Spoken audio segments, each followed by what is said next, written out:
A royal prince, yet ordered to become a live-in son-in-law. Not only did you not refuse, but you went willingly, because 10 years ago, you defied all opposition and ventured out to travel. The emperor was also bewitched by the demoness, indulging in Taoist practices all day long. The struggle for the throne is intensifying. Your maternal clan was consequently stripped of power time and again. Little did they know, for the past 10 years, your cultivation has long reached an unfathomable realm. Now back on the first day, but was ordered by the empress to marry into the marquis's household. Who knew you'd accept the imperial decree without a word of protest? Seeing this, cousin Yu Tianhu flew into a rage. He never expected you to be so weak, not even daring to utter a word of protest. Make way, the Marquis of Wei Yuan's residence is arriving. At this moment, you said indifferently. What? Yu Tianhu glared furiously, having just received the imperial decree ordering him to marry into the family. Where's your dignity, rushing to give gifts like that? Do I need to explain my actions to you? Also, address me as the 9th prince or your highness the 9th.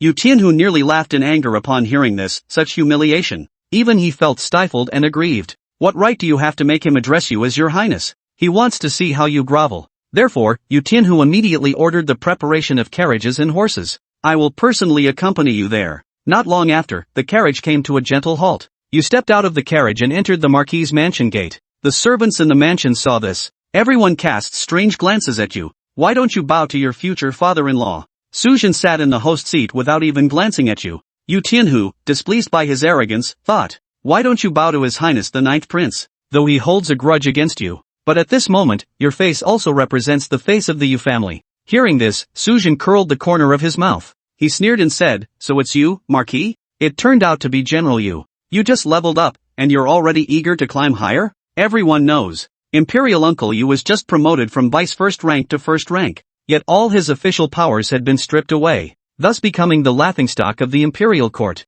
Yu Tianhu was about to lose his temper again when you raised your hand slightly. Do not be rude. Hearing this, Yu Tianhu felt utterly humiliated. Clearly, the other party was mocking him to his face, yet you accused him of being rude. Are you in such a hurry to curry favor with your father-in-law? At this moment, Su Hanwei beside you stares at you with hearts in her eyes and says, I don't think I've seen you before. Never expected you to be so handsome. Quite to this young lady's liking. Her voice was deep and thoroughly androgynous. From now on, as a live-in son-in-law of the Marquis's household, you are forbidden to do anything without my permission. Do not go out without permission. Must abide by the duties of a husband. Serve our parents together with me, young lady. Respectfully honoring Her Majesty the Empress. Additionally, all your salary must be handed over. From now on, your food and lodging will all be provided by the Marquis's household. It doesn't cost much money. And, Su Hanwei listed over a dozen rules in one breath. You were just thinking expressionlessly. She's just a delusional woman who thinks too highly of herself. Yu Tianhu grew increasingly aggrieved the more he listened. This was tantamount to becoming a servant to the Marquis's household. What kind of marriage alliance was this? It was nothing but outright humiliation. Finished talking? You are very polite, waiting until Su Hanwei finished speaking before you spoke. Just these dozen or so for now. I'll add more when I think of it. Then it's my turn. You nod slightly. It is said that the Wei Yuan Marquis's residence enshrines 9 sacred statues. All are cultivators of the 9th realm. Could you come out and let this prince have a look? I originally wanted to pay respects to the esteemed elders of your household. Very well. All my old friends, come out and greet our guests. At Suzhen's command, 9 extraordinary and uniquely distinguished minor grandmasters entered the front hall. These are all longtime friends of this marquis. They are also your elders. From now on, you must bow and greet each of them properly when you meet. Upon hearing this, the 9 individuals all straightened their backs and raised their heads proudly. To receive a bow from a royal prince. They could brag about this for 2.5 years. At this moment, Yu Tianhu already felt like he couldn't stay any longer. He truly never expected you to have no bottom line just to survive. Please summon the honored guest from the Su family. Who knew the next moment? Yu suddenly produced the Empress's decree. Then released his grip. A burst of flames instantly reduced it to ashes. Witnessing this scene, Yu Tianhu's pupils instantly constricted. He had thought you would swallow your pride in compromise. Yet you went ahead and burned the Empress's decree. Suzhen was even more shocked. So you're not here to pay homage, but came to assert dominance. But it's just as well, the Empress's intention was to eliminate you from the start. Now there's a perfect excuse. At this thought, he immediately let out a furious roar. How dare you tear up Her Majesty the Empress's decree? Arrest him. As the words fell, 9 minor grandmasters prepared to encircle him. At this critical moment, the air in the entire hall suddenly froze. An extremely sinister and icy aura emanated from within you. The 9 quasi-masters who were about to take action immediately lost their ability to move. as if pinned down by an invisible giant hand. Even the vital energy within his body had solidified. Everyone instantly fell into deep fear. Immediately afterward, a surge of energy erupted from within you. The 9 minor grandmasters instantly crumbled like dust. It all happened in an instant. No one knows exactly what you've done. The floating severed limbs suddenly lost their support, falling all over the ground. The thick scent of blood instantly filled the entire hall. This eerie scene sent even Grandmaster Sujin's heart trembling with fear. Yu Tianhu swallowed hard, his throat bobbing with the effort, turned his head stiffly, looking at you in disbelief. The terrifying chill just now. It made even this Grandmaster of martial arts feel not the slightest urge to resist. Now Yu Tianhu suddenly realized. Why did you turn a blind eye to his intimidation yesterday? Why did you casually accept the imperial edict just now? Why have you come to the Marquis of Wei Yuan's residence now? This is what you call a show of power. He still looked down on you earlier. Want you to honor him as the leader. What an absolute joke. You never took him seriously in the first place. At this moment, Yu Tianhu's face seemed to instantly swell as if someone had slapped him hard. A searing pain. Sujin's face was extremely grim. She hurriedly supported herself against the table and slowly knelt down.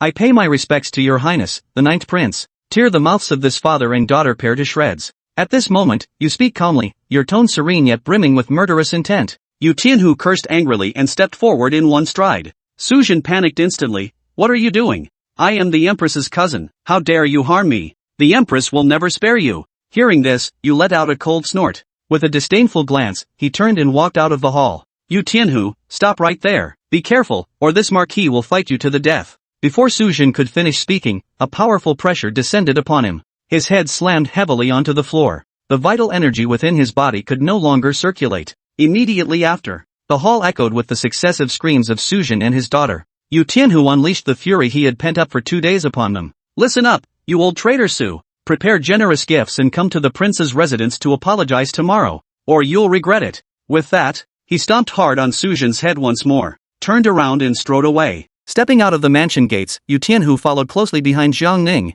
He felt unusually cheerful, yet also a bit ashamed. He had been too impatient. The ninth prince had just returned, and he hadn't even figured out who the ninth prince was. How could he have misunderstood him so easily? And even spoken to him so disrespectfully? Given the ninth prince's capabilities, he had more than enough reason to disregard him. If the ninth prince chose to hold a grudge, Yu Tianhu might not even survive. After much deliberation, Yu Tianhu bowed to Jiang Ning and then knelt on one knee. This subordinate, Yu Tianhu, is willing to go through fire and water for the ninth prince. Go through fire and water? How pathetic. Jiang Ning said indifferently. This. Yu Tianhu's face turned bright red. He immediately understood what Jiang Ning meant.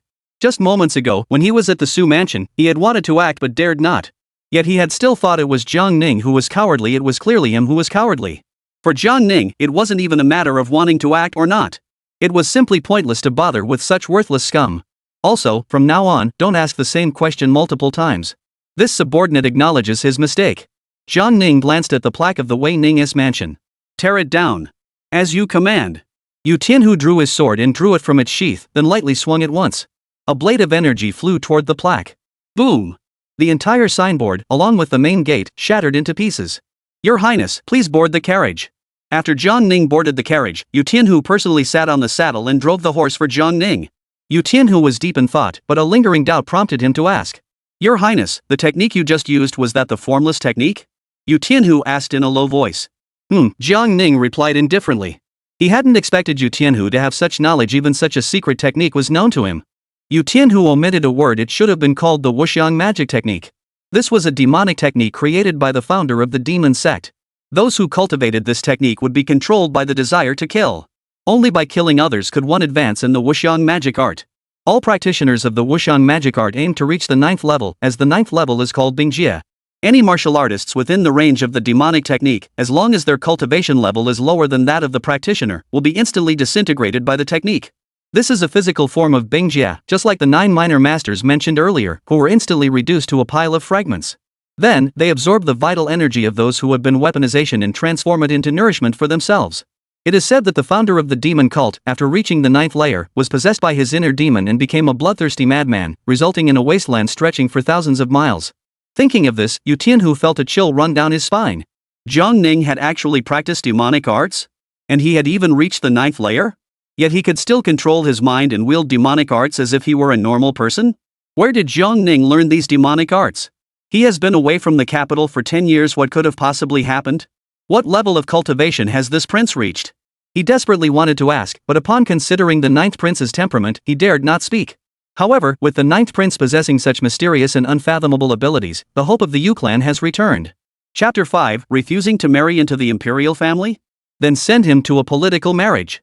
After the rain, the sun broke through the clouds, filling the sky with light. Within the imposing imperial palace, in the Wutong garden, Yu Fei sat on a corridor chair, staring blankly at the withered vines.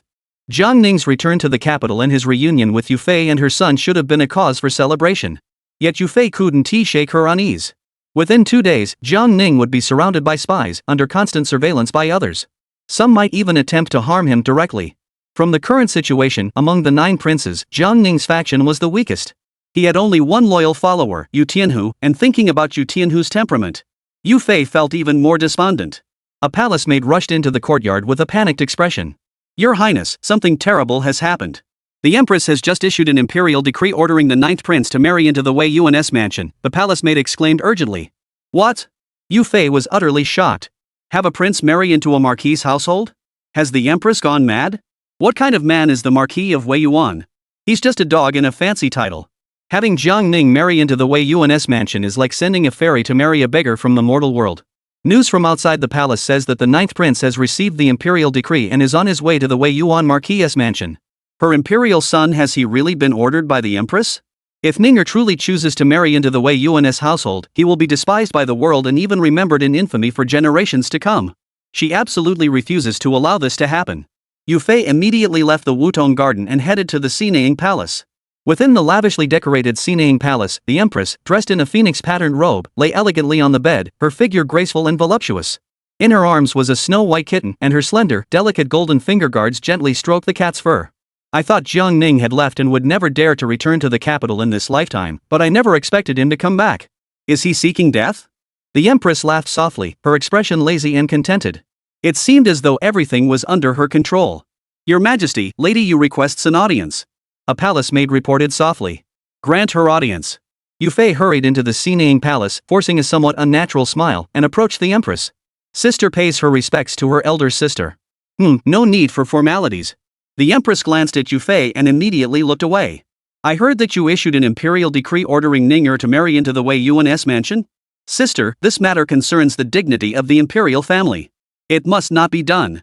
I beg you to revoke your decision." Yu Fei spoke directly to the point. The Empress pulled the corners of her mouth into a sneer, her voice dripping with contempt. "You think you can make me revoke the imperial decree with just one word? Are you the Empress or am I?" Yu Fei knew this matter wouldn't be resolved so easily, but now her older brother had been exiled, leaving only Yu Tianhu in the capital. There was no other option but to plead with the Empress. "Sister, the great Xia dynasty has stood for 2,000 years. Has there ever been a precedent of a prince marrying into another family?" With the help of palace maids, the Empress slowly sat up. Her gaze suddenly turned displeased. "The great Xia has no such precedent, but I shall set this precedent." "What do you say? But Ninger is a legitimate prince. How can the Empress do this and face our ancestors?" The Empress's gaze suddenly turned icy, and she coldly replied, "Wei Yuan is my own cousin, a great master of martial arts. His daughter is my niece, a woman of unparalleled beauty and talent. Do you really think that Jiang Ning marrying into the S family and becoming Han Wei's husband is because Han Wei is not worthy of him?" Yu Fei wanted to say, "Of course he is unworthy. What unparalleled beauty and talent? How dare you speak so shamelessly? Everyone in the capital knows that Su Hanwei is a lazy, good-for-nothing girl who weighs over 200 pounds. It's not that she's unworthy, but having Ning marry into the Ho family is unfair. This is a matter of great importance. Should we seek the Emperor's approval?" Yu Fei suppressed her anger and forced a smile. The Empress's expression grew even darker, her tone icy. "If you dare to ask the Emperor to revoke my imperial decree, I will send Jiang Ning to marry a barbarian tribe beyond the northern borders." "What? This is utterly shameless, utterly outrageous." An overwhelming sense of helplessness welled up in her heart. Was her imperial son really to suffer such humiliation? Just then, someone else entered to report. "Empress, the Marquis of Wei Yuan requests an audience." Why has the Marquis of Wei Yuan come suddenly?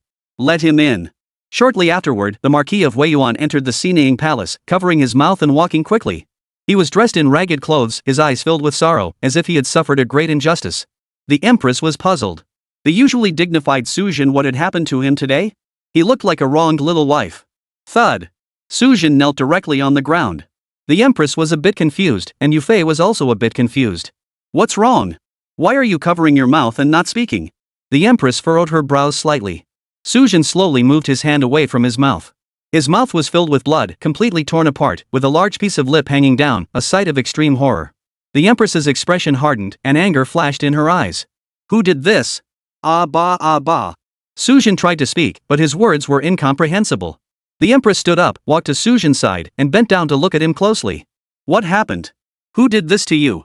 A martial arts grandmaster of the 10th realm, with a body as tough as copper and iron, impervious to blades and arrows, had actually suffered such superficial injuries? Ababa Sujin raised his hand, gesturing for the Empress to bring paper and ink.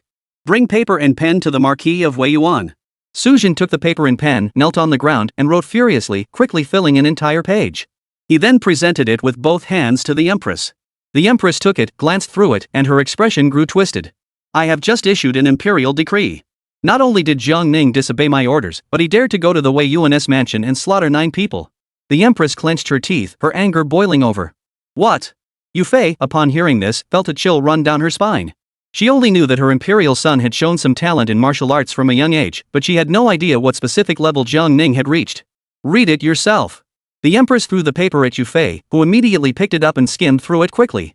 The contents were all about how arrogant and ruthless Jiang Ning was, how he acted without reason, and how the Empress was urged to severely punish him. Sister, you really have given birth to a fine son. How dare he dare to challenge this palace? The Empress was furious. Your Majesty, please forgive me. Ning is still young and doesn't understand. I will summon him to the palace immediately and discipline him properly. Yufei said urgently. Under no circumstances could Jiang Ning fall into the Empress's hands, otherwise he would surely be left with no choice but to beg for his life. She was well aware of the Empress's methods. At that moment, the Marquis of Weiyuan was frantically kneeling on the ground, repeatedly uttering "Abba." Disobeying imperial orders, being arrogant and unreasonable, killing innocents, you're no better than a beast. What has become of the imperial family's reputation? Lu Jin. The Empress roared angrily.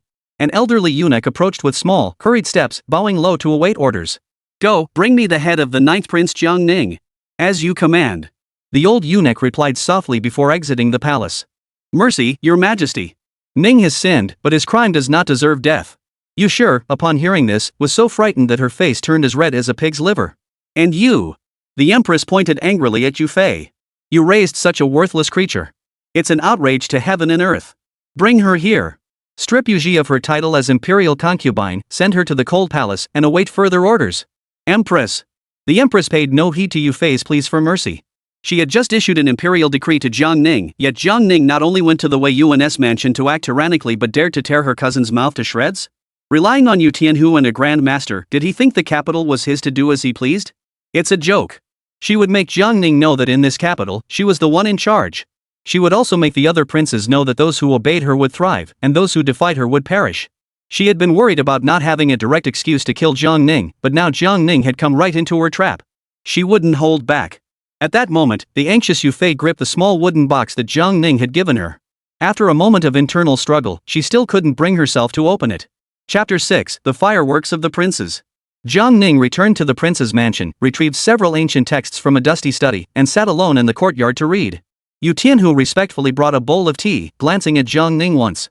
His composed demeanor and detached, otherworldly aura made him seem like a celestial being exiled from heaven, seated atop the heavens, untouched by the affairs of the mortal world. He had always been this way since childhood. Yu Tianhu wanted to apologize to Jiang Ning again and try to build a closer relationship with him. But Jiang Ning's demeanor was like a wall, keeping others at a distance, making it impossible to approach him. Do you know what the essence of a succession struggle is? Jiang Ning suddenly asked in a casual tone. Yu Tianhu heard this and felt a surge of joy. Jiang Ning had actually spoken to him first. It seemed that he hadn't taken his recent boldness to heart, so Yu Tianhu felt at ease. But then Yu Tianhu was startled again. Jiang Ning truly spoke without holding back. The term struggle for the throne was so sensitive, yet she had uttered it so casually and nonchalantly? The maids and servants in the prince's mansion weren't arranged by Yu Tianhu, they were all sent over by other princes through various means. Didn't Jiang Ning fear that these words might reach the emperor's ears? Yu Tianhu immediately released a surge of qi, blocking their voices from the outside world. The essence of succession struggle is not about the struggle for power on the surface, but rather the struggle for cultivation resources, Yu Tianhu whispered in response. Jiang Ning's expression remained indifferent, leaving Yu Tianhu unable to discern his true thoughts. However, Yu Tianhu's answer did not disappoint Jiang Ning. Yu Tianhu was correct. The Great Xia dynasty was no ordinary secular dynasty. Only by controlling ample cultivation resources, cultivating martial artists and cultivators, nurturing invincible guardians, and forming an army of cultivators could one hold the reins of power. There were plenty of cultivation resources in the world, such as spirit stone veins, divine lands, secret realms, and immortal mansions. These were the primary cultivation resources. The Great Xia dynasty possessed 18 spirit stone veins, 36 divine lands, 12 secret realms, and 3 immortal palaces within its borders. Some of these spirit stone veins stretch for thousands of miles, while the shortest span several hundred miles. The Great Xia dynasty truly possesses an unparalleled cultivation environment. If time were to be reversed by 800 years, the majority of cultivation resources would be controlled by the imperial family. However, today, the majority have fallen into the hands of outsiders. 800 years ago, during the prosperous spring and autumn period of the Great Xia dynasty, a tyrant emerged, the Xia Ling Emperor, the greatest in history. He ascended the throne at the age of 100 and reigned for exactly 100 years. In the first 50 years of his reign, Emperor Xia Ling waged relentless wars, first attacking dozens of neighboring countries of various sizes, and then launching campaigns against the demon and demonic tribes. Those 50 years of bloodshed and chaos reduced the population of the Great Xia dynasty by more than half. In the latter 50 years, Emperor Xia Ling ceased military campaigns and became obsessed with indulgence, embarking on large-scale construction projects. In his later years, he married a concubine renowned as the most beautiful woman in the world, but she never smiled. To win her smile, Emperor Xia Ling exhausted the nation's resources and ignited the 9 Dragon Beacon Towers. The 9 Dragon Beacon Towers were not meant to intimidate the feudal lords, but rather the spirits of the Xia dynasty's ancestors enshrined in the temples. During that period, the people were starving and dying, and the land was filled with corpses. The people's hearts yearned for change, and rebellions broke out across the land. The population plummeted by half from its original numbers. On the eve of his 200th birthday, Emperor Xia Ling suddenly vanished without a trace. The next day, his body was found on the 9 Dragon Beacon Towers. With the emperor's death, the Great Xia dynasty was left in ruins. His sons launched a fierce struggle for the throne. The issue of external relatives, which had never before arisen in the Great Xia dynasty, began to surface. The princes, in their quest for the throne, relied on the power of their maternal clans and promised vast amounts of cultivation resources. This pattern repeated itself generation after generation, with the struggles growing increasingly brutal and a vicious cycle. Power gradually shifted away from the imperial family, and cultivation resources were increasingly monopolized by the imperial in-laws. The imperial family grew weaker, while the aristocratic clans grew stronger. The emperor had long since become a puppet controlled by the aristocratic clans. The current emperor ascended to the throne with the support of the Zhao clan, the maternal clan of the empress. However, as the current princes have all grown into adults, the aristocratic clans and mountain sects with significant influence have begun to realign their allegiances.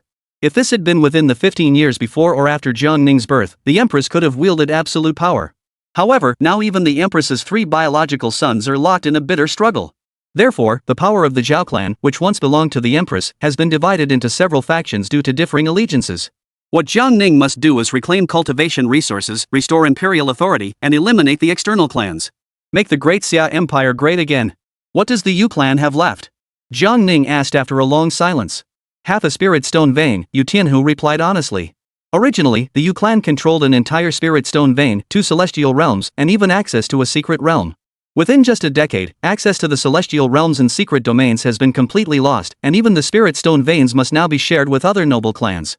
The Yu clan lost these privileges precisely because they refused to align themselves, while the other princes tacitly assumed that the Yu clan stood behind the 9th prince Jiang Ning. They were constantly marginalized and suppressed. A martial arts grandmaster at the age of 27. The future may hold promise, with the potential to reach the 13th realm or even the 14th realm. But what does the future matter? Right now, Yu Tianhu is still just a martial arts grandmaster. If he chooses the wrong side, his future will be a threat to others. Jiang Ning spoke indifferently, uttering 2 words lightly. Is that all?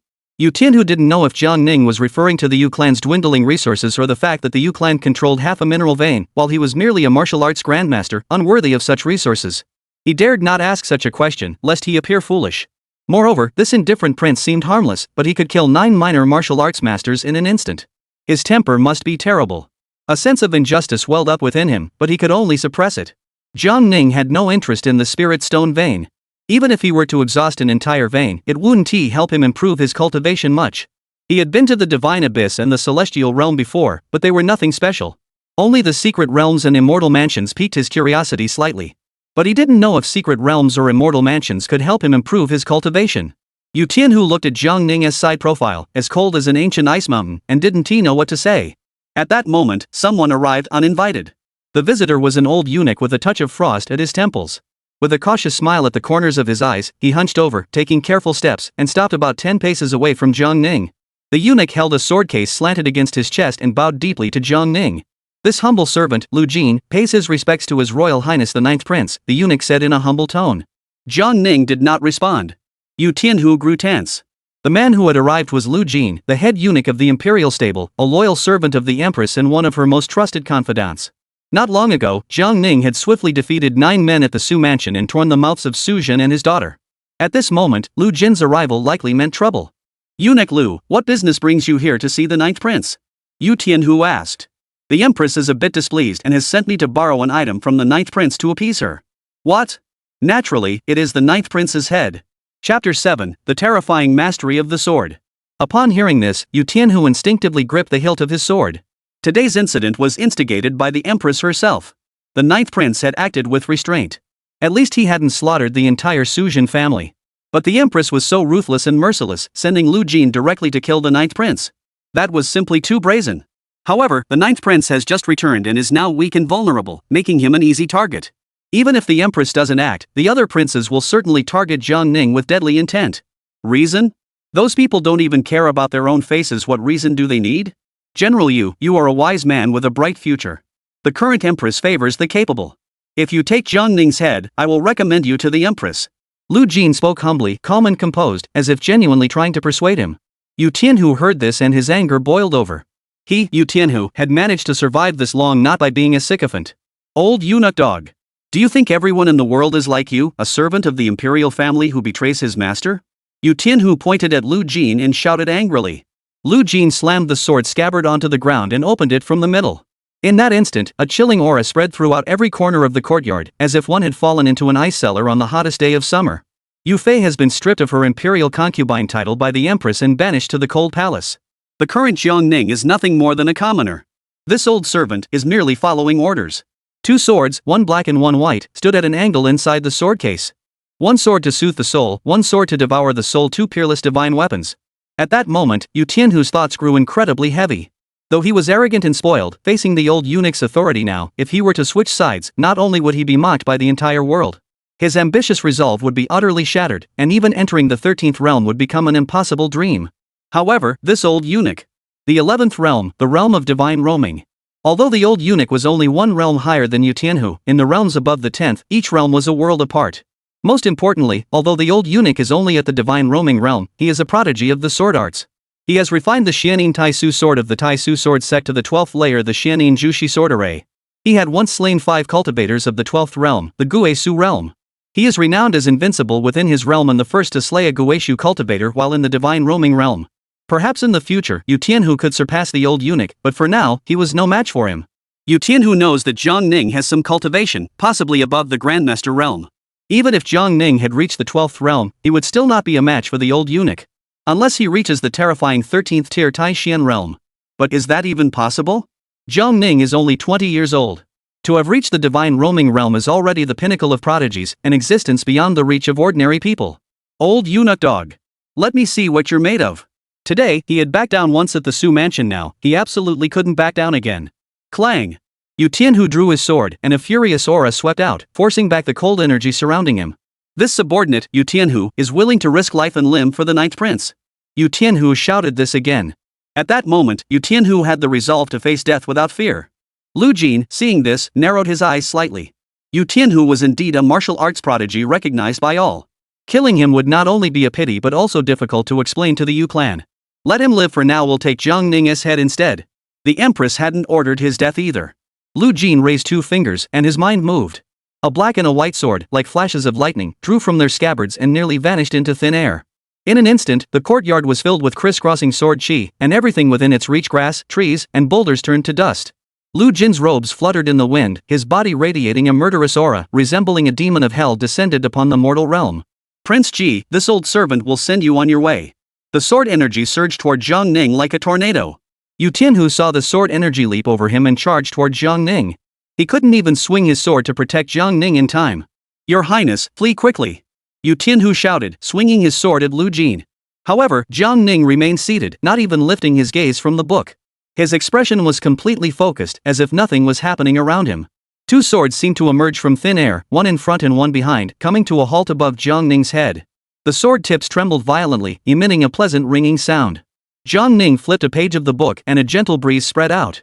The intertwining sword chi in the courtyard instantly dissipated into nothingness, and the icy cold killing intent vanished without a trace.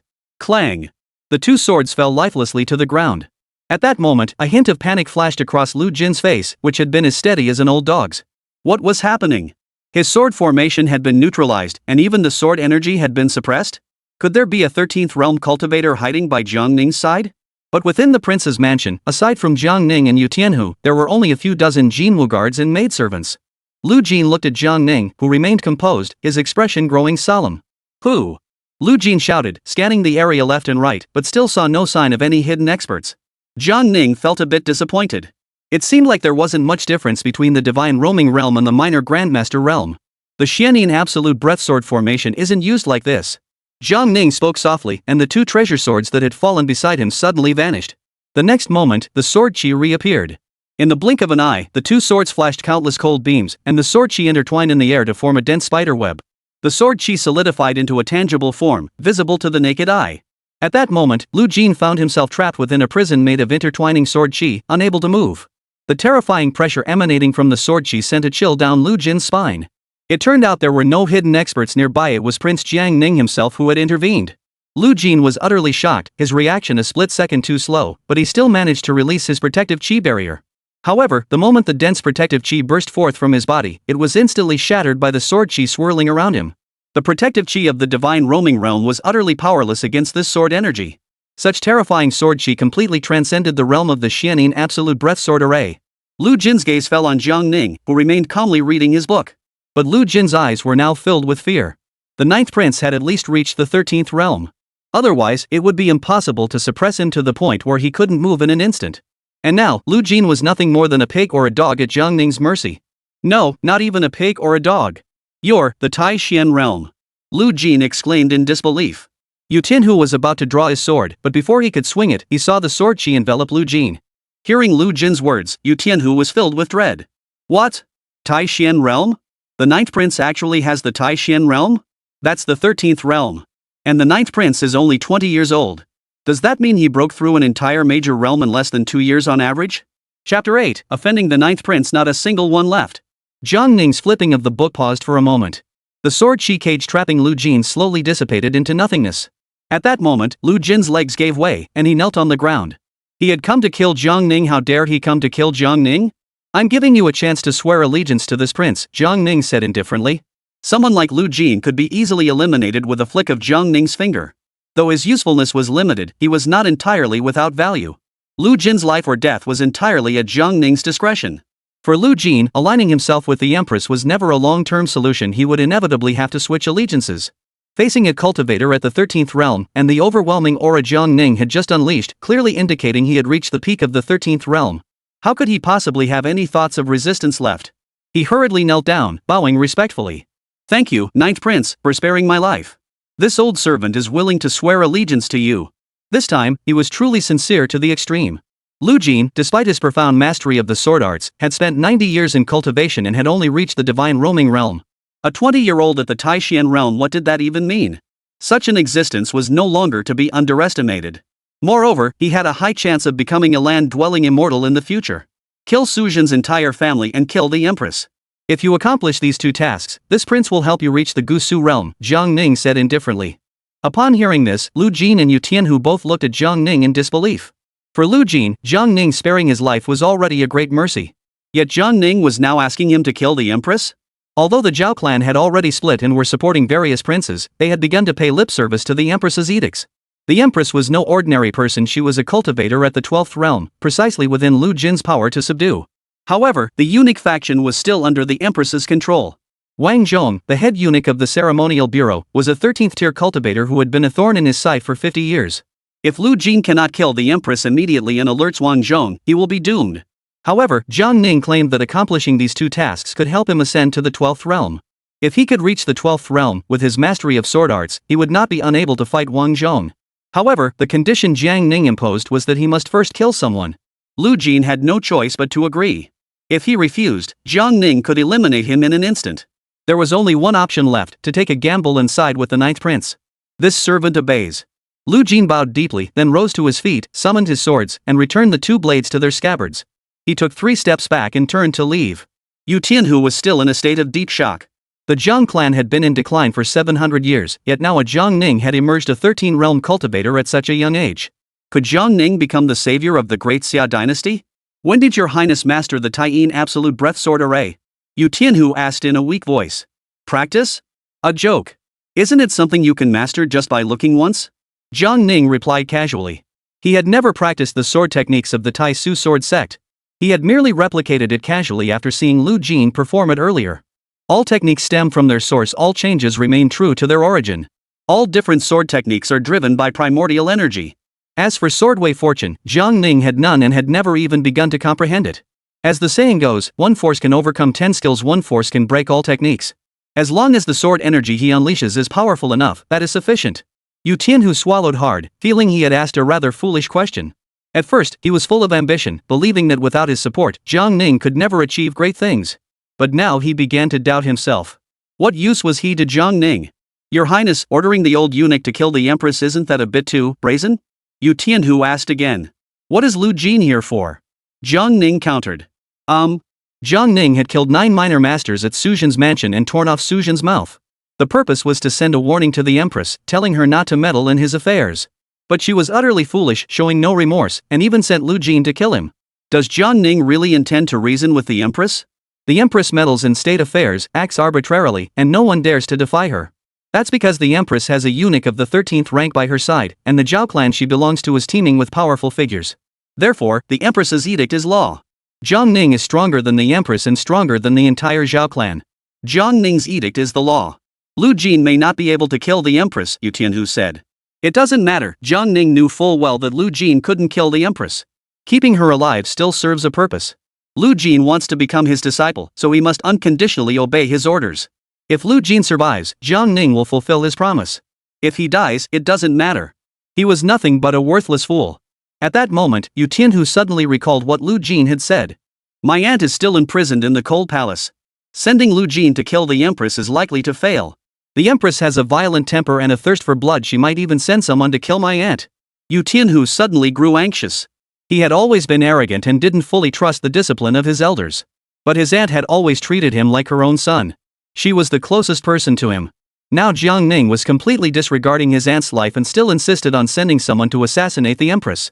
Was he willing to resort to any means to achieve his goals? Bring me more books, Zhang Ning ordered without further discussion. Prince Ji, your aunt is still in the cold palace and is in danger at any moment. You? Whom? Zhang Ning furrowed his brow slightly, a hint of displeasure flashing across his face. As you command. What's going on with Zhang Ning? He's at least a 13th realm cultivator. His aunt is his biological mother. Does he really intend to stand by and let her die? How could he be so cold-hearted and ruthless toward his own mother? If he were to reveal his cultivation, even the tyrannical Empress would have to sit down and negotiate with him. But Yu Tianhu was completely helpless. Their young master, the ninth prince, seemed even more autocratic than the Empress. He never backs down and hates it when anyone disobeys him, even by a single word. After leaving the prince's mansion, Lu Jin headed straight for the Wei Yuan's mansion. Su Jin had already left the palace and was with his family. Both he and his eldest daughter had their mouths torn to shreds, unable to utter a single word, only able to make incoherent sounds like Abba, Abba. Father, what did the Empress say? Did she send anyone to kill that evil Zhang Ning? One of Su Jin's sons asked urgently. Abba, Abba. Su Jin nodded angrily. That's great. Zhang Ning dared to cause a scene at my Su family's mansion. He deserves to die. Yes, Zhang Ning must die. Su Jin and his daughter were more eager than anyone else for Zhang Ning to die. Because the two of them were truly pitiful. The Empress had sent Lu Jin to kill Zhang Ning. With Lu Jin's strength, he was more than capable of eliminating someone at the 12th realm. No matter how powerful Zhang Ning is, could he possibly reach the 13th realm? Once Zhang Ning is dead, Su Jin plans to set off firecrackers at the princess mansion for 3 days and 3 nights. Just as Su Jin was seething with anger, the old eunuch Lu Jin appeared. This humble servant pays his respects to the Marquis of Wei Yuan. Lu Jin bowed deeply. Ba. Su Jin, upon seeing Lu Jin, immediately stood up and began speaking to him, though no one could make out what he was saying. He was probably asking if Zhang Ning was dead. Su Jin didn't need to think to know that Lu Jin had definitely taken action, and Zhang Ning must already be dead. Lu Jin couldn't understand Su Jin's words either. He slowly lowered his sword case and opened it. He then raised his hand and performed a martial arts gesture. This servant has been sent by the ninth prince to kill the entire Su family. Upon hearing this, everyone present couldn't help but show expressions of shock. Hadn't Lu Jin been sent by the empress to kill Jiang Ning? Why was he suddenly claiming to be acting on the orders of the ninth prince to kill his entire family? Two precious swords emerged from their scabbards, their sword chi crisscrossing the air. In the blink of an eye, Su Jin hadn't even had time to react before he was sliced into 8 pieces by the flying swords. The others, seeing Su Jin die so suddenly, turned pale with fear and fled in all directions. Sorry, none of you will escape. The ninth prince ordered that the entire Su family be killed. Lu Jin's murderous intent surged. Had Su Jin not gone to the palace to report him, the empress would never have sent him to kill Jiang Ning. If he hadn't defended Jiang Ning, none of this would have happened. A mere marquis of Weiyuan, it was all because the empress had come into power, and even her dogs and chickens were being elevated. The Su family had only one martial arts grandmaster, who was no match for the entire Zhao clan's forces. When Lu Jin left the Su mansion, the ground was littered with corpses, and blood flowed like a river. Every single person in the Su mansion, including the servants, over 100 people, was killed. The first task was completed. Next, he would assassinate the empress. Chapter 9, The Assassination of the Empress, a failed mission. Lu Jin slung his sword case over his shoulder and returned to the palace. Upon reaching the gates of the Xinang palace, Lu Jin paused for a moment. The matter of choosing sides could not be swayed. He had chosen Jiang Ning, and Jiang Ning had used him as a pawn. He had no choice but to accept his fate. When the emperor orders a minister to die, the minister has no choice but to obey. Lu Jin had come to this realization not because he was particularly loyal. Rather, it was because Jiang Ning was so powerful that he dared not harbor any thoughts of resistance. After steadying his mind, Lu Jin entered the front courtyard of the Xinang palace. He casually flung open the sword case. The empress's voice echoed from within the hall. Back already? Bring me the head of that little bastard Jiang Ning. Lu Jin's expression grew solemn. As you command. The twin swords drew from their scabbards, sweeping toward the main hall of the Xinang palace with countless sword chi. The two flying swords crossed paths and darted into the palace doors. In that instant, the sword chi swept past, causing the main wall of the Xinang palace to crumble and collapse, with half of the front hall crashing down. Boom! A deafening explosion sent clouds of dust swirling into the air. The palace maids attending the empress on either side had no time to react before being torn to shreds by the sword chi and buried beneath the rubble. Boom! A figure broke through the rubble and hovered in mid-air. The empress reacted a split second too late, leaving several deep gashes on her face from the sword chi. Blood flowed uncontrollably, and the empress's face was distorted in agony. Lu Jin. Have you lost your mind? Lu Jin's figure gradually emerged from the dust. His expression was solemn as he spoke in a deep voice. I have come here on the orders of the ninth prince to kill the empress. The master's command, this old servant dares not disobey. Upon hearing this, the empress was startled for a moment, then her face twisted into a hideous expression. Sending Lu Jin out on a mission, this is treason? Damn Lu Jin. After serving her for so many years, he dares to side with Jiang Ning, who is only supported by the Yu family? What does Jiang Ning have that's worth Lu Jin's loyalty? You dare to betray me, Lu Jin? You're asking for death. The empress raised her hand and flung it aside, causing a string of jade beads to fall from her wrist. A top-tier magical artifact, the Red Lotus Divine Pearl. The empress's face twisted into a hideous grimace, her veins bulging, her expression fierce and ruthless. The treasure pearl instantly transformed into 8 blood lotus flowers, forming an array above Lu Jin's head and swirling around him. A brilliant red light erupted, its might overwhelming the heavens. Die for me. The empress pressed her hands downward, and the 8 blood lotuses turned into meteors, plummeting toward Lu Jin. The walls of the entire Xinang palace collapsed with a thunderous crash, and the ground cracked like a spider's web. The empress has forgotten this old servant's abilities. Lu Jin remained motionless, his fingers gently flickering. 2 swords buried in the rubble flew into the air, leaving 2 trails of frozen air in their wake. Sword energy erupted from below, forming a gigantic net that descended upon the empress. The Xianin Absolute Breath Sword Array. However, having just witnessed Jiang Ning perform this technique, Lu Jin, despite executing his signature move, felt as though he were merely performing a trivial trick. The empress, seeing this, was filled with horror, her twisted face pale with fear. Lu Jin's sword control technique was unmatched among those of the same cultivation level. Even when facing her, a cultivator of the 12th realm, he might not necessarily be at a disadvantage. At this moment, if the empress did not stop, the Red Lotus Divine Pearl would be sufficient to kill Lu Jin. But she would also be torn to pieces by Lu Jin's Taiyin Absolute Breath Sword Array. With her 12th tier protective chi, she would struggle to withstand Lu Jin's full power strike. With no other choice, the empress could only switch from offense to defense. The Blood Lotus instantly teleported beneath the empress. Boom! A deafening explosion shook the entire palace. The twin swords, enveloped in an unstoppable sword chi, collided with the Blood Lotus in an instant. The 8 blood lotus flowers cracked, shattered, and fell like a shower of crimson rain. Trouble! Lu Jin, who had clearly gained the upper hand, suddenly froze in shock. At that moment, a crimson whip flew in from an unknown direction. In an instant, it wrapped around the 2 flying swords, Anhun and Shurhun. Even the sword chi was shattered by the whip. Lu Jin's vital energy ceased to circulate for a moment, and he was instantly drenched in cold sweat. It felt as though an invisible giant hand had tightly bound him, leaving him unable to move. He knew he had already lost the moment his first sword strike failed to kill the Empress. The fact that this sword strike had managed to break through the Empress's magical artifact was already no small feat. To kill the Empress right under that person's nose? That wasn't going to be easy. That was a cultivator of the 13th realm. The Taishian realm, where one's abilities can penetrate the mysteries of the universe.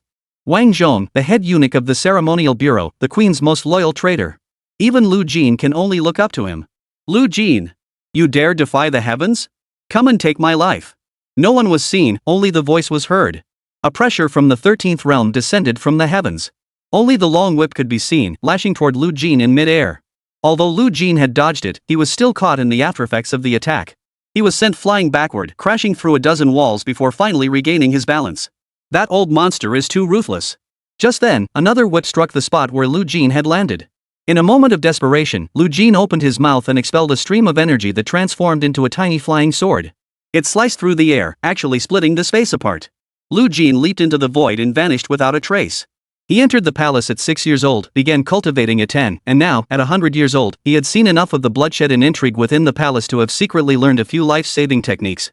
He had once had the potential to reach the 12th realm, but he had sacrificed his cultivation to forge a life-bound flying sword, which he used to save his life in critical moments.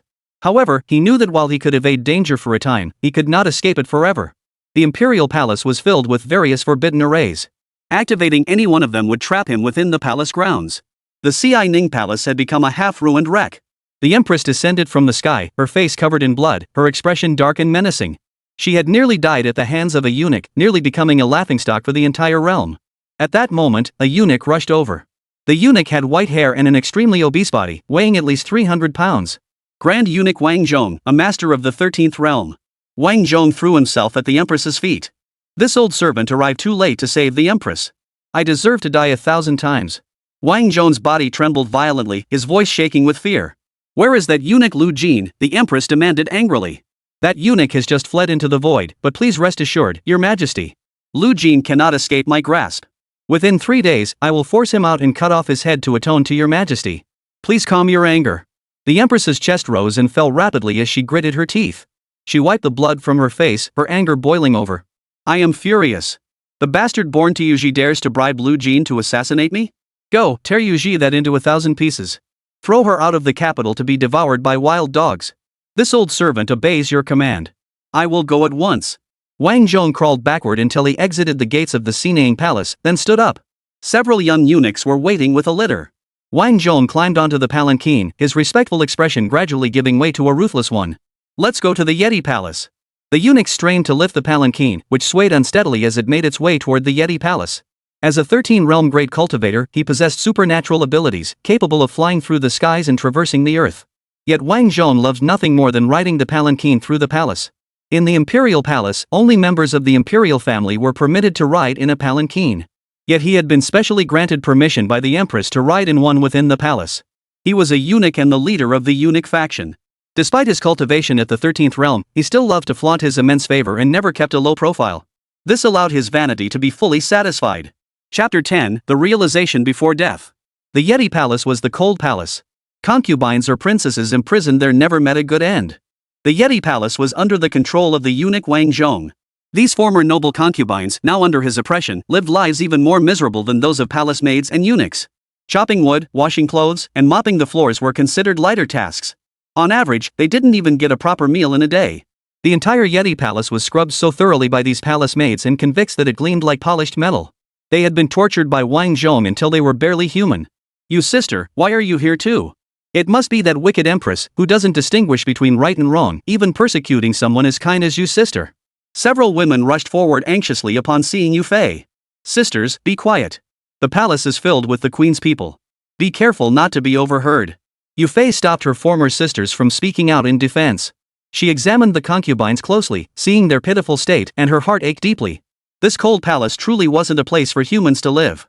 The Empress's heart was too cruel, she didn't even regard them as human beings. Thinking of her own future, doomed to live a life worse than death like these sisters, she plunged into despair. Wait, her imperial son. Yu Fei suddenly snapped out of her daze. The Empress had sent Lu Jin to kill Jiang Ning. But Jiang Ning only had one bodyguard, Yu Tianhu. Could Yu Tianhu possibly stop Lu Jin? Yu Fei suddenly remembered that Jiang Ning had given her a small wooden box. She hurriedly took it out and was about to open it. At that moment, several young eunuchs carried a palanquin made of cloth, entering from the front of the Yeti palace. The obese eunuch Wang Zhong was lying on the palanquin.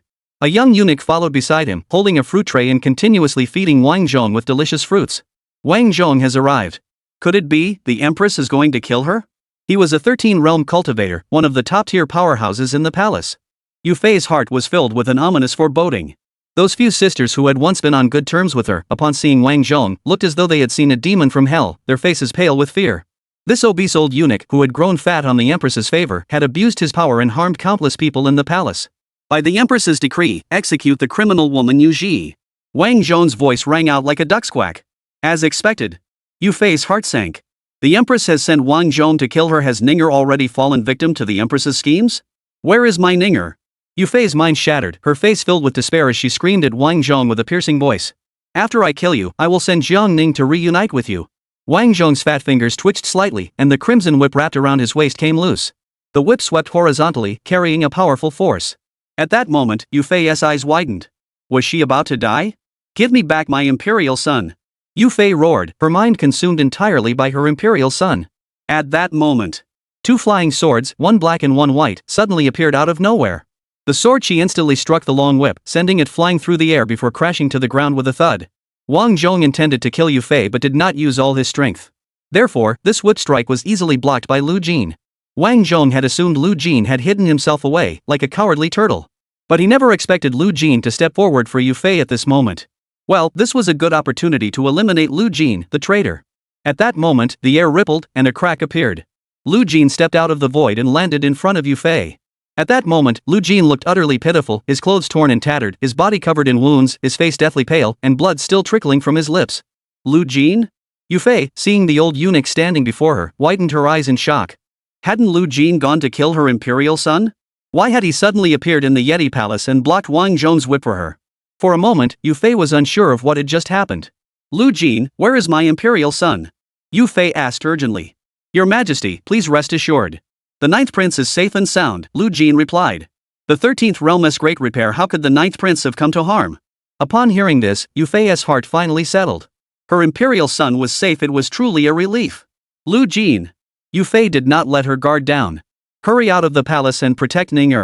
Take him to Qingzhou to find the imperial uncle. The Yu clan owes you a favor. The Empress's methods were truly ruthless. Yu Fei felt she should never have called Jiang Ning back early. Her own death didn't matter. Ninger must survive at all costs. And now, the only one who could escape from Wang Zhong was Lu Jin. However, Lu Jin shook his head. He was severely injured. How could he escape? If he could, he would have already fled the palace to inform the 9th prince. He, Lu Jin, had already chosen his side and must stick to it until the end. He had been completely awakened by Jiang Ning's blow. It was a matter of life or death either way. Since he had acknowledged Jiang Ning as his master, he would die before his master. His cultivation realm was already at the 11th level, and even if he managed to break through, he would only live to be around 120 or 130 years old at most. In the first half of his life, he couldn't even secure a good reputation for himself. Now, as a castrated old dog in the eyes of the world, he wants to live with dignity at least once. Though no one would care about his thoughts. Lady Yu, this old servant can only delay him for a moment. How far you can escape depends on your own fate. Lu Jin's voice was weak. Do your best? With you? Wang Zhong remained lying on the cloth litter, not even glancing at Lu Jin. Lord Wang, let me advise you, as a servant of the imperial family, do not betray your master. Lu Jin remained as respectful as ever. You were favored by the Empress, yet you attempted to kill her. Who is the true traitor? Today, I will act on behalf of heaven and execute you, you traitorous dog. At that moment, the whip lying on the ground suddenly stiffened. The entire Yecheng palace was in turmoil, with dust swirling everywhere. The long whip was like a sharp sword that had split the heavens, striking toward Lu Jin with lightning speed. The terrifying pressure completely overwhelmed Lu Jin. The speed at which his vital energy circulated had slowed by 2 or 3-fold. Spanning 2 major realms, he was no match for Wang Zhong. And now, severely injured, he had no chance of withstanding a single blow from Wang Zhong at full strength. This old servant has done little good in my life. Perhaps even after death, I will be remembered with infamy. Lu Jin clenched his sword grip, forming a vortex of sword energy that enveloped him. Before the whip could strike Lu Jin, the sword chi vortex began to shatter. In less than a breath, Lu Jin was torn to pieces. At that moment, within the prince's mansion, Jiang Ning, who had been quietly reading, flickered his eyes, a fleeting glimpse of murderous intent flashing through them. But the next moment, the murderous intent vanished without a trace. Prince Qi, my Prince Qi. What are you doing? What about my aunt? There's a 13th realm cultivator in the palace. Yu Tianhu was frantic beside him. Jiang Ning remained as still as a mountain. Do you really think Lu Jin will submit to you? Those old eunuchs have no roots left. How pure can their intentions be? But no matter what he said, Jiang Ning paid no heed. If Jiang Ning were truly that cold-blooded and heartless, this prince would be better off without his support. Nonsense, Jiang Ning said coldly. Chapter 11, A Land-Based Immortal? Yeti Palace, Front Courtyard. Wang Zhong delivered a casual blow, and Lu Jin chose to die bravely. In that very instant, the overwhelming pressure released by Wang Zhong vanished into thin air in an instant, and the sword energy released by Lu Jin also dissipated into nothingness. A wisp of white smoke rose gently from the silk box held by Yu Fei. The white smoke in the air, gradually taking the shape of a faint human figure. The figure floated in mid-air, its robes fluttering like a dream, resembling a celestial being.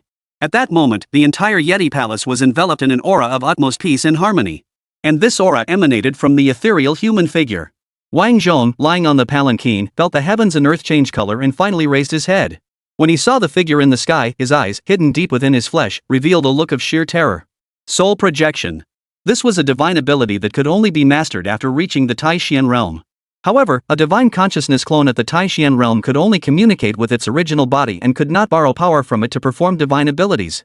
Only those who have reached the heavenly man realm can utilize the divine consciousness clone to perform spells. In short, using divine abilities to perform divine abilities. The person suspended in mid-air was ethereal and faint, yet their features remained distinct. It was the face of a young man, with a cold expression and an ethereal, otherworldly demeanor. A martial arts celestial being? Who are you? Wang Zhong was utterly shocked. At that moment, Lu Jin felt he had finally made the right choice. He knew that the ninth prince's martial arts cultivation was profound and unfathomable, but he never imagined that he had surpassed the 13th realm. With just a single release of his qi, he instantly neutralized both Wang Zhong and the spell Lu Jin had cast. The heavenly being realm had achieved the state of unity with the heavens, allowing one to directly create a small realm wherever they went and become the ruler of that realm. The ninth prince's cultivation had reached a terrifyingly high level.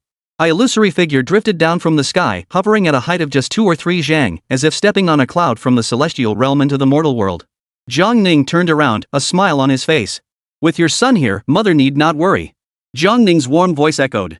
Yu Fei truly felt as though she were about to die, yet now, it was as though she had been reborn. This ethereal figure was her imperial son. Though it was merely a shadowy figure, it stood before her like a mountain, impenetrable to anyone. Her heart instantly calmed to the utmost. Jiang Ning slowly turned around and looked at Wang Zhong, who was still sitting on the cloth-covered litter, lifting his massive head, his face filled with disbelief. Lu Jin, your performance has surpassed this prince's expectations. Jiang Ning regained his composure, his voice clear and lingering. Lu Jin hurriedly bowed. I am willing to serve the ninth prince. The ninth prince? Wang Zhong propped himself up with both hands, staring intently at the faint figure. The ninth prince, who had been away from the capital for a full 10 years, had indeed returned. After leaving the palace, Lu Jin immediately sided with the ninth prince. Wang Zhong seemed to have found the reason. With Lu Jin's 11th tier cultivation, he was no different from an ant or a blade of grass in the presence of Jiang Ning, who was at the 14th tier. Wang Zhong recognized a familiar feeling from the ethereal face. It was indeed the ninth prince's face, though now grown into an adult. Wang Zhong stood up from the palanquin, and the eunuchs carrying it could no longer support the weight, collapsing one after another in a heap. Wang Zhong crashed to the ground, his body heavy, his flesh trembling. He stood before the crowd like a mountain of flesh. 14th realm? So what? It's just a divine consciousness clone, capable of borrowing only 10% of the original body's qi. Do you really think you can kill me? Wang Zhong once again channeled his qi, unleashing the full might of the 13th realm. As he took a step forward, he simultaneously summoned the spiritual energy of heaven and earth, causing his body to swell rapidly, reaching over 10 zhang in height, bathed in golden light. His true body still stood behind this gigantic figure. This was his divine form. Everyone in the courtyard appeared as small as ants before Wang Zhong. It seemed that Wang Zhong had some understanding of the 14th realm. A divine consciousness avatar could indeed only summon 10% of the main body's qi energy, and the divine abilities it could unleash were significantly weakened. However, he clearly knew nothing about the true strength of the 14th realm.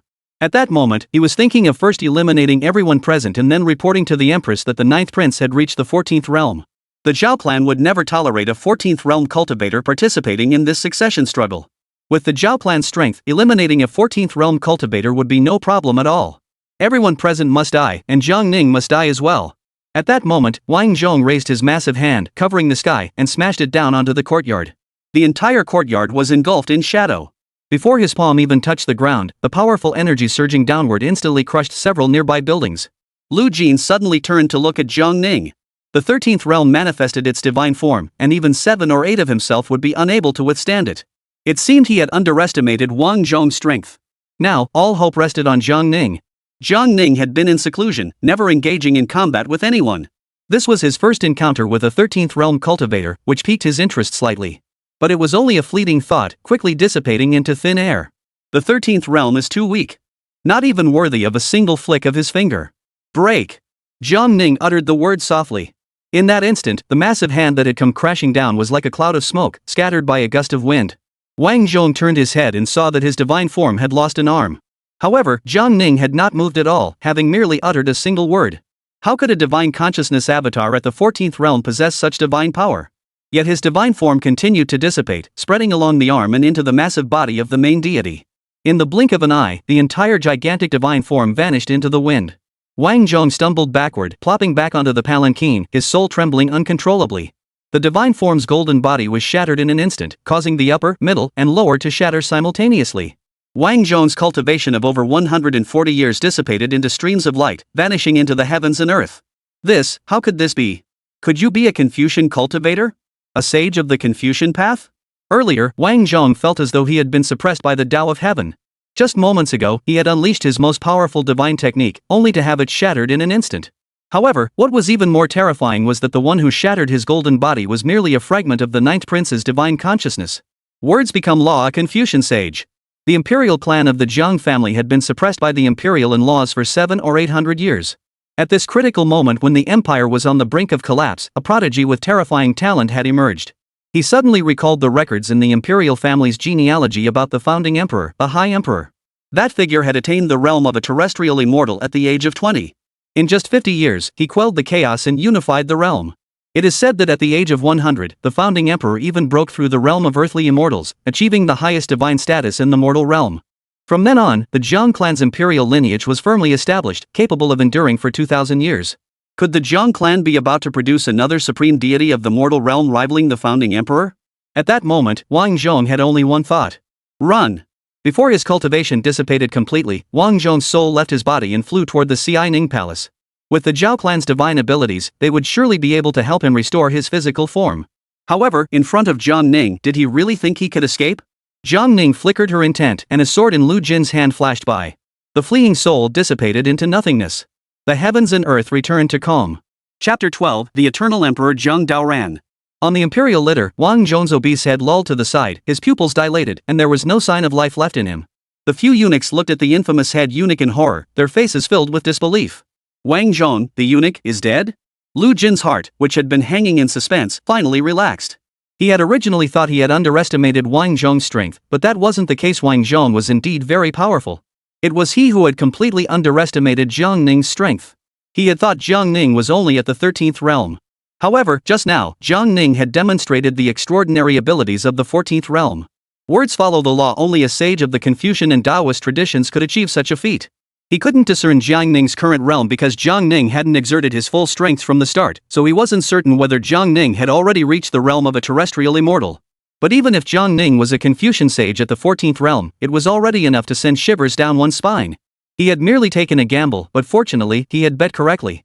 A prince of the 14th realm, whose strength far surpasses that of his older brothers, is more than capable of establishing himself in the imperial city. Casually slaying a 13th tier great cultivator who could underestimate him? However, this was not his true form. You kept your promise, and this prince will honor mine. Jiang Ning spoke to Lu Jin with a faint smile. Upon hearing this, Lu Jin was overjoyed. When one reaches the end of the road, there is often a new path. He had assumed that Jiang Ning's offer to help him enter the 12th realm was merely a hollow promise used to win people over. But he never expected Jiang Ning to be serious. Jiang Ning gently raised his hand, and a tiny, ethereal white pearl in his palm, slowly flying toward Lu Jin's forehead and merging with him. Lu Jin closed his eyes. He had always been able to see the scenery of the 12th realm. But to him, he had always been standing on the peak of a mountain, and the 12th realm seemed like a celestial palace on the peak of an even higher mountain. It was something he could only gaze at from afar, never to reach. As a mysterious force merged into his body, he floated gracefully from the mountain peak and flew toward the celestial palace. It felt as though he had merged with this world, and with every movement, he could summon the essence of the heavens and earth, transforming it into his own power. At that moment, the heavens and earth changed color. From the 9 heavens above, 8 directions of thunder and lightning gathered, breaking through the clouds and plunging toward Lu Jin, who was in the midst of breaking through his realm. Terrifying thunderbolts, like a giant dragon, twisted and turned. This is bad. Jiang Ning had forced him to break through his cultivation realm against the heavens, triggering the thunder tribulation. And with his 11th tier cultivation, he couldn't withstand even a fraction of the thunder tribulation. Just as Lu Jin was filled with terror, he heard Jiang Ning's authoritative voice ringing in his ears. Retreat! That bolt of thunder actually retreated and vanished into the clouds. Lu Jin arrived safely at the celestial palace and successfully broke through to the 12th realm. Thinking of that heavenly thunderbolt, he still felt a lingering fear. As his divine consciousness returned, Lu Jin slowly opened his eyes and looked once more at Jiang Ning's ethereal form, now viewing him as if he were a divine being from another world. Even though he had reached the 14th realm and possessed the divine ability of words becoming law, he could never have driven back the heavenly tribulation sent down by the Tao with a single shout. A terrestrial immortal. The 9th prince must be a terrestrial immortal. At that moment, Lu Jin's heart surged with emotion, and he knelt before Jiang Ning's ethereal form. This humble servant humbly thanks His Royal Highness the 9th prince for his divine grace. His voice trembled violently. His master was certain to ascend to the throne. Jiang Ning slowly turned around and smiled faintly at Yu Fei once more. Your humble son is unworthy, causing my mother to be startled. Yu Fei shook her head frantically, too overwhelmed to speak, as tears streamed down her cheeks. At that moment, Jiang Ning's figure gradually coalesced and returned to the small silkbox. His voice echoed throughout the palace. Escort the Empress Dowager back to the Wutong Garden and bring Wang Zhong's head to see Zhao Chunhua. As you command. Lu Jin walked up to Wang Zhong's lifeless body, staring at his lifeless eyes, filled with sorrow and regret. Wang Zhong, a great cultivator of the 13th realm, had exploited the Empress's power to wreak havoc in the palace for decades. Yet he never imagined that even in death, he would meet such a tragic end, his soul and spirit utterly annihilated, doomed to eternal reincarnation. And he himself had nearly met the same fate as Wang Zhong. Lu Jin, his life was not meant to end this way. At that moment, in the northwest corner of the imperial palace, within a grand and imposing Daoist temple, the floor was laid out in a massive bagua array, covered with golden Daoist inscriptions.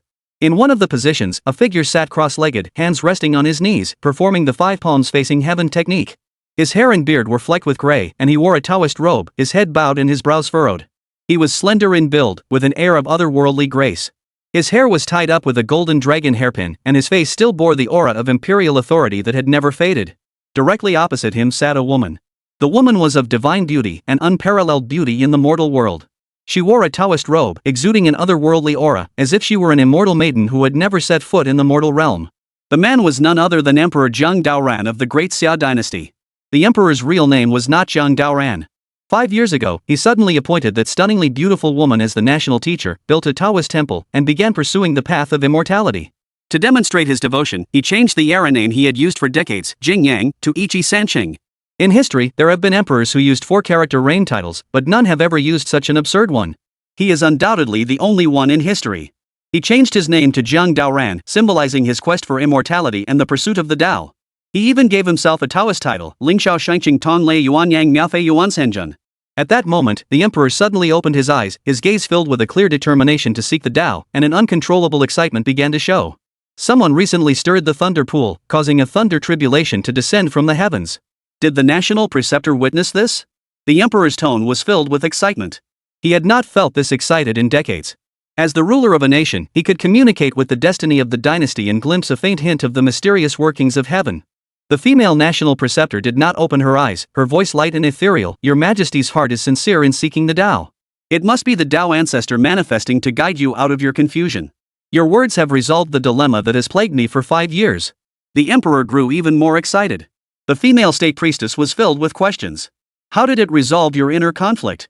This is the fruit of your Majesty's quest for the Tao. It has nothing to do with me, the Grand Taoist said softly. Just now, someone defied heaven and altered their fate, proving that the heavenly restrictions are not insurmountable. I pursue immortality, and I too shall achieve it. Just now, I saw the river of time. The emperor stood up, flinging his robe aside. It's done. I've succeeded. I must change my monastic name to The supreme Taoist of the Great Row, heavenly immortal, purple extreme eternal sage, wise and radiant, ruling the three primordial realms, verifying the response, Jade Void, supreme commander of the five thunder, great true person of the Xuanwu realm, lord of 10,000 years of longevity. What do you think, Grand Sage? Marvelous. National Preceptor, why not practice dual cultivation with me?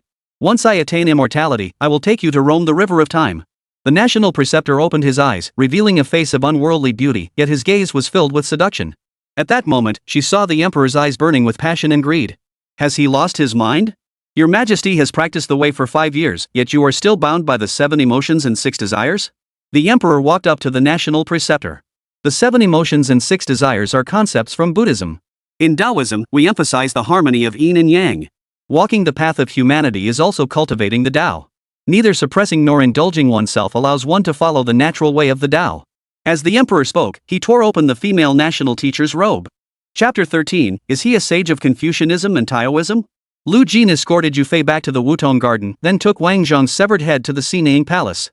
He was dressed in rags, yet his complexion was radiant, giving him a youthful appearance with white hair.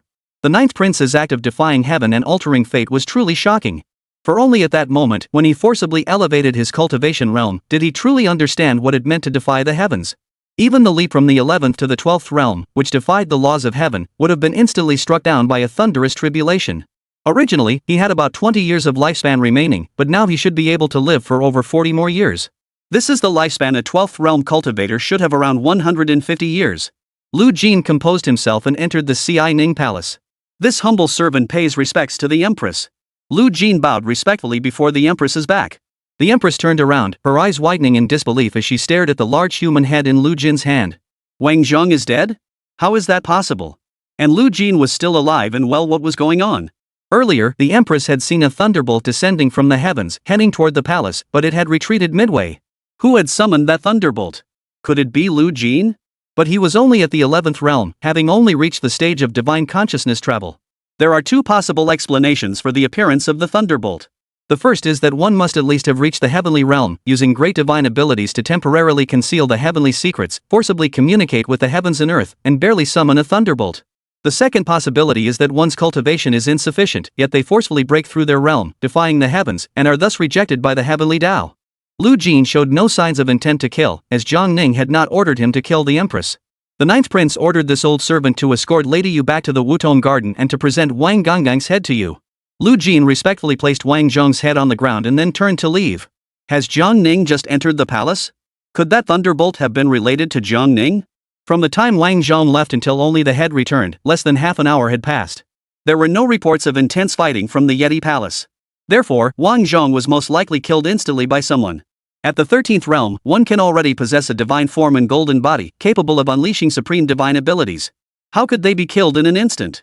There is only one possibility. Now that Zhang Ning has returned, the Yu clan, who has been biding their time and yielding, has finally acted.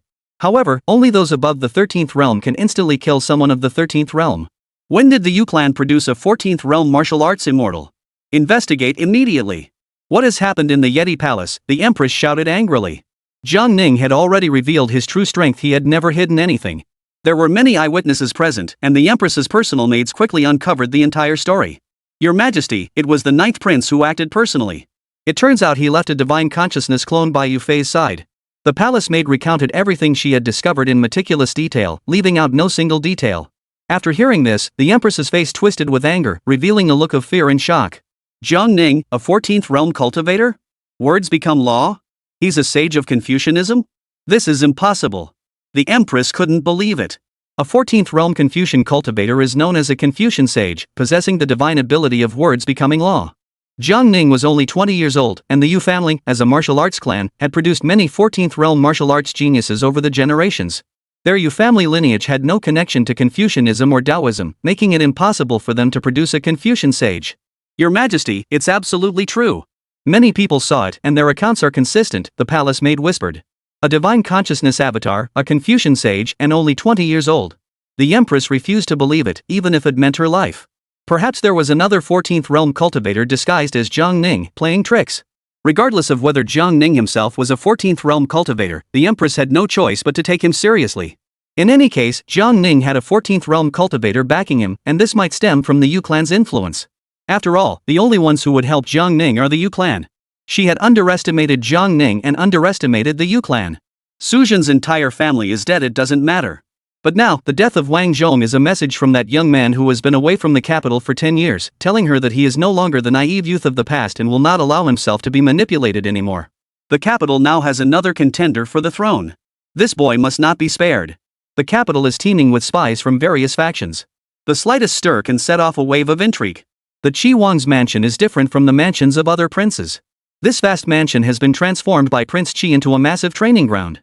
Qi Wang Zhangyu, endowed with boundless strength, differs from other cultivators who cultivate Qi and advance gradually. However, the Qi Wang relied on his formidable physical strength to break through one realm after another. "Greetings, Your Highness," a middle-aged man dressed in simple attire bowed before Jiangyu. Jiangyu slowly lowered the massive boulder he was holding. "How is it? Did Your Highness order the spy stationed near the ninth prince to assassinate him?" "No. What happened?" King Qi asked. The man recounted the events of the day in chronological order. "Not bad, my brother. You've caused quite a stir upon your return, even killing Wang Zhong. After 10 years of wandering the martial arts world, you've certainly kept your abilities well hidden." Jiangyu spoke in a low voice. "Your Highness, the men from the small east tower attempted to assassinate the ninth prince, yet neither you nor I issued such an order. I suspect someone is trying to stir up conflict between Your Highness and the ninth prince. Should we intervene and clarify that this matter has nothing to do with Your Highness?" the man asked. They had merely planted spies around Jiang Ning and were not in a hurry to act. "Someone wants to use one to kill another." Jiangyu sneered. "Are you suggesting that this prince should apologize to the ninth prince? Do you think he deserves it? What has happened has happened. Why should I, Jiangyu, go out of my way to explain anything? I heard that the ninth prince has cultivated a divine consciousness clone and killed Wang Zhong. We are still unclear about the ninth prince and the Yu family's true intentions. I think we should first resolve the misunderstanding." Jiangyu remained disdainful. "Wang Zhong was just an old eunuch. He's dead, so let him stay dead. Does the ninth prince have to apologize for killing an old eunuch? He wasn't even one of our people." The man sighed helplessly. The Yu clan must have been hiding something. "So what? Once I break through to the 13th realm, the Yu clan is nothing. I can wipe them out with a single flick of my wrist." The man hesitated, then decided not to continue. Jiangyu completely missed the point. The point wasn't that an old eunuch had died, but that the ninth prince had effortlessly subdued the old eunuch using his divine consciousness. That was something only someone at the 14th realm could accomplish. The prince's mansion. Yu Tianhu was pacing nervously, sending men to the palace to gather information, but there was no word back. He was nearly driven mad, yet Jiang Ning remained seated calmly. If only there were any elders from his family in the capital, he wouldn't have to stay here enduring Jiang Ning's cold stare. Just then, news finally arrived. A soldier rushed to Yu Tianhu's side, leaned close to his ear, and whispered for a moment. Yu Tianhu's expression changed from anxiety to shock, and he looked at Jiang Ning in disbelief. Chapter 14, The Princess Wants to be Empress? Lu Jin actually chose to risk his life for Jiang Ning, which came as a great surprise to him. So even those eunuchs have loyalty to their master? That's not the point. The point is that Jiang Ning, using a single thread of his divine consciousness, effortlessly killed Wang Zhong and even forced Lu Jin to advance a major realm, helping him enter the 12th realm. Can you just say you'll help Lu Jin advance and then do it? No wonder Jiang Ning remained as calm as a mountain, as if nothing had happened. It's not that he is cold-blooded and indifferent to the life or death of his own mother. It's because everything is under his complete control. It turns out he wasn't at the 11th realm, not the 12th realm, and not even the 13th realm. He is actually at the 14th realm, a martial arts immortal? No, he speaks with the power of law, effortlessly shattering Wang Zhong's Dharma body, a Confucian sage? But he practices demonic arts. What's going on here? The secrets surrounding this ninth prince are too numerous to count. Clearly, Jiang Ning can control everything, and clearly he knows I'm just standing by helplessly, yet he remains silent. Serving the ninth prince, Yu Tianhu, will eventually die of frustration. But Yu Tianhu couldn't help but ask. Your Highness, have you already reached the 14th realm? Yu Tianhu asked softly, his voice filled with disbelief. Not yet. Boom. Those two casual words left Yu Tianhu stunned as if struck by lightning. At 20 years old, having reached the 14th realm was already enough to astonish the world, enough to be compared to the legendary geniuses who had ever emerged throughout history. Yet he said, not yet. Not just meant he was a land deity. The founding emperor of the Great Xia dynasty, at 20 years old, had already attained the realm of a land deity. By the age of 100, he had ascended to an even higher realm, dominating the world for 300 years with unmatched power. He was truly the peerless genius of all ages, with no equal before or after. Therefore, above the realm of land-dwelling immortals, there exists another realm, the supreme deity of the human realm. However, this realm does not refer to the 16th realm above the land immortal realm, but specifically to the founding emperor, Emperor Gao. At this moment, Yu Tianhu was utterly overwhelmed with excitement. Jiang Ning had the potential to rival the Taizu Emperor and become the second supreme god of the mortal realm. And this person's veins flowed with half of the Yu clan's bloodline. No wonder he was so aloof. Which land-dwelling immortal isn't aloof in this world?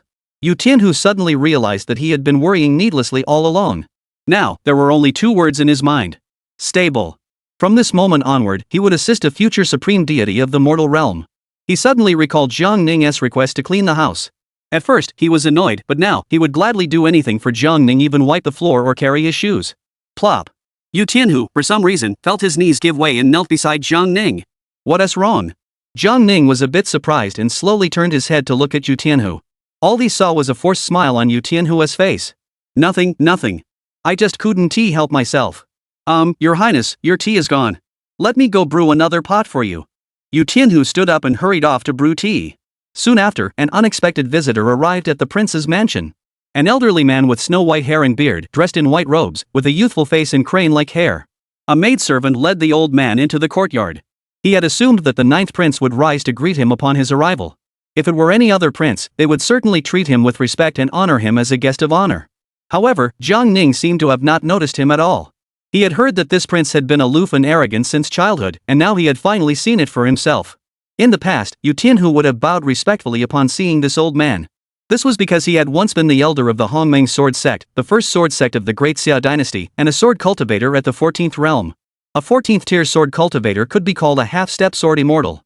Lu Jin might be called a prodigy of the sword path, but compared to Zhao Qianhe, he was but a minor figure. However, now, a 14th tier sword cultivator is nothing in the presence of a land deity. Senior Zhao, what brings you here? Yu Tianhu stood straight, chest puffed out, and asked in a deep voice. I have come to pay my respects to the ninth prince and discuss important matters with him. Zhao Qianhe's old, deep voice rang out. Why not pay respects by bowing? Yu Tianhu demanded. Humph. Upon hearing this, Zhao Qianhe felt displeased. As a half-step sword immortal, he felt like he had been rejected. Please sit down, Jiang Ning said, keeping his eyes fixed on Zhao Qianhe as he made a casual gesture inviting him to sit. Zhao Qianhe sat down and asked Jiang Ning, Prince Ji, are you interested in joining forces with the princess? He was the Long Princess's honored guest and had come here specifically to act as a messenger after hearing about the recent events. While Jiang Ning did have a high-ranking expert by his side, which prince didn't? The factions of the various princes had already solidified, except for Jiang Ning, who hadn't yet established himself. Therefore, Zhao Qianhe believed that persuading a 20-year-old prince required no elaborate rhetoric. He knew the Yu family's background inside out. The eldest princess said that the ninth prince has always been modest and humble since childhood, harboring great ambitions, unlike the other princes who are two-faced. If there is to be someone who inherits the legitimate line of the Great Xia dynasty in the future, that person should be the ninth prince. Therefore, the eldest princess wishes to contribute her efforts to ensure the ninth princess' ascension to the throne in the future. Zhao Qianhe said. Jiang Ning heard this and remained expressionless. He had no deep impressions of any of his siblings. However, he recalled that the eldest princess had once joined the Hongmeng sword sect to cultivate the way of the sword and had achieved considerable mastery. But Zhao Qianhe's plan was a bit too crude. The eldest princess's intentions were clear to Jiang Ning without needing to think about it. The Yu family still had half a mineral vein, and the eldest princess was eyeing that half. What about his claim of being virtuous and humble since childhood, speaking without preparation? Even Yu Tianhu could tell that Zhao Qianhe was speaking unnaturally. Senior Zhao, what are you doing here? Yu Tianhu asked, sounding a bit annoyed. These are all heartfelt words. The ninth prince has just returned to the capital, and the Yu clan has been dispersed.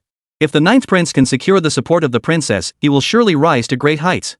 The princess also said that if the ninth prince agrees to ally with her, she will certainly petition for the title of prince for him. Zhao Qianhe said. Jiang Ning remained silent.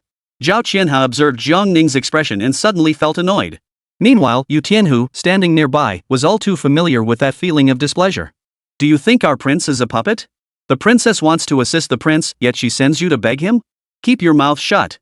Your Highness, I have come personally to see you, which should demonstrate the princess's sincerity, shouldn't it? If the ninth prince agrees, I might even consider taking you as my disciple and teaching you sword techniques. Put.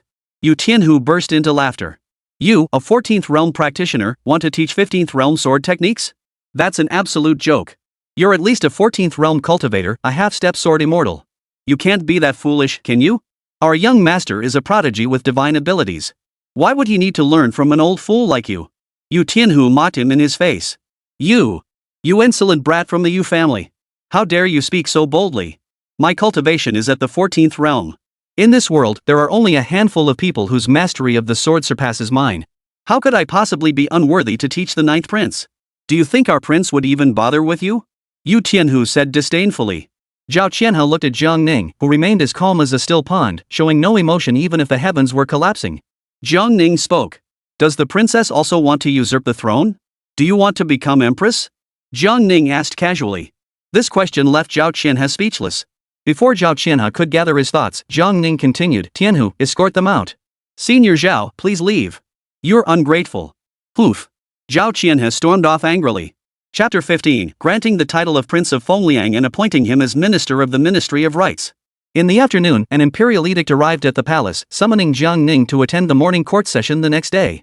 Having returned to the capital discreetly, Jiang Ning felt it was time for the world to know that he, Jiang Ning, had returned. The next morning, civil and military officials entered the Taiyi Hall one after another. Jiang Ning, dressed in a brocaded robe adorned with flying serpents, wore a jade crown, and arrived late. This was Jiang Ning's first time attending the morning court assembly and his first time entering the Taiyi Hall. He made his way through the crowd of officials to the front row, gazing at the gilded dragon-carved throne symbolizing the supreme authority of the emperor, and the 5 flying dragon screens standing behind it. At that moment, many eyes turned toward Jiang Ning. Even many ministers were seeing Jiang Ning for the first time. Only a few officials who had guarded the Zhangwu pavilion had seen the young Jiang Ning before. The news of the massacre of the entire Suzhen family, the Marquis of Wei Yuan, had already spread. Everyone only knew that the empress had issued an imperial edict yesterday ordering Jiang Ning to marry into the Wei Yuan's family, and that Jiang Ning had gone to the Wei Yuan's mansion. Shortly after, Lu Jin had the entire Suzhen family slaughtered. The reason behind this is unknown. Those who know the truth dare not speak, and those who do not know dare not ask. Let alone the death of a Wei Yuan, at this critical juncture, even the death of several princes would not be considered extraordinary. The empress is arriving. A loud shout rang out as the empress entered from the side of the hall, slowly ascending the dais, and turned to face the ministers. Since the emperor began pursuing the path of immortality, the morning court assembly had been presided over by the empress. The empress has no right to sit on the dragon throne, so she typically stands to preside over the grand court assembly. First, the ministers reported on major events that had occurred in various regions. Your Majesty, the report from Qingzhou states that the demon cult is causing unrest in Yunnan County, slaughtering over 70,000 civilians. The Ministry of War has already ordered the Qingzhou troops to be dispatched to suppress the rebellion. Yanzhou reports that several days ago, the Tianjiang River burst its banks, flooding 11 cities and causing countless casualties among the civilian population. According to reliable information, it appears that a river demon is causing the chaos. The Demon Suppression Bureau has been dispatched to Yanzhou for investigation. A report from Yanzhou, half a month ago, the northern Mang suddenly launched an attack on the border of Yanzhou. The exact cause is unknown. One after another, dozens of reports arrived, all bearing bad news. The empress grew increasingly pale as she listened. Enough! The empress was furious, flinging her sleeves aside. Is there not a single piece of good news? Every day it's one disaster after another. Can't you give this palace a day of peace? The ministers who had been about to continue their reports dared not speak another word. After a long silence, the empress scanned the crowd of ministers. Since you have no good news, I shall give you some good news. The ninth prince, Jiang Ning, returned to the capital a few days ago. He has now reached the age of 20, and according to imperial protocol, he should undergo the coronation ceremony and be granted the title of prince. After deliberation by the Office of Ceremonial Affairs, it has been decided to confer upon Jiang Ning the title of Prince of Liang, grant him a princess mansion, and appoint him as Minister of Rights. After the empress finished speaking, the court fell silent. Yu Tianhu was the first to speak. Congratulations to His Royal Highness the Prince of Liang. The other ministers followed suit with their congratulations. Congratulations to His Royal Highness the Prince of Liang. The conferment of the title of prince was a foregone conclusion. However, holding a position does not mean one is the Minister of Rights. It effectively means that the Empress has placed the Ministry of Rights under Jiang Ning's sphere of influence. From now on, all matters related to the Ministry of Rights must be approved by Jiang Ning. The Ministry of Rights is a powerful department responsible for rituals and ceremonial regulations. Sacrifices are particularly important, as deities are not merely abstract entities, especially for the imperial family, whose ancestral spirits are believed to exist in the real world. The Empress's intentions are clear. Since she cannot easily remove Jiang Ning, she will promote him instead. In this way, Jiang Ning will naturally become the target of everyone's criticism. By then, those seeking to eliminate Jiang Ning will not be limited to the Empress alone. He would inevitably become the target of everyone's attacks. After the court session ended, Jiang Ning walked out of the Taiyi Hall. Old Ninth, congratulations on your title. When your mansion is completed, please invite your elder brother over for a drink. A man as strong as an ox, dressed in a python-patterned robe, strode over and casually placed his hand on Jiang Ning's shoulder. Who are you? Jiang Ning asked. 10 years had passed, and he only knew this man was his elder brother, but he had forgotten his name. Old Ninth, you really are something. You don't even recognize your elder brother. But it's understandable, you were only 10 when you left. I am your second elder brother, Jiang Yu. It was Chi Wang Jiang Yu. Jiang Ning turned his head slightly to look at this overly familiar older brother. In his early 40s, he exuded a strong, masculine aura. However, in that instant, a hint of battle intent flickered in Jiang Ning's eyes. His spiritual energy was barely detectable, and according to the cultivation realm classification, he had barely reached the golden core realm. He practiced the heavenly phenomenon technique, a pure physical cultivation method. When mastered to its peak, it could match the standards of the 10th realm of cultivators. However, his physical body had already transcended the constraints of the world's laws, possessing at least the strength of the 12th realm. Yet his true strength was far beyond the realm of the 12th realm. It turned out that he was not the only one in this world who was not bound by the laws of this world. This second prince is deeply concealed. Outsiders likely have no idea of his true strength. Once he breaks through to the 13th realm, he can be considered a physical immortal. At that point, I wonder if he will have the strength to fight me. He had originally thought this succession struggle would be boring, but now, Jiang Ning feels a hint of anticipation. Looking at Jiang Yu's cheerful face, which resembled that of an older brother, Jiang Ning felt completely unmoved. Only these people would smile to your face and stab you in the back, plotting schemes day and night while pretending to be filial sons and respectful brothers. Pointless. I'll be going now. Jiang Ning broke free from Jiang Yu's hand and walked alone toward the inner palace. Hey! Jiang Yu's hand hung awkwardly in the air. This ninth son is even colder than the eldest. Jiang Yu muttered under his breath, his fiery gaze gradually turning icy. Jiang Ning arrived at Wutong Garden, and the palace maids immediately announced his arrival. Yu Fei hurried out to greet him. Ninger has arrived. Your humble son pays his respects to his mother. Why are you always so formal with your mother? Come inside. Sueyu, make some tea and prepare some snacks. Yes. The mother and son sat facing each other. Yu Fei took out the small silk-lined box and placed it carefully on the table. Ninger, is what's inside this little box really yours? Yes. Sai, are you at the 14th realm? Yu Fei's martial arts cultivation was not very high. In this world where cultivators above the 10th realm were everywhere, she was completely out of her league. However, this did not mean she knew nothing about cultivation. The Yu clan was a prominent cultivation family, with ancestors who had even attained the status of land-dwelling immortals. How could someone at the 14th realm use a single thread of divine consciousness to kill someone at the 13th realm? Unless the true body had descended. No, Ninger, have you perhaps already reached the realm of a land-dwelling immortal? Yu Fei changed her question. From that single display of words becoming law, forcibly helping Lu Jin break through his realm, it was clearly beyond the capabilities of someone at the 14th realm. Mother, to be precise, your son does not know his current realm. If we follow the traditional realm classification, your son should be around the 20th realm. Jiang Ning revealed everything without holding back. He had no reason to hide anything from his mother. Just as Yu Fei was about to speak in astonishment, Jiang Ning added, the realm is still improving. It takes about a year to advance one major realm. Chapter 16, the 20th realm? You actually believe that? Yu Fei was completely speechless. If someone else had said that, Yu Fei would have thought they were crazy. But her Ninger had never lied to her since childhood. However, the highest realm of cultivation in the world is the 15th realm, and the founding emperor of the Great Xia dynasty had achieved the supreme divine realm exclusive to him. But Jiang Ning said 20 realms? What on earth was that? Is there really someone who can cultivate to such a terrifying realm? Really? Is that true? 7 years ago, your humble son had already reached the realm of a terrestrial immortal. If it weren't for discovering that there were other realms beyond the 15th, I would have returned long ago. My royal son, you are truly one of a kind in this world. Yu Fei was excited, but also felt a hint of worry. Her imperial son had already reached the 20th realm, long since transcending the realm of ordinary mortals. What if one day he loses his humanity? What then? By the way, the Empress has bestowed upon you the title of prince and appointed you as minister of the Ministry of Rites. She must have ulterior motives. During the upcoming imperial ancestral ceremony, Ninger must be extra vigilant. Mother, rest assured. I have already considered this. He had no interest in scheming with others, but he found it amusing to play along. This is the lotus seed and osmanthus flower pastry you loved most as a child. Your mother made it herself this morning. Try some.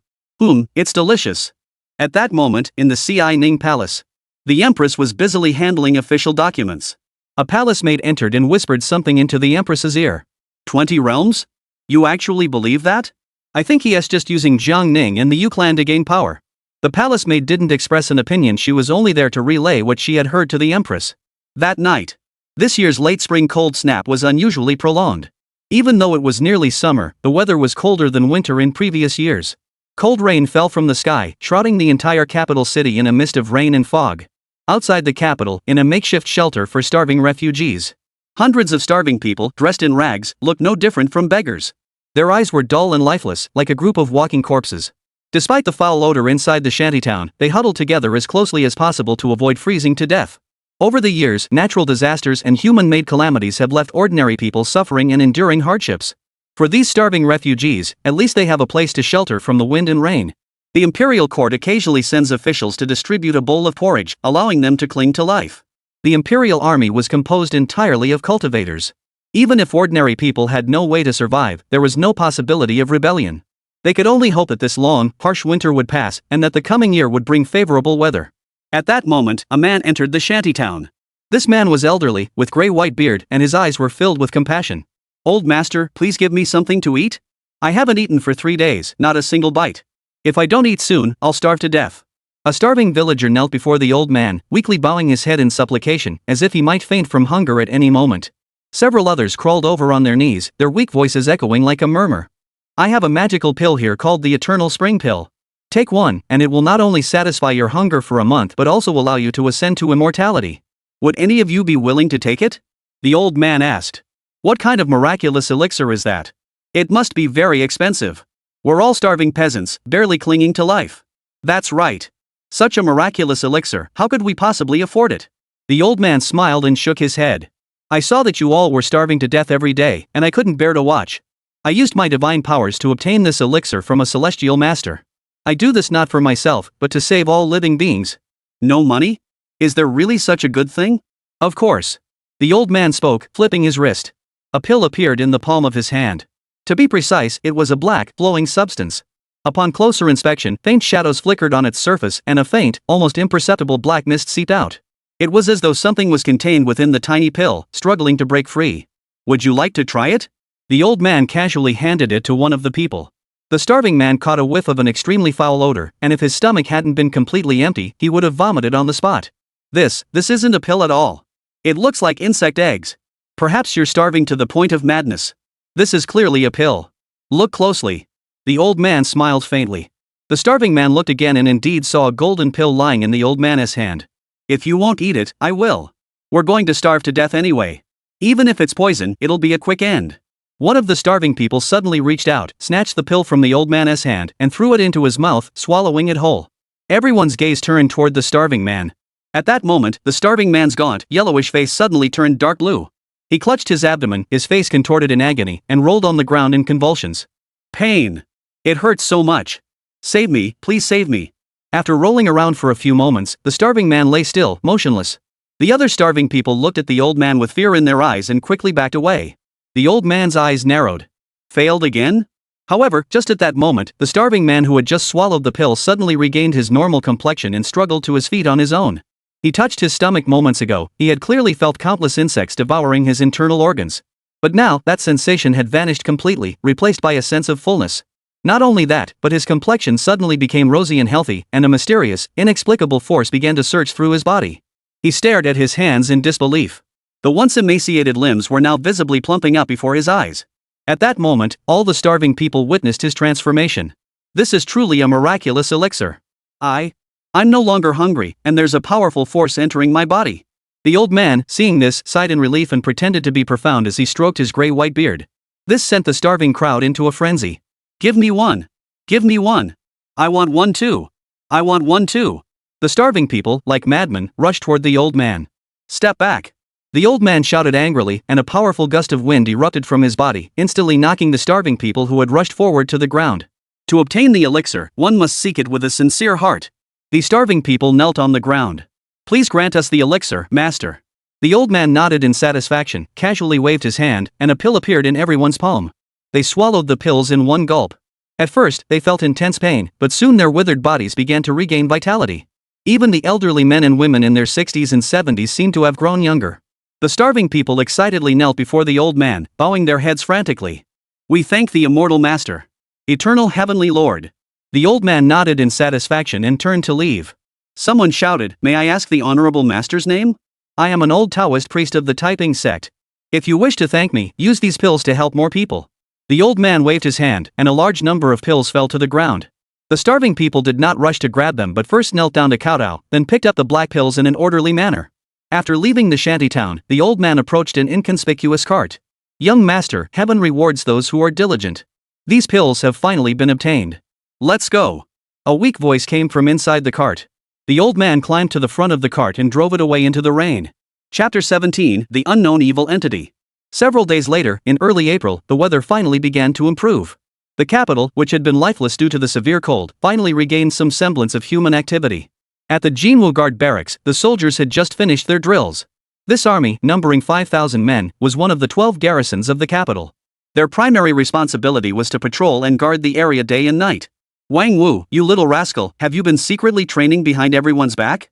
In just 10 days, you've advanced from the 5th realm to the 7th realm? Did the general give you special training?" "Not at all. I took a pill a few days ago. This pill is miraculous.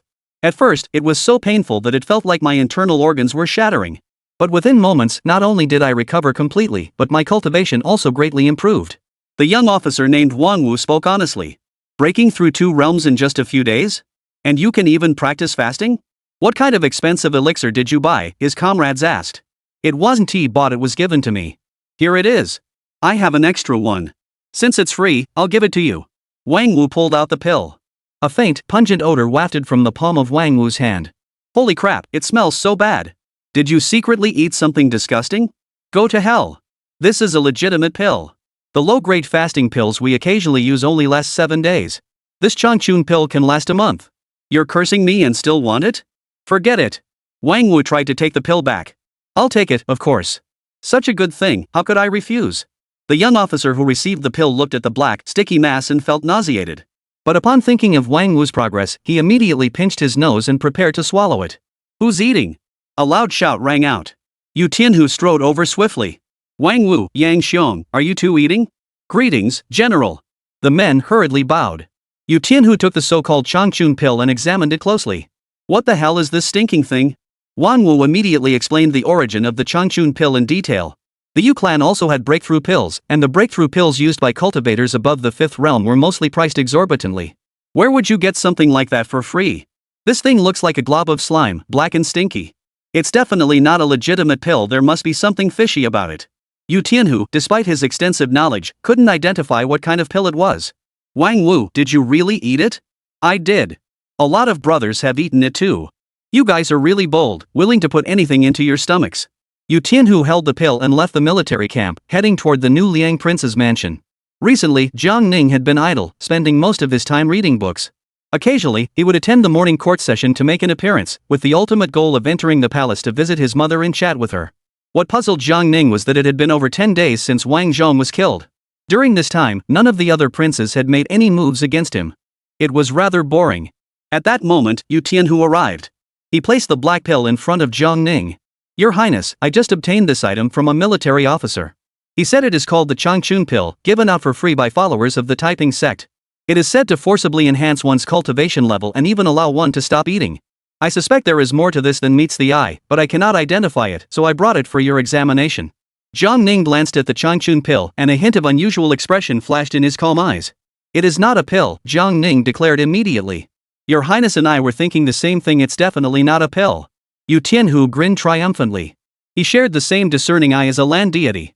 Jiang Ning gently touched the black sphere with his finger, infusing a thread of qi to probe its true nature. Inside the black sphere, there was an irregularly shaped fluid with an extremely resilient life force and a strong aggressive nature.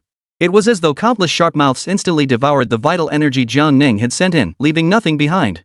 He carefully recalled all the ancient texts he had read but could not think of any life form that matched this description. The life and power of this entity surpassed Jiang Ning's understanding. He had recently met Qi Wang and discovered that Qi Wang possessed divine strength. Now he had encountered a life form that was not bound by the natural laws of this world.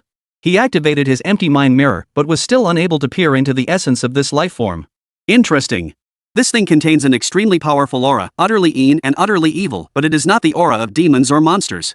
It is somewhat peculiar. It has been refined by someone and should be able to be controlled by them, Jiang Ning murmured softly. "Are there soldiers in the camp who have consumed this thing?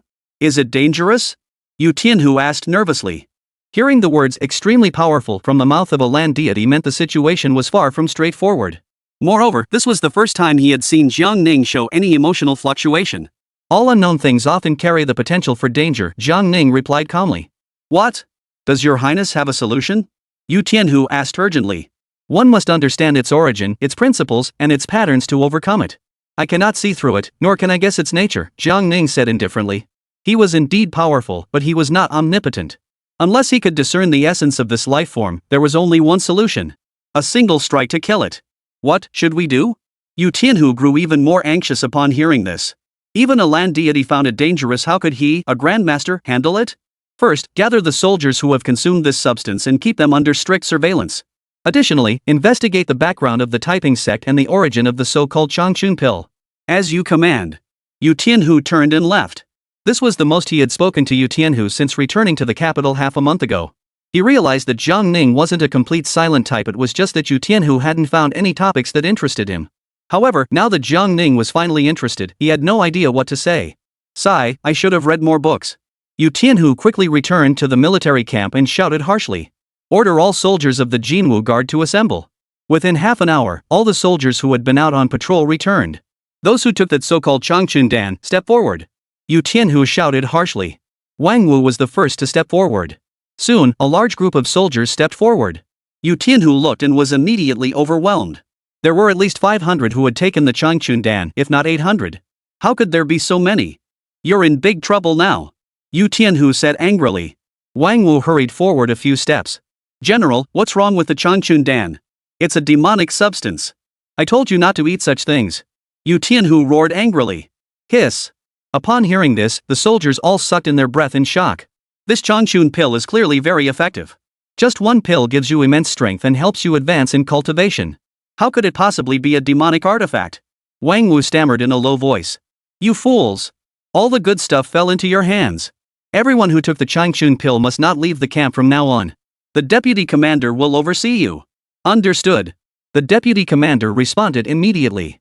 Military advisor, go investigate the background of the typing sect and trace the origin of the Changchun Dan. Oh, and find out how many people have taken the Changchun Dan. Understood. The military officer bowed and left the camp with a group of men. Chapter 18, besides him, who could possibly match the founding emperor? In the city, at the Prince of Qin's mansion. In a dimly lit underground chamber, the air was cold and eerie, filled with a ghostly atmosphere. Skulls were scattered throughout the room, their hollow facial cavities emitting a slow, black mist. The walls were adorned with a circle of eerie portraits, depicting demons and monsters in a chaotic dance. Seated cross-legged on the ground was a man with a gaunt, sickly face, sunken eye sockets, and skin stretched tightly over his bones. He resembled a skeleton, clad in a golden silk robe adorned with serpentine patterns. When he opened his eyes, the gaunt, bone-like eyebrows still carried the unmistakable aura of royal nobility. The eldest prince of the imperial family, Prince Jiang Shui of Qin. In his youth, he was not like this a sturdy, handsome prince. But no one knew when it began. He had gradually wasted away over time. The world assumed that the crown prince was afflicted by a mysterious illness, which had reduced him to this state. Only he knew the true reason behind his transformation. Not far from him, the floor had cracked open, and a black mass protruded from the fissure, pulsating irregularly, an eerie sight to behold. Young master. An old man entered the underground chamber and bowed to Jiang Shui. Jiang Shui disliked being addressed as Your Royal Highness in private. Therefore, everyone in the Qin Wangfu referred to him as young master in everyday life. The Jinwu guards are investigating the typing sect and the Changchun Dan incident, the old man said solemnly. I thought the ninth prince had withdrawn from the world and didn't concern himself with such matters. I didn't expect him to care about this.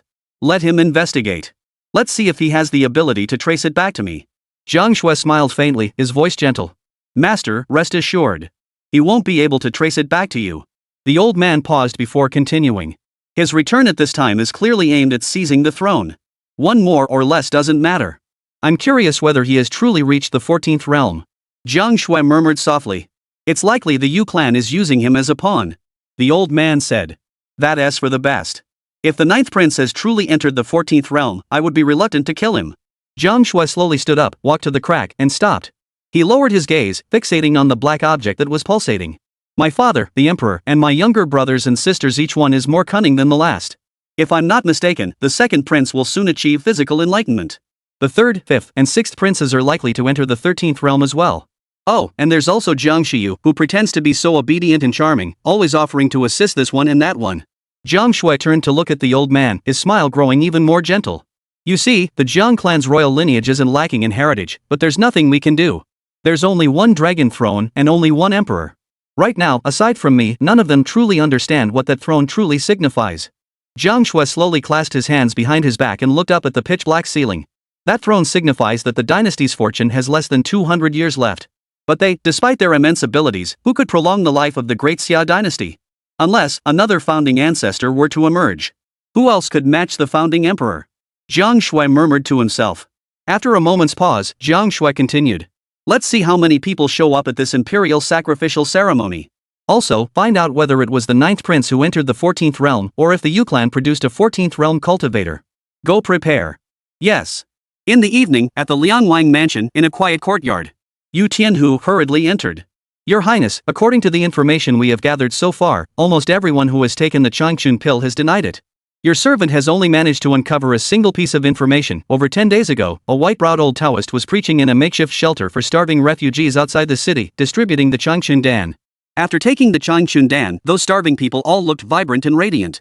Moreover, almost everyone developed terrifying brute strength. Based on my estimation, the Taiping sect has already infiltrated the city, with at least 30,000 people having taken the Changchun Dan. As for the white-browed Taoist priest, we have no idea where he came from or where he is hiding now. Yu Tianhu reported. He suddenly felt that using the word terrifying was inappropriate. Only a divine being could defeat a divine being. A group of heretics posed no threat to the 9th prince. Your Highness, the imperial sacrificial ceremony will take place in 3 days. At this critical juncture, the Taiping sect has emerged, and they're even concocting this evil Changchun pill. It seems they're targeting the imperial sacrificial ceremony. Yu Tianhu said with concern. Zhang Ning is currently serving as the Minister of Rites. If anything goes wrong during the royal sacrificial ceremony, Zhang Ning will be held directly responsible. Yu Tianhu continued, it might be the Empress's plot, intentionally having the prince serve as acting Minister of Rites so she can frame him during the ceremony. Zhang Ning didn't take the conspiracy or threats seriously. If the plot doesn't surface, he actually finds it rather boring. Announced throughout the city, the spread of the Taiping sect is strictly prohibited. Anyone disobeying this order will be executed without mercy. All individuals who have consumed the Changchun pill must be rounded up and placed under strict surveillance. Zhang Ning spoke in a solemn tone. As you command. If the source wasn't cut off, this ban would likely have little effect, serving only as a declaration from the Liangwang mansion that the Taiping sect was a heretical cult. Having traveled for 10 years, Zhang Ning had encountered various sects spreading their teachings. From magic water that cures all illnesses to believe in someone and gain eternal life. In this world, the spread of heretical sects could spread as quickly as a plague. Those starving peasants, with no place to go, swallow those evil pills out of desperation. It's both tragic and pitiful. They were born into a world where cultivators monopolized all resources, mere ants in the eyes of those above them. At least this stuff can help them survive starvation in the short term. But some people are just idle and foolish, stubbornly believing that manna will fall from the sky. As for the Taiping sect, whether their actions in the capital were orchestrated by the empress or one of the princes, Zhang Ning could not yet confirm. The next day, Emperor Ichi Sanqing personally issued an imperial edict ordering a 3-day fast beginning the following day, followed by a royal sacrificial ceremony. The entire city was placed under martial law, with city gates sealed off and no one allowed to enter or exit. Originally, Zhang Ning was supposed to arrange the sacrificial site and prepare the sacrificial offerings. However, since Zhang Ning had been appointed as the Minister of Rites, not a single official from the Ministry of Rites had come to pay their respects to him. Not even a single opinion had been sought from Zhang Ning regarding the imperial sacrificial ceremony. This was because the Ministry of Rites was under the influence of the 6th prince, and Zhang Ning held only a nominal position. Anyone with eyes could see that the officials of the Ministry of Rites did not hold Zhang Ning in any regard. Until the day of the sacrificial ceremony arrived. Chapter 19, the sacrificial ceremony takes an unexpected turn. In the heart of the capital city, within a massive earthen enclosure. A tall, wide platform stood there, pure white like jade. The walls were inscribed with golden ancient script. At the center of the spirit jade platform stood a 9-story tower, integrated with the base platform. 9 dragon patterns coil upward from the pavilion, exuding an ancient and solemn aura. The 9-dragon beacon tower. The spirit tablets of all the emperors of the Great Xia dynasty are enshrined within the 9-dragon beacon tower. Therefore, the 9-dragon beacon tower is the sacred site where the imperial family of the Great Xia dynasty pays homage to the spirits of their ancestors. According to ancestral tradition, a grand sacrificial ceremony is held once a year in mid-April. The emperor of the 1 Qi and 3 purities, who was devoted to the pursuit of immortality, would also appear at the grand ceremony. 9 blue cloud steeds pull a small mobile Taoist temple through the northern gate of the city walls. The emperor, clad in a dark black Taoist robe and exuding an otherworldly aura, stands before the dragon-drawn carriage. By his side stands the female national teacher, whose beauty is unparalleled. As the imperial carriage comes to a stop, the ministers bow in greeting. We, your subjects, pay our respects to your majesty. Rise. The female state councillor supported the emperor's hand as they slowly descended from the imperial carriage. The princes and princesses stood on either side. The empress led the concubines and stood beside the dragon carriage. When the empress saw the female state councillor's alluring figure and those eyes, her eyes sparkled with envy. That damn fox spirit, I wonder what kind of seductive magic she used to enchant his majesty like this. Even she, the empress, can't even see the emperor when she wants to go to the Hall of Purity to pay her respects. Like everyone else, she can only see the emperor once a year during the imperial sacrificial ceremony. The emperor had looked over his own children one by one, and finally settled on the youngest, Jiang Ning. The ninth? Yes. Jiang Ning nodded. The emperor walked over to Jiang Ning and examined her closely. You're as delicate and beautiful as your mother was in her youth. 10 years of travel have added a touch of uniqueness to your demeanor. Your majesty flatters me. The emperor smiled lightly and nodded, then walked up to the 9-dragon beacon tower.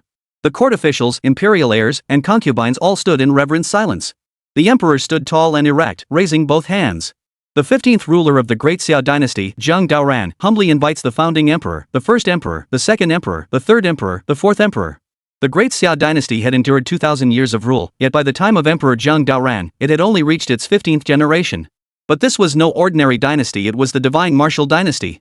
The 4 reigns of the Taizu, Taizong, Gaozong, and Xuanzong emperors alone span 1,200 years of the Great Yin dynasty's reign.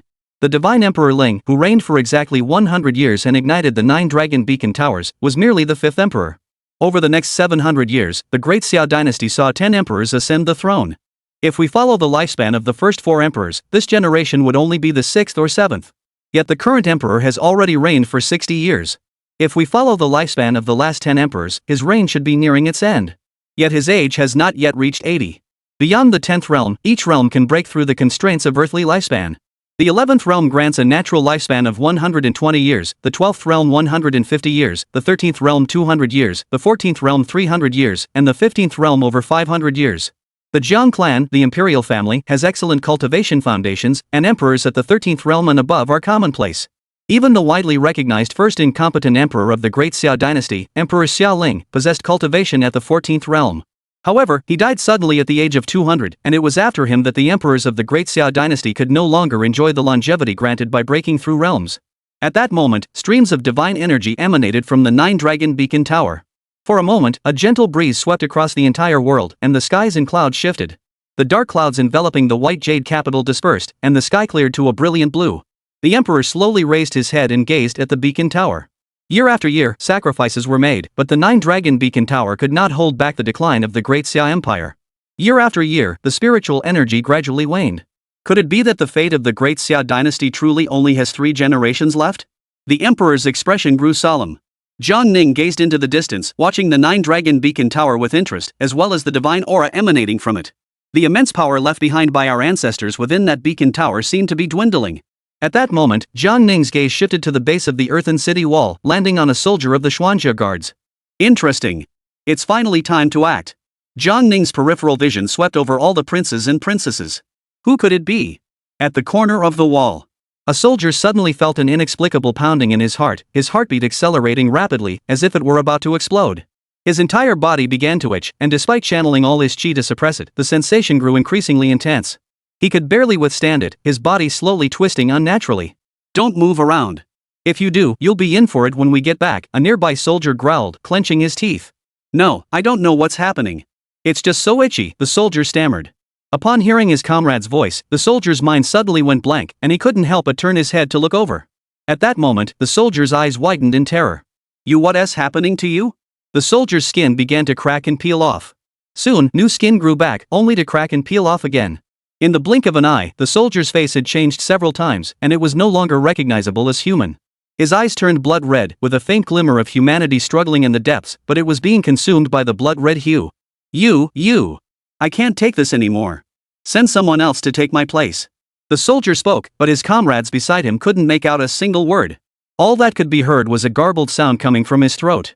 The soldier turned and fled, stumbling and falling to the ground, then began crawling forward. As he crawled forward, his body began to swell rapidly. In the blink of an eye, the soldier's armor was torn apart, revealing layer upon layer of black flesh, covered in a layer of pitch-black mucus, bulging out from his body. Black smoke continuously poured out of his mouth and nose, and a pungent stench quickly spread. At this moment, many soldiers in the ranks noticed the abnormal changes. A dozen soldiers turned to look at the scene unfolding behind them, their eyes filled with horror. What was happening? How could a perfectly normal person suddenly turn into a pile of monsters? The creature slowly rose from its crawling position. Its form was not human at all, with irregular limbs and features. It was nothing but layer upon layer of black flesh, piled one on top of the other. It was utterly terrifying. What's going on? Quick, report to the general. The monster suddenly stopped in its tracks, remaining motionless for a moment. Then it slowly turned around and walked toward the soldiers. The soldiers were all terrified and quickly raised their spears, stabbing at the monster. Plop. Several spears pierced the monster's body, but they couldn't stop it at all. It seemed to possess supernatural strength, advancing unimpeded. A crack appeared on the monster's head, and it bit off the upper part of a soldier's chest. It chewed once, making a swallowing motion. It then took another bite, swallowing the remaining half of the body whole. The soldiers nearby, witnessing the scene, were instantly petrified with fear. What on earth is this monster? Chapter 20, The Pure Warrior of the 12th Realm, Shi Wang Jiangyu. The monster seemed to suddenly activate, extending an arm from its body to wrap around a soldier who was about to turn and flee. Help! A piercing scream echoed through the solemn sacrificial square, reverberating within the walls of the fortress. However, in the next instant, the soldier had been completely swallowed by the monster. Monster, run away! The soldiers were all seasoned warriors, yet the monster devoured two of them as easily as eating a snack. Moreover, the long spears in their hands couldn't even scratch the monster. A dozen soldiers turned and ran toward the Nine Dragons signal tower at the center of the square. The monster used its hands and feet, moving at an incredible speed, and in the blink of an eye, it had caught up with several soldiers. Its irregularly shaped head constantly opened fissures. Like chicks pecking at grain, it devoured the fleeing soldiers one by one.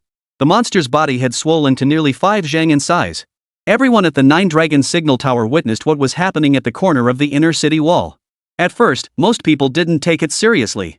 Most likely, it was some demon or monster trying to disrupt the imperial sacrificial ceremony. Such disturbances caused by demons and evil spirits were not uncommon in the capital. With so many Xuanjia guards present, there was no way a monster could get anywhere near the Nine Dragon Beacon Tower. Even if it managed to charge forward, there were plenty of high-ranking cultivators present. Subduing a monster was child's play. The Xuanjia guards reacted swiftly. A commander led several dozen soldiers to quickly surround the area. However, just at that moment, another unexpected change occurred. An increasing number of soldiers began to feel an itching sensation all over their bodies, with their skin peeling off. Layers of black flesh began to emerge from their bodies, instantly bursting through their armor and causing their bodies to swell dramatically. Those soldiers who were too close didn't even have time to react before being swallowed whole by the monsters. Those who managed to react launched an all-out assault on the mutated monsters. A 6th-ranked junior officer, wielding a long spear, charged toward one of the monsters. The monster made no attempt to dodge, instead using its body to withstand the spear strike. The spear passed straight through the monster's body. Immediately afterward, a massive crack opened up on the monster's body. The young officer, seeing this, was filled with terror.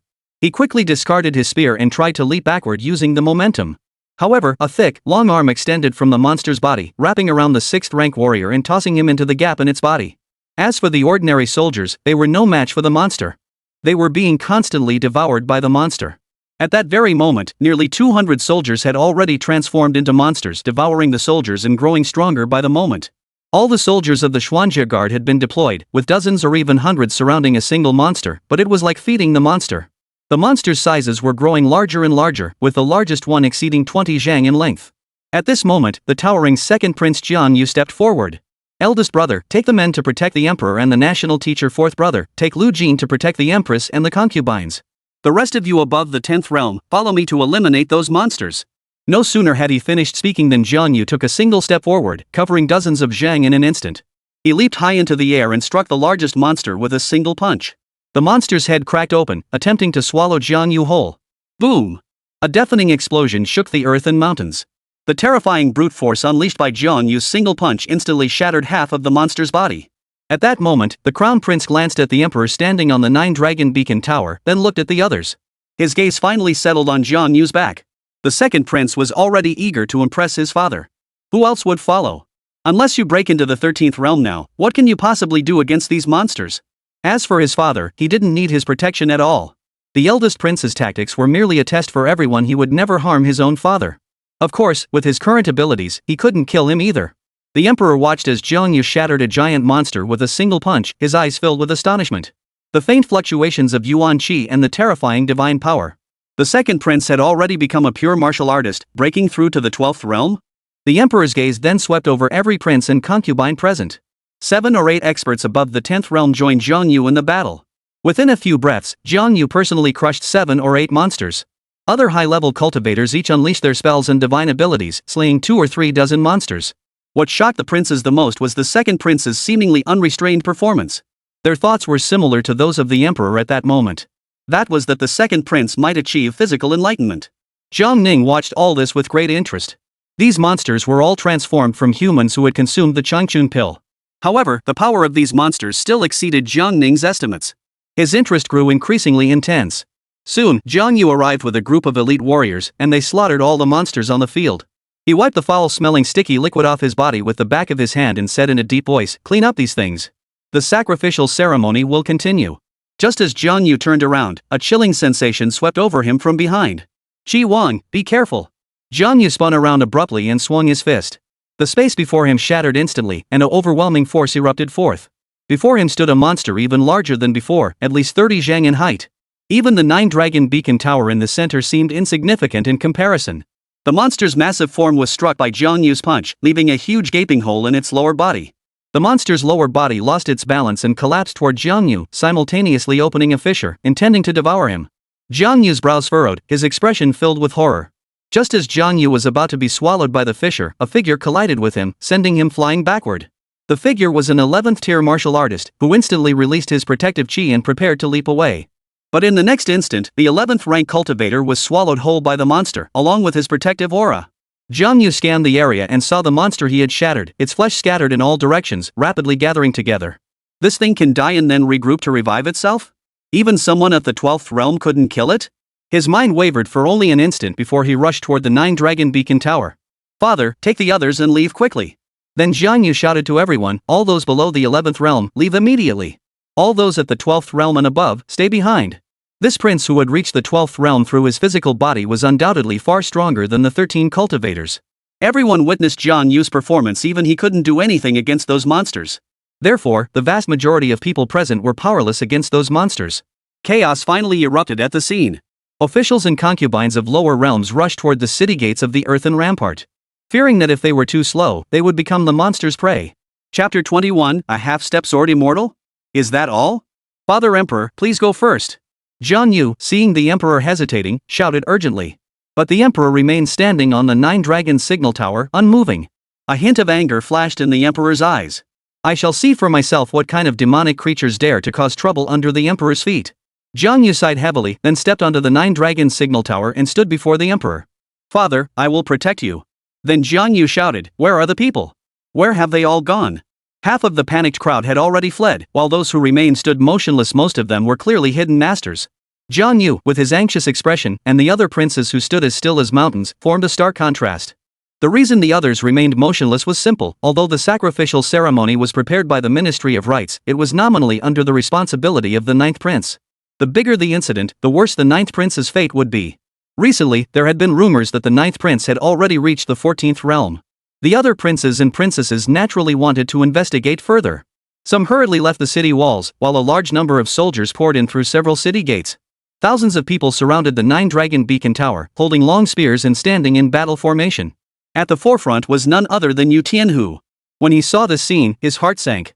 These massive monsters were chasing and devouring the soldiers of the Xuanjia Guard. The vast square was littered with corpses, and the ground was covered in blood. Not even a single limb or piece of flesh was left behind. All had been devoured by the monsters.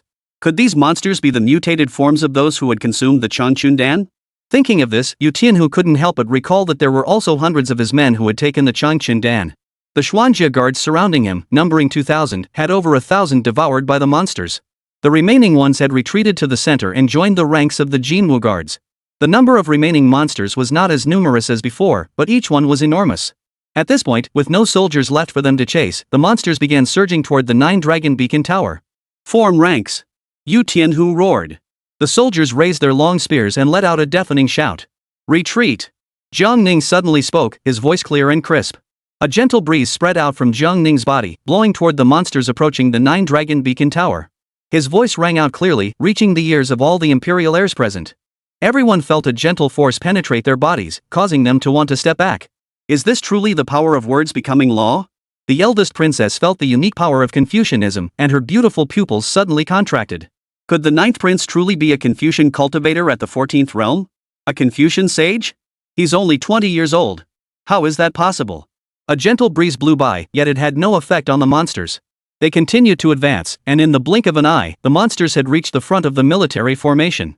At that moment, everyone realized that Jiang Ning couldn't possibly possess such profound Confucian arts as words becoming law. He was merely putting on a show. You young upstart, do you think they retreat just because you shout at them? HM? Jiang Ning asked, ignoring the mockery from the person beside him. Speak and the law follows had no effect on these monsters? It wasn't useless, it was just that Jiang Ning's chi was too weak. Moreover, these monsters were likely being controlled by someone else. That makes sense. It's just a minor trick at the 14th realm, it's not some earth-shattering power. You young upstart, watch closely as I slay them. The speaker was none other than Zhao Qianhe, a retainer of the princess. He had recently been humiliated in front of Jiang Ning and looked down upon by him. Today, he intended to show off his skills in front of him and let him see what it means to be a half-step sword immortal. Zhao Qianhe leaped into the air, hovering mid-flight. Sword, come! A thunderous roar echoed, accompanied by a powerful sword intent that spread out like a tidal wave, engulfing the entire earthen city. Under the sound and the overwhelming pressure of the sword intent, the monster's movements slowed to a halt. A 14th realm sword cultivator was about to act. All the swords at the waist of those present suddenly drew from their scabbards without warning, soaring into the air. Hundreds of swords, layered upon one another, swirled in a whirlwind of sword energy. That's an elder of the Hongmeng sword sect, a half-step sword immortal. What powerful sword intent! This old master's mastery of the sword way must have reached the realm of a terrestrial immortal. Everyone present couldn't help but marvel at the power of a 14th realm sword cultivator. Zhao Qianhe clenched his sword fingers and flicked his wrist. Hundreds of swords spread out in a fan-shaped formation, and the sword intent instantly enveloped the entire earthen city. The sword of the primordial chaos. Hundreds of flying swords transformed into streaks of light, carrying the force to shatter mountains and cities, piercing through the bodies of the dozens of monsters in an instant. In the blink of an eye, the monsters were torn into pieces by the flying swords. Ha, it still takes an old man like me to handle this, Zhao Qianhe said with a smug grin, flicking his arm. Hundreds of flying swords returned to their sheaths in an instant, not a single one missing. At that moment, the soldiers seemed to have forgotten why they were there. To witness a 14th realm great sword cultivator in action was an honor beyond words. Just moments ago, Xi Wang had fought for half an hour and barely managed to shatter the monsters. But Zhao Qianhe, in an instant, sliced all the monsters to pieces. A difference of 2 realms, the gap in strength was so vast. Zhao Qianhe looked down on Jiang Ning with a smug expression. When he saw Jiang Ning's gaze fixed on him, he gave a cold smile. You young upstart, did you see that? What is a 14th realm sword cultivator? What is a half-step sword immortal? You didn't take the old man's kindness. In the future, even if you beg me to teach you the way of the sword, I won't teach you. Jiang Ning saw a 14th realm practitioner in action for the first time and found it quite intriguing. In the current world, a 14th realm cultivator was a force to be reckoned with. However, at that moment, the shattered fragments once again gathered in the air. A gigantic hand crashed down on Zhao Qianhe, who was suspended in mid-air, striking him with tremendous force. Zhao Qianhe sensed danger and turned his head. He quickly drew the sword at his waist and swung it horizontally. A sword chi sliced the giant hand in two, with the sword chi shooting straight into the sky. But the 2 halves of the giant hand suddenly snapped back together. Boom! Zhao Qianhe's upper body was tightly clamped by the monster, with layers of airwaves sweeping over him. In a moment of desperation, Zhao Qianhe instantly summoned his divine form. As he raised his hand to press down on the monster clutching his body, the other fragments immediately clung to Zhao Qianhe's Dharma body, frantically biting and tearing at it. Soon, cracks began to appear on Zhao Qianhe's Dharma body, and his true essence began to leak out. The frontline soldiers, all looking up at the scene, were completely stunned. A 14th realm greatsword cultivator couldn't even kill these monsters and was instead countered by them? Zhao Qianhe had no choice but to quickly withdraw his divine form and summon his life-bound flying sword. After slicing open a hole in the monster's body, he fled in panic. When he returned, he looked at the monsters once more, his eyes filled with fear. Princess, these creatures are no easy foes. They can devour one's life essence. Zhao Qianhe's body was covered in wounds. Zhao Qianhe must still have some hidden abilities he hadn't revealed yet, but he only wanted to put on a show and didn't want to risk his life. A 14th realm sword cultivator, and that's all you've got? Chapter 22, Sword Slash Through the Void. The speaker was none other than Jiang Ning, his tone as calm as ever, even tinged with a hint of mockery. Zhao Qianhe had indeed put on a show, but it didn't last long. It was all flash and no substance, causing no real harm and no insult at all. You young upstart, if you think you're so great, why don't you show me? Zhao Qianhe was furious. Hadn't Jiang Ning just said the word retreat? Those who didn't know might have thought he was a great master of Confucianism and Taoism. If you can kill those monsters, I'll be your servant. Zhao Qianhe roared. Even he, a sword cultivator at the 14th realm, couldn't kill those monsters. What could this 20-year-old upstart do? And he dares to mock him like this? Where did he get the courage? You don't deserve it, Jiang Ning said indifferently. You dare speak to me like that? Jiang Ning was truly relentless, his 3 casual words directly shattering the resolve of a 14th realm sword cultivator. Zhao Qianhe was furious. If it weren't for the fact that Jiang Ning was the imperial heir, he would have made him pay dearly. At that moment, all the imperial heirs, seeing Zhao Qianhe's failed attack, abandoned their curiosity and began to take the situation seriously. A 14th realm sword cultivator who couldn't be killed, how were they supposed to deal with such a monster? To act or not to act, that was the question. Don't be fooled by the second prince's bold and confident display. He's clearly holding back his true strength. Such a performance was something they could all pull off. There was little point in acting now. But if they revealed their true capabilities, it might not be to their advantage either. The massive monster crashed into the ground, opening a huge crack that lunged toward the army formation, causing the earth to shake violently. That crack was about to swallow a dozen soldiers whole. Change formation. Yu Tianhu roared, and though the soldiers were terrified by the monster, they obeyed the order. The failed elite soldiers moved swiftly, surrounding the monster and thrusting their long spears into its body, hooking it in place. It seemed as though the monster was under control, but its massive body trembled, sending a large group of soldiers flying into the air. The monster spread out, revealing countless cracks on its surface, attempting to swallow the falling soldiers whole. At that moment, Zhao Qianhe's sword at his waist drew out without warning. The sword flew forward, vanishing in a flash, leaving behind a frozen trail of sword energy in the air. Suddenly, a pitch-black crack appears in the sky. The frozen sword energy suddenly dissipated, transforming into a fierce gale that raged wildly. The monsters were sucked into the crack by the gale. The crack then vanished without a trace. Only the lingering scent of blood in the air served as evidence that a fierce battle had just taken place here. Clang! The sword was sheathed back into Zhao Qianhe's waist. The soldiers thrown into the air by the monster plummeted to the ground like dumplings. At that moment, everyone's gaze fell upon Zhao Qianhe. In that instant, everyone felt an extremely powerful sword intent. Sword slash of the void? Using sword energy to pull the monster into the void? Master Zhao, you're quite skilled. Is this what it means to be a half-step sword immortal? Powerful. Zhao Qianhe hadn't even moved yet. Apart from sword cultivators, ordinary cultivators must at least reach the 14th realm to comprehend the divine ability to pierce the void. However, this ability is not something everyone can master. Sword cultivators are the easiest to sever the void as long as they can condense their life-bound flying sword. Even at the 11th realm, they might be able to break through the void. However, there is one prerequisite: they must first summon their life-bound flying sword. Lu Jin possesses this ability, but he sacrificed his ability to advance in cultivation to obtain it. Moreover, Lu Jin can only barely open a small opening to hide himself within. The void he just broke open spans the entire Jar City, truly astonishing. Moreover, even if Zhao Qianhe could slice through the void with his sword, he couldn't create such a large opening. Most importantly, the void that was just shattered was not the life-bound flying sword. Additionally, the sword chi that had materialized in the air and remained there before finally erupting with immense power was extremely precise. It had precisely sucked those monsters into the void without harming anyone present. If Zhao Qianhe had that ability, he would have already attained enlightenment, entered the 15th realm, and become a great sword immortal. Under the gaze of everyone present, Zhao Qianhe felt a bit awkward. His sword was suddenly taken control of by someone else, and he didn't even know who had done it. It was utterly absurd. At that moment, Jiang Ning spoke up. These things are weak, but they're interesting. I'll take them back to study them. Jiang Ning's words were directed at a certain prince present. He hadn't used the empty mind mirror, so he didn't know who had been controlling those monsters. However, he was certain that the person was among them, and must be one of his siblings. Everyone's gaze turned toward Jiang Ning once again. Wasn't it Zhao Qianhe who acted just now? What does Jiang Ning mean by this? Was it he who sliced through the void with his sword? Moreover, were these creatures weak? Just now, Zhao Qianhe had sliced the monster into pieces with a single sword strike, yet he hadn't managed to kill it. They were clearly extremely difficult to kill. Ordinary methods were completely ineffective against them. Old Nine, were you the one who acted just now? You're actually a sword cultivator? It wasn't Zhao Lao who did it. The princes were all dumbfounded. Judging from the power fluctuations of that sword chi just now, Old Nine is likely truly at the 14th realm. Even if not, he is at least at the 13th realm. How else could he have sliced through the void like that? Zhao Qianhe stared at Jiang Ning in disbelief. It was him? How could it be him? Only Zhao Qianhe, a half-step sword immortal, knew what that sword strike through the void meant. Without using his life-bound flying sword, he effortlessly sliced open a several-mile-long void fissure and precisely manipulated the sword chi to suck the monster away. Could he be a 15th realm, a great sword immortal?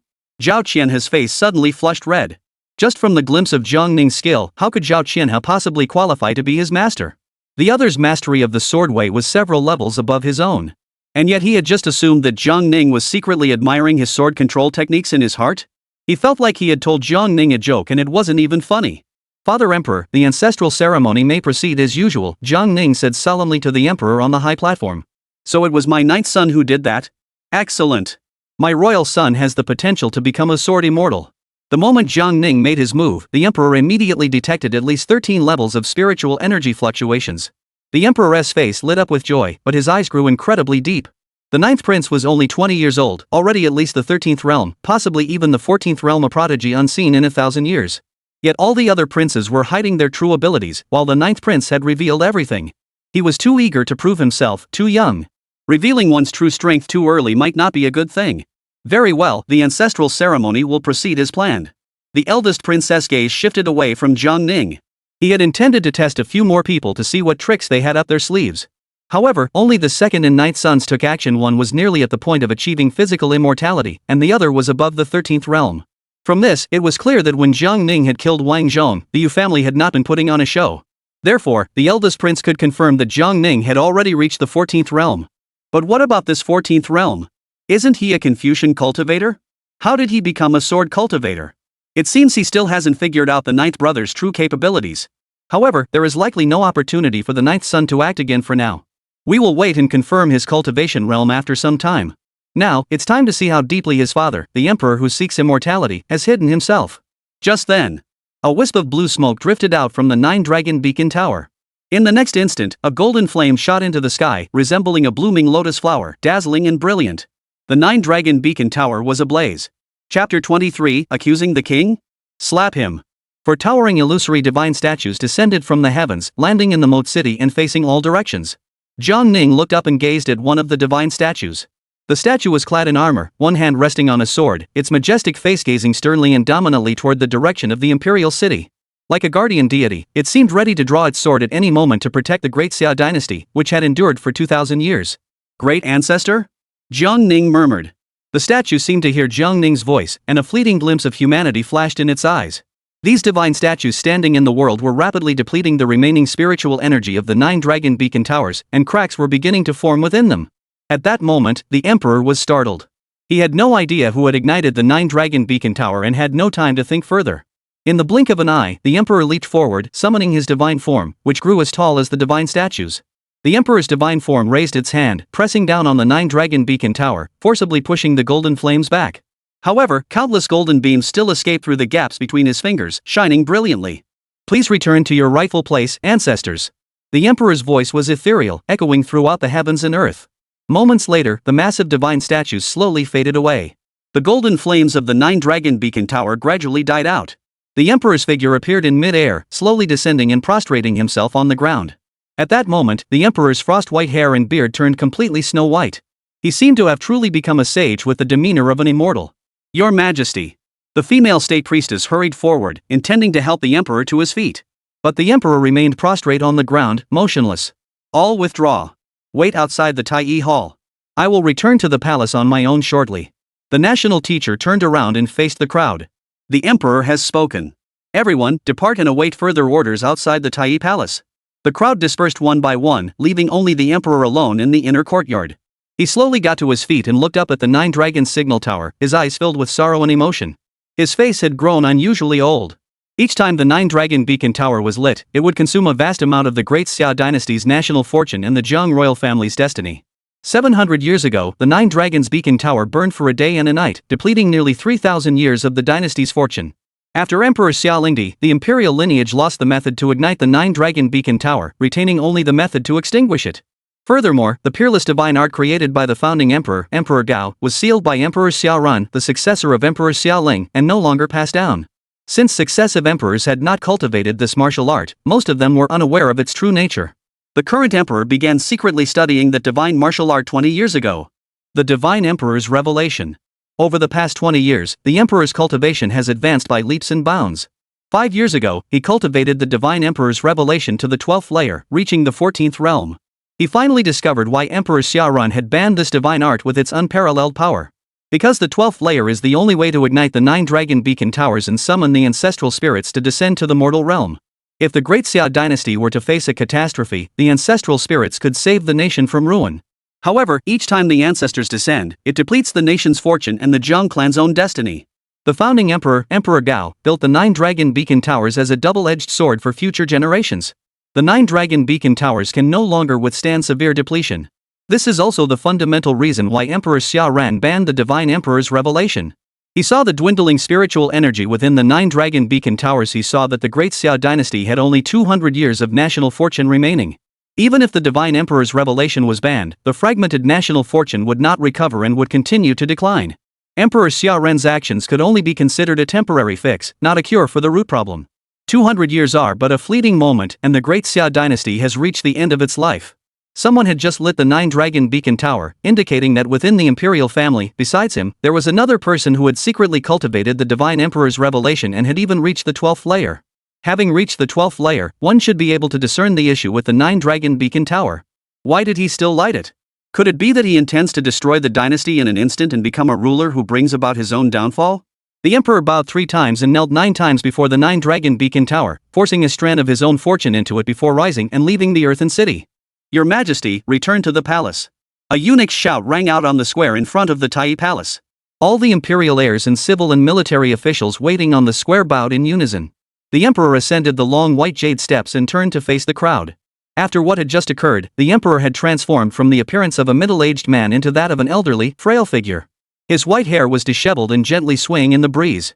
For a cultivator at the 14th realm, appearing so aged at the age of 78 was truly unimaginable.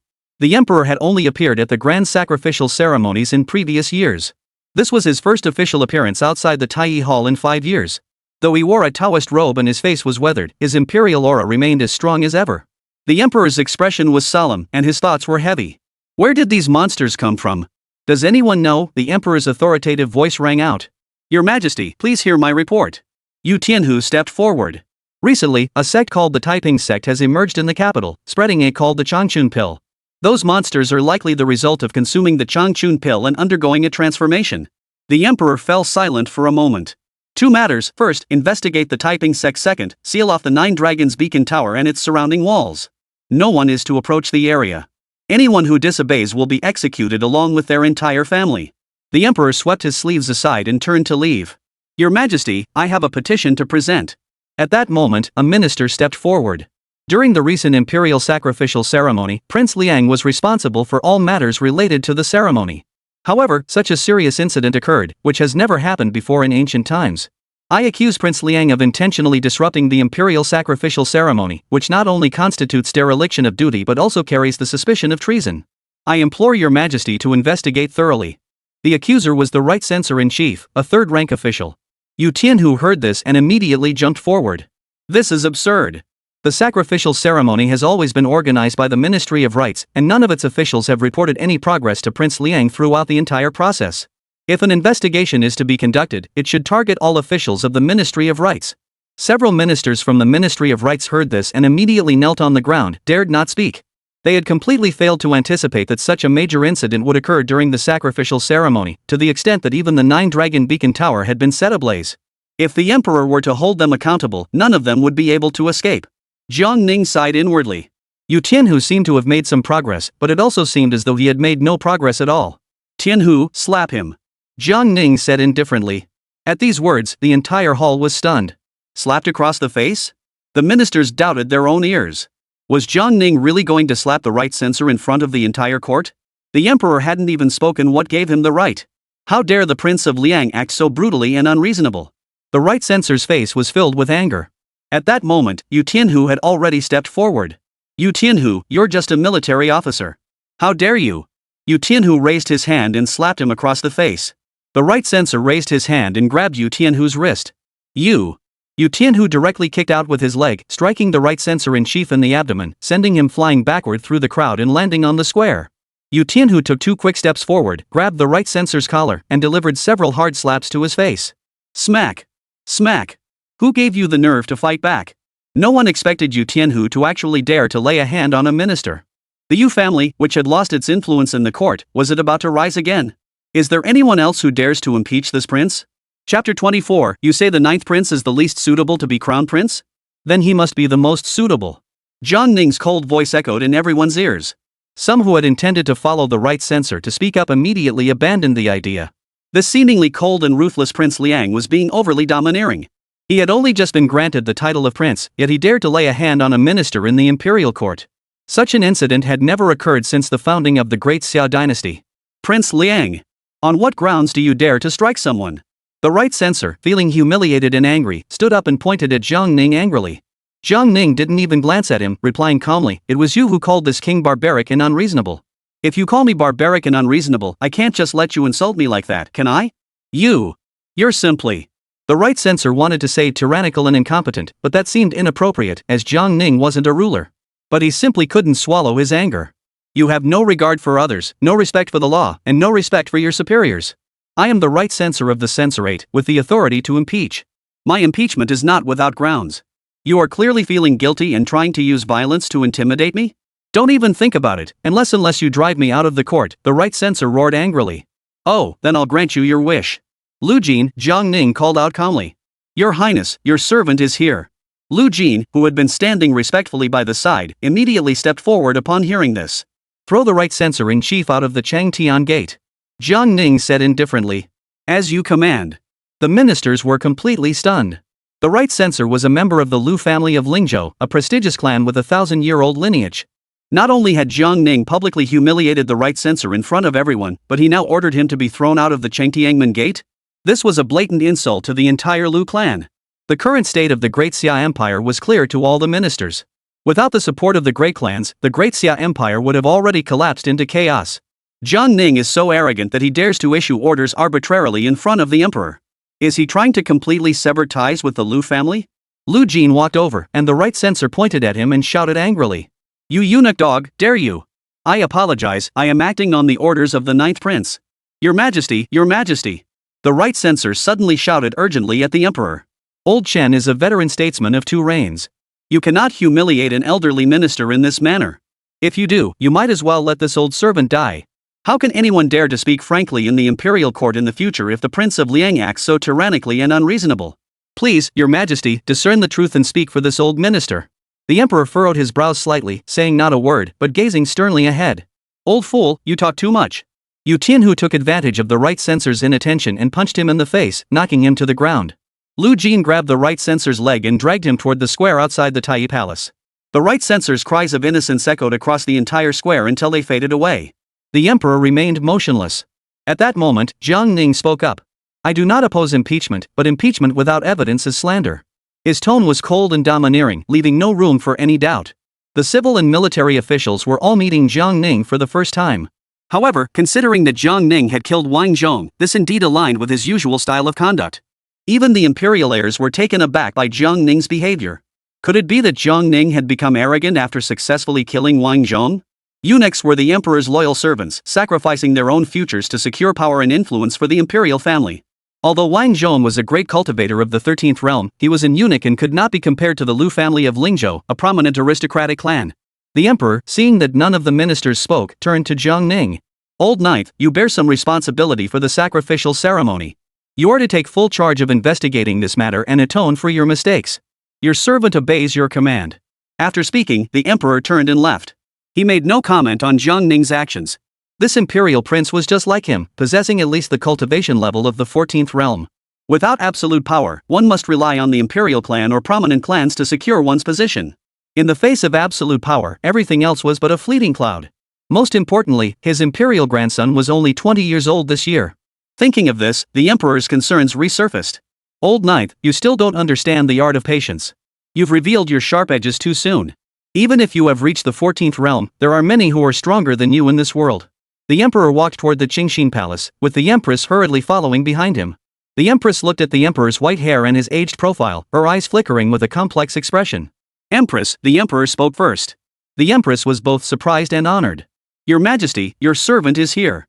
Please command me. I intend to appoint a crown prince and have him act as regent. Who do you think is most suitable? The emperor asked casually. This. The harem is not allowed to interfere in state affairs.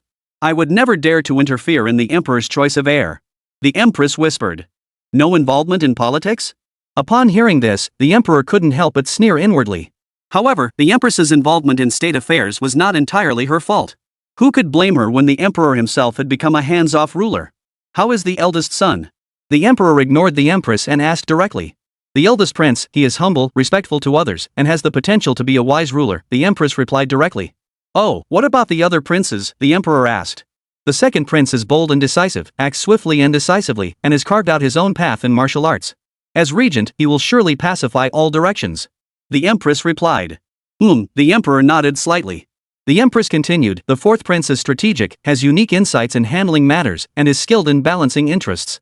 If the fourth prince were to act as regent, he would certainly make the court more stable and the nation's fortune more prosperous. That's exactly right. You've mentioned all three of your precious sons, who among them isn't suitable to be crown prince? These three princes are all the empress's own children. Is that all? The emperor asked. The third prince is kind-hearted, compassionate toward the common people, deeply understands the people's concerns, shares their joys and sorrows, and has always adhered to the principle of putting the people before the ruler, practicing benevolence and righteousness. He has the potential to be a benevolent ruler. The empress paused before continuing. The fifth prince has many innovative ideas and has always harbored reformist ambitions.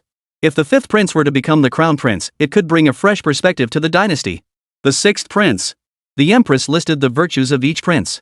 The emperor silently criticized in his heart. The eldest prince, a proper heir apparent with exceptional talents in every aspect, had practiced some strange and unorthodox martial arts, leaving him with a gloomy aura. Yet in your mouth, he is humble? The second prince is brave and has reached the 12th realm through pure martial arts, but he's trained his mind into a rigid mindset. Aside from a bit of cunning, he spends his days scheming to monitor others. How can you say he can subdue all directions? The fourth son is strategic? Skilled in balancing power? What unique insights does he have? Aren't they all just the same old tricks from our ancestors? The Great Xia dynasty isn't the same as it was 800 years ago. We don't need a ruler who clings to outdated principles. As for the third son, his mind is filled with thoughts of women. He spends his days sneaking around the countryside in search of beauties. The number of beauties in the third prince's mansion far exceeds the number of concubines in the emperor's harem. You call that sharing joy with the people? Then who is the least suitable? The emperor suddenly asked. The ninth prince is the least suitable. As your majesty saw just now, he is ruthless and merciless, arrogant and tyrannical, tolerating no dissent. Upon returning to the capital, he not only killed Wang Zhong but also the entire family of the Marquis of Weiyuan. Just moments ago, he disregarded the Lu family's reputation and threw the right censor out of the imperial city. If the ninth prince ascends the throne, he will undoubtedly become a tyrannical and incompetent ruler.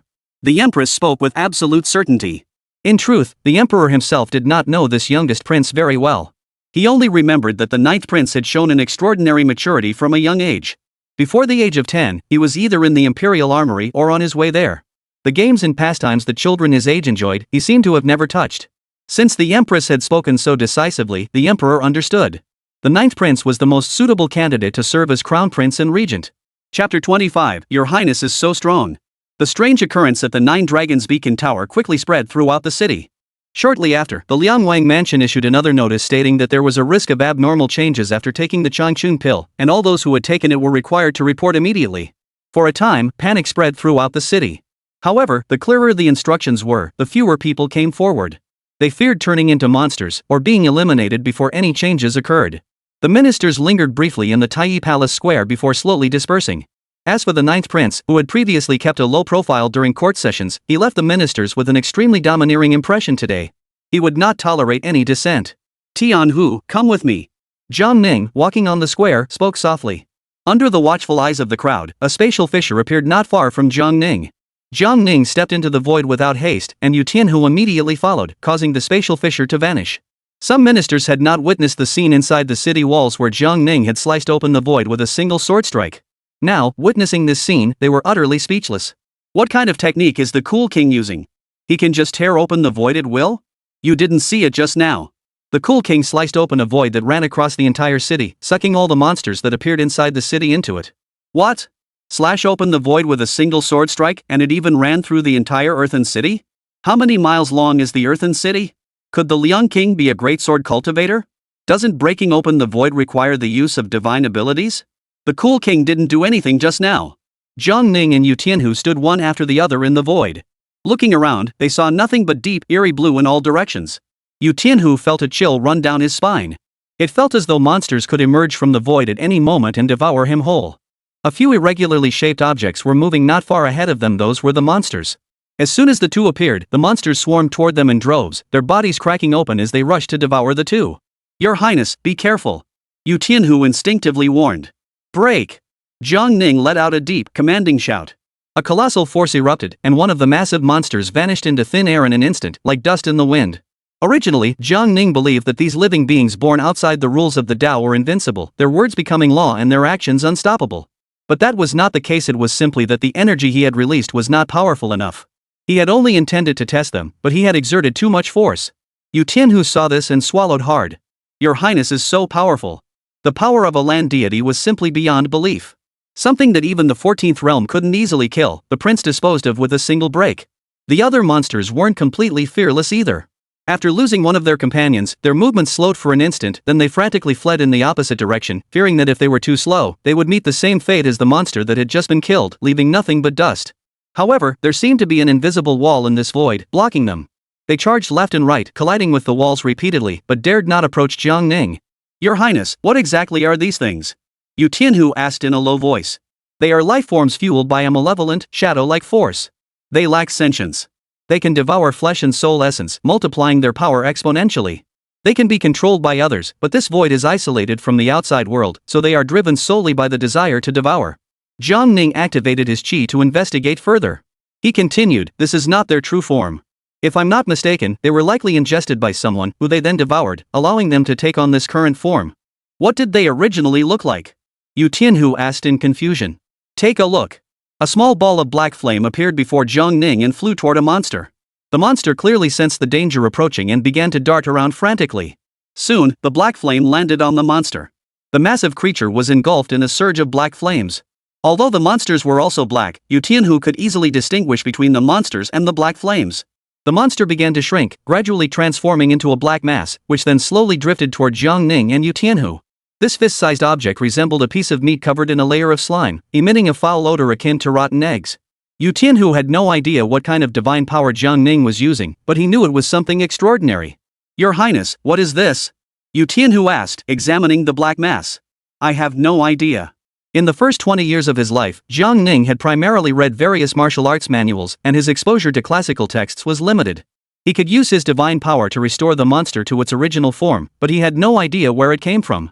It should have been harmless on its own, but once swallowed by someone, it became a threat. This thing shares a similar nature with viruses. Viruses themselves cannot harm living organisms from the outside. Only by entering a host's body can it begin to destroy the host's body. After being refined by humans, it became a weapon in their hands.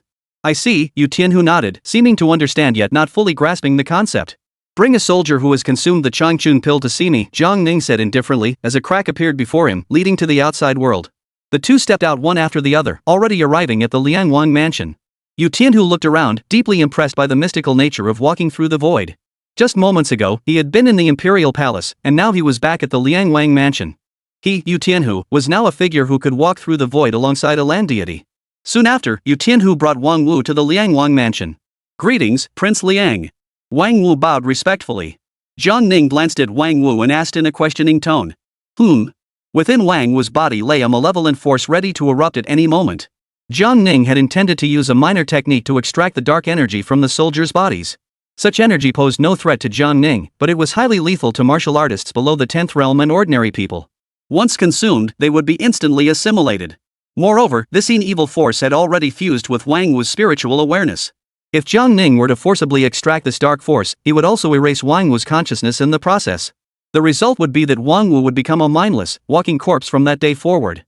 Currently, countless civilians have fallen victim to this, meaning that the capital is now home to countless ticking time bombs. If the enemy presses the trigger, it will unleash a bloodbath in the capital. Tianhu, go immediately and summon all the commanders of the 12 guards to the prince's mansion. As you command. Remember, it is an invitation. Jiang Ning must seal off the capital before eliminating the potential threats. And eliminate a few troublesome individuals along the way. Chapter 26, make him come personally to apologize. After the morning court session, Right Censor-in-Chief Lu Zhanglin was furious. The Lu family had been prominent in the Great Xia dynasty for 1,000 years. When had they ever been treated so disrespectfully? Even if Jiang Ning is of imperial blood, he must consider the Lu family's status. Lu Zhanglin arrived at the gates of a mansion and entered with a grim expression. The censor has arrived. Is your general at home? He is here. Please follow me, sir. Lu Zhanglin entered a spacious courtyard where a middle-aged man with a sturdy build was holding a simple sword, teaching several young men martial arts. This man was Lu Zhengchun, the Dragon Soaring Guard General, holding the rank of 2nd grade. The 12 guards of the capital, excluding the Imperial Palace Guards, also had their own ranks and divisions. The Dragon Soaring Guard was the first of these, commanding 20,000 troops. Except for the Imperial City, the Dragon Soaring Guard had authority over all other areas under the jurisdiction of the other guards. The Longshan Guard holds a rank higher than the other 11 guards. The Jinwu Guard, which Yu Tianhu commanded, was the lowest ranked among the 12 guards. Yu Tianhu's official rank is only 3rd grade, which is 1.5 ranks lower than the Dragon Soaring Guard's general. Lu Zhengchun and Lu Zhanglin are not biological brothers but cousins of the same generation. They are not members of the imperial family by marriage but belong to the scholar official class. In a certain sense, the threat posed by the gentry to the Jiang family's imperial authority is no less than that of the imperial in-laws. Father, Uncle Zhanglin has arrived, a young man reminded him. Zhanglin, what happened to your face? Lu Zhengchun turned around immediately and saw his cousin with a dark face and obvious bruises, likely from being beaten.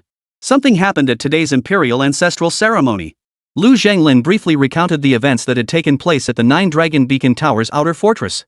Then, with a face full of indignation, he said, when the emperor summoned all the ministers outside the Tai Palace, I accused Prince Jiang Ning of intentionally disrupting the sacrificial ceremony, which was tantamount to treason. That Jiang Ning, that bastard, dared to have Yu Tianhu, that lowly servant, slap me in front of all the civil and military officials. He even had Lu Jin, that eunuch dog, throw me out of the imperial city. Lu Zhanglin was furious. Is that a slap in my face? Is that a slap in the face of the Lu family of Lingzhou? That little bastard Jiang Ning doesn't even regard our Lingzhou Lu family with any respect. Lu Zhengchun had heard some things about Prince Jiang Ning. For instance, Jiang Ning had killed Wang Zhong. Lu Zhengchun didn't think much of it either. After all, he was just a eunuch from the 13th rank. Being abandoned by the imperial family meant only one thing, death. Most likely, the Yu clan had been suppressed for too long, so they brought Jiang Ning back to the court to try to regain some prestige and show off their power. However, what is the Yu clan now? They are constantly being suppressed. Once they lose their half-spirit stone vein, the entire Yu clan will become mere fodder for the imperial clan and the aristocratic clans. This is utterly outrageous. Lu Zhengchun slammed his broadsword into the ground, causing a loud clang. It must be the Yu clan who has gone mad with power and is trying to target the Lu clan. With their meager resources, they wouldn't stand a chance against us, let alone a branch of the Zhao clan. Lu Zhengchun was filled with indignation. How dare that so-called Liang Wang act so arrogantly? Daring to insult Zhang Lin's face? Doesn't he know that Zhang Lin is the right censor-in-chief? Doesn't he know that Zhang Lin is a member of the Lu clan? A young man exclaimed angrily. I think Jiang Ning has lost his mind. He became a prince and is now eager to show off, another young man said angrily. At that moment, a servant entered the courtyard to report. General Yu Tianhu requests an audience. Yu Tianhu? Let him come in. Lu Zhengchun said coldly. What is Yu Tianhu doing here at this hour? Lu Zhanglin was puzzled. Oof. Lu Zhengchun sneered twice. Today, Jiang Ning had Yu Tianhu humiliate you. He must have been intimidated by the authority of the Lu clan, so he sent Yu Tianhu here to apologize. Lu Zhengchun said coldly. You, Jiang Ning, are just a so-called cool king. You only have one man, Yu Tianhu, by your side. What else do you have? You dare to humiliate the Lu family in public and then try to apologize behind our backs? Forget it. Lu Zhengchun thought angrily. Father is right. It must be that Jiang Ning, after returning, discovered the strength of the Lu clan, so he sent someone to bow down and admit his mistake. The young man said. That's right, it must be that way, another young man agreed wholeheartedly. Lu Zhengchun, upon hearing this, wore a smug expression. Besides this possibility, could there be any other possibility? At that moment, Yu Tianhu entered the courtyard. He saw the Lu family members glaring at Yu Tianhu with angry eyes. Yu Tianhu glanced at Lu Zhanglin, who immediately recalled the kick to the groin and the several slaps Yu Tianhu had delivered earlier, causing his face to burn with pain. Seeing the unfriendly glances, Yu Tianhu still bowed casually in greeting. General Lu, Prince Liang is requesting your presence at the prince's mansion for a meeting, Yu Tianhu said. Lu Zhengchun thought to himself, my guess was spot on. That little brat Jiang Ning just wanted to show off in front of the civil and military officials. Now that he realized his mistake, he had specially sent Yu Tianhu to invite him to the Liang Wang's mansion so he could personally serve him tea and apologize. But his family's reputation had been tarnished. How could he possibly go so easily? Invite this general to the Liang Wang's mansion for a meeting? Lu Jingchuan's expression darkened. Yes, Yu Tianhu replied after a moment's thought. The prince said so, and emphasized that the word invite must be used. If the Liang Wang wants to apologize to the Lu family, that's acceptable. Let him come personally to my mansion to serve tea and admit his mistake. If he wants me to go to the prince's mansion? Forget it. Lu Zhengchun barked coldly. You Tianhu? What's wrong with you? The prince said to invite you to the Liang Wang's mansion for discussions. How did that turn into him apologizing to the Lu family? You even want the Prince of Liang to personally come to your door and serve you tea as an apology? You must have eaten the Changchun pill and ruined your brain. Yu Tianhu raged inwardly. The prince said. Yu Tianhu had barely opened his mouth when he was immediately cut off. What are you saying? I've already made myself clear. Get out, or I'll send you out myself. Lu Zhengchun shouted harshly. Are you really not afraid of offending Prince Liang? Yu Tianhu narrowed his eyes. Offend Prince Liang? A 20-year-old prince? What does he have to fear? Moreover, who exactly has offended whom here? You want the Prince of Liang to apologize to the Lu family, and you want me to go to the prince's mansion like a dog to repay kindness with hatred? Is that even possible? Don't be ungrateful. Get out of here. Lu Zhengchun shouted angrily. Yu Tianhu thought to himself, this old man must have lost his mind. Unable to persuade Lu Zhengchun, Yu Tianhu was helpless. After all, Yu Tianhu was only at the 10th realm, while the other party was already at the 13th realm. Otherwise, he would have dragged Lu Zhengchun by the neck to the Liang Wang's mansion. I will return and report this to Prince Liang.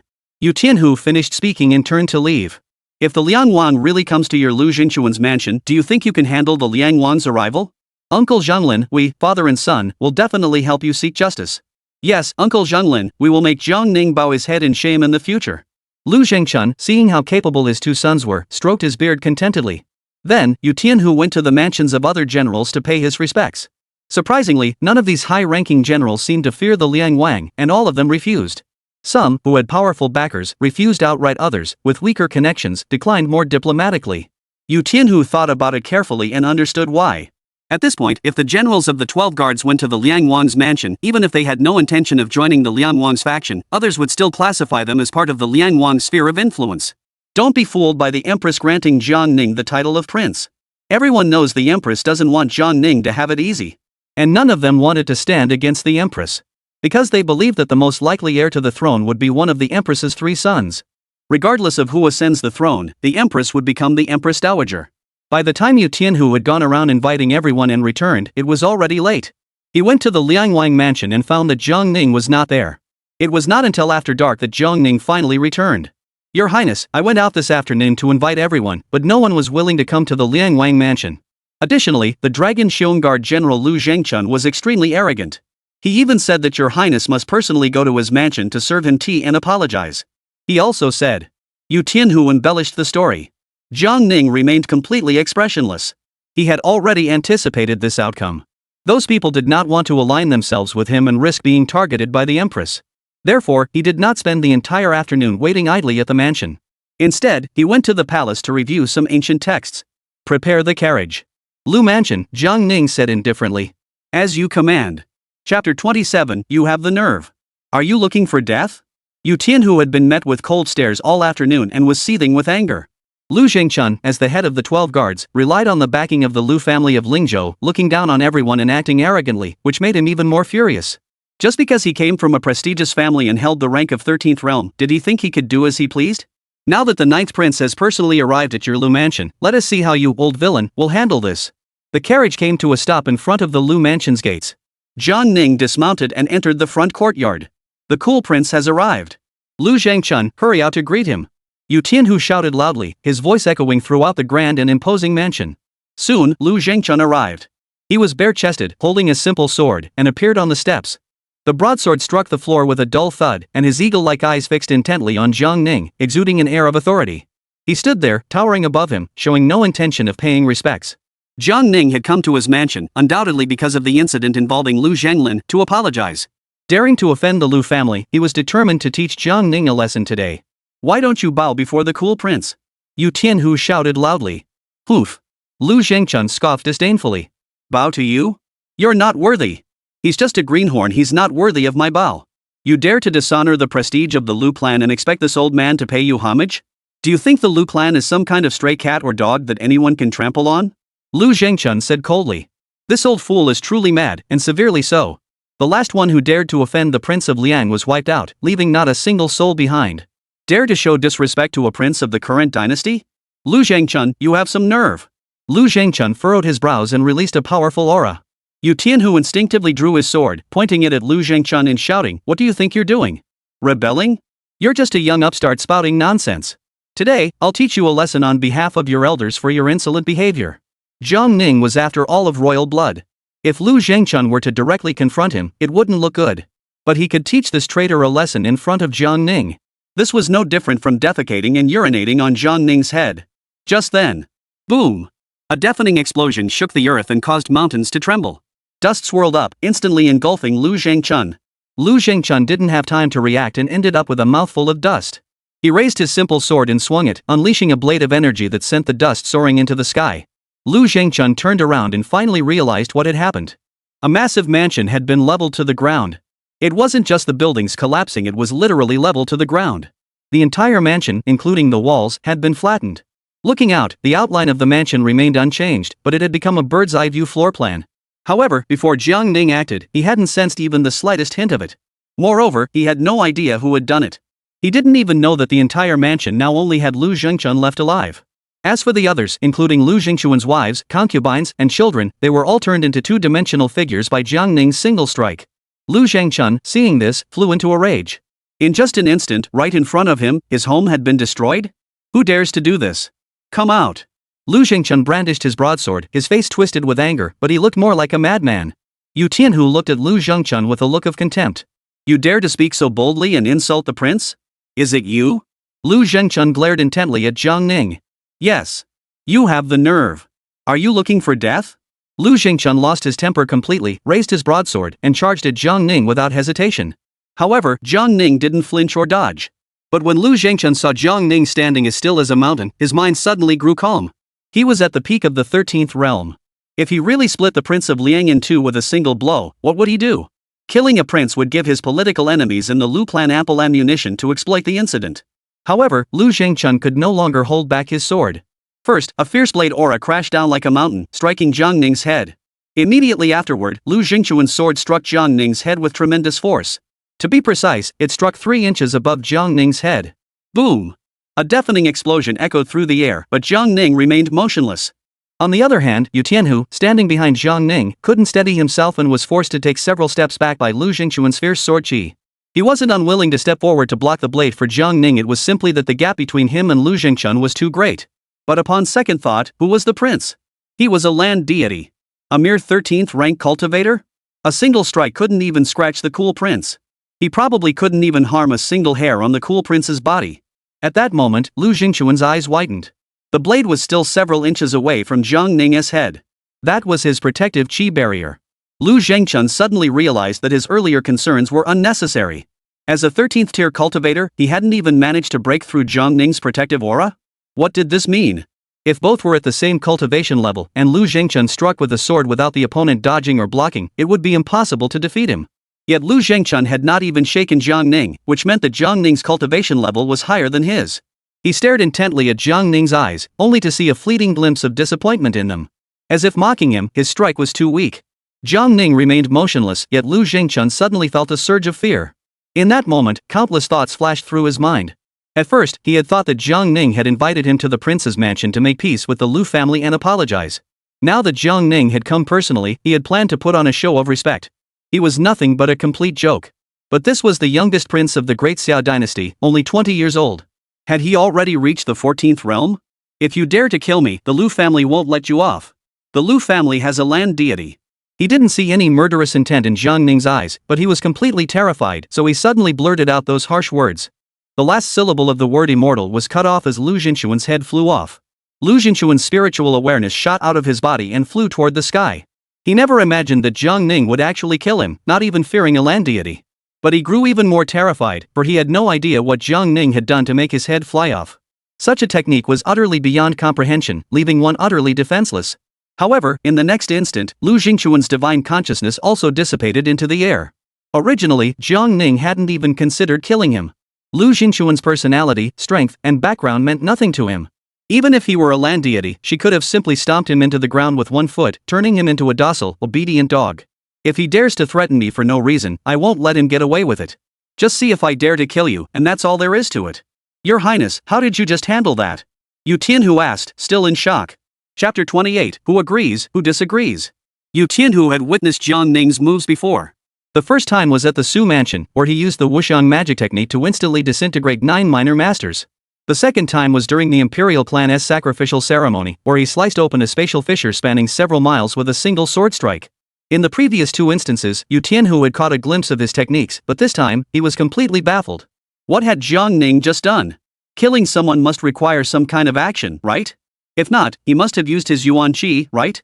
But just now, there wasn't even the slightest fluctuation of Yuan Qi on Jiang Ning's body.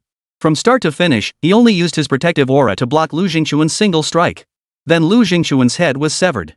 To deal with such a worthless opponent, there's no need to show your true strength? Yu Tianhu suddenly realized something. Despite Jiang Ning having intervened several times before, he had simply stood there motionless, not even lifting a finger. As if. Is this the land god? Jiang Ning slowly turned around. Take Lu Jingquan's head and go summon the commanders of the other 10 guards. This subordinate obeys your orders. After Jiang Ning left, Yu Tianhu picked up Lu Jingquan's head. Just as he was about to leave, he suddenly thought of something. Lu Jingquan, that old man, had 3 wives and 4 concubines, and there were over 100 people in his household. So many people? Thus, Yu Tianhu turned around and walked back inside. At that moment, Yu Tianhu noticed that the ground was as flat as if it had been cut with a knife, and stepping on it felt slightly slippery. Lu Jingquan's mansion seemed to have turned into a realistic painting. The roof, tree canopies, walls, artificial hills, even the pond hadn't changed size. As he walked on, Yu Tianhu saw the people inside the mansion. These people seemed to be pasted onto a painting, not exactly human, but lifelike. Some of them were clearly missing their skulls and only had shoulders remaining. It was as if they were standing right beneath his feet, and by changing his angle, he could see their faces. He also saw several people practicing martial arts and the pets kept in the mansion. The more he looked, the more absurd it seemed. How could these people be so identical to the painting? What kind of technique is this? It was something he had never heard of or seen before. Yu Tianhu couldn't figure it out and dared not think about it further. He quickly grabbed Lu Jingquan by the collar and left the Lu Jingquan mansion. Yu Tianhu arrived at the gates of a mansion and walked straight into the front courtyard. Prince Liang requests General Zhong to come to the princess mansion for a meeting. Didn't you come here already? I said I wouldn't go. Please leave. The general surnamed Zhong looked displeased. What's going on with this Liang Wang? You can't just ask Yu Tianhu to invite him once, do you think asking twice will work? At that moment, the general surnamed Zhong noticed what Yu Tianhu was holding in his hand. It was a human head. Upon closer inspection, it was none other than the severed head of General Lu Jingquan. Upon seeing this, the general surnamed Zhong's expression changed drastically. He hurried over to Yu Tianhu. General Yu, what has happened to General Lu? The general surnamed Zhong's expression eased slightly. Yu Tianhu was holding Lu Jingquan's head and coming to request again, clearly issuing a final ultimatum. Lu Jingquan, that fool, dared to have the prince go to his home to invite him. The prince went, but he was angry, so he took Lu Jingquan's head and killed his entire family. Ugh! The general surnamed Zhong sucked in a sharp breath. Not to mention that Lu Jingquan was a Grand Master of the 13th Realm, but even with his backing from the Lu clan of Lingzhou and his prestigious family background, he was not someone the court could easily deal with. Yet Yu Tianhu claimed that the prince was merely annoyed and had the entire Lu family executed? The key point is that the prince personally carried out the execution? The rumor that the Liang prince was a 14th ranked cultivator was actually true? Jiang Ning could kill Lu Jingquan without hesitation, what about others? General Zhong, overcome with fear, hurriedly smiled and said, I'll go to the Liang Wang's mansion to pay my respects to the prince. General Yu, please explain to the prince that I wasn't avoiding him today, I just had something urgent to attend to during the day and was delayed. Understood. Yu Tianhu turned and left, apparently realizing that only threats would work. Yu Tianhu quickly made his rounds, and the commanders of the 12 guards arrived at the Liang Wang mansion one after another. The front hall of the prince's mansion. Jiang Ning sat in the main seat, with Lu Jingquan's severed head placed not far from his feet. Yu Tianhu stood beside Jiang Ning, his hand on his sword, chest puffed out, looking imposing. For these commanders, they truly did not want to come to the Liang Wang mansion. Stepping through the gates of the Liang Wang mansion tonight meant aligning themselves with the Liang Wang, which could easily make them targets for political enemies. Those affiliated with other imperial princes' factions were slightly better off, they could explain themselves upon returning. But those from the neutral faction had no such leeway. But for them, coming tonight was inevitable. None of them wanted to be crushed by the Liang Wang with a single blow. Everyone was secretly sizing up this prince they had barely met. He sat upright in the hall, exuding no air of authority, yet the noble aura of royalty seemed ingrained in his very bones. A single glance at his indifferent expression was enough to tell you what it meant to be a high-born nobleman. You must all understand one thing. Jiang Ning spoke softly. The power you hold comes from the imperial authority.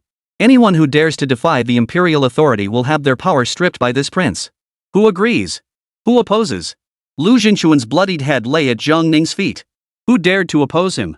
Even if someone opposed him, no one would be foolish enough to say it directly in front of Jiang Ning. Are you all mute? Can't you speak? Yu Tianhu said coldly. Your Highness speaks the truth. We have never forgotten the Emperor's grace. The crowd responded in a chorus of voices. Once the crowd had grown quiet, Jiang Ning spoke calmly. From this moment onward, the 12 guards of the capital shall all obey my commands. Those of you who have masters, go back and inform them. Those who refuse to serve me may leave now. I will not force you. However, from this day forward, I will strip you of all your powers and positions. Upon hearing this, the crowd looked at one another in shock. The cool prince was directly claiming command over the 12 guards with a single sentence? If this had happened under normal circumstances, it would have seemed like a huge joke. He was only a prince, not the heir to the throne. The other princes were vying for power, courting allies, and at least had some benefits or promises to offer. But the Liang Wang's casual demeanor was filled with an unquestionable air of authority. This makes the other princes' efforts seem like child's play. Moreover, since the founding of the kingdom, the 12 guards have each fulfilled their duties, and there has never been a precedent of a prince unifying their command. Jiang Ning's words and actions were equivalent to placing himself in the position of the sovereign. For Jiang Ning, this was precisely the case. He now needed these people, and they had to obey his commands. He has no time for political intrigue. As for his current status or position, it doesn't matter at all. Even if he were just an insignificant commoner, as long as he possessed these extraordinary abilities, he wouldn't need to scheme and plot. Who wouldn't want to keep their position and do nothing? Well, sorry, but I'll send you on your way. What? Do you need the Prince of Liang to repeat himself? Yu Tianhu reminded him from the side. We are willing to follow the orders of Prince Liang. Chapter 29, Sealing the Capital. From this moment onward, the 10 of you will each guard one of the 36 gates of the capital. No one is to enter or exit. Those who disobey will be executed. As you command. The crowd responded in unison. Dismissed. The men rose, bowed, and exited the palace hall. Jiang Ning had summoned them for this one purpose alone. Your Highness, these men are all up to no good. They may appear obedient on the surface, but they will certainly defy your orders in secret, Yu Tianhu said with concern. I know. Jiang Ning replied indifferently. Issue an announcement. Anyone who has taken the Changchun pill shall be deemed a heretic, and the Liang Wangfu will eradicate them completely. Should we mobilize all the Jinwu guards to search for the heretics? Yu Tianhu asked. Only issue the proclamation. You may patrol with men, but do not take action. Jiang Ning explained. Understood. From what we can see so far, the enemy has already gained significant power, but they haven't launched any terrorist attacks in the city. They only used this tactic during the imperial family's sacrificial ceremony. This clearly indicates that they have a very specific objective. They did not refine this elixir for the purpose of cult activities or terrorist attacks. Tens of thousands of people have already consumed the Changchun pill, and Jiang Ning naturally cannot bring himself to harm ordinary civilians. If they can be saved, that would be best to avoid unnecessary casualties. If they cannot be saved, it can only be said that their fate was sealed. Jiang Ning raised his palm, and a silver-white light sphere shot upward, piercing the dome and floating into the sky. The silver-white light ball transformed into countless streaks of light, dissipating into the heavens and earth. The entire capital city had been sealed off by several of his restrictions. Then, Jiang Ning set off for the imperial palace in the dead of night, entering the Hall of Scriptures too. Time passed slowly until the sky began to grow light. Jiang Ning finally found an important clue in the ancient texts. The ancient text stated that during times of chaos in the world, when yin and yang were out of balance, an invisible lowland would form, gathering all the evil energies of the world. These evil forces would attach themselves to the soil, giving rise to a black, viscous substance that the ancient texts referred to as chui. This was a product transcending the constraints of the celestial order, possessing life but lacking self-awareness. Living beings who consume the chui flesh can quench their hunger and thirst, strengthen their bodies, and increase their strength. In some cases, they may undergo mutations and gain supernatural abilities. Those who consume chui flesh no longer belong to the realm of humanity. Ancient texts refer to them as chui spirits. The appearance of chui often foretells great chaos in the world. The last time a chui emerged in the world was 3,000 years ago. At that time, moral standards collapsed, demons and monsters rampaged, and countless people suffered from prolonged starvation, leading them to consume chui meat and transform into chui spirits. This was followed by 1,000 years of chaos, until the founding emperor emerged. In the year Emperor Gaozu pacified the chaos, there were still millions of Suiling lingering in the world. The great ancestor discovered the source of the calamity, used his divine power to eliminate it, and the calamity spirits regained their senses, returning to their original forms. Jiang Ning once restored a small piece of demon flesh, which was similar to the descriptions in ancient texts. Therefore, malevolent spirits have once again appeared in the world. Moreover, someone has refined the demon flesh into a pill that can be controlled at will. Even more intriguing is that the person possesses a method to command the malevolent spirits. It was as if a switch had been installed within those humans. Those who consumed the demon flesh appeared no different from ordinary people. However, once the mastermind flips the switch, those individuals transform into evil spirits. Analyzing the methods employed by the founding emperor, the approach to eliminate the malevolent energy within those who had consumed it must have been to eliminate the source of the malevolence itself. Jiang Ning began to take an interest in the other party's motives. Why did the other party ignite the 9 dragon beacon towers? Once the nation's fortune is depleted, the Great Xia dynasty will descend into chaos. Could it be that the other party aims to control the malevolent spirits and establish a brand new Great Xia dynasty, seeking to become a figure like the founding emperor? However, what significance would a dynasty built through such sinister means hold? Jiang Ning reviewed the historical records of the Great Xia dynasty once more. Every ruler in history had been a wise monarch, except for Emperor Xia Ling, who was labeled a tyrant and even given a posthumous epithet. Emperor Xia Ling's behavior was indeed highly irregular compared to other rulers. During his 100-year reign, everything he did seemed aimed at depleting the nation's fortune, until his final act ignited the 9 dragon beacon towers. The historical records attribute this to Xia Ling's desire to win the favor of a beauty. The 9 dragon beacon towers symbolized the national fortune of the Xia dynasty. Even if Emperor Xia Ling was as incompetent as he was portrayed, he couldn't possibly have been unaware of this. There must be another reason. There is another question: what was the method used to ignite the 9 dragon beacon towers? As Jiang Ning was reviewing ancient texts and pondering this question, a divine consciousness avatar slowly beside him. Dressed in a Taoist robe, with snow-white hair, he resembled an immortal.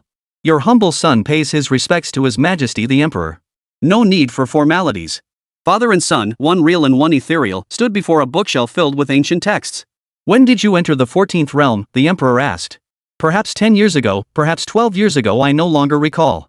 Jiang Ning answered honestly. This statement nearly caused the emperor, with his ethereal demeanor, to lose his composure. You entered the 14th realm 10 years ago? A martial arts prodigy has emerged from the imperial family, yet I haven't heard a single whisper about it? The emperor turned to look at Jiang Ning, who did not seem to be lying. Jiang Ning's words momentarily made the emperor forget why he had come to find him. Your Majesty, I have a question, Jiang Ning spoke up. Ask. How do you ignite the 9 dragon beacon towers? Jiang Ning asked directly. Hundreds of years ago, the matter of lighting the 9 dragon beacon towers had already been strictly prohibited by Emperor Xia Run. Is this something a young prince should be asking? Before the emperor could speak, Jiang Ning continued, the 9 dragon beacon towers have little remaining divine fortune, barely enough for 200 years. The last time they were lit, more was consumed. Father, at the peak of the 14th realm, could have lived for 300 years. If father had died of old age, the great Xia kingdom would have fallen before the emperor's 10,000-year reign, and father would have become the ruler of a fallen nation. Now it seems that neither father nor the great Xia dynasty will survive until that day. Well, this young son truly speaks without holding back. He's basically saying he might become the last ruler of the great Xia dynasty. Talking like this, you'll end up an orphan. If I were a few decades younger, I'd definitely put on a show of filial piety with you. However, his mindset has already grown exceptionally old, while Jiang Ning's composure is equally rare in this world. Jiang Ning isn't joking, nor is he cursing him or the great Xia dynasty. He's just stating the facts. Zhang Daoran already knew the truth and had no choice but to face it. Everyone knows that the 9 dragon beacon towers are connected to the nation's fortune, but few can see that the 9 dragon beacon towers have little fortune left. Unless one had cultivated the divine emperor's revelation and reached the realm of a land-dwelling immortal, it was extremely difficult to glimpse the heavenly secrets within. Wait, did Jiang Ning cultivate the divine emperor's revelation? But upon further thought, the emperor dismissed the idea as impossible. If he had truly cultivated it, he would have reached the final layer by now, given his current cultivation at the 14th realm. And once one reaches the final layer, one naturally knows the method to ignite the 9 dragon beacon tower. Zhang Daoran remained silent for a long time. During his reign, the emperor was diligent and accomplished, yet alas, heaven did not grant him longevity. Jiang Ning spoke, putting down the ancient text in his hands, and turned to leave slowly. Chapter 30, The 9 Dragon Beacon Tower Scam. The news of Jiang Ning's execution of Lu Zhengchun had already reached Lu Jinlin's ears. He hurried to Lu Jingchuan's mansion.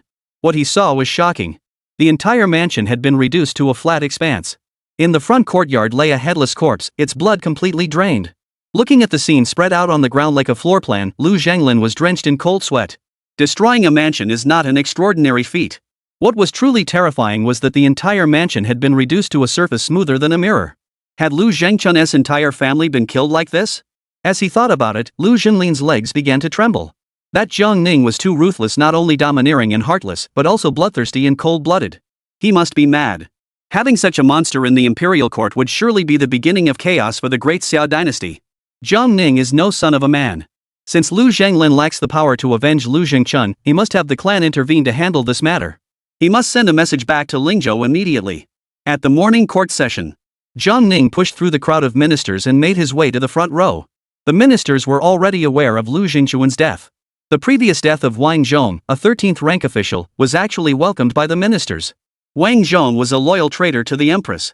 His death posed no threat to the ministers, and no one would take it seriously. Jiang Ning's killing of Wang Zhong was merely the imperial family disposing of one of their own servants. However, Jiang Ning had casually executed another 13th rank official yesterday, and this time it was the general of the Dragon Soaring Guard and a member of the Lu clan of Lingzhou. This signifies that the conflict between the imperial clan and the aristocratic clans will further escalate. Nevertheless, the aristocrats standing in the court remain silent. They have no idea what this young prince is capable of. Dare you step forward to impeach him? He might just slap you across the face right there in the court. Moreover, at this critical juncture, none of the major aristocratic clans want to confront the ninth prince head-on. Who knows if this is the emperor's way of purging the aristocratic clans? From Jiang Ning's outward appearance, one could not discern the depth of his murderous intent. But it must be said that the Great Xia dynasty has not produced such a powerful prince in many years. At this moment, the empress had just arrived, and the morning court session had not yet begun when Jiang Ning spoke first. Effective immediately, strip Lu Zhengchun of all his official positions, revoke all his titles and honors, and transfer the 20,000 troops of the Longshan Guard to the Jinwu Guard. Jiang Ning's cold voice echoed throughout the Taiyi Hall. Was he issuing orders in the imperial court? Indeed, he was sufficiently powerful. Even the other princes were taken aback by Jiang Ning's sudden declaration. With just one sentence, he intends to bring the 20,000 troops of the Longshan Guard under his command? That's a bit too optimistic, isn't it? Prince Liang, regarding the reorganization of the 12 guards stationed in the capital, this matter should be discussed between the Minister of War and the cabinet and then decided by His Majesty, an official spoke up. I am merely informing you of this decision. I am not here to discuss it with you, Jiang Ning said indifferently. With one sentence, he shut everyone up. Just coming to the court to inform them how arrogant. When did the court become your personal domain, Prince Liang? Some wanted to rebuke him, but held their tongues. Before the Liang Wang appeared, the court was the empress's personal domain. Now with Jiang Ning around, perhaps the empress won't have it so easy. The empress stood beside the dragon throne, her expression shifting between anger and frustration. Let him have his moment of glory for now. He killed Lu Zhengchun. The Lu clan of Lingzhou will not let this go easily. The edict from the Liang Wang's mansion had been posted throughout the city. Soldiers of the Jinwu Guard, fully armed, patrolled the city back and forth. This left those who had taken the Changchundan feeling uneasy. They did not believe there was anything wrong with the Changchundan, and some even regarded it as a divine elixir bestowed by immortals to save the world. However, how unreasonable is the Liang Wang? How dare he label the Taiping sect as a heretical cult? And now he intends to eradicate all its followers? Without the Taiping sect, these starving peasants would have no choice but to starve to death. Where would they find the strength to enter the city and seek a livelihood? Despite the imposing presence of the Golden Guard, these men who had once been followers of the Taiping sect dared not speak out, even though they were filled with anger. In the morning, at the Prince of Qin's mansion, Jiang Shui sat in the dimly lit underground chamber, his sickly eyes brimming with excitement. He had now fully mastered this indescribable power and was certain he could become a figure rivaling his great-grandfather, the founding emperor. Young master, the Prince of Liang has sealed off the entire city and dispatched the Golden Guard to round up the Taiping sect followers. What do you think we should do? Should we let those people leave the city for now? The old man asked. The Taiping sect has no strict organization. It spreads its teachings through subtle influence. This makes it difficult for the ninth prince to trace us. If we suddenly organize now, any hint of movement could expose us. No matter what the ninth prince does, we must remain still. Our task is to continue spreading the teachings.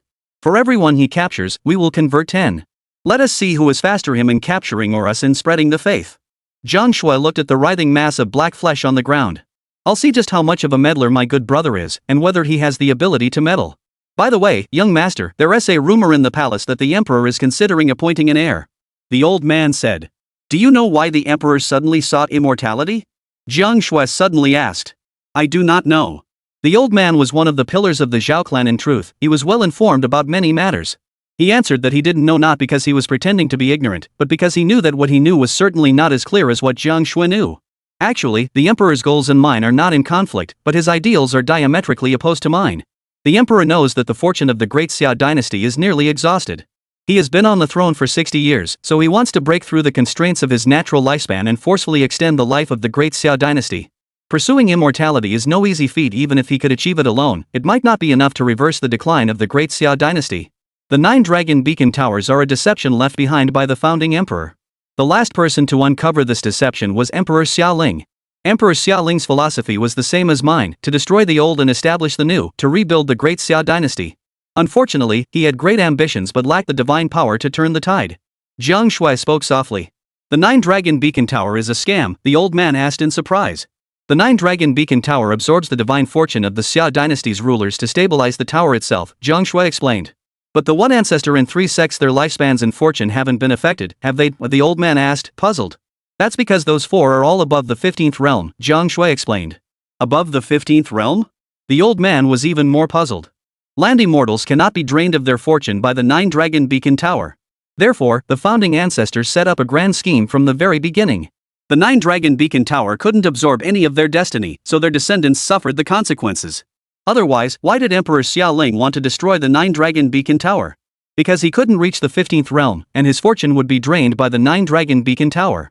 Otherwise, why, after Emperor Xiaoling, have so many rulers of the 13th and 14th realms, even those with the longest lifespans, live no more than 100 years? Therefore, the Nine-Dragon Beacon Tower is a fraud and must be destroyed. Chapter 31, Driving Tigers to Devour Wolves. In the Imperial Palace, the Empress entered the Imperial study and went through the motions of handling state affairs. Her mind was fixated on the matter of Lu Jingquan's death. Lu Jingquan had several children, 2 of whom were sons with exceptional martial arts talent, and they were highly regarded by the Lu family of Lingzhou. The Lu family of Lingzhou was powerful and acted with great arrogance. The Empress conceived a plan to drive out the tiger and devour the wolf. Summon the right censor-in-chief to see me, the Empress ordered. After a long while, Lu Zhanglin hurried into the imperial study with anxious steps. This servant pays his respects to the Empress. This morning, Lu Zhanglin was so frightened that he dared not attend the morning court session. He had sent servants out of the city to return to Lingzhou with a letter. However, the capital had already been sealed off, and his servants couldn't get out at all. Right censor-in-chief, you and the general of the Dragon Soaring Guards are both veteran ministers of this dynasty. Regarding the matter of Lu Zhangquan, I am deeply angered. The Empress slammed her hand on the imperial desk. Prince Liang is utterly audacious, daring to execute General Lu and even sparing his family. At this point, the Empress sighed. Alas, I am merely the Empress. Jiang Ning is a prince, and I have no authority to deal with him. And the Emperor? Ah. Upon hearing this, Lu Zhanglin understood that the Empress Dowager intended to avenge Lu Zhangquan. The reason was simple, Jiang Ning was not the Empress's biological son. Now, rumors were circulating in the palace that the Emperor was about to name an heir. The Empress wanted to help her son eliminate his rivals. Please, Your Majesty the Empress, grant me justice. Punish the murderer severely and restore the honor of my clan's family. Lu Zhanglin didn't hesitate, immediately kneeling on the ground. The Empress quickly rose to her feet and helped Lu Zhanglin to his feet. Lu Qing, why go to such lengths? I do indeed wish to help your Lu clan uphold justice, but alas, my power is limited. However, I have a letter here. You may take it back to Lingzhou. Once your elders have read it, they will make the final decision. The Empress said. But the Liang Wang has sealed off the entire city, no one can enter or exit, and I cannot leave either. This is not difficult. Take this waste token and go to the city gate guarded by General Chen of the Qianniu Guards. Show him this waste token and General Chen will let you out. Additionally, I am gifting you a cloud-stepping steed. The letter will definitely reach Lingzhou within a day. The Empress spoke, then took out the letter and waste badge one after another, handing them personally to Lu Zhanglin. Meower, take the right censor to claim a cloud-stepping steed. The Empress ordered. As you command, a palace maid immediately obeyed. The cloud-stepping steed was a rare breed of horse with ancient mythical beast bloodlines, capable of traveling 10,000 miles in a single day. The Great Xia Empire was vast, and the distance from the capital to Lingzhou was 8,000 miles. With the Empress's gift of the cloud-stepping steed, the letter would certainly be delivered back within a single day. This servant humbly thanks the Empress for her great kindness. Go. Lu Zhanglin took the cloud-stepping steed and left the palace, returning to his mansion. He tied Lu Jingquan's headless body to the horse's back and handed the waist badge to a servant. This is my letter, and this is the Empress's personal letter. Go immediately to the city gate guarded by the Qianniu Guards and leave the city. You must return to Lingzhou by noon tomorrow. The servant mounted the horse and departed. After searching several city gates, he finally found the one guarded by the Qianniu Guards. The Prince of Liang has ordered that no one is allowed to enter or exit the capital city. Leave immediately. A soldier shouted at the servant on horseback. The servant quickly dismounted, pulled out his waist badge, and handed it to the soldier. Please inform General Chen that I have urgent business and must leave the city, the servant said respectfully. Wait here. The soldier mounted his horse and rode away, returning shortly afterward to toss the waist badge back to the servant. Open the city gates. The city gate opened, and after thanking the soldier, the servant quickly mounted his horse. As soon as he exited the city gates, he cracked the reins. The fine horse sprang forward, its speed astonishingly fast. However, the cloud-treading steed had barely traveled half a li when it collided head-on with an invisible barrier. The servant was instantly thrown from the horse, crashing heavily into the invisible barrier and tumbling to the ground with the horse. Fortunately, the cloud-treading steed had not yet reached full speed, and he possessed some basic martial arts skills. Otherwise, that single collision would have been fatal. The servant was dazed and disoriented, taking a long time to recover. He reached out and felt the invisible barrier. Is this an array formation? The servant followed the invisible barrier and felt his way to one side. Soon, he realized he was trapped within a space measuring about 50 zhang in diameter. Even the direction of the city gate was blocked by the barrier, with no gaps in sight. Could this be the city's defensive array? What should we do? He had an important mission to deliver a letter back to Lingzhou.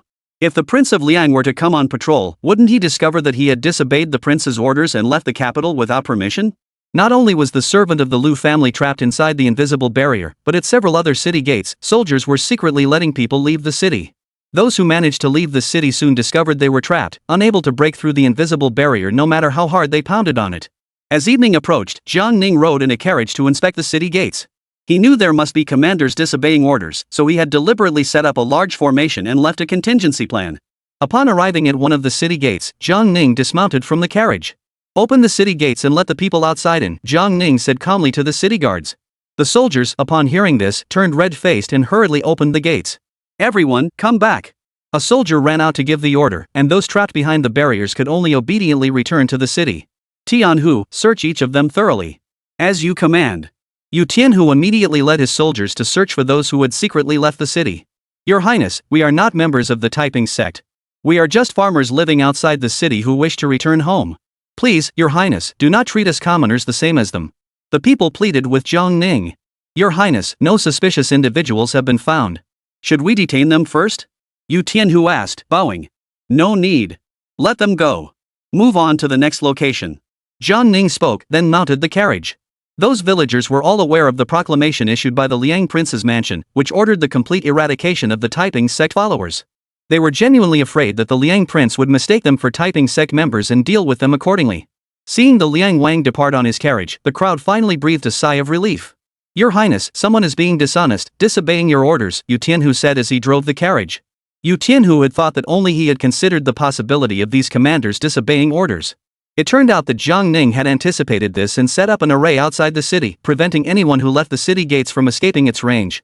Jiang Ning had anticipated this. His words were merely a statement of his stance. He had no intention of forcing these high-ranking generals to submit to him immediately. "They must be severely punished," Yu Tianhu exclaimed angrily. Upon reaching the next city gate, Jiang Ning paused briefly before instructing Yu Tianhu to proceed forward. There was no one outside this city gate, so there was no need to linger. After passing through several city gates, Jiang Ning stopped the carriage again. "Open the city gates and summon the men back," Jiang Ning said calmly. The soldiers immediately obeyed. Outside this city gate stood only one person, Lu Jinglin's servant. Yu Tianhu, upon seeing the horse the man was leading and the items on its back, immediately became interested. Chapter 32, Come and Die. "Oh, it's a cloud-stepping steed. This is a fine horse. The Golden Guard only has 3 of these." Yu Tianhu examined the servant, who was clearly dressed like a lowly servant. "What's on the horse's back?" Yu Tianhu asked, reaching out to inspect the burlap sack on the horse's back. The servant was trembling in fear. Seeing that Yu Tianhu was about to inspect the body of Lu Zhengchun on the horse's back, he immediately shouted in terror. "Don't look! Don't look!" Yu Tianhu drew his sword, slashed open the burlap sack on the horse's back, and discovered it was a corpse. "Search him." Yu Tianhu waved his hand, and several soldiers immediately pinned the servant to the ground. "Your Highness, these are the items found on his person. Please take a look." The soldiers presented 2 letters, a waist badge, and some to Jiang Ning. "No wonder you could ride the cloud steed. You're one of the Empress's men."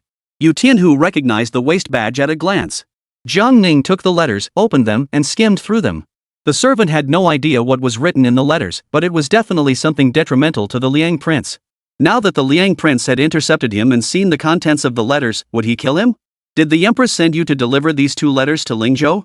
Jiang Ning asked casually. The servant trembled, dared not speak, and didn't know what to say. "The Empress ordered you to deliver the letters to Lingzhou? To the Lu family?" Yu Tianhu roared in anger upon hearing this. Jiang Ning had just suppressed Lu Zhengchun. The Empress sending letters to Lingzhou must be an attempt to incite the Lu family's hostility toward the prince. Using someone else's knife to kill? Jiang Ning handed the 2 letters directly to Yu Tianhu. After reading them, he flew into a rage. "Come on, arrest him." Yu Tianhu roared angrily. The contents of the letters roughly stated that the Lu family of Lingzhou should take action to kill Jiang Ning. If the matter was successful, the Yu family would hand over half of their spirit stone mine as collateral to the Lu family of Lingzhou. The empress was truly daring. The servant, seeing that he was about to be arrested, felt as though his heart had turned to ashes. "Wait." Jiang Ning retrieved the 2 letters, stuffed them carelessly into an envelope, and handed the waist badge along with it to the servant. "Return the cloud-stepping steed to him and let him leave the city," Jiang Ning said indifferently. "What?" Yu Tianhu was completely taken aback. But he quickly realized that Jiang Ning never repeated himself. "Return the cloud-stepping steed to him," Yu Tianhu hurriedly said. The soldiers immediately obeyed. When the servant took the envelope and waist badge from Jiang Ning's hands, he was completely dumbfounded. He thought he was going to die, but the cool prince suddenly wanted to let him go and even have him deliver the letter to Lingzhou? "Go back and tell the Lu family in Lingzhou to bring more men," Jiang Ning said softly. "Get out of here," Yu Tianhu shouted angrily. The servant quickly mounted his horse, cracked the whip, and charged out of the city. This time, there was no invisible barrier to obstruct him. It was as if nothing existed between heaven and earth. "Let us go to the next place." Jiang Ning turned and climbed into the carriage. "Your Highness, why did you let him go? The Lu family of Lingzhou has a land deity." Jiang Ning's meaning was clear. He was waiting in the capital for the Lu family of Lingzhou to come to him. But even if Jiang Ning was at the level of a land deity, he couldn't possibly face an entire aristocratic clan alone, could he? Moreover, the powerful members of the Yu clan were not in the capital. As for the imperial family, no one would dare to stand up for Jiang Ning. Was he being a bit too confident? "I'm waiting for the land deity," Jiang Ning replied casually. He also wanted to see if a land immortal could hold his own against him. After the inspection, there were over a dozen city gates where people were trapped in the celestial net Jiang Ning had set up. Among them were 5 commanders. "Your Highness, should we summon everyone?" "Not tonight. We'll handle this tomorrow morning," Jiang Ning replied. "As you command." After Jiang Ning's inspection, the generals also realized that Jiang Ning had set a trap for them. Some had opened the city gates because they had received bribes from others, while others had done so to facilitate others' plans. Now everyone understood that even if they had opened the city gates, there were still arrays set up by Jiang Ning outside the gates. Anyone who left the city gates would be unable to escape the array's range. The night passed without incident. The next morning, in the front hall of the Lian Wang's mansion, the commanders arrived one after another. Jiang Ning sat in the hall, observing the commanders with their fluctuating expressions. "Do you remember what I said earlier? Those who disobey my orders will be executed." Jiang Ning's calm voice echoed in everyone's ears. The generals exchanged glances. Those 5 who had secretly allowed people to leave the city had merely been hoping for the best. How could they have anticipated that Jiang Ning had set up an array formation? This was clearly a trap set for them. Chen Bo of the Jianniu Guard, Zhu Jianlin of the Jianmen Guard, Fan Bin of the Tinghu Guard, Yang Wanli of the Beima Guard, and Song Jiantiao of the Jinchuan Guard. As Jiang Ning called out each name, the person's body trembled. They knew their actions had been exposed, but could Jiang Ning really kill all 5 of them? "Last night, if you had come to admit your mistakes to this king, I would have spared you. But now that I have personally intervened, do you know what your fate will be?" Jiang Ning spoke, casting a casual glance around the room. Yesterday, Jiang Ning had already brought Lu Jingquan's head and confronted them in a brutal manner. "Commit suicide as an act of repentance." The 4 words left the 5 generals sweating coldly. "Your Highness, we haven't committed any heinous crimes. We don't deserve death, do we?" one of them asked. Jiang Ning merely shot him a glance. A powerful energy surge struck the man's head. Boom! A dull thud echoed as the man instantly turned into a pool of blood, as if he were a mosquito crushed under a foot. Seeing this scene, the other 4 swallowed hard, their fear multiplying instantly. Who could have imagined that he would actually kill someone so casually? Among these people, who didn't have a background or connections? Who wasn't a martial arts prodigy? With individual strength surpassing the 10th realm, they were all targets of other princes for recruitment. Yet here, in front of Jiang Ning, he was about to be killed with a single move. Looking at the pool of blood on the ground, everyone finally understood why Jiang Ning could so easily kill Lu Zhengchun. If he wants to kill you, he doesn't even need to lift a finger. He won't give you any time to react. If you choose to take your own lives, I will spare your bodies. Please depart in peace. For me to act personally would be too difficult to control my strength. The 4 felt an overwhelming pressure, as heavy as a mountain, bearing down on their heads. Run? Could they even run? All because of such a trivial matter, they were to meet their end? Their faces were ashen with fear. Your Highness, Your Royal Highness, I am a member of the Yang family. My great-grandfather once shed blood for the great Xia dynasty. You cannot let this happen. Boom! Before he could finish his sentence, he was reduced to a pool of blood. Jiang Ning muttered to himself, my ancestor was the founding emperor. Am I getting too arrogant? The remaining three were completely terrified. No matter how angry or resentful they felt, they had no way out. Rather than be beaten into a pulp by Jiang Ning, it would be better to end it quickly and at least leave a whole body behind. Jiang Ning! One of them suddenly jumped up, pointing at Jiang Ning's nose and shouted angrily, you're just a spoiled brat. You think you're tough just because you're a member of the royal family? Let me tell you, even if I die today, my family will definitely avenge me in the future. The man finished speaking and immediately exploded his dantian, dying on the spot. Another person jumped up, pointing at Jiang Ning and shouting, Jiang Ning! I'll go after your ancestors. After speaking, that person also exploded his dantian. Jiang Ning! Your Jiang royal family won't have many good days left. You treat human life so carelessly, you will surely receive a lesson 1,000 times more painful than ours. I curse you to hell, never to be reborn. After uttering the most vicious curse, he too chose to explode his dantian. Chapter 33, not even a whole body remains.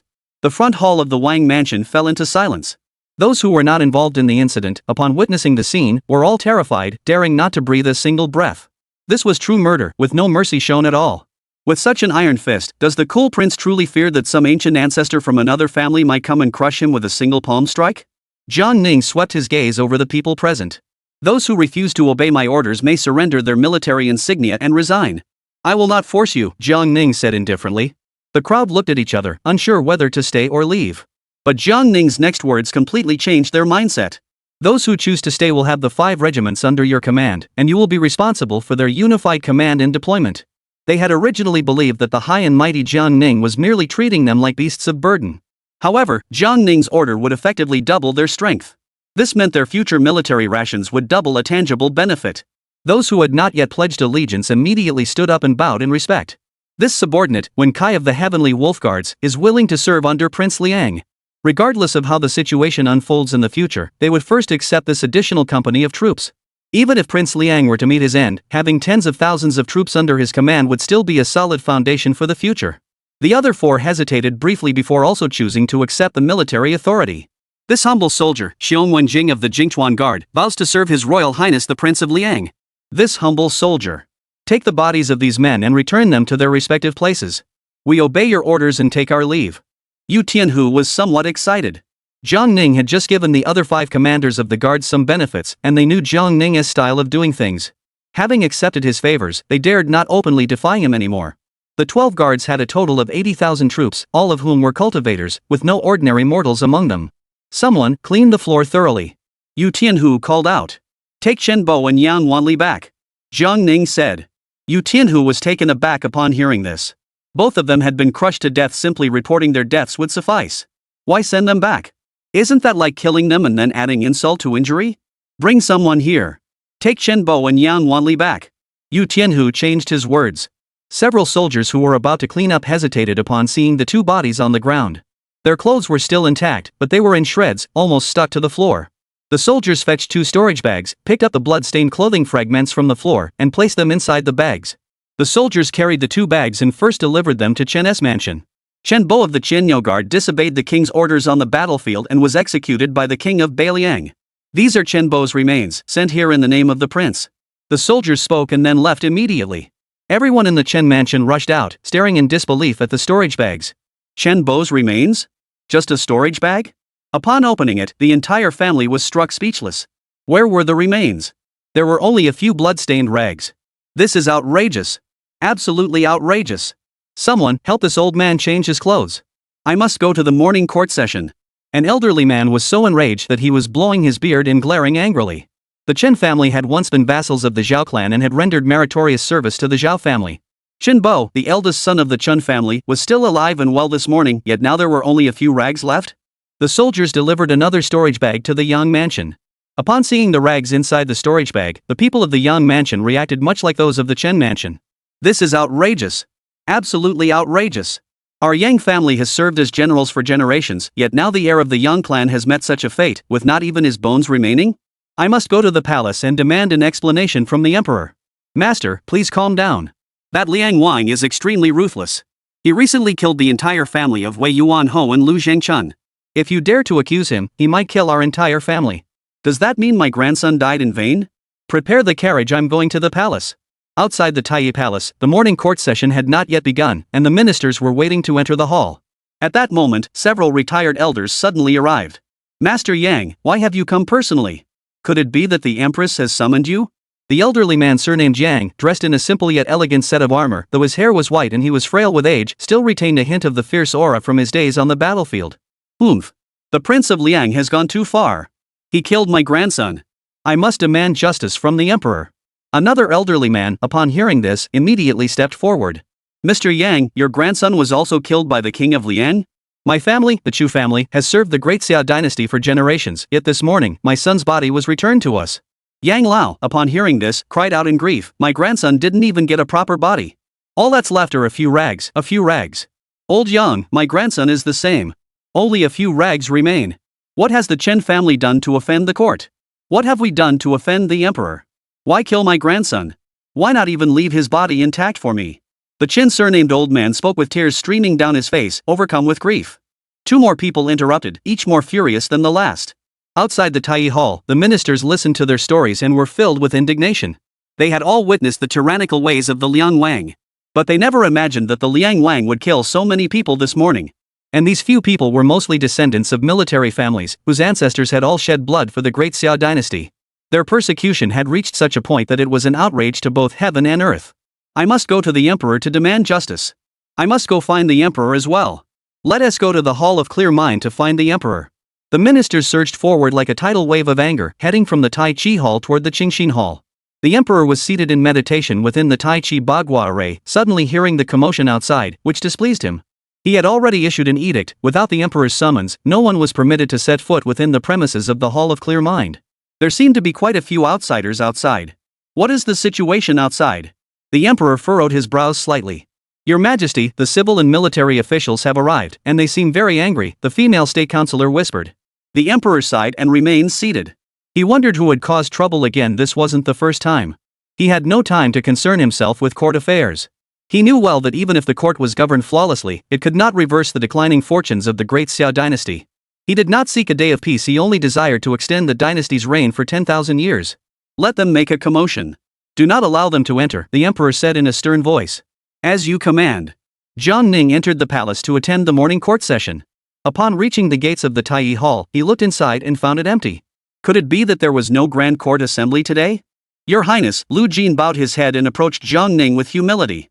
Where are the people? They've all gone to the Hall of Clear Mind. I see. Jiang Ning immediately headed toward the Qingxin Palace. Chapter 34, The Governor of Lingzhou, the Land God. Your Majesty. Yang Lao knelt down in the hall with a thud. This humble servant, Manhwa, pays his respects to His Majesty. There was no response from within the hall. Your Majesty, this old servant has been wronged, grievously wronged. I beg Your Majesty to avenge me. The Yang family has served as generals for generations. My father and 5 brothers followed Emperor Suzong into battle, all sacrificing their lives for the country. Now, only Yang Wanli remains to carry on the family line, yet he has been cruelly betrayed by Prince Jiang Ning. This old minister is innocent. Please, Your Majesty, avenge me. Otherwise, this old minister will throw himself to his death outside the hall.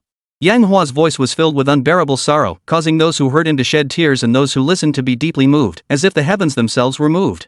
Your Majesty. Chen Lao also knelt down. This old servant has served Your Majesty faithfully for over 50 years, never seeking any reward. Yet my grandson Chen Bo was also killed by that treacherous Prince Jiang Ning, leaving no remains. The Chen family has always been cautious and prudent. What wrong did my grandson commit to deserve such a fate? Please, Your Majesty, avenge this old servant. Your Majesty, I am innocent. Cries of innocence echoed everywhere. The ministers, hearing this, were filled with righteous indignation, wanting to tear Jiang Ning to pieces. The emperor heard the cries outside and furrowed his brows. Where is the empress? The emperor asked impatiently. I do not know. Isn't she usually so eager to handle state affairs? Where has she gone now? Where are the princes? Aren't they always eager to show off themselves? Why isn't a single one of them stepping forward at this critical moment? Jiang Ning arrived outside the Qingxin Palace, pushing through the crowd to the front. The ministers, who had been buzzing with discussion, fell silent the moment they saw Jiang Ning arrive. The god of death has arrived. I hear you're going to throw yourself to your death? Well, that's better. At least you won't be wasting the court's salary by living. Jiang Ning said indifferently. Yang Hua turned his head and glared at Jiang Ning with hatred.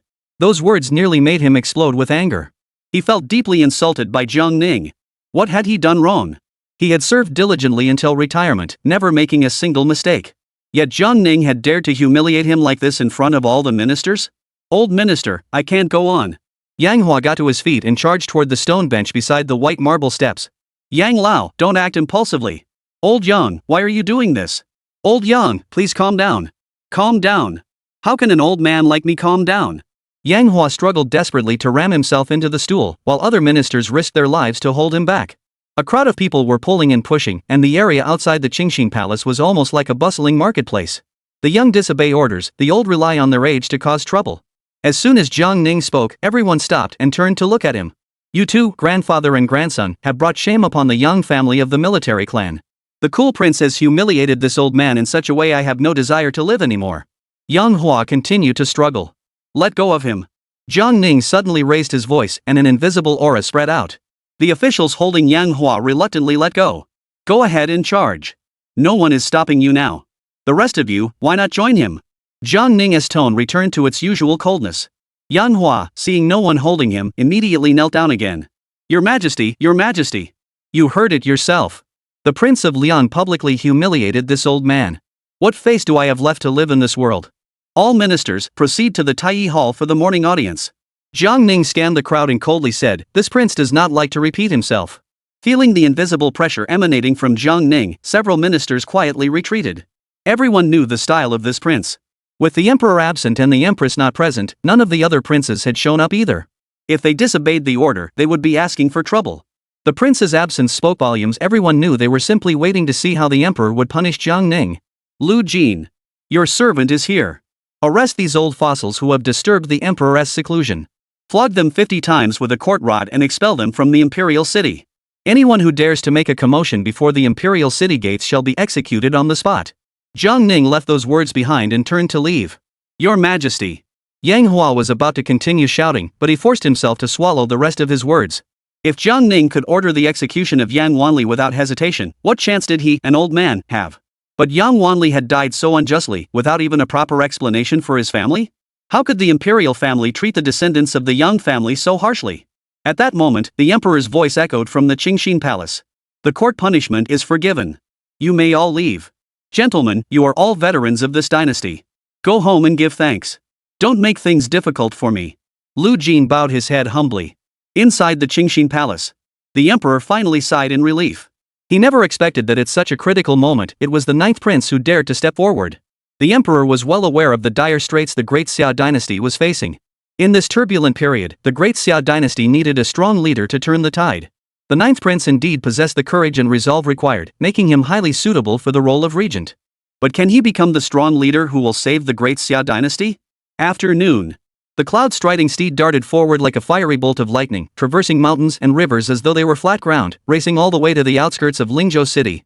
Lingzhou is one of the 108 states of the Great Xia dynasty, located in the south and one of the 3 major states of the southern region.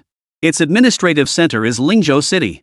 Lingzhou, within the Great Xia dynasty, boasts a geographically advantageous location and abundant resources.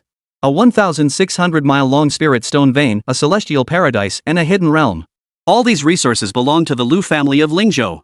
The vast Lingzhou city was built around Xiaofeng Mountain and boasts a history even more ancient than that of the Great Xia dynasty.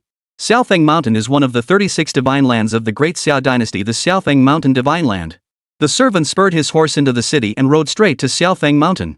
After presenting Lu's pass, they finally entered the vicinity of Xiaofeng Mountain. By the time he climbed to the summit and reached the gates of the Lu mansion, which resembled a celestial palace, he tumbled off his horse. After riding this horse, which possessed the bloodline of an ancient mythical beast, for nearly 20 hours, he was exhausted to the point of coughing up blood.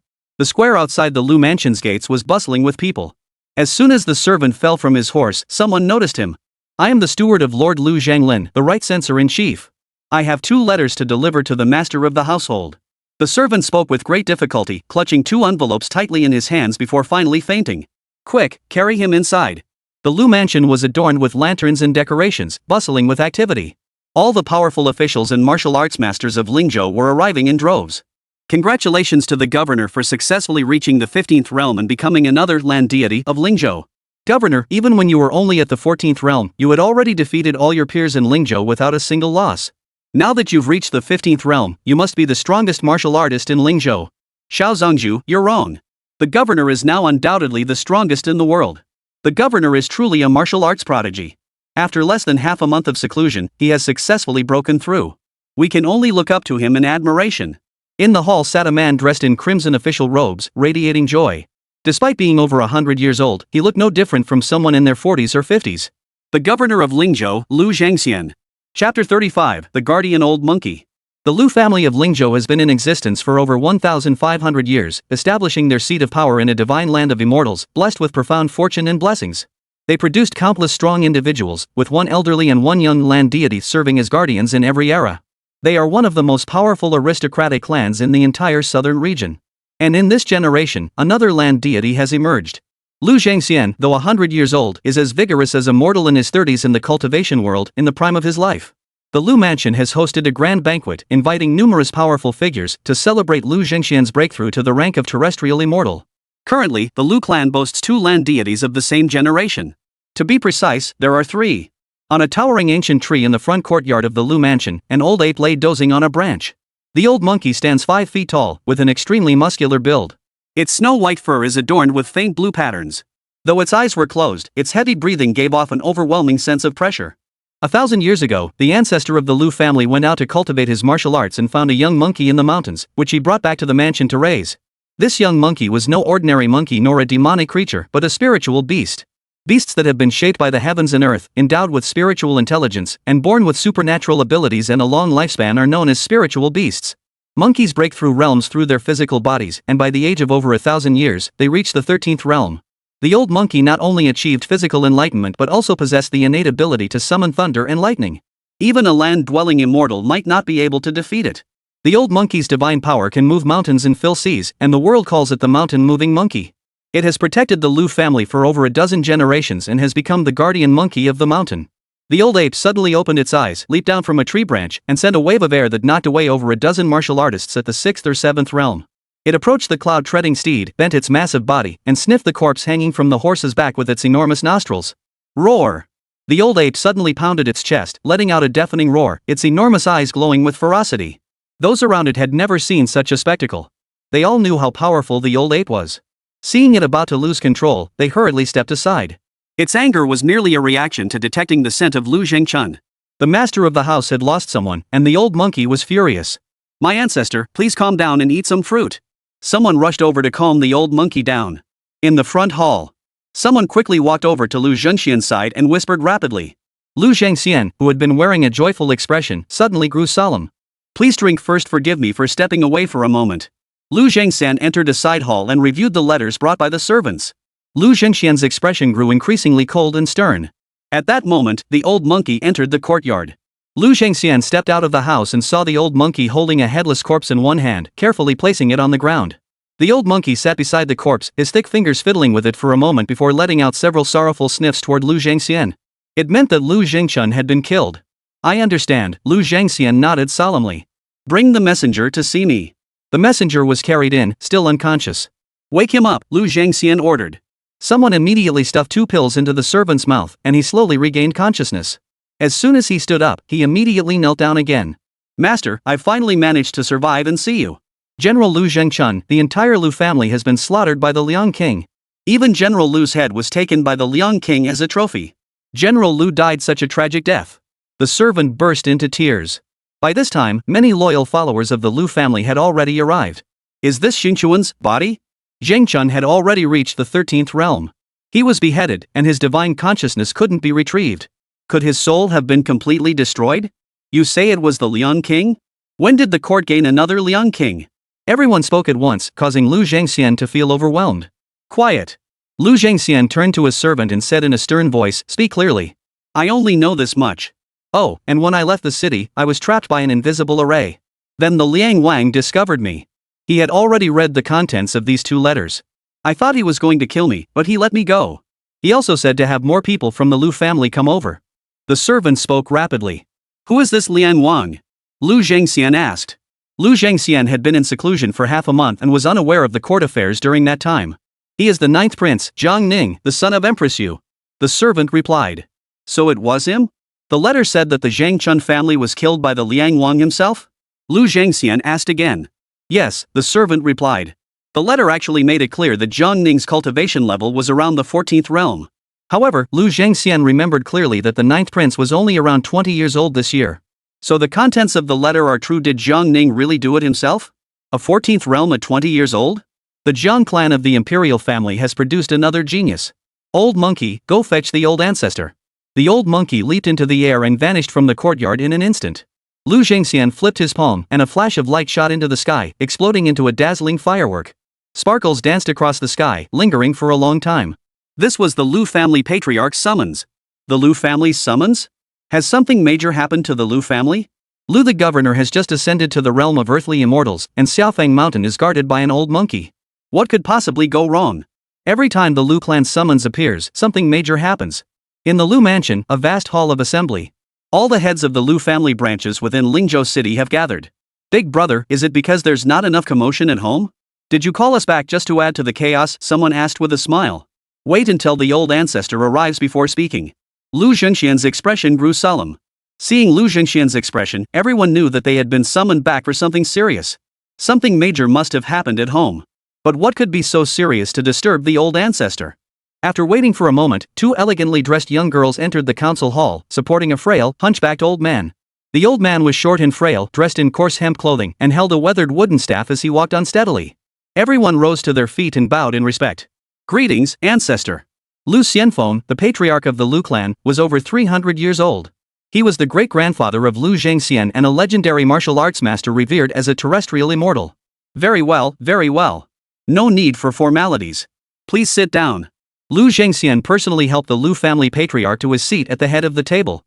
Zhengxian, my dear great-grandson, you've broken through to become a land deity so quickly. That's excellent. Did you summon me here to have a drink with me? The patriarch's voice was hoarse and weathered. Such a small matter, how could it trouble the ancestor? Please take a look. Lu Zhengxian respectfully handed two letters to the old ancestor. The elder took them, glanced at them briefly, and had already read the entire contents. The old ancestor, with his face wrinkled, showed no sign of emotion. Have everyone read them? I'm old now, some matters should be decided by you younger generations. Yes. Lu Zhengxian picked up the two letters. Everyone, please read them first, then we will discuss.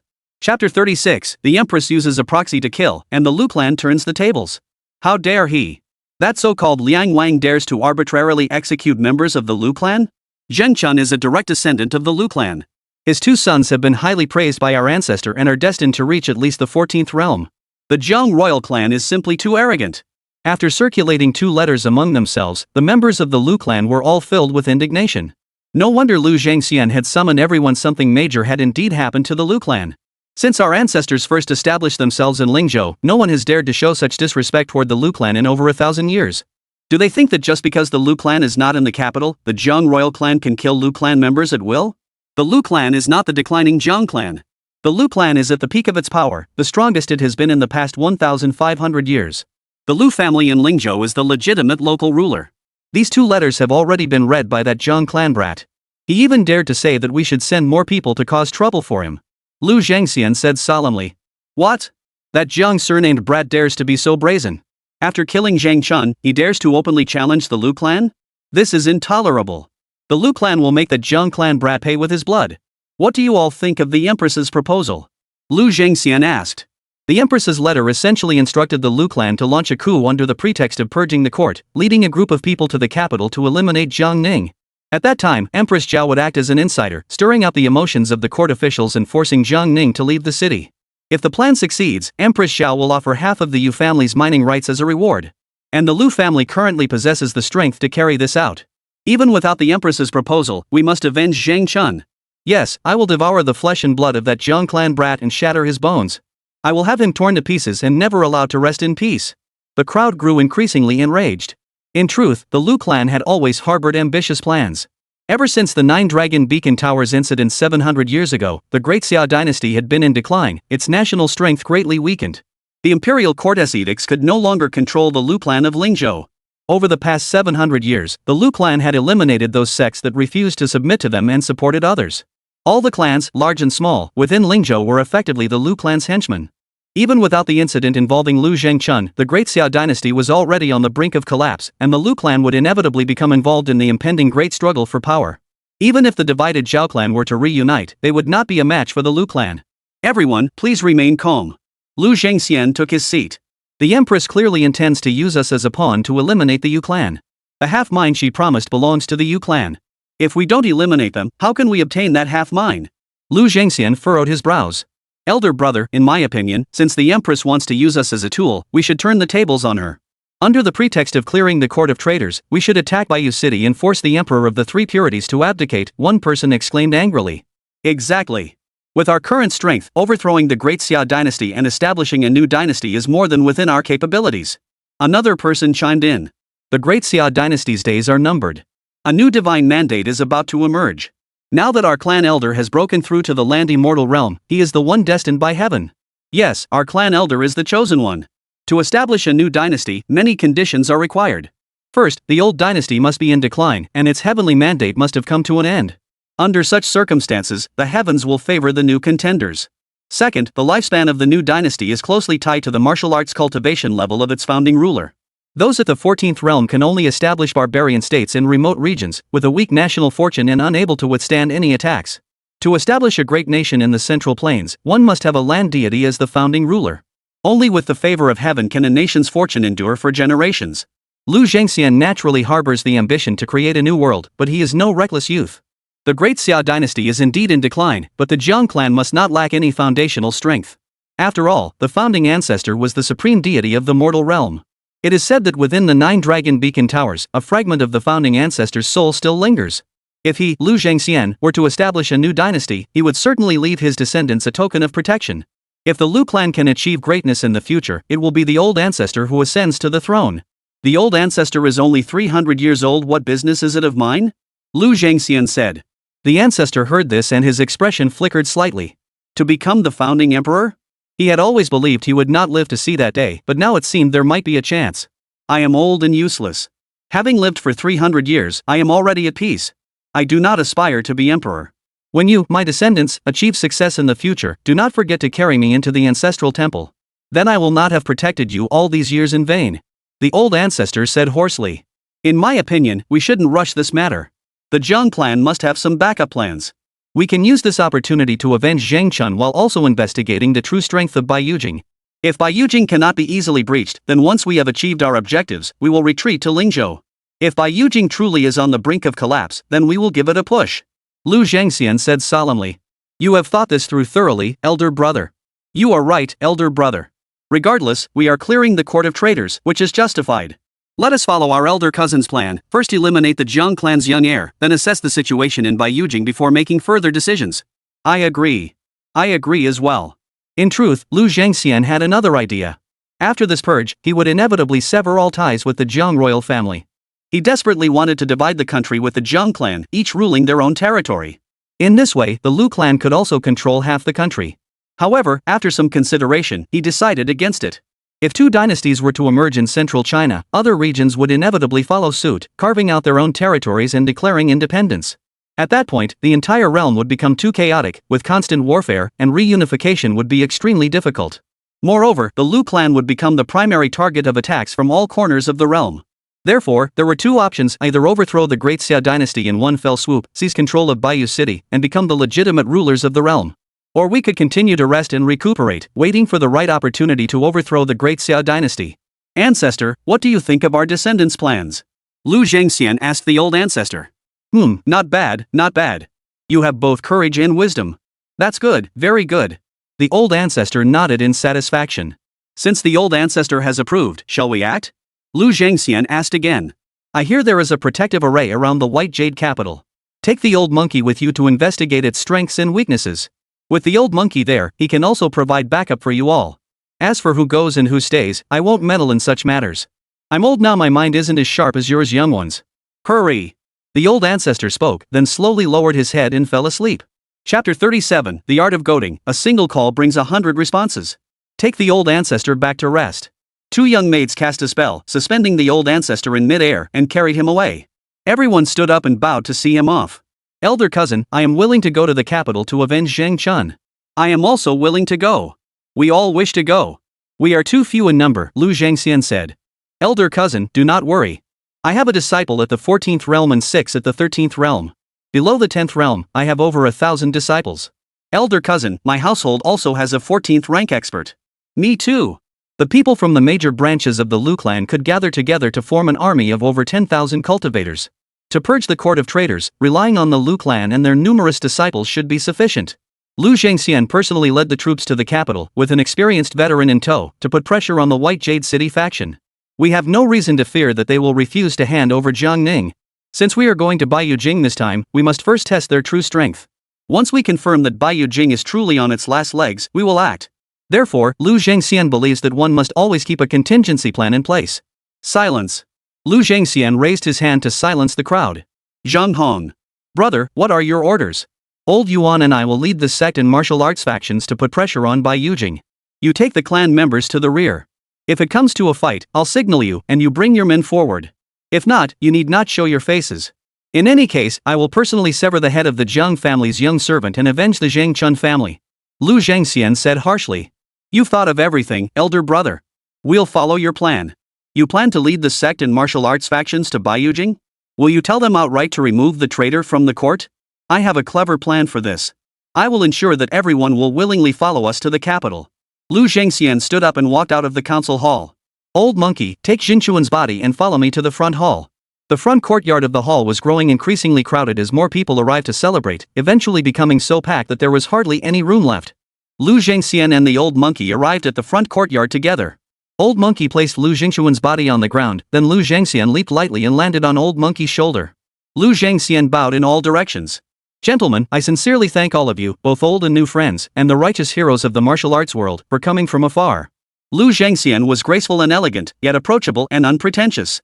He showed none of the arrogance of a land god or the first official of Lingzhou, resembling instead an old friend who had known everyone for many years. Everyone was deeply impressed by Lu Zhengxian's approachable demeanor. If any of them were in his position as the chief official of Lingzhou, or even a top-tier cultivator at the 15th realm, their tails would be in the air. However, I must unfortunately issue an order to dismiss you all today. Please forgive me. All those who have come today, I, Lu Zhengxian, will personally pay a visit to apologize in the future. Lu Zhengxian spoke, bowing once more. Governor, why is that? Yes, you've successfully broken through. Shouldn't we be celebrating together? Those standing in the back rows clearly hadn't noticed the headless corpse lying on the ground. But those in the front rows had all seen it. Does anyone here know Lu Zhengchun? He was my second uncle's eldest son, my own cousin, and a close relative of the Lu clan. Lu Zhengxian said, his face betraying his pain. Lu Zhengchun was no unknown figure. Even in Lingzhou, he had already gained quite a reputation. A genius who reached the 10th realm of martial arts at the age of 30, he was now in the 13th realm, a general of the Dragon Soaring Guard, holding the rank of second-class official. Among all the military officials in the capital, there were no more than a handful whose ranks were higher than Lu Zhengchuan's. Could the person who died be Lu Zhengchun? My younger cousin has been murdered. Today, our Lu family's joyous occasion has turned into a funeral. I cannot join you in drinking and celebrating. It was indeed Lu Zhengchun who died. He was a direct descendant of the Lu clan, with a high likelihood of breaking into the 14th realm and becoming the true pillar of the Lu clan. How could Lu Zhengchun have died so suddenly? The festive atmosphere was instantly swept away. In its place, anger and outrage erupted. What? Brother Zhengchun was murdered? Who dared to kill him? Who is this person? Doesn't he know that Zhengchun was a member of the Lu family? How dare he have such audacity? Everyone, please let me finish speaking first. Lu Zhengxian raised his hand to calm the crowd, his face growing increasingly pained. Not only was my younger cousin murdered, but his very soul was also obliterated, doomed to eternal damnation. My dear younger brother. Lu Zhengxian looked up to the sky and let out a long sigh, his eyes red, tears streaming down his face. Everyone was instantly swept up in Lu Zhengxian's emotions, growing increasingly enraged. How dare they? Governor, who killed General Lu? Name the culprit, and we will avenge him. Yes, Governor, just name the culprit, and we won't even need you to lift a finger. These people weren't joking, they were serious about avenging Lu Zhengxian. If they could accomplish this, it would be like doing a huge favor for the Lu family, and they would become the closest people to the Lu family, with everyone around them benefiting as well. It's the 9th prince, Prince Jiangning of Liang. The moment those words were spoken, the scene fell into complete silence. The Jiang clan of the imperial family? This greatly increased the difficulty of avenging him. None of the people present had the ability to avenge Lu Zhengchun alone. The Jiang clan of the imperial family dares to kill a member of the Lu family? The declining Great Xia dynasty must be tired of living so long. What kind of king is this? I've never heard of him before. How despicable. Lu Zhengxian sighed deeply to the heavens. Since the founding of our Lu clan, we have served the court and the emperor with unwavering loyalty. Yet now, my own cousin has been betrayed by treacherous individuals. If this villain continues to stir up trouble in the court, the Great Xia dynasty will face the peril of national extinction. Therefore, I have decided to eliminate the Liang Wang, purge the court of traitors, and restore a clear and just realm to the Great Xia. Cleared the court of traitors. Cleared the court of traitors. Cleared the court of traitors. Upon hearing Lu Zhengxian's decision, the crowd grew even more passionate. The court is corrupt and decayed, and the Zhang royal family is utterly incompetent. The realm can no longer bear their rule. The Zhang clan is no longer the chosen of heaven. Governor, why not issue a proclamation, march on Bayou City, and overthrow the Great Xia dynasty? This is the will of heaven. That's right. The Lu clan has 2 land immortals, and with the ancient spirit beast Yuan as our elder, this is truly the will of heaven. Everyone, please calm down. Lu Zhengxian raised his hand to signal calm. The Lu clan is loyal to the court. We would never betray our oath and become traitors. This mission to enter the capital and purge the court is not an act of rebellion, but a righteous endeavor to eliminate the evils threatening the Xia dynasty. Lu Zhengxian bowed deeply. If any of you are willing to join me in heading north to seek justice for the Lu family, I, Lu Zhengxian, will be eternally grateful. We are willing to follow the Governor General. We too will fight for the Lu clan's justice. Justice. At this point, issuing a manifesto to rebel meant marching all the way from Lingzhou to Baiyujing. Most of the cities along the way would likely surrender without a fight, but there was no guarantee of being able to directly storm Baiyujing. Only after thoroughly investigating Baiyujing's defenses and ensuring a high likelihood of success in seizing the throne would Lu Zhengxian dare to rebel. Otherwise, before anything is decided, he refuses to bear the stigma of a rebel and become the target of everyone's hatred. I, Lu Zhengxian, speak on behalf of my deceased cousin. I thank you all for your righteousness. Lu Zhengxian bowed deeply, his eyes brimming with an uncontrollable passion. Chapter 38. What if they really launch a coup? In the afternoon, within the Imperial Palace. The Imperial Garden, by the Moon Lake. Jiang Ning followed Yu Fei along the waterfront corridor, stopping at a pavilion in the center of the lake. The sky remained overcast and gloomy, casting an oppressive atmosphere. There have been rumors in the palace that the emperor may be considering a successor. Have you heard anything? Yu Fei stood by the railing, gazing at the lake's surface reflecting the gloomy sky, her thoughts heavy. Her imperial son had proven to be far more assertive than she had ever imagined. Less than a month after returning to the capital, he has already struck again, even going so far as to kill members of the Lu clan. Yu Fei has been feeling troubled lately, constantly worried that her maternal clan might abandon Jiang Ning. This is because the imperial in-laws dislike princes who are too assertive. She even feared that Yu Tianhu's proud and aloof nature might clash with Jiang Ning's. However, she did not know that she was completely overthinking this. Jiang Ning has never once laid a finger on Yu Tianhu, and the current Yu Tianhu already looks up to Jiang Ning. Ninger, currently, outsiders only know that you are at the 14th realm and are unaware that you have already surpassed the 15th realm. Before you ascend to the throne, remember to conceal your true strength.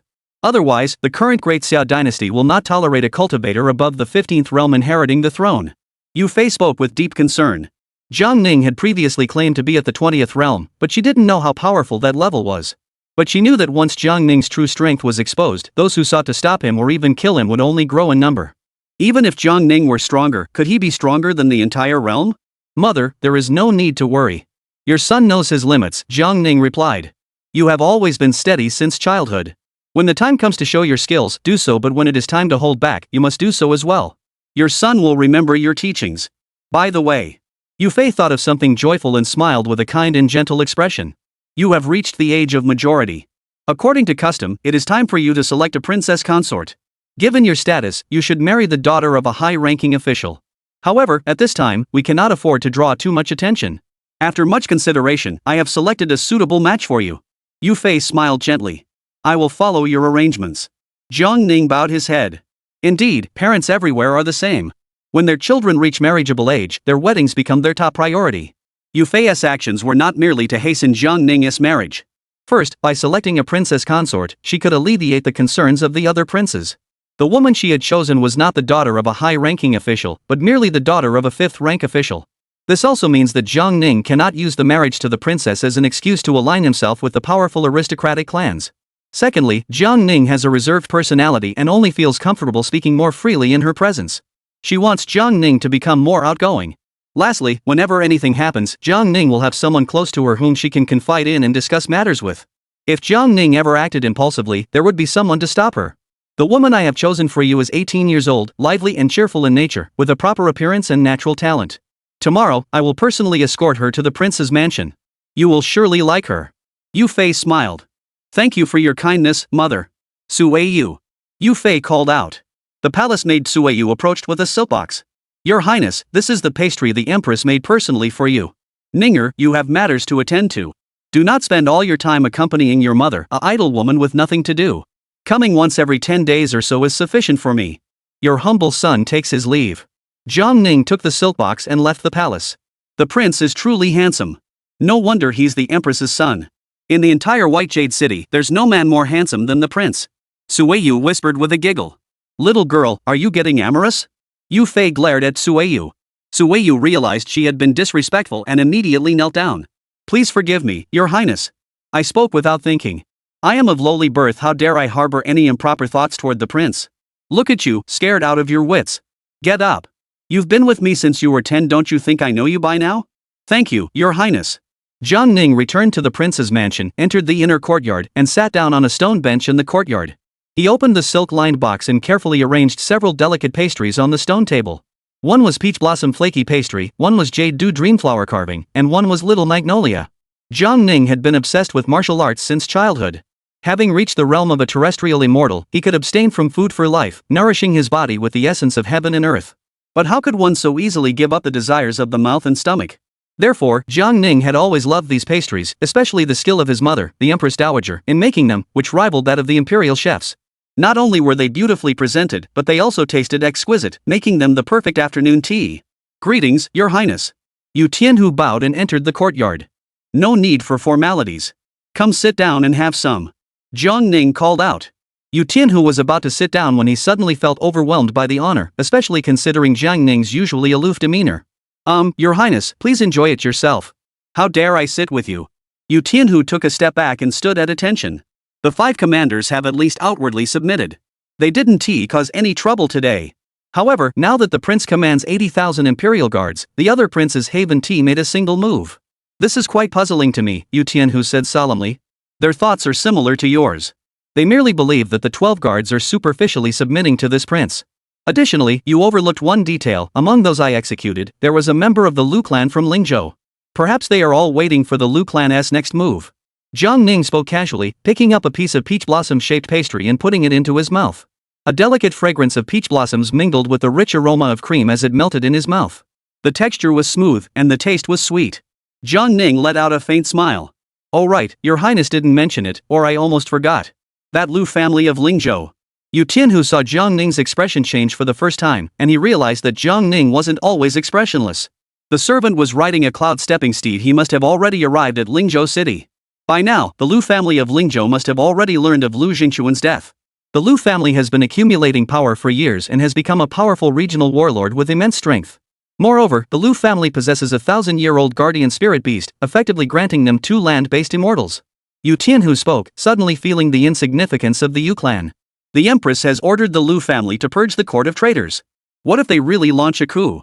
Yu Tianhu thought about the contents of the envelope and felt a chill run down his spine. If the Lu clan really leads their troops northward, the 80,000 imperial guards may not fight to the death for Jiang Ning. Their arrival would be best, Jiang Ning said indifferently. Yu Tianhu watched Jiang Ning elegantly savor the pastries, wondering if this was the confidence of someone from the land of immortals. Chapter 39, Execute the Liang King, Clear the Court. The next morning. On the road from Lingzhou to the capital. Suddenly, a dark cloud covered the sky. People on the ground looked up and saw a large group of people flying across the sky, like a swarm of meteors, moving at an incredible speed.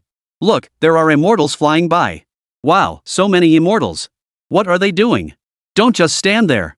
Hurry up and pay respects to the immortals so they'll bestow their blessings. Some wealthy gentlemen from grand mansions saw the large group of people flying across the sky. So many cultivators heading north, not a single trace of their aura escaping. What could they be doing? Father, look. The flying boats up ahead. Those are the mountain guarding apes of the Lu family of Lingzhou. No wonder they can muster such a grand display. Father, there must be at least 50,000 of them. What are they doing? Don't discuss this matter. Let us observe and wait. Jiang Ning did not attend the morning court session. He donned a purple gold python patterned robe.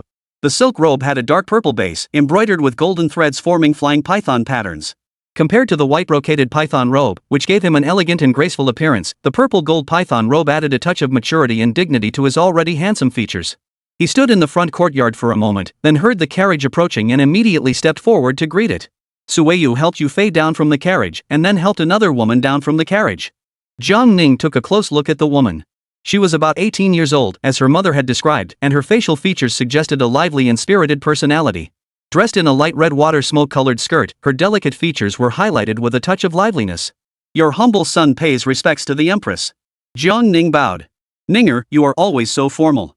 There is no need to bow when you see your mother. Please come inside, mother. Jiang Ning followed Yu Fei into the grand hall of the prince's mansion and helped her to her seat.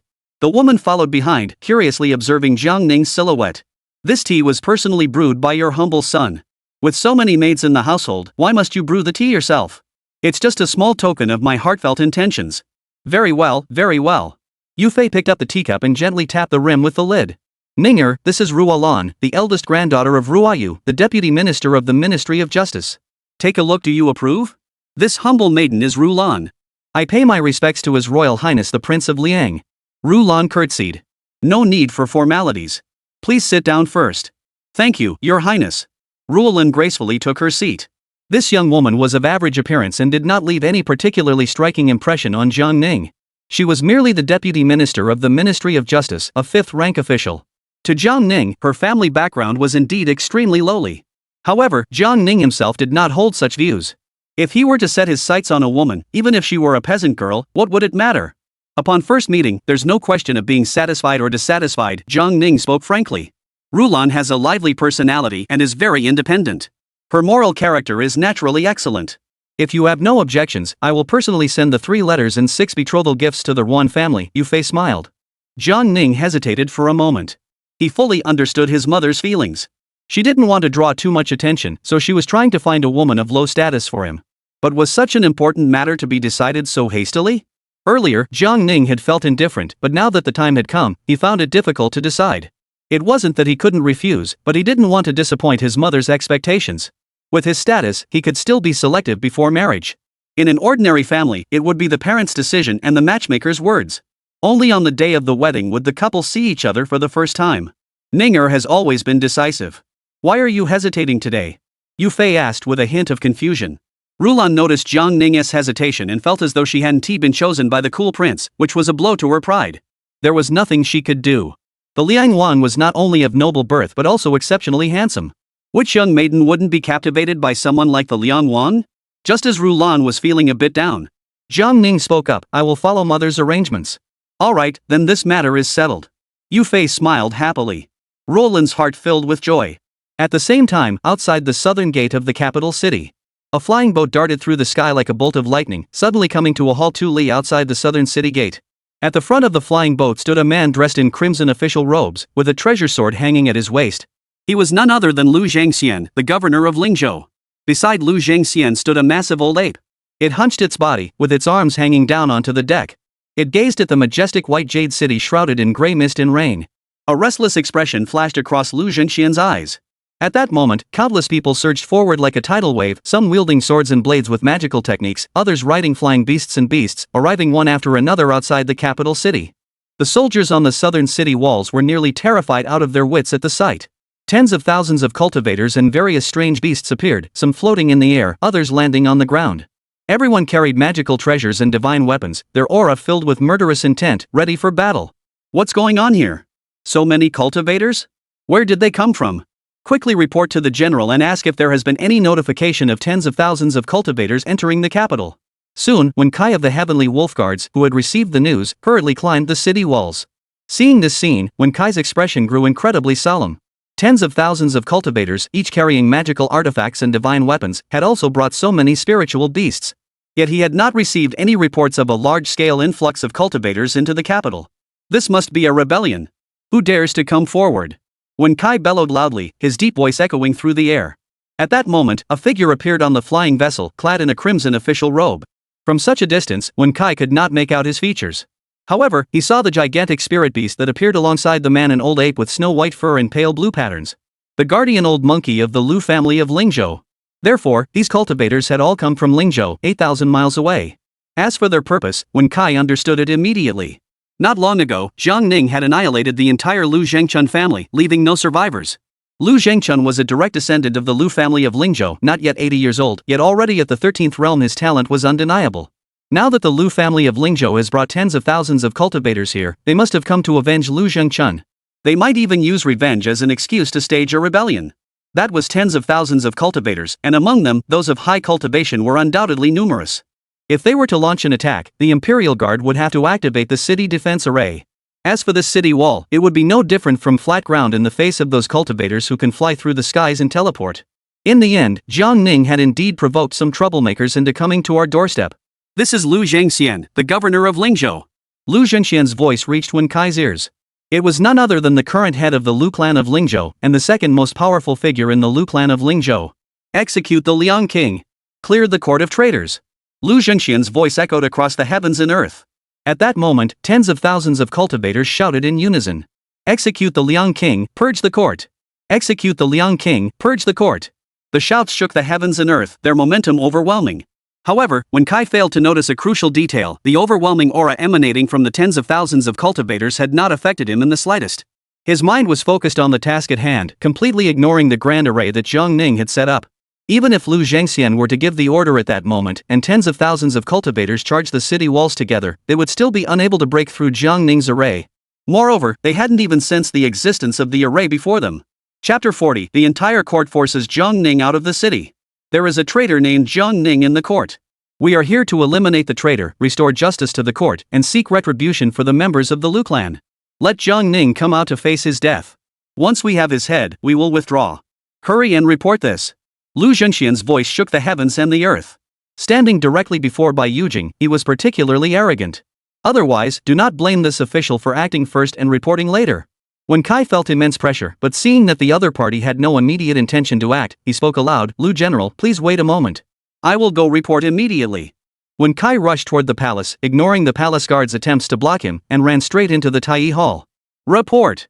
When Kai rushed into the hall and knelt on one knee. Your Majesty, General Lu Zhengxian of Lingzhou, accompanied by tens of thousands of cultivators, is besieging the palace gates at the Zhuke Gate under the banner of Execute Prince Liang and Purge the Court of Traitors.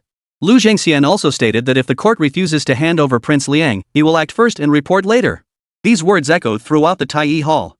Officials who had intended to reprimand Wen Kai for disregarding etiquette and disrupting the court proceedings immediately fell silent.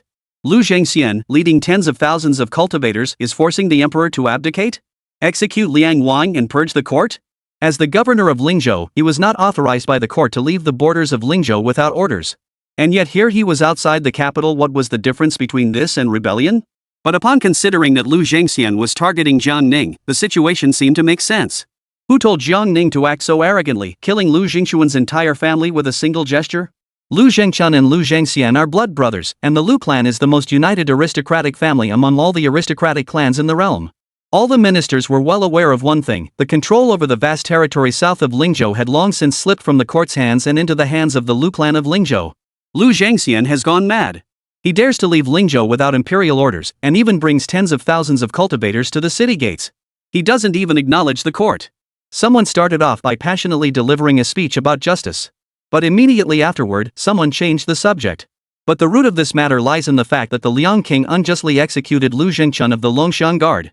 The Liang King executed General Lu Zhengchun without even giving the court an explanation. This is clearly against the laws of our great Xia Empire. That's right. If it weren't for the Liang King's stubbornness and his reckless killing without any regard for the law, how could Lu Zhengxian have led his troops to the outskirts of the capital city? What do you all mean? Are you suggesting that I hand over the prince? The empress's expression darkened, and she spoke angrily. Lu Zhengxian did not directly attack the city, which means he has no treasonous intentions. Please discern this clearly, Empress. If it weren't for the Liang King disrupting the imperial court and treating lives as grass, how would Lu Zhengxian have come to this? The Lu family has served in Lingzhou for years, always following the imperial edicts without question. They have never harbored any treasonous intentions. At this point, those who dared not accuse Jiang Ning stepped forward one after another. Lu Zhengxian was forcing the emperor to abdicate.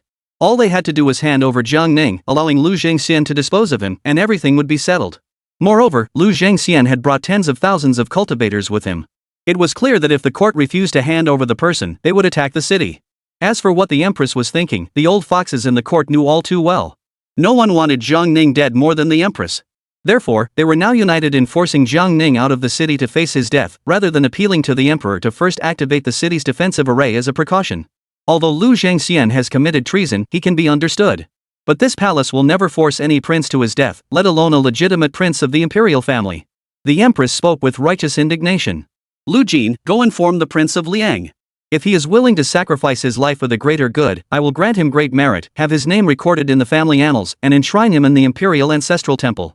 If the Prince of Liang refuses to leave the city, I will naturally protect my imperial family's offspring. Go tell Lu Zhangxian to attack the capital as he pleases. As you command. Lu Jin exited the Tai Hall, his fingers forming a sword seal. A sword flew toward him from a distance. Lu Jin leaped into the air, riding the sword, and headed straight for the Liang Wang's mansion. Lu Jin landed in the courtyard, disregarding everything else, and rushed inside. This old servant has been rude. Speak, Jiang Ning said indifferently.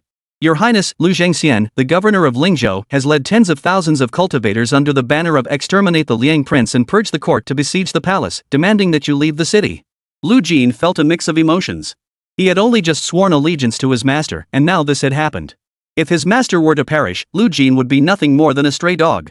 What awaited him then would be a fate far more brutal than being torn to pieces by 1,000 knives. Your Highness, this is a matter of great importance. In my humble opinion, we should first enter the palace to report to the emperor and request that he activate the city's defensive array. Even with the tens of thousands of cultivators Lu Zhangxian has gathered, they may not be able to breach the city walls. Lu Jin continued. Jiang Ning showed no change in expression. However, Yu Fei, upon hearing this, was so frightened that her face turned deathly pale. Ninger, do not fear. I will go to the palace immediately to see the emperor. Jiang Ning pressed Yu Fei's shoulders and helped her sit back down. Mother, do not worry. Your son will return shortly. Just as Jiang Ning was about to turn and leave, Yu Fei grabbed his hand. No. There are tens of thousands of cultivators outside the city. How can you possibly withstand them alone? Tell your father the emperor he would never stand by and let you die. Yu Fei refused to let Jiang Ning leave. This departure might mean eternal separation. The empress was truly wicked. Upon learning of this matter, she did not report it to the emperor immediately. Those court officials, both civil and military, were all wolves in sheep's clothing, with few good ones among them. They even wanted Lu Zhangxian to kill Jiang Ning before leaving? Where would the Jiang clan, the imperial family, be placed? If Lu Zhangxian sets this precedent, the fate of the great Xia dynasty will be sealed. Mother, trust your son. I will be fine. Perhaps in a quarter of an hour, or maybe 2, I will return. Jiang Ning channeled a stream of energy from his fingertips into Yu Fei's body. In that instant, Yu Fei's anxious heart grew calm. In the next instant, Jiang Ning left only a faint afterimage behind and vanished. Lu Jin rushed out of the hall, leaped into the air, and chased after Jiang Ning toward the Zhuke gate on his sword. If Jiang Ning dies, he will not survive either. If he had to die, he would rather die with his master. Jiang Ning had only been gone for a short while. A government official entered the palace hall with a look of urgency on his face. The arrival was none other than Ruoyu, the deputy minister of the Ministry of Justice. He had never been keen on the marriage alliance with the Liang Wang mansion, as the Liang Wang mansion was currently deeply unpopular. He had just learned of this matter and, disregarding the risk of offending the Empress Dowager and the Liang Wang, he must bring his granddaughter back immediately. Tens of thousands of cultivators were besieging the palace, demanding to kill Jiang Ning, yet not a single official in the court dared to protect him. And who was by Jiang Ning's side? A mere Yu Tianhu, only at the 10th realm. What use was he? He certainly didn't want to be implicated because of an alliance with the Liang Wang's mansion. This servant pays his respects to Empress Yu. Ru Yu hurriedly bowed. Minister Ruo, what is the matter? Yu Fei asked. It is like this, Your Majesty. I have pondered this matter for a long time. I am merely a lowly 5th rank official. My granddaughter has always been headstrong and ignorant of proper etiquette. If my family is unworthy of Prince Liang, then my granddaughter is even less worthy of him. Therefore, I beg Your Majesty to revoke your decree. Upon hearing this, Lady Yu's expression turned cold. With the energy from Jiang Ning coursing through her body, she was in a mysterious state. Ruoyu, we discussed this matter yesterday, and the Prince of Liang also agreed to the marriage. Why are you now backing out? Yu Fei said coldly. I am truly helpless. I am indeed unworthy of Prince Liang. Please have mercy, Your Highness. Whether you choose to punish or spare me, I will submit to your will. Get out. Ruoyu dragged Ruolan away. Grandfather, you promised us. How can you go back on your word? Stop your nonsense. Hurry up and follow grandfather. You old fool. Yu Fei cursed angrily. Sueyu, who had been attending nearby, turned pale as a sheet. Your Highness, the prince. Chapter 41, Though 1,000 men stand against me, I shall go. At the North City Gate, Yu Tianhu was personally leading his troops on patrol. General, there's trouble. Lu Zhangxian, the governor of Lingzhou, is forcing his way into the palace under the pretext of purging the court, intending to kill the prince. What? Yu Tianhu was greatly alarmed upon hearing this. How did that old traitor Lu Zhangxian arrive so quickly? How many men did he bring? Yu Tianhu leaped onto his horse while urgently asking. The exact number is unknown, but they claim there are tens of thousands. Send the order. Gather all 12 guards and head to. Yu Tianhu suddenly snapped out of his daze and shouted angrily at the messenger, where are you heading? Zhuke Gate. Order the 12 guards to assemble at the Zhuke Gate within a quarter of an hour, no, half an hour. Anyone who arrives a moment too late will be executed. With that, Yu Tianhu mounted his fine horse and galloped toward the Zhuke Gate. The gates of the Zhuke Gate slowly opened. A figure dressed in a purple gold python patterned robe strolled out leisurely. Jiang Ning looked up, the corners of his mouth curling slightly. In the sky, countless birds soared, and cultivators wielding various weapons hung in mid-air on the ground. Countless beasts and cultivators roamed. Jiang Ning roughly estimated that there were around 60,000 people, and with the birds and beasts, the total number was approximately 100,000. He slightly expanded his sensory range and immediately detected another 2,000 people about 10 miles behind. The scale was immense, and the aura was overwhelming. Everyone was on high alert, ready to charge forward and overwhelm the entire White Jade City in a single wave.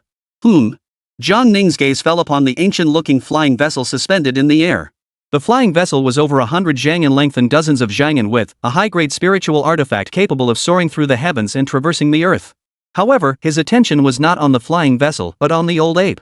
This spiritual beast is quite intriguing. It feeds on the essence of heaven and earth to sustain itself, much like the second prince, having already attained the realm of physical enlightenment. It can truly be called a favored child of heaven and earth. Taming it and keeping it as a spirit pet would be an excellent choice.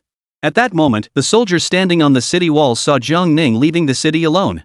That gaunt figure was facing an army of tens of thousands of cultivators. And this figure was telling the soldiers, even if there are thousands, I will go forth. At that moment, they inexplicably felt a strange intuition that Jiang Ning would not lose. Though they always felt that Jiang Ning's style of action was too domineering, even cold-blooded and ruthless. But what the Great Xia Empire lacked at this moment was precisely Jiang Ning's unyielding spirit. Is the traitor Jiang Ning leaving the city? Lu Zhangxian, upon seeing the purple figure, immediately released a wave of pressure. Jiang Ning slowly lowered his head. I don't like speaking to people while looking down on them. Either you come down, or I'll come up, Jiang Ning said indifferently.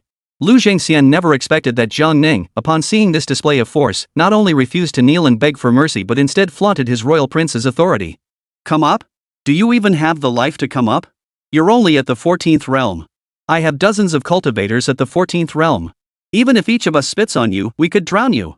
Except for the one person and the monkey on the flying boat, the rest of you may leave. I will spare your lives. Jiang Ning's voice was calm, yet every word was clearly heard by everyone present. In such a serious situation, Jiang Ning's single sentence shattered everyone's resolve. Put. Ha ha ha. What is this little thief saying? Let us leave and spare our lives. Does he mean he is alone against our tens of thousands? Does he think he is a land god? What of a land god? Even if he were the supreme deity of the human realm, he'd still have to submit to our will. This prince is only 20 years old. He is truly a young bull fearing no tigers. Does he really think he can single-handedly slaughter tens of thousands of people? Does he have the strength to do that? Even if he were the supreme deity of the mortal realm, does he have the strength to do that? They came here with the intention of avenging Lu Zhengchun. If Lu Zhengxian wants to attack Baiyujing, that would be best. All of them will be loyal followers of the dragon. As for this young prince, he clearly has no self-awareness whatsoever. With millions of people in Baiyu City, why is he the only one leaving the city? Isn't it because he has already been completely abandoned by Baiyujing? Lu Zhengxian could not deny that he had never seen such a bold young man in his entire life. But so what? Having boldness but no strength, he deserves to die. Kill this traitor, and I will reward you with 10 top-grade immortal pills, and your entire clan will be relocated to the Xiaofeng Mountain Cave Heaven. Lu Zhenxian's voice echoed throughout the heavens and earth. Whoever kills Jiang Ning will receive a generous reward, and even have their entire clan relocated to the divine realm. Such a blessing is something one could only hope to attain through the accumulated virtue of one's ancestors over 8 lifetimes. In that instant, tens of thousands of cultivators unleashed their divine weapons and magical treasures, rushing forward in a frenzy. One after another, dazzling spells, divine weapons, talismans, and flying beasts all descended toward Jiang Ning's head. Due to the overwhelming brilliance of the spells, which erupted simultaneously, the entire sky and earth were instantly engulfed in a blinding white light, rendering everything invisible. Jiang Ning stood motionless, a look of excitement flickering in his eyes. Although the opponent's attack was chaotic, it was extremely powerful. Even someone at the 15th realm couldn't block it. In that instant, 2 figures appeared before Jiang Ning, one after the other. The first was Lu Jin, who had arrived on his sword. His intention was to die in defense of his master. Therefore, despite knowing that his own strength would be instantly obliterated under such an attack, he still charged forward without hesitation to block Jiang Ning. Next was Yu Tianhu, who leaped down from the city wall in a single bound. By the time they landed in front of Jiang Ning, their vision had been completely blinded. Yu Tianhu shouted hoarsely, "The 12 guards, charge!" However, the two believed they were about to meet their end. But it seemed as though nothing had happened. A series of deafening explosions shook the ground, causing the two high-ranking cultivators' eardrums to ache intensely. As the ground shook violently, the white light quickly dissipated. A massive crater had appeared on the ground, its depth unimaginable. The side of the crater nearby Yujing was straight and smooth, as if carved by a knife. 3 people stood at the edge of the crater, one wielding a sword, one holding a knife, and the third simply standing there. Jiang Ning's excitement flickered across his face before being replaced by disappointment. The combined attack of tens of thousands of people was enough to shatter the heavens and destroy the earth. Without the protection of the array, half of Baiyu Jing would undoubtedly have been reduced to rubble. Yet even the array he had set up couldn't budge it an inch. At that moment, more attackers were charging toward Jiang Ning. One after another, brilliant flashes of light bloomed in the sky, resembling a painting. At that moment, everyone realized what it was: the city defending array. Tens of thousands of people attacking together, yet they couldn't break the city defending array? What level of array formation was this? Even a land-based immortal couldn't possibly have set up such a powerful array, could they? However, the most astonished person at that moment was not these frontline soldiers. It was Lu Zhengxian on the flying boat. He had just seen it clearly. Countless spells struck the ground several steps in front of Jiang Ning, and at that spot, a dazzling flower bloomed. It was as if someone had splashed a handful of ink onto a sheet of rice paper. At that moment, Lu Zhengxian's expression changed. Originally, he had intended to watch Jiang Ning be blown to pieces, but now his expression grew solemn. It was clear that the city defending array had been activated. However, the durability of the city defending array was simply beyond belief. What was even more unimaginable was that he seemed unable to detect the existence of the defensive array. Was this the contingency plan left behind by the founding emperor? The emperor who pursued the path of immortality had chosen to activate the city defense array to protect Jiang Ning? It seems that the fortress of Baiyu City is more sturdy than he had imagined. But what could be done? With tens of thousands of people present, even if this defensive array is as sturdy as it is, how long can it possibly hold out relying solely on the fortune left behind by the founding emperor 2,000 years ago? That single strike must have been enough to shake the very foundations of this array. Lu Zhengxian, with a solemn expression, suddenly grew excited. If they could break through by Yujing's turtle shell today, wouldn't he be able to strike directly at the heart of the enemy? Lu Zhengxian's gaze fixed on the imperial palace located to the north of Baiyu Jing. Perhaps today is the day the Lu clan defies heaven and changes their fate. Chapter 42, Manifesting Divine Power in Public. A single sword splits the heavens. The emperor has activated the city defending array. Lu Jin saw this and immediately rejoiced. The city defense array? Yu Tianhu hadn't yet recovered from the relief of surviving the ordeal when he suddenly thought of something terrifying. Jiang Ning had previously set up an array outside Baiyu City to eliminate 5 commanders using this method. Therefore, this array might not be the city defending array of Baiyu City, but the array Jiang Ning had set up. Goodness me! Could Jiang Ning, at the 15th realm, withstand such a powerful attack? Right! It must be the city defending array! Lu Jinshin exclaimed excitedly. What else could possibly block that strike? This is bad. Lu Jin immediately fell into a serious expression. What's wrong? Yu Tianhu was startled. Lu Zhengxian has already broken through to the 15th realm. He is also a land deity. If this array cannot withstand their attacks and a breach is opened, then, Your Highness, you must leave first. Lu Jin sensed the overwhelming fluctuations of primordial energy emanating from Lu Zhengxian. Oh! Jiang Ning let out a soft "oh" and walked forward. Lu Jin saw this and froze in his tracks. I told you to leave, not to walk forward. If you step out of the protective array, aren't you just going to your death? Lu Zhengxian on that flying boat, and that old ape one is a land deity, the other a physical immortal. Plus tens of thousands of cultivators. How do you plan to fight them? At that moment, Jiang Ning had already stepped out of the array's range, standing above the pit, and continued forward. ES out. Kill him.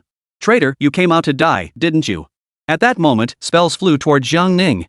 Yu Tianhu and Lu Jin charged forward simultaneously, but they collided head-on with an invisible barrier, helplessly watching the scene unfold. Could it be that His Highness truly intends to sacrifice his own life to protect Baiyu Jing? The two stood frozen, staring at Jiang Ning's back. Spells struck his body one after another, while various flying beasts and creatures gathered their strength, ready to pounce. However, Jiang Ning's figure remained unmoved. The two were completely stunned. What is this? These people aren't at the 15th realm. They probably can't touch His Highness. His Highness is a land deity. Yu Tianhu said softly. Lu Jin swallowed hard. No, this land deity is way too powerful. The cultivators who had been desperately attacking Jiang Ning also slowly froze in disbelief. Why is this happening? Isn't he only at the 14th realm at most? He can't even scratch him? Jiang Ning remained calm, bending down to pick up a dry branch. He raised his hand and swung it. A gust of wind flashed by in an instant. All the cultivators around Jiang Ning felt an irresistible force and were simultaneously thrown into the air. In that instant, the heavens and earth changed color. Above the low-hanging sky, a crack split open in the dark clouds, forming a fissure that stretched across the horizon. A beam of light descended from the crack. A single sword cleaves the heavens. In the blink of an eye, the sword energy erupted, engulfing the heavens and earth. This force filled all the cultivators with fear, leaving them no time to marvel at the split sky. Trouble. It's a land deity. A land deity, how terrifying. Such powerful sword energy. Retreat quickly. Even cultivators at the 14th realm had no confidence they could withstand this sword energy capable of shattering everything. But the moment everyone turned around, the sword chi engulfed everyone. Over 60,000 cultivators, including many 14th realm cultivators and numerous high-tier spirit beasts. In the blink of an eye, over 10,000 lives felt only a moment of fear before collapsing into chaos and shattering into pieces. Limbs and body parts littered the sky like a torrential rain, creating a terrifying storm of blood and gore. At that moment, all sounds ceased, and the heavens and earth fell silent. In the sky, only the flying vessel remained. There was no one else. Lu Zhangxian had never witnessed such a terrifying scene before. The ground was littered with corpses, and the earth was dyed red by the blood of 10,000 beings. His senses were overwhelmed by an unprecedented shock. A single sword strike cleaved the heavens, slaying 10,000 lives. The 6,000 cultivators who had been following him moments ago, shouting "Execute the Cool King, purge the court of traitors," were now reduced to dust in an instant. Yet the prince hadn't even used a sword, just a withered branch he had picked up from the ground. His eyes widened in horror as endless fear engulfed him. This prince, barely 20 years old, was a land deity? But could a single sword strike from a land deity possess such world-shattering power? Who exactly was the Liang King? Why is his killing power so endless? Everyone behind him, witnessing the scene of blood and chaos filling the sky, felt as though they were in a dream. Yu Tianhu knew that Jiang Ning was a land deity, but which land deity could slay 10,000 lives with a single sword strike? This land deity must be a fake, right? Could it be that the prince's cultivation level surpasses that of a land deity? No wonder the prince remained so calm as he left the city to face the rebel forces from Lingzhou. It turns out he possesses such otherworldly power. Jiang Ning took a step forward, and his figure appeared on the flying boat. "I hear you're here to clear out the traitors?" Jiang Ning said casually. Lu Zhangxian was encountering Jiang Ning up close for the first time, yet he detected no trace of killing intent emanating from him. Not even the slightest fluctuation of spiritual energy could be detected. His expression was utterly calm, showing no emotion. But he was well aware that this man was extremely dangerous, a terrifying existence capable of taking his life. Lu Zhangxian grabbed the old monkey's arm, his body retreating violently while simultaneously manifesting his divine form. A colossal Dharma body, standing 10,000 zhang tall, loomed between heaven and earth. At the 13th realm, a Dharma body could reach 100 zhang in height, at the 14th realm 1,000 zhang, and for a land-dwelling immortal, it could reach 10,000 zhang. As Lu Zhangxian moved slightly, winds and clouds swirled, and violent energy spread out in all directions. He was about to attack Jiang Ning. But his divine form lasted only an instant, with only the motion of raising his hand. Break! The 10,000 zhang Dharma body was instantly scattered like leaves in the wind, dissolving into streaks of light that vanished into the heavens and earth. What? Lu Zhangxian was utterly shocked. His divine form had actually been shattered by a technique where words became reality? He didn't even have time to raise a hand in defense. Even if Jiang Ning was a Confucian immortal, he could never have broken his golden body so easily. Therefore, Jiang Ning had broken through to the 15th realm, becoming an existence on par with the founding emperor, the 16th realm, the supreme deity of the mortal world. Retreat! As Jiang Ning spoke casually, Lu Zhengchun felt a power so overwhelming it sent a chill down his spine collide with his chest. Lu Zhengxian's figure vanished into thin air. During the retreat, Lu Zhangxian desperately channeled his qi to resist, but he couldn't possibly withstand the terrifying impact. Lu Zhenghong, who remained behind, along with over 20,000 high-ranking cultivators, witnessed the heavenly gate opening wide and were all filled with excitement. A single sword cleaves the heavens. What powerful sword energy! This must be the work of the governor. A land deity truly living up to his reputation. Look, the 10,000-foot-tall divine form. Divine form and golden body? Where? Ha? Did I just see that? Everyone believed that the crack in the sky was caused by Lu Zhengxian's sword strike. They had followed the Lu family of Lingzhou to besiege the palace. With such abilities, Lu Zhangxian might be able to capture the White Jade capital today. And all of them would become ministers of the Rising Dragon, soaring to great heights from that day forward. Just as everyone was filled with excitement. Boom! A deafening explosion shook the earth and caused mountains to tremble. A nearby mountain peak exploded, shattering into 4 pieces and creating a massive crater. Rock and debris flew out for miles in every direction. Chapter 43, with just the two of you, you dare? The sudden commotion startled everyone. What immense force! It must be the divine might of the governor who has struck someone so far away. Good heavens, they blew up a whole mountain. Everyone rushed to the edge of the crater and stared in disbelief, nearly popping their eyes out of their sockets. In the center of the massive crater lay a man. Though his crimson official robe was torn and tattered, it still stood out vividly. It was none other than Lu Zhangxian, the governor of Lingzhou. Brother! Lu Zhenghong, seeing this, leaped forward and landed beside Lu Zhangxian. Lu Zhangxian was bleeding from his mouth and nose, his face deathly pale, his expression filled with agony, and his entire face was consumed by endless fear. The vital energy within Lu Zhangxian's body was leaking out. His dantian had been shattered. Lu Zhenghong stared in disbelief at Lu Zhangxian, who could barely move. He couldn't fathom why Lu Zhangxian had been struck so hard that he was thrown this far and now lay in such a pitiful state. More people fell into the pit, witnessing Lu Zhangxian's horrific state, and a chill ran through everyone's hearts. Wasn't it Lu Zhangxian who had knocked people flying? Lu Zhangxian had only just gone up there a short while ago, and now he's been beaten back? He was the newly crowned land god. What kind of attack could possibly reduce Lu Zhangxian to this state in an instant? Zhenghong, hurry, take everyone away while he is not here. Otherwise, it'll be too late. Cough. Lu Zhangxian struggled to speak while coughing up blood violently. Thinking back to Jiang Ning's world-shattering sword strike earlier, where not a single living soul survived. What's the point of fighting anymore? All he could think of was regret. Execute the Liang king and purge the court? It was a laughable joke. The Jiang clan has produced such a prodigious talent who dares to purge the court? No, he wasn't regretting his own ambition. He was regretting being born in the first place. Brother, what is going on? Where are everyone else? Where is the old monkey? Let's go, cough. Lu Zhangxian's internal organs were shattered, his dantian ruptured. Today, he wanted to escape, but it seemed there was no way out, neither heaven nor earth. He only hoped that those who had followed him to force the emperor's abdication could return safely. At least, they could preserve some strength for Lingzhou. Clear the court of traitors? Forget it. I dare not even think about it anymore. Even if twice as many people came, they wouldn't stand a chance against that young prince. Everyone present felt a chill run through their hearts. Clearly, the situation at the front was dire. And now only Lu Zhangxian has returned. Could it be that the tens of thousands of men ahead are all gone? No, that is too fast. Isn't it? Monkey, you're the only one left. Jiang Ning floated in mid-air, standing alone, gazing at the old ape. The old ape's enormous eyes betrayed both confusion and anger. It couldn't understand why Lu Zhangxian had been knocked flying despite Jiang Ning not having moved a muscle. This extremely loyal old ape glared with a fierce expression. It pounded its chest and let out a thunderous roar. The old ape suddenly charged forward with all four limbs, its body flickering with bolts of lightning. Born with natural power? Truly a favorite of heaven and earth. Jiang Ning smiled faintly, even more satisfied with his pet. The old monkey suddenly stomped on the lightning, leaping into the air, its speed increasing rapidly, with the frequency of the lightning bolts around it growing faster and faster. At that moment, the old ape leaped into the air, its massive hands crashing toward Jiang Ning. Above the sky, cracks opened, and bolts of lightning streaked through the sky. Boom! Lightning gathered from all directions, converging on the old ape's fists. The lightning flashed wildly, and the thunder was deafening. At that moment, everyone behind them witnessed the scene. They couldn't help but feel a hint of worry. Just moments ago, they had all witnessed Lu Zhangxian's towering divine form. Yet that land deity, in the presence of Jiang Ning, could not withstand his words turning into law. But this old ape possessed limitless killing power. This single punch had summoned heavenly thunder. Its killing power must surpass that of a land deity. Boom! The old monkey's fist struck Jiang Ning's head, and the furious thunderous energy flowed through Jiang Ning's body and spread out to the ground, like countless snakes slithering in all directions. The entire earth bloomed into a dazzling flower of thunder and lightning. Monkey, even this punch of yours cannot break through this king's protective aura, Jiang Ning said with a faint smile. The old ape had unique advantages, able to communicate with heaven and earth and wield thunderous power at will. This punch was so powerful that even a land-dwelling immortal would dare not block it head-on, lest they be killed or severely injured.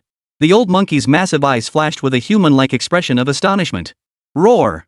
It charged at Jiang Ning with its most ferocious roar, raising both fists and smashing them toward him with all its might. Boom! Boom boom! A series of deafening explosions echoed like the sound of the heavens splitting apart, followed by relentless bolts of thunderous energy erupting in all directions. However, Jiang Ning remained unscathed. He stood motionless, hands behind his back, smiling faintly as the old monkey raged. Monkey, you are the favored child of heaven and earth. Now that you have attained physical enlightenment, why not follow me and seek a deeper realm of existence? If you can become an immortal, you will be able to take human form, possess human wisdom, and become the true king of all beasts. Jiang Ning spoke calmly. The old monkey circled around Jiang Ning, launching fierce attacks, determined to avenge Lu Zhangxian. Since reason is useless with you, I will use love to soften your heart. Jiang Ning raised his hand and grabbed the air. The old monkey behind him suddenly felt his neck tighten and slowly rose into the air. It clutched at the invisible pressure around its neck with both hands, but couldn't break free from the shackle. Its feet kicked wildly, and its furious eyes finally betrayed fear. This human may appear small, but his power is immense. Monkey, follow me in cultivation, and you will surely attain enlightenment. As Jiang Ning finished speaking, he gently waved his hand downward. The shackle that had been holding the old ape's neck suddenly snapped, and it was violently thrown to the ground. Boom! It was as if the old ape had used its own body to smash a huge crater into the ground. At that moment, the old monkey was bleeding from its mouth and nose. It struggled frantically, but its head was spinning, and it couldn't get up. Lightning flickered around its body, as if it were short-circuited. No matter how hard it tried, it couldn't gather the power of the thunder. At that moment, Jiang Ning's figure vanished, leaving only his voice echoing in the air. Monkey, you understand human nature. You must have comprehended my words. The Lu family rebelled against authority and have already sealed their fate. From this day forward, you shall remain in Baiyu City. At that moment, behind them, Lu Zhenghong and the others still couldn't understand why Lu Zhengxian had become like this. But fear had already spread to every one of them. Lu Zhengxian had told them to flee. He couldn't possibly be joking. Everyone immediately decided to flee. Just then, a figure appeared out of thin air in mid-air, blocking their path. Execute the cool king and purge the court? With you lot, you're not even worthy? Jiang Ning's cold voice echoed throughout the heavens and earth. All eyes turned to Jiang Ning. He floated in mid-air, standing alone, yet graceful and elegant. Clothed in a purple python robe, he was bathed in the light streaming down from the crack in the sky, resembling the most revered being in the world. Is this the Liang King? Could it be that he was the one who struck Lu Zhengxian with a single blow, shattering his internal organs and shattering his dantian? This is impossible. It must be that some hidden powerhouse from Baiyu City has intervened, or perhaps it is the life-saving measure left behind by the founding ancestor that could have injured Lu Zhengxian to this extent.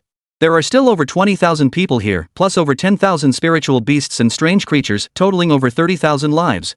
He is alone, facing 2,000 cultivators. Even if he were a land deity, what good would that do? He's alone. Kill him. He is the cool king Jiang Ning. He is the murderer of Zhang Chun. Kill him to avenge Zhang Chun. Attack. Jiang Ning had already experienced the feeling of being attacked by tens of thousands of people working together. Too weak, completely lacking any challenge, he was deeply disappointed. Not only could they not injure him, but they couldn't even break the slightest part of the array he had set up with a single breath. Therefore, he had no interest left in showing off to his opponents. Before these people could even raise their hands, Jiang Ning released a single wave of pressure. In the blink of an eye, over 30,000 living beings were crushed to the ground by a force so immense it was impossible to resist. It was as if the heavens had collapsed and they couldn't stop it. Boom! Everyone was crushed in an instant, like mosquitoes, leaving pools of blood on the ground, covering an area of several miles. Even their souls were completely shattered.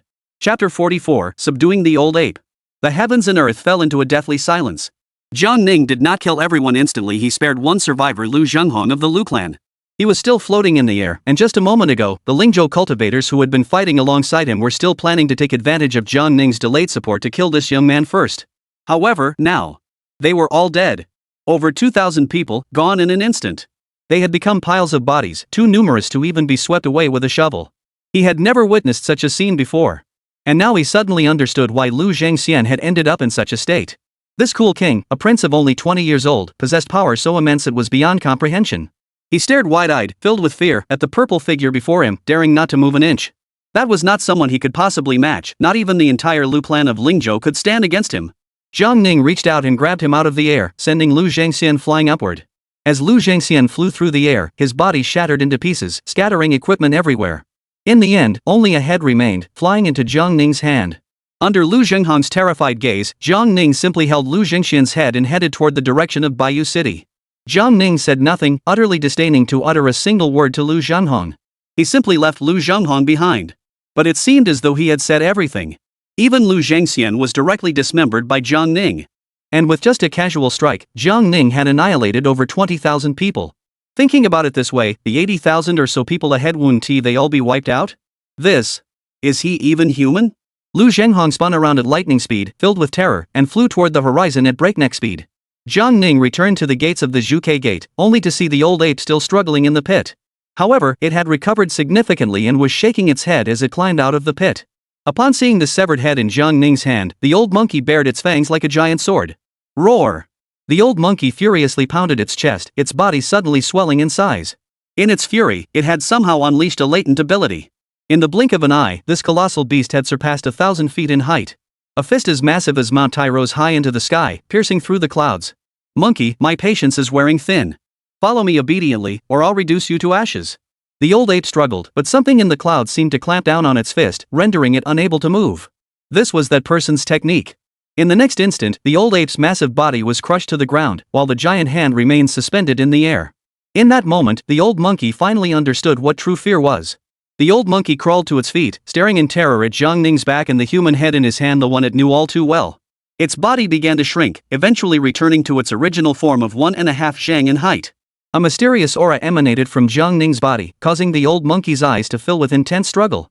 It shook its head violently, spittle flying everywhere. The next moment, its eyes cleared instantly.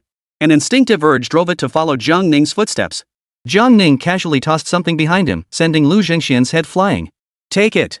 The old ape caught it directly, following Jiang Ning forward while gazing at the tiny human head in its palm with a complex expression. Jiang Ning stopped at the large pit outside the city walls. Looking ahead, he saw the city walls teeming with soldiers. Yu Tianhu and Lu Jin stood outside the city walls, with thousands of Jinwu guards lined up behind them. The battle that had just taken place could hardly be called a battle at all, it was merely Jiang Ning waving his hand. A single sword chi had annihilated 10,000 lives.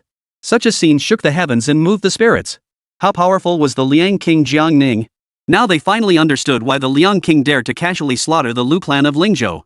Not to mention a mere branch family member like Lu Zhengchun. Even if the Lu clan's ancestor were to arrive, he would be no match for Jiang Ning, who could eliminate him with a single flick of his wrist. A voice echoed repeatedly in Yu Tianhu's mind. Not just that. This not just doesn't mean not just the 14th realm, it means not just the 15th realm. Jiang Ning is highly likely to be a 16th realm supreme deity of the mortal realm. However, the great-grandfather of the current generation didn't break through to the 16th realm until after he was 100 years old. And Jiang Ning is only 20 years old. He is an even more extraordinary existence than the founding ancestor. This battered and broken Great Xia dynasty has hope. Yu Tianhu now realizes just how thick the leg he's clinging to is. But the thick leg he thought he had clung to was actually even thicker than he imagined. It was like a pillar holding up the heavens. That invincible figure crossed the deep pit and arrived at the city gates. Behind him followed the old mountain ape of the Lu family of Lingzhou. The soldiers arrayed before Jiang Ning automatically parted to make way. Then, everyone knelt down on one knee. Long live the cool king! Long live the great Xia! Someone shouted. Soon, earth-shaking shouts echoed one after another. Below the city walls and atop them, all the soldiers shouted in unison. Long live the king of Liang! Long live the great Xia! Long live the king of Liang! Long live the great Xia! Yu Tianhu felt his emotions surge, yet he also felt a touch of embarrassment. He doubted himself. Following behind the king of Liang, what else could he do? Oh, right, he could also shout, Long live the king of Liang! Long live the king of Liang! Fill that hole, Jiang Ning said indifferently. After that, Jiang Ning led the old monkey into the city. Jiang Ning leaped lightly and landed on the old monkey's shoulder. Monkey, do you have a name? Jiang Ning asked. The old monkey shook his head and let out a heavy sigh, making it unclear whether he was saying yes or no. Since you followed me, I'll give you a mighty and imposing name. With your majestic white cloak, you shall be called Little Black. The old monkey neither refused nor agreed, merely shaking his head again. Ever since Jiang Ning left the city, countless pairs of eyes had been watching him in secret. Those who knew the true nature of Bai Yujing were not afraid of Lu Zhengxian coming to purge the court, nor did they fear him attacking Bai Yujing.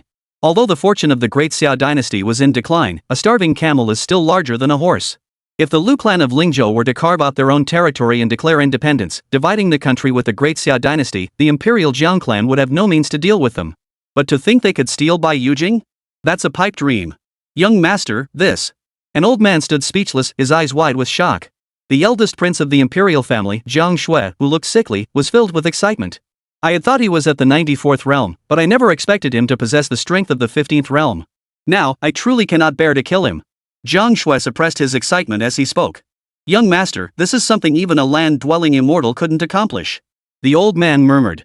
If not the 15th realm, then the 16th? The highest deity in the mortal realm? Impossible. If I were to reach the 15th realm, I could also lift my hand and slay 10,000 lives. Jiang Shui said. How is that possible? The old man asked, utterly baffled. The 15th realm shouldn't possess such world-shattering power. I suddenly understand why the 9th prince chose to leave the capital 10 years ago.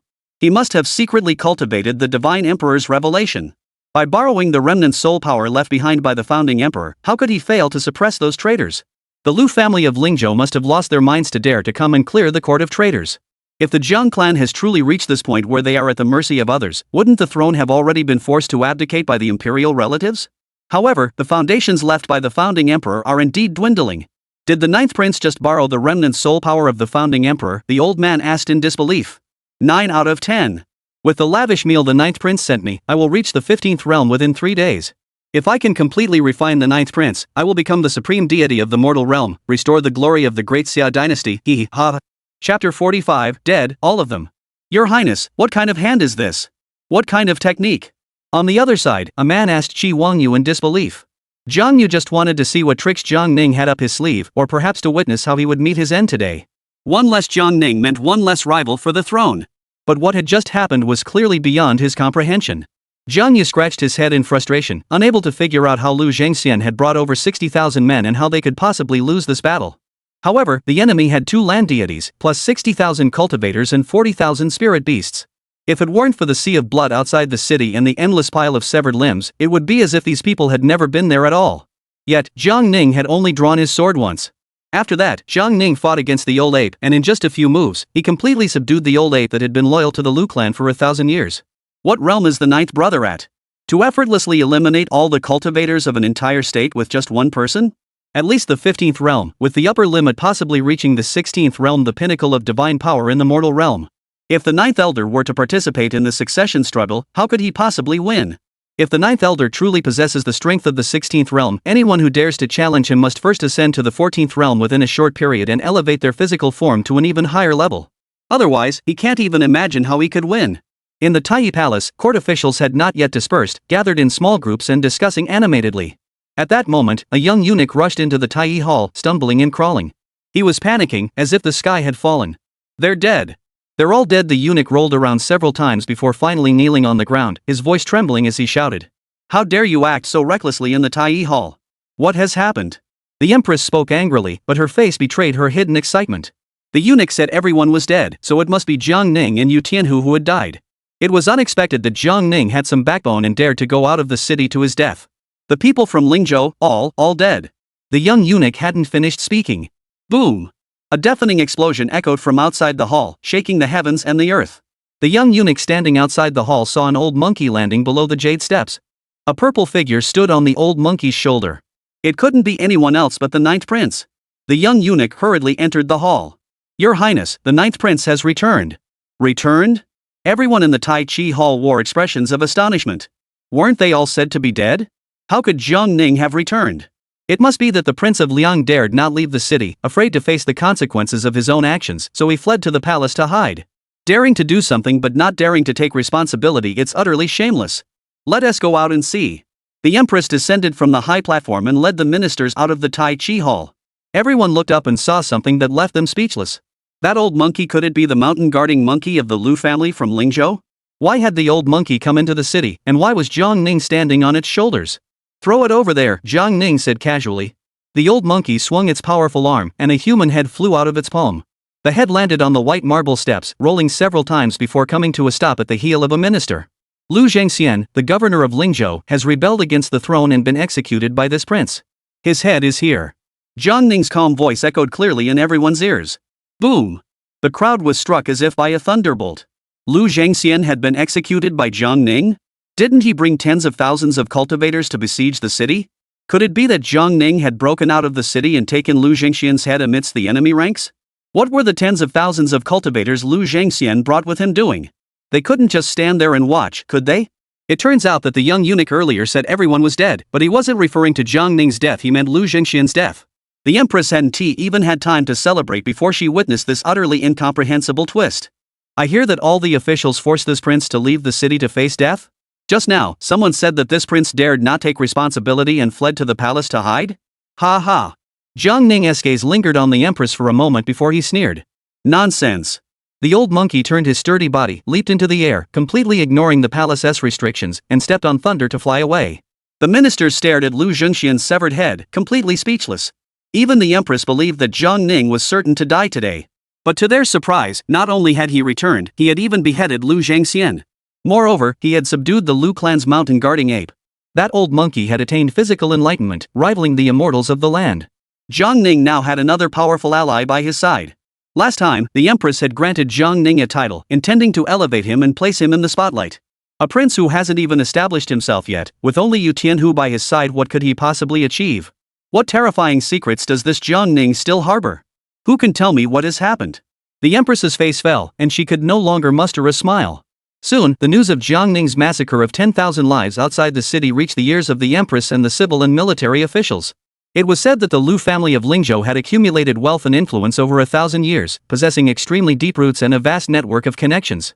However, no one could have anticipated that Lu Zhangxian, leading tens of thousands of cultivators to the capital to purge the court of traitors, would instead arrive to deliver a large number of heads.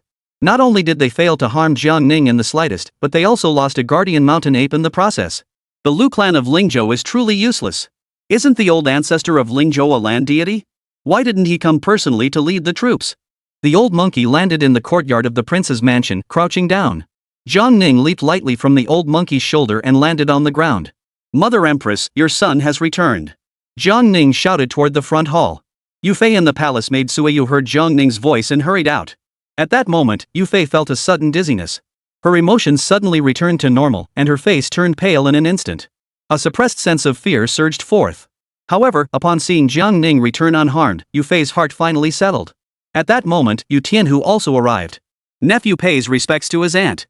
Yu Tianhu bowed toward the main hall. Tianhu, no need for formalities. Yu Fei hurriedly stepped down from the eunuch's platform, her face filled with concern as she looked at Jiang Ning. My Ninger, you. Mother, do not worry. The rebels have been completely eradicated by your son. Jiang Ning smiled warmly. Although Yu Fei had no idea what had just happened, she was greatly surprised by his words. You've wiped out the rebels? But there were tens of thousands of them. Yu Fei found it hard to believe. Lu Zhangxian must have gathered the entire forces of Lingzhou, otherwise, how dare he come to force the emperor out of the palace? They were nothing but a bunch of worthless dogs. Not worth mentioning, Jiang Ning laughed. Did Tianhu come to your aid? Yu Fei asked Yu Tianhu. Yu Tianhu blushed and scratched the back of his head. Yu Tianhu had wanted to help, but the only assistance they provided was shouting Long Wang is mighty after Jiang Ning had won the battle. In response to my aunt's question, your nephew did not assist in any way, Yu Tianhu said awkwardly. What? Yu Fei grew even more disbelieving. Seeing Yu Fei's confusion, Jiang Ning realized she still misunderstood his abilities. Mother, though your son does not possess supernatural abilities, there is no one in this world who can match me. So in the future, if such matters arise, you may rest assured. Those rebels from Lingzhou, I alone can crush them all. Jiang Ning explained. Ah! Yu Fei was stunned. One person? Crush tens of thousands of cultivators from Lingzhou? This. She suddenly recalled what Jiang Ning had mentioned earlier about the 20 realms. She had never seen someone from the 20 realms, so how could she know that a single person from the 20 realms could defeat the entire Lingzhou? So her Ninger had already become invincible under heaven. Yu Tianhu heard this and twisted his lips. If he had heard this before, he would have mocked Jiang Ning for showing off. But now, after witnessing Jiang Ning's abilities firsthand, he actually felt that Jiang Ning was being modest. This prince was truly unmatched under heaven. As long as Ninger is safe, that old monkey. Could it be the Lu family's mountain guardian monkey? Yu Fei noticed the old monkey, examined it for a moment, and asked in surprise. That's correct. It is indeed the Lu family's mountain guarding monkey, but it has been subdued by your humble son and has become his spirit pet. The Lu clan's mountain guarding old monkey has become Jiang Ning's spirit pet? If she hadn't seen it with her own eyes, Yu Fei wouldn't have dared to believe it. No wonder he's her imperial son, he truly has great potential. This old monkey has guarded the Lu family of Lingzhou for 1,000 years, achieving physical enlightenment and fame far and wide. Yet you, the Lu family's cherished disciple cultivated for 1,000 years, have handed it over to you so easily. I have named it Xiao Hei. By the way, does Mother Empress like this spirit pet? If you do, I will have it follow you everywhere, and it can dance for you every day to cheer you up. Jiang Ning smiled faintly. Yu Tianhu looked at the old monkey, who raised its thick arms, spread its fingers, and was sucking on its head. Yu Tianhu, making a spirit beast that has attained enlightenment through its physical form dance for entertainment? Is that even something a human would say? Chapter 46, The Empress is already dead. Yu Fei heard this and couldn't help but smile. She had always thought Jiang Ning was too reserved, but she never expected him to have such a sense of humor. A white-haired old monkey with blue patterns, and he named it Little Black. What a terrible name. Why not call it Little White instead? Yu Fei said with a casual laugh. Then I'll follow your advice and call it Little White. The old monkey didn't know if it understood or not and let out a heavy snort. Don't keep it by your side. I already have the small wooden box that Ninger gave me. This Little White is as powerful as a land deity of the 15th realm. It should stay by Ninger's side to be of greater use. If it stays with me, it'll probably just end up dancing for me. Yu Fei laughed. Jiang Ning had no intention of using it as a bodyguard. She simply found the old monkey intelligent and rare, having been raised in a heavenly realm for years, absorbing the essence of heaven and earth. That's why she wanted to keep it as a pet and see if it could become an immortal and then take human form after ascending to immortality. He had seen many demons and monsters who had cultivated into human form and mingled among humans, but he had never seen a spirit beast who had cultivated into human form. A boring life needed some entertainment. At that moment, Yu Fei suddenly thought of Ruyo's matter and her expression grew solemn. That deputy minister of the Ministry of Rights dared to offend us, mother and son. He has no shame, utterly disrespectful. Mother, what should we do with Ruoyu? Ah. Yu Fei sighed deeply. I had intended to find you a more ordinary princess, but Ruoyu backed out at the last moment. Though it was rude, he likely did not know the true nature of my imperial son and feared being entangled in karma. He has missed this opportunity for marriage. It is his own fault for lacking foresight. Let us put this matter to rest. Yes. If not for Yu Fei's kindness, Jiang Ning might have had Ruoyu killed. Who made her mother unhappy? However, Yu Fei was right. Ruoyu's change of heart was indeed out of fear of being associated with him. Such a minor figure, acting to protect himself, has no great fault, and Jiang Ning would not hold it against him. Ninger, next time, mother will definitely find you a better one, Yu Fei smiled. Jiang Ning demonstrated his immense power, and those seeking to curry favor with him would soon be as numerous as fish crossing the river. There was no need for Yu Fei to actively seek them out. Top-tier nobles would go to great lengths to arrange marriages with Jiang Ning. As for someone of the Ruo family's caliber, Yu Fei wouldn't even bother acknowledging them in the future. May Mother Empress stay for lunch at the mansion? Jiang Ning asked. No, I'll return to the palace immediately to see what the Empress's face looks like now. Yu Fei's face was filled with joy. Mother, if there's anything in the palace, just tell Lu Jin. If the Empress makes you unhappy again, you can kill her if you want. I'll take full responsibility for you. Hearing this, Yu Fei was deeply moved. Her royal son was indeed filial. But Yu Fei would never do such a thing. Killing the Empress would put Ninger in an unjust position. She couldn't help him in any way and didn't want to cause unnecessary trouble for her son. Though she would not allow Lu Jin to kill the Empress, she could still give her a taste of her own medicine. However, in Jiang Ning's heart, the Empress had already been sentenced to death. It was merely a matter of dying 2 days earlier or 2 days later. Yu Fei left the mansion and suddenly looked up at the sky. In the center of the gloomy sky, a crack split the heavens, and a beam of light poured down, resembling a golden barrier that divided the world into two. What a magnificent sight! After Yu Fei left, the old monkey surveyed the courtyard. He walked with a stride that seemed to know no bounds, making his way to a tree in the courtyard. It raised its arm to examine the tree, then gestured toward its own head. Clearly, this tree, only 3 or 4 zhang tall, was insufficient for the old monkey's needs. The old monkey was deeply disappointed, slumping onto the floor with its massive head hanging low, beginning to search through its fur. Xiaobai, Jiang Ning called out. The old monkey glanced at Jiang Ning, pointed at the tree, then lay down on the ground, one arm draped over his stomach, occasionally scratching his belly. Your Highness, what's going on? Jiang Ning smiled faintly. Though the old monkey was a 1,000-year-old spiritual beast, his true nature remained unchanged. When not angry, it exhibits the typical behavior of an ordinary monkey. It finds this tree too small for playing and resting, Jiang Ning said with a faint smile. The old monkey heard this, raised its head, snorted, and then lay down again. I have heard that there is a 5,000-year-old locust tree in the Xiaofeng mountain cave heaven, standing nearly 300 zhang tall. I shall have that tree transplanted to this courtyard for you to climb and rest in. What do you think? Upon hearing this, the old monkey immediately climbed to its feet and pounded its chest with both fists. Then, it turned sideways and circled twice within the narrow courtyard, emitting a hoarse voice. Your Highness, it seems this old monkey truly recognizes you as its master. This old monkey is indeed as legendary, understanding human nature and comprehending human speech. However, this courtyard seems a bit small for it. Yu Tianhu marveled. That's true, Jiang Ning said to the old monkey. Xiaobai, except for the main hall of the mansion, you can demolish any part of the mansion you want. If you need more space to move around, just decide for yourself. Roar, roar. The old monkey seemed very excited. The news of Jiang Ning's extraordinary display of power at the Zhuke Gate quickly spread throughout the city. Just as Ruyu had returned home with his granddaughter, his son rushed back from outside. Father! Has the cool prince taken a liking to Lan'er? The man was very excited.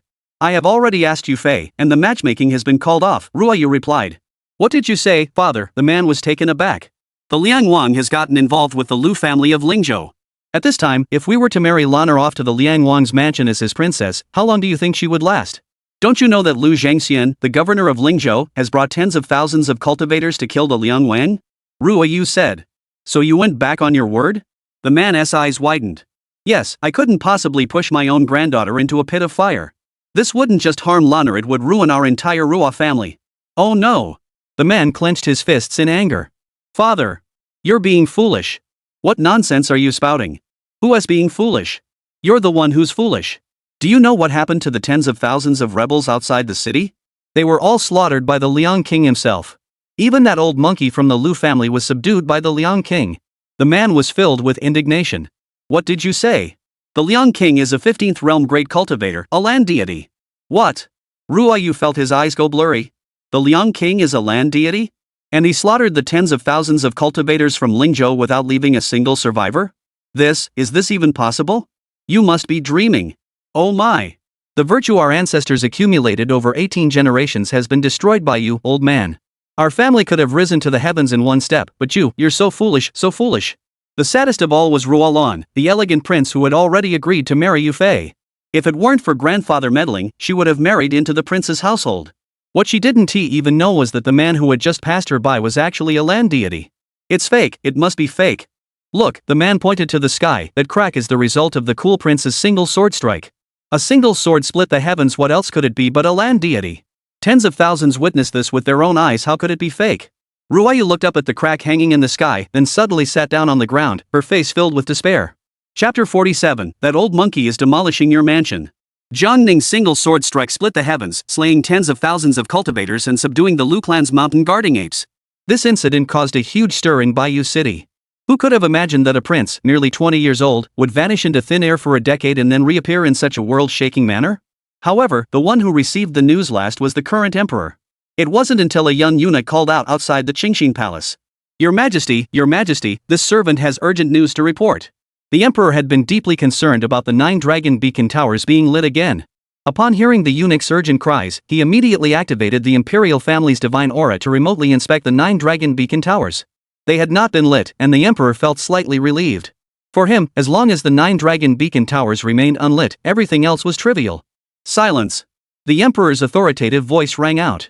Your Majesty, the governor of Lingzhou has arrived with tens of thousands of cultivators to attack. They intend to... Clang!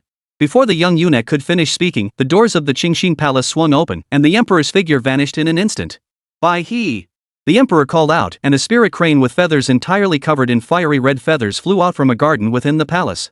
By then, the emperor was already suspended in mid-air.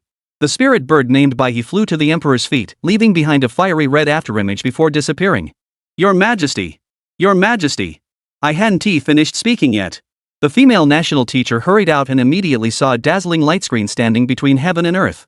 The emperor, dressed in a white robe, with flowing white hair, exuding an otherworldly aura, stood atop the fiery red crane, truly resembling an immortal. He suddenly recalled the loud explosions that had echoed from the southern part of the city not long ago. At first, he had thought it was just some cultivators fighting outside the city, but it turned out to be enemies attacking. The governor of Lingzhou, Lu Zhangxian? Do you really think that the Lu clan, having entrenched itself in Lingzhou for hundreds of years, has the strength to overthrow the great Xia dynasty? As long as I am still alive, this great Xia dynasty will remain the great Xia dynasty of the Jiang clan. In the blink of an eye, the spirit crane flew to the sky above the Zhuke gate. The emperor looked outside the city walls and saw a massive pit 2 li away, with many soldiers filling it in. Wasn't it said that Lu Zhangxian had brought tens of thousands of cultivators to attack? Where are the tens of thousands of cultivators? Looking further into the distance, the emperor's aged eyes widened in shock. Behind the pit, a blood-red expanse stretched out, the ground littered with severed limbs. Some were human, others were beasts. As far as the eye could see, there was no end in sight. A spirit crane descended slowly, and the emperor leaped lightly, landing on the city wall. We, your subjects, pay our respects to your majesty. When Kai and the other generals gathered together bowed deeply upon seeing the emperor arrive. Dismiss yourselves. The emperor looked out at the city walls. When Kai, what is happening? Your Majesty, the governor of Lingzhou, Lu Zhangxian, led over 60,000 cultivators under the pretext of eliminating the Liang King and purging the court, but they were all slain by the Liang King with a single sword stroke. Wen Kai said excitedly. The emperor heard this and paused for a moment.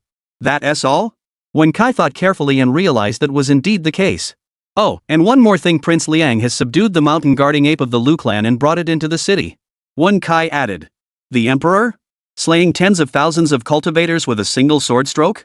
Then subduing the Lu clan's mountain guarding ape from Lingzhou? The emperor isn't afraid of the Lu clan from Lingzhou invading. Even if the Lu clan's forces are vast, even if they bring 30 or 50,000 men, the emperor is confident he can defend Baiyu City. But the emperor knew full well that the Lu clan was ambitious, yet he dared not launch a proactive campaign against them. The main reason is that the Lu family has a land deity and a mountain guarding ape. This mountain guarding ape has been alive for 1,000 years. Among the spiritual beasts of the various tribes of the Great Xia Empire, its combat power may not be the strongest, but it is definitely among the top 10. Say that again, the emperor narrowed his eyes slightly. Lu Zhengxian led his troops to attack, with no fewer than 60,000 men, all of them cultivators. They were then slain by a single sword strike from the Cool King, who subdued the old ape.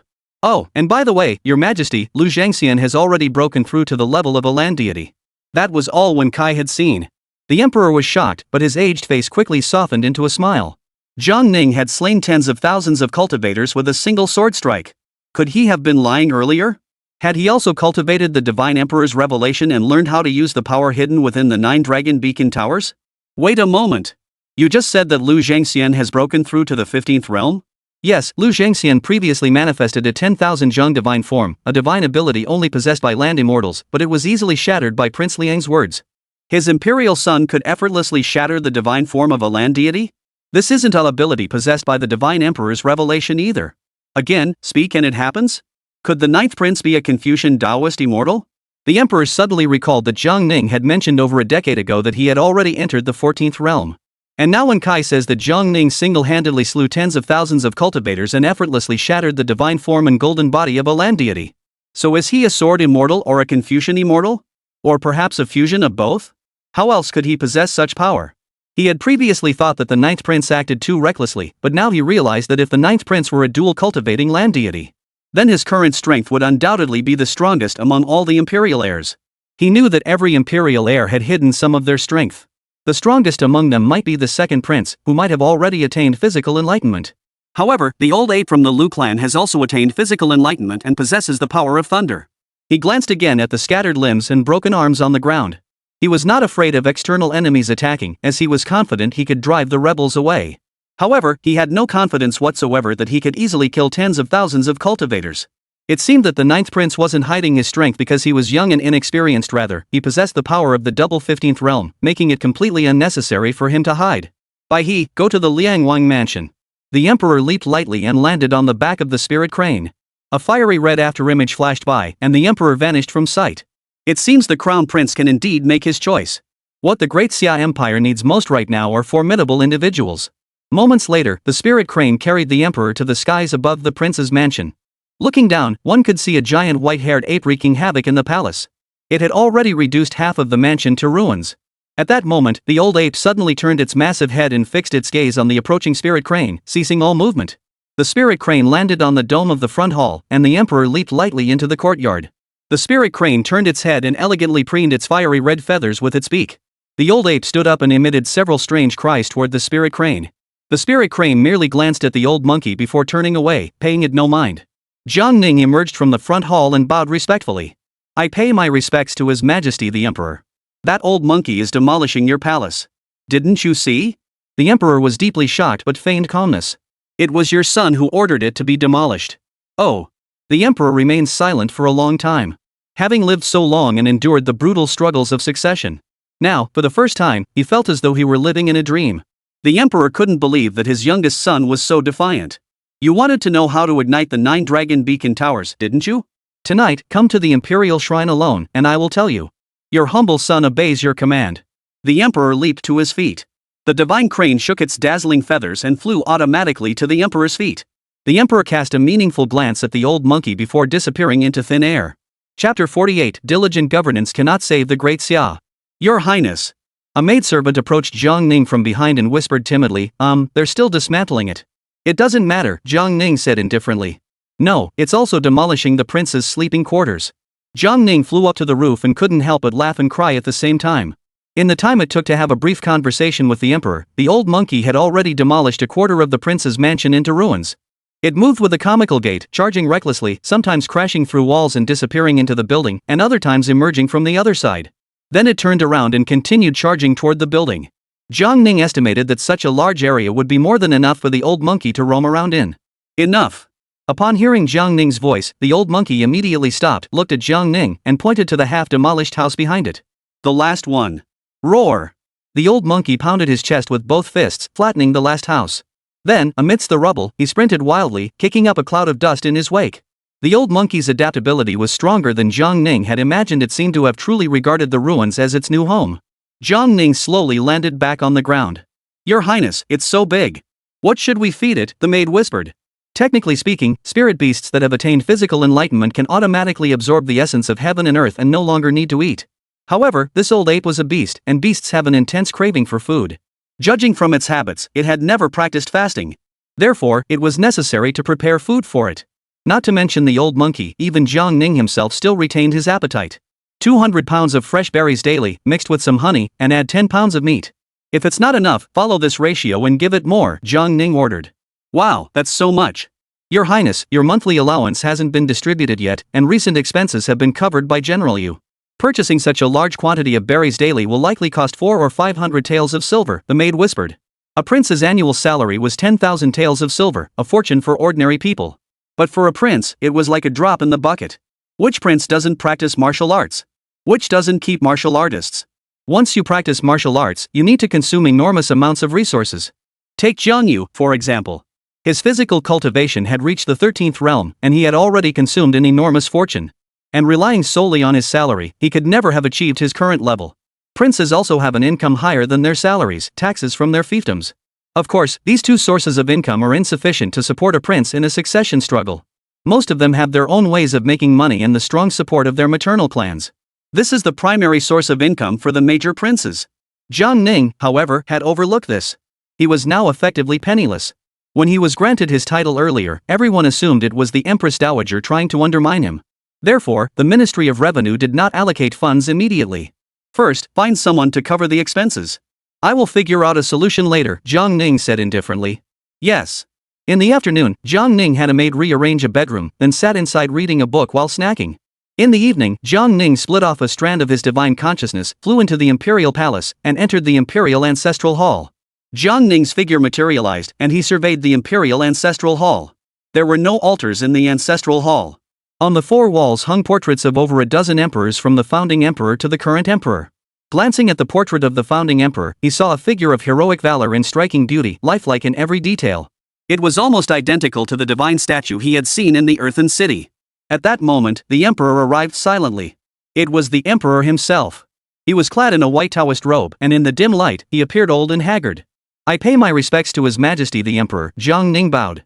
The emperor, seeing Jiang Ning's ethereal form, spoke in a deep voice. "It should be the true form that comes." "It's the same." "Very well, since you're already here." The emperor first performed the grand ritual of paying respects to his ancestors, while Jiang Ning stood behind him, bowing slightly in unison. Then, the emperor waved his robe, and the portrait of the founding emperor slowly retreated several inches backward. At that moment, a mechanism in the center of the imperial shrine slowly opened, revealing an entrance leading underground. "Follow me." The emperor stepped into the passageway, and Jiang Ning immediately followed. The portrait returned to its original position, and the passageway closed. The imperial shrine was silent, as if no one had ever been there. Upon reaching the underground chamber, the spirit stones embedded in the walls began to emit a soft glow. To be precise, this was not a basement but an underground palace. The vast underground palace was unusually spacious, with the walls adorned with lifelike relief carvings. Several dragon-carved columns extend upward to meet the dome. The entire underground palace appeared ancient and solemn. The two of them walked forward slowly, one in front of the other. The emperor walked while briefly introducing the 9-dragon beacon tower. When the founding emperor reached the age of 400, he sacrificed the remaining fortune of his reign to construct the 9-dragon beacon tower, ensuring the stability of the Great Xia dynasty. In the center stood an oddly shaped small platform, upon which rested a copper box covered in rusty inscriptions. The emperor raised his hand to touch the bronze box, and the inscriptions flickered with a faint glow. He opened the box, revealing a scroll inside. The Divine Emperor's Revelation. This is the divine martial art created by our great-great-grandfather, named the Divine Emperor's Revelation. When Emperor Ling ignited the 9-dragon beacon tower, how much of the nation's fortune was consumed? Only Emperor Ren knows the truth. Since I ascended the throne until 5 years ago, I have worked tirelessly to govern the country and extend the reign of the Great Xia dynasty. On the day I reached the 14th realm, I realized that power struggles, rebellions spreading like wildfire across the land, and the secession of aristocratic clans were not the primary causes of the Great Xia dynasty's decline. For a vast nation like ours, while stability across all regions is important, it pales in comparison to the dynasty's destiny. For I clearly see that the Great Xia dynasty has less than 200 years of fortune remaining, and I even foresee the Central Plains once again descending into chaos, much like it did 2,000 years ago. Therefore, no amount of reform and governance can save the great Xia dynasty at best, it can only allow it to follow its predetermined fate toward extinction. Upon hearing this, Jiang Ning roughly understood. The great Xia dynasty is like a person with a compromised immune system, where internal and external crises are like constant colds and flu. Treating the common cold is merely addressing the symptoms, not the root cause. The emperor had finally identified the most critical issue. The emperor paused for a moment, reached out, and took out the ancient text. A primal yet domineering force slowly emanated from it. By cultivating the divine emperor's revelation to the 12th layer, one naturally gains the knowledge to ignite the 9 dragon beacon towers. However, I have already cultivated to the 13th layer and discovered that the 9 dragon beacon towers actually draw vitality from the ruler. Therefore, every emperor after Emperor Ling could not enjoy the longevity granted by martial arts cultivation. And the fortune of a ruler is like a drop in the ocean for the fortune of a dynasty. Therefore, Emperor Rin feared this secret would be exposed, lest future emperors lose their resolve, so he banned the divine emperor's revelation. The 9 dragon beacon tower is like an endless lake that can never be filled. However, I have devised a method to prolong the fortune of the great Xia kingdom, that is immortality. Chapter 49, A Brief Lesson for the Emperor. The emperor held the divine emperor's revelation in both hands, his expression reverent. Jiang Ning also understood. The 9 dragon beacon towers require an enormous amount of divine fortune to stabilize the great Xia dynasty's fortune. However, the emperor's lifespan was insufficient, not nearly enough to fill the deficit of the 9 dragon beacon tower. Therefore, the emperor sought the path of immortality, hoping to obtain endless lifespan so that the 9 dragon beacon tower could draw upon it freely. As long as the emperor did not die and the 9 dragon beacon tower remained, the emperor would be the legitimate ruler of the great Xia dynasty and the legitimate ruler of central China. This is why the emperor suddenly abandoned state affairs and turned to the path of immortality. You're just exploiting a glitch here, Jiang Ning muttered to himself. However, although the emperor had discovered a glitch, he hadn't exploited it fully yet. Because he was only at the 14th realm, and after using his own destiny to nourish the 9 dragon beacon towers last time, his remaining lifespan was likely less than 20 years. There are 3,000 paths to the Tao, not just the martial arts. If I can truly cultivate the path of immortality, it will surely ensure the eternal prosperity of the great Xia dynasty. The emperor's expression suddenly grew excited. Jiang Ning pondered for a moment. Theoretically, the emperor's idea seemed feasible. But could anyone truly cultivate the path to immortality? Jiang Ning's own lifespan had already far exceeded the 500 years of a terrestrial immortal. Even at his current cultivation level, he could not fathom the essence of immortality. He might live for a few thousand years, but in the vast expanse of time, whether it be a few thousand or a few 10,000 years, it would be but a speck in the ocean. But my father is only at the 14th realm. The path to immortality he seeks is as difficult as ascending to heaven. Jiang Ning felt that this was not quite right. For someone at the 14th realm, ascending to heaven would be as easy as turning over one's palm. Perhaps the divine emperor's revelation holds the answer. The emperor turned to look at Jiang Ning. External influences will constantly erode the fortune of the great Xia dynasty, and I have no desire to meddle in such matters. However, now that you are here, with your combined strength of the 15th realm, you can certainly intimidate all enemies. The great Xia dynasty desperately needs someone like you to govern the realm. Therefore, I intend to appoint you as the crown prince. With you in charge of the government, I can focus on cultivating the path to immortality. The future of the great Xia dynasty for 10,000 years depends on whether you and I, father and son, can unite our hearts. The emperor's expression grew increasingly excited. Judging by the tactics Jiang Ning has demonstrated so far, both external defense and internal stability are no problem. Jiang Ning furrowed his brows slightly. Without the backing of divine favor, a strong man's rule can only last for a generation. The emperor had confided his true intentions to him, clearly intending to use him as a tool. However, whether it's divine favor or the way of heaven, whether the great Xia dynasty could last 10,000 years, he did not know. But at least during the thousands of years he lived in this world, the great Xia dynasty will only bear the surname Jiang. As for whether the emperor can attain immortality, the gathering of the 3 flowers at the crown is but an illusion. The emperor noticed Jiang Ning's deep gaze, showing no sign of excitement. He felt a bit surprised. He had confided his true feelings to Jiang Ning today, intending to name him as the crown prince. Could it be that Jiang Ning wasn't the least bit excited? This was something other princes had worked tirelessly for years to achieve, a dream they had cherished all their lives. Yet Jiang Ning reacted as though he had heard something utterly ordinary. At only 20 years old, he was far too composed. Old Ninth, when did you reach the 15th realm? And you're even a dual cultivator at the 15th realm? The emperor asked suspiciously. 7 years ago, Jiang Ning answered honestly. 7 years ago? At 13? The emperor was utterly shocked. How could he have reached the 15th realm before even the founding emperor? The emperor was now certain that the great talent the great Xia empire needed was none other than Jiang Ning. Take the divine emperor's revelation back with you to cultivate. Back then, the founding emperor attained the pinnacle of divine power through this divine technique. With this technique, you might become the first person in 1,600 years to surpass the founding emperor. However, remember not to reveal it to anyone. The emperor instructed. Father. Jiang Ning took the divine emperor's revelation. You mentioned earlier that one must cultivate the divine emperor's revelation to the 12th layer to uncover the method of igniting the 9 dragon beacon towers. If the 9 dragon beacon towers were not ignited by you, then besides Father, there must be someone else who has cultivated this divine art. Jiang Ning spoke, his eyes calm. That is correct. Do you know what the monsters that appeared in the earthen city were? Jiang Ning asked. The emperor shook his head.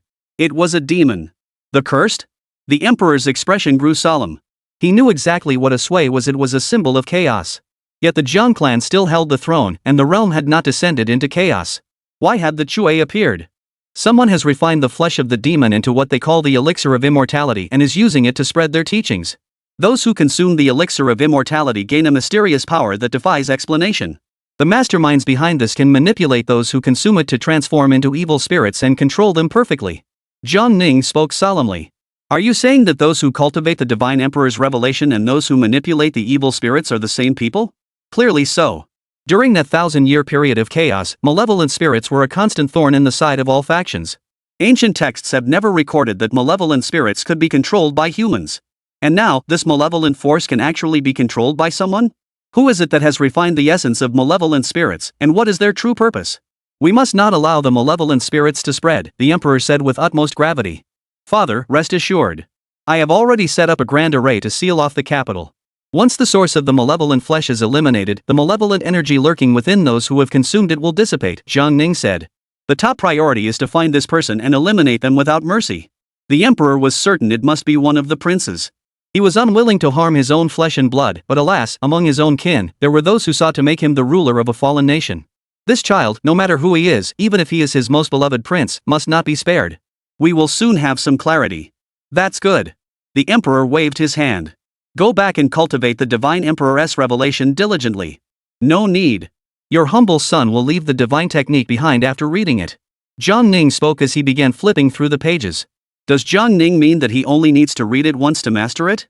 Jiang Ning was indeed talented, otherwise, he wouldn't have reached the double 15th realm at such a young age. But was his talent really that terrifying? Just one read? And he'll master it? Almost exactly. Jiang Ning has studied countless martial arts techniques, so many that he can't even remember how many he has learned. He hasn't encountered anyone who could make him read something twice. When Jiang Ning said he'd read it once, he really did just read it once. In less than 3/4 of an hour, Jiang Ning had already put the divine emperor's revelation back in its original place. The emperor had not left the room the entire time. He only saw Jiang Ning flipping through the pages non-stop. Even when reading a storybook, he had never seen anyone read so quickly. He couldn't help but be amazed. You finished it? Yes. Then, have you learned it? It's a bit more difficult than the martial arts techniques I learned before. Jiang Ning answered honestly. Then how many layers can you cultivate to? The emperor's voice grew softer. Currently, I've reached the 15th layer. However, the divine emperor's revelation is truly extraordinary. It's no wonder it's called the first divine technique. Jiang Ning. What? The emperor was completely speechless. Dressed in a Taoist robe and with an otherworldly demeanor, he stood frozen in place, looking somewhat comical. He understood every word Jiang Ning had said. But when put together, it seemed like something extremely difficult to comprehend. What did he mean by currently at the 15th layer? The 15th layer was the highest level in the divine emperor's revelation. I have been cultivating for decades and have only reached the 13th layer. You just flipped through it casually and reached the 15th layer? Is that even possible? Before the 10th layer, the divine emperor's revelation isn't particularly difficult as long as one has a certain foundation in martial arts, anyone can master it. However, after the 10th layer, each layer becomes increasingly difficult. Whether to allow Jiang Ning to cultivate the divine emperor's revelation was a decision the emperor pondered for a long time. The reason he finally made this decision is actually quite simple. He recalled what the empress had said: Jiang Ning was the least suitable candidate to be the crown prince. Since he had the idea of making Jiang Ning the crown prince, he should let Jiang Ning know about some matters related to the 9 dragon beacon tower. 15 layers? What does that mean? The emperor was completely confused. The divine emperor's revelation is a type of open source divine technique, Jiang Ning explained. What does open source mean? The emperor had no idea what the term referred to. The divine emperor's revelation was indeed mysterious. The first few layers were basic techniques like refining the body, refining the qi, and refining the spirit. After the 10th layer, the difficulty increases gradually, with each layer building upon the previous one. It's like a building. From the first floor to the 15th floor, everything is already decorated. However, the 15th floor is not the top of the building. The 16th floor and above are empty, with no decorations or items placed inside. It is up to the cultivator to explore and decorate it on their own.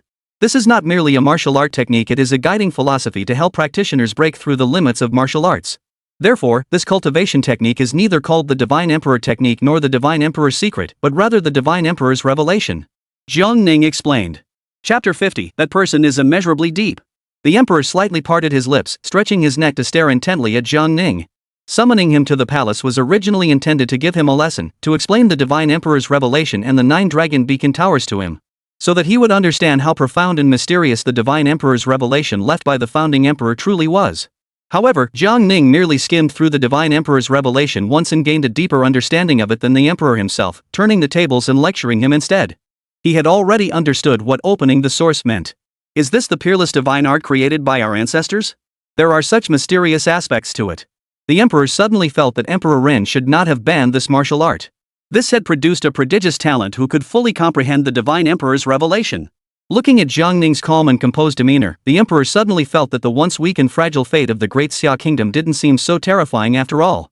Father, is there anything else you need me to do? Jiang Ning asked. No, you may go. Your humble son takes his leave. Wait. The emperor hesitated for a moment, his expression betraying a hint of inner conflict. Once you have identified who is secretly opposing the great Xia, be sure to inform me. As you command. Jiang Ning's figure turned into a wisp of blue smoke and vanished. Dawn. A figure tumbled through the air, streaking across the night sky at breakneck speed, heading toward Xiaofeng Mountain within Lingzhou City. Quick, someone. Someone. Lu Zhenghong's voice shattered the tranquility of the Lu mansion. Several maids rushed out, only to see Lu Zhenghong with disheveled hair, bloodshot eyes, and a face twisted in terror, as if he had seen a ghost.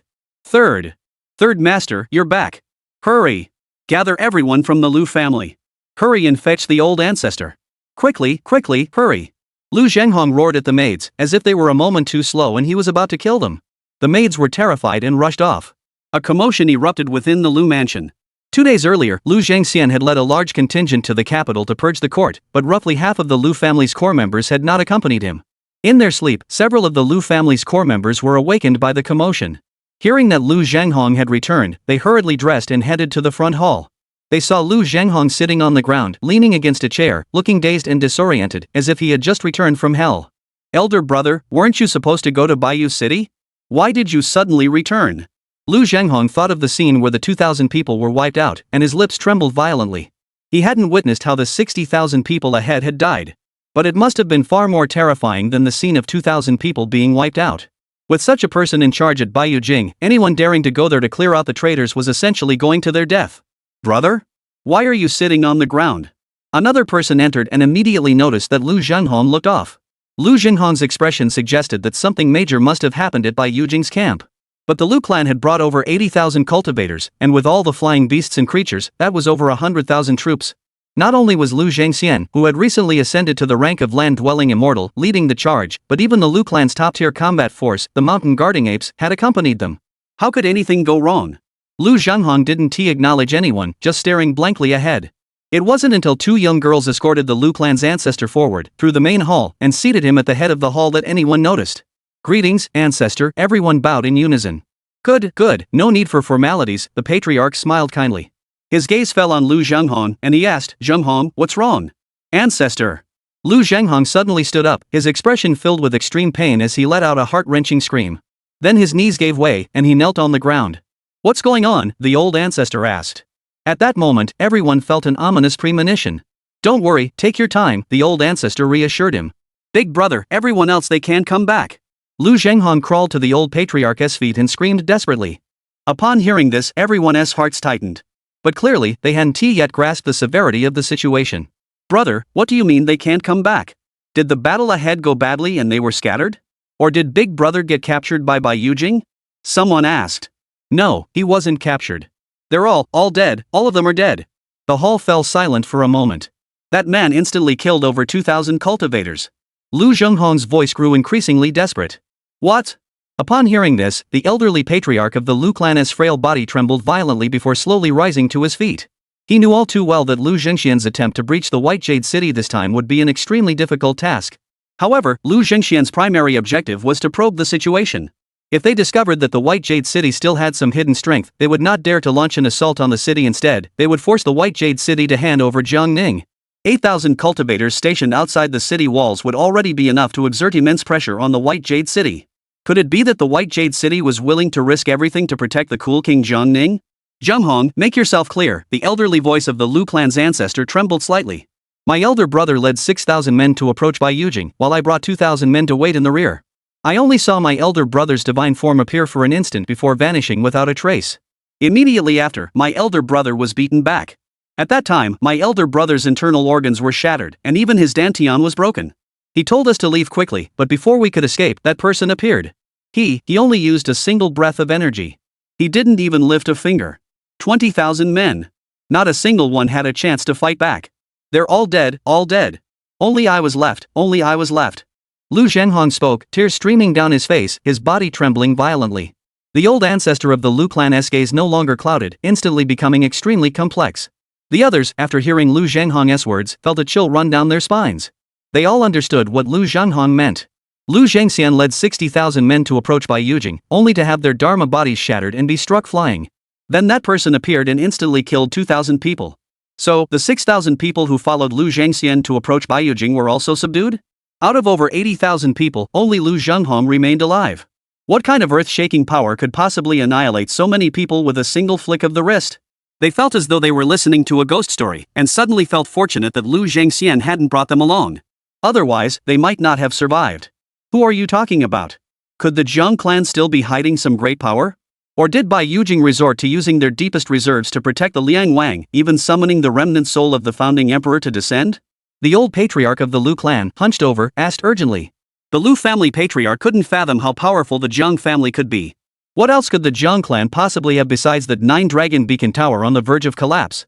If the Jiang clan had such a figure still alive, would they still be manipulated by the imperial in-laws to control the throne? Could it be that someone from the imperial in-laws had taken action? However, even the strongest of the Jiang clan's external relatives, the Zhao clan, would never be able to achieve such a feat. Or perhaps a new aristocratic clan has joined the struggle for the throne? Lu Zhenghong shook his head vigorously. No, that person is none other than Jiangning, the one we must kill. From the very beginning, only Jiangning left the city. No one else acted. What? The old ancestor reached out and grabbed Lu Zhenghong by the collar. What level of cultivation is Jiangning? Deep, unimaginably deep. Big brother was dismembered by him in an instant. Chapter 51, The Lu clan ancestor seeks an audience.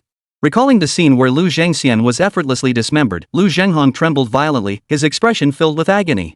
He frantically pulled at his hair, but couldn't stop the image from replaying in his mind. Over 20,000 people were killed in an instant, and a land deity was directly dismembered. That was the 15th realm, not ordinary humans. The Lu clan patriarch slowly sat back down in his chair, his expression filled with complexity. Everyone else turned pale. The lavishly decorated main hall fell into complete silence. Jiang Ning had executed Lu Zhengchun, and the entire Lu clan believed that the Jiang royal family had produced a fool who had deliberately humiliated the royal family by handing their face to the Lu clan.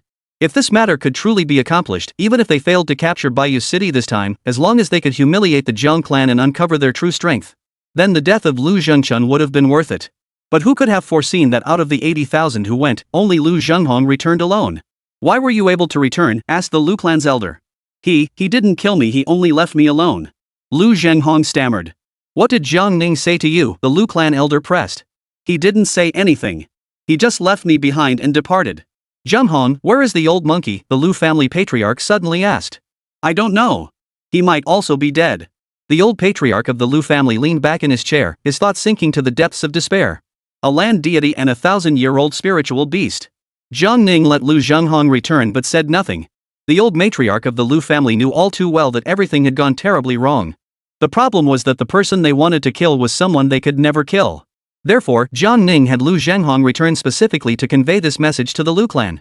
After this incident, Lingzhou suffered the loss of numerous cultivators. Even though the Lu clan's strength had been greatly weakened, as long as their old ancestor was still alive, the Lu clan's strength could still barely match that of the Zhao clan. The crux of the matter now was not the Lu clan's strength. It is what Jiang Ning truly intends to do. Jiang Ning's intention is likely for the Lu clan to go to the capital and apologize to Jiang Ning. Otherwise, Jiang Ning would never have allowed Lu Zhenghong to return. The Lu family's patriarch closed his eyes and pondered deeply. If he does nothing and pretends this never happened, what will be the consequences? If Jiang Ning were to harness the residual power of the late Emperor Taizu, he would be using a powerful symbol to his advantage, and Jiang Ning would dare not come to Lingzhou to settle accounts with the Lu family. If Jiang Ning were to rely on his own strength to slaughter 80,000 men, then, when he comes knocking on our door, the entire Lu clan would not be annihilated, but it would certainly suffer severe blows. Of course, Jiang Ning would also have to pay a certain price. After all, he is only 20 years old, and Lingzhou is not his home turf. This is merely the analysis of the Lu clan's ancestor. He does not know that if Jiang Ning were to come, he could crush the entire Xiaofeng mountain with a single step. Therefore, the Lu clan's patriarch believed that Jiang Ning was unlikely to come to Lingzhou in person. However, given the current situation, the Lu family patriarch dares not take the risk. This battle had already left the Lu clan in such a humiliating position that they had placed themselves in an unjust predicament. I will personally go to Baiyu City to apologize to the Liang King. After much internal conflict, the Lu family patriarch made his decision. Ancestor. Are you really going? The Lu clan members all looked worried. They knew nothing about Jiang Ning, except that he was a ruthless individual. If the patriarch were to go and never return, the Xiaofeng mountain cave heaven would be left without a land-based immortal to protect it, and with Lingzhou's strength now severely weakened, it would likely attract the covetous eyes of other factions. If I do not return within 3 days, Jinxion, you shall lead the Lu clan to flee far away and live in obscurity, preserving the Lu clan's lineage. The Lu clan's ancestor stood up and patted his old waist. Ancestor, how can I possibly take on such a great responsibility? The man named Lu Jingxiong was filled with terror. Rise and fall are the eternal truths of this world. The Lu clan has enjoyed the blessings of the Xiaofeng mountain cave heaven for 1,500 years, producing land-based immortals generation after generation. We should have been accumulating strength and laying a solid foundation to one day compete for dominance in the world. But 1,500 years is too short, too short. The voice of the Lu clan's ancestor echoed through the hall as his figure vanished into thin air. In the blink of an eye, the Lu family patriarch arrived at the ancient locust tree. The Lu family patriarch raised his seemingly weathered wooden staff, whose tip danced continuously through the air. Golden streaks of light appeared, swiftly coalescing into an array formation in the air. Powerful spiritual energy ripples spread out in concentric circles. The Lu family patriarch stepped into the formation, which suddenly contracted and transformed into a meteor, streaking northward. A gentle breeze swept by, causing the leaves of the ancient locust tree to drift down. Morning. Jiang Ning stepped out of the house and saw that the walls surrounding the courtyard had vanished. His sleeping quarters and the ruins where the old monkey had been active were now connected as one. This old monkey, who had lived for 1,000 years, was still quite mischievous. The old monkey lay sprawled out in the ruins, its legs stretched high in the air, occasionally scratching its belly with its thick fingers. At that moment, over a dozen maids entered carrying large and small baskets filled with fresh berries. The old monkey sniffed the air a few times, then tilted its head back to take a look, before suddenly rolling over and standing up. Don't move, Jiang Ning gave an order, and the old monkey indeed stood still, stretching its neck to stare at the berries in the baskets.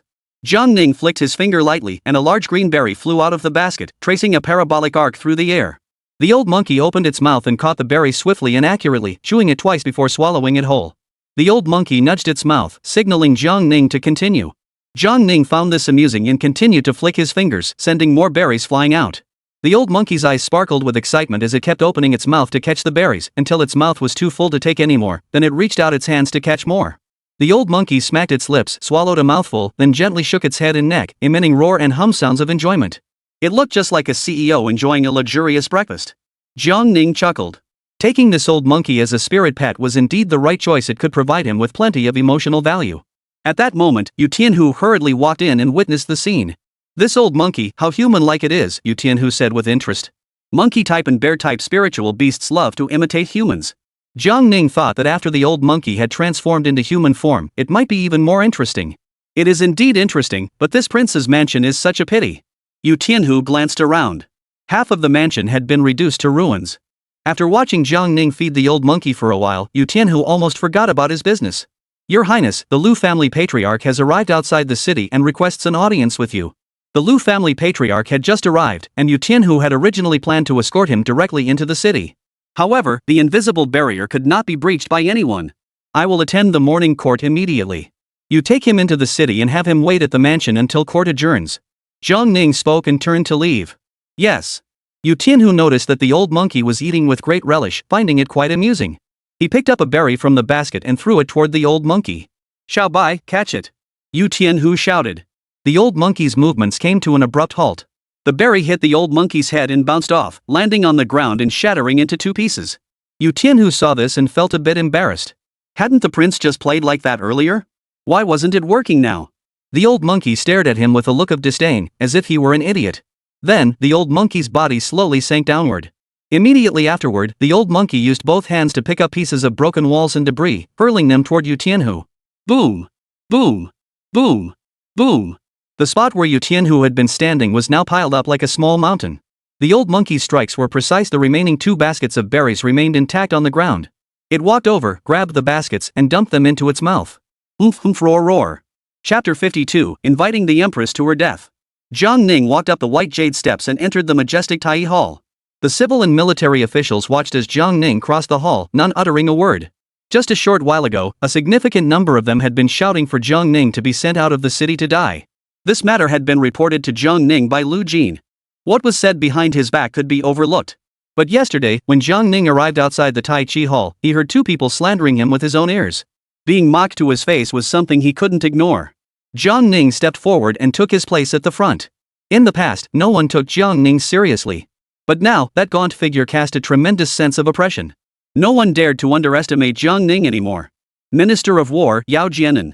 Jiang Ning's cold voice rang out. Yao Jianan's heart skipped a beat upon hearing Jiang Ning call his name. At that moment, he had already turned into a sourpuss, for when the Lu clan had marched on the city under the banner of cleaning out the court, he had been the loudest among them. Yesterday, when Jiang Ning tossed Lu Zhengxian's head to the ground, he had already sensed an ominous foreboding. And when Jiang Ning tossed Lu Zhengxian's head and left, he clung to a sliver of hope, thinking Jiang Ning had spared him. Little did he know that he could escape the first day but not the 15th. What does it mean for a subject to labor when his lord is in distress? Yao Jianan's face turned deathly pale, his lips trembled, but he couldn't utter a single word. Lu Jin, execute him. Lu Jin, who was waiting at the entrance to the hall, heard the order and did not hesitate. Jiang Ning ordered execution, not dragging him out to be executed. Therefore, Yao Jianan was beheaded in the palace hall. This man truly deserved to die. When the ruler is in distress, the subject should labor tirelessly to resolve the issue for the ruler. As a prince, Jiang Ning referred to the emperor as his son, but in the presence of his ministers, he was the sovereign. Yao Jianan did not go to resolve the prince's troubles, and the prince did not expect this group of good-for-nothings to accomplish anything. Lu's troops were besieging the city, forcing the Prince of Liang to come out and face death, yet he acted as if it were his own family's New Year's celebration. If he doesn't die, who will?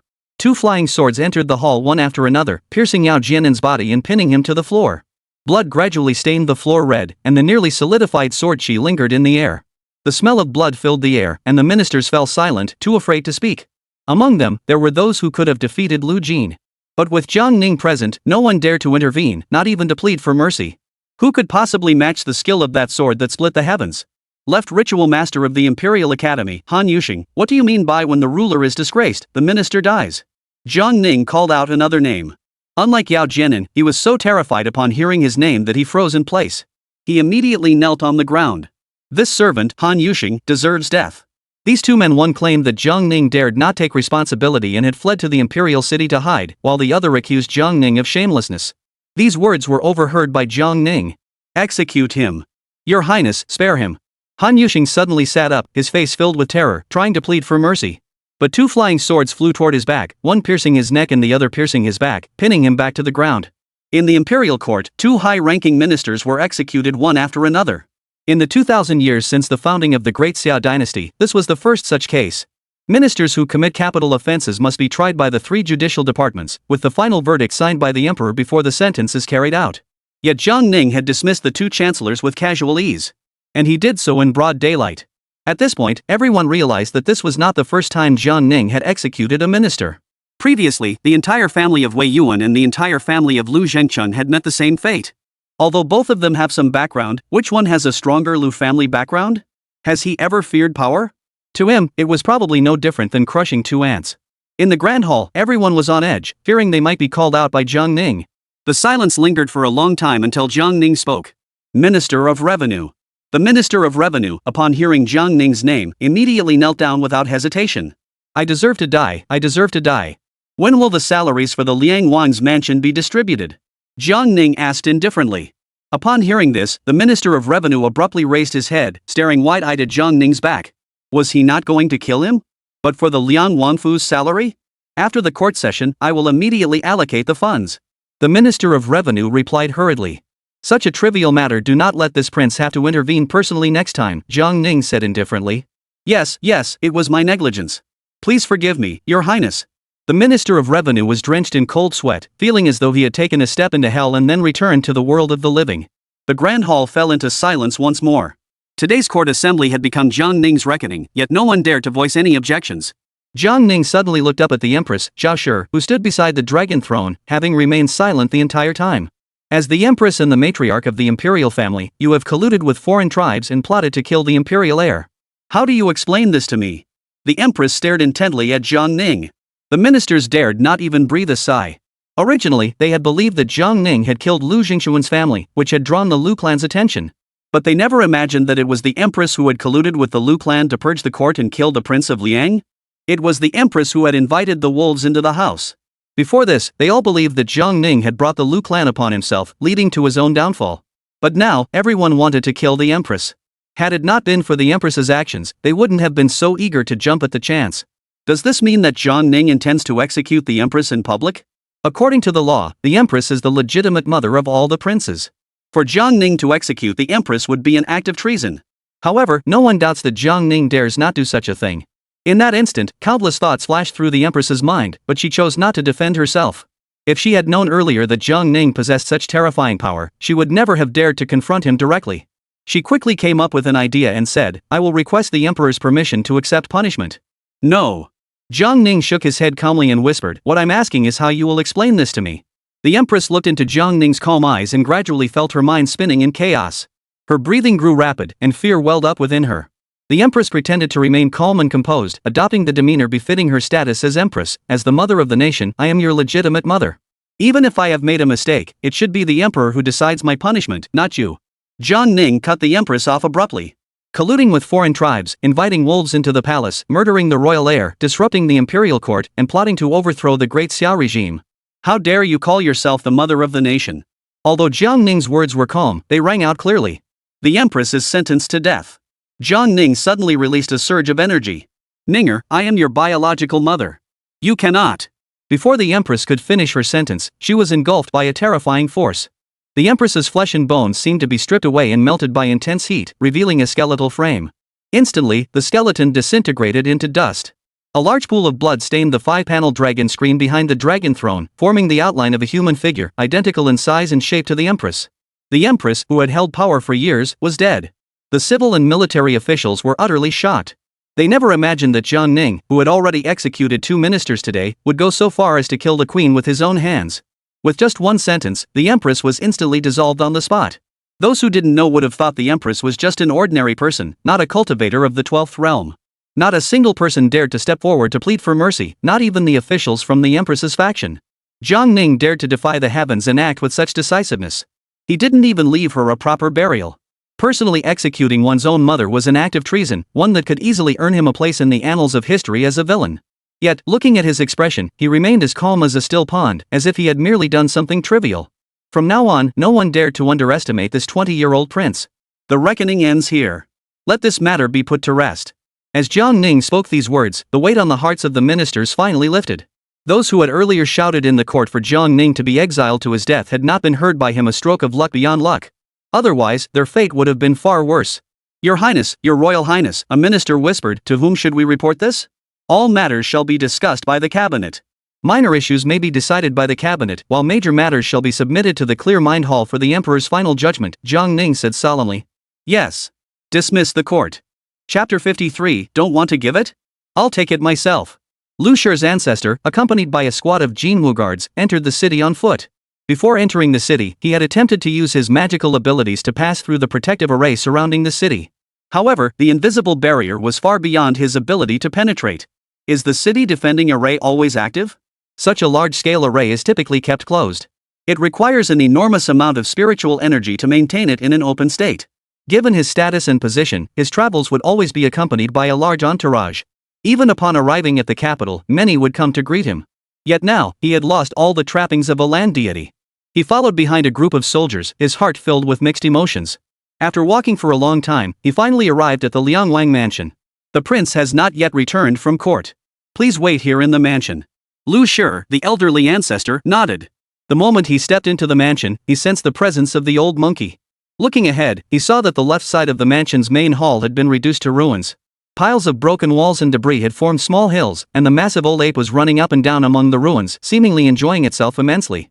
Lu Shi's elderly ancestor's eyes were filled with excitement. He had thought the old ape was dead, but it was alive and well. Old ape. The Lu family patriarch took a few steps forward and called out. In the past, the old apes would have rushed over eagerly at the sound of the Lu family patriarch's call. But now, the old monkey merely glanced back at the old patriarch of the Lu family, as if he didn't recognize him, his eyes filled with strangeness. "Don't you recognize this old man?" the Lu clan's elder asked. The old patriarch of the Lu clan leaned on his old wooden staff, trembling as he took a few steps forward, about to step into the ruins. Suddenly, the old monkey leaped forward with a loud thud, landing in front of the old patriarch of the Lu family. The old monkey stood up, pounded his chest, then bent down and roared at the old patriarch of the Lu family. "You, why?" The old patriarch of the Lu family felt a pang of sorrow in his heart and slowly took a few steps back. He realized that the old monkey had changed masters and no longer regarded the Lu family as its master. He could not fathom how a monkey that had been loyal to its master and protected the Lu family for 1,000 years could so easily switch allegiances. For the Lu clan of Lingzhou, this was more devastating than losing Lu Zhengxian. The old monkey's combat prowess was far beyond what Lu Zhengxian, who had only recently broken through to the land immortal realm, could match. The eyes of the Lu clan's ancestor grew cloudy. After waiting for an unknown amount of time, Jiang Ning finally returned. Upon seeing Jiang Ning, the old monkey immediately flew over, dancing and gesturing wildly around him, pointing at the ruins. Jiang Ning looked around. Well, in the time he was gone, the old monkey had demolished half of the front courtyard. "If you keep tearing it down, I won't have anywhere to live," Jiang Ning said with a faint smile. Lu Shi, the old ancestor, saw how the old monkey was fawning over Jiang Ning and felt a mix of emotions. It truly had changed hands, and so completely. This humble old man, Lu Xingxi, pays his respects to the prince. "I have come today specifically to apologize to the prince." The old patriarch of the Lu clan slowly knelt down and performed the formal bow of submission.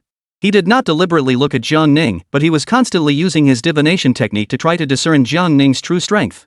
He desperately wanted to know whether this young man had annihilated tens of thousands of lives through his own strength or by leveraging the imperial clan's heritage. But he detected nothing, for he could not sense even the slightest fluctuation of qi from Jiang Ning. Jiang Ning did not respond. The Lu clan patriarch continued, "The Lu clan has corrupted its family values, producing a rebellious son. It is my failure as a father. Please forgive me, Your Highness." "Tell me a reason for forgiveness," Jiang Ning said indifferently. "I have long since withdrawn from worldly affairs. Whether it be clan matters or state affairs, they are all handled by the younger generation. I truly did not know that the younger members of the clan had committed such acts of rebellion. Otherwise, I would have certainly intervened." At this point, the Lu family patriarch paused for a moment. "I am not shifting blame. All responsibility lies with me alone. I begged the prince not to involve the Lu clan. Those who came to the capital to cause trouble and showed disrespect to the prince have already been executed by the prince. I humbly beg the prince, for the sake of the Lu clan's centuries of service as loyal subjects to the imperial family, to spare us further bloodshed and grant us a path to survival. Whatever punishment the prince deems fit for me, I shall accept it willingly." The elderly patriarch of the Lu family spoke with sincere conviction. Jiang Ning understood clearly that the Lu family patriarch was shifting the blame onto him with every word, yet every word was an attempt to evade responsibility. The Lu family patriarch claimed to know nothing. Did he think Jiang Ning was an idiot? Lingzhou had mobilized 80,000 cultivators and 40 to 50,000 various flying beasts and creatures. Such a massive operation, could the Lu family patriarch really be unaware of it? He merely appeared to be old and feeble. That's why he was pretending to be pitiful in front of Jiang Ning. "Hand over the 5,000-year-old ancient locust tree of the Lu clan," Jiang Ning said calmly. "What?" The Lu clan's elder raised his head slightly, only seeing the tip of Jiang Ning's shoe. "Your Highness, that old locust tree is a sacred tree. Once transplanted, its spiritual energy will be lost. Moreover, the ancient locust tree is of great importance to the Lu family. Your Highness, please consider other conditions." This old man. Enough nonsense. Boom. A surge of pressure crushed the Lu family patriarch flat on the ground. He suddenly activated his qi, instinctively trying to manifest his divine form. However, he finally understood how Lu Zhengxian had died. This terrifying force was something he couldn't possibly resist. In that instant, he clearly sensed that the Cool King's cultivation realm was definitely above the 15th realm. Otherwise, with his 300 years of cultivation, even if he had encountered a being stronger than himself, he would never have been so easily subdued and rendered unable to move. Puff. The head of the Lu clan's ancestor exploded, and his divine consciousness dissipated. Whether this king chooses to kill you or not depends solely on a single thought. Having lived for 300 years, you still insist on being cunning? If the Lu clan's ancestor had come forward honestly, been open and sincere, and shown genuine intent, Jiang Ning might have considered sparing the old man. Of course, he wouldn't let him go back. He would keep him here as a slave. But this old fool either keeps playing tricks or is unwilling to part with his assets. If he won't give it, Jiang Ning will take it himself. Jiang Ning flickered his finger and the old wooden staff floated into the air. 1,000-year-old thunder struck Peachwood staff not bad. This old wooden staff was a top-tier spiritual artifact, containing extremely pure thunder elements. Jiang Ning had no use for spiritual artifacts, but this old wooden staff was perfectly suited to the old monkey's attributes. If the old monkey were to transform into human form and wield this staff, it might just be able to dance in the thunder pool to entertain him. Put it away. Jiang Ning flickered his fingers and the wooden staff flew toward a maid. It seems I must go personally. Little White, let's go. Jiang Ning jumped onto the old monkey's shoulder. The old monkey extended an arm to hold the corpse of the Lu clan's ancestor, stepped on the thunder, and leaped into the air. In the next instant, a spatial fissure appeared in the sky. The old monkey dived into it and vanished. Lingzhou, above Xiaofeng Mountain, a spatial fissure opened up. The old monkey descended from the sky, landing on the square in front of the Lu family mansion's main gate. Boom! A deafening explosion shook the earth, causing the square spanning several miles in diameter to instantly crack with spider web-like fissures. Gusts of wind swept in all directions, causing the leaves of the 5,000-year-old locust tree to rustle. Jiang Ning leaped down from the old monkey's shoulder and landed steadily. The ancient locust tree swayed in the wind, its canopy casting a shadow over the sky. Indeed, it was a sacred tree. The ancestor has returned. A servant, upon seeing the old monkey, shouted with joy. At that moment, many people rushed out from the mansion. It's truly the ancestor. It's back. Hurry and inform the masters. Chapter 54, Traitors and Rebels Dare to Negotiate Terms with this prince? Several key members of the Lu family emerged from the mansion one after another. Upon seeing the old monkey, they were overjoyed. Old monkey, you're still alive? We were so worried about you. Did the old ancestor bring you back? Of course he did. Even the old ancestor intervened. How could the cool king refuse the old ancestor's face? Old monkey stood motionless, watching the group warily. Just as everyone was rejoicing, one person's attention was not on the old monkey. Lu Zhenghong's gaze fell on the purple-clad figure standing beside the old monkey. His face began to contort, his gaze slowly moving upward until he saw that cold, icy face that sent a chill down his spine. The Liang King. He had come in person. It's him, it's him. Lu Zhenghong was so terrified that he collapsed to the ground, his body trembling uncontrollably. The last thing he ever wanted to see in his life was that face. Whenever he saw that face, the image of 2,000 people being crushed like mosquitoes would flash through his mind. At that moment, someone noticed that Lu Zhenghong was acting strangely. Zhenghong, what is wrong with you? Why are you sitting on the ground? He. Lu Zhenghong trembled as he raised his hand, pointing frantically toward the front. Everyone's attention had initially been focused on the old monkey. It was then that they noticed a slender young man standing beside the old monkey. He had a clear and handsome face, looking harmless like a gentleman from next door. However, the luxurious purple gold python robe he wore revealed his royal lineage. Prince Jiang Ning of the Liang Kingdom? Why had he come in person? At that moment, Lu Zhenghong, overcome by fear, felt his qi and blood surging uncontrollably within him. Instantly, blood poured from his mouth and nose, and his dantian began to rupture. He did not want to be killed by Jiang Ning in the same manner as swatting a mosquito, nor did he want to end up as a pool of blood. However, with Jiang Ning present, the entire Lu clan, combined, was no more than ants in his eyes. This is bad. Zhenghong's dantian is about to rupture. Zhenghong, steady your qi and blood. Bring the elixir quickly. Seeing Lu Zhenghong's terrified expression, the Lu clan fell into chaos. Jiang Ning's voice rang out. Have you lost your sense of priority? No sooner had he finished speaking than Lu Zhenghong forced himself to his feet and knelt before Jiang Ning. Greetings, cool king. No one else felt any sense of oppression from Jiang Ning, but Lu Zhenghong alone knew clearly that at this moment, the lives of all the Lu family members hung in the balance, depending entirely on Jiang Ning's whim. Quick, bow down. Quick, bow down. Lu Zhenghong tugged at Lu Zhengxiong's pant legs, his expression filled with pain and urgency. Lu Zhengxiong finally bowed in salute. Lu Zhengxiong, Inspector of Lingzhou, pays respects to His Royal Highness the King of Liang. We all pay our respects to His Royal Highness the Prince of Liang. Seeing Lu Zhengxiong bow, the others quickly followed suit.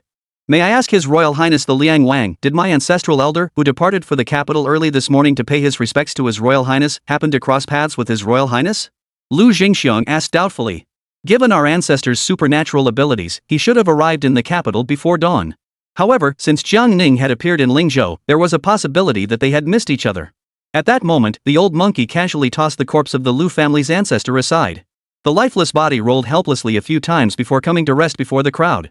Everyone present saw the short, headless corpse and were utterly horrified, as if they had seen a ghost. The old ancestor had departed at dawn, yet it was only morning now. Yet the corpse had been personally returned to Lingzhou by Jiang Ning? However, Jiang Ning hadn't instructed the old monkey to bring the corpse of the Lu family's ancestor, it had simply brought it back on its own. Before leaving, the old ancestor had explicitly instructed that if he didn't return within 3 days, Lu Jingxiong should take the entire clan and flee. But now the old ancestor has returned only as a corpse.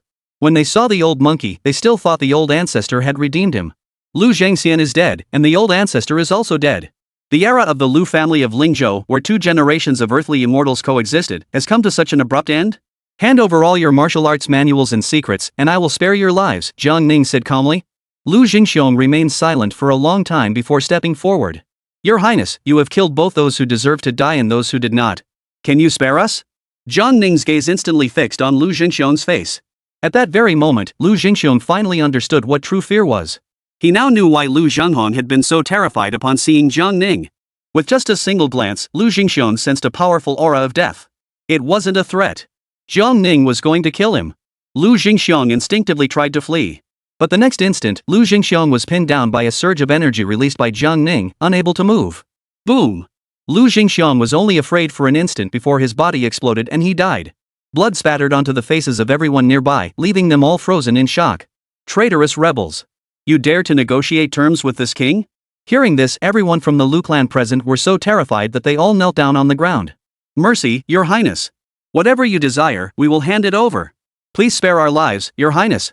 The once powerful Lu family of Lingzhou now lay on the ground, begging for mercy. They now fully understood what Lu Zhanghong had said. Jiang Ning had slaughtered tens of thousands of people without even lifting a finger. Earlier, when Jiang Ning killed Lu Jingxiong, he hadn't even lifted a finger. Moreover, aside from Lu Jingxiong, no one else felt any fluctuation in Jiang Ning's aura. I'll go immediately. I'll retrieve all the Lu clan's secret manuals and bring them to Your Highness. Lu Zhanghong crawled to his feet and stumbled into the mansion. Lu Zhanghong dared not keep anything for himself. Even the Lu family's most treasured secret manuals were taken out without hesitation and placed into a Qiankuan ring. He stumbled out of the mansion's gates, knelt before Jiang Ning, and presented the ring with both hands. Your Highness, all of the Lu family's martial arts manuals are inside. Please accept them and spare us. Jiang Ning took the ring and no longer looked at the Lu family members. He turned to look at the old monkey. Let's see how strong you are. Can you pull out that ancient locust tree? Jiang Ning said indifferently. The old monkey immediately jumped to the side of the ancient locust tree. Compared to the ancient locust tree, which stood nearly 300 feet tall, the massive old monkey was as small as an ant. It spread its thick arms and embraced the trunk. The scene was like a grasshopper trying to stop a cart. The Lu clan members, seeing that Jiang Ning could command the old monkey, finally understood why it had returned. Their Lu clan's ancient ancestor, who had lived for 1,000 years, had changed masters. What does Jiang Ning intend to do? Does he want the old monkey to uproot the ancient locust tree? This ancient locust tree had grown in a divine land, long since becoming a sacred tree. Moreover, most importantly, this ancient locust tree and the Xiaofeng mountain divine land complement each other, enabling the divine fortune of this divine land mansion to endure for 5,000 years. Otherwise, with the Lu family greedily draining the spiritual energy from the cave heaven, the Xiaofeng mountain cave heaven would have been depleted long ago and turned into an ordinary piece of land. Now, the Xiaofeng mountain cave heaven can still the spiritual energy of heaven and earth, all because the ancient locust tree serves as the array's focal point. If the ancient locust tree were to be moved, this cave heaven would cease to exist. And this spiritual tree, separated from the Xiaofeng mountain cave heaven, would become an ordinary ancient tree. Jiang Ning not only demanded the Lu family's accumulated wealth but also sought to uproot the Lu family's very foundation. Your Highness, no, you must not, someone shouted. The next moment, the person was struck dead on the spot by a surge of energy. Impossible? Your ancestral patriarch died in the same way. Shut up. If the prince wants the ancient locust tree, give it to him. Lu Zhanghong shouted frantically. Having barely escaped with his life, it was already a mercy from Prince Liang. Now he wants to take the ancient locust tree. Refuse? That's asking for death. What can anyone do to stop him from taking what he wants? At that moment, the old monkey began to exert his strength. Chapter 55, The Old Monkey Pulling Up a Cabbage in Dry Land. Electric sparks danced on the old monkey's body, constantly gathering toward his limbs. The ancient locust tree began to show signs of trembling. However, this ancient locust tree could gather the spiritual energy of heaven and earth, serving as the focal point of a sacred land, with roots deeply embedded in the ground. Jiang Ning felt that if the old monkey didn't use his true abilities, he might not be able to uproot the ancient locust tree. The old monkey raised its head high, bared its teeth, and its muscles strained, lifting its fur. 2 balls of lightning gathered beneath its feet, and between its hands, lightning bolts danced wildly. At that moment, the ground began to crack and bulge.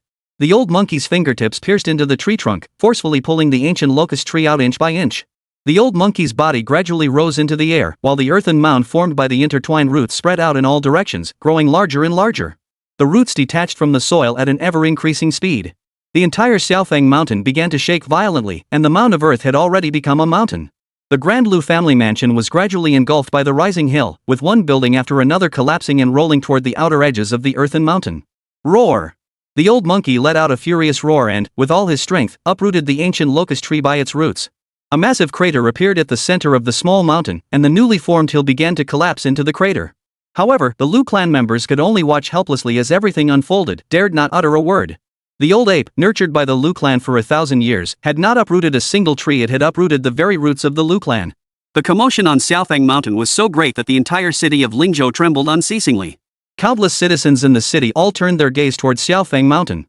They witnessed the ancient locust tree, towering into the clouds, slowly rising. The soil and rocks beneath its tangled roots were falling like rain. It's rising. The ancient locust tree is flying. Goodness, the ancient locust tree has become a spirit and stood up on its own. That's standing up? That's flying. What an impressive set of roots. What on earth is happening? Ordinary people couldn't see much, only the ancient locust tree suspended in the air. However, those with a certain level of martial arts cultivation and slightly better eyesight could see the old monkey clinging to the lower part of the ancient locust tree trunk. How strange. Why would the mountain guarding monkey uproot its own sacred tree? Has the mountain guarding monkey gone mad? Keep your voice down, don't let it be heard. The Lu clan recently marched north to Bayou City under the pretext of purging the court of traitors. They must have gotten into trouble. That's right, let's not discuss this. Let's just watch and see what happens. Many members of the Lu clan, seeing the ancient locust tree uprooted by the old monkey, were terrified and rushed to Xiaofeng Mountain immediately. They all knew that the Lu clan's attempt to purge the court had failed, and only Lu Zhenghong had returned. They had assumed the old monkey was dead, but to their surprise, he was still alive. When they arrived at the outskirts of Xiaofeng Mountain, they saw the purple figure suspended in the air. Elder brother, what is going on here? Could that person be? He is the cool king. The Liang king? Didn't the ancestor go to the capital? The old ancestor is already dead. What? The Lu clan members who had just arrived noticed that someone was holding a small, headless corpse in their arms. Who else could it be but the Lu clan's ancestor? The old ancestor is gone too? Why did old Yuan do this? Everyone, keep quiet. Lu Zhenghong scolded them. He feared someone might approach Jiang Ning to bargain, only to be arbitrarily killed by him again. All they could do now was remain silent and wait for Jiang Ning to leave. At that moment, the old monkey turned to look at Jiang Ning and nodded his head, clearly seeking praise. Good. Let's go. Jiang Ning waved his hand, and a massive void fissure split open in the air. The old monkey clutched the ancient locust tree, stepping on thunder, and struggled to crawl into the void. Jiang Ning glanced down, his figure growing increasingly ethereal before vanishing entirely. At that moment, the dense spiritual energy of the Xiaofeng mountain cave heaven began to spill out in all directions. The Lu clan members seemed to be trying to salvage this sacred cave heaven. Quick, activate the great array and seal the spiritual energy. Lu Zhenghong shouted urgently. However, no matter how hard the Lu clan tried, all their efforts were in vain. This once sacred cave heaven quickly turned into an ordinary piece of land. For the Lu clan, this was undoubtedly a catastrophe. They had been cultivating here for 1,500 years, excluding the old monkey, and had produced 5 land immortals over the generations. The once prosperous Lu mansion was now reduced to ruins. The imperial capital. The prince's mansion was suddenly shrouded in shadow. The maidservants looked up and their eyes widened in shock. They saw massive tree roots, as thick as trees, blocking out the sky, descending toward the prince's mansion. They were all terrified. These tree roots were simply too massive, covering an area at least 2 or 3 times the size of a prince's mansion. If they were to crash down, the mansion would be reduced to rubble, and the maids would have no chance of escaping. Just as they thought they were about to suffer an unforeseen catastrophe, the massive tree roots suddenly came to a halt. The ancient locust tree standing above the palace was so conspicuous that it could be seen throughout the entire capital. What a huge tree! It must be 300 zhang tall. It must be one of the largest trees in the entire realm. But how did this tree suddenly appear out of nowhere? Where did it come from? Jiang Ning landed slowly and compared the size of the ancient locust tree's roots. If it were to be planted in the prince's mansion, the entire mansion and even the surrounding mansions would have to be demolished. He had originally planned to plant it elsewhere, but then he thought better of it. After all, the princess mansion had already been partially demolished by the old monkey. So he decided to tear down half the mansion and buy the surrounding mansions, so he could plant the ancient locust tree within the mansion grounds. Shabai, you can come down now. Jiang Ning called out. The old monkey, who had been clinging tightly to the ancient locust tree, finally relaxed his grip. With a single leap, it landed beside Jiang Ning. The entire ancient locust tree floated in mid-air. Just then, the Minister of Revenue arrived in person. "Your servant greets your highness. I have brought the salary of the Liang Wangfu. Please inspect it." "There is no need." Jiang Ning flickered his finger, and the ancient locust tree shifted to the side, its roots covering the ruins of the prince's mansion. "Go and purchase all the residences beneath the tree roots. I intend to plant trees there." Jiang Ning spoke indifferently. "As you command." The Minister of Revenue bowed respectfully, then asked curiously, "Is this the ancient locust tree of the Lu family?" "Yes." "When did your highness acquire this?" "Just now." The Minister of Revenue couldn't help but gasp inwardly. The Minister of Revenue had just noticed an ancient locust tree appearing out of thin air above the prince's mansion on his way there. It must be the ancient locust tree from the Lu family. But the prince had just been in court not long ago. How could he have brought an ancient locust tree from 8,000 miles away to the capital in the blink of an eye? It was utterly shocking. What other unimaginable powers does the Prince of Liang possess? He dared not even think about it. At this moment, one must quickly declare loyalty and choose sides. Perhaps in the near future, the Liang Prince will become the 16th ruler of the Great Xia dynasty. Your Highness, should there be any matters in the future, please feel free to command your servant. Jiang Ning nodded faintly. This servant will take his leave to attend to matters. The Minister of Revenue hurriedly departed. Jiang Ning turned to the old monkey and said, "Once the Minister of Revenue has purchased the surrounding houses, dig a hole yourself and plant this tree." Roar! The old monkey pounded his chest and jumped around Jiang Ning. At that moment, outside the Qingxin Palace in the Imperial Palace, the voice of a young eunuch could be heard. "Your Majesty, there's been a major incident. The Empress has been executed by Prince Liang." Chapter 56, You forgot to mention something. The doors of the Qingxin Palace slowly opened, and the Emperor, clad in a Taoist robe, stepped out of the palace gates. Since the ninth prince returned, Bai Yujing has been in trouble repeatedly. He truly has no fear, daring to execute the Empress. This was a reckless act that will tarnish the ninth prince's reputation with the accusation of matricide. Why? The Emperor asked, furrowing his brows. Prince Liang said that the Empress conspired with the Lu family to harm the imperial heir, the eunuch replied truthfully. And then? The Emperor's brows furrowed even deeper. Then, there was nothing else. Where is the Empress's body? Go check first. It's in the Tai Hall. What? The Emperor was utterly shocked upon hearing this. Jiang Ning had executed the Empress right there in the Tai Hall?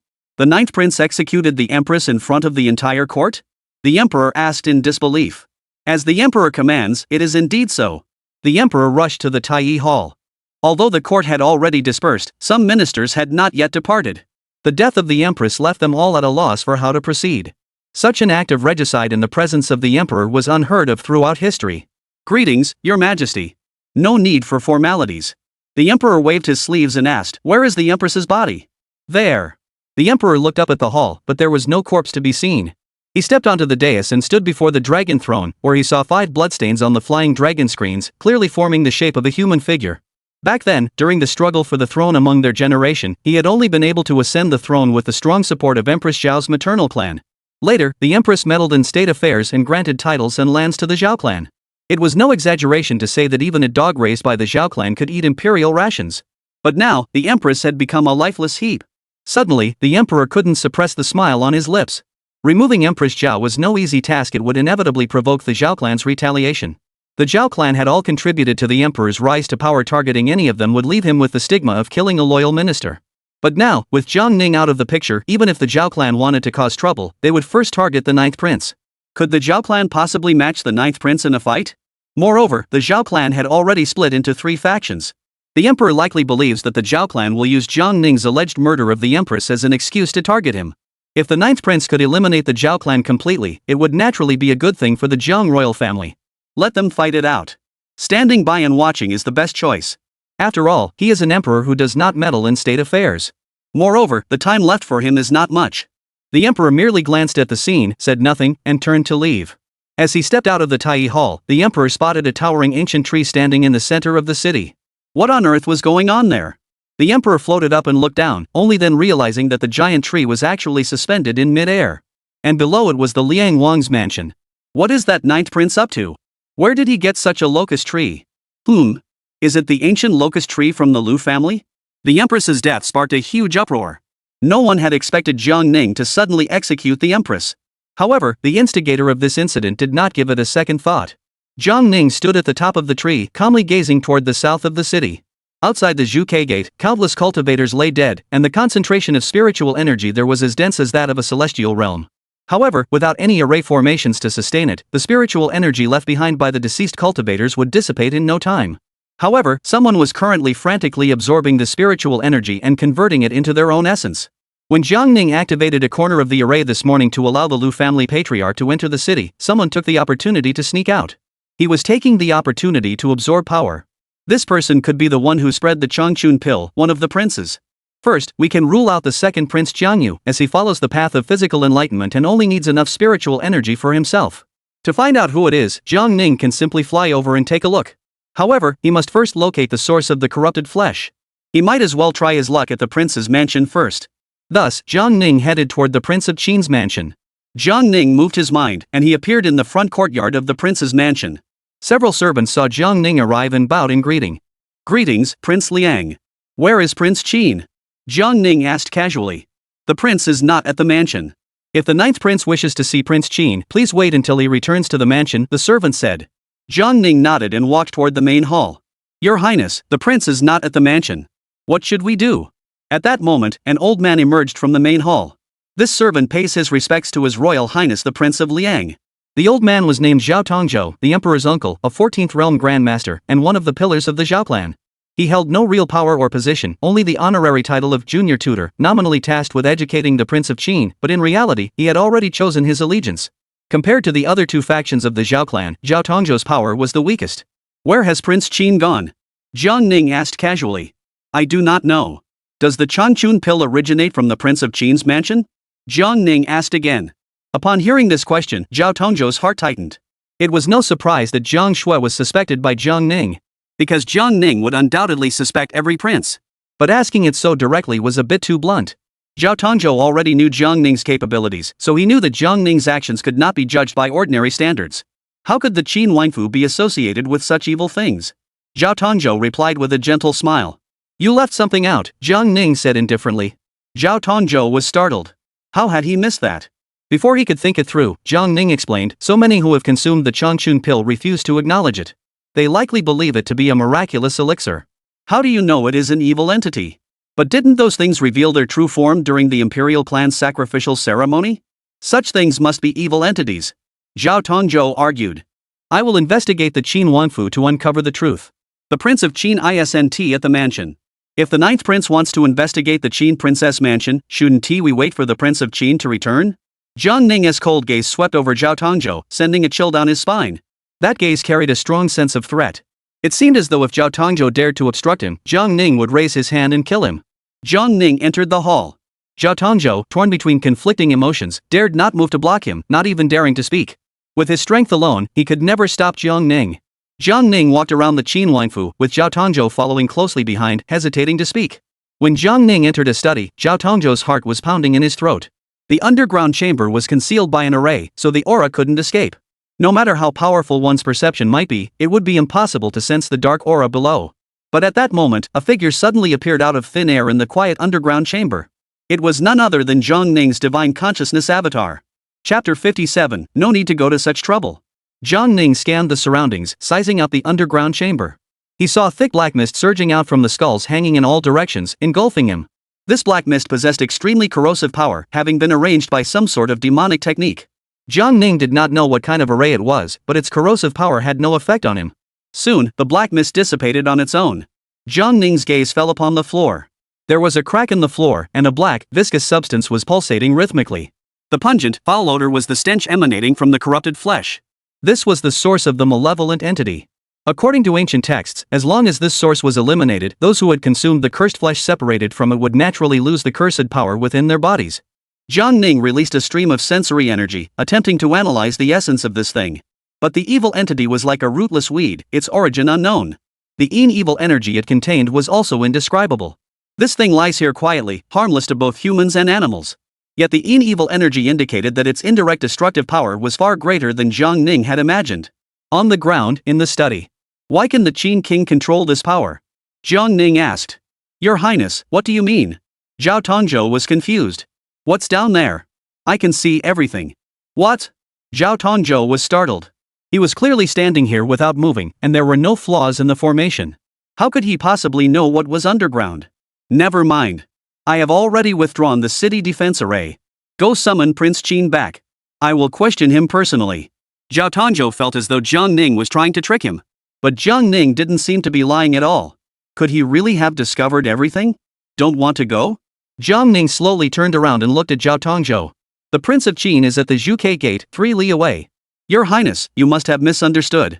Zhao Tongzhou was already drenched in cold sweat. Oh. Jiang Ning nodded. Then I'll send you there. Boom. As soon as Jiang Ning finished speaking, Zhao Tongzhou was struck in the chest with such force that he vanished from the spot. A human-shaped hole was torn open in the wall of the study. Zhao Tongzhou flew through the air in a high parabolic arc and landed outside the southern city wall. He landed with a thud, creating a crater in the ground before bouncing back up. After rolling across the ground for some distance, Zhao Tongzhou finally came to a stop. He pushed himself up with both hands, staggering to his feet while coughing up a mouthful of blood. That single strike had been far too powerful. In that moment, he realized that the 14th realm, which most cultivators could only look up to, was actually so insignificant. Not far away, Jiang Shui sat cross-legged on the ground, shrouded in swirling black mist. He was desperately absorbing the endless power. The sensation of growing stronger in an instant was truly marvelous. The Divine Emperor's revelation was indeed legendary. He felt that he must be the second being after his great-great-grandfather to have truly grasped the essence of the Divine Emperor's revelation. Above the 15th layer, there was a vast landscape. And it's not just the 16th layer, there's even a 17th and 18th, endless. And every layer beyond the 15th can possess whatever power one chooses to define for themselves. This divine art was truly tailor-made for him. At that moment, Jiang Shui heard the commotion, opened his eyes, and realized it was Zhao Tongzhou. Young master. Zhao Tongzhou struggled to get to his feet, forcing himself to stabilize the surging qi and blood within him. Jiang Ning's casual strike had actually sent him flying all the way to Jiang Shui's side. What's going on? The cool king has gone to the Qin prince's mansion, entered the study, and said he discovered something in the underground chamber. But he didn't go down. Zhao Tongzhou said with some difficulty. Jiang Shui's expression grew increasingly solemn. That formation was so well hidden. Had the ninth prince really discovered it? After a moment, Jiang Shui's expression began to grow. Guardian, in 1 hour, I will be able to enter the 15th realm. Since we've been discovered, there is no point in hiding anymore. At that moment, Jiang Shui let go of all restraint and fully activated his cultivation techniques. In an instant, he shattered the array he had used to conceal his aura. The lingering spiritual energy in the heavens and earth was by Jiang Shui. Dark clouds suddenly contracted, plunging the entire capital city into darkness. Within the clouds, lightning flashed and thunder roared. The entire white jade city flickered with a ghastly white light, as if the end of the world had arrived. Zhao Tongzhou glanced at Jiang Shui, then looked up at the sky in disbelief. The celestial anomalies signaled that Jiang Shui was about to ascend to the realm of earthly immortals. At that moment, Jiang Shui's emaciated body began to grow plump at a visible speed. In less than 2/4 of an hour, he looked as youthful and handsome as he had in his prime. Then, the thunder tribulation arrived. Purple lightning bolts, resembling a colossal dragon, struck one after another. Jiang Shui manifested his divine form, sitting cross-legged between heaven and earth, enduring the thunderous trial. His golden body grew rapidly, with most of his body already submerged in the clouds. As the thunderstorm continued to strike his divine form, the golden light emanating from it grew increasingly intense. In the midst of the darkness, everyone in the White Jade City could see the intense golden light emanating from the southern part of the city. The entire capital city was bathed in a brilliant golden glow. Jiang Ning stood on the eaves of his study, gazing at the extraordinary sight unfolding before him. He never expected Jiang Shui to break through so quickly. In the eyes of the world, he was a land deity, but to him, he was merely at the 15th realm. The celestial phenomena slowly faded away, and the world returned to tranquility. Jiang Shui's figure appeared directly opposite Jiang Ning. He floated in mid-air, his flesh and blood restored, bearing a striking resemblance to Jiang Ning. At this moment, Jiang Shui no longer exuded a gloomy aura. Instead, he radiated an unparalleled confidence. At 40 years old and in the 15th realm, he was truly a figure who could shake the ages. Even compared to the founding ancestor, he held his own. Old Ninth, are you really intent on opposing me? Jiang Shui's voice rang out. He no longer dwelled on why his hidden energy array outside the city had been discovered by Jiang Ning. He was well aware of Jiang Ning's ability to slay even land-bound immortals. However, the current Jiang Shui was confident that he could achieve everything Jiang Ning had done at that time. He was certain he could crush the 80,000 fools of Lingzhou in the blink of an eye. I'm curious, how did you obtain the Cuiling, and how did you refine it? With such talent, why do you need to borrow the power of the Cuiling? Jiang Ning asked casually. Ha ha. Jiang Shui laughed heartily. Old Ninth, since you insist on getting to the bottom of this, let's go to the clouds and fight it out. If you win, I'll tell you how. Jiang Shui's meaning was that if the two earthly immortals were to fight here, and if the battle were to escalate, without any external intervention, the entire White Jade capital would be destroyed. That's why he suggested fighting in the clouds. No need to go to such trouble. Jiang Ning shook his head indifferently. Chapter 58, Old Ninth, you were careless. Old Nine, I know you have the ability to slay earthly immortals, but... Jiang Shui raised his fist, staring at his hand as it regained its flesh. Black mist seeped out from between his fingers, enveloping his fist in a dark cloud. Jiang Shui's gaze passed over his fist and fixed on Jiang Ning. Seems a bit arrogant, doesn't it? At that moment, Jiang Shui's body was brimming with qi, like an endless steaming marsh. Jiang Ning stood with his hands behind his back, releasing a surge of energy. In that instant, Jiang Shui suddenly looked up, as if 9 heavens were crashing down upon his head. What overwhelming pressure! This is definitely not the kind of power one at the 15th realm could possess. The 9th brother is a genuine 16th realm cultivator. No wonder he could instantly defeat countless cultivators. It turns out that Old Nine's martial arts talent is even greater than his own. However, even if Old Nine is at the 16th realm, so what? He is not without a chance to fight. Judging from the intensity of the pressure he released, while there is a gap between the 15th and 16th realms, it is not insurmountable. Boom! A deafening explosion echoed as Jiang Shui was struck by the powerful energy, crashing heavily to the ground. The overwhelming pressure pinned him firmly to the ground. Jiang Shui had originally intended to hold back, but since the 9th had reached a higher realm, he had to show some of his true abilities. Let's see who is stronger, Old Nine or him. At that moment, a powerful killing intent surged from behind Jiang Ning. He spun around instantly and saw a towering golden divine statue over 30 zhang tall standing behind him, with the upper half intact and the lower half partially shattered. Jiang Ning recognized it immediately. It was the remnant soul of the founding emperor. To summon the remnant soul of the great ancestor, one must ignite the 9 dragon beacon towers. Jiang Ning looked toward the earthen city, but the 9 dragon beacon tower had not been lit. His older brother, however, gave him a pleasant surprise by summoning the great ancestor to assist him in battle. The divine statue wielded a broadsword and swung it toward Jiang Ning. At that moment, divine light shot up into the sky. Jiang Ning raised his hand and, using only 2 fingers, clamped the massive broadsword between them. A golden divine aura spread in all directions, engulfing the entire capital city in just a few breaths. The commotion caused by the great-grandfather's residual soul struck drew countless gazes from both the open and hidden corners of the city.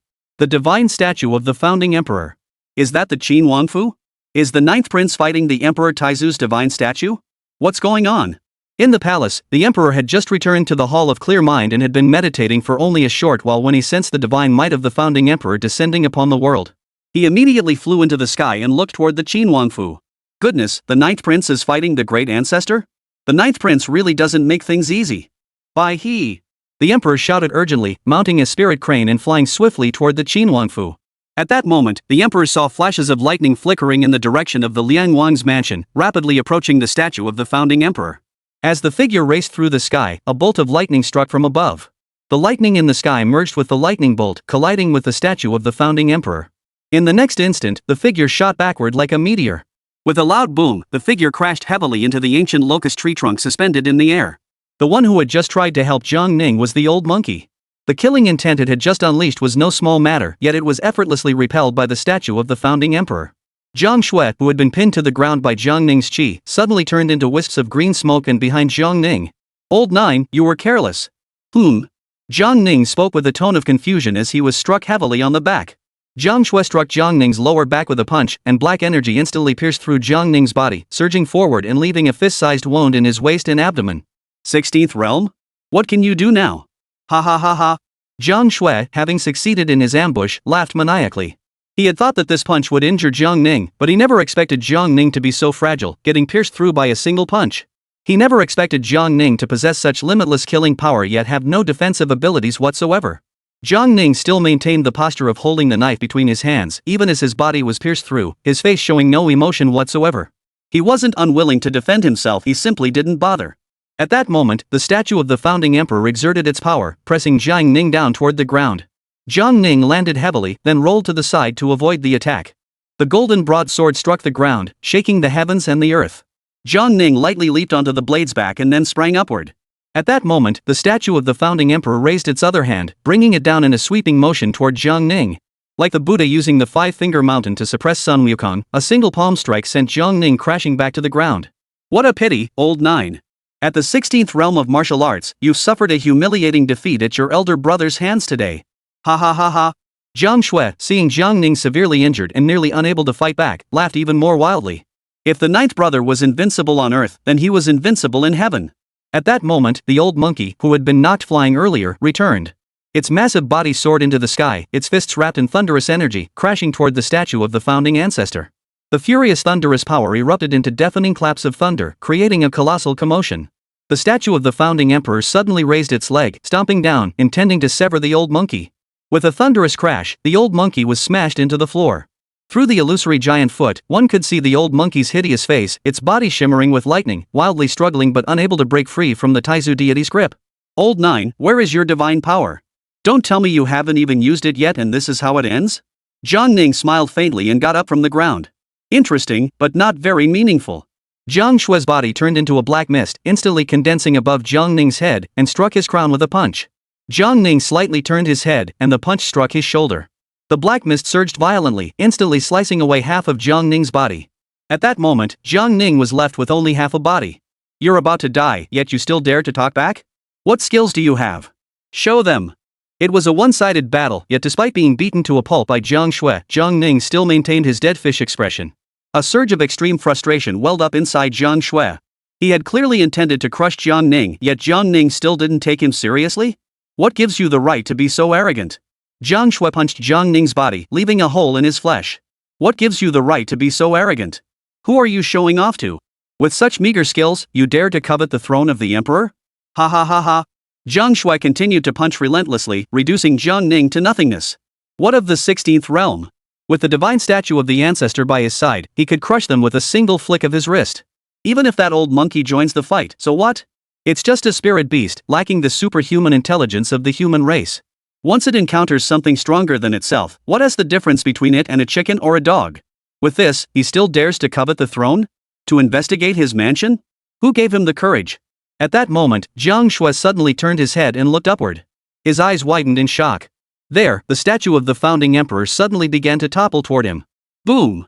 The massive figure crashed to the ground, collapsing a large section of the Qin Wangfu. Jiang Shui transformed into a black mist and dodged, reforming his body at a distance.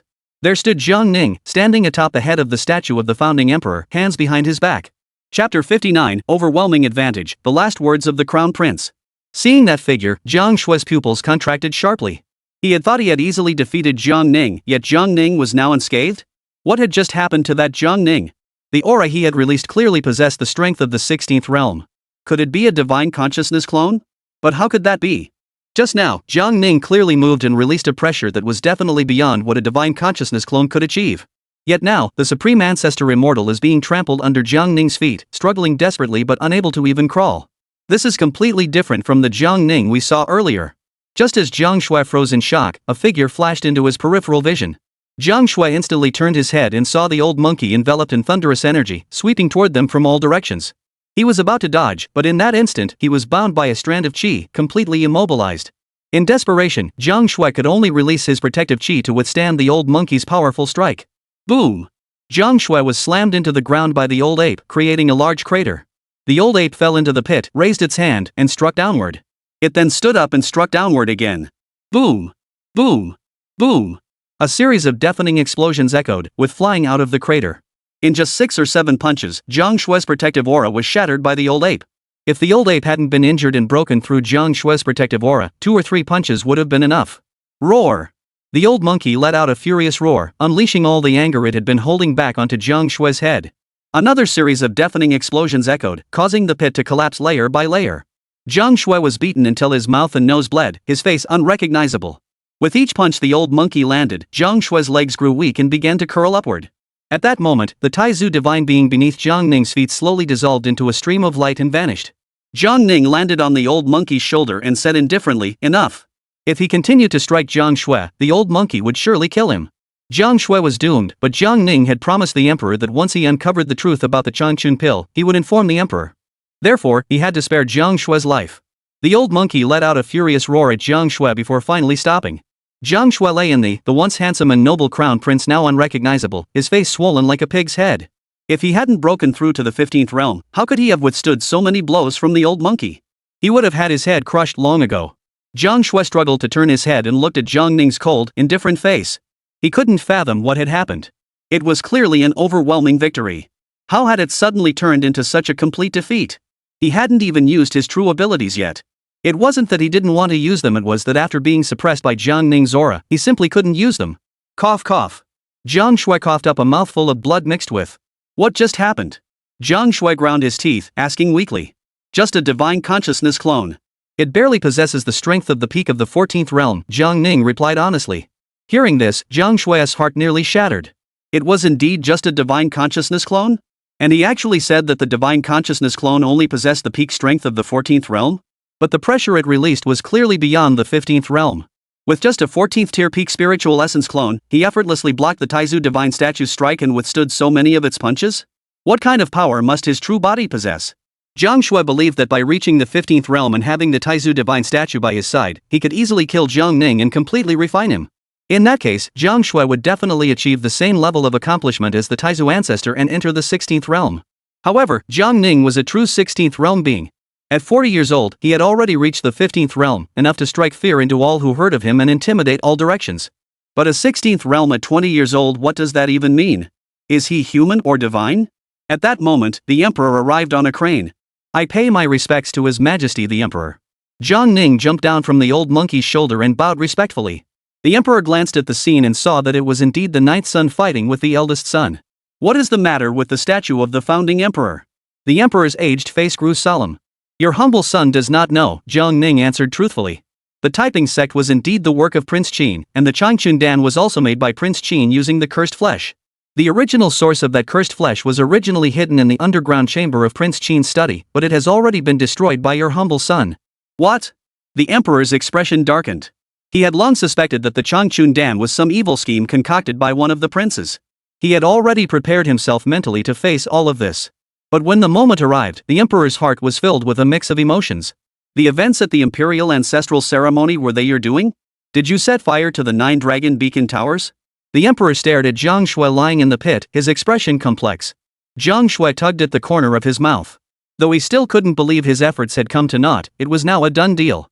His schemes had been completely exposed, and any further excuses were pointless. Father, your majesty, may I, cough cough, speak with you alone? Before the emperor could give an order, Jiang Ning whispered, let's go. The old monkey leaped into the air and vanished. Speak, the emperor said, unable to bear looking at Jiang Shui. After all, he was his own son, and in his youth, Jiang Shui had been one of the emperor's most beloved princes. If it weren't for Jiang Shui's transformation into a monster, the emperor would have probably designated him as the crown prince 5 years ago. Father, your son knows what you're thinking. You want to attain immortality, restore the fortune of the 9 dragon beacon towers, and ensure the eternal prosperity of the great Xia dynasty. But, the path to immortality is elusive and intangible. Moreover, father, your days are numbered, and you may not have enough time to attain immortality yourself. Cough. Jiang Shui spoke with great difficulty, struggling to sit up. The emperor did not want to hear this, but Jiang Ning had mentioned it before his days were numbered, and it was an undeniable fact. Father, why did I become like that? It was because I cultivated the divine emperor's revelation and had my own fate absorbed by the 9 dragon beacon tower. Cough cough. The 9 dragon beacon tower was indeed lit by me. The 9 dragon beacon tower was a deception left behind by our great-grandfather. The emperor's expression grew solemn. He had believed that only rulers who cultivated the divine emperor's revelation would be drained of their fortune by the 9 dragon beacon tower. But that was not the case? Father, you cannot attain immortality. The great Xia dynasty is doomed. Within 100 years, the world will descend into chaos. What did you say? Father, do you know why Emperor Ling ignited the 9 dragon beacon tower? It was because he discovered that the 9 dragon beacon tower absorbs the lifespan of those who cultivate the divine emperor's revelation, and it cannot extend the reign of the great Xia kingdom. Father Emperor has repeatedly transferred his own life force into the 9 dragon beacon tower. Has he not noticed this yet? Or is he deceiving himself and refusing to acknowledge the truth? Hearing this, the emperor's thoughts grew even more somber. He had indeed discovered this truth. But he believed it was because his own life force was insufficient. If he could achieve immortality and possess an endless supply of life force, even if the 9 dragon beacon tower's void grew as large as the heavens, he could fill it. But the most crucial point was that he found it extremely difficult to cultivate the path to immortality. Father, your son has discovered another method: destroy and rebuild. Completely destroy the 9 dragon beacon tower, then seize the infinite power and pass it down through the generations. We will surely re-establish the great Xia dynasty and ensure its eternal prosperity. If the Zhang clan could control absolute power and pass it down through the generations, it would indeed be possible to ensure the eternal prosperity of the great Xia dynasty. But where could such limitless power be found? Father, you must know about the Chui? Jiang Shui's swollen eyes suddenly gleamed with a strange light. Why entrust the fate of the great Xia dynasty to the 9 dragon beacon towers when we can control it ourselves? The power contained within the spirit of the 9 dragon beacon towers is more than enough to replace them. Your humble son has already mastered the method to refine the spirit's flesh and control this power. And this is precisely the ability I obtained from the 16th layer of the Divine Emperor's revelation. Father, do you know that the Divine Emperor's revelation has more than 15 layers? Jiang Shui grew increasingly excited. The Emperor was utterly shocked. Earlier, Jiang Ning had read the Divine Emperor's revelation once and informed him that this divine technique had more than 15 layers. However, he never imagined that Jiang Shui had actually cultivated all the way to the 16th layer. He recalled that Jiang Ning had mentioned that the abilities of the 16th layer could be defined freely. Therefore, Jiang Shui had figured out how to refine and control the essence of the divine. It turned out that among his sons, there were more than one who were more powerful than him. Your Majesty, I know you wish to appoint the 9th prince as the crown prince. He is indeed very strong. But what of it? He can at most suppress the current generation. But what of the future? Where will the great Xia Empire go from there? Your Majesty's method cannot sustain the Xia dynasty. Only by using my method can the Xia dynasty endure for thousands of generations. How can you summon the remnant soul of the founding emperor? The emperor stepped into the pit, standing beside Jiang Shui, his expression growing increasingly complex. The divine emperor's revelation, the 17th layer. What? To conceal the heavenly secrets, summon the remnant soul of the founding emperor, and use it for my purposes. Ugh! The emperor couldn't help but gasp in shock. The great ancestor was revered as a sacred and supreme being in the hearts of all imperial families throughout the ages. Yet Jiang Shui had found a way to summon the remnant soul of the founding ancestor and use it for his own purposes? Defying heaven? Betraying one's master and ancestors? If we could master infinite power, even the great ancestor himself would be but an insignificant being before us. Why would we need to rely on that 9 dragon beacon tower to prolong the reign of the great Xia dynasty? Father Emperor. Jiang Shui forced himself to stand up. Your humble son is unworthy. May I be assisted for a moment? The emperor was clearly swayed by Jiang Shui and supported him as they entered the prince's mansion.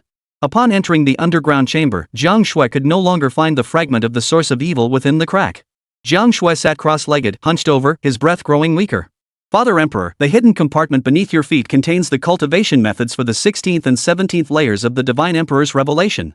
With your current cultivation level, mastering them should not be difficult. Additionally, when you go to Maoling, open the coffin of Emperor Ling and you will find the source of the evil spirit. Emperor Ling, he is the evil spirit. Once your Majesty masters the 16th and 17th layers of the Divine Emperor's revelation, you will know that every word I speak comes from the depths of my heart. This is your humble son's final act of filial piety for you. Though my path has been arduous, I have found a viable method. As for how your Majesty should proceed, it is entirely up to your wise judgment. Father Emperor, your humble son, will depart first. Jiang Shui destroyed his dantian and had no breath left. Eldest brother. The emperor's expression grew extremely solemn, and a sharp pain suddenly pierced his heart. He had thought the eldest son had become inhuman, always shrouded in a cold, eerie aura, but he never imagined it was due to the side effects of practicing the Divine Emperor's revelation and being drained of his life force by the 9 dragon beacon tower. He had not yet decided how to deal with Jiang Shui, but he never expected Jiang Shui to take his own life, sparing him the difficulty of making such a decision as his father. According to everything Jiang Shui had said, the 9 dragon beacon tower was a scam. They, the descendants of the founding emperor, were all lettuce planted by the founding emperor 2,000 years ago. After one batch is harvested, another follows. Could it be that Emperor Ling truly uncovered the truth behind this scheme and sought to destroy the 9 dragon beacon tower? And Emperor Ren, who sealed the Divine Emperor's revelation, might have also cultivated the Divine Emperor's revelation. Therefore, Emperor Ren also discovered the truth and chose to ban the transmission of this martial art? But why did the rulers from Emperor Ren to him all have short lives? This question remained unanswered by Jiang Shui. At that moment, the emperor suddenly fell into self-doubt. The method he had found to save the great Xia Empire was truly unfeasible? As for whether the 9th prince's method would work, it needed to be tested before a conclusion could be drawn. Chapter 60, the 3rd prince with a strange disposition. There was a lot of commotion at the Qin Wangfu, but it came quickly and left just as swiftly. By the time the patrol soldiers arrived at the scene, the Qin Wangfu had already returned to silence, as if nothing had ever happened. Soon, the imperial guards arrived and sealed off the Qin Wangfu. The imperial court issued an obituary. Prince Shui of Qin passed away suddenly due to a severe illness at the age of 40. The emperor issued an edict ordering a 3-day mourning period to express grief. Since Prince Qin had not yet married, the emperor ordered the 2nd prince and the Ministry of Rites to jointly handle the funeral arrangements for Jiang Shui. Before Jiang Shui's death, a brief battle had taken place at the Prince of Qin's mansion. The commotion emanating from the statue of the founding emperor could be seen throughout the entire city. Many people did not see Jiang Ning's figure, but they all saw the old monkeys rushing toward the Prince of Qin's mansion. Those in high positions naturally knew the reason behind Jiang Shue's death. It was most likely killed by Jiang Ning. This morning, Jiang Ning killed the empress. The emperor has not issued an edict on the matter, and the ministers are unsure how to proceed. Yet, he turned around and killed the eldest prince. Such tactics are truly astonishing. However, for the Ministry of Rites, the death of the eldest prince could not have come at a better time. Now that preparations for Jiang Shue's funeral are underway, the matter of the empress can be swept under the rug. But why the statue of the founding emperor appeared in the Qinhuangfu remains a mystery to almost everyone. As for the court's announcement that Jiang Shui died of a sudden illness, those in the know understand it's the Jiang clan's way of saving face. On that day, aside from the incident at the Qinhuangfu, problems arose throughout the capital. These included, but were not limited to, laborers in numerous workshops and construction sites who exhibited widespread weakness, vomiting, and even fainting. The number of people affected far exceeded 10,000. Men who were once healthy and robust suddenly wasted away before everyone's eyes. Every one of these individuals had consumed the Changchun Dan. They had relied on the potency of the Changchun Dan to go without eating rice for an extended period. As soon as Jiang Ning eradicated the source of the malevolent energy within their bodies vanished, triggering a series of adverse reactions. In no time, the city's medical clinics, both large and small, were overcrowded. Those with some means could afford the herbal medicine and seek treatment from a doctor. However, the starving people who had previously taken the Changchun Dan believed their strength was endless, so they came to the city to find work. They believed their hardships were over and that they could now survive in the capital by relying on their strength. Therefore, they all quietly regarded the Taiping sect as a holy religion, and they were the most devout followers of the Taiping sect.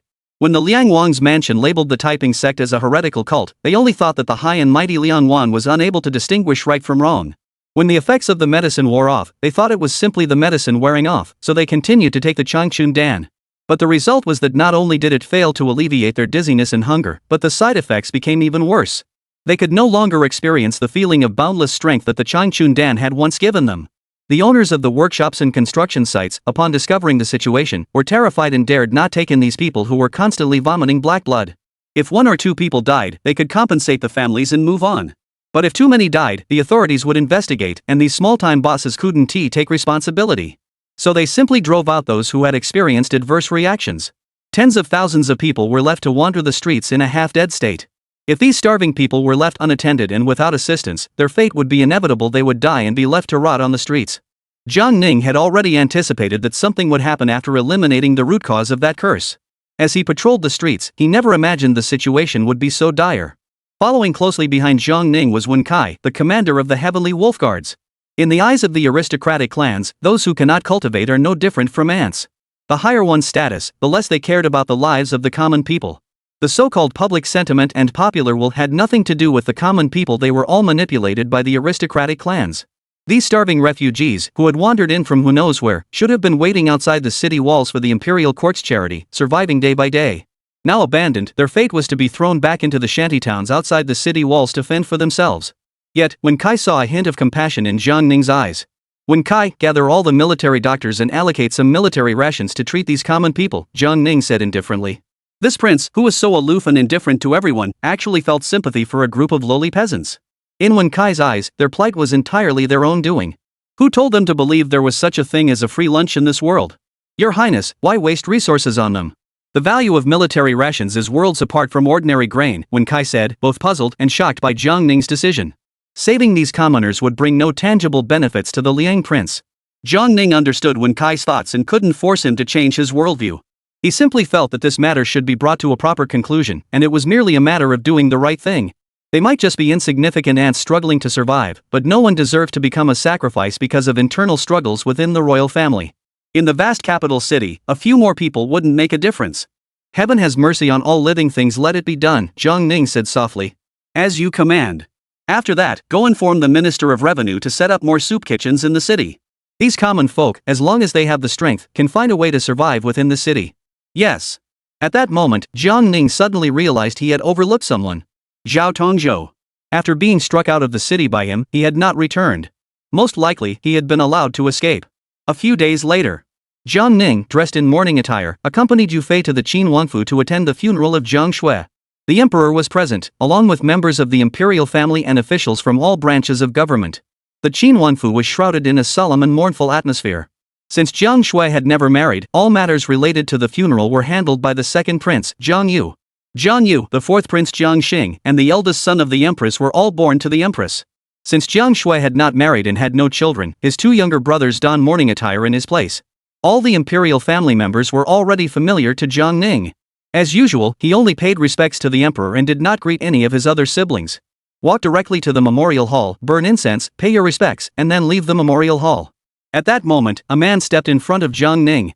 This person's age was difficult to determine from his appearance. He was slightly overweight, with a kind smile on his face. The third prince, Prince Jing of Wu. "Nine brother, you're quite something," Prince Jing smiled kindly at Jiang Ning. Though it seemed like a compliment, it was actually a sarcastic remark. Everyone present believed that Jiang Shui had been killed by Jiang Ning, and Jiang Jing was no exception.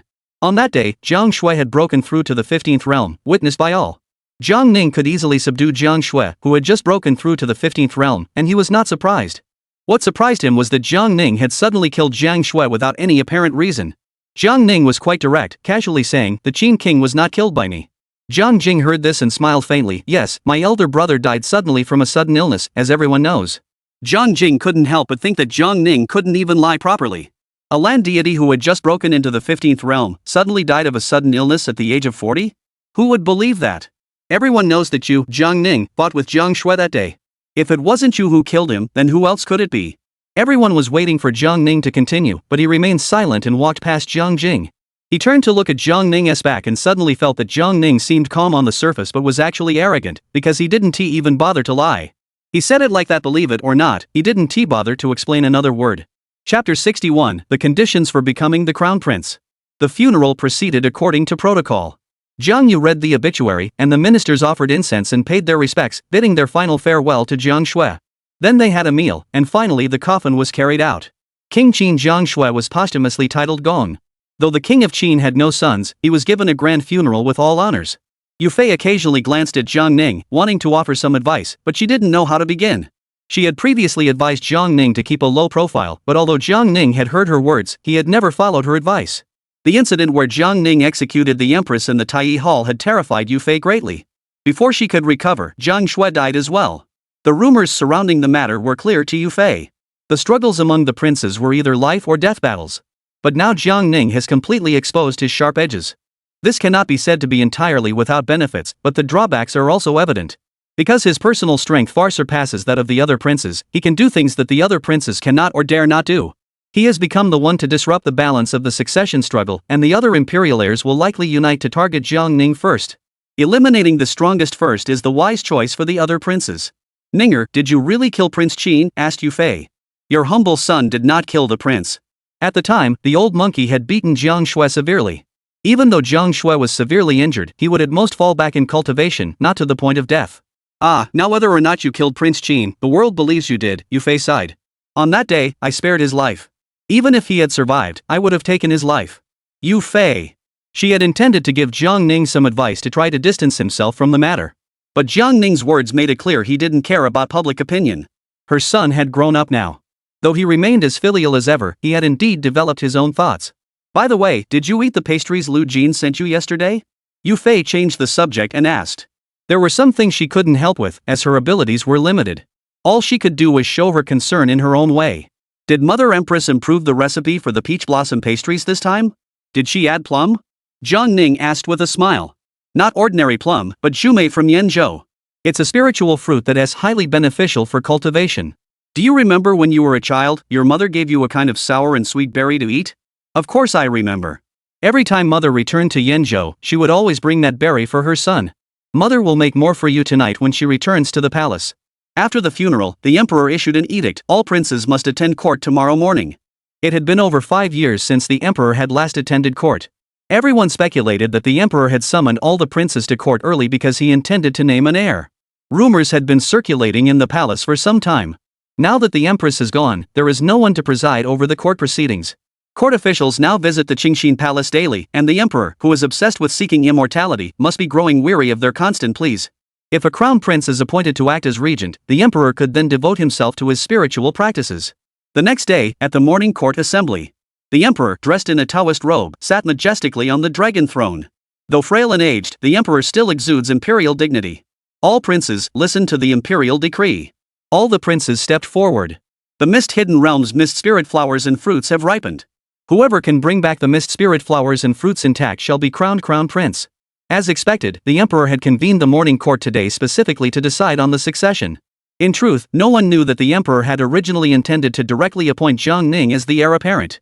However, the words spoken by Jiang Shui on his deathbed caused the emperor to make some new arrangements. He still hoped that Jiang Ning could become the crown prince and act as regent for him. This decision would have some negative consequences, as there would inevitably be those who, unaware of the true situation, would assume that Jiang Ning could not stand firm in his position. Additionally, he wanted Jiang Ning to accomplish a few more tasks before becoming crown prince. Dismiss the court. The emperor, who hadn't even settled into his seat, spoke those words and immediately stood up and left. He left behind the crown prince, whose heart was growing increasingly excited, and the ministers, who were all left speechless. No one could have anticipated that the emperor would choose his heir in such a manner, rather than based on merit. Sending the princes to compete for the mist spirit flowers and fruits was essentially encouraging them to fight among themselves. However, upon further reflection, everyone realized that all forms of competition are essentially the same. The power struggle among the emperor's generation, with 7 princes and countless factions behind them, resulted in the deaths of so many people. Now, only Jiang Shui has died. Moreover, each time the emperor appears, he seems to have aged significantly. It's likely that his days are numbered, which is why he is resorting to such brutal, ruthless methods to directly decide the heir. At this moment, the second and fourth princes exchanged a knowing glance. To retrieve the mist spirit flower and fruit from the mist-hidden realm, the two of them have a natural advantage. The mist-hidden secret realm is located in Fengzhou, which is precisely the territory of the Zhao clan. The greatest power backing the two of them is none other than the Zhao clan. The two then exchanged another knowing glance, glancing at Jiang Ning out of the corner of their eyes. Jiang Ning had killed the empress and Jiang Shuiwan was their biological mother, and the other was their older brother. Jiang Ning had already become the Zhao clan's greatest enemy. And the emperor had issued an edict ordering the imperial heirs to go to Fengzhou. Wasn't that essentially telling Jiang Ning to walk into a den of tigers? After the court session ended, the two brothers gathered together. Second brother, what does Father Emperor mean by this? Jiang Xing asked in a low voice. It's likely because the ninth prince is too powerful, killing people at the slightest provocation, even his own mother. The emperor fears he might kill the emperor and seize the throne, so... Jiang Yu murmured. The rest was left unsaid. Regarding the deaths of the empress and Jiang Shui, the two brothers felt not a shred of sorrow. They had always been bitter enemies. If it weren't for Jiang Ning's overwhelming power, even the two of them wouldn't have formed an alliance. My second brother speaks the truth. But, the ninth prince wiped out 7,000 or 8,000 people with a single gesture. Who could possibly match such power? Jiang Xing furrowed his brows. Dealing with Jiang Ning was their tacit understanding. We must acknowledge the power of the ninth prince, but as long as he is not immortal, he can be killed. I am sure the others share our view. The Lu clan of Lingzhou all perished at the hands of the ninth prince. They had ruled a region for over 1,000 years, growing so arrogant that they believed they could overthrow the imperial family of the great Xia dynasty. Let us join forces and make thorough preparations. Even if we cannot kill the ninth prince, we must first seize the mist spirit flower and fruit and secure the title of crown prince. Jiang Yu spoke, gently patting Jiang Xing on the shoulder. Fourth brother, I've watched you grow up. We're brothers from the same mother. You know I'm only skilled in martial arts and know nothing of governing a country. You, the fourth brother, are well versed in ancient and modern knowledge, far more intelligent than the second brother, and well versed in the strategies of governing the country. If we can obtain the mist spirit flower fruit, the second brother will certainly clear the path for you and let you personally secure the position of crown prince. At that time, the fourth brother must not forget your elder brother. Chapter 62, An Act of Usurpation. Jiang Xing was swayed by Jiang Yu's words and felt a bit elated. On the surface, he appeared humble, but deep down, he held himself in high esteem. Having read widely since childhood and never neglected his martial arts training, he was truly a man of both literary and martial prowess. However, he wouldn't fall for Jiang Yu's tricks so easily. All those years of study hadn't been in vain. Jiang Yu claimed he only practiced martial arts and showed no interest in the imperial throne. But even if Jiang Xing were a naive fool, he wouldn't believe Jiang Yu's lies. But there is one thing that doesn't need to be said. Jiang Xing is very clear about it. Before the ninth prince dies, they absolutely must not fight among themselves. They must unite their forces to eliminate the ninth prince, the most formidable contender for the throne. After that, whoever emerges victorious will depend on their own abilities. Second brother, you are mistaken. With your intelligence and talent, you are the best candidate for the crown prince. If you can obtain the mist spirit flower and fruit, it should be you who presents it to the imperial table. After the emperor passes away, when you ascend the throne, your younger brother will faithfully assist you. Your second brother has always been narrow-minded. He truly isn't fit to be emperor. The two exchanged a few more words before their voices abruptly ceased. Second brother, fourth brother. The third prince, Jiang Jing, hurried to catch up and greeted his two brothers with a smile. In the past, these brothers would merely exchange greetings before going their separate ways. Father's actions are deeply meaningful, Jiang Jing said with a smile. Third brother noticed too? Jiang Yu smiled faintly. At this time, sending us brothers to Fengzhou. Fengzhou is the territory of second brother and fourth brother. When I arrive in Fengzhou, I will need the two of you to look out for me. Jiang Jing bowed to the two men with a smile. Third brother, you're too kind. We're blood brothers. Let us go to Fengzhou together. I'll find you a few beautiful concubines. Jiang Ning left the Tai Hall and headed to the harem. Before he reached the Wutong Garden, he saw Yu Fei coming toward him. Greetings to Mother Empress. Yu Fei saw Jiang Ning and immediately smiled gently. She really wanted to tell her again that she shouldn't be so formal when she saw her in the future. But she had said it countless times and it had no effect. I've prepared some pastries for you and was just about to bring them personally, Yu Fei said with a smile. Such a small matter, there's no need for Mother to trouble herself. Just send someone to deliver them. Jiang Ning smiled faintly, then turned and followed behind Yu Fei. This is quite a coincidence. The emperor has just issued an edict to designate an heir, and your maternal uncle and older brother have returned to the capital. I've already instructed Lu Jin to inform them to go directly to the Liang Wang's mansion, so I must also go to your residence. I'm sure they'll arrive soon. Yu Fei said. In the front courtyard of the Liang Wang mansion, two men dressed in luxurious robes stood there. One was tall and imposing, with a stern expression and meticulous demeanor. The other was slender and young, with a graceful and elegant bearing. The elder was Yu Fei's older brother, the heir apparent of the Yingwagong mansion, Yu Chenghong, and also Jiang Ning's maternal uncle. The younger man was Yu Tianxiang, the son of Yu Chenghong and the older brother of Yu Tianhu. Since Jiang Ning returned to the capital, he had firmly established himself through forceful means. Upon learning of the situation, the Yu family immediately took action, transferring Yu Chenghong and his son, who had been exiled to a remote region, back to the capital. The father and son had already heard of Jiang Ning's previous exploits. It is said that after the Lu family of Lingzhou was suppressed by Jiang Ning, they fell into decline and became a lowly noble family. However, when they arrived in the capital, they were still shocked by the scene before them. Half of the Liangwang mansion lay in ruins. The 5,000-year-old ancient locust tree from Xiaofeng Mountain stood before them, its branches reaching into the clouds. The old monkey was perched on a branch in an odd posture. It was twisting its head, its large eyes fixed on the two men in the courtyard. Ancient locust tree? Mountain moving monkey? Father, what's going on? Yu Tianxiang was confused. It seemed that the information they had gathered along the way did not match what they were seeing with their own eyes. It's all for the best, Yu Chenghong said, also a bit confused. At that moment, Yu Fei Jiang Ning and her son entered the front courtyard of the prince's mansion. Eldest brother, you finally returned. Ninger, hurry and pay your respects. Yu Fei was overjoyed.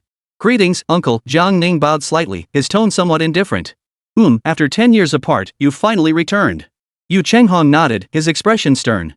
At that moment, Yu Tianhu rushed over. Father, eldest brother. It's been ages. Upon seeing Yu Tianhu, Yu Chenghong and his son finally showed a hint of a smile. You're truly my son. You've already reached the 10th realm, surpassing your older brother's natural talent. Yu Chenghong smiled approvingly and nodded. Brother, let's not stand here chatting. Let's go into the hall and sit down to talk properly. Yu Fei hurriedly said. All right. The group entered the main hall of the mansion one after another.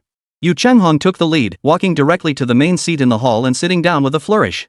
Jiang Ning helped Yu Fei to the second seat, and the three brothers sat on the side seats. According to family hierarchy, Yu Chenghong was indeed an elder and had the right to sit in the seat of honor.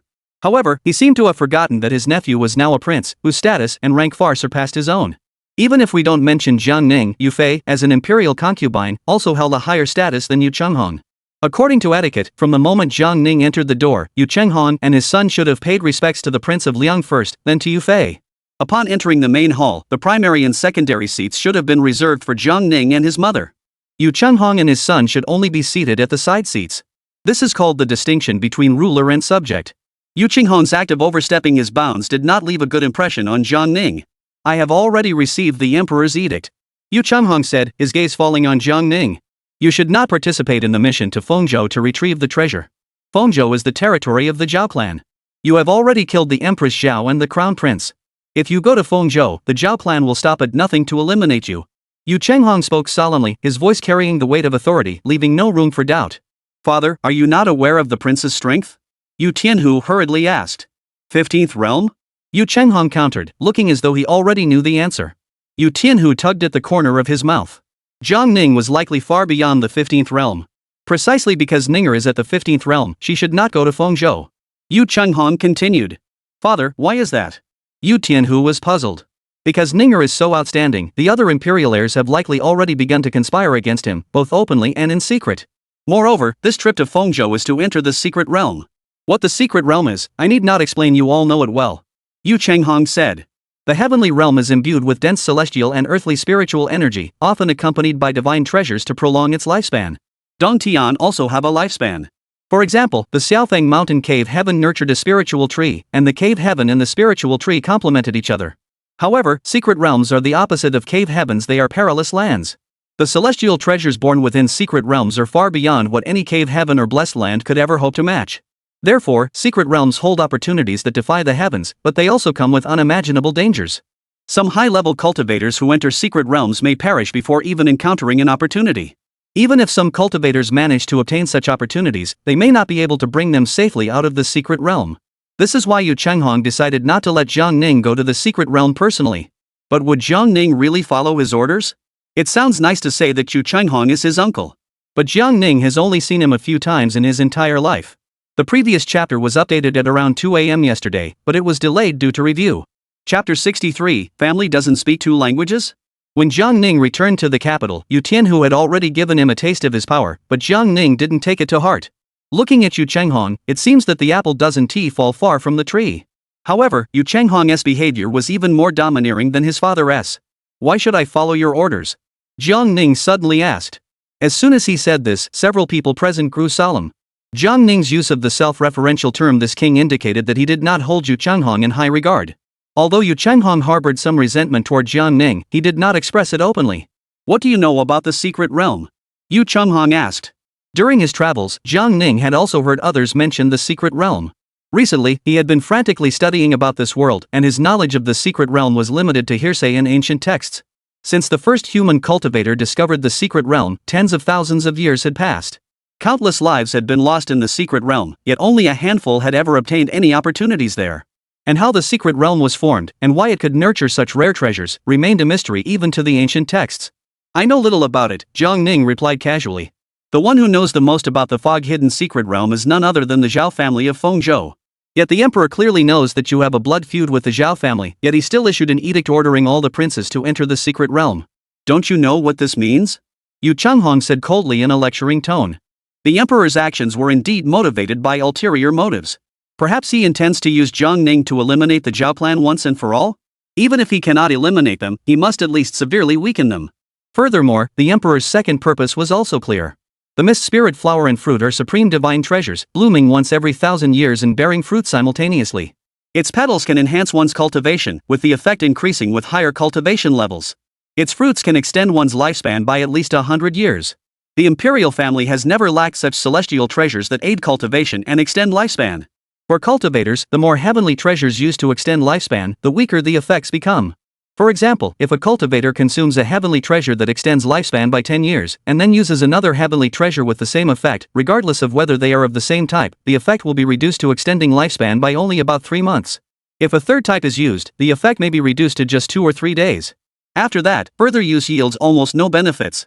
However, the mist spirit flower fruit has a remarkable effect. Regardless of whether a cultivator has previously used any treasures that extend lifespan, it can extend their lifespan by at least 100 years. The emperor's lifespan is nearing its end, and he desires the mist spirit flower fruit not only to enhance his cultivation but also to forcibly extend his lifespan by at least 100 years. Across the entire Liang continent, and indeed the entire human realm, there exists only one recorded instance of the mist spirit flower. 1,000 years ago, Emperor Xiao Wudi personally led an army into the mist-hidden secret realm and successfully retrieved the mist spirit flower fruit. And now, it is precisely the time when the mist spirit flower blooms and bears fruit once again. Yu Chenghong saw Jiang Ning deep in thought and assumed he had realized the danger involved. He continued. Back then, you defied your family's opposition and insisted on leaving. Later, when the Yu clan faced oppression, you chose to go with the flow. Do you really think the Yu clan is weaker than the Zhao clan? The Yu clan has been waiting for you to return, which is why they chose to hide their true strength.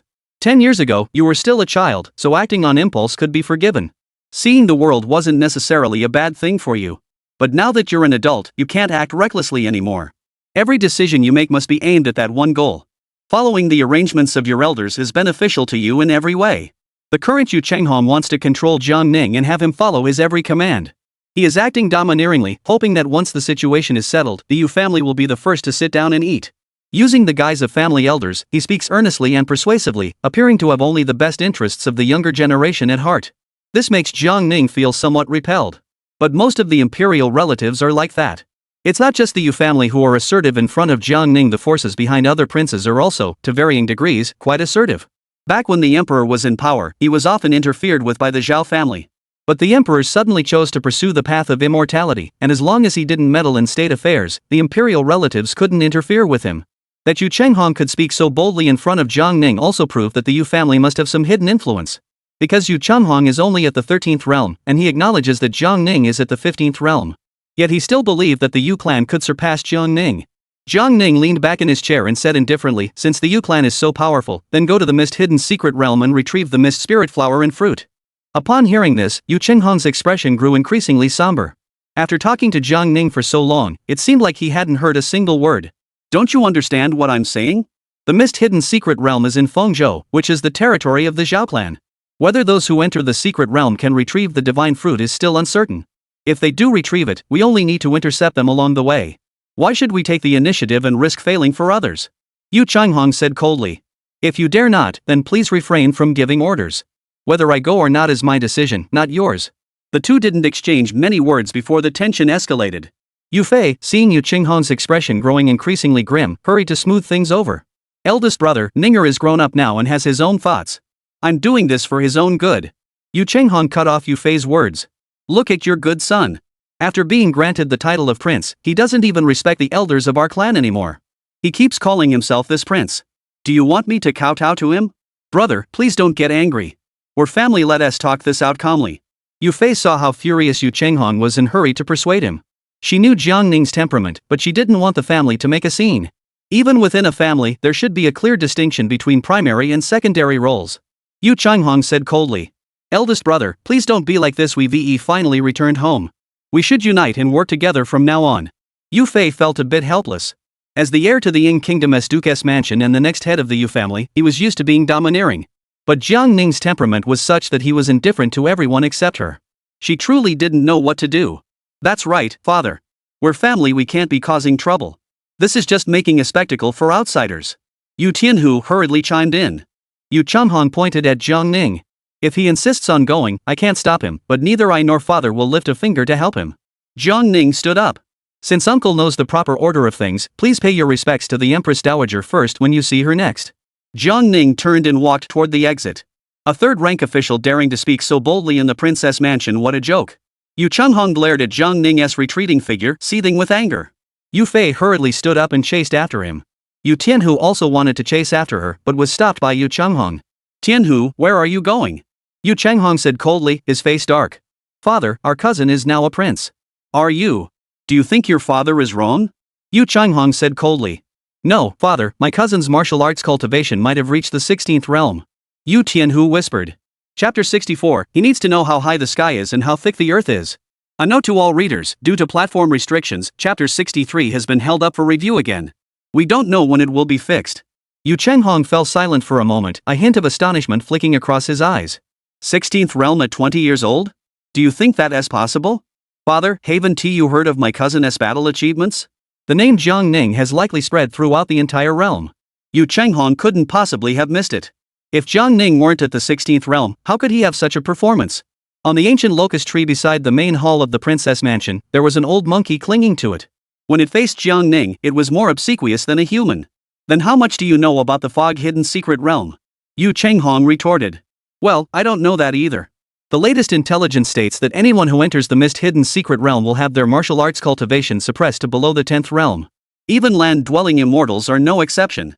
Even if he reached the 16th realm as you claimed, once he enters the mist-hidden secret realm, all are equal.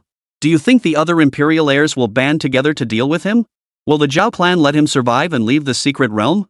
Yu Chenghong said coldly. Yu Tianhu was startled upon hearing this. Father, why didn't you mention this earlier? Look at his attitude. Does he even regard me as an elder or family? So young and already so arrogant. If he wants to go, let him go. When he realizes how dangerous this world is, he'll finally understand how much he needs our support. Yu Chenghong said coldly. Before Yu Tianhu understood Jiang Ning, he had thought the same way. Later, he thought Jiang Ning was a big shot. But after hearing Yu Chenghong's words, he realized that the world wasn't as simple as he had imagined. However, one thing is well known, the rare treasures nurtured within the secret realm are not easily obtained. But if we keep this knowledge to ourselves, wouldn't that be a bit unwise? Yu Tianhu whispered. Tianhu, when my father and I traveled south this time, we also realized that the world is much larger than we imagined. He has only traveled the martial arts world for a few years and thinks he understands the world? He should know what it means to be ignorant of the world. Yu Tianxiang, who had been silent all along, spoke solemnly. Ninger, your uncle didn't mean any harm. He did everything for your own good. Don't hold it against him. Yu Fei followed behind Jiang Ning, patiently trying to persuade him. Your humble son will be more careful next time. Jiang Ning smiled gently. Though he spoke these words, his heart said otherwise. If they weren't surnamed Yu, neither he nor his father would even have the qualifications to enter the princess mansion. Are you really going, Ninger? Your mother thinks your uncle's idea isn't so bad. Mother, please rest assured. This matter isn't as difficult as you imagine. It seemed that Jiang Ning was determined to go, and Yu Fei knew she couldn't stop him. Since you're going, take Lu Jin with you. I see he's loyal to you and worthy of trust. Oh, and bring Xiaobai too. With him there, he'll definitely protect you. At that moment, the sharp-eared old monkey suddenly leaped down and landed softly. It lunged at Yu Fei, clawing and pounding its chest, as if to say, Yu Fei is right. Jiang Ning smiled faintly. Xiaobai, stay and guard the house. No outsiders are allowed to set foot in the mansion until I return. The old monkey, upon hearing this, drooped its head in disappointment. It walked away, glancing back every few steps, and eventually climbed up the ancient locust tree. Ninger, you're not even taking Xiaobai? Then take Lu Jin with you. You can't go alone, can you? Alright, then bring Lu Jin along. Alright, mother will send someone to the palace to notify Lu Jin immediately. Jiang Ning saw deep concern in Yu Fei's eyes. Though she knew Jiang Ning was strong, a son was always a son. A mother worries even when her son is far away. Your humble son has traveled extensively and has been to Fengzhou before. I know some people there. They are all very capable. Mother, please rest assured. When I arrive in Fengzhou, I will assess the situation first. If it is too dangerous, I will not enter that secret realm. Ah. Yu Fei didn't know if Jiang Ning's promise was reliable, so she could only sigh helplessly. Soon after, Lu Jin arrived at the prince's mansion. Since Wang Zhong's death, Lu Jin, the head eunuch of the imperial stables, had naturally become the leader of the eunuchs. The former followers of Wang Zhong, who were once his adopted sons and grandsons, now all referred to Lu Jin as their ancestor. The empress's sudden death initially made Lu Jin worry that Jiang Ning would face punishment. However, the empress's death did not stir up any waves. Within the palace, he naturally followed the orders of Yu Fei alone. This servant has been sent by Lady Yu to pay respects to your highness. So soon? There's no rush to depart, we'll wait 2 more days before leaving. Jiang Ning spoke indifferently. As you command. As soon as Lu Jin left, Wen Kai arrived. This servant greets your highness. What is the matter? If I'm not mistaken, your highness is planning to go to Fengzhou. Though I am but a lowly soldier, I would like to accompany your highness on this journey, serving you faithfully and doing my utmost. Wen Kai bowed and spoke loudly. Accompanying the prince to Fengzhou meant directly participating in the struggle for the throne. Therefore, Wen Kai had made up his mind to side with Jiang Ning. Wen Kai's backing was not strong, not even second-rate. His thoughts were even similar to most others. The emperor sending the princes to Fengzhou was, in essence, a way to eliminate Jiang Ning. However, he was willing to gamble the future of the entire Wen family on this. If he wins, he'll reap all the rewards. If he loses, he'll be reduced to nothing. Alright, we'll depart at dawn in 2 days. Thank you, your highness. May I ask if you need any men? Wen Kai asked. No need. Understood. Wen Kai had no objections to Jiang Ning's decision. As the imperial edict spread throughout the realm, Fengzhou suddenly became the focal point of the entire empire. Fengzhou City was an ancient city even older than Baiyu City. 3,000 years ago, Fengzhou City was the capital of the Yu dynasty. The Yu dynasty lasted for 4,000 years, and Fengzhou has a history of 7,000 years. Even after enduring the 1,000-year-long chaos and countless wars, this ancient city still stands tall and unwavering. 2 days later, 200 miles north of Fengzhou City, an ancient path was severed by a towering mountain that pierced the clouds. This mountain is called Wushan, and on the other side of its peak lies the Wuyin Secret Realm, one of the 12 secret realms. At the foot of Wushan Mountain, an unknown number of people have gathered. Among them were martial arts heroes and disciples from various sects. Some had come to see if they had a chance to join the prince's camp, others were there to witness the spectacle. Many cultivators also took advantage of the situation, setting up stalls at the foot of the mountain. The area at the foot of Mist Mountain has become a bustling marketplace. Look, the imperial procession! Someone shouted, and everyone turned their heads to see a strange beast pulling a carriage flying down from the sky, soaring over their heads, and heading toward the peak of Fog Mountain. This must be the 4th wave, right? Why aren't they stopping at the foot of the mountain? Don't rush. There might still be a chance. After all, a few princes haven't arrived yet. Jiang Ning and the two others arrived at the foot of the mist-shrouded mountain, one in front and two behind, and walked into the crowd. Earlier, Jiang Ning had brought the two others across the void, arriving at the outskirts of Fengzhou City in the blink of an eye. After emerging from the void, they had already been walking for over half an hour. But the two of them were still in a daze from the shock. They both knew what breaking through the void entailed, and Lu Jin was even more adept at using such methods to save his life. But Fengzhou was 5,000 li away from Baiyujing. To traverse 5,000 li in an instant, what did that even mean? At this moment, Lu Jin and Wen Kai seemed to have figured out how Jiang Ning had brought back the ancient locust tree from the Lu family to the capital. Wen Kai felt that he had chosen the right master to follow. The three of them had just entered the crowd and were looking around with interest. Suddenly, a young girl blocked their path. Are you Jiang Ning? Chapter 65. This person is unreasonable.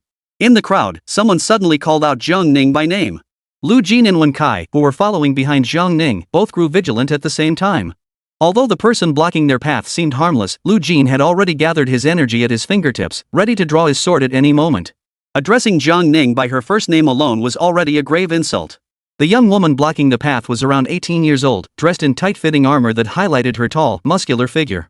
She had a wheat-colored complexion, an oval face, and delicate features. A folding spear was slung diagonally across her back. They say that fair skin hides all flaws, but this young woman's wheat-colored skin couldn't hide her natural grace and vigor. She stared at Jiang Ning with her lively eyes, examining him closely. Hey, you're really Jiang Ning? What a coincidence. The young woman recognized Jiang Ning and grew even more excited. I remember now, you're Yang Yao. Jiang Ning smiled faintly. At that moment, Lu Jin and Wen Kai both relaxed their guard. They rarely saw Jiang Ning smile at anyone. Lu Jin had only ever seen Jiang Ning smile at Yufei before. This young girl was the second person to make Jiang Ning smile. Jiang Ning would also smile at the old monkey, but the old monkey wasn't human. The young girl whom Jiang Ning had called Yang Yao heard this and immediately puffed out her cheeks, raising her hand to slap Jiang Ning's shoulder. My name is Yang Yao, not Yang Yao. You, Jiang Xiaoga, haven't seen me in 5 years and you've already forgotten my name? Who is this? A few people gathered around, among them a young man in his early 20s who eyed Jiang Ning with a hostile gaze. Senior brother, this is the Jiang Ning I told you about. 5 years ago, he gave me some guidance, which helped my martial arts skills improve by leaps and bounds. The young girl Yang Yao said excitedly. Upon hearing this, the young man's gaze grew even more hostile. He had heard the name Jiang Ning mentioned by Yang Yao on more than one occasion. Every time Yang Yao mentioned Jiang Ning, she would praise him endlessly, how handsome he was, how graceful his demeanor, and how profound his martial arts cultivation had become. It's absolutely breathtaking. As Yang Yao's childhood friend, he naturally had no fondness for this man named Jiang Ning.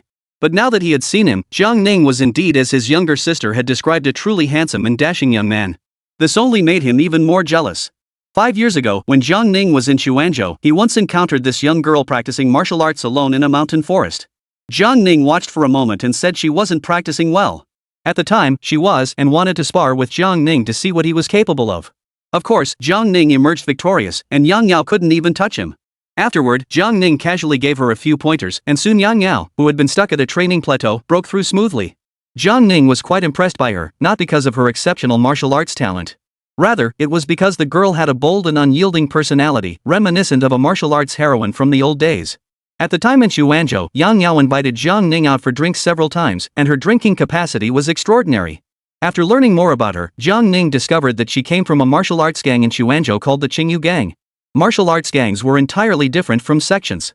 The former followed a path of pure martial arts cultivation, requiring far fewer resources than cultivators, and focused on tempering the body and strengthening the physique. The status of martial arts gangs was far inferior to that of mountain sects. This is because the upper limit for pure martial artists is essentially the 10th realm of Grandmaster. Those who reach the Grandmaster realm are extremely rare, and those who surpass the 10th realm are even more so. Even the lowest tier sects on the mountains can have cultivators above the 10th realm as their leaders. I never expected such a coincidence. You're here in Fengzhou too? Are you here to try your luck? Yang Yao walked up to Jiang Ning. 5 years ago, she was half a head shorter than Jiang Ning. 5 years had passed, and her height had now matched Jiang Ning's, who stood over 1.8 meters tall. I plan to enter the secret realm to take a look, Jiang Ning said with a faint smile. Hey, don't brag.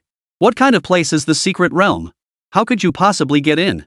Besides, even if you could, that place is extremely dangerous. Jiang Xiaoga, I've made quite a bit of progress in the past 5 years. Let's find a place to spar first, and then I'll treat you to a drink. I've heard that the Lu Xiao wine in Fengzhou is unmatched, and I've never had the chance to try it. At that moment, the young man stepped forward and blocked Yang Yao's path. He casually bowed toward Jiang Ning. My name is Zheng Kaya, the chief disciple of the Qingyu Gang. If you want to spar with my junior sister, you have to beat me first. Zhang Kaiha crossed his arms across his chest, his expression filled with hostility. I never said I wanted to spar with you guys. Good. I heard your name is Jiang Ning? Which Ning? Zhang Kaiha asked. The Ning from Peace and Tranquility. You share the same name as the cool King Ning? Jiang Ning laughed. I am the Liang Wang Ning. Poof. Zhang Kaiha rolled his eyes. There are so many princes, all arriving on flying beasts that can soar through the skies, with each procession more grand than the last. You just walked here on foot? You claim to be Prince Ning of Liang? The entire world has already confirmed that Liang Wang Ning is a land deity who can split the heavens with a single sword. If you're Liang Wang Ning, show us how you split the heavens with a sword. Zhang Kaiha said disdainfully. Jiang Ning heard this and burst into laughter. It wasn't entirely Zhang Kaiha's fault for lacking discernment, as what he said wasn't without merit. Which prince would walk here on his own? Lu Jin and Wen Kai both wore displeased expressions. If the Prince of Liang is so capable, why would he put on a show for a mere martial artist like you? Seeing that Jiang Ning didn't move, Zhang Kaiha immediately adopted a sarcastic tone. You claim to be Prince Liang Ning, yet you can't even perform the Sword of Heaven technique. How dare you call yourself Prince Liang Ning? Jiang Ning smiled indifferently and asked, Are you a man? What do you mean? If I'm not a man, does that make me a woman? Do I look like a woman to you? Since you're a man, take off your pants. What do you mean? To prove you're a man. If you're too scared to take off your pants, doesn't that prove you're not a man? Put. Ha ha ha. Their fellow disciples, upon hearing this, burst into laughter. No one expected this elegant young gentleman to be so cunning. With just a few words, he had Zhang Kaiha so flustered his face turned green. Lu Jin thought Jiang Ning must be in a good mood, otherwise, given his temperament, he wouldn't have bothered to argue with a mere martial artist. You! How dare you insult me? Are you looking for trouble? Zhang Kaiha flew into a rage, raising his fist and striking Jiang Ning without warning. Suddenly, Wen Kai stepped forward and clashed fists with Zhang Kaiha. Crack! The sound of breaking bones echoed as Zhang Kaiha fell backward to the ground. His cultivation level was not particularly high in front of Jiang Ning and Lu Jin, only at the 11th realm. However, dealing with a pure martial artist below the 10th realm was no challenge at all. All that could be heard was Zhang Kaiha's agonized scream. Before he could get back up, Zhang Kaiha had already stomped on his chest, leaving him unable to move. The scene unfolded too quickly for the members of the Qingyu gang to react. They were still smiling when Zhang Kaiha was already being trampled on the ground. Enough, Jiang Ning said with a faint smile. Dare to show disrespect to my young master again, and you'll pay with your head. Wen Kai threatened, then withdrew his foot. Zhang Kaiha glared at Jiang Ning with hatred, then hugged his arms and crawled to his feet, quickly backing away several steps, afraid that Wen Kai would punch him into a true cripple. Let us go. Jiang Ning walked forward, and the members of the Qingyu gang immediately parted to make way for him. Zhang Kaiha glared at Jiang Ning's back, clenching his teeth to suppress the pain, and muttered angrily, You're just relying on that brutal servant. What kind of person are you? He immediately turned to Yang Yao. Sis, this guy is unreasonable. Don't associate with him anymore. Oomph. It's clearly you who is unreasonable. Yang Yao glared at Zhang Kaiha and quickly followed Jiang Ning's footsteps. Hey, junior sister, where are you going? Chapter 66, The Zhao Clan's Conspiracy. 66. On Wushan Mountain stood a neatly constructed altar. At that moment, the altar square was crowded with people. Some were imperial heirs and their entourages who had arrived one after another, while others were members of the Zhao clan. A chariot appeared out of thin air and came to a stop on the square. Jiang Yu and Jiang Xing, the two brothers, stepped out of the carriage one after the other and were immediately greeted by attendants. We pay our respects to Prince Qi and Prince Xiao. The leader was the crown prince of the Lu kingdom, Zhao Ying, the emperor's father-in-law. He was the emperor's father-in-law and the maternal grandfather of Jiang Yu and Jiang Xing. In all of Fengzhou, Zhao Ying was one of the most influential figures. Ever since Zhao Tongzhou returned to Fengzhou, the Zhao clan had already gained a clear understanding of the events that had unfolded in the capital. Empress Zhao Chunhua, his eldest daughter, was brutally killed by the 9th Prince Jiang Ning in the Taiyi Hall. This incident has completely enraged the Zhao clan. Had it not been for the Lu family rushing to their deaths earlier, as the emperor's father-in-law, he would have had to personally go to the capital to demand justice for his daughter. The empress had died so abruptly, yet the emperor showed no sign of remorse, acting as if nothing had happened. Has he forgotten how he ascended the throne in the first place? However, the emperor's decision to send the princes to Fengzhou's secret realm to compete for treasures as a means to determine the heir apparent caught the Zhao clan off guard. They speculated that the emperor was giving the Zhao clan an opportunity to seek revenge and appease their anger. Grandfather, please rise quickly. Your grandson dares not accept such a great honor from you. Jiang Yu hurried forward, stopping Zhao Ying from paying his respects and holding his hands. Seeing Jiang Yu, Zhao Ying's mood improved significantly. Has he arrived? Zhao Ying cut straight to the point. He will definitely come, Jiang Yu said confidently. What realm is he in? Zhaoying asked again. It might be the same as what you think, grandfather. Sai Zhaoying sucked in a breath of cold air. The Zhang royal family has truly produced an extraordinary individual. No wonder he dares to act so recklessly. Someone who can surpass the 15th realm at the age of 20 is unparalleled throughout history. Since he dares to come, as long as he dares to step foot into the secret realm, he won't be able to leave alive. Grandfather, the 9th princess strength isn't as simple as you imagine.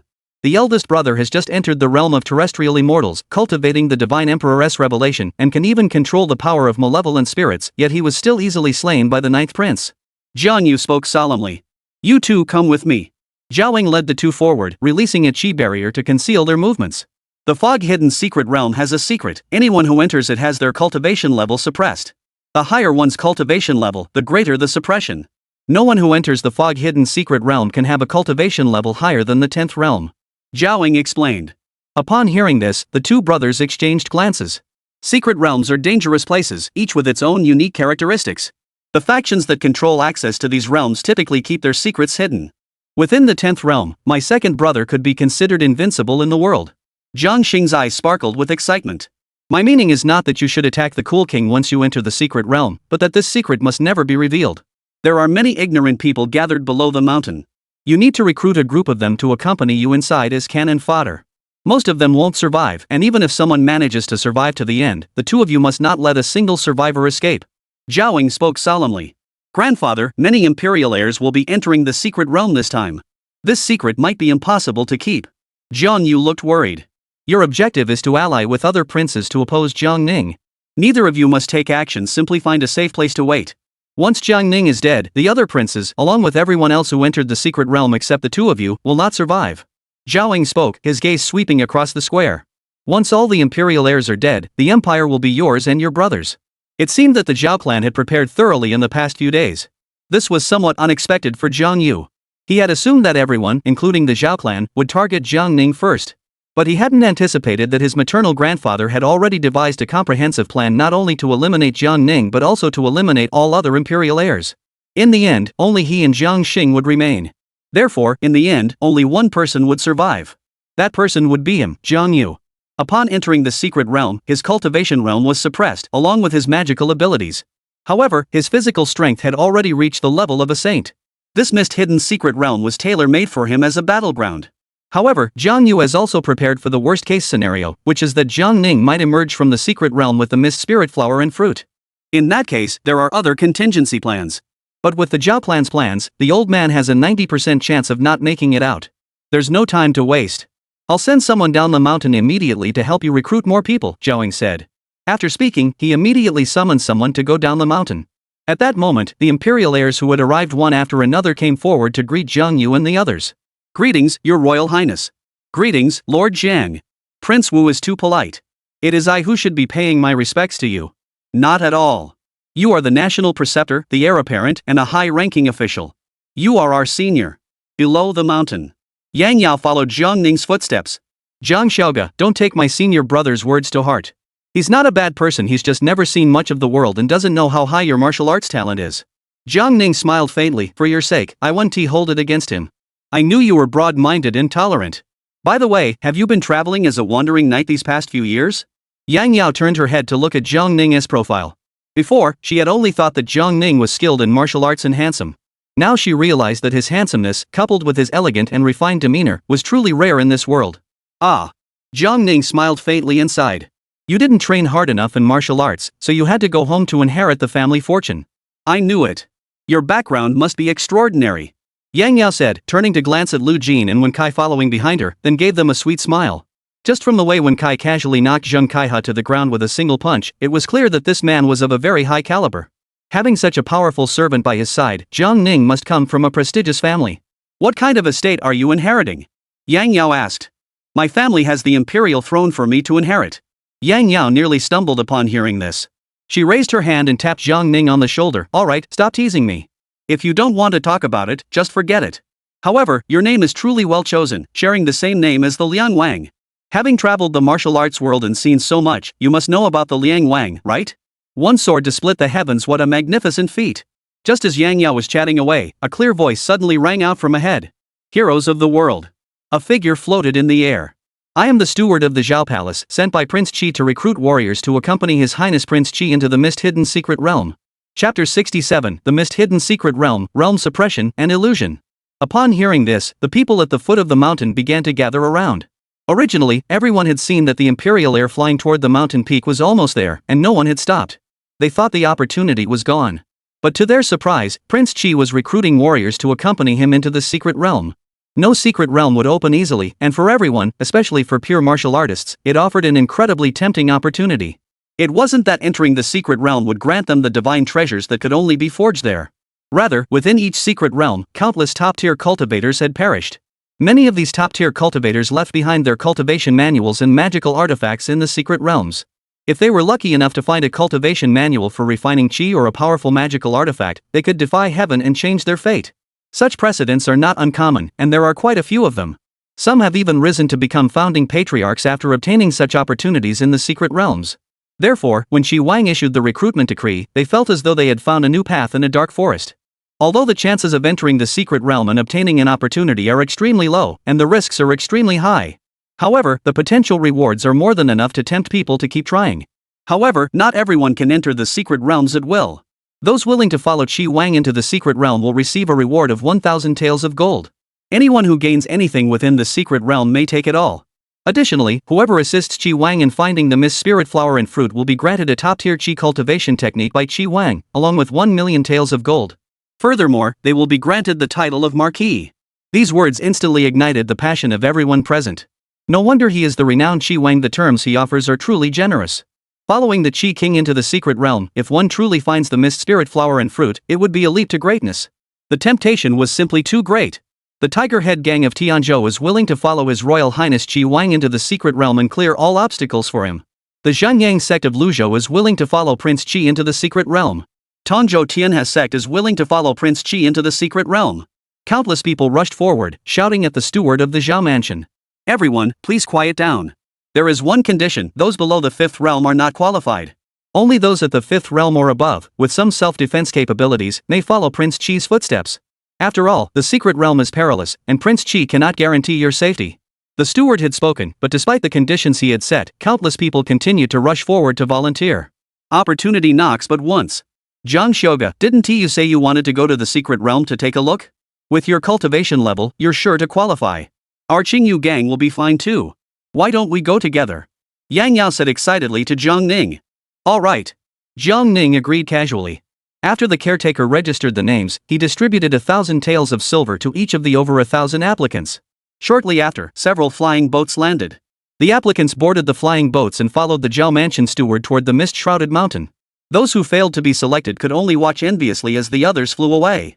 This time, the Qi Wang suddenly brought in over 1,000 people. Perhaps there might indeed be some who would betray him and get lucky. That was what those people were thinking. On one of the flying boats.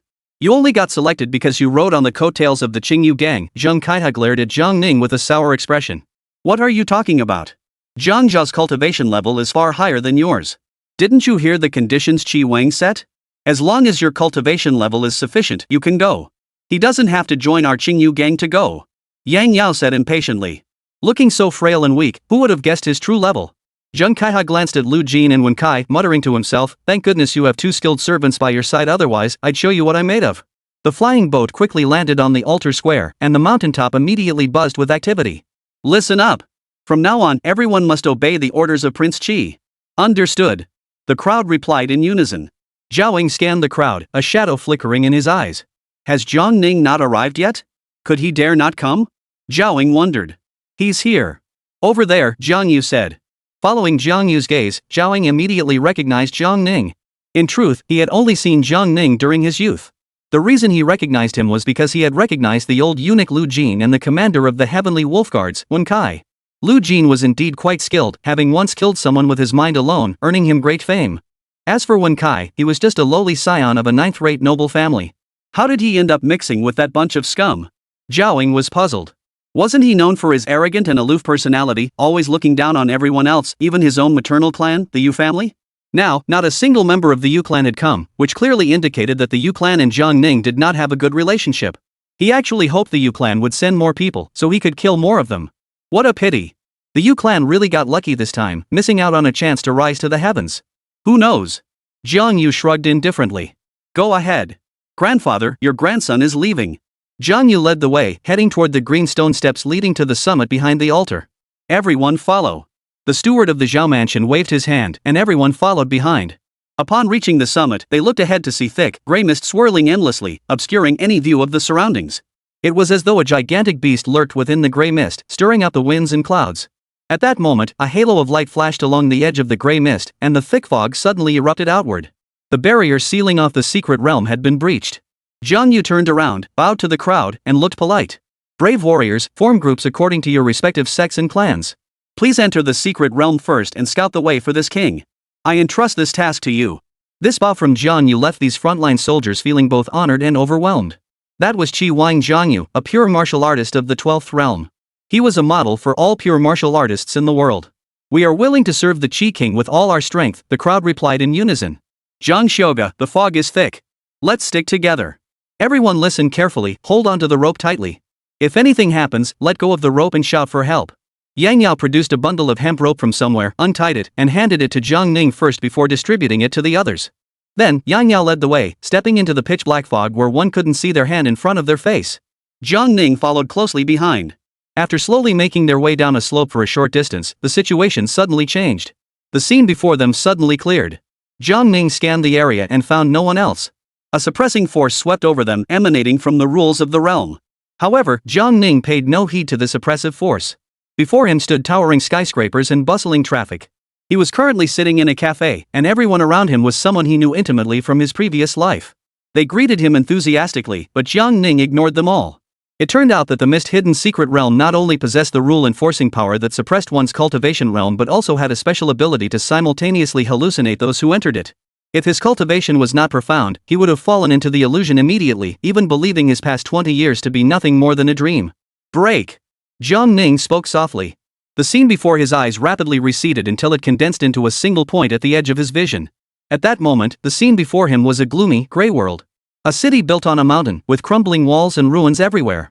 Everywhere lay dead, rotting logs, with decaying cloth strips fluttering gently in the wind. Ruinous graves made of stone blocks were scattered about, with broken weapons rusting in the air. The entire world was devoid of life, leaving one feeling oppressed. It feels like the end of the world. Jiang Ning looked up and gazed at the city. The city was divided into several tiers, with the upper part shrouded in mist, visible only as vague outlines. This is my first time entering a secret realm. I've certainly learned a lot, Jiang Ning said with a faint smile. Chapter 68, There are demons up there. Everyone who had passed through the thick mist had fallen victim to an illusion spell. Jiang Ning scanned the scene, which resembled a chaotic dance of demons. Lu Jin knelt on the ground, repeatedly kowtowing and shouting, "Long live the emperor!" Wen Kai stood with a sword in hand, imagining himself as a grand marshal commanding 1,000,000 troops. Zheng Kaihao was embracing a withered tree with a look of ecstasy on his face, muttering repeatedly, "Sis, you're finally mine." As the aura from Jiang Ning breaking the illusion spread, everyone around him instantly snapped out of the illusion. Everyone remained in their original positions, their minds reeling for a moment before they realized who they were, where they were, and what they were doing. "We were just under an illusion spell." Lu Jin hurriedly got up from the ground, walked behind Jiang Ning, and said while keeping an eye on his surroundings, "This is bad. This secret realm can suppress one's cultivation level." Wen Kai's expression grew solemn. His cultivation level had been suppressed to the 8th realm. At that moment, Lu Jin also realized he had been suppressed to the 9th realm. Lu Jin tried to break through the suppressing force, but as soon as he channeled his qi, a powerful backlash surged forth. "Don't try to break the suppression, it will backfire," Jiang Ning reminded him calmly. Lu Jin immediately stopped circulating his qi, and the backlash force eased slightly. Lu Jin and Wen Kai nodded simultaneously. They did not know if Jiang Ning had also been suppressed in his cultivation realm. The others, who had regained their senses, also noticed this invisible suppressing force. Cultivators and martial artists below the 10th realm were all suppressed by at least one major realm. At this moment, the other princes and their subordinates successively crossed the grey mist barrier and entered the secret realm. Several princes immediately broke free from the illusory realm and helped their subordinates do the same. "What a powerful suppressing force," one prince exclaimed in astonishment. "Yes, 5th prince, which realm were you suppressed to?" the 3rd prince asked the 5th prince. "I? 3rd brother, are you teasing me? How could I tease you? We need to work together now to find the mist spirit flower fruit. We can only cooperate if we understand each other." The 3rd prince laughed. "Work together to find the mist spirit flower fruit? Working together to deal with Jiang Ning would be more appropriate. We have to eliminate him first before others can compete." "So, 3rd brother, have you been suppressed to a lower realm?" the 5th prince countered. At that moment, the second prince stepped forward. In this realm, there are rules that suppress one's cultivation realm. Jiang Yu's words echoed in everyone's ears. Before entering the secret realm, this secret must not be revealed, but once inside, things are different. To unite against Jiang Ning, he had to reduce the infighting among everyone. Even I have been suppressed to the ninth realm.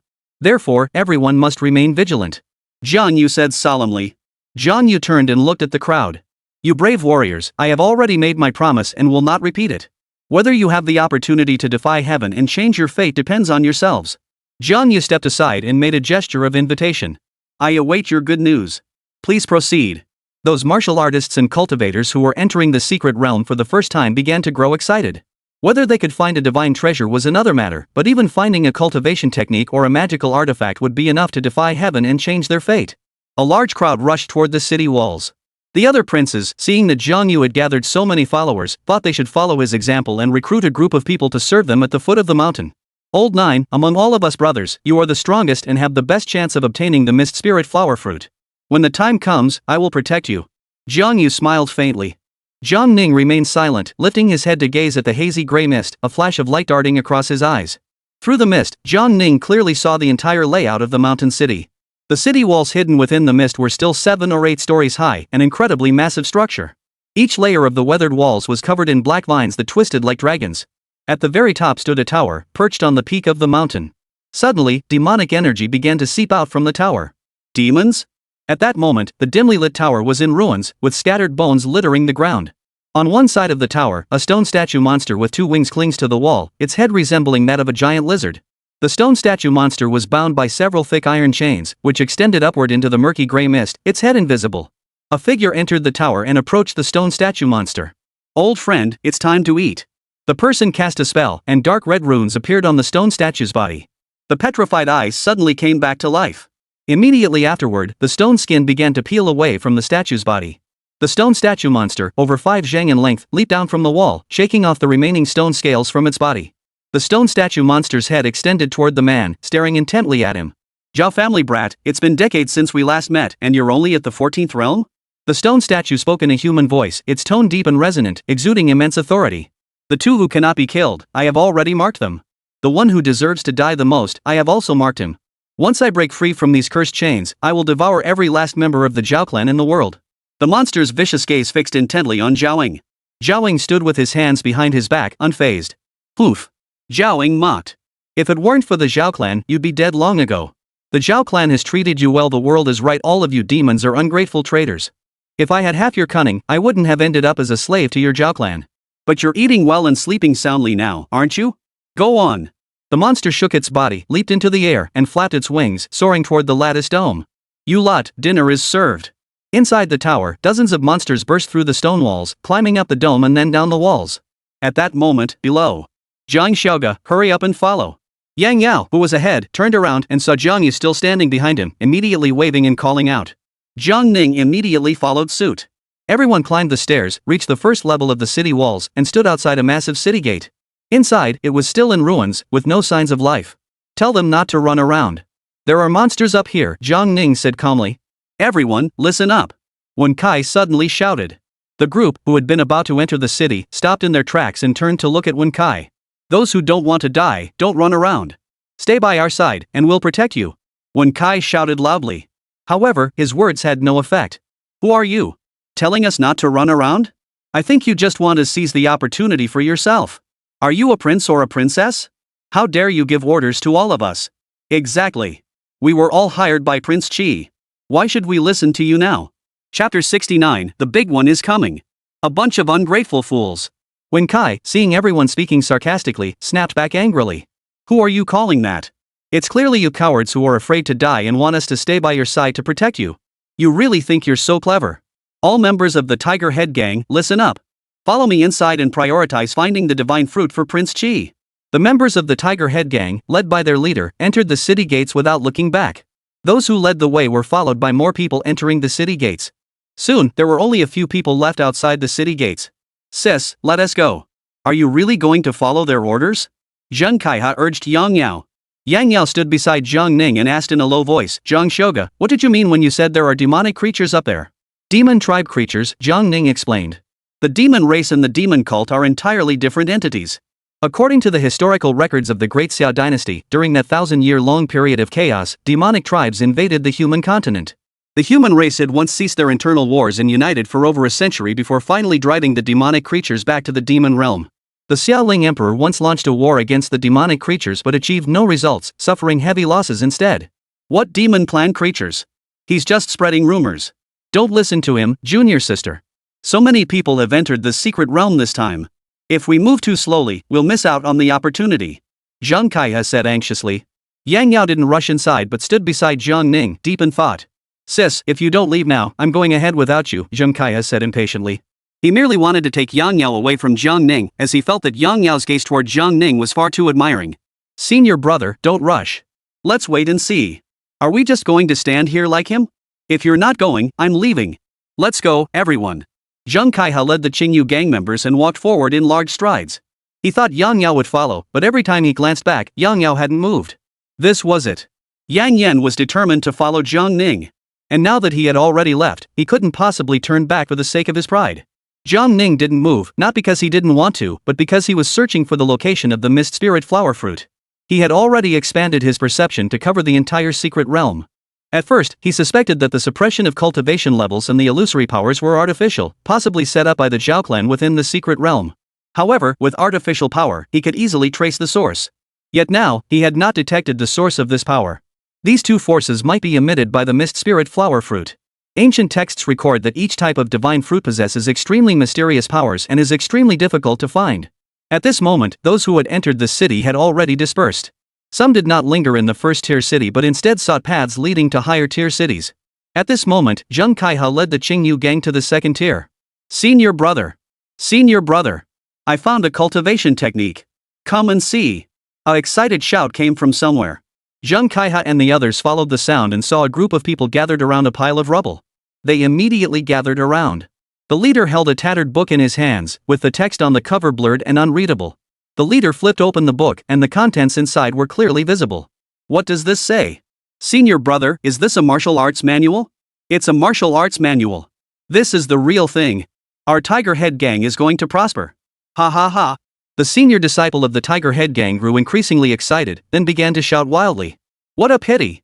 We were too late. The Tiger Head gang is so lucky. They just arrived and found a martial arts manual? The secret realm truly lives up to its name.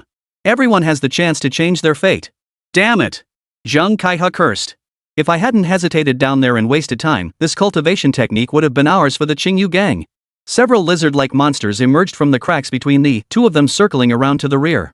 One lizard monster stood on the pile of rocks, waited for a moment, then suddenly leaped into the air. Before anyone could react, a lizard monster had already attached itself to the face of the senior disciple of the Tiger Head gang. It's just a stinky lizard. You scared the hell out of me. Get lost. The senior disciple of the Tiger Head gang grabbed the lizard's back and pulled it hard, causing the lizard monster's 4 claws to instantly sink into the senior disciple's flesh. That pull nearly ripped my face off. Aha! The senior disciple of the Tiger Head gang let out an agonizing scream. The lizard monster suddenly opened its sharp jaws to an exaggerated angle and bit off half of the Tiger Head gang's senior brother's head in one bite. Everyone present witnessed the sudden scene and was so terrified that their pupils contracted sharply. Senior brother! Kill it!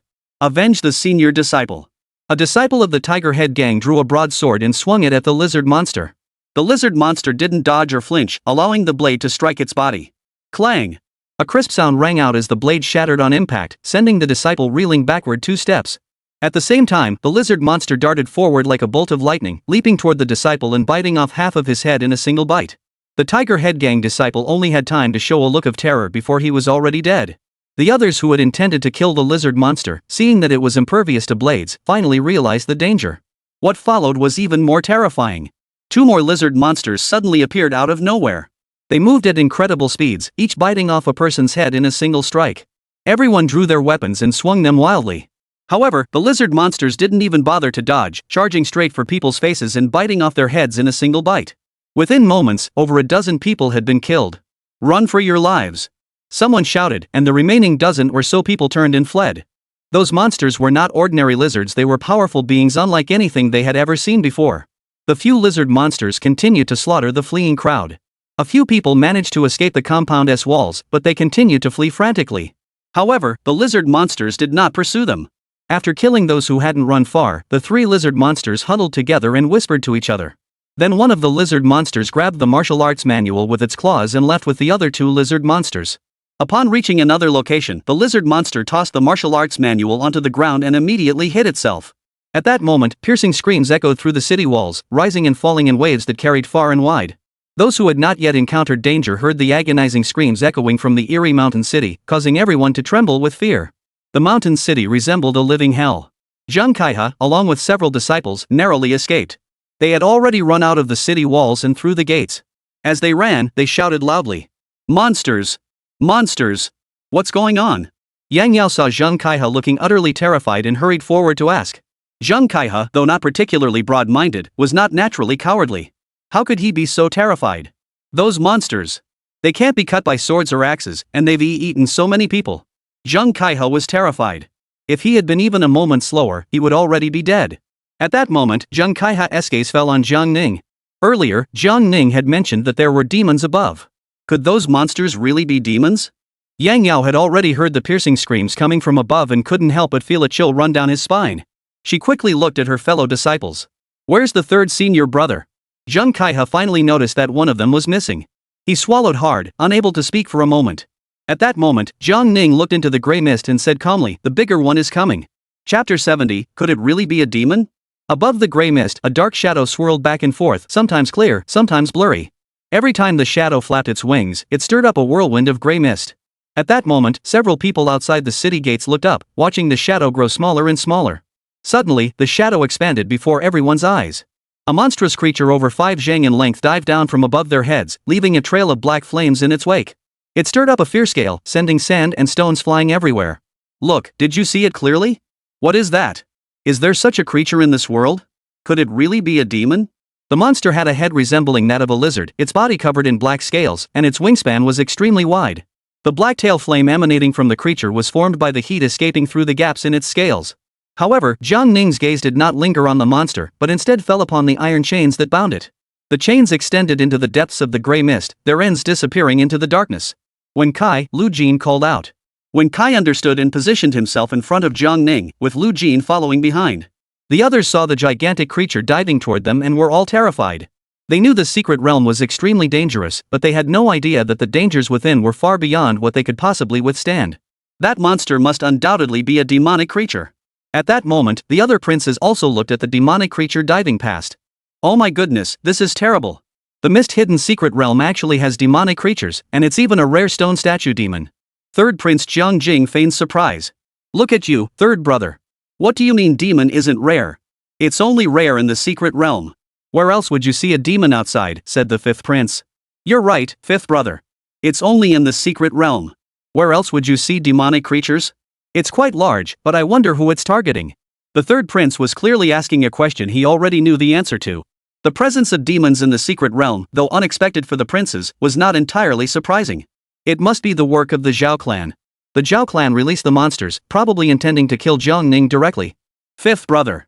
Jiang Jing pulled the fifth prince Jiang Sheng over. This secret realm has a realm suppression. Do you think after the ninth prince dies, the demonic creatures will target someone else? Jiang Jing whispered, glancing sideways at Jiang Yu and his brother as they walked away. Third brother, are you implying that? This is Zhao's territory. The treasure we're fighting over is the divine artifact that determines the crown prince. Earlier, the fourth prince hinted at us, both openly and secretly, to take action against the ninth prince. Now it seems like we don't need to act against the ninth prince. So what should we consider next? Do you understand? Jiang Jing whispered. After the ninth brother dies, will the second brother and the others target us? Of course. If there is no unexpected turn, few will survive to leave the mist-hidden secret realm. In this secret realm, where everyone's cultivation is suppressed, do you think who is the strongest? Jiang Jing said, glancing sideways at Jiang Yu. It's second brother. If I had known the mist-hidden secret realm suppresses cultivation levels, your third brother wouldn't have set foot inside. So now we need to figure out how to survive and get out of here.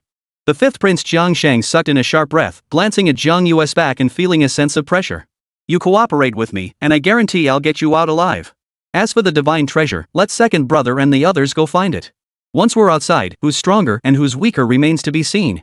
At that point, the divine treasure will go to whoever deserves it. It's all up to our own abilities. What do you say? Jiang Jing proposed. The fifth prince pondered for a moment before immediately agreeing. Though he knew Jiang Jing had ulterior motives, teaming up with someone was better than fighting alone. In this secret realm, no one could match Jiang Yu, let alone with a demon beast by his side. But once they left the secret realm, Jiang Yu would have no advantage at all. On Jiang Yu's side. Second brother, the brothers seem to be divided, the fourth prince whispered. Once the ninth prince is dead, we'll kill the others first. The third prince is the most cunning and has the most tricks up his sleeve, he must be killed first. Without him, the others won't pose much of a threat. Jiang Yu said in a deep voice. The fourth prince Jiang Xing immediately glanced at the third prince, whose gaze also turned toward him, nodding in acknowledgement. What about the mist spirit flower and fruit? Jiang Xing asked. We will find them naturally. This secret realm was nothing but a slaughterhouse. If Jiang Xing were to kill everyone and return to the capital alone, would the mist spirit flower and fruit even matter anymore? At that moment, the stone statue demon, which had been hidden within the grey mist, dived down from the sky, heading straight toward Jiang Ning's location. Its form grew larger in the eyes of the crowd in an instant, its blood-red maw opening wide, and a piercing screech echoed throughout the heavens and earth. Wan Kai! Attack! As Lu Jin spoke, he channeled his chi and formed a sword seal with his hands. Two flying swords shot out of their scabbards, heading straight for the stone statue demon. When Kai held his sword in both hands, leaped into the air, and swung his blade, sending a surge of sword energy toward the stone statue demon. At that moment, both of them felt an overwhelming sense of helplessness surge through their hearts. They had been suppressed by several major cultivation realms, and the power they could unleash was far too weak. And they had no idea of the true depth of that demonic creature. Lu Jin's sword manipulation technique left the nearby martial artists wide-eyed in astonishment. Sword control technique. This old man is actually a sword cultivator. What powerful sword chi. Lu Jin wanted to say, strong my ass. Two flying swords crossed simultaneously, striking the stone statue demon's head at the same time as when Kai's sword chi. The flying swords were deflected, and the sword chi was instantly shattered by the stone statue demon. The stone statue demon surged forward, overwhelming everyone present, who all stared in disbelief. Even if one were struck by this colossal demon, they would either die or be left crippled. Just then, the diving demon crashed directly into the ground. Boom! A deafening explosion echoed, sending debris flying everywhere. Half of the stone statue's body was embedded in the ground, landing upside down. Everyone snapped out of their terror. Those two masters are incredibly powerful. The two masters joined forces and defeated this demon. Is this the art of sword control? Lu Jin and Wen Kai's expressions were similar to everyone else's. Their faces were also filled with fear. However, they were facing away from the crowd, so no one could see their expressions. This thing was incredibly hard, impervious to blades and arrows. Under the circumstances where Lu Jin and Wen Kai were suppressed, they were no match for this demonic creature. A conservative estimate puts this demonic creature at the strength of the 10th realm. A demon of the 10th realm is far beyond the capabilities of any human of the same realm. Moreover, the two of them were not even at the 10th realm in terms of strength. Those few martial artists from the martial arts world thought that Lu Jin and the others had started the fight. But the two of them knew very well that it was definitely the prince who had acted just now. Under the suppression of the rules of this realm, the prince only released a single breath of energy and was able to knock the demonic creature down. They simply couldn't fathom whether the prince's realm was being suppressed or not. Chapter 71, The Demon Clan's Great Cultivator, his eyes clear instantly. Dead? This demonic creature was killed so easily? How is that possible? Just now, I saw many martial artists and cultivators who couldn't even handle a single small demon. Everyone's gaze fell upon the stone statue demon. The stone statue demon paused for a moment before its body began to move. Seeing this, everyone was so frightened that they stepped back one after another. The stone statue monster used its front limbs to brace itself against the ground, straining to pull its lower half out of the earth. The stone statue demon shook its head, brushing off the dust from its body, and released a large amount of black mist from its scales. Its pair of demonic eyes swept over the crowd before fixing on Jiang Ning. The stone statue demon opened its mouth wide, preparing to unleash its divine power. But in that instant, it felt a powerful force slam into its head. Boom! Another deafening explosion echoed, and the stone statue's head once again sank into the ground. Immediately afterward, the stone statue demon pulled its head out and tried to open its mouth again. Boom! Another deafening crash echoed as the stone golem's head collided with the ground once more. Seeing this, everyone froze in shock. They had no idea who was responsible. In their eyes, it seemed as though the monster was simply driven to madness, repeatedly smashing its head into the ground. What was going on? Is this creature trying to commit suicide? Stop! Suddenly, a deep, muffled voice echoed from the ground. The monster can actually speak. Immediately afterward, the creature pulled its head out once more. Stop, stop, stop! The creature opened its mouth and roared wildly, flailing its limbs, its eyes filled with rage. It was indeed furious and deeply frustrated. Over the years, no human had ever dared to hold its head down and pound it into the ground. Not even the Zhao clan, who had trapped it in the mist-hidden realm, dared to treat it this way. Moreover, the suppression of human cultivation levels within the mist-hidden secret realm had reached its peak. Why is there someone who can possess such terrifying power within the mist-hidden secret realm? The stone statue demon raised its front claws and pointed at Jiang Ning. Human boy, you think you're so great? If you have the ability to break the cursed chains binding this old demon, I'll show you what the power of the demon clan's leader truly is. The stone golem's behavior caught everyone off guard. It was clearly enraged. Could it be that it wasn't the stone golem banging its head on the ground earlier, but someone else holding its head down and banging it? Yang Yao and the others were utterly astonished to discover that the stone demon was pointing at someone else, not the sword cultivator who could control swords, nor the cultivator wielding a large knife. It was pointing at Jiang Ning. Had Jiang Ning just acted? Alright, Jiang Ning replied casually. Clang! A crisp sound rang out, and the chains binding the stone statue demon shattered completely, breaking into pieces and scattering across the ground. The stone statue demon propped itself up on its front limbs, its body rising and falling with heavy breaths. As the sound of bones grinding against each other echoed from its body, the stone statue slowly straightened its body. What had previously resembled a giant lizard monster now bore a resemblance to a massive lizard-like humanoid. Dark red fluorescent light streamed from its eyes, leaving two trails in the air. The stone golem looked up at the sky. 700 years. Ha ha! The stone statue demon let out a cold laugh, suddenly becoming savage. Do you know how I've spent these 700 years? Those Zhao clan brats locked me here like a beast, forcing me to live in darkness for 700 years. The stone statue demon roared madly. A powerful demonic aura began to emanate from its body, and a red beam of light suddenly shot into the sky. I will make all of you humans. Before the stone statue demon could finish its sentence, it was abruptly cut off by Jiang Ning. Shut up. Clang. The stone statue suddenly felt someone simultaneously press down on its upper and lower jaws, forcing them shut with great force. The impact was so forceful it nearly knocked the demon unconscious. Woo woo, woo woo woo, the stone statue demon continued to speak, but it couldn't open its mouth. A cultivator from the 14th realm of the demon clan? Do you really think you're so great? Jiang Ning spoke, slowly stepping forward. A 14th realm demon. Isn't the mist-hidden secret realm supposed to suppress one's cultivation realm? How could it possibly possess the 14th realm? Yan Yao and his companions all fixed their gaze on Jiang Ning's retreating figure. Standing before the colossal stone statue monster, which towered over 5 zhang in height, Jiang Ning appeared utterly insignificant. Then, they saw Jiang Ning raise his hand slightly and wave it gently. The stone statue's figure almost vanished from its original spot, leaving only a faint afterimage flying toward the distant gray mist. Immediately afterward, a deafening boom echoed, causing the earth to shake and the mountains to tremble. Looking in the direction of the commotion, they saw the demon creature crash through a large patch of gray mist and collide with a sheer cliff face, unable to move. Jiang Ning flickered his finger, and the stone statue demon embedded in the cliff flew out, tracing a parabolic arc before crashing heavily at Jiang Ning's feet. Jiang Ning hadn't expected that while this realm could suppress a person's cultivation level, it couldn't suppress the demon's cultivation level. Its previous realm had been suppressed to the 10th realm due to the iron chains binding it.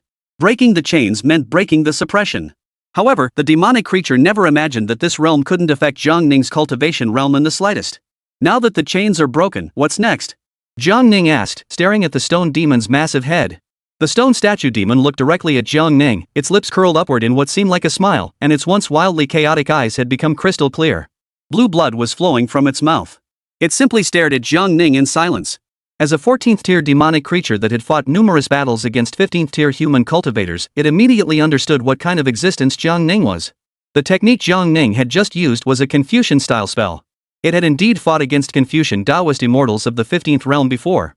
Such beings were indeed powerful, but they could never be as extraordinary as Jiang Ning. Therefore, this young human cultivator's cultivation realm was above the 15th realm. Too strong. Moreover, in the presence of this human cultivator, it had no opportunity to act. As soon as it tried to act, the human cultivator would detect it immediately. Jiang Ning bears the strong mark left by the Zhao clan. This young man is undoubtedly a prince. But damned Zhao clan, they actually wanted it to eliminate such an existence? Even without the suppression of those damned chains, it would never stand a chance against such a terrifyingly powerful being. That's like telling it to kill someone? That's more like telling it to go to its death. Trapped here by the Zhao clan for 700 years, it finally broke free of its shackles, only to encounter such a terrifying human powerhouse. It suddenly felt its life was so bitter. Master, if I say that I have no ill will toward you, would you believe me? The stone statue demon spoke in a faint voice. Really? Jiang Ning asked indifferently. The stone statue demon was honest. No, I should say that I did have some earlier, but now I dare not have any. You are too powerful, sir. I admire you deeply. Chapter 72, Prepare for the Worst. Zhao Ying saw the iron chains suddenly shatter and immediately sensed something was wrong. Those chains were the key to suppressing the stone statue demon's cultivation level. Their break meant the stone statue demon would regain its power at the 14th realm. Within this secret realm, it would be invincible. Zhao immediately leaped down from the mountain peak and quickly found Jiang Yu. The stone statue demon is about to go berserk. Leave the secret realm immediately. Zhao exclaimed urgently. At that moment, Jiang Yu and Jiang Xing were both staring blankly at the distance. Just moments ago, the stone golem had been knocked flying, only to be sucked back in. Old Nine seems to have defeated that demon, Jiang Yu said, sounding disbelieving. Just moments ago, he had also heard the commotion below. How is that possible? That stone statue demon possesses the power of the 14th realm. Moreover, the suppressing force of this secret realm is ineffective against it. The iron chains are the key to suppressing its realm. Now that the chains are broken, it will fully restore its peak strength. Zhao Ying's face was solemn. A 14th realm demon? Old Nine had just knocked the demonic creature away. Could it be that the demonic creature hadn't even attacked yet? Jiang Yu hadn't sensed any demonic energy, so the demonic creature should still be under control, but it might have been enraged by Lao Jiao and was about to go berserk. Let's leave the secret realm first. I'll activate the array to seal it off. Anyone left inside will be slaughtered by the stone statues. Hurry up, or it'll be too late. Zhao Ying finished speaking and led Jiang Yu and Jiang Xing, the two brothers, toward the exit of the secret realm. At that moment, Jiang Jing noticed that Zhao Ying had taken Jiang Yu and his brother with him. He immediately whispered to the fifth prince, "Fifth prince, we must leave. If we don't leave now, it might be too late." What do you mean? Are you really that stupid? Didn't you see that Zhao Ying took the second and fourth brothers with him? It's clearly dangerous. If we don't leave now, it'll be too late. After speaking, Jiang Jing quickly followed Zhao Ying and the others. The fifth prince only glanced back once before hurrying to catch up. Additionally, two other princes sensed something was amiss and decisively led their subordinates out of the secret realm. By this point, only the seventh prince and the ninth prince remained in the secret realm. The sudden developments in the secret realm were completely unexpected. The stone statue demon had broken free from its chains. If no one could bring the mist spirit flower fruit out of the secret realm, even the Zhao clan would dare not enter it lightly in the future. The mist-hidden secret realm would be completely transformed into a perilous wasteland. This was because the rule-binding power suppressing the realm originated from the mist spirit flower fruit. Originally, Zhao Ying only intended to bring out the two brothers, Jiang Yu and Jiang Xing, but he did not expect 4 more princes to follow them out. He couldn't force these princes to stay inside, so he had no choice but to let them leave the secret realm before activating the sealing array. His plan to eliminate the other princes was completely ruined. However, the ninth prince, Jiang Ning, remained inside and would certainly meet his end. Once he is dead, the Zhao clan can concentrate all their efforts on assisting either Jiang Yu or Jiang Xing to secure the position of crown prince and eventually ascend the throne. Everyone stood atop the mist-shrouded mountain, gazing at the swirling fog within the barrier. "Everyone, we must prepare for the worst," Jiang Yu said solemnly. "Second brother, what do you mean?" The third prince Jiang Jing stepped forward and asked. "Assuming that the ninth prince successfully brings the mist spirit flower and fruit out, how should we respond?" Jiang Yu asked after scanning the crowd. Upon hearing this, everyone's expressions grew solemn. Earlier in the secret realm, you all held back, and I can understand that. But if the worst-case scenario occurs and the ninth prince escapes from there, we must not allow him to deliver the mist spirit flower fruit to his majesty. The princes exchanged glances. Indeed, everyone had held back earlier, not even daring to lay a finger on Jiang Ning. Because they all believed that the Zhao clan would help them eliminate the ninth prince. Now that the ninth prince was trapped in the secret realm alongside the demonic creature, and judging from his earlier actions, if he were to truly eliminate the demonic creature and retrieve the mist spirit flower fruit, they would have only one option. They must unite to kill Jiang Ning, otherwise, there would be no chance left. "Everyone, I have left some backup plans in the capital. Follow my instructions, and we will definitely eliminate the ninth prince," Jiang Yu continued. "We younger brothers are naturally willing to follow the second brother's arrangements." Jiang Jing bowed to Jiang Yu with a forced smile. At this moment, Zhao Ying bowed to everyone and said, "We are all intelligent individuals. What we have seen and heard in the secret realm must not be disclosed. Once this matter is resolved, the Zhao clan will certainly present each of you with a satisfactory reward." It was clear that the Zhao clan had been raising demonic creatures within the secret realm, which was a grave offense. The Zhao clan and the princes still needed to use each other. Therefore, under such circumstances, no one would dare to openly confront each other. At the very least, they would wait until the ninth prince was dead. "Your Excellency speaks out of turn." "We saw nothing of the sort," Jiang Jing said with a faint smile. "Second brother, what should we do now?" Jiang Xing asked Jiang Yu. "You all return to the capital immediately." "I will follow shortly," Jiang Yu said. "Alright, we'll return to the capital first. We'll discuss further plans once second brother returns." Jiang Jing finished speaking, then pulled the fifth prince and turned to leave. The other princes also departed one after another. Only Jiang Yu and Zhao Ying remained at the scene. Grandfather, I need the mist spirit flower and fruit, Jiang Yu said. Zhao looked solemn, shook his head, and sighed. With the demonic creature no longer restrained, he dared not venture into the secret realm to seek the divine treasure. The mist spirit flower fruit isn't that easy to find. We've been searching for years with no leads. Jiang Yu smiled wryly. I actually hope that the ninth brother can really bring the mist spirit flower fruit out. Otherwise, this matter is pointless and difficult to handle. Let's go back home first and make preparations. In the secret realm, hundreds of people stood scattered across the ruined mountain town, all looking down below. What had just occurred was truly shocking and unprecedented. When they saw the stone statue demon appear, they thought they were all going to be wiped out. The larger ones flew through the sky, while the smaller ones rampaged on the ground, leaving no place to hide. But now, the massive demon had collapsed, bowing before the young man in submission. No one understood what had happened, but they all knew that the threat from the demon had been neutralized. Lu Jin and Wen Kai both sighed in relief. It had to be the prince. It seems that the rule-binding power of the secret realm does not affect Jiang Ning strongly. Stop what you're doing, Jiang Ning said indifferently. How could we wait for your orders? We've already stopped. Master, please spare my life? Let me go like a piece of trash, the stone statue demon pleaded repeatedly. How many people did you kill just now? Jiang Ning asked. I don't know either. It was all the little ones who did it. The stone statue demon suddenly emitted a sound wave, and the dozens of small demons that had stopped fighting and were hiding in the shadows exploded and died simultaneously. Master, those who commit evil deeds deserve punishment. I've already killed all those worthless little creatures who wouldn't listen to reason. The stone statue demon crouched on the ground, staring obediently at Jiang Ning. It looked as though it dared not get up as long as Jiang Ning did not allow it to. This stone statue demon was quite clever, possessing some basic human logic. It even knew how to shift blame. However, from its wise eyes, it was clear that it wasn't very intelligent. Chapter 73. The old man could smash the little ones with a single slap. Jiang Ning wouldn't kill it otherwise, it wouldn't even leave a trace. This demon has been imprisoned here by the Zhao clan for over 700 years. It must know a great deal.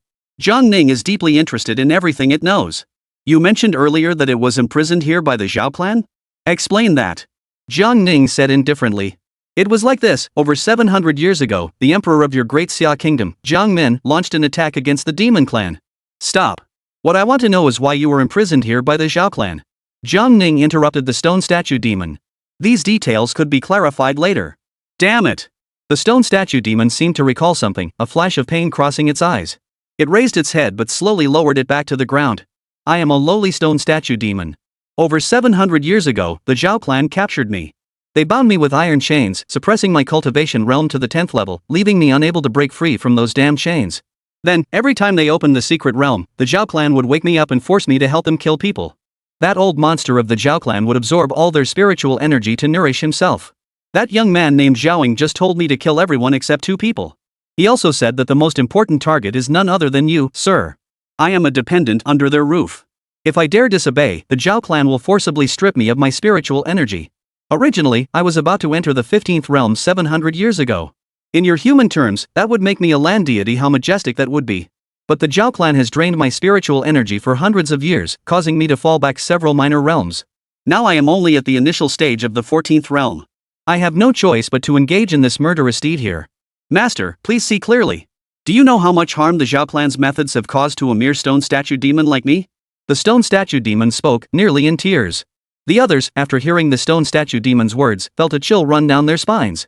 If the stone statue demon wasn't lying, then this mist-hidden secret realm was actually the Zhao clan's cabbage patch.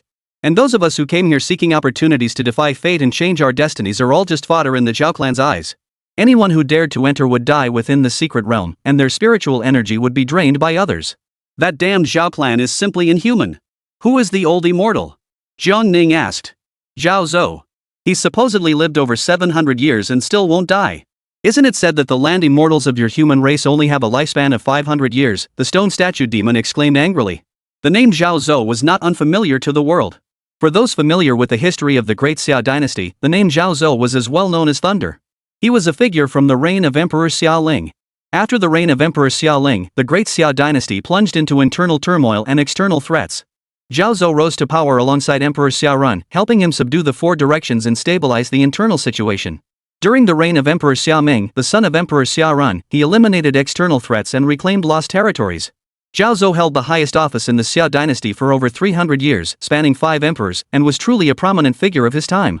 At the age of 350, Zhao Zhou retired and returned to his hometown. Decades later, he passed away at the Zhao family mansion in Fengzhou. Recently, Jiang Ning has been studying historical records and ancient texts in depth, forming a profound impression of Zhao Zhou. Had he lived during the era of the one ancestor and three emperors, Zhao Zhou's strength and abilities would have made him a worthy chancellor, earning him a place in history. However, he was born after the reign of Emperor Xiaoling, and the times shaped the heroes.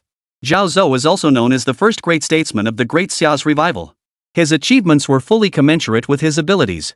He once mastered the art of spearmanship to reach the 15th realm, earning the title of Spear Immortal. During his peak decades, he dominated all rivals and had no equal. This is also the mark by which Zhao Zhou is remembered by the world. The Great Xia Spear Immortal, the unrivaled champion of the world.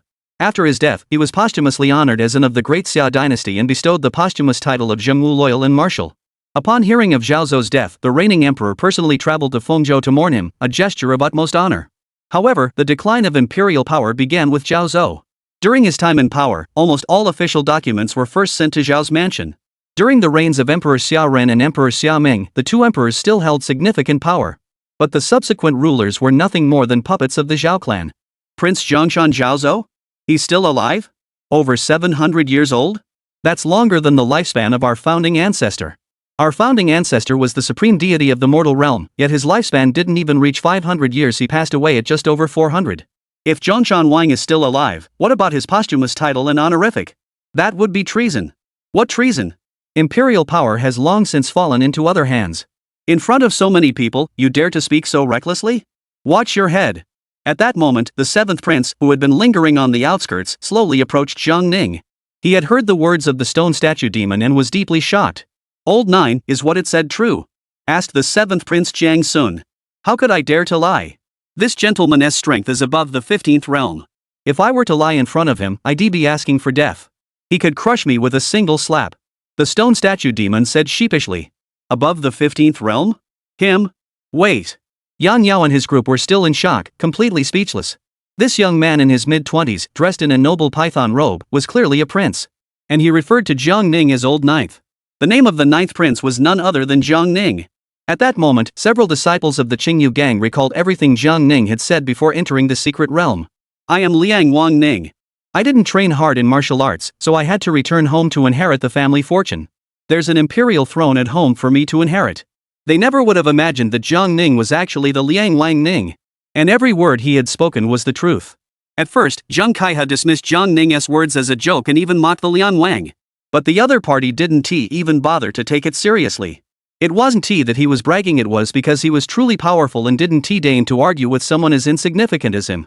Zheng Kaihe's legs suddenly gave way, and he knelt down immediately. This man is truly the Liang Wang who split the heavens with a single sword. And just now, the stone statue demon said that the Cool King's realm is above the 15th realm. Is that the 16th realm? So his realm hasn't been affected at all? How else could he have so easily subdued a great demon of the 14th realm? So the one who just subdued the stone statue demon wasn't one of the Liang King's two servants, but the Liang King himself. Zheng Kaihe stared wide-eyed, dumbfounded, at Yang Yao. He had no idea how much good karma his junior sister had accumulated. And this karmic debt nearly was destroyed because of his jealousy. At that moment, he truly wanted to kill himself. Zheng Kaihe silently raised his hand and slapped himself several times across the face. Now he was. Chapter 74, The Divine Fruit in Hand, without a single effort. Old 9, second brother and the others have all left. Jiang Sun's expression was extremely solemn. At first, Jiang Sun also wanted to escape the secret realm with Jiang Yu, as he also regarded Jiang Ning as an enemy and wanted to team up with the other princes to eliminate him. But upon further consideration, if he followed the second prince in his struggle against the ninth prince, once the ninth prince was dead, how could he possibly compete with the others?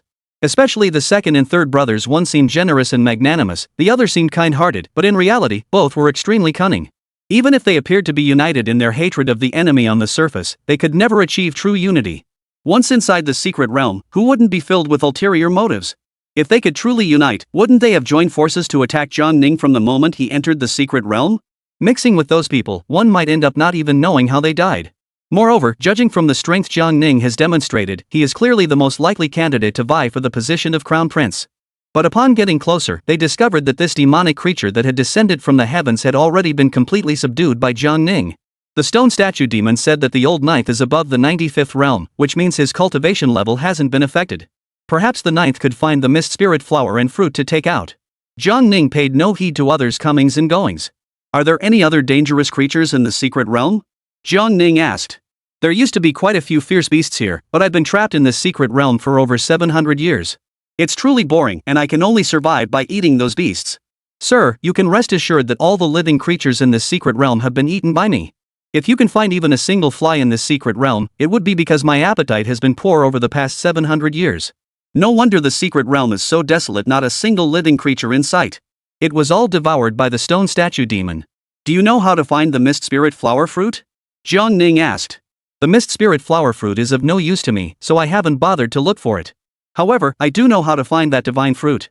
This secret, I haven't even told the Zhao clan. I'll tell you, but you must spare my life, the stone statue demon said. If you find the mist spirit flower fruit, I won't kill you, and I'll take you out of this hidden realm, Jiang Ning said indifferently. Really? Upon hearing this, the stone statue demon sprang to his feet. Master, please wait a moment. I'll go pick that divine fruit right away. The stone statue demon flapped its wings and soared into the sky, disappearing into the clouds in an instant. Only then did everyone realize that the seemingly harmless demon was incredibly powerful. The demonic energy emanating from the stone statue demon exerted an overwhelming pressure on the low-level martial artists and cultivators present. Even Lu Jin and Wen Kai, whose cultivation levels had been suppressed, couldn't help but marvel at the demon's power. It was only because it had been subdued by Jiang Ning that it behaved as obediently as a dog. The fluctuations of a 14th tier demon's aura, Lu Jin said solemnly. 14th realm? Is that even possible? That would make it a high-ranking demon from a demonic clan branch. I've only ever heard of such a being in legends. I never thought I'd see one with my own eyes. The situation was slightly unexpected for Jiang Ning. He had assumed that the Zhao clan would have some powerful means at their disposal. In the end, they only released a demonic creature, which he easily subdued. Then the Zhao clan let the other princes escape. Perhaps the Zhao clan believed that once they entered the secret realm, their cultivation would be suppressed, making them no match for the stone statue demon, so they didn't prepare any backup plans. Soon after, the stone statue demon flew down from the grey mist. As the stone statue demon approached, everyone present felt the pressure of its overwhelming cultivation level growing stronger. Powerful mental energies assaulted their minds, causing the scenes before their eyes to become chaotic. The most affected was Lu Jin, whose mind was filled with flashing images, and the intangible suppressing force was violently compressing his dantian. Although these two mysterious forces could not affect Jiang Ning, he could sense their presence. It turned out that the hallucinatory power and the pressure from the mist were both derived from the mist spirit flower fruit. Now was the peak of the mist spirit flower fruit's maturity, so these two forces had reached their zenith. Moreover, the closer one got to this divine fruit, the stronger these two forces became. Jiang Ning released a burst of qi, directly suppressing the two forces. At that moment, everyone present suddenly knelt down in a large group. Everyone gasped for breath, their expressions growing more terrified by the second. If it weren't for Jiang Ning, they would either explode and die or go mad from the powerful mental shock, leading to spiritual imbalance.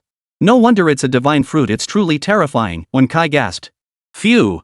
This old servant just saw the late emperor again, Lu Jin exhaled deeply. Now that this terrifying force had returned to its original level, it must have been the prince who intervened. It was hard to imagine that the prince could suppress such a rule-defying force. At that moment, the stone statue demon had landed. Its form rapidly shrank, gradually transforming into human shape. Its entire body was covered in black scales, with wings formed from muscle tissue hanging beneath its hands. Its face was pitch black, its eyes unusually bright, and the two fangs protruding from its lips were strikingly white. Master, your divine fruit. The stone statue demon knelt on one knee, presenting the mist spirit flower fruit with both hands. In its hands, it held a vibrantly red flower, full of life, as if it did not belong to this world that resembled the end of days. At the center of the flower was a tiny pale red fruit. It emitted a faint red mist, as if it were a dream. Many people gathered around, examining the vibrant red flower with great interest. Is this the legendary divine fruit, the mist spirit flower fruit? Who would have thought that we would be so fortunate to witness such a divine treasure? This flower is simply breathtakingly beautiful. Everyone marveled at the sight. Where did this flower bloom? Jiang Ning asked. Sir, look at those black vines. Those are the roots of the mist spirit flower fruit. They're not dead, they just look like that naturally. The flowers bloom on them. The stone statue pointed to the black vines scattered everywhere, then gestured toward the gray mist above. This thing can become invisible and move. It only reveals its form after being picked. That's why the Zhao family searched for so long and couldn't find it. Without the stone statue demon's help, Jiang Ning would have had to go through a lot of trouble to find this divine fruit. Well done. You've earned your reward. I'll take you out of this secret realm right away. Jiang Ning said indifferently. Thank you, sir. Thank you, sir. I can finally leave this cursed secret realm. Jiang Ning tossed the mist spirit flower fruit to Lu Jin, then turned to look at the other martial artists. The Zhao clan has sealed off the secret realm. If any of you wish to seek your fortune, I won't stop you, but you will be trapped here for the rest of your lives. Those who wish to leave, follow me to the exit of the secret realm. Jiang Ning said indifferently. Upon hearing this, no one dared to stay behind in search of opportunity. Finding an opportunity meant losing their lives. They had clearly heard the words of the stone statue demon. This secret realm was the Zhao clan's field of fodder. Thus, everyone rushed back along the path they had come. How about serving as my mount? Jiang Ning said to the stone statue demon. The stone statue demon heard this and felt a bit annoyed. After all, it was a 14th realm great demon. To be someone's mount? That would be worse than being a foot soldier. However, the stone statue demon was wise enough to know better. Without any hesitation, it revealed its true form and lay down on the ground. There was nothing it could do. This human prince was simply too powerful. It had no right to negotiate terms with him. I'm honored to serve you, please take your seat. Jiang Ning leaped lightly and landed on the stone statue demon's back. Everyone, come aboard. The 7th prince and several subordinates immediately followed suit, and soon Lu Jin and Wen Kai also jumped onto the stone statue demon's back. Gentlemen, hold on tight. Chapter 75. The ceiling array breaks, the stone statue demon's attack. The stone statue flew toward the edge of the secret realm and came to a sudden halt. A light screen appeared ahead, with floating inscriptions on it. Zhao Fu's steward and several servants were startled to see Jiang Ning and his group riding the stone statue demons approaching.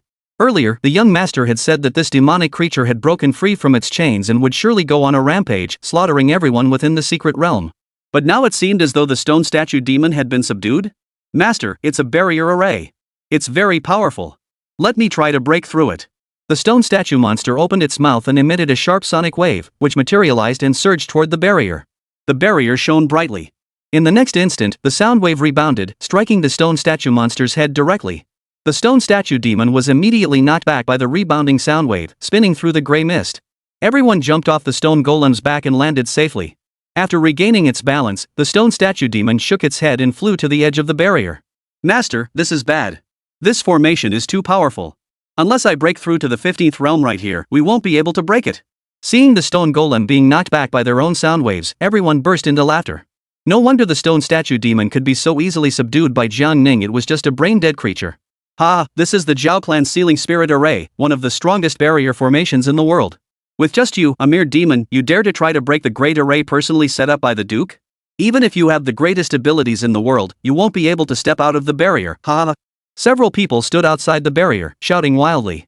The 7th Prince Jiang Sun looked solemn. Quickly open the array and let us out. Jiang Sun shouted. I'm sorry, I'm just the steward of the Lu Mansion. I don't know how to open the array. The young master has already left. We'll let you out once he returns. You dare to imprison the imperial heir? You have the nerve. At that moment, the martial artists from the martial arts world also climbed up. They had actually been trapped in the secret realm by the Zhao clan. Jiang Ning slowly stepped forward, extending his palm. A golden glow appeared before him. A ripple spread out from the barrier. Clang! A clear, pleasant sound rang out. The barrier shattered, turning into streams of light that slowly faded away. In that instant, the servants of the Zhao mansion, who had been shouting and screaming at the top of their lungs, froze in place, their expressions completely frozen. The Sealing Spirit Array has been shattered? The stone statue of the demon general stretched its head forward to test it. The barrier was indeed shattered. It fell from the sky to the ground, casting a massive shadow over the Zhao mansion steward and the servants. The steward, startled, raised his head, his mouth wide open, unable to close it. No, you. The stone statue demon opened its mouth and bit off half of the steward's body, leaving only 2 legs behind. The stone statue demon tilted its head back, swallowing the head of the Zhao mansion steward, leaving the remaining servants trembling in fear. Run! Before the word run was even finished, the stone statue monster turned its head, swung forward, and bit the remaining servants one by one. After chewing for a moment, the servants were swallowed whole by the stone statue demon. Mock me? You'll pay for this in your next life. The stone statue monster immediately turned its head to look at Jiang Ning. Sir, am I free now? Jiang Ning leaped lightly and landed on the stone statue demon's back. Since we're here, shouldn't we go settle the score with those who wronged you? Let us go to Fengzhou City, the Zhao mansion. Alright, sir, hold on tight. The stone statue demon soared into the sky, carrying Jiang Ning straight toward Fengzhou City. Wen Kai, hurry up and follow. Lu Jin summoned his flying sword and followed closely behind. Inside Fengzhou City, at the Zhao mansion, in a neatly arranged side hall. Father, the stone statue demon broke free from the chains, but most of the people are still sealed inside the secret chamber. An elderly man dressed in luxurious attire furrowed his brows. He never imagined that such a turn of events would occur during the prince's entry into the secret realm. How many people are aware of this? All the princes who have left the secret realm are aware of it. Uncle, Jiang Yu interrupted their conversation. Give me that item. I'll return to the capital first, just in case. Rest assured, no news will leak out from the secret realm. Jiang Yu spoke urgently. At that moment, Lu Guogong Zhao suddenly exclaimed in shock. Trouble! The sealing spirit array has been shattered. The stone statue demon is coming. Zhao De reached out and grabbed a wrapped object from the air, handing it to Jiang Yu. There was no time left for them to sit down and discuss matters slowly. Your Highness, go first. Jiang Yu took the package and left immediately. Zhao De and Zhaoying, father and son, quickly left the side hall, climbed onto the flying eaves, and looked up toward the sky. A powerful, heart-stopping demonic energy was rapidly approaching. It's here! A black shadow darted across the sky at an incredible speed. Zhao De stared intently and saw a figure standing behind the stone statue demon. You little brats of the Zhao family, come out and die. The stone statue demon's hoarse voice echoed throughout the entire city of Fengzhou. Everyone in the city could clearly see a colossal figure flying overhead. Lu Guogong Zhao De dared not underestimate the enemy and immediately manifested his 10,000-foot-tall divine form. The golden body rose into the air, summoning the might of heaven and earth, radiating golden light that was dazzling and breathtaking. Sir, hold on tight. This thing isn't that easy to deal with. It'll take me a moment to handle it. Break! Jiang Ning uttered a single word lightly. Time? Are you kidding me?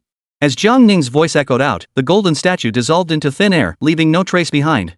The stone statue demon was left with a question mark on its forehead. Such a massive divine form? Though it wasn't afraid of it, it was different from ordinary flesh and blood, possessing the power to move heaven and earth and release extremely powerful divine abilities. Destroying a 10,000-foot-tall divine form wasn't going to be easy. But this gentleman here, with just a single word break, the 10,000-foot-tall divine form that could only manifest at the 15th realm simply vanished into thin air? Alright. It's time for me to show what I can do. Zhao De immediately plummeted from the sky. His golden body had been shattered too suddenly for him to react in time. Father!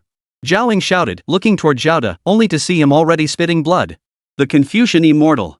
Zhao De's face was filled with terror as he stared at the black dot floating in the sky. Father, what did you say?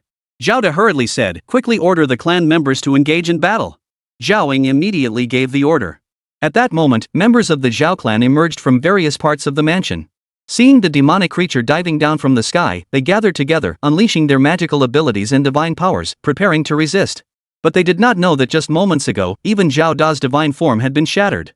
They believed that with a land deity stationed within the mansion and their numerous powerful warriors, the demonic creature was no match for them. However, within the Zhao mansion, there was one person who had not participated in the battle. Zhao Tongzhou first glanced at Jiang Ning floating in the sky, then turned and flew toward the horizon without looking back. He had come, and he hadn't brought the mountain-moving ape with him. What did this mean? It meant he didn't need the mountain-moving ape's power at all. Moreover, it was clear that the stone statue demon had already been subdued by him. A demon of the 14th realm has destructive power that is no less than that of the old ape. After all, no matter how intelligent the old ape was, it was merely a sentient being. And this demonic creature possesses intelligence nearly on par with that of the human race, with its level of intelligence only slightly inferior to that of the demonic race. Regardless of whether the Zhao clan has any remaining strength, the priority is to flee immediately. The stone statue demon dived toward the Zhao mansion, taking a direct hit, then opened its mouth to emit a piercing screech. In the blink of an eye, it had crossed the Zhao mansion, leaving behind a straight line of petrified stone. From above, it looked like a gray-white line had split the Zhao mansion in two. Everyone along the line was instantly petrified. The stone statue demon isn't just a cute little creature that only knows how to wag its tail and beg for mercy from Jiang Ning. It's just that Jiang Ning is too powerful, and the stone statue demon didn't even have a chance to display its magical abilities in front of him. A black-red tail flame lingered in the air as the stone statue demon gained altitude and once again dove toward the Zhao mansion. A 14th-tiered demon is this tough? It's coming again. Where is the Duke? Why isn't he intervening? They couldn't figure out why the Duke wasn't intervening despite the demon's attack. 14th realm demons were not something human cultivators of the same realm could handle. Earlier, the stone statue demon withstood dozens of spells. It wasn't unscathed, but compared to being imprisoned for 700 years, these minor injuries were nothing.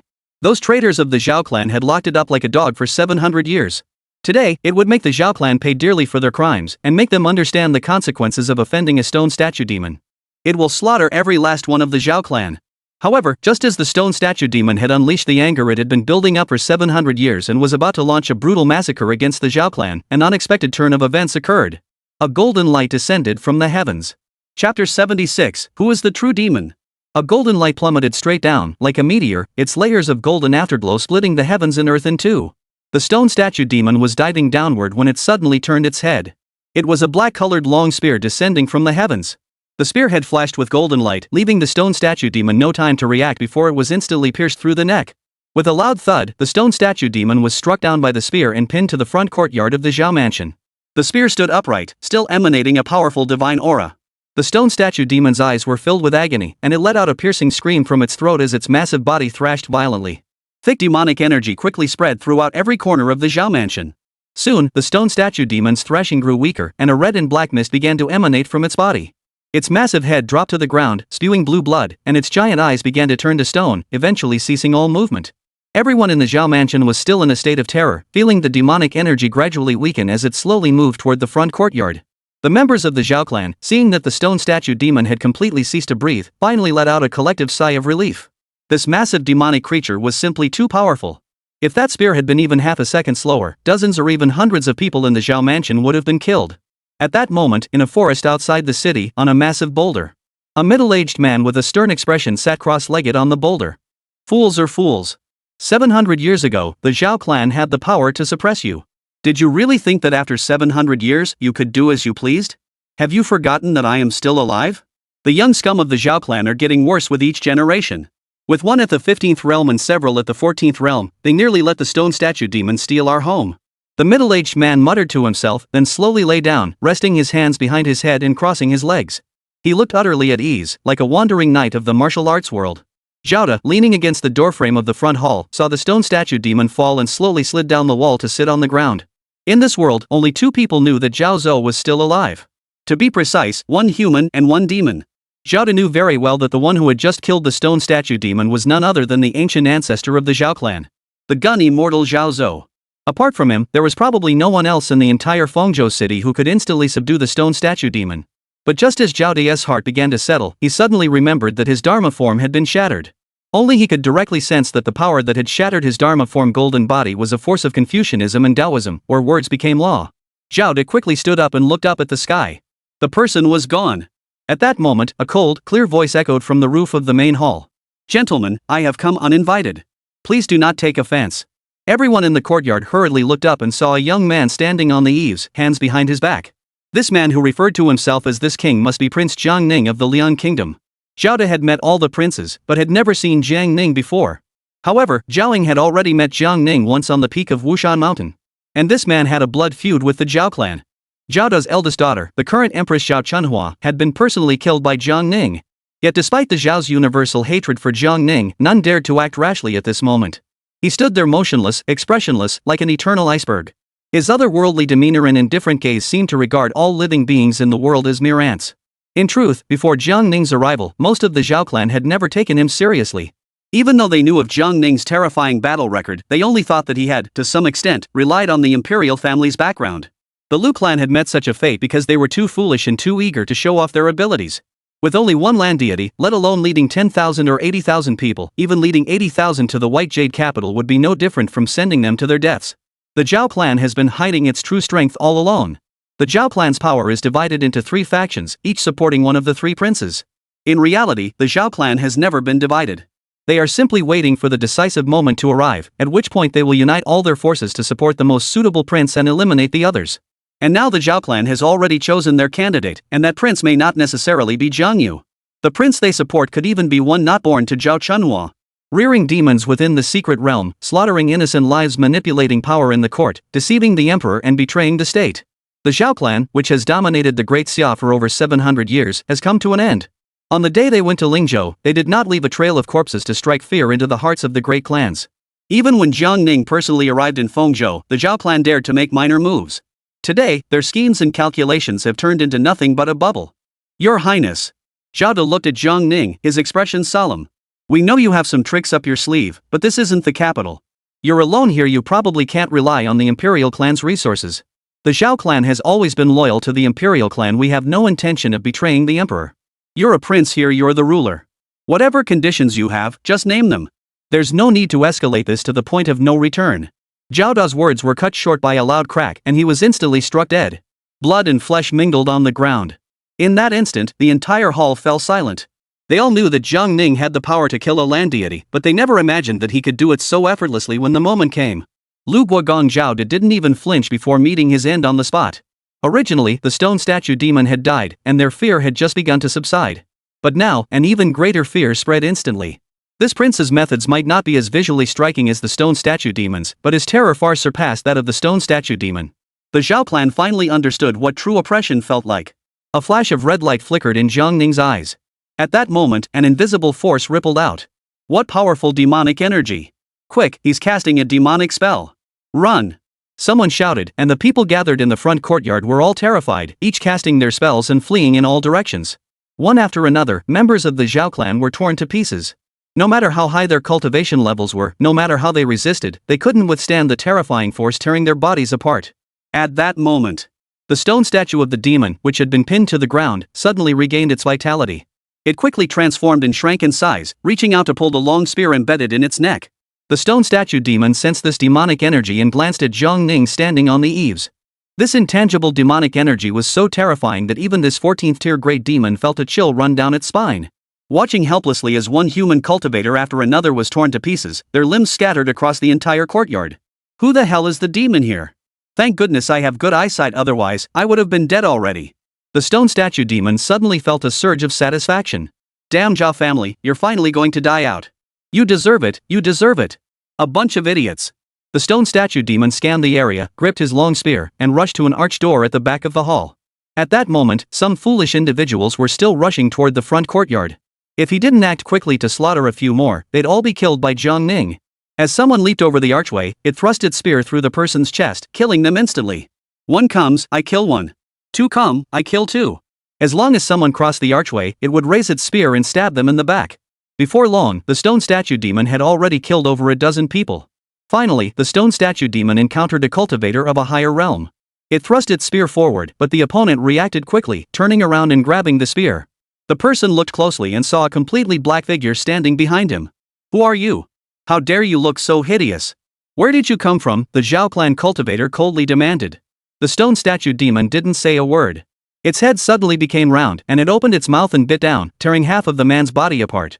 After spitting out a mouthful of blood, the stone statue demon said triumphantly, "Of course I'm here to kill you." "Oh, no, I mean to kill the demon who killed you."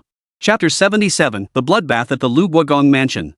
In the front courtyard, the Zhao clan members watched as their kin were torn to pieces, their fear reaching its peak. They had no idea what Jiang Ning had done, and could only watch helplessly as their clan members were torn apart. Then they watched themselves shatter. Zhao Ying was among the chaos, surrounded by floating limbs and body parts of his clan members. As he frantically fled, he saw the scene and was completely overcome by despair. His gaze fell upon Jiang Ning. Jiang Ning stood there motionless. Seeing the two red lights in Jiang Ning's eyes, Zhao Ying's pupils instantly contracted into tiny dots. Is that even human? That's a demon. No, something even more terrifying than a demon.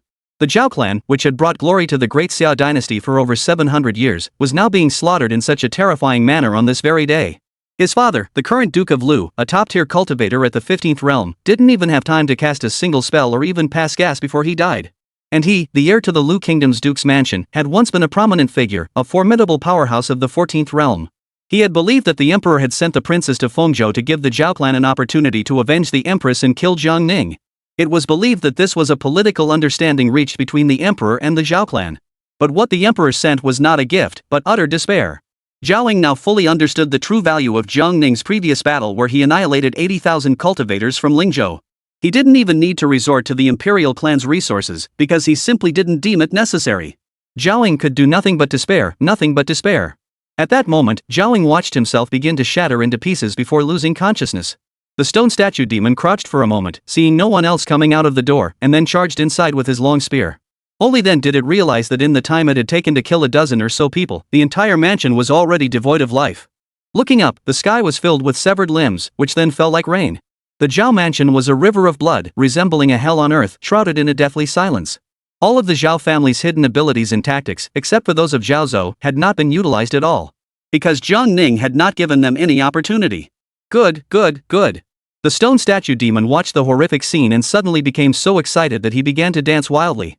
The Zhao clan, which had oppressed it for over 700 years and had brought glory to the great Xia Empire for over 700 years, was now being slaughtered by its newly recognized master with iron-fisted brutality. Back when Emperor Xia Ling led his army to attack the Demon Clan continent, it had never seen such powerful human cultivators before. Wasn't it said that human cultivators had limited potential and generally couldn't match the demon and beast clans? What on earth was this? The stone statue demon, with its massive black head, couldn't make sense of it. Master, they're all dead. You're so powerful. You truly are my master. The stone statue danced excitedly. Don't bother trying to understand things you can't grasp. There are plenty of things in this world that are beyond comprehension. For example, why do humans develop love between the sexes? Why are human men always seduced by demon women, but not by demon women? And why can humans and demons have offspring together, but not humans and demons? Anyway, the old man had avenged it, so it was happy, and that was that. At that moment, Lu Jin, who had arrived on his sword, dragged Wen Kai to the Zhao mansion. Even before entering the gates, they could smell the strong scent of blood. Outside the gates of the Zhao mansion, scattered limbs littered the ground.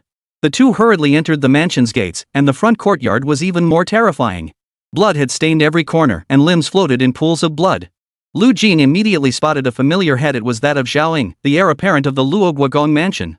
The two of them stepped into the pool of blood and looked up at Zhang Ning standing on the eaves. Both of them simultaneously recalled the previous scene. Zhang Ning had split the sky with a single sword strike, slaughtering the cultivators of Lingzhou until their heads rolled like dice.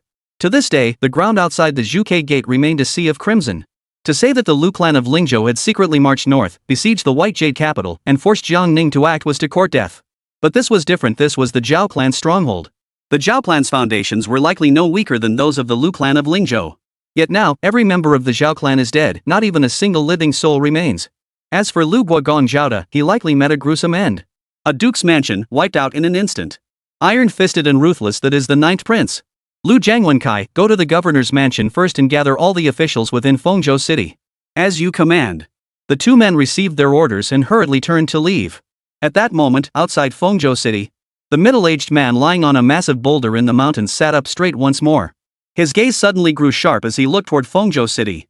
Such powerful demonic energy. Could there be someone from the demon cult hiding in Fengzhou city? He immediately released his senses and detected not only the powerful demonic energy enveloping the entire Zhao mansion but also a strong scent of blood. Ah, these descendants of mine, what are they doing? How could they allow demon cult members to break into their homes in Fengzhou city? Now I, an old man, must intervene again. The man's figure vanished in an instant, reappearing above the Zhao mansion. Looking down, the man's eyes widened in shock. The Zhao mansion wasn't just being attacked, it had been completely wiped out, with over 1,000 people killed. How much time had passed? From the moment he had just killed the stone statue demon to when he appeared above the Zhao mansion, not even 10 breaths had passed. Within those 10 breaths, not a single living soul remained in the Zhao mansion. A flash of a scene suddenly crossed the man's mind. Just moments ago, his descendants, Zhaoda, had manifested their divine forms, only to vanish in an instant. He had assumed that the one who had shattered Zhao Da's divine form was the 14th realm demon. 14th realm demonic beings indeed possess the power to shatter the divine form of a land deity. However, he now realized that there was a person standing on the roof of the main hall of the Zhao mansion, and another person in the front courtyard holding a long spear, cheering and celebrating. That stone statue demon hadn't been killed by his spear. But that didn't seem to be the point. The point was that the entire Zhao family had been wiped out. And the one who annihilated the entire Zhao family was none other than that young man. Liang Wang Jiangning? How could he possess such extraordinary abilities? What about the Zhao clan's deep-rooted abilities and tactics? What about their family protecting array? What about the magical artifacts and divine weapons he left for his descendants? Not a single one was brought out?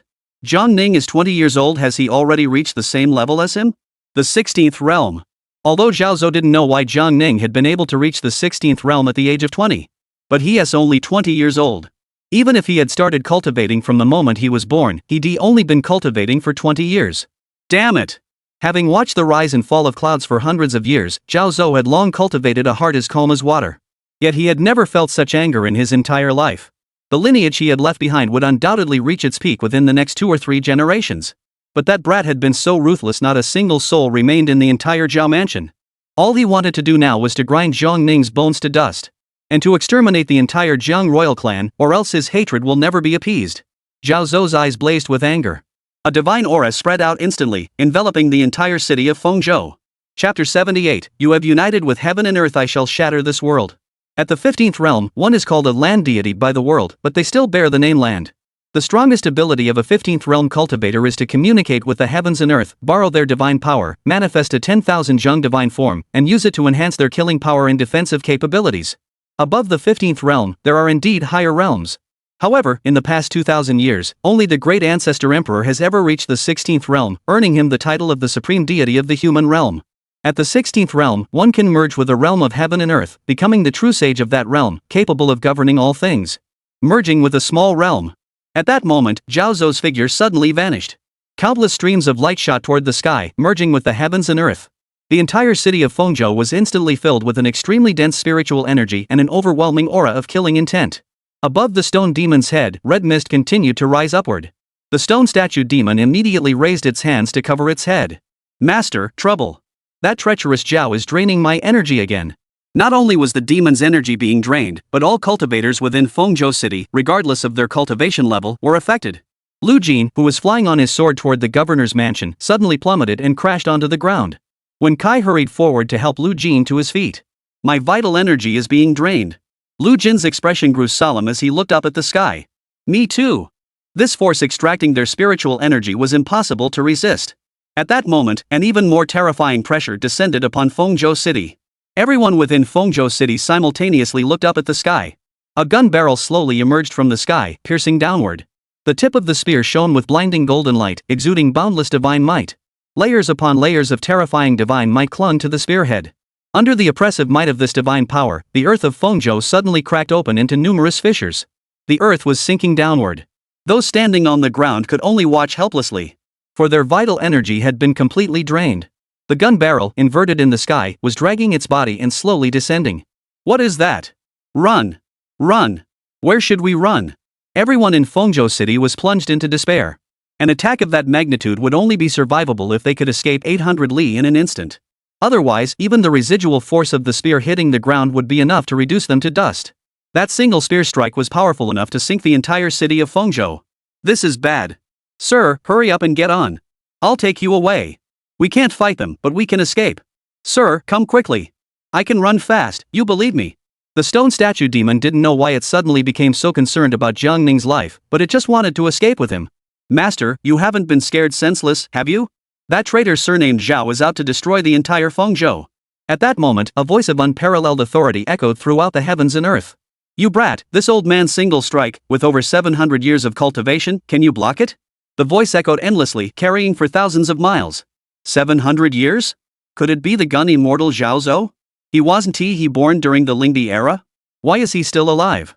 Is he intending to annihilate the entire city of Fengzhou and its millions of inhabitants?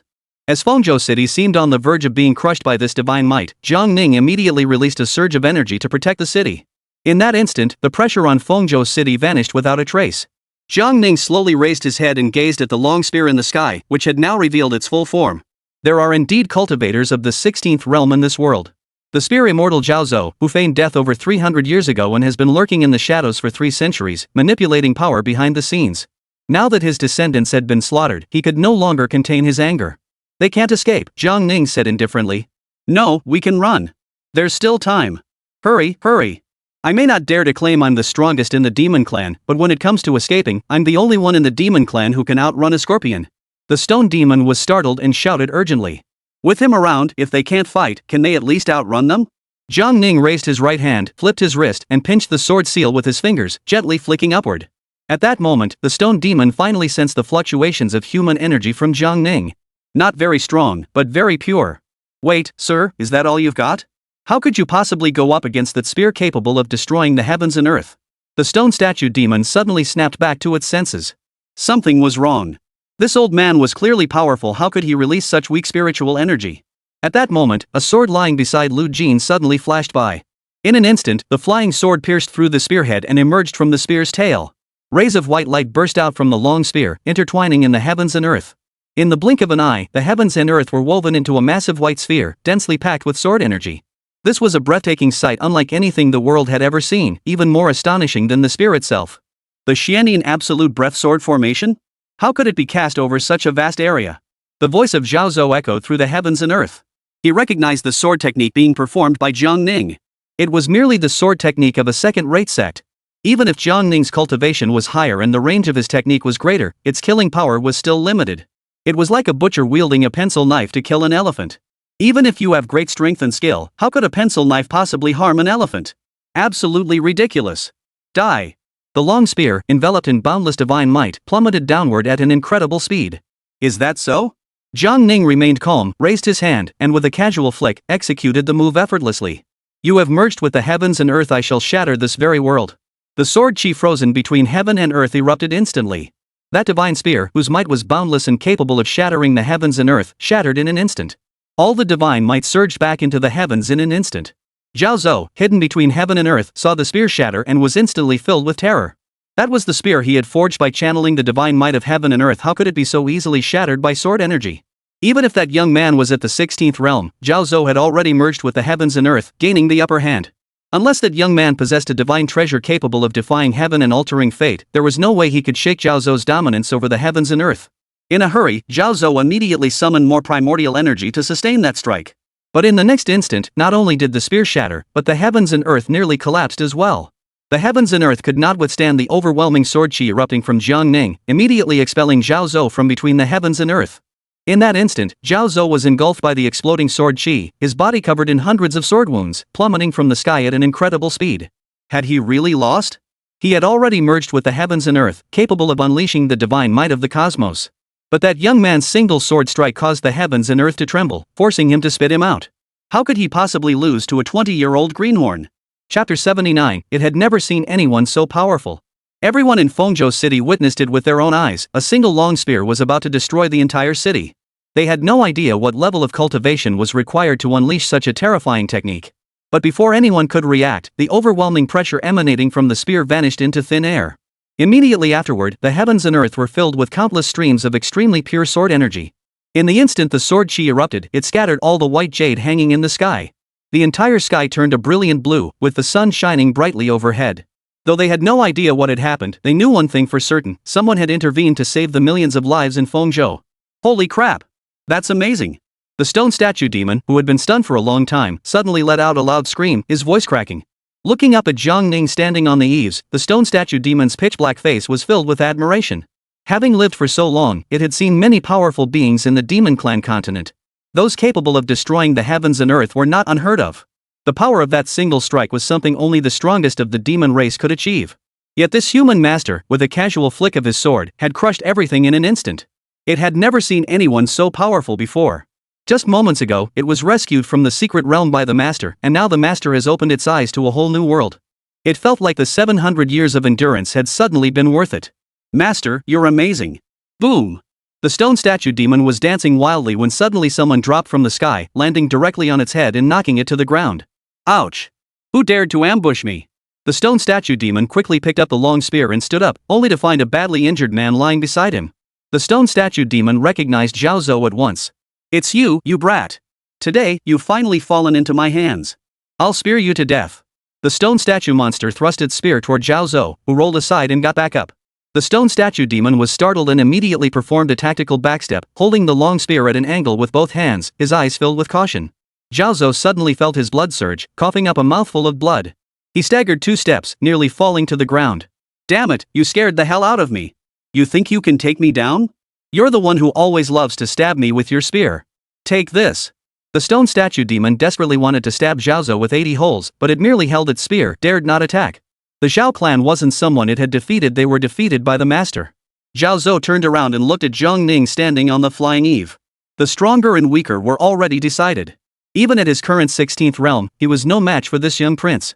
Having accumulated power for over 700 years, he had believed himself invincible in the world. Yet this prince had only struck once, and he was already utterly defeated. No wonder he dared to come here, no wonder he dared to slaughter the Zhao mansion to the last man. He truly possesses divine-defying abilities. Zhao Zhou's anger had completely transformed into fear. However, having lived for 700 years, he would never let his fear show on the surface. Prince Liang, what wrong has the Zhao clan committed to deserve such cruelty from you? Zhao Zhou asked. Jiang Ning remained expressionless, replying indifferently, they're all dead. Does it matter? I, Zhao Zhou, dedicated my life to the imperial family of the Great Xia dynasty, fighting enemies both within and without, and ushering in a golden age of prosperity after the chaos caused by the Ling Emperor. To call that a great achievement would not be an exaggeration, would it? Zhao Zhou asked. Jiang Ning nodded lightly. Zhao Zhou indeed had achievements, and they were no small ones. But it was precisely because of him that the imperial clan gradually declined and was increasingly influenced by the imperial relatives. I am not like you. I don't need plans to kill people or schemes to seize power. I don't pretend to care about the world. I came to Fengzhou to deal with your Zhao clan. What great achievements do you have that concern me? As soon as the words left his mouth, Zhao Zhou felt an overwhelming sense of pressure descend upon him. The surging qi within his body was instantly compressed, shattering his dantian. A massive surge of qi erupted from his dantian. At that moment, fear finally filled Zhao Zhou's face. The longer one lives, the more one fears death. Zhao Zhou had cultivated for over 700 years, achieving the same realm as his great-grandfather. If given time in the future, when the Great Xia dynasty's fortune waned, he might not be unable to follow in the footsteps of his great-grandfather, subdue the four directions, ascend the throne, and become the founding emperor of a new dynasty. Most of the Zhao clan had perished, but not all were extinct. There were still descendants surviving within the clan. He still had years left to live. Given time, he could rebuild the Zhao clan. Therefore, he feared death more than anyone else. He had accumulated his power for 700 years and plotted for 700 years. He did not want all his efforts to go to waste. If he had known that Jiang Ning possessed such divine abilities, he would never have dared to act against him. Your Highness, you must not kill your servant. Zhao Zhou changed his self-reference. With my meritorious service, killing a loyal subject will bring you infamy in history. Moreover, with my abilities, I can certainly help your Highness ascend the throne and become emperor. Please spare me, and I will serve you faithfully. I am at the 16th realm. While I may not be invincible, it would be difficult to find anyone who can match me outside of your Highness. Zhao Zhou hurriedly laid out the stakes. Jiang Ning narrowed his eyes slightly. So afraid of death? To prolong this life that has lasted 700 years, he has no qualms about lowering himself. I have even executed the Empress. Why would I care about a former minister of the previous dynasty? Moreover, you are already dead, Zhongshan Wang. The crime of deceiving the emperor is no small offense. As Jiang Ning spoke, his aura grew increasingly oppressive. Your Highness, spare my life. Zhao Zhou frantically channeled his qi, but he couldn't resist the pressure. He slowly knelt down, tears streaming down his face. Your servant has dedicated over 300 years of his life to the Great Xia dynasty. Even if I have no merits, I have at least endured hardships. Moreover, I have long since withdrawn from worldly affairs. I know nothing of what my descendants are thinking or planning. Your Highness, you cannot kill the innocent. Only when death was upon him did he realize how much he feared it. But no matter how much he pleaded, the overwhelming pressure did not cease. When he attacked Jiang Ning, he didn't even consider Jiang Ning's life or death, let alone the lives of everyone in Fengzhou City. Didn't he deserve to die? Give me a reason not to kill you, Jiang Ning said calmly. Right.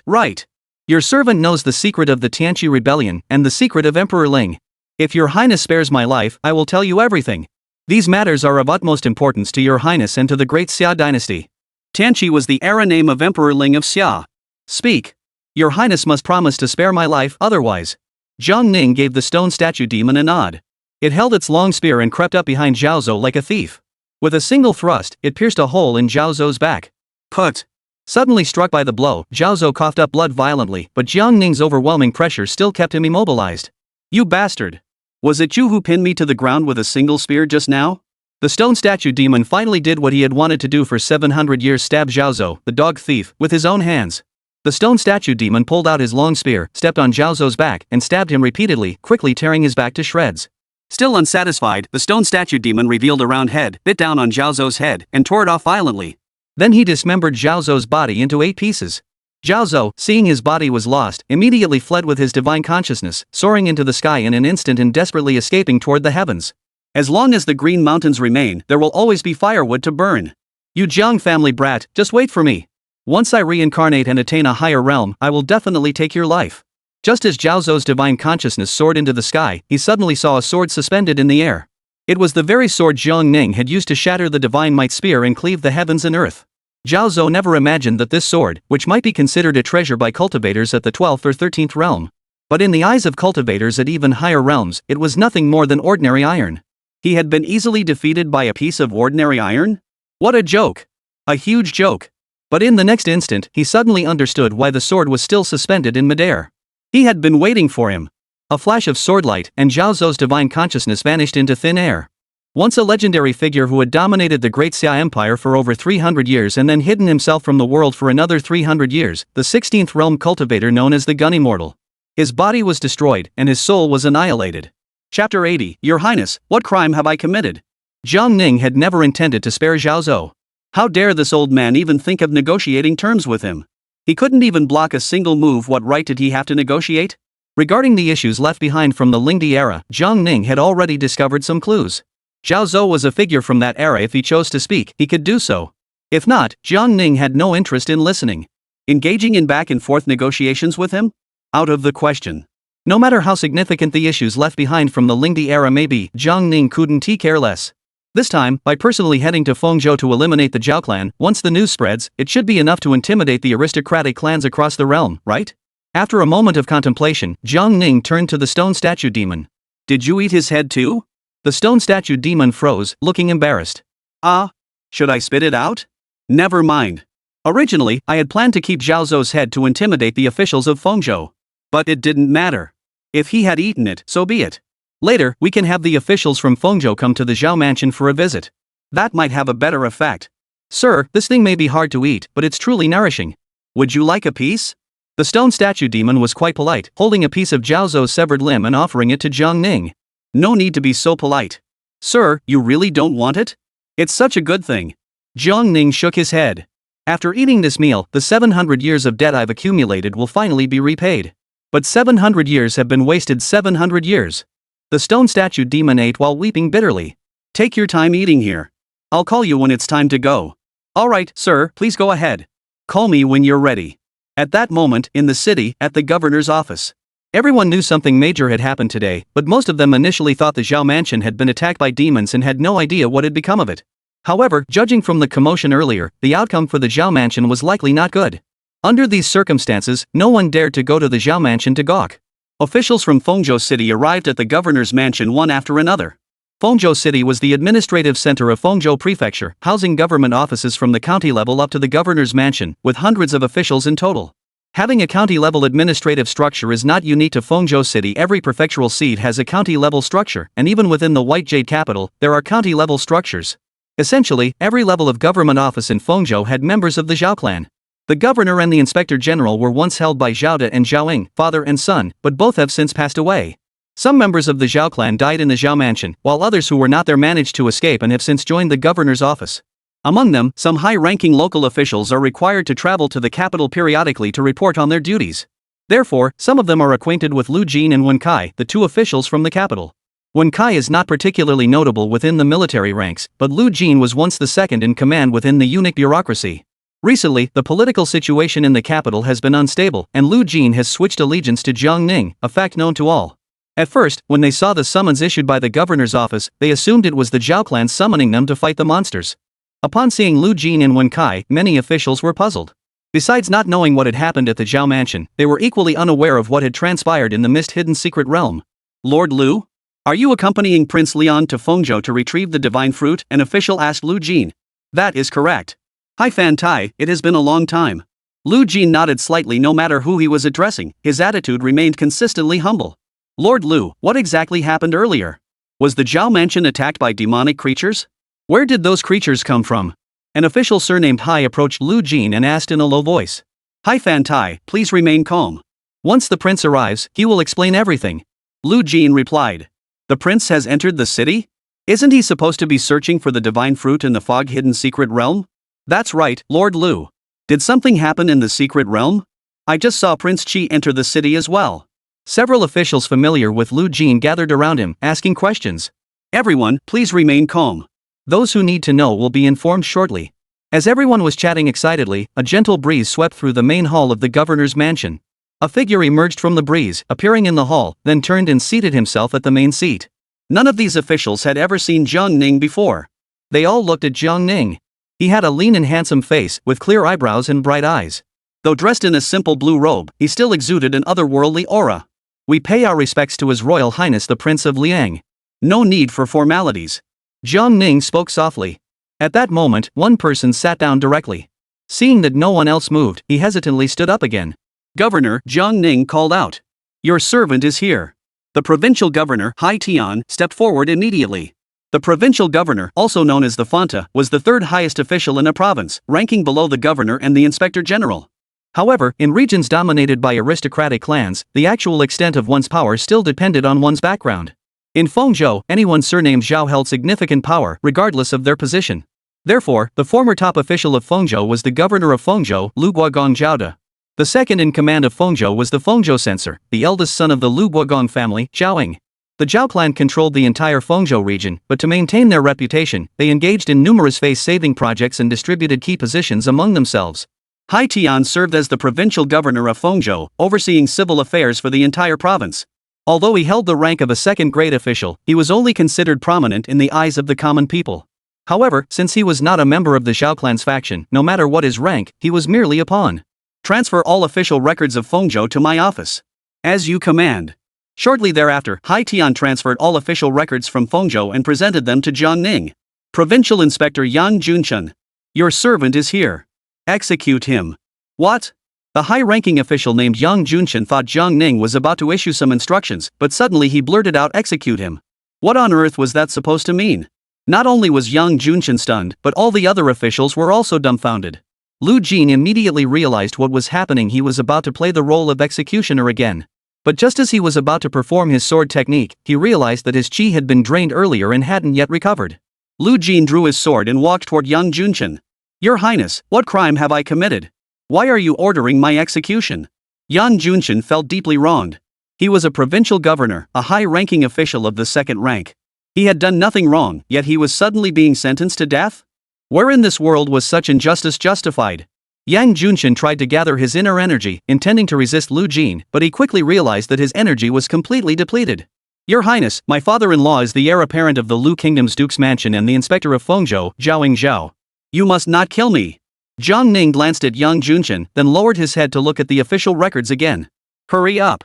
Lu Jin raised his sword to strike, but Yang Junchen hurriedly raised his hands in a blocking gesture. Your Highness, you must not. Splash. Lu Jin swung his sword down, and Yang Junchen's head rolled to the ground along with his body. At this, all the officials in the hall were so terrified that their eyes widened in shock. Chapter 81, The Great Purge of Fengzhou. Now, everyone had been drained of their vital energy by Zhao Zhou. Though some had high cultivation levels and physical strength far surpassing ordinary people, some could even be called invulnerable to blades. Lu Jin, who could be drained of his vital energy, was also no ordinary person. Your Highness, why are you killing people? This is the governor's mansion, and the governor is here. Put. The speaker clearly wasn't convinced, but before he could finish, he was crushed to pieces by a powerful force. Everyone present swallowed hard at the sight. Weren't they all drained of their vital energy? Who released that aura just now? How could someone be so easily crushed? At that moment, everyone turned their gaze toward Jiang Ning, their expressions growing increasingly terrified. Who else could it be? The transport officer Zhao Hui. Your servant. Execute him. Your Highness, I have done no wrong. Even if you wish to kill me, you must have a charge against me. I am an official of the court. I slashed. Lu Jin stepped forward and severed his head with a single stroke of his sword. Jiangji, Zhao Yi. When Jiang Ning called out another name, everyone fell silent. No one dared to step forward. Not even a sound escaped their lips, fearing that a single word from Jiang Ning would send their heads rolling. Zhao Yi. Jiang Ning repeated the name. The official named Zhao Yi from the Ministry of History suddenly froze in fear and turned to run out. My grandfather is the Duke of Lu. I shouldn't die. I shouldn't die. When Kai, who was blocking the gate, raised his sword and sliced Zhao Yi in two. Sultan Iron Commissioner Zhao Xiang. Thud. Someone heard the sound and knelt down. Your Highness, you're going to kill someone, at least give a reason. Execute. Lu Jin stepped forward and severed his head with a single stroke of his sword. Elder official, step forward. The man whose name was called had his pupils dilate and he collapsed onto the ground. He turned his head in terror, only to see a flash of swordlight, and his head was already severed. Deputy Magistrate Lu Jinchun. Lu Jinchuan's body stiffened suddenly, too terrified to move. Lu Jin continued to swing his sword, severing his head. At this point, all the officials present clearly understood Jiang Ning's intentions. He was carrying out a complete purge of the Zhao clan. The names Jiang Ning was reciting were either members of the Zhao clan or their direct blood relatives. Those distant relatives of the Zhao clan who had not yet been named were already pale as death. This prince, who appeared harmless, was now a Grim Reaper. He simply called out names, and whoever was called was immediately beheaded by Lu Jin, who had transformed into a soul-reaping messenger, his sword slicing through their necks. Time passed slowly as Jiang Ning continued to read out one name after another at a leisurely pace. The hall was filled with severed heads and corpses, with blood staining the floor red and soaking through the wood. Before the blood had even dried, more blood would flow from someone else's body, layer upon layer. Finally, when Jiang Ning called out the last name and the last head fell to the ground, he slowly closed the official register and placed it on the table. By this point, over 50 heads had been severed in the hall. Only then did Jiang Ning rise slowly. This king does not need to account for the dead, but I will give you, the living, an explanation. The Zhao clan betrayed the emperor, harmed the people, and committed heinous crimes. By law, they deserve to be executed along with their entire clan. Jiang Ning summed up the Zhao clan's crimes with just one sentence. The phrase "their crimes deserve the execution of 9 generations" sent the distant relatives of the Zhao clan into even greater panic. This includes Luo Guogang Zhaoda, the heir of the Luo Guogang mansion, and everyone in the Zhao mansion. They have all been executed by my own hand. As for Zhao Zhou, who is still alive, the same fate awaits him. If anyone has any questions, ask now. Jiang Ning spoke calmly. The crowd looked at each other in disbelief. Zhao Zhou is still alive? He's been alive for over 700 years. However, he truly deserved to die, nearly destroying the entire city of Fengzhou with a single shot. Yet Jiang Ning had just said that he had personally executed the entire Zhao mansion. Wasn't it a demonic creature that suddenly appeared out of nowhere and attacked the Zhao mansion? Could it be that Jiang Ning was that demonic creature? Did he single-handedly slaughter the entire Zhao mansion? Most of the Zhao clan's members, all the pillars of the clan, were in the Zhao mansion. Did he kill them all by himself? Just thinking about it is terrifying. Everyone had doubts, but no one dared to speak up except for one person. Hai Tian stepped forward, bowed his hands, and said, "Your Highness, I have a question." In truth, Hai Tian was also a bit nervous. Though he held a high position, his presence among the aristocratic clans was not particularly prominent.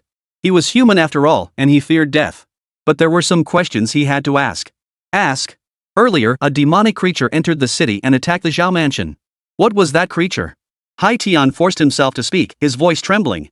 Hai Fan Tai, this is not something you should be asking, Lu Jin whispered as a reminder. It's fine. I can answer your questions. That demon was a stone statue demon with a cultivation level of the 14th realm. It was suppressed by the Zhao clan and imprisoned in the mist-hidden secret realm. I just left the secret realm and brought it out with me. Jiang Ning replied. This, a 14th tier demon, could it be dangerous? Hai Tian couldn't help but gasp in shock. There's no need to worry.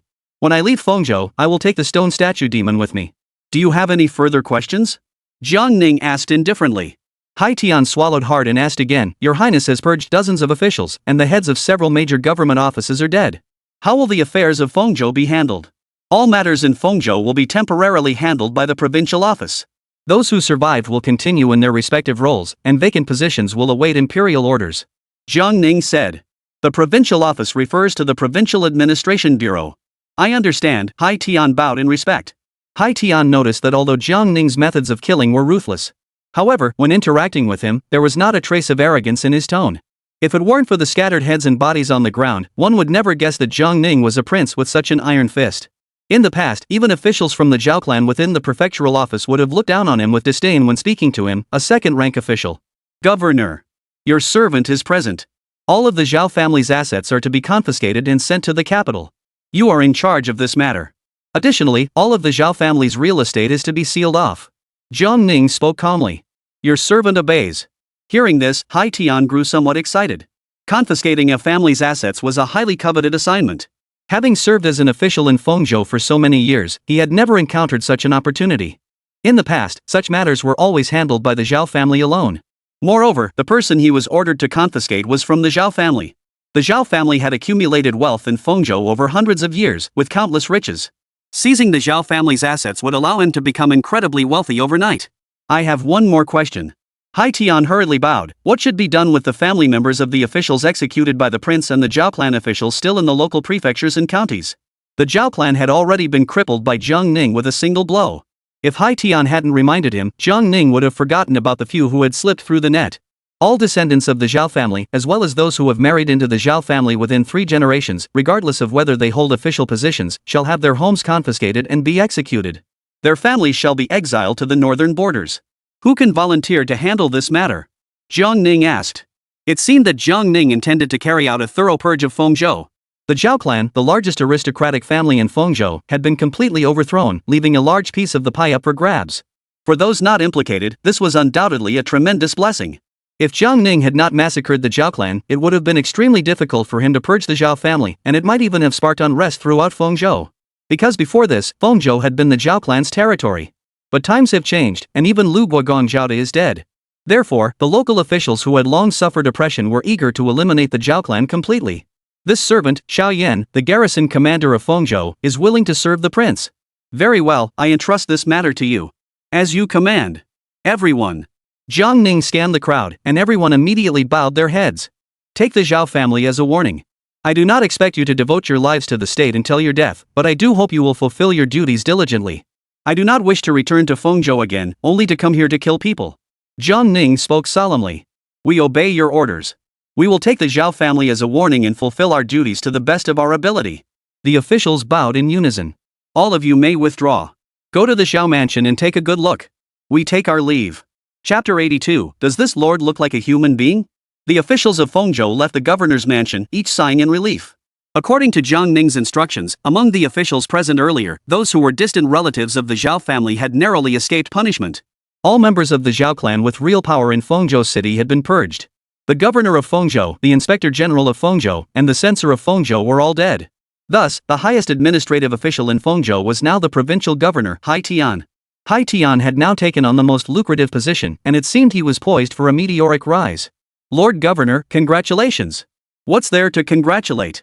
Let's go check out the Zhao mansion first. Hai Tian flicked his sleeves and mounted his carriage, departing. The officials arrived at the Zhao mansion, surrounded by a crowd of onlookers. Upon seeing the officials arrive, the common folk immediately cleared the way. Before the officials could enter the gate, they saw the ground littered with severed limbs.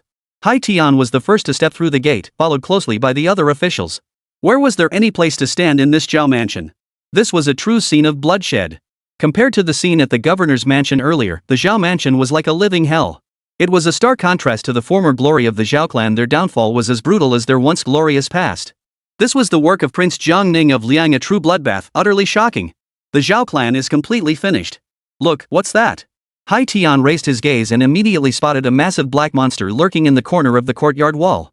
The stone statue demon found it too slow to devour the flesh and bones in its transformed state, so it revealed its true form.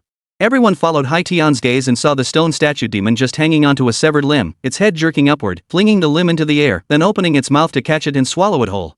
The action was performed in one fluid motion. Burp!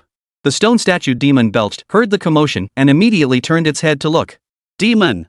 Monster! Wasn't that it just now, flying through the sky and attacking the Zhao mansion? Didn't he the prince say he'd take the stone statue demon with him when he leaves Fengzhou? Don't be afraid. The stone statue demon was quite clever. Without the master's orders, it dared not kill indiscriminately. It was well aware that humans were different from demons. Humans preferred to kill secretly and were strongly opposed to openly slaughtering the innocent. You all care to join me? The stone statue demon politely invited everyone to dine together. This feast was far too lavish for it alone, so sharing a portion with these humans wouldn't hurt. You are the stone statue demon? Look at you talking like that. Do I look like a human to you? Do you want to eat or not? If you don't, I won't bother with you. Help yourselves. The stone statue demon retorted. Please help yourself. Hai Tian swallowed hard. Seeing this scene was enough. There was no need to investigate further into the Zhao mansion. After all, the scene in the front courtyard alone was enough to strike fear into the hearts of everyone. The Zhao clan is probably in such a state that they can't even piece themselves back together. Even in death, they'll be devoured by the stone statue demon. This is the fate of the Zhao clan. Go out. After Haitian turned and left, everyone hurriedly followed him out of the mansion gates. No one wanted to stay with a monster of the 14th realm. For them, today's major upheaval felt like a dream in broad daylight. Fengzhou had completely changed. Jiang Ning emerged from the government office and saw a large crowd waiting outside. We humbly thank the prince for saving our lives. Hundreds of people bowed and paid respects to Jiang Ning, who had never encountered such a scene before. These were all the warriors Jiang Ning had recently brought out from the fog-hidden secret realm. If it weren't for Jiang Ning, they would have already become fodder for the Zhao clan. Therefore, after entering Fengzhou city, they learned that Jiang Ning was at the governor's office and had been waiting outside. Rise, all of you. Thank you, your highness. Among the crowd, Zheng Kaiha nudged Yang Yao with his elbow. Yang Yao immediately shook off his arm and glared at Zheng Kaiha.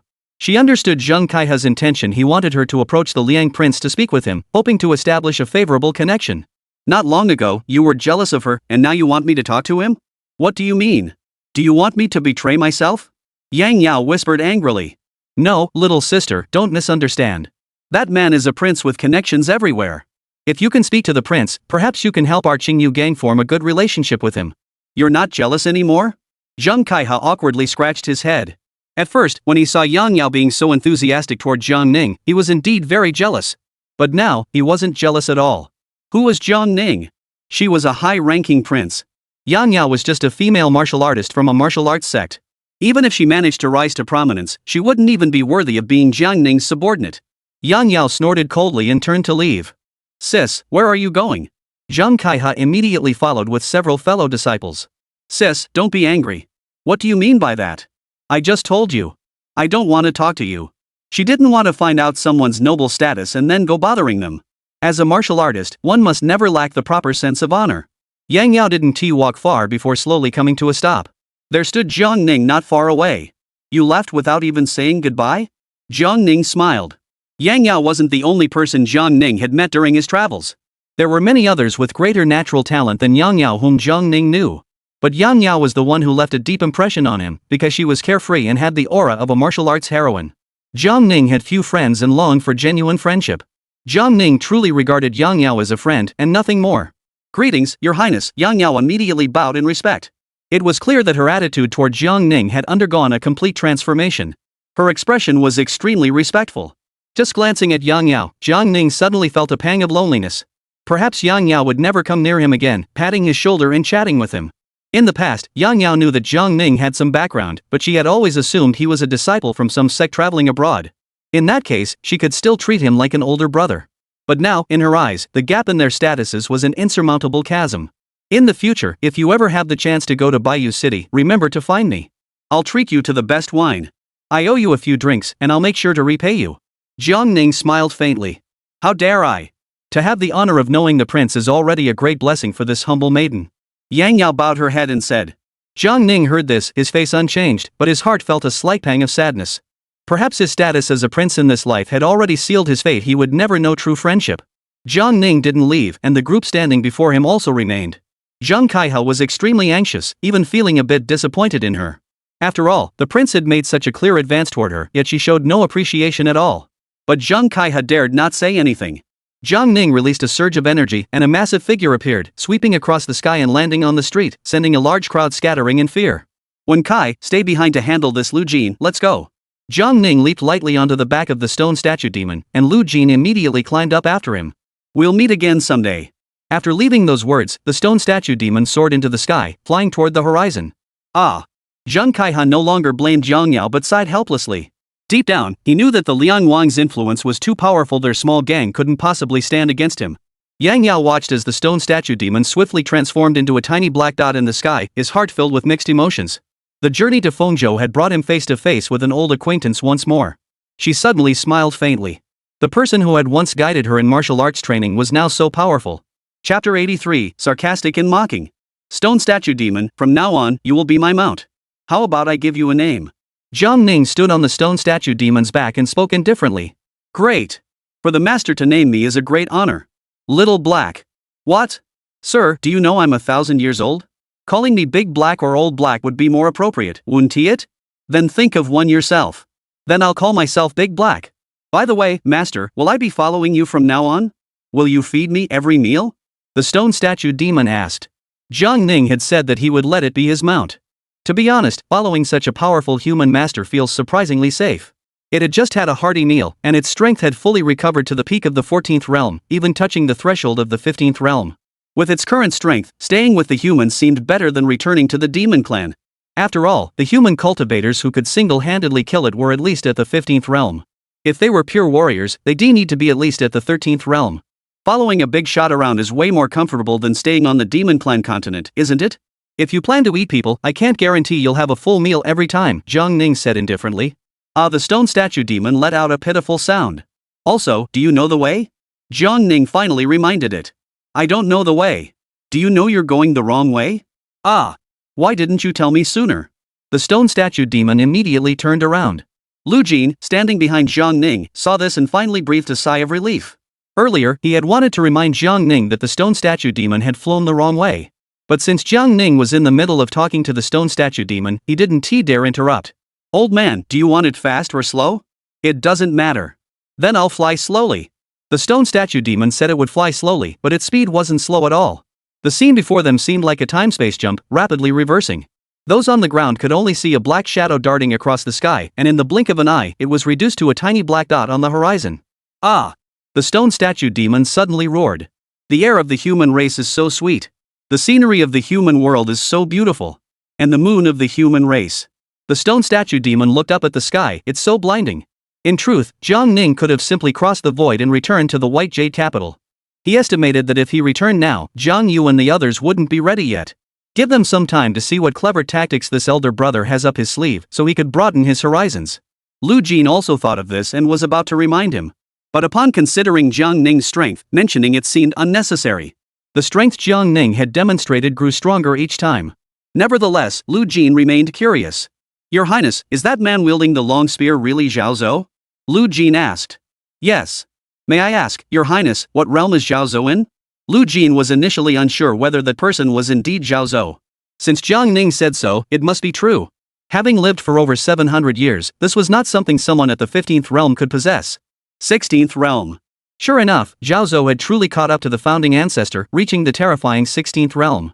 If that's the case, then Jiang Ning's realm is even more terrifying than Zhao Zhou, who had lived for 700 years.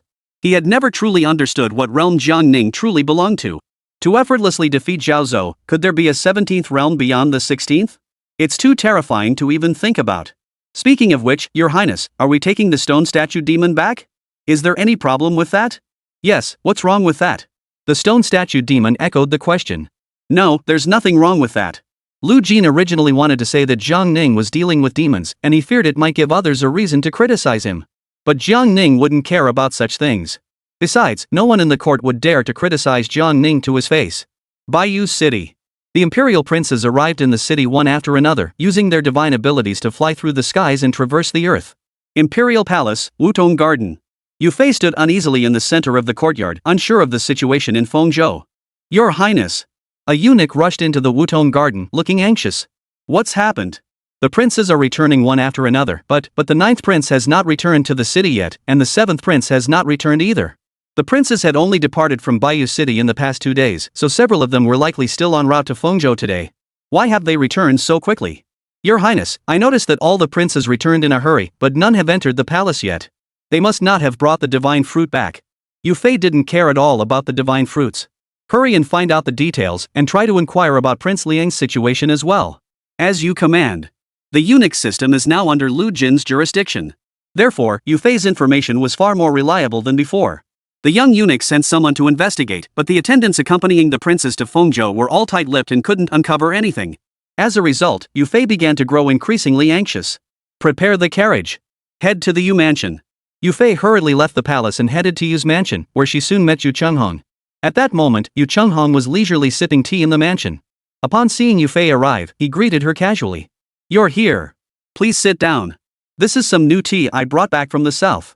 Try it, it's quite good. Yu Fei had no heart for tea. Brother, all the princes have suddenly returned to the capital, and Ninger hasn't come back yet. Do you know about this? Yu Fei didn't even wait to sit down before urgently asking. I just found out. I just had a eunuch inquire about the situation, but he found out nothing. I'm worried something might have happened to Ninger.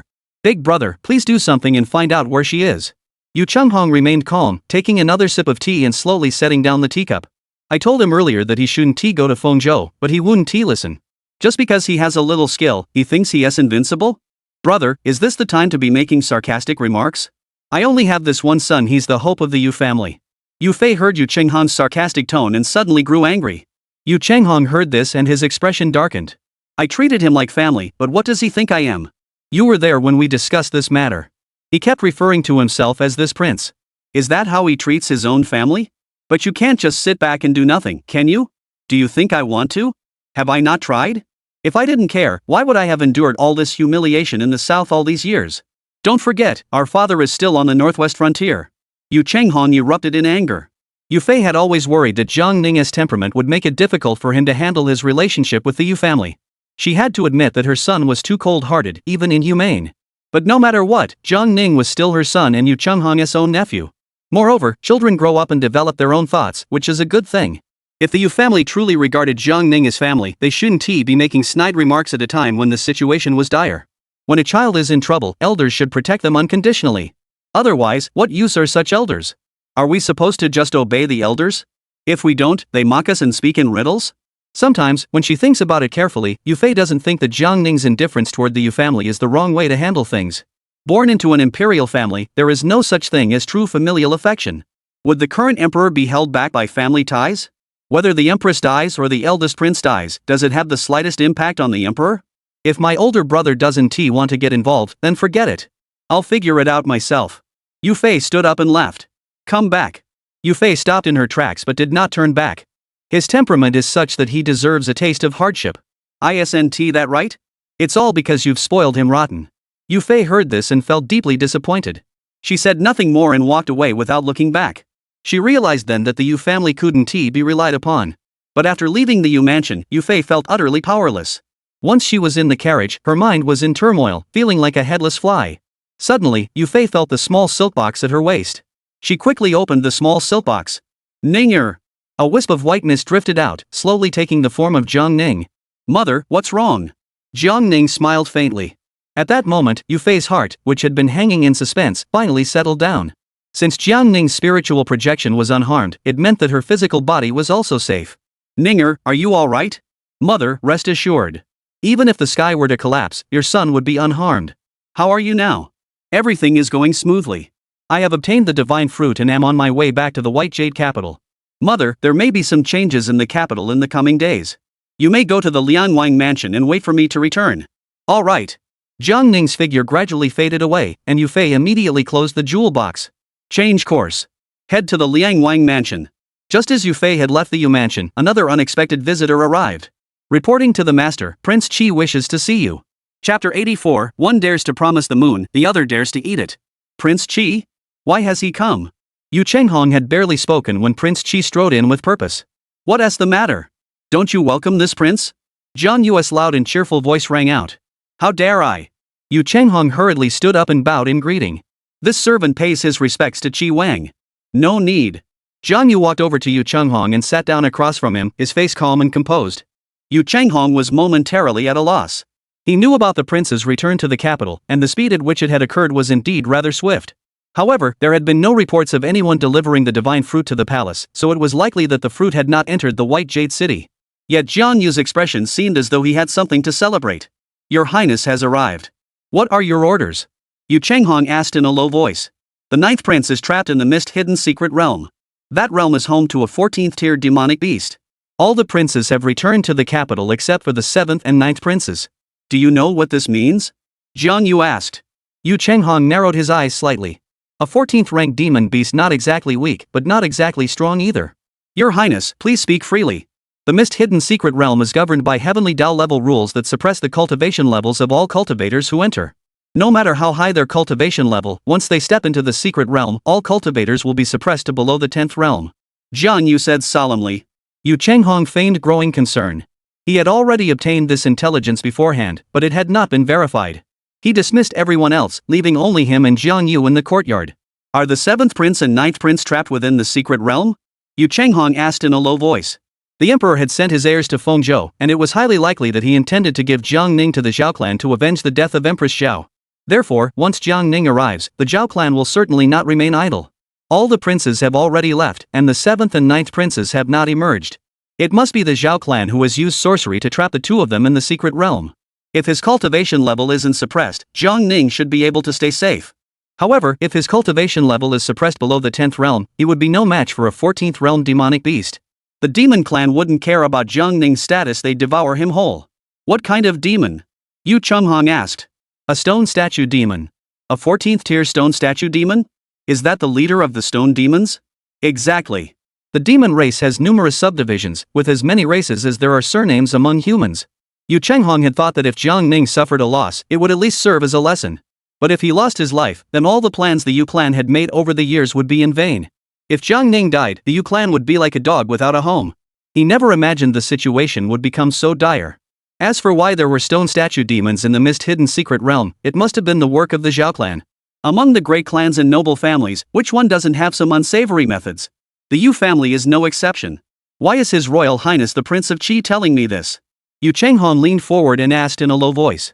With the 9th prince unable to return, what will become of your Yu clan? Jiang Yu asked with a faint smile. If Jiang Ning cannot return, the Yu clan still wishes to maintain its foothold in the court, then it must realign its allegiances. What instructions does your Highness have for us?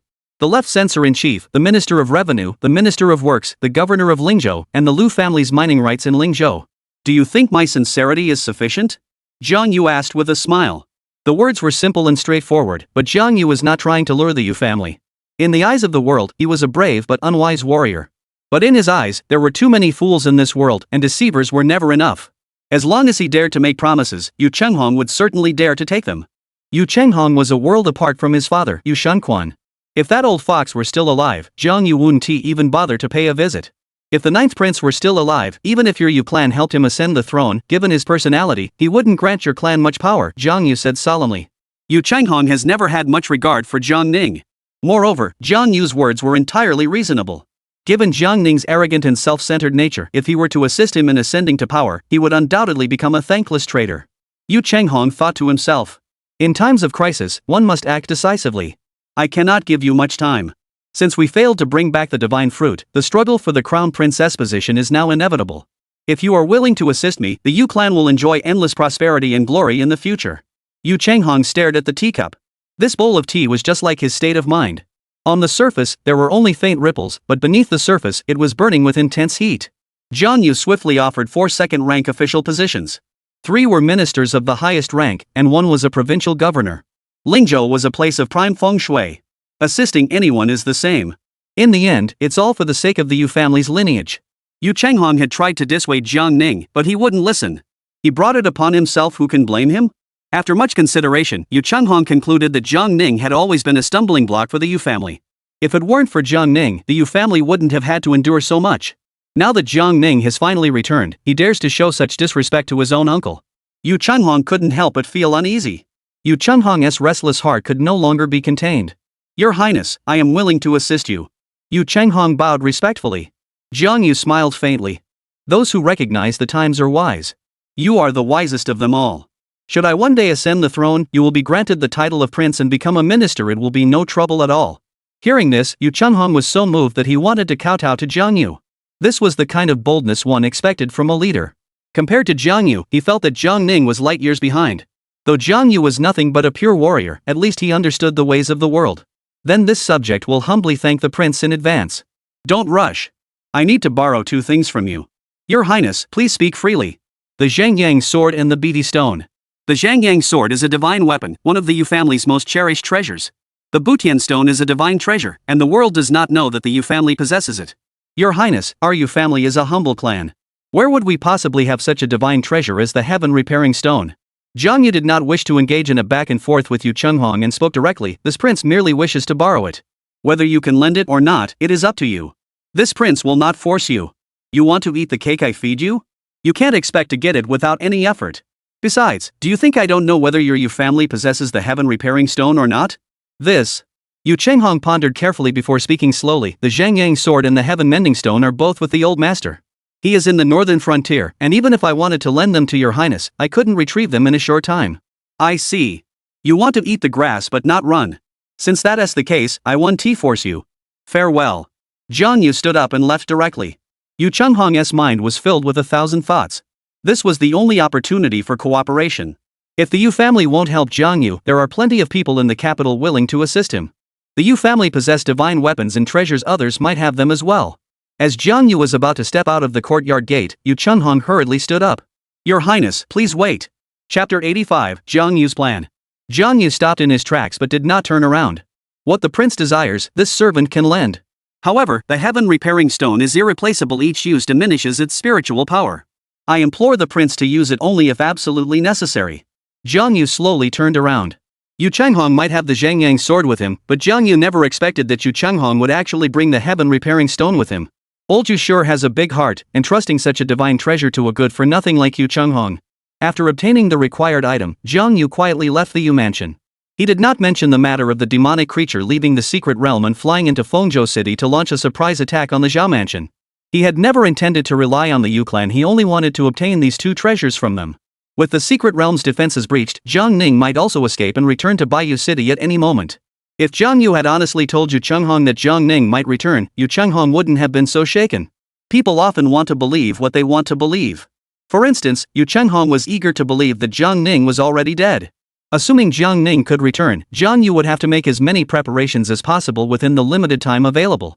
Jiang Ning is extremely powerful, and he is well aware of that. However, he is no slouch either.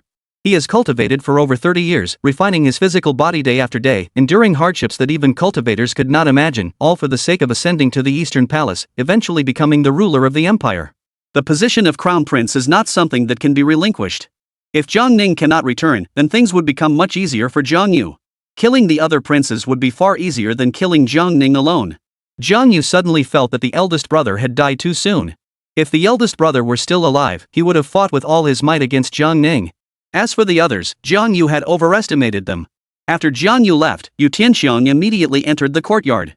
"Father, what did Prince Qi discuss with you?" "Nothing important." Yu Chenghong was daydreaming, believing he was just one step away from success. Jiang Yu had taken 2 divine treasures, intending to eliminate the other princes. While it wasn't exactly a piece of cake, it was certainly within his grasp. Once Jiang Yu ascended to power, the Yu clan would regain its former glory. "Father!" At that moment, Yu Tianhu rushed in. "The princes have returned to the capital, but neither the Prince of Liang nor the Prince of Jin has come back." "How did they return so quickly?" Yu Tianhu asked urgently. "Jiang Ning and Jiang Xin probably won't be returning," Yu Chenghong said softly. "What?" Yu Tianxiang was startled.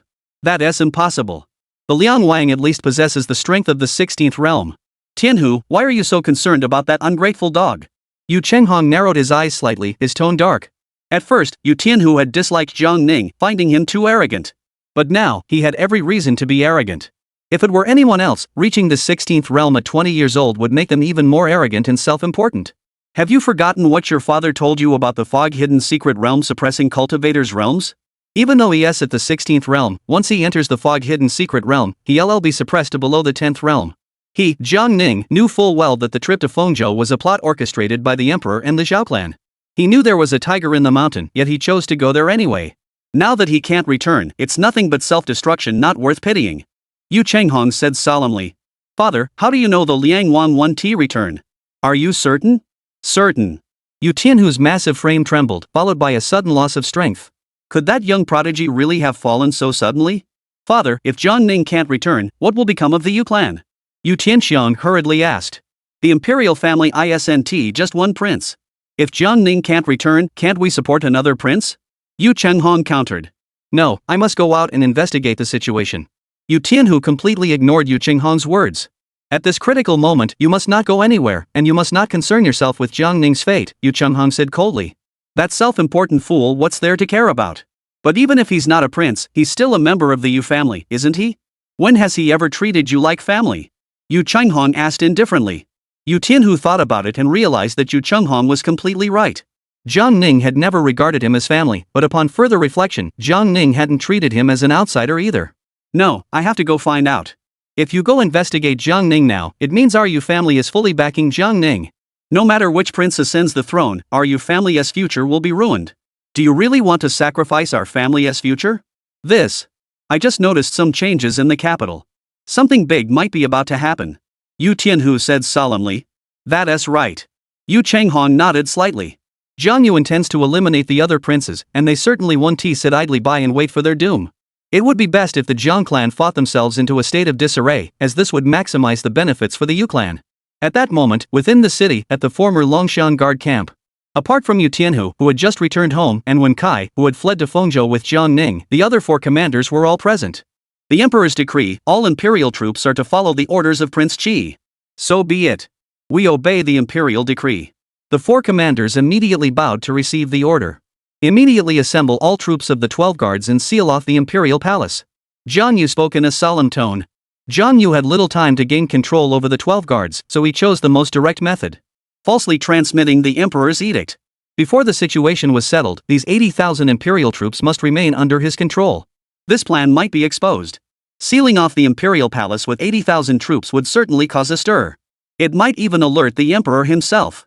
However, Jiang Yu intended to carry out this plan thoroughly. After speaking briefly, Jiang Yu immediately departed and returned to the Qi Wangfu. In the front hall of the Qi Wang mansion, all the princes had gathered. "Second brother. Greetings, second brother. No need for formalities." Jiang Yu waved his hand dismissively and did not sit down. Earlier in Fengzhou, everyone held back, which led to complications. Now I have prepared everything.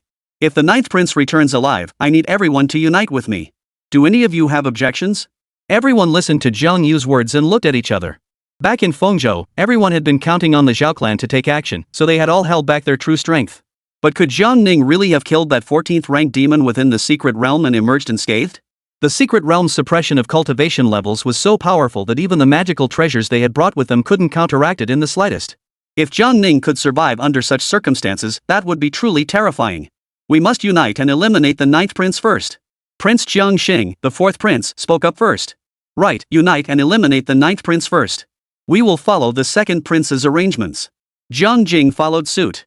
The other princes also expressed their intention to unite against Jiang Ning.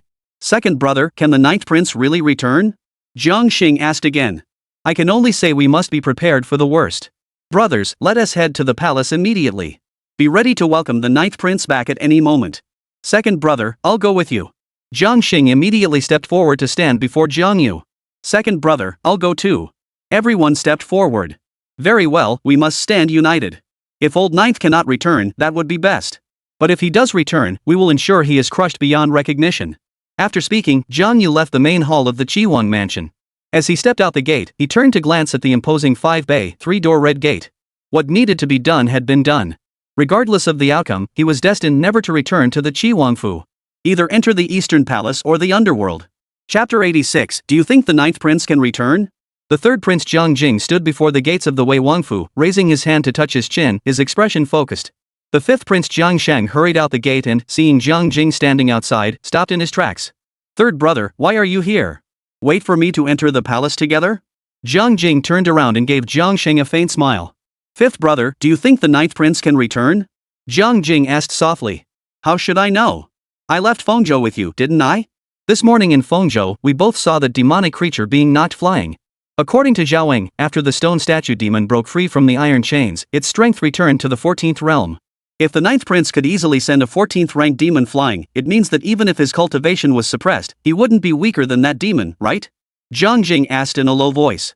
Jiang Sheng thought it over carefully and realized he was right. What you're saying is that old nine can definitely defeat the demon and escape from the secret realm? Jiang Jing did not answer this question but instead looked at the towering ancient locust tree in the Liangwang mansion. Fifth brother, who do you think is stronger between second brother and the mountain-moving ape? Jiang Jing asked. They've never fought before, so I don't know either. Fifth brother, are you really that clueless, or are you just pretending? Jiang Jing withdrew his gaze and looked at Jiang Shang. Jiang Shang shook his head. Old ninth has a 90% chance of returning. Old second clearly knows that the mountain-moving ape, who has achieved physical enlightenment, is capable of matching a 15th realm cultivator. Plus, old ninth's own strength is unfathomable. Why would he dare to attack old ninth? Jiang Jing asked in a slightly deeper tone. The second son has the Zhao clan backing him. Lu Guogong is a 15th rank cultivator and his strength is also unfathomable. Jiang Shang said. Jiang Jing shook his head helplessly. If the second elder is determined to oppose the ninth elder, it means he has the confidence to fight him. Don't forget who it was who single-handedly slaughtered tens of thousands of cultivators outside the Zhuke gate. Are you suggesting that the second young master has also reached the terrifying level of power? Physical enlightenment? It seems you still haven't grasped the crux of the matter. You're truly confused. Jiang Jing sighed deeply, casting a pitying glance at Jiang Shang. Third brother is treating you as one of his own, that's why he's warning you. When the ninth brother returns to the capital, the second brother will hold nothing back. I don't know exactly how strong the second brother has become, but... Jiang Jing paused. But what? Third brother, just say it already. Jiang Shang urged him. Second brother has been actively moving around the city today. He's likely already set up a trap. If we enter the palace, there are two possibilities. First, the second brother might team up with us to kill the ninth brother, then kill us afterward. Second, the second prince is no match for the ninth prince. If any of us act, we will all be killed by the ninth prince. Regardless of which prince enters the palace, the outcome is inevitable death. In the end, only one of the brothers will survive. Jiang Shang listened to Jiang Jing's words and immediately widened his eyes, revealing a hint of fear. According to Jiang Jing's meaning, the second prince intends to lure them into the palace to kill them. Either we'll be killed by the second prince or by the ninth prince. I say, third brother, what if we side with the ninth prince? If we side with the ninth prince and he loses to the second prince, we'll still be killed. Jiang Jing replied. If the ninth brother wins, wouldn't we be spared? Jiang Jing rolled his eyes. You're really a smart one. If you side with old nine, do you still have any hope of inheriting the throne? But with your thick skull, you'll never have a chance in your lifetime. If I'm not mistaken, besides the fourth prince, neither the sixth nor the eighth prince will enter the palace, Jiang Jing said solemnly. But didn't we just agree on that? Old ninth is so powerful, if we don't team up to take him down, who can possibly defeat him? Jiang Sheng asked. Third brother is thinking of your best interests. But if you insist on entering the palace, third brother won't stop you. Jiang Jing said. What if the second son wins, and we didn't go to the palace to help him? Won't he come after us for revenge? You decide for yourself. I'm leaving. After speaking, Jiang Jing boarded a carriage and departed. Watching the carriage grow distant, Jiang Shang couldn't help but feel uneasy. According to third brother's meaning, only if ninth brother defeats second brother will they have a sliver of hope? Then why not just help the ninth son eliminate the second son? After much deliberation, Jiang Shang suddenly came up with what he considered a brilliant idea. Third brother, you've always looked down on me. Just wait and see how I'll get through this. Having made up his mind, Jiang Shang gave the order.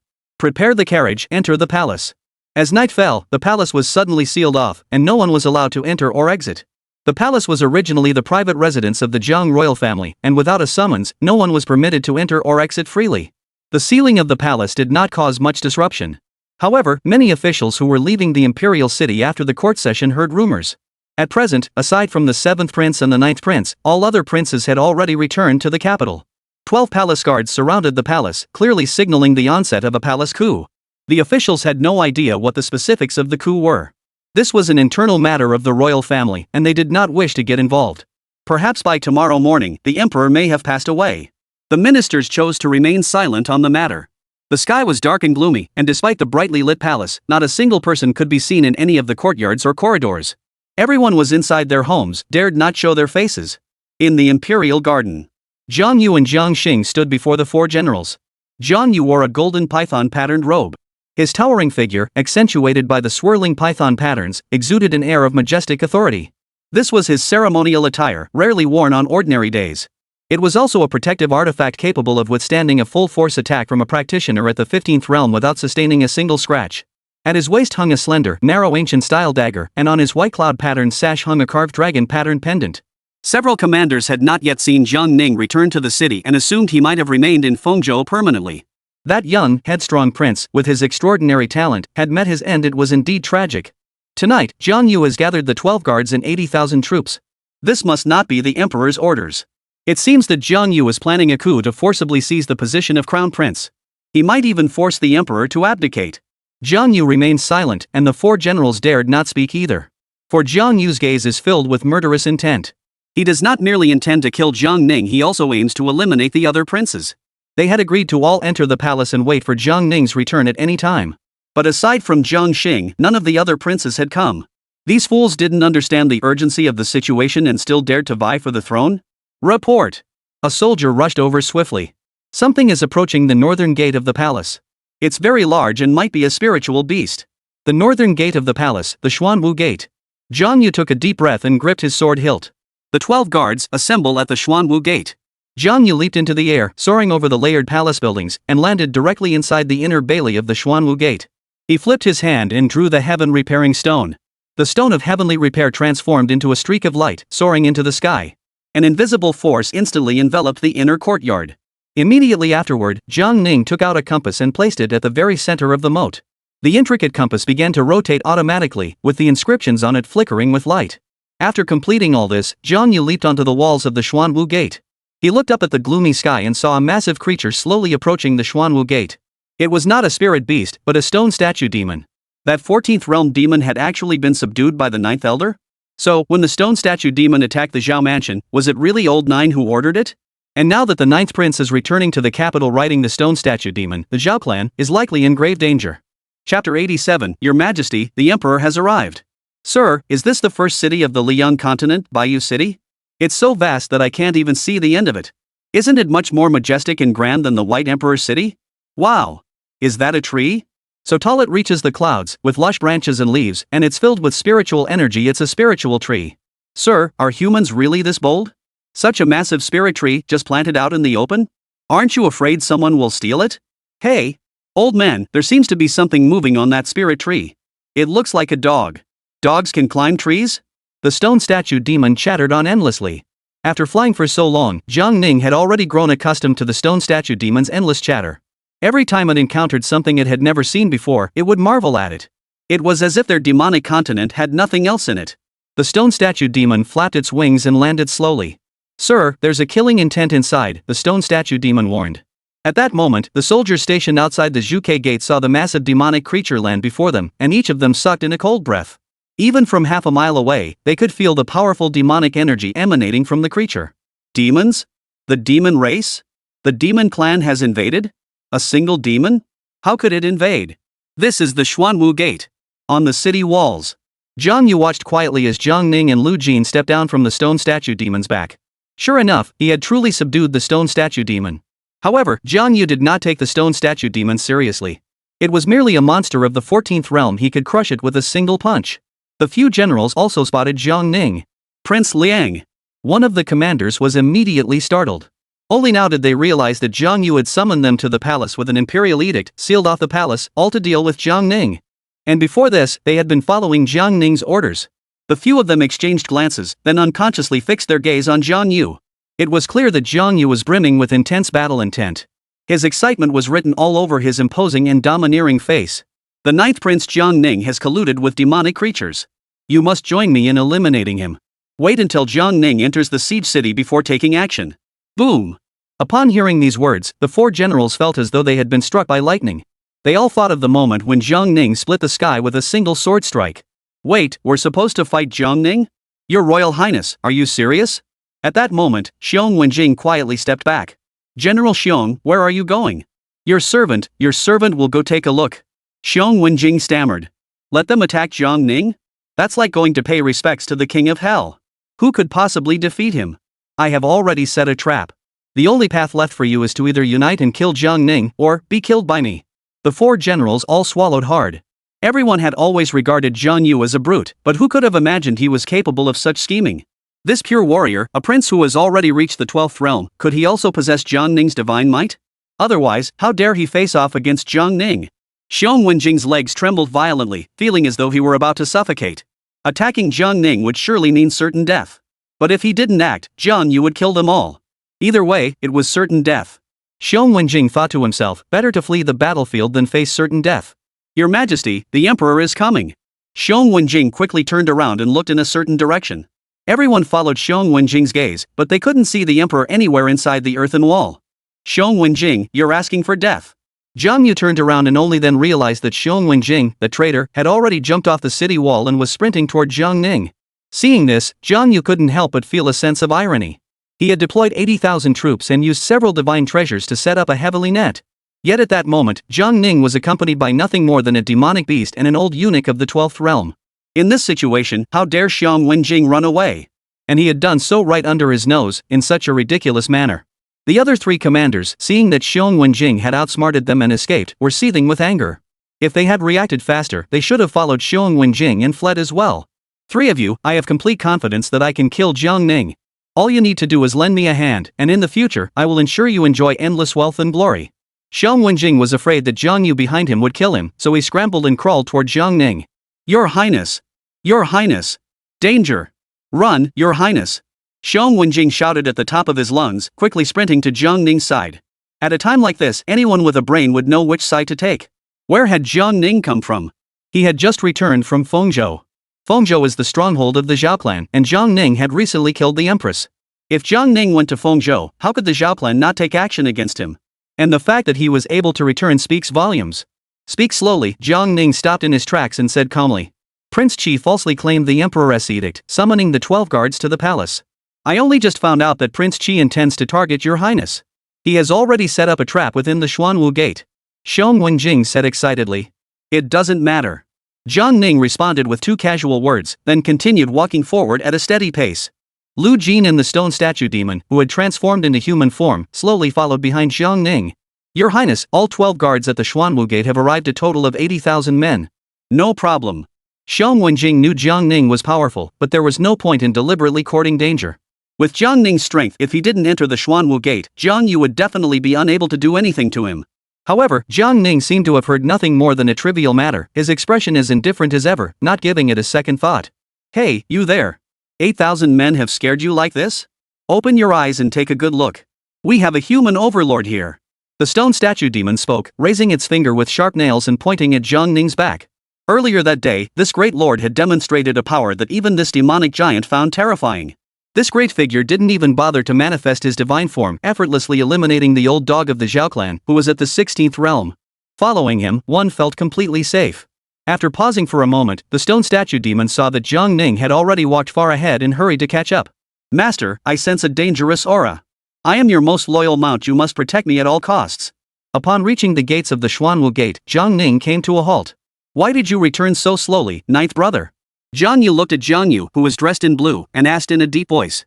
Prince Qi returned rather quickly. Jiang Ning replied indifferently. Nine brother, have you found the divine treasure the emperor needs? Jiang Yu asked. The mist spirit flower and fruit are already in my possession. Jiang Ning answered honestly. Excellent.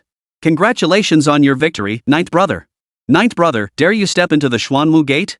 Jiang Yu's expression grew increasingly excited.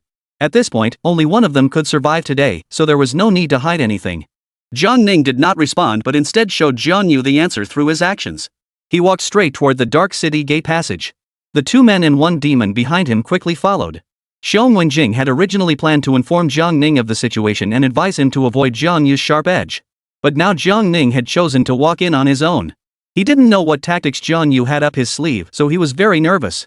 If Jiang Ning couldn't match Jiang Yu, he would certainly be the one to suffer the worst fate. Jiang Ning walked through the passageway into the earthen city and came to a stop. Form ranks.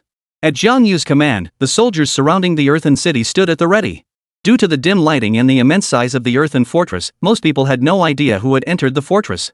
However, they could all sense a powerful surge of demonic energy. This was not the energy fluctuations of a demon cult practitioner, but the demonic energy inherent to high-level demonic beings. Therefore, everyone was certain of one thing: a demonic creature had entered the Xuanwu Gate. Chapter 88, it's done. I've finally done it. Sir, you. The stone statue's demonic eyes stared at Jiang Ning before him, its enormous pupils glowing brightly in the dim light, filled with astonishment. Only Jiang Ning's body was shrouded in a faint white mist that drifted upward into the air. The yuan qi within Jiang Ning's body was evaporating. In the stone statue demon's eyes, the white mist drifting toward the sky was not ordinary spiritual energy. It was a river of spiritual energy. With every breath, Jiang Ning's body was evaporating vast amounts of spiritual energy. The stone statue demon raised its arm, extending a finger with sharp nails, and plunged it into the faint white mist. The pitch-black finger was instantly shrouded in white mist, glowing brightly. It had been imbued with power by the Zhao clan and knew exactly what this felt like. Zhao Zhou used it as a cauldron, but would never drain it completely in one go. However, the speed at which Jiang Ning was being drained of his vital energy far exceeded the speed at which Zhao Zhou could absorb its demonic energy. The difference was like using a straw to sip versus using dozens of high-powered water pumps to suck directly. What on earth was this thing with such astonishing power? If this continues, even a stone statue demon wouldn't last a minute before being sucked dry. How much essence would be lost in this short time? How many years of cultivation would it take to replenish it? Back then, it took Zhao Zhou a year to absorb what it took this entity to replenish in 50 years, or even longer. Yet this gentleman stands there, allowing his vital energy to be sucked away. And he doesn't even move. Doesn't he fear being drained dry? If it were him, he wouldn't last half a minute before being sucked dry.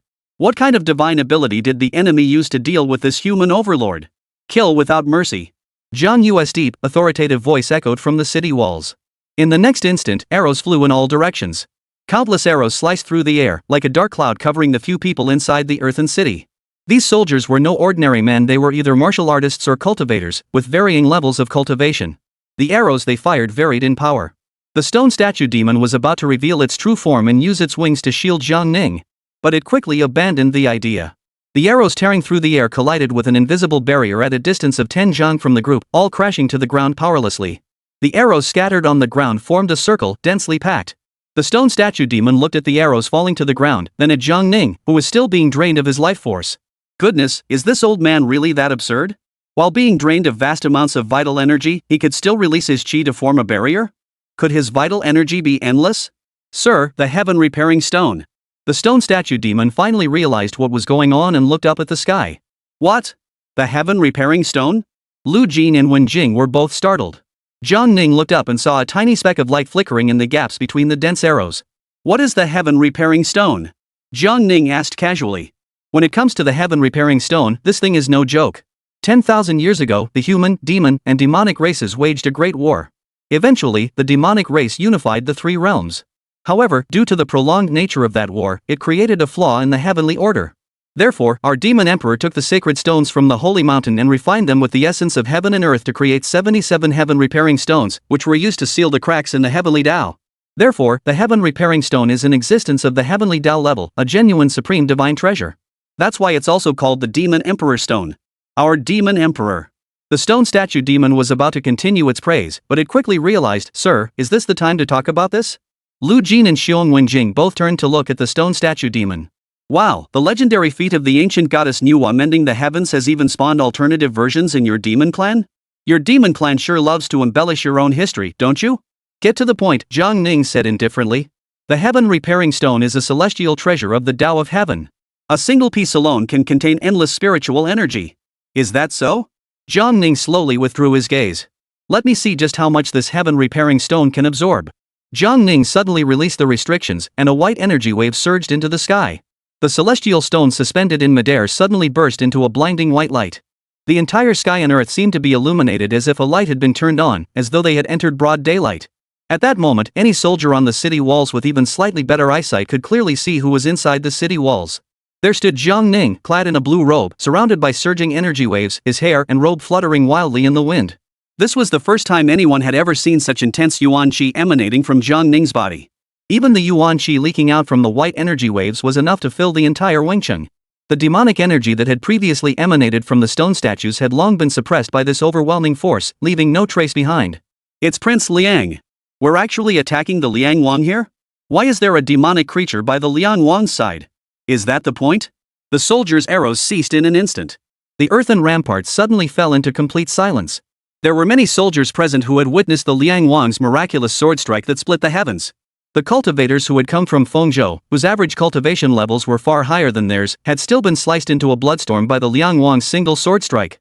If the Liang King were to grow angry, they might end up reduced to ashes on the spot.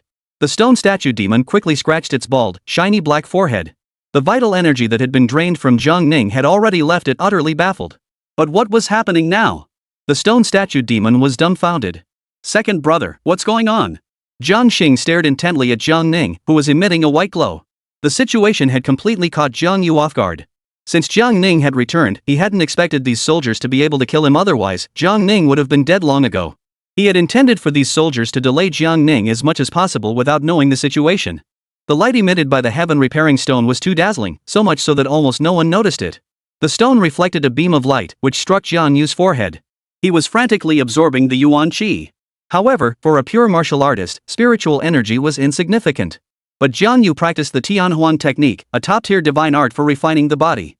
He had developed the Tianhuang technique to an unprecedented level, enabling him to directly absorb yuan qi and forge his physical body. The more primordial energy he absorbed, the stronger his physical body became. In this world, those who have refined their physical bodies to the extreme are only at the 13th realm. Zhang Yu's physical body had already broken through to the 13th realm. A pure martial artist at the 13th realm could easily defeat a cultivator at the 15th realm in close combat. However, his 13th tier strength is insufficient to defeat Zhang Ning. Therefore, he needs a higher level of physical cultivation. The 13th realm is called physical body enlightenment. What about the 14th realm? Physical immortality? Yet the 13th realm of physical cultivation is already the pinnacle. To reach the even more profound 14th realm is to defy the heavens themselves. The suffering one must endure is beyond the imagination of ordinary people. It was precisely by using that heaven-repairing stone and the ancient compass brought back from the Zhao clan that he was able to absorb the primordial energy from Zhang Ning's body and transfer it into his own. He suspected that Zhang Ning had countermeasures to slow down the rate at which his qi was being absorbed. But he never anticipated that Zhang Ning would suddenly let go and allow the heaven-repairing stone to freely absorb his own vital energy. The primordial energy within Zhang Ning's body was as vast and boundless as an endless ocean. Well, the stronger you become, the stronger I will become. Zhang Yu focused his mind and channeled all his energy into the transformation. Second brother, what's wrong with you? Why does your face look so terrible? Zhang Xing caught a glimpse of Zhang Yu out of the corner of his eye and was startled. He quickly turned his head and fixed his gaze on Zhang Yu. All of Zhang Yu's body was shrouded in steam, and he looked like a piece of red-hot iron. His skin began to peel away, and his face became unrecognizable, with only the outline of his features visible. Second brother? Zhang Xing was terrified and quickly took a few steps back. At this point, Zhang Xing had transformed into a lava-like form. Lava was dripping from his hands, and the lava on his face kept flowing, but it didn't touch his clothes, which remained intact. However, Zhang Yu was now unrecognizable as a human being. Zhang Yu's crimson body was rapidly undergoing a transformation. It gradually shifted from bright red to dark red, as if the lava was rapidly extinguishing. His head had already turned to stone. What on earth is happening? Zhang Xing stepped back repeatedly. Several commanders also witnessed this scene. Originally, Jiang Ning being drained of his vital energy was already hard to comprehend. But what was happening to Jiang Yu? Without even making a move, he had already burned himself into a pile of dry stones? At that moment, cracks suddenly appeared on Jiang Yu's face and golden light burst out from the cracks. Immediately afterward, a layer of stone-like skin peeled off his face. In this world of extreme whiteness, a golden light suddenly erupted, blindingly bright. Jiang Xing and several commanders stared blankly at Jiang Yu. His head had turned into golden liquid, but his features were still discernible. After 30 years of arduous training in the Heavenly Phoenix technique, this moment has finally arrived. Ha ha ha ha ha. A deep, resonant voice echoed throughout the palace. I've done it. I've finally become what I was meant to be. Ha ha ha. Jiang Yu let out a loud cry to the heavens. Thanks to the powerful vital energy Jiang Ning had given him, he was able to completely break through the final layer of the Heavenly Phoenix technique. Rebirth. At that moment, Jiang Yu no longer felt any physical pain caused by the Heavenly Phoenix technique. He had truly broken through to the unprecedented 14th realm of physical cultivation. There were no predecessors before him and no successors after him. Physical immortality. He slowly lowered his head and looked at his golden fist. With every movement, he could clearly feel the divine power within him, capable of destroying the heavens and the earth. Although Jiang Ning's performance surprised him, he also had an unexpected gain. Second brother, what on earth is going on here? Jiang Xing was completely dumbfounded. Wasn't the second brother following the path of refining his physical body? How did he turn into a golden statue? It was clear that the second brother's flesh and bones were completely gone, and his body was covered in this golden fluid. However, one could clearly sense a terrifying sense of power emanating from him. Fourth brother Jiang Yu took 2 steps forward and approached the city wall. Originally, your second brother intended to kill you as well. Upon hearing this, Jiang Xing's neck immediately tensed up. However, your second brother now possesses the power to suppress all enemies in the world, so you can continue to live as a prince in peace. Ha ha ha ha. Jiang Yu leaped lightly and landed on the city wall. Old 4, and you cowards who fear death, watch closely as this king crushes Jiang Ning. At the 13th realm of physical cultivation, he could match a top-tier cultivator at the 15th realm. However, at the 14th realm of physical cultivation, his strength was undoubtedly above the 16th realm. At this moment, he was so powerful that even he feared himself. Jiang Yu leaped into the air, raised his hand, and swung his fist. Chapter 89. No matter how strong you are, you can't match a single slap from this king. A terrifying force, enough to send shivers down one's spine, gathered at the peak of Jiang Yu's fist. As he swung his fist, the air within the entire earthen city was violently compressed, erupting in a deafening explosion. Wave after wave of oppressive force surged toward Jiang Ning, who stood in the earthen city. Sir, a golden light is flying over here. The stone statue demon hurriedly pointed in that direction. Immediately, the stone statue demon raised his hands to shield his eyes. Ah, it's blindingly bright. Is that the sun come to life? The stone statue demon was filled with terror. Damn it, what the hell has been going on with the human race these past few years? First, there was Zhao Zhou, a cultivator at the 16th realm, who was suppressed for 700 years. Then came Jiang Ning, who effortlessly killed Zhao Zhou. Now what the hell is this thing that's popped up here? The divine might erupting from that golden light was even more terrifying than Zhao Zhou's spear that pierced through heaven and earth. Old man, it's your turn, go. Even with his eyes closed, the stone statue demon couldn't withstand the intense golden light. Jiang Ning, die for me. Clang. A colossal force collided with Jiang Ning's energy barrier. A force capable of shattering the heavens and earth poured forth. The entire earthen city collapsed in an instant. The semi-spherical barrier was illuminated by golden light in that instant. Jiang Ning suddenly looked puzzled. Although the barrier formed by the energy he had released was not very strong, cracks had appeared on it.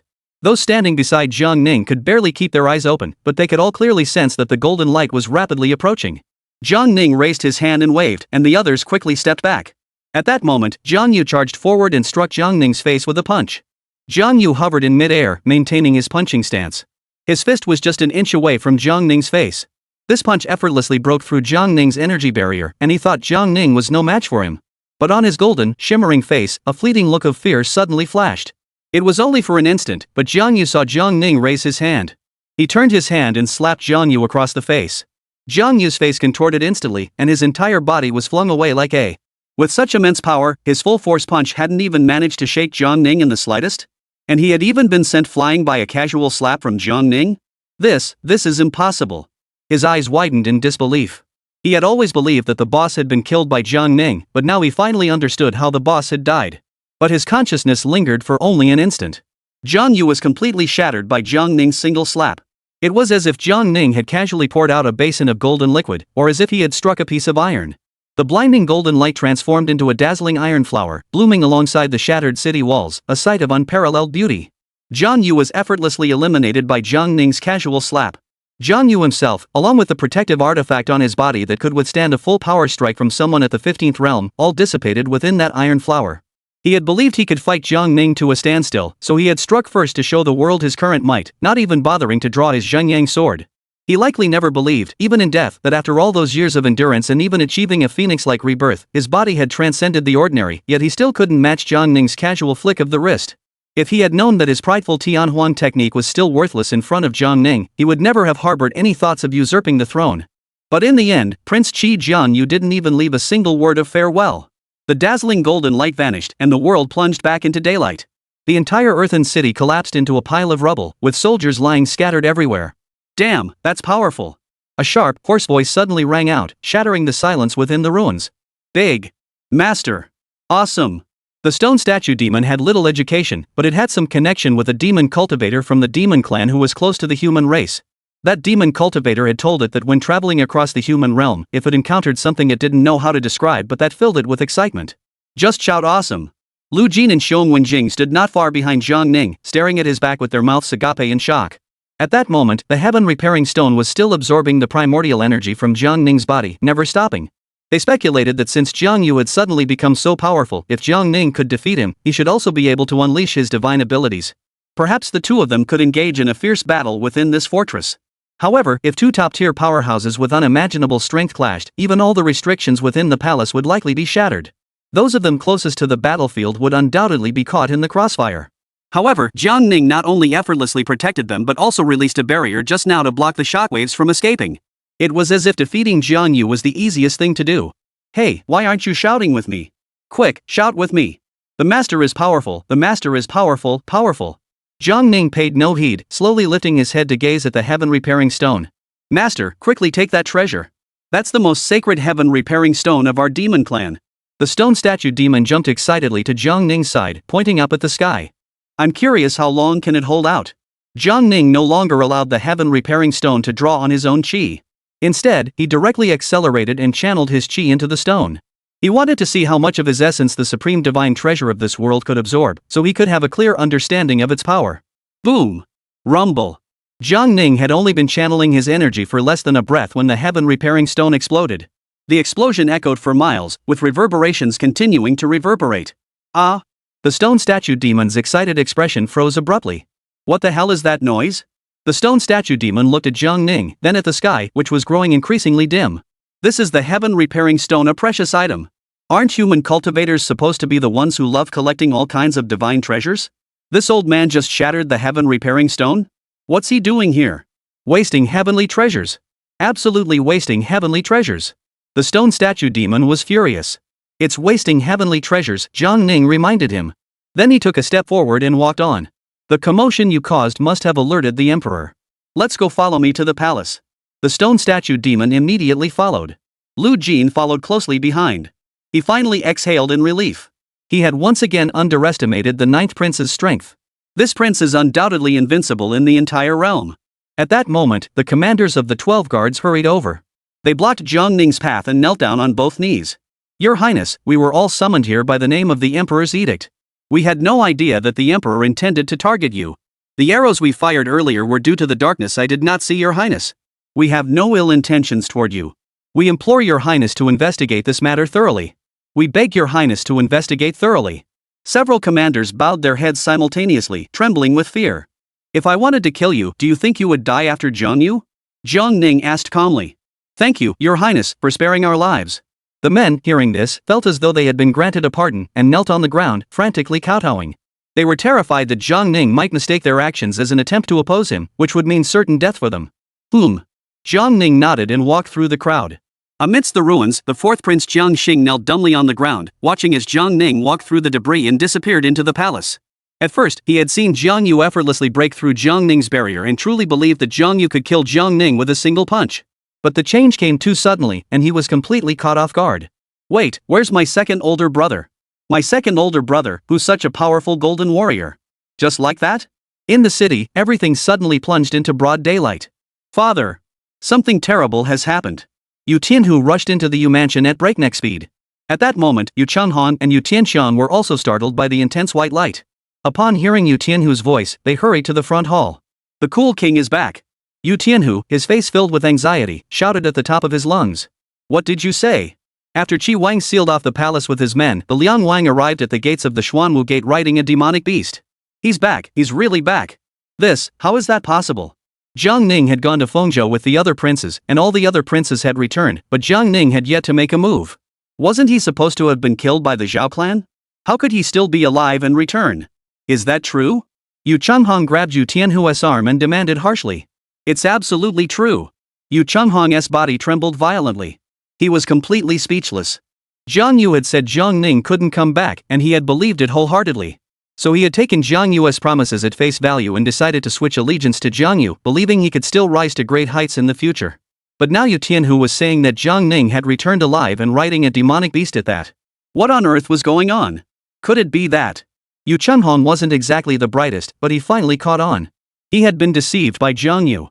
Jiang Yu deceived him by saying Jiang Ning couldn't return, all to trick him into handing over the heaven repairing stone and the Zhengyang sword. And Jiang Yu obtained these two artifacts for no other reason than to deal with Jiang Ning. So in the end, Yu Changhong had betrayed his own nephew. That's the heaven repairing stone. Yu Changhong glanced at the light source hanging high in the sky. With his keen eyesight, he could faintly see a white mist being violently sucked into the light source. Yu Changhong was well aware of the purpose of the heaven repairing stone. When it absorbs the vital energy of cultivators, it emits a brilliant light. However, Yu Changhong had never seen the heaven repairing stone shine this brightly in his entire life. How much spiritual energy must it have absorbed? Father, is that our family's repairing heaven stone? Yu Tianxiang asked in disbelief. Yu Changhong's lips twitched, but he couldn't bring himself to say yes. It seems like... Yu Changhong hesitated for a moment before deciding not to continue. With the heaven repairing stone in his possession, Jiang Yu could easily eliminate Jiang Ning. Although Jiang Ning had not died in Fengzhou, if he were to die at Jiang Yu's hands, the Yu clan could still switch allegiance to Jiang Yu and eventually achieve wealth and honor. Thinking of this, Yu Changhong felt it was all a false alarm. It wasn't his fault if anyone was to blame, it was Jiang Ning for not heeding advice. Let us go take a look. As the three of them stepped out the door, they saw a burst of golden light emanating from the direction of the palace. Then they heard Jiang Yu's majestic, thunderous voice echoing across the heavens. After 30 years of arduous training in the heavenly phoenix technique, this day has finally come. Ha ha ha ha ha. It's done. I've finally succeeded. Oomph. Ha ha ha ha ha ha ha ha ha ha ha he. The father and son three used their divine abilities to bypass the palace and rush toward the Xuanwu Gate. But before they could reach their destination, they suddenly heard a deafening explosion. Clang. Immediately afterward, the dazzling golden light vanished. Then, they saw a brilliant golden iron flower bloom in the direction of the Xuanwu Gate of the Imperial Palace. The golden light vanished. Then, only the celestial stone, hanging in the sky and emitting a brilliant glow, remained. This is a 2-chapter update, so it was posted 2 hours late, effectively making it an extra chapter. Phew. Chapter 90, Struggle for the Throne? What a joke. The Yu family father and son had not yet reached the Xuanwu Gate when they suddenly heard a deafening explosion. A shockwave erupted from the sky, centered on the sky-hanging stone, spreading outward. The sky, as bright as day, gradually darkened. In the midst of the thick black clouds in the sky, a huge circular gap remained. A ring of dark clouds surrounded the horizon, with a dazzling starry sky and a bright moon in the center. It's over. The heaven repairing stone has exploded. Yu Changhong, seeing this, felt his heart sink. This was one of the Yu family's most treasured artifacts, and it was shattered. He had no idea what had happened over there, so he hurried over as fast as he could. Jiang Yu had shattered the heaven repairing stone. He would make Jiang Yu compensate him properly. Finally, the Yu family father and son bypassed the Imperial Palace and arrived outside the Xuanwu Gate. There was no trace of the Xuanwu Gate now. The entire massive earthen wall had been reduced to ruins. The Imperial Palace was protected by various magical barriers, and each earthen wall was reinforced with array formations, making them as solid as a fortress. The Xuanwu Gate, the northern gate of the Imperial Palace, was the most fortified gate in the entire capital. Yet now, the Xuanwu Gate lay in ruins. How intense must the battle have been here? Judging from the commotion that just came from the Xuanwu Gate, the battle seemed to have lasted no more than a breath before the outcome was decided. Yu Changhong hurried into the ruins, but neither Jiang Yu nor Jiang Ning was to be seen. Only 12 palace guards remained, still stunned and unable to recover from the shock. Tianhu, go find out what's happening, Yu Changhong said in a low voice, suppressing his anxiety. Yu Tianhu immediately ran into the ruins and soon spotted several commanders still kneeling on the ground. General Cui, what's going on? Yu Tianhu quickly pulled the Cui surnamed commander to his feet and asked urgently. The general's lips were trembling violently. He believed that since they had stood with Jiang Yu and Jiang Yu had been killed by Jiang Ning, they would not escape unscathed either. He knew that Jiang Ning wanted to kill people and it was just a matter of a moment's decision. No matter who you are or what your status is, if he wants to kill you, you have no chance of survival. However, Jiang Ning hadn't killed them, nor had he even bothered to confront them. Has the cool king returned? Yu Tianhu asked again. The commander surnamed Chui nodded tremblingly. Where is he? Yu Chenghong searched everywhere but couldn't find Jiang Yu or Jiang Ning. If Yu Chenghong had seen Jiang Ning, that would have been the worst outcome. Whether Jiang Yu was alive or dead didn't matter, the crucial point was that Jiang Ning must die. Once the step was taken, there was no turning back. Even if Jiang Yu and Jiang Ning were to die together, that would still be a good thing. After all, judging from the commotion earlier, neither of these two was someone to be underestimated. Whoever among them ascended to power in the future would be an extremely terrifying existence. The Chui surnamed commander was still in a state of shock and didn't respond to Yu Tianhu's words for half a day. Yu Chenghong, seeing this, assumed that Jiang Ning was likely dead. Jiang Ning is probably dead, Yu Chenghong thought to himself, then blurted out his thoughts aloud. Yes, he must be dead. This was the outcome Yu Chenghong desired most at present, for he could not undo what had been done. If Jiang Ning didn't die, he would be a traitor who betrayed his master. Only if Jiang Ning was dead could he have a bright future ahead of him. The other generals were well aware that Yu Chenghong, who had just been recalled to the capital, was Jiang Ning's own uncle. They believed that with Jiang Ning backing him, Yu Chenghong would surely be appointed as a high-ranking official. But what is Yu Chenghong thinking? Why did he suddenly say such a thing? Why does he seem so eager for Jiang Ning to die? Don't they say that those involved are often blind to the truth, while outsiders see things clearly? These few insiders have long seen through Jiang Ning's true capabilities. Under any circumstances, as long as they find out they have to face Jiang Ning, they would rather die than go up against him. But why is Yu Chenghong, this bystander, so obsessed? No, I need to stay away from him. Yu Chenghong talking behind Jiang Ning's back is utterly foolish. If Jiang Ning thinks Yu Chenghong is on their side, they'll be in trouble too. The thoughts of the few were in perfect agreement. Even the commanders still kneeling on the ground stopped trembling and came to their senses. They got up and turned to leave. Hey, General Chui, you fellow soldiers, why are you leaving? Answer my question. Where is Prince Liang? Yu Tianhu shouted twice, but no one dared to respond to him. They hurriedly left. In their eyes, Yu Tianhu had become a fool. He was even worse than Xiong Wenjing. Yu Tianhu clearly knew that the 12 guards were on the move, yet he stayed hidden at home instead of coming out. What was wrong with the Yu family? Why were they choosing a dead-end path when there was a clear path ahead? At that moment, in a dark corner of the ruins, the 5th Prince Jiang Sheng's face was deathly pale. His plan was simple: sneak into the palace to see if the 9th Prince could return. If the 9th Prince couldn't return, then he wouldn't show his face. He didn't want to be the first one killed by the 2nd Prince. If the 9th Prince returned, he would assess the situation. The best outcome would be to wait until the two were evenly matched, then assist the weaker of the two. However, the relatively weaker one was now completely defeated. However, the strength of the weaker one still far exceeded his understanding. The second one has reached the 13th realm of physical cultivation, and many people can guess that. But what was the situation with that golden figure just now? What was the nature of that surging, unceasing power? Just as the 5th and 4th brothers were thinking similarly, believing the 2nd brother to be invincible, the 2nd son did not disappoint them, effortlessly shattering Jiang Ning's chi barrier with a single punch. Feeling the power emanating from the 2nd son, the 5th prince felt envy and hatred. Then, Jiang Ning slapped the 5th prince, who had just completed his rebirth, out of existence with a single blow. He was certain he hadn't seen wrong, it was indeed a single slap. In that instant, a thought flashed through his mind: to ambush the 4th prince, who was still stunned in the ruins, and defect to the 9th prince. But what tactics did the 9th prince have?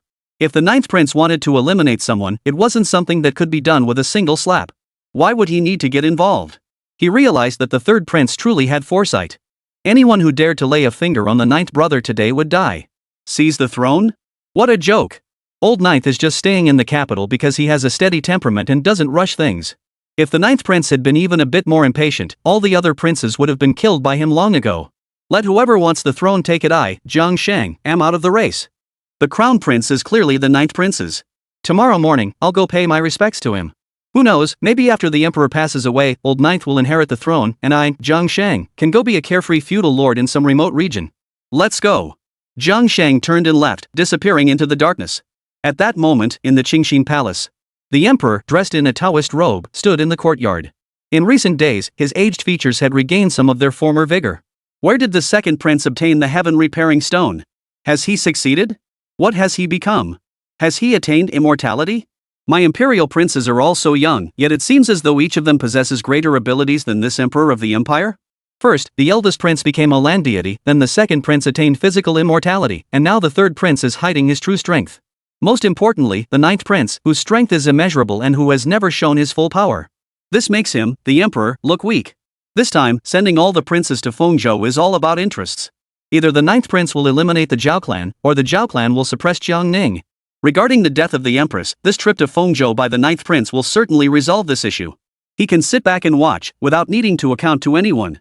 Today, he has been closely monitoring the news about the princes and is aware that the second prince falsely claimed the emperor's edict to mobilize 80,000 imperial troops to surround the imperial city. The emperor has not taken any action, not even mobilizing a single palace guard. If he had been born into an ordinary family, he would have wanted to be a capable family head, unite his relatives, and dominate a region. But being born into an imperial family, there are some things he cannot control. After all, he too had risen to power through his connection to the imperial family. Just as the emperor was lost in thought, the heavenly stone exploded. At the Xuanwu gate, there was suddenly no sound at all. Soon, the emperor sensed a powerful demonic energy approaching. At that moment, hundreds of palace guards hiding in the shadows all aimed their weapons at the source of the demonic energy. They did not know why a demonic creature could so easily enter the imperial palace, but as long as it dared to act, they could eliminate it immediately. Shortly thereafter, 3 figures entered the courtyard of the Qingxin Palace. At the forefront was the ninth prince Jiang Ning. Upon seeing Jiang Ning, the palace guards in hiding slightly relaxed their guard. Chapter 91, I am the lazy winner. Jiang Ning stepped forward and bowed respectfully. I pay my respects to His Majesty the Emperor. No need for formalities. The Emperor, upon seeing Jiang Ning arrive, felt a surge of emotion. Now he understood who the second prince had blocked at the Xuanwu gate. It was Jiang Ning. And the commotion earlier had been caused by his second son and ninth son. The fact that Jiang Ning was standing before him meant that the second prince was certainly dead. He had personally executed his own brother in the past. No one would show mercy in such a situation. This humble servant pays his respects to His Majesty. Lu Jin immediately bowed. Rise. The emperor didn't bother with Lu Jin, his gaze fixed on the stone statue demon. This creature, entirely covered in black with a glowing head, emitted a steady stream of demonic energy that slowly sank downward, spreading out at his feet to form a dense ring of dark purple demonic energy. A 14th ranked great demon. What powerful demonic energy fluctuations. The emperor was utterly baffled. Jiang Ning had previously traveled to Lingzhou and brought back an old monkey that had attained physical enlightenment. This time, he went to Fengzhou and even brought back a 14th realm great demon? You're the human emperor? The emperor's own father? Then I should call you grandfather.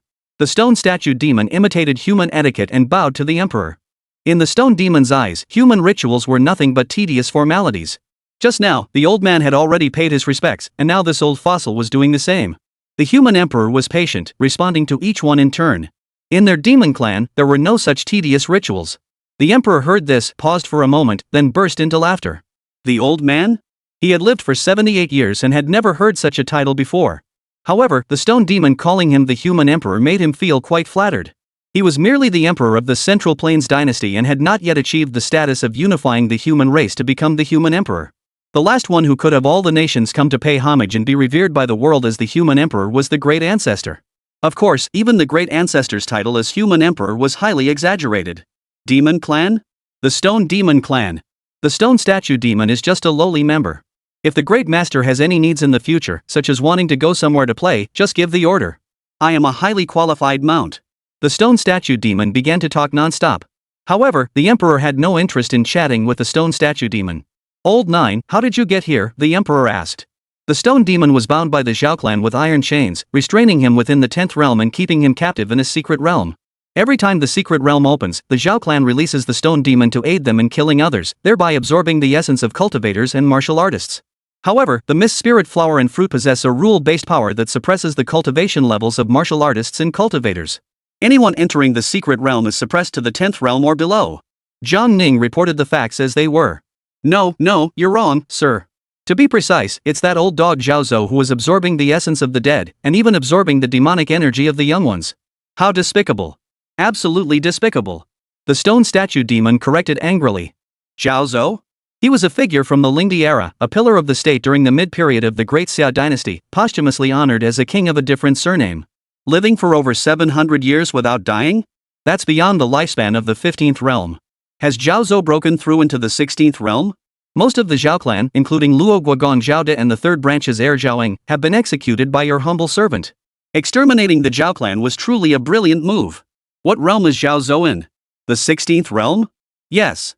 The emperor couldn't help but gasp inwardly. He had never inquired about Jiang Ning's cultivation level. Based on Jiang Ning's recent performance, he estimated that Jiang Ning far surpassed the 15th realm, at least reaching the 16th realm. And this time, Jiang Ning personally went to Fengzhou and easily slaughtered most of the Zhao clan on their own territory. Could his cultivation realm have reached the 17th realm? Throughout history, while some have reached the 16th realm, has anyone ever reached the 17th realm? Not a single one. Did the second prince just enter the 14th realm with his physical body? Yes. As expected, the second son is even more hidden than the eldest. He's already at the 14th realm with his physical body. This is also a realm without precedent or successor. The emperor couldn't suppress his curiosity any longer. Old Ninth, tell me the truth, what realm have you reached? The emperor asked. In all the heavens and earth, none can stand against me. The emperor fell silent, his old eyes growing deep. Lu Jin. Jiang Ning called out softly, and Lu Jin immediately stepped forward, holding the silk-lined box with both hands and presenting it to the emperor. What is this? Fog spirit flower and fruit. The rules that suppress one's cultivation realm and the fog-hidden secret realm are emitted by this divine fruit. Jiang Ning explained. These secrets were even unknown to him, the emperor. Bringing back the mist spirit flower fruit was indeed an unexpected delight for Jiang Ning. Back then, Emperor Xuanzong had paid an enormous price to obtain the mist spirit flower fruit. However, Jiang Ning had only gone to Fengzhou this morning and returned to the capital that evening. Not only did he execute the Zhao clan, subdue the stone statue demon, and retrieve the divine fruit. Moreover, on his way back to the palace, he casually killed his second son as well. Truly, he kills anyone who stands in his way, whether human or divine. The emperor personally took the silk-lined box and turned toward the Hall of Clear Mind. Lu Jin, issue the imperial decree, all princes and civil and military officials are to attend the morning court session tomorrow. No one is to be absent. As commanded. The 9th prince, you've had a long journey. Go back and rest early. The emperor entered the Hall of Clear Mind and sat cross-legged opposite the female national teacher. Though he had obtained the divine fruit he desired, the emperor could not help but feel a bit downcast. I'm clearly being carried by Jiang Ning, starting to coast to victory. The stone statue demon was very perceptive. It immediately transformed into its original form, and as soon as Jiang Ning jumped onto its back, it soared into the sky. Do you even know the way? Why are you flying around randomly? Oh, right. Where do you live, sir? That giant tree. What? Sir, that giant tree is yours? You just planted it out there like that? Aren't you afraid people will covet it? The stone statue demon was surprised. Other families planted that giant tree outside, but I coveted it, so I took it. But do you think anyone dares to covet my things? You're right, sir is sir. Stay put. Whoosh. The stone statue demon flew to the front courtyard of the prince's mansion. Jiang Ning leaped lightly and landed gracefully. The old monkey was the first to notice Jiang Ning's return.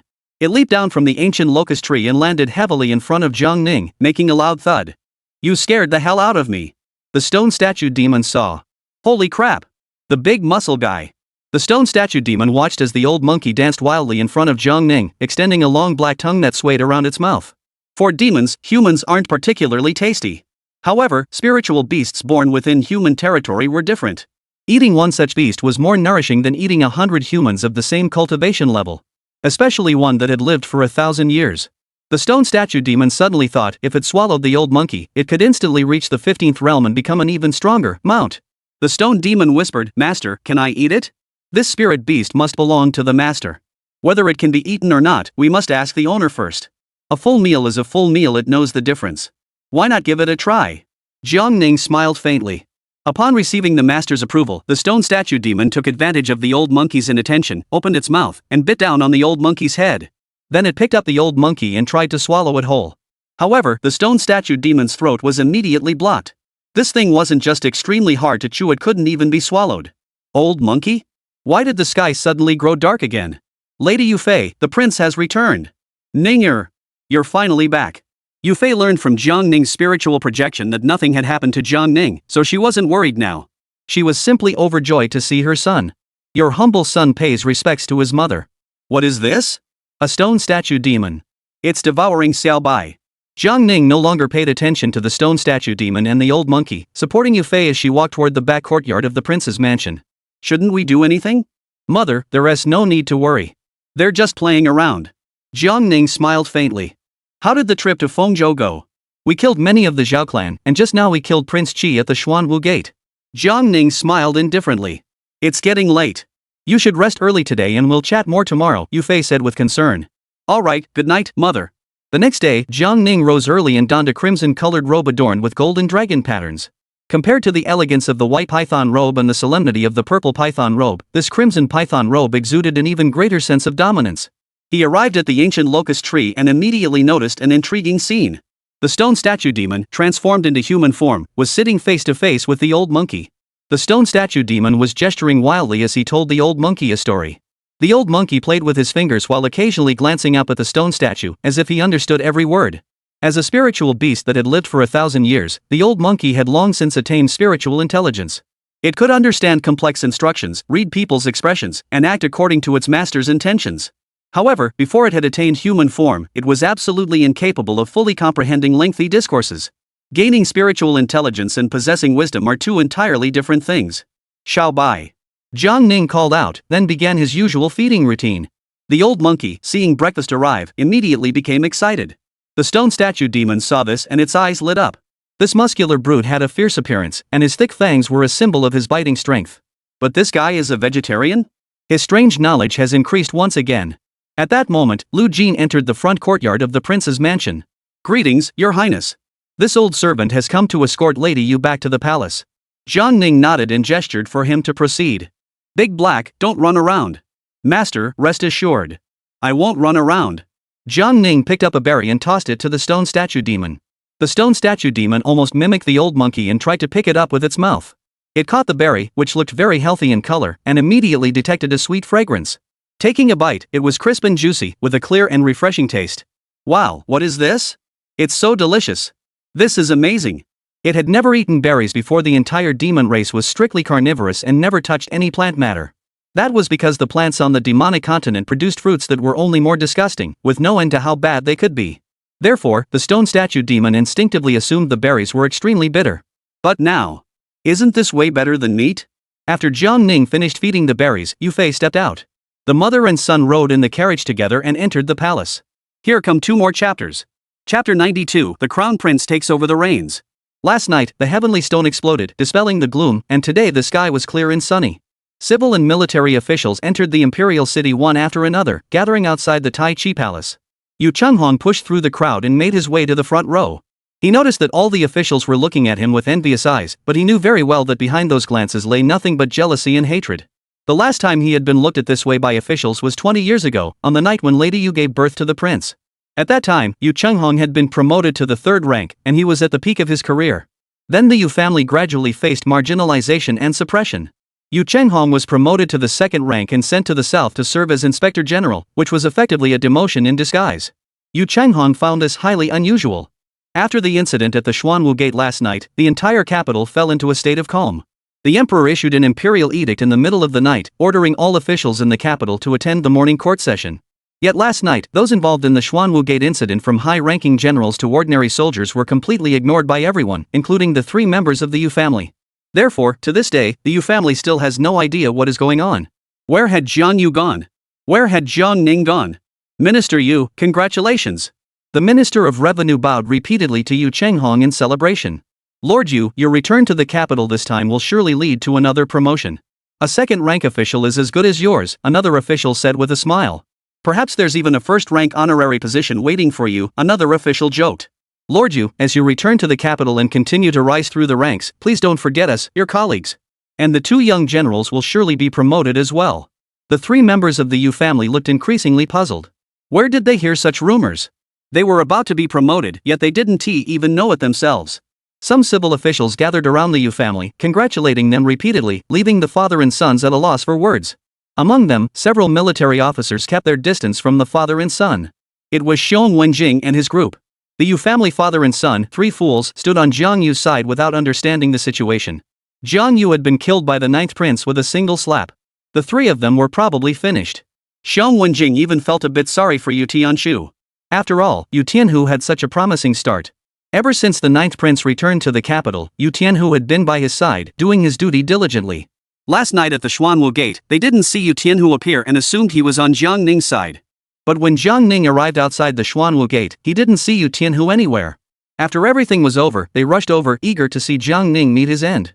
In this matter, the few commanders truly saw things clearly from the sidelines. Yu Tianhu was likely dragged down by Yu Chenghong, otherwise, his future status would have been unimaginably high. It's not just Yu Tianhu, the entire Yu clan might have been dragged down by Yu Chenghong. Why rush to take the blame when you could have just waited and won? The gates of the Taiyi Palace opened. Lord Yu, please enter, the Minister of Revenue said politely, gesturing for him to go ahead. No, please go ahead.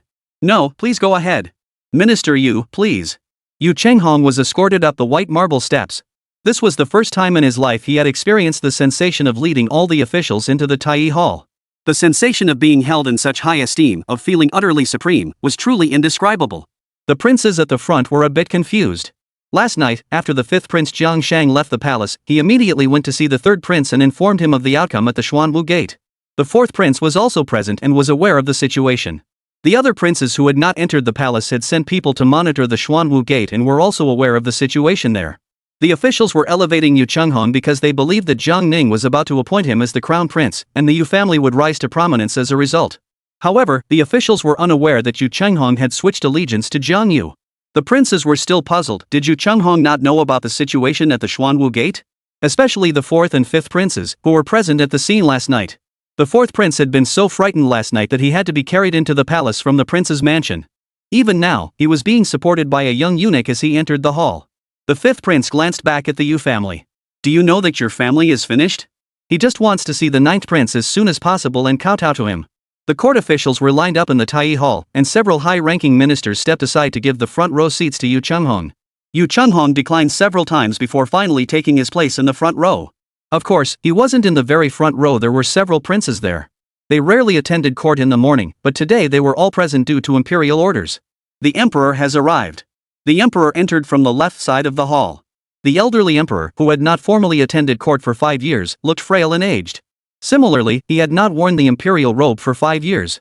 He was dressed in a bright yellow dragon robe, wearing a crown on his head and a narrow jade sash around his waist.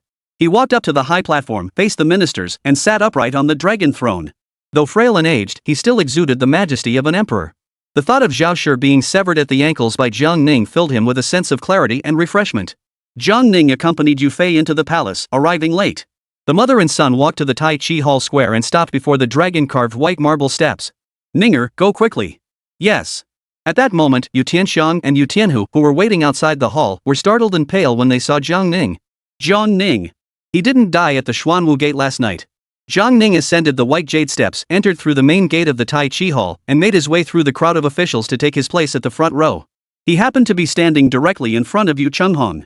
Yu Chenghong had been searching for Jiang Yu's figure. But after waiting for a long time, Jiang Yu still did not appear. But when he saw Jiang Ning's back now, he was suddenly stunned. For him, the best outcome was for Jiang Ning to die and Jiang Yu to live. A neutral outcome would be for the two brothers to perish together. The worst outcome, and the one he dared not even imagine, was that Jiang Ning was still alive. He was dazed for a long time, feeling as though his soul was about to leave his body, unable to return for a long time. The worst outcome had occurred. Yu Chenghong's massive frame trembled, and he stumbled backward. The Minister of Revenue, who was closest to him, immediately stepped aside to support Yu Chenghong. Minister Yu, please calm down. The die is cast. Your Yu family has finally made it through the tough times. The Minister of Revenue spoke in a very low voice. But Yu Chenghong didn't hear a single word. His expression grew increasingly frantic, and a buzzing sound echoed in his ears. We, your subjects, pay our respects to His Majesty. Rise. The Emperor's gaze once again swept over Jiang Ning. This morning, I have only 2 matters to discuss. First, Prince Liang Ning has successfully completed my command and is hereby designated as the Crown Prince. The Emperor's voice rang out, old and authoritative. This was a result the ministers had anticipated. Jiang Ning's appointment as Crown Prince was merely a formality. The Minister of Revenue, who had recently handled several matters for Jiang Ning, grew increasingly excited. The second matter must be the promotion of Yu Chenghong. The Minister of Revenue unconsciously moved a step closer to Yu Chenghong. Before the emperor could speak, a prince rushed forward in 3 strides and approached Jiang Ning. Thud. The sound of someone kneeling on the ground was clear and pleasant to the ear. Jiang Shang had been waiting for the emperor to confer the title on Jiang Ning, and without a moment's hesitation, he knelt before Jiang Ning. Your humble servant, Jiang Shang, pays his respects to the crown prince. Chapter 93. Yu the elder was so moved he cried. No one could have imagined that the 5th prince, Jiang Shang, would behave so unbecomingly. The great Xia dynasty did not have strict kneeling rituals. Only those who had committed crimes were required to kneel. Fortunately, Jiang Shang was kneeling before the crown prince, otherwise, the imperial family's reputation would have been ruined. It didn't matter if others didn't understand him, because they hadn't seen how Jiang Ning had killed Jiang Yu. But he knew the truth. This act of kneeling was meant to make Jiang Ning know that he would never again challenge him for the position of crown prince. Because this act would also cause the factions supporting him to lose all faith in him. To him, it doesn't matter at all. His younger brother was so powerful it was terrifying. The ministers were stunned for a moment before they finally reacted. "We, your subjects, pay our respects to His Royal Highness the Crown Prince." Jiang Ning helped the fifth prince to his feet and said indifferently, "No need for formalities." "Thank you, Crown Prince. From tomorrow onwards, the Crown Prince will move to the Eastern Palace, act as regent, and oversee all major state affairs." The Emperor's voice rang out once more. "Your humble son obeys your command. Summon Lady Yu to the throne hall." The Emperor spoke in a solemn tone. "Summon Lady Yu to the throne." A young eunuch outside the Taiyi Palace shouted. Yu Fei hurriedly composed herself, supported by a young eunuch, and stepped onto the white marble steps, entering the Taiyi Palace. Having been a concubine for many years, this was the first time she had been summoned to the Taiyi Palace by the Emperor. Feeling the gazes of the court officials, Yu Fei's heart trembled. Bestow the title of Empress upon Yu Ji, entrusting her with all matters concerning the harem, and renamed the Wutong Garden to Wutong Palace. Upon hearing the Emperor's words, Yu Fei's expression grew dazed. In this world where virtue and status were revered, she, a woman of a lower-ranked noble family, had only managed to marry into the imperial family by virtue of her status as the legitimate daughter of a marquis. Being summoned to the Taiyi Hall by the Emperor was already an unimaginable honor for her. Yet she never imagined that while the Emperor was still alive, she would be honored with the title of Empress. The former Empress, Zhao Chunhua, had become Empress not only because of her noble birth but also because of her cultivation at the 12th realm. She was well aware that all of this was due to Jiang Ning's blessings. A mother's status is elevated by her son's achievements. Without Jiang Ning, there would be no her today. This humble servant thanks the Emperor for his great kindness. We, the ministers, pay our respects to the Empress. This was the first time Yu Fei had ever received the collective bow of the ministers. Her heart fluttered, and she felt a bit overwhelmed by the honor. All may rise. Thank you, Empress. The ninth prince. The Emperor stood up and turned to walk down the steps. The affairs of the court are now in your hands. Yes. Dismiss the court. After dismissing the court, the Emperor had already departed. Yu Fei looked at Jiang Ning, her eyes brimming with tears. "Mother, please don't get so emotional." "Mother isn't upset. Mother is." Yu Fei choked up, unable to find the words. Jiang Ning supported Yu Fei as they exited the Taiyi Hall. At that moment, the ministers gathered around Yu Chenghong. "Minister Yu, the ninth prince has been elevated to crown prince. Why do you look so displeased?" "That's right, Lord Yu, shouldn't you be happy?" Perhaps Lord Yu is simply too overjoyed. Yu Chenghong's eyes were blank. Happy? How could he be happy? What does he have to be happy about? He had just returned to the capital and happened to encounter the Emperor sending the princess to Fengzhou. Yet he had mistakenly assumed his seniority and adopted a haughty attitude, blocking Jiang Ning from going to Fengzhou. He even brazenly declared that if Jiang Ning dared to go, the Yu clan would not provide him with any support. Yet, Jiang Ning not only went but also returned. The Emperor said that Jiang Ning had completed his imperial mission, meaning that Jiang Ning had brought back the divine fruit from Fengzhou. It turned out that Jiang Ning didn't need any help from the Yu family at all. Yesterday, he was deceived by Jiang Yu and handed over the family's most precious treasure to Jiang Yu, only to discover that Jiang Yu had done so to oppose Jiang Ning. But now, Jiang Ning has appeared in the imperial court, while Jiang Yu is nowhere to be found. Last night, Jiang Yu had already met his end. Thinking back to how he had treated Jiang Ning with arrogance while fawning over Jiang Yu, he realized he had completely lost his priorities. Jiang Yu was a prince, was Jiang Ning not one as well? No wonder the men at the Xuanwu Gate last night refused to acknowledge the three of them they feared being implicated. He, Yu Chenghong, had effectively helped others harm his own nephew. Foolish, foolish. He had ruined himself. Filled with regret, he regretted it so much he could have turned green. Yu Chenghong couldn't help but shed tears as he thought about it. Look, Lord Yu is so emotional he's crying. Who wouldn't be excited? Your own nephew is the crown prince and regent, and your own sister is the empress. If it were me, I'd be crying and rolling on the ground. Lord Yu, the good days for the Yu family have begun. I thought the Emperor would promote you, but even though you didn't get promoted today, you'll surely be ranked first class someday. Yu Chenghong didn't respond to anyone, looking completely overwhelmed, and slowly walked out of the Taiyi Hall. Seeing Yu Chenghong's unusual demeanor, everyone was at a loss. What's wrong with Lord Yu? Something's definitely off with him. Was it just a moment of excitement that clouded your judgment? Jiang Ning came to a halt in the square of the Taiyi Palace. The ministers waiting outside the hall immediately bowed in respect. We pay our respects to the Empress, we pay our respects to the Crown Prince. Congratulations to the Empress. Congratulations to the Crown Prince. The voices grew louder and louder. Jiang Ning remained calm and composed, his exterior matching his interior. The Crown Prince's assumption of regency was merely a natural progression. After the empress ordered everyone to rise, Xiong Wenjing approached Jiang Ning. Your Highness, the servant has something to report, but I am unsure if it is appropriate to speak of it. Xiong Wenjing said solemnly. Speak. Last night, when Prince Qi set an ambush at the Xuanwu Gate, the servant noticed that he was carrying the Zhengyang sword. After your Highness left the Xuanwu Gate, Yu Chenghong and his 2 sons arrived. They seemed eager for your Highness to die. I suspect that the Yu clan has colluded with Prince Qi to plot against your Highness. I implore you to investigate this matter thoroughly. These words sent shockwaves through the crowd. Except for those present at the Xuanwu Gate last night, everyone believed that the Yu clan was on the verge of great success. But no one expected Xiong Wenjing to speak such words so openly. It wasn't that Xiong Wenjing wanted to force Jiang Ning to kill his own relatives. Rather, Xiong Wenjing simply couldn't stand Yu Chenghong's behavior last night. He started by saying that the prince was probably doomed. Isn't that wishing for the prince's death? Such a person is unworthy of being Jiang Ning's uncle. Even a tiger doesn't eat its own cubs, yet this uncle acts as if he has a blood feud with Jiang Ning. Similarly, he also couldn't stand Yu Tianhu. Overall, Jiang Ning hasn't treated Yu Tianhu badly. The Longshan Guard regiment under his command is the strongest among the 12 guards. To this day, the Longshan Guard is still under Yu Tianhu's command. Among the surviving generals of the 12 guards, in terms of personal strength, Yu Tianhu and his 2 regiments are the strongest. He had lived for decades and had seen all kinds of intrigue. But he had never encountered someone as outrageous as this before. Even though the interests of the Yu clan and Jiang Ning align, Yu Chenghong, unaware of Jiang Ning's fate, has already rushed to side with Jiang Yu. Yu Chenghong is nothing but a traitor. Your Highness, you have bestowed favors upon Yu Tianhu, granting him power and authority. Not only does he fail to repay your kindness, but he has even colluded with outsiders to plot against you. Such a person is no better than a beast. After saying these words, Xiong Wenjing felt satisfied. Chapter 94, I give you a chance to end your own life. The square fell silent, and Yu Tianhu and his brother stood there dumbfounded. Especially Yu Tianhu, who felt somewhat innocent.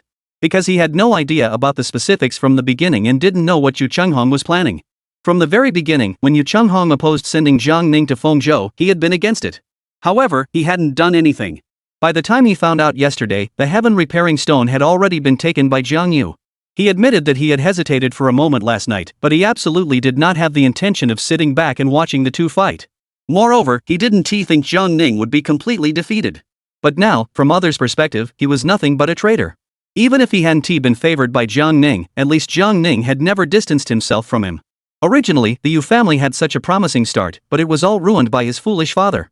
At this moment, many officials who had been following Yu Chenghong halted in their tracks. Yu Chenghong and his father had colluded with outsiders to target Jiang Ning? How desperate must Yu Chenghong be? The officials who had originally sought to curry favor with Yu Chenghong suddenly understood why Yu Chenghong looked so dazed and disoriented whenever he saw Jiang Ning. It wasn't excitement that had him so distracted, it was guilt. You, the Yu family, have such a prince as a relative. The entire realm will be his in the future. How could the Yu family be so foolish as to oppose Jiang Ning? Yu Chenghong? Jiang Ning turned around, facing Yu Chenghong, and spoke softly. He didn't recognize the Zhengyang sword, nor did he know that the Yu family possessed the Buxian stone. He didn't like Yu Chenghong's arrogant and self-important personality. If it weren't for the fact that he was the younger brother of his mother's sister, he wouldn't have had the qualifications to step foot into the Liang Wang's mansion at all. His own uncle colluding with outsiders to harm his own nephew? Even Jiang Ning found this perplexing. The Zhao clan supported 3 princes. Though the princes schemed against each other, the Zhao clan had never colluded with outsiders to oppose their own supported prince. This Yu Chenghong isn't even as good as the Zhao clan. It's utterly ridiculous. Yu Chenghong heard Jiang Ning's voice and finally snapped back to his senses. Thud. Yu Chenghong knelt on the ground, completely defeated. Your servant is guilty of a capital offense. Guilty of a capital offense. Yu Chenghong threw himself onto the ground, weeping bitterly. He regretted his actions deeply, but what good would it do? One wrong step and everything was lost. Others were defeated by Jiang Ning because they were no match for him, but he, Yu Chenghong, had been killed by his own stupidity. There is no need for further words. I grant you the opportunity to take your own life, Jiang Ning said calmly. Yu Chenghong suddenly straightened up, his eyes wide with shock as he stared at Jiang Ning. Ninger, I'm your own uncle. How could you kill your own uncle in front of the entire world? Yu Chenghong's voice trembled, tears streaming down his face. All Yu Chenghong saw in Jiang Ning's eyes was coldness. There was no trace of any other emotion. Can't kill me? Jiang Ning asked in return. Yu Chenghong? Traitor! The crown prince has given you the chance to take your own life and atone for your sins. Why don't you act quickly? The Minister of Revenue, who had been flattering Yu Chenghong all along, stepped forward to speak up. He didn't want to be labeled as an accomplice of Yu Chenghong, conspiring with outsiders to harm Jiang Ning. Ninger, I. Yu Chunghong desperately wanted to play the emotional card, but he had no cards to play. Because Jiang Ning had never cultivated any emotional bond with them from childhood. Their relationship was nothing more than a blood bond. Yu Chenghong, facing certain death, finally came to his senses. From childhood to adulthood, Jiang Ning had never once visited the Yu mansion with Yu Fei. He had always seen Jiang Ning as cold and unwilling to associate with relatives. But now he realized what Jiang Ning's status was. He was a legitimate prince by birth. Does he, Yu Chunghong, really expect a prince to take the initiative to build closer ties with them, mere subjects? He should have gone to the palace more often back then to pay his respects to the prince. He once again thought of his fawning attitude toward Jiang Yu and found himself increasingly ridiculous. His face burned with shame, and he couldn't bear to show his face to anyone. But he didn't want to die. It was just a momentary lapse of judgment. Jiang Ning had already risen to power, and the good days for the Yu family had only just begun. Right, he couldn't die.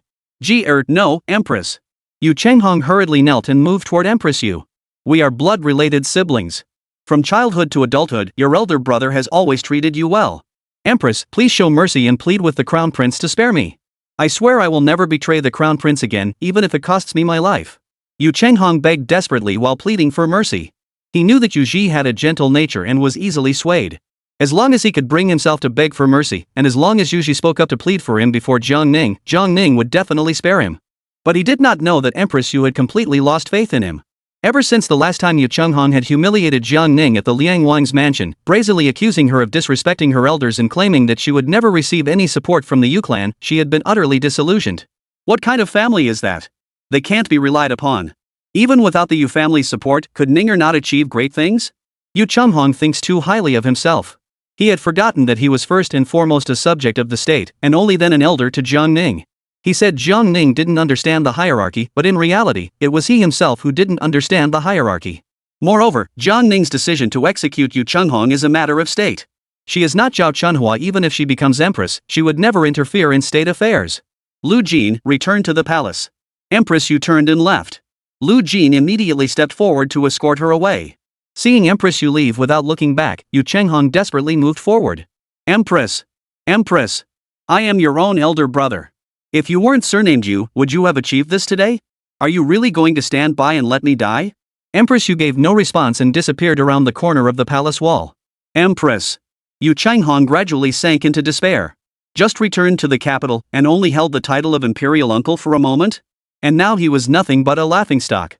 He glanced around at the officials, all of whom were glaring at him coldly. Lord Zhou, please intercede for me. Su, we've been close friends for years.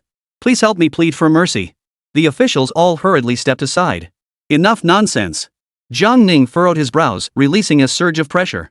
Yu Chunghong had just opened his mouth but hadn't had time to call out the name of the next official. Put! A terrifying force crushed him to pieces. This wasn't the first time Jiang Ning had publicly executed an official, but everyone who witnessed the scene still felt a chill run down their spines. No one dared to say that Jiang Ning executing his own uncle was an act of treason. Everyone believed that Yu Chunghong had brought his own downfall.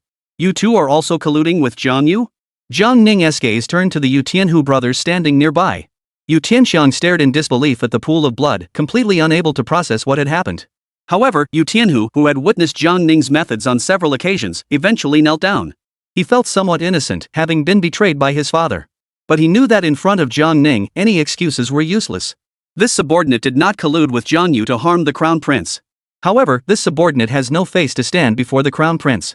Last night, this subordinate learned of my father's intentions but took no action. This subordinate leaves himself to the crown prince as punishment. Yu Tianhu knelt on the ground. Yu Tianxiang, what about you? Jiang Ning asked Yu Tianxiang. I, your servant. I am the same as Tianhu. Yu Tianxiang knew Jiang Ning was cold-hearted, but he never expected him to be so ruthless toward his own uncle. Even Empress Yu no longer spoke on their behalf, and even Yu Chenghong had said he would die. What could he possibly argue? Strip him of his official rank and exile him to the northern border. Thank you, Your Highness, for sparing my life. Chapter 95, Can I be made Crown Prince? Jiang Ning issued 3 decrees in the name of the Crown Prince. First, he publicly exposed the crimes of the Zhao family of Fengzhou to the entire realm. Second, he opened channels for public opinion, recruited talented individuals, and restarted the civil and military examinations that had been suspended for 5 years. Third, appoint Wen Kai as Crown Prince Tutor and Xiong Wenjing as Crown Prince Assistant Tutor. The Prince of Wu's mansion. Jiang Jing lay on a fragrant couch in the main hall, watching the beautiful concubines dance gracefully in the hall, feeling somewhat disinterested. The eldest brother is dead, and the second brother is also dead. These two were one more twisted than the other, but he hadn't seen how they died. Judging from what the fifth son said last night, the second son had already transcended the physical realm and attained enlightenment. He was struck into oblivion by a single slap from Jiang Ning. If the second eldest was truly that absurd, no matter how deeply he hid his true abilities, he would never stand a chance against the ninth eldest. A struggle for the throne? If the ninth son moves to the Eastern Palace, he wouldn't even know how to win. The ninth prince is truly invincible. He suddenly felt a bit relieved that he hadn't rushed to vie for the position of crown prince. Every step he took, he always thought to observe first. Otherwise, he might have been finished. As crown prince, he would be under the scrutiny of all officials, and every word and deed would have to align with the standards of the heir apparent. Plus, he'd have to consider matters of state and the lives of millions of common people. Let the ninth prince take on these burdens. No point in fighting for it. Thinking this way, Jiang Jing felt it wasn't so bad after all. He quickly applied to be granted a fiefdom, completely abandoning this notion. Wei Wang's mansion. Jiang Shang sat by the pond in the small courtyard, humming a tune while feeding the colorful koi fish. That meal had completely changed him. The ninth prince had become crown prince good. He wasn't going to compete anymore, and who else would dare to? Anyone who does is as good as dead. Someone come here. What has the prince done to be so happy today? A maid approached Jiang Shang from behind and asked in a low voice. The ninth prince has become the crown prince. As his elder brother in the court, I naturally rejoice for him. Ha ha ha. Jiang Shang laughed heartily. In the past, there were some things he couldn't understand, such as why he felt he could also have a divine mandate, so he lived in constant fear. Now he suddenly understood why not live as a carefree prince. Prepare the congratulatory gifts and send them to the Eastern Palace, Jiang Shang ordered. Yes. Wait. Once the gifts are ready, notify me. I will inspect them myself and deliver them personally tomorrow morning. As you command. Zhao Wangfu. Today, Jiang Xing was escorted into the palace by a young eunuch and was also escorted back. The slap Jiang Ning had given him last night was still fresh in his mind. And he had been present at the time. He had always believed that Jiang Ning intended to kill him. But today, Jiang Ning only killed Yu Changhong. It seemed he had no intention of punishing him. Your Highness, you're back. Oomph. A maid approached Jiang Xing to greet him, but he was so startled that he fell to the ground with a thud. What's wrong, Your Highness? The maid rushed forward to help him up. Jiang Xing kept moving backward. Don't come near me. Your Highness, please calm down. Don't come closer, don't come closer. Jiang Xing moved to the wall, his legs trembling violently, his eyes filled with terror. Everyone, leave. Let me be alone. As for the death of Jiang Yu, Jiang Ning did not mention it, and the emperor gave no instructions. It was as if Jiang Yu had never existed in this world. His death was no better than that of the eldest prince, Jiang Shui. Wen Kai, who was on his way, soon received news from the capital. The prince ascending to the throne did not come as a surprise to him. However, he never imagined that the prince would promote him to the position of prince tutor. This was a first-rank official position, though honorary in nature with few responsibilities. It represented the prestige of the Eastern Palace. But now that the prince has taken control of the Eastern Palace, shouldn't he have promoted Yu Tianhu to the position of prince's tutor instead? The crown prince and Yu Tianhu are cousins. Moreover, Yu Tianhu could freely enter and exit the Liang Wang's mansion and was the closest to his highness. Why was he appointed as grand tutor, while Xiong Wenjing was appointed as grand tutor? General Wen, congratulations on your promotion. You finally made it big. The people around Wen Kai were not his subordinates, they were all temporarily assigned from Fengzhou. Could this news be false? Wen Kai was puzzled. How could the title of prince's tutor possibly be bestowed upon him? At most, he might be promoted to junior tutor. It's true. The title of princess tutor has indeed been bestowed upon you, General Wen. We should start calling you Wen Taibao now. Right, Wen Taibao. After another day, Wen Kai finally received the confirmed news. The title of prince tutor was indeed his, and the title of junior tutor was indeed Xiong Wenjing's. Yu Tianhu not only failed to be promoted but was stripped of his official title and exiled to the northern frontier. It was said that this was because Yu Changhong had rebelled against the authorities, leading to Yu Tianhu being implicated in exile to the frontier. Wen Kai, though promoted, did not gloat over his own success but instead felt sorry for Yu Tianhu. Such a promising future, ruined by his own father. Otherwise, the future of the Yu family would have been unimaginably bright. This trip also gave him a deeper understanding of Jiang Ning's capabilities. He felt that he might not need to make any great contributions in the future as long as he stayed by the prince's side and followed the established procedures. He would rise through the ranks step by step. When the prince ascends the throne, he, Wen Kai, would be a loyal minister, governing the court with ease. There was nothing he could do. Jiang Ning's influence was simply too great. On this day, Jiang Ning officially left the Liangwang mansion and moved to the Eastern Palace. The mansion was left for the old monkey to use as a den, as the ancient locust tree was too massive to be transplanted. A few people were left behind to prepare meals for the old monkey. The stone statue can manifest in human form and can be taken away. This creature is quite intelligent, though a bit of a chatterbox, but it can still handle some tasks for Jiang Ning. Most importantly, it never questions Jiang Ning's orders. Most importantly, this demon creature understands the principle of eating until satiated at every meal. The stone statue demon is bidding farewell to the old monkey. Little white brother, I'm about to leave. Though we've only known each other for a couple of days, I'll never forget you. Don't worry, brother. I'll come visit you when I have the chance, bring you some good food, and... The stone statue demon chattered on endlessly, while the old monkey listened intently, occasionally responding. Then, the stone golem revealed its true form. Sir, please. Jiang Ning jumped onto the stone statue demon's back and it soared into the sky. Don't fly around. Over there. Got it, sir. Sir, are you the prince now? What's it like to be the crown prince? Jiang Ning thought about it seriously. It's the same as usual. Oh, since you become the crown prince, I'll take you as my role model and want to become a crown prince too. So after you become the emperor, can you make me a crown prince? Chapter 96, can I continue speaking? Jiang Ning was silent, but when he heard the stone statue demon say this, he nearly fell over. I treat you as my mount, and you actually want to be my son? What is your status in the demon clan? Jiang Ning asked. Isn't that obvious? I can be your mount, so I must be the leader of my clan. If I hadn't been trapped for 700 years, I would have already reached the 15th realm. However, after feasting in Fengzhou, I'm not far from the 15th realm now. Thinking back to the past, the stone statue demon sighed deeply. How much do you know about what happened 700 years ago? Jiang Ning asked. The stone demon left a trail of black and purple flames in the air before landing outside the Chongming Gate of the Eastern Palace. Baiyu Jing was divided into 3 parts from north to south: the Palace City, the Imperial City, and the Outer City. The Eastern Palace is located east of the Imperial City, parallel to it, covering an area equivalent to 1/3 of the Imperial City, forming a vast complex of buildings. The stone statue transformed into human form, hiding the pair of flesh wings that looked utterly out of place beneath its hands. 700 years ago. The stone statue demon was about to speak to Jiang Ning when it was interrupted by a clear voice. Your Royal Highness, the Crown Prince, is greeted by your elder brother, Jiang Jing. The third Prince Jiang Jing stood outside the palace gates, bowing deeply with utmost respect. Prince Wu, there is no need for such formalities. Your Royal Highness, to celebrate your ascension to the Eastern Palace, your elder brother has specially prepared a gift for you. It is a small token of my respect, please accept it with a smile. Outside the palace gates, several carriages were parked, loaded with boxes of various sizes. Your kindness is appreciated. Take these gifts back with you. Jiang Ning said indifferently. But Jiang Jing was momentarily at a loss for words. He had given Jiang Ning the gifts openly and honestly, with nothing to hide. Yet Jiang Ning refused to accept them? Given Jiang Jing's understanding of Jiang Ning, if he said he wouldn't accept them, there was no way to change his mind. Originally, Jiang Jing had planned that if Jiang Ning accepted the gifts, he would then request permission to go out and serve in a distant region. Since Jiang Ning refused, Jiang Jing had no choice but to speak up. Your humble brother humbly requests that the Crown Prince grant permission for your humble brother to be stationed in a fiefdom. Denied. Jiang Ning didn't even hesitate before refusing outright. During his time back in the capital, he had gained some basic understanding of these imperial heirs through Lu Jin. Jiang Jing was obsessed with beauty, and the Wu Wang's mansion was filled with concubines. Many of the beautiful women there were either gifts from others or had been forcibly taken by him. Allowing him to go to his fiefdom? That would be no different from letting him continue to persecute ordinary people. Jiang Jing hadn't expected Jiang Ning to refuse so decisively. My elder brother already has a fiefdom.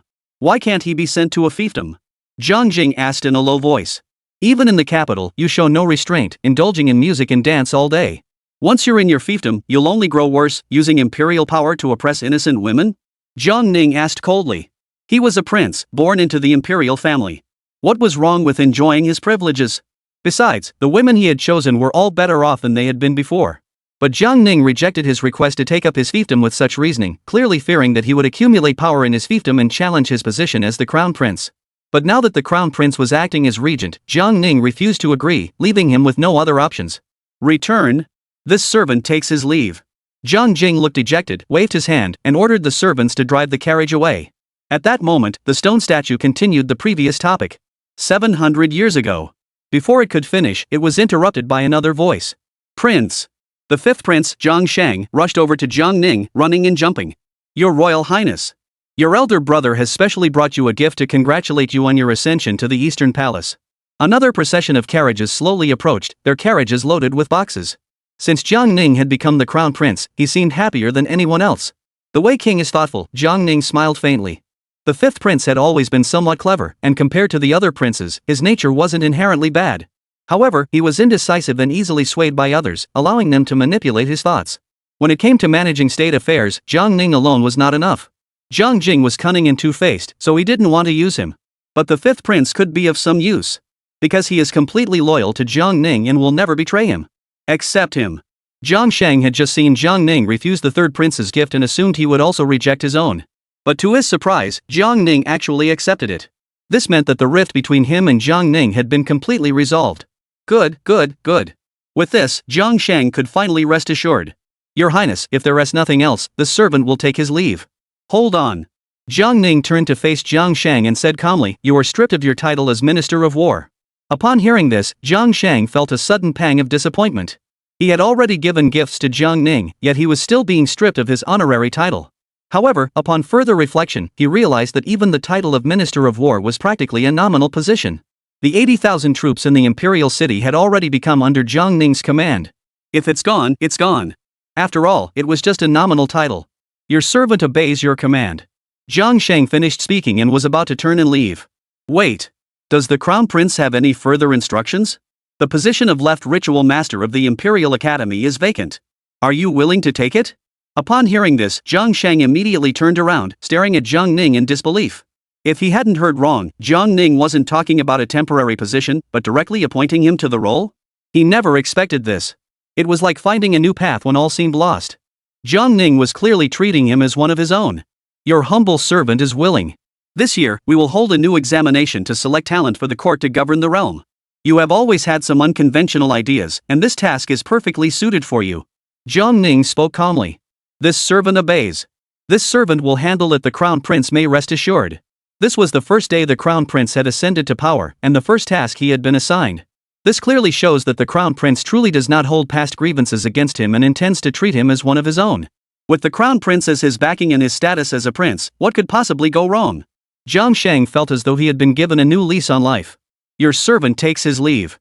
Jiang Shang took 3 steps back, then turned and hurried away. Jiang Ning entered the Chongming Gate and entered the Eastern Palace. Lu Jin had assigned a new batch of palace maids and eunuchs to Jiang Ning, and he was personally leading the group waiting outside the Mingda Hall. We pay our respects to the Crown Prince. Everyone bowed in salute. Lu Jin stepped forward with a humble demeanor. Your Highness, these are all carefully selected by this old servant. They are all diligent in their work. Very well, you may go now. This servant takes his leave. Jiang Ning entered the Mingda Hall, the Grand Eastern Palace Hall, which was half the size of the Taiji Hall. Sir, may I continue? Go ahead.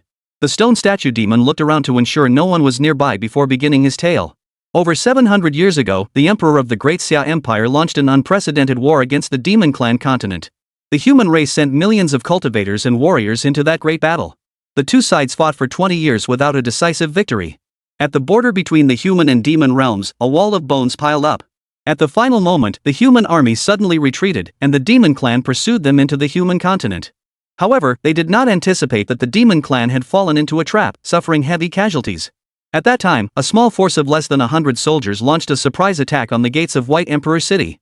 At that time, the Demon Emperor had not joined the battle but was engaged in secret talks with the Emperor of the Great Xia dynasty. Both sides reached an agreement, and the Emperor of Great Xia took an item from White Emperor City and ordered his troops to withdraw. However, the fighting did not cease. The Demon Emperor suddenly ordered a counterattack.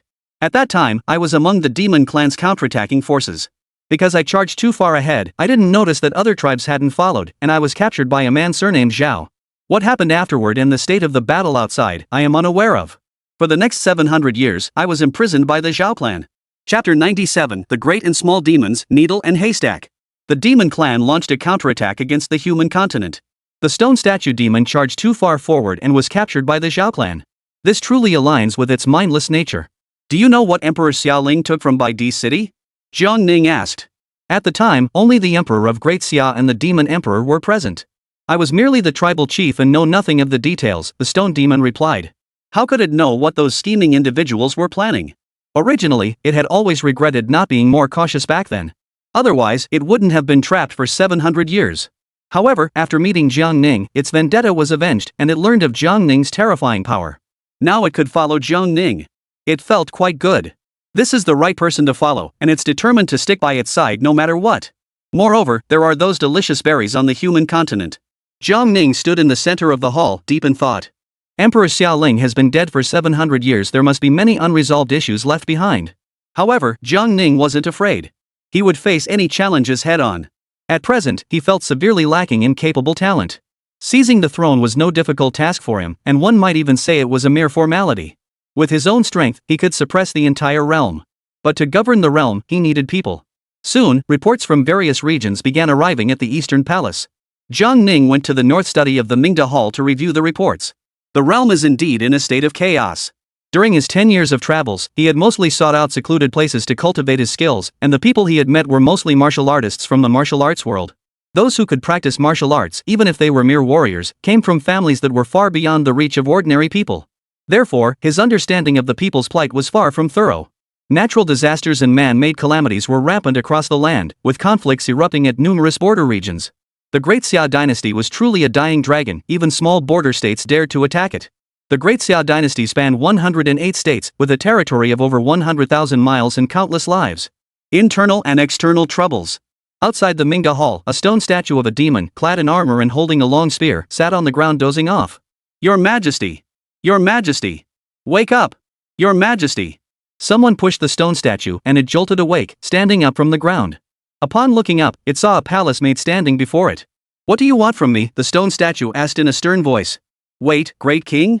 It hadn't heard that title in 700 years. "Who are you?" the stone statue demon asked.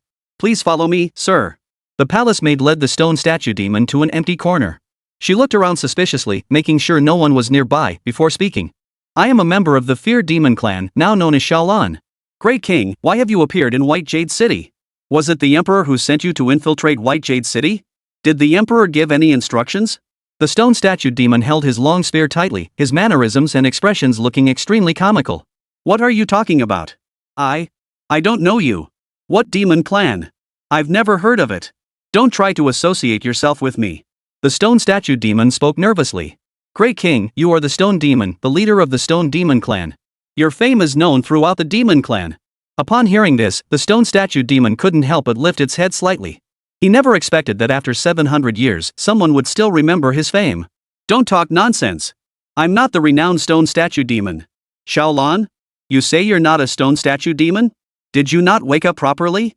Even in human form, you're as black as coal, and the demonic energy leaking from your body has formed a thick pool at your feet. You should at least try to contain it. And those signature fangs of yours. Your special effects are so obvious, as if you're afraid no one knows you're a demon." A stone statue demon appearing in White Jade City, she suspected it was likely sent by the Emperor as a spy. Demons in White Jade City all manifest human form and have the ability to suppress their demonic energy, blending in seamlessly with humans. She was very surprised that the stone statue demon could blend in among the newly appointed crown prince's entourage as a member of the demon clan, and even seemed quite familiar with him. The stone statue demon came to his senses at that moment. "That's right, I am the stone statue demon. I wasn't hiding anything. The master didn't tell me to conceal my identity either." "Are you from the demon clan?" the stone statue demon asked. "Yes, the Grand Sage placed us in White Jade City, saying we should wait for further instructions from the Emperor." "Did you bring any instructions, Your Majesty? When can we regain our true identities?" The stone statue demon looked at Shaolan with a disdainful expression. "You don't know that I've been imprisoned by the human race for 700 years? What do you think of the human race?" the stone statue demon asked. Shaolan seemed to have never considered this question before. She began to think seriously. Now, all she had to do was stand guard, sweep the palace, and bow to the nobles. As long as she behaves properly, she gets food every day, plus silver and free beautiful clothes. With this silver, she could buy delicious food and fun things outside the palace.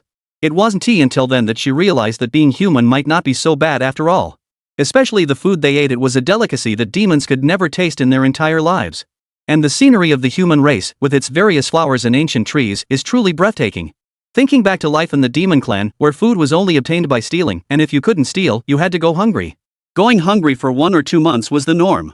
Not only that, but they also had to constantly worry about becoming food for other races. Among the human race, there's no need to worry about being eaten by others. She couldn't seem to find any flaws in the human race. The human race seems pretty good too. They eat their fill, sleep their fill, and don't even have to worry about being eaten by their own kind. Are humans really that good? Shaolan snapped back to reality, noticing the stone statue demon's malicious gaze, and immediately tensed up. No, the human race isn't good at all.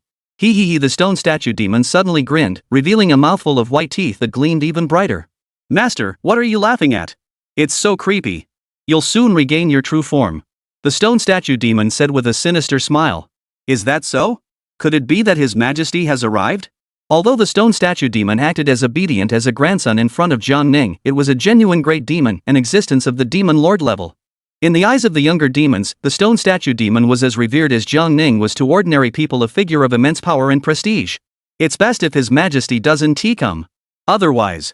The stone statue demon spoke, then suddenly lifted Xiaolan into the air. Your Majesty, what are you doing? Xiaolan was terrified, held by the stone statue demon, with no chance to resist. The pressure emanating from the stone statue demon was simply overwhelming. After all, the stone statue demon hadn't suppressed its demonic energy at all. You wanted to restore your identity, didn't you? I'll help you restore it. The stone statue demon carried Xiaolan through the Manga Hall toward the North Study. Your Majesty, what are you doing? Let me go. The stone statue demon ignored Xiaolan and continued into the study while still holding her. Sir, I've captured a demon spy. After speaking, the stone statue demon threw Xiaolan to the ground. At that moment, Xiaolan's face turned deathly pale. Is this what the stone statue demon meant by helping her regain her identity? Was he just sending her away? Your Highness, I am not a spy, I am not. The stone statue demon raised his leg and stomped on Xiaolan's back, releasing a surge of demonic energy that engulfed her entire body. No, don't. Xiaolan gradually transformed back into her original form. She looked somewhat like a black sea urchin covered in sharp spines. You dare to argue? The stone statue demon bowed to Jiang Ning. Master, how shall we dispose of it? A minor demon from the fifth realm, how dare you take human form? Jiang Ning asked casually, his gaze still fixed on the report. Answer the master's question at once, the stone statue demon barked angrily.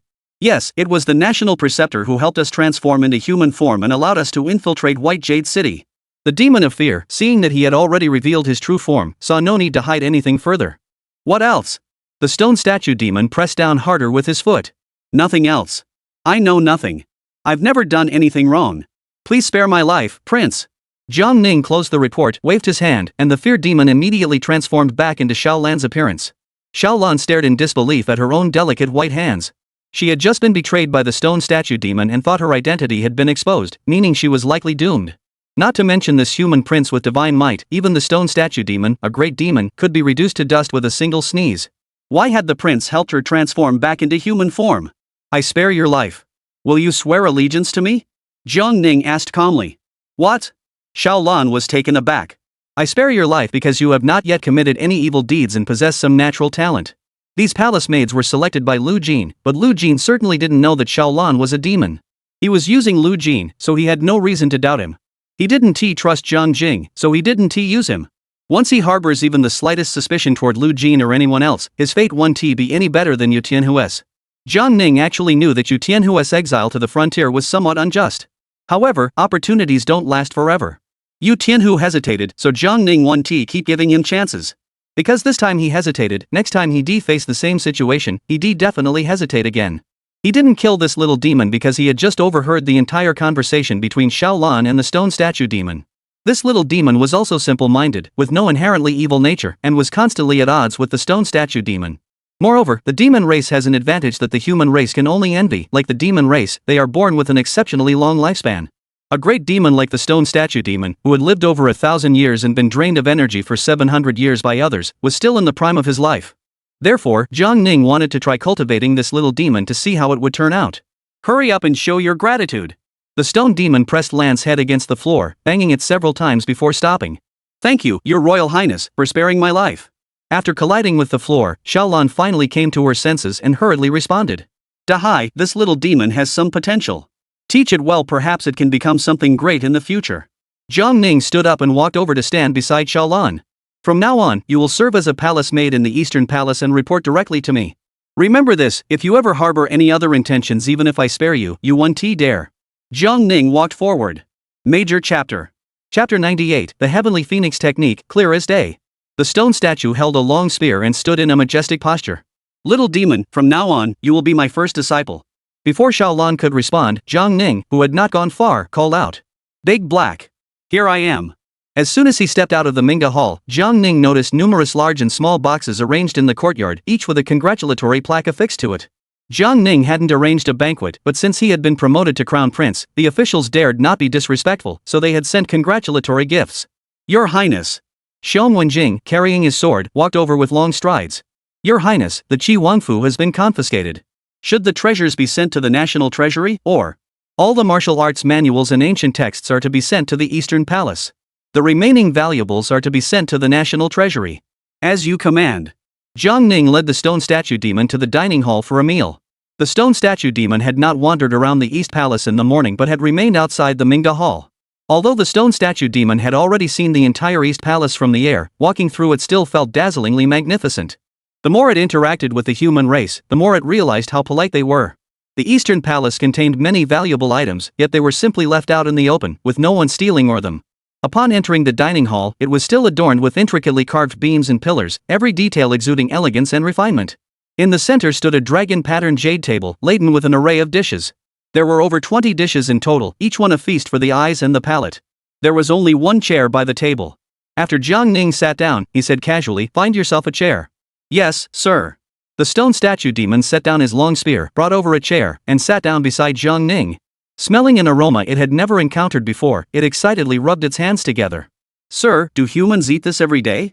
This looks so exquisite, how can you bear to eat it? Help yourself, no need to be polite." Jiang Ning smiled faintly and began to eat.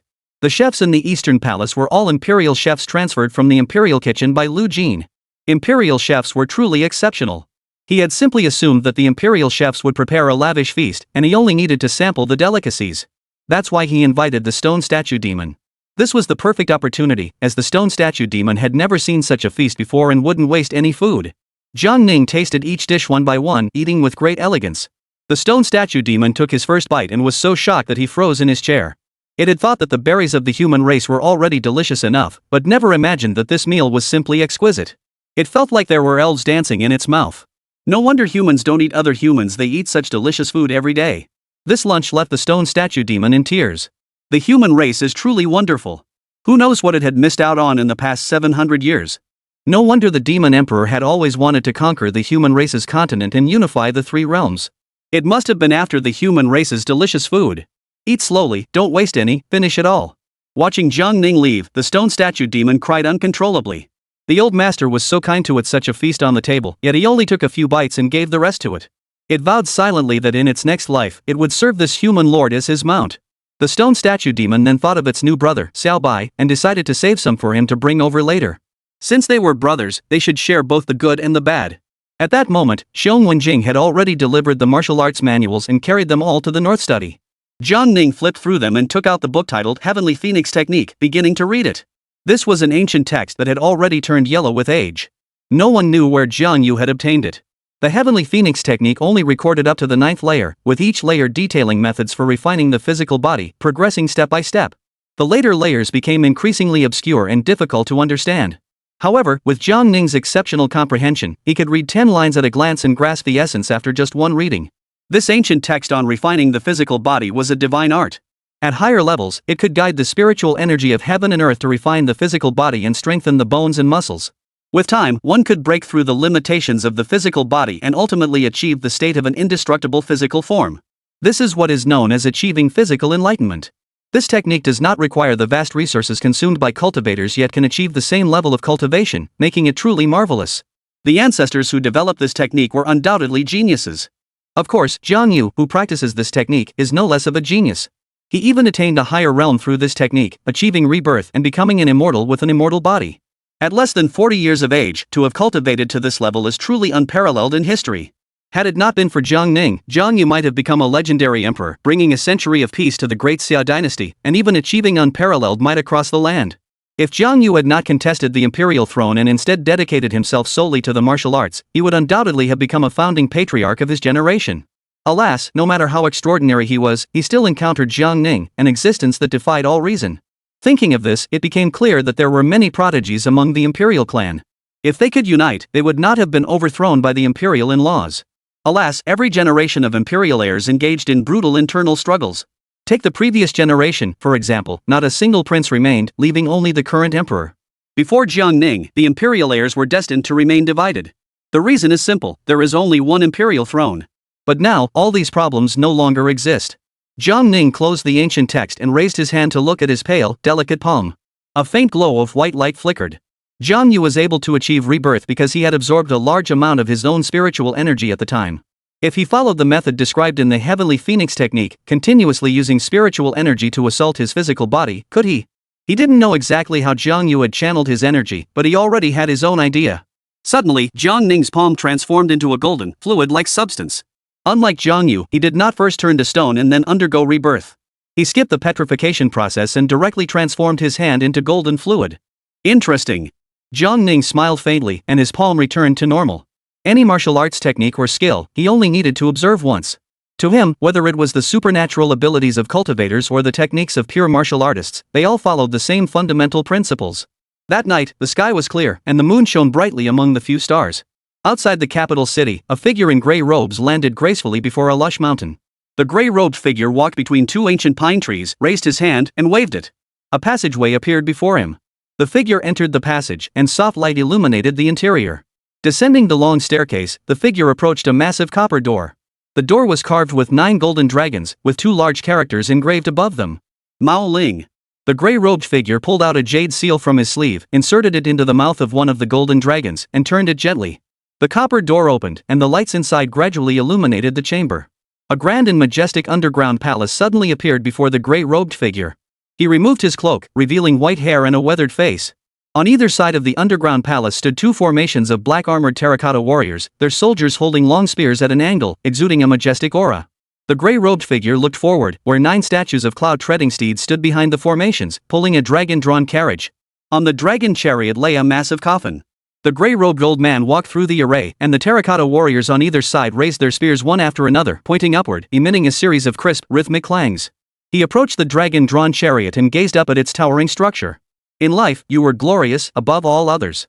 But in death, you still lie here in this cold underground palace, never to see the light of day again?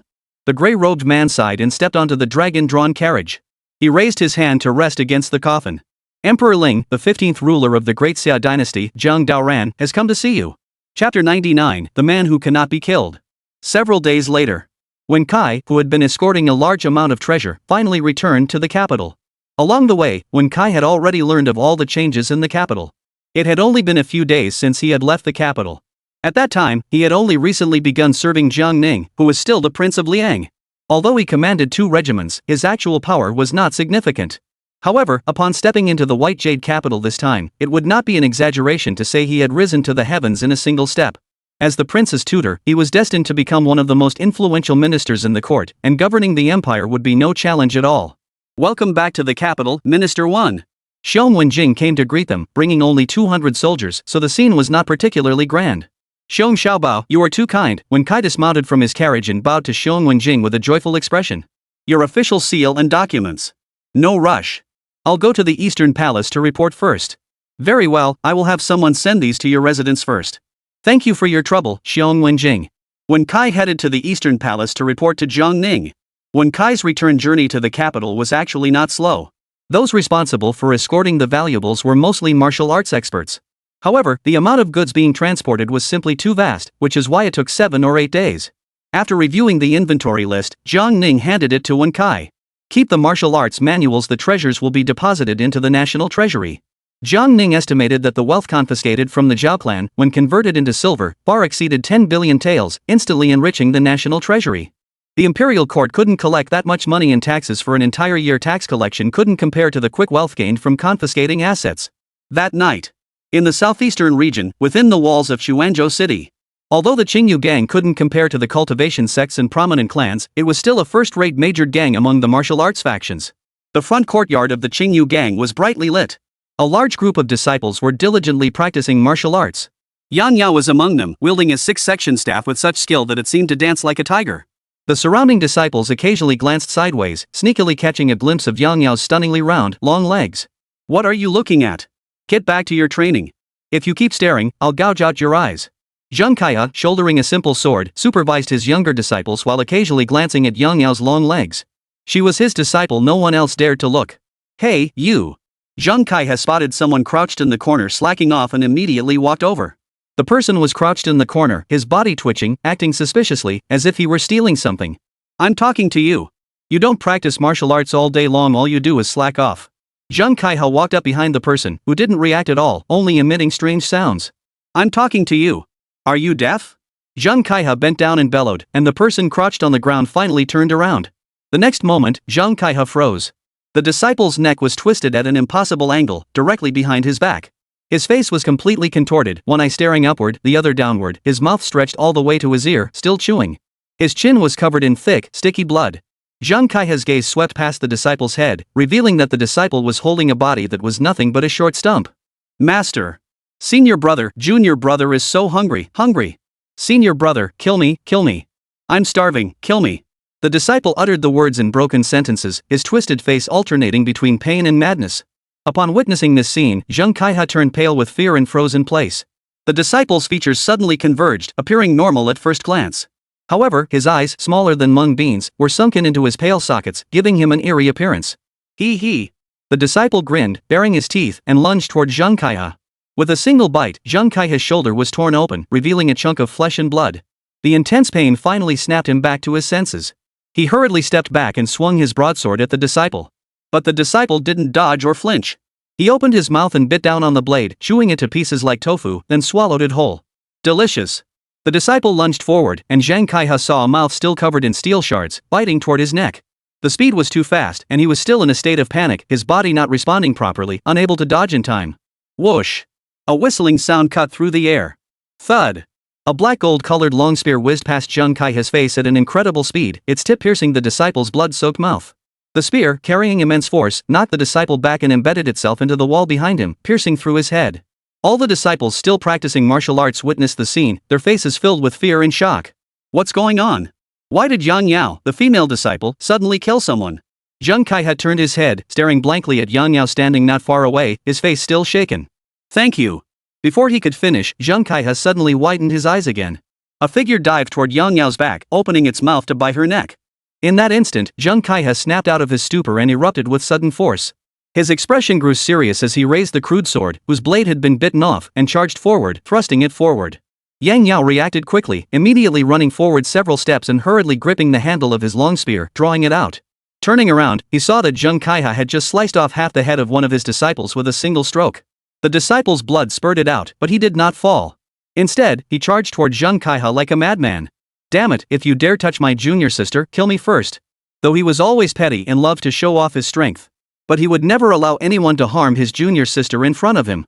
Zhang Kaiha stood with his sword raised, swung again, and severed the disciple's head completely. The disciple continued to charge at him, clinging tightly to him and repeatedly thrusting his neck forward.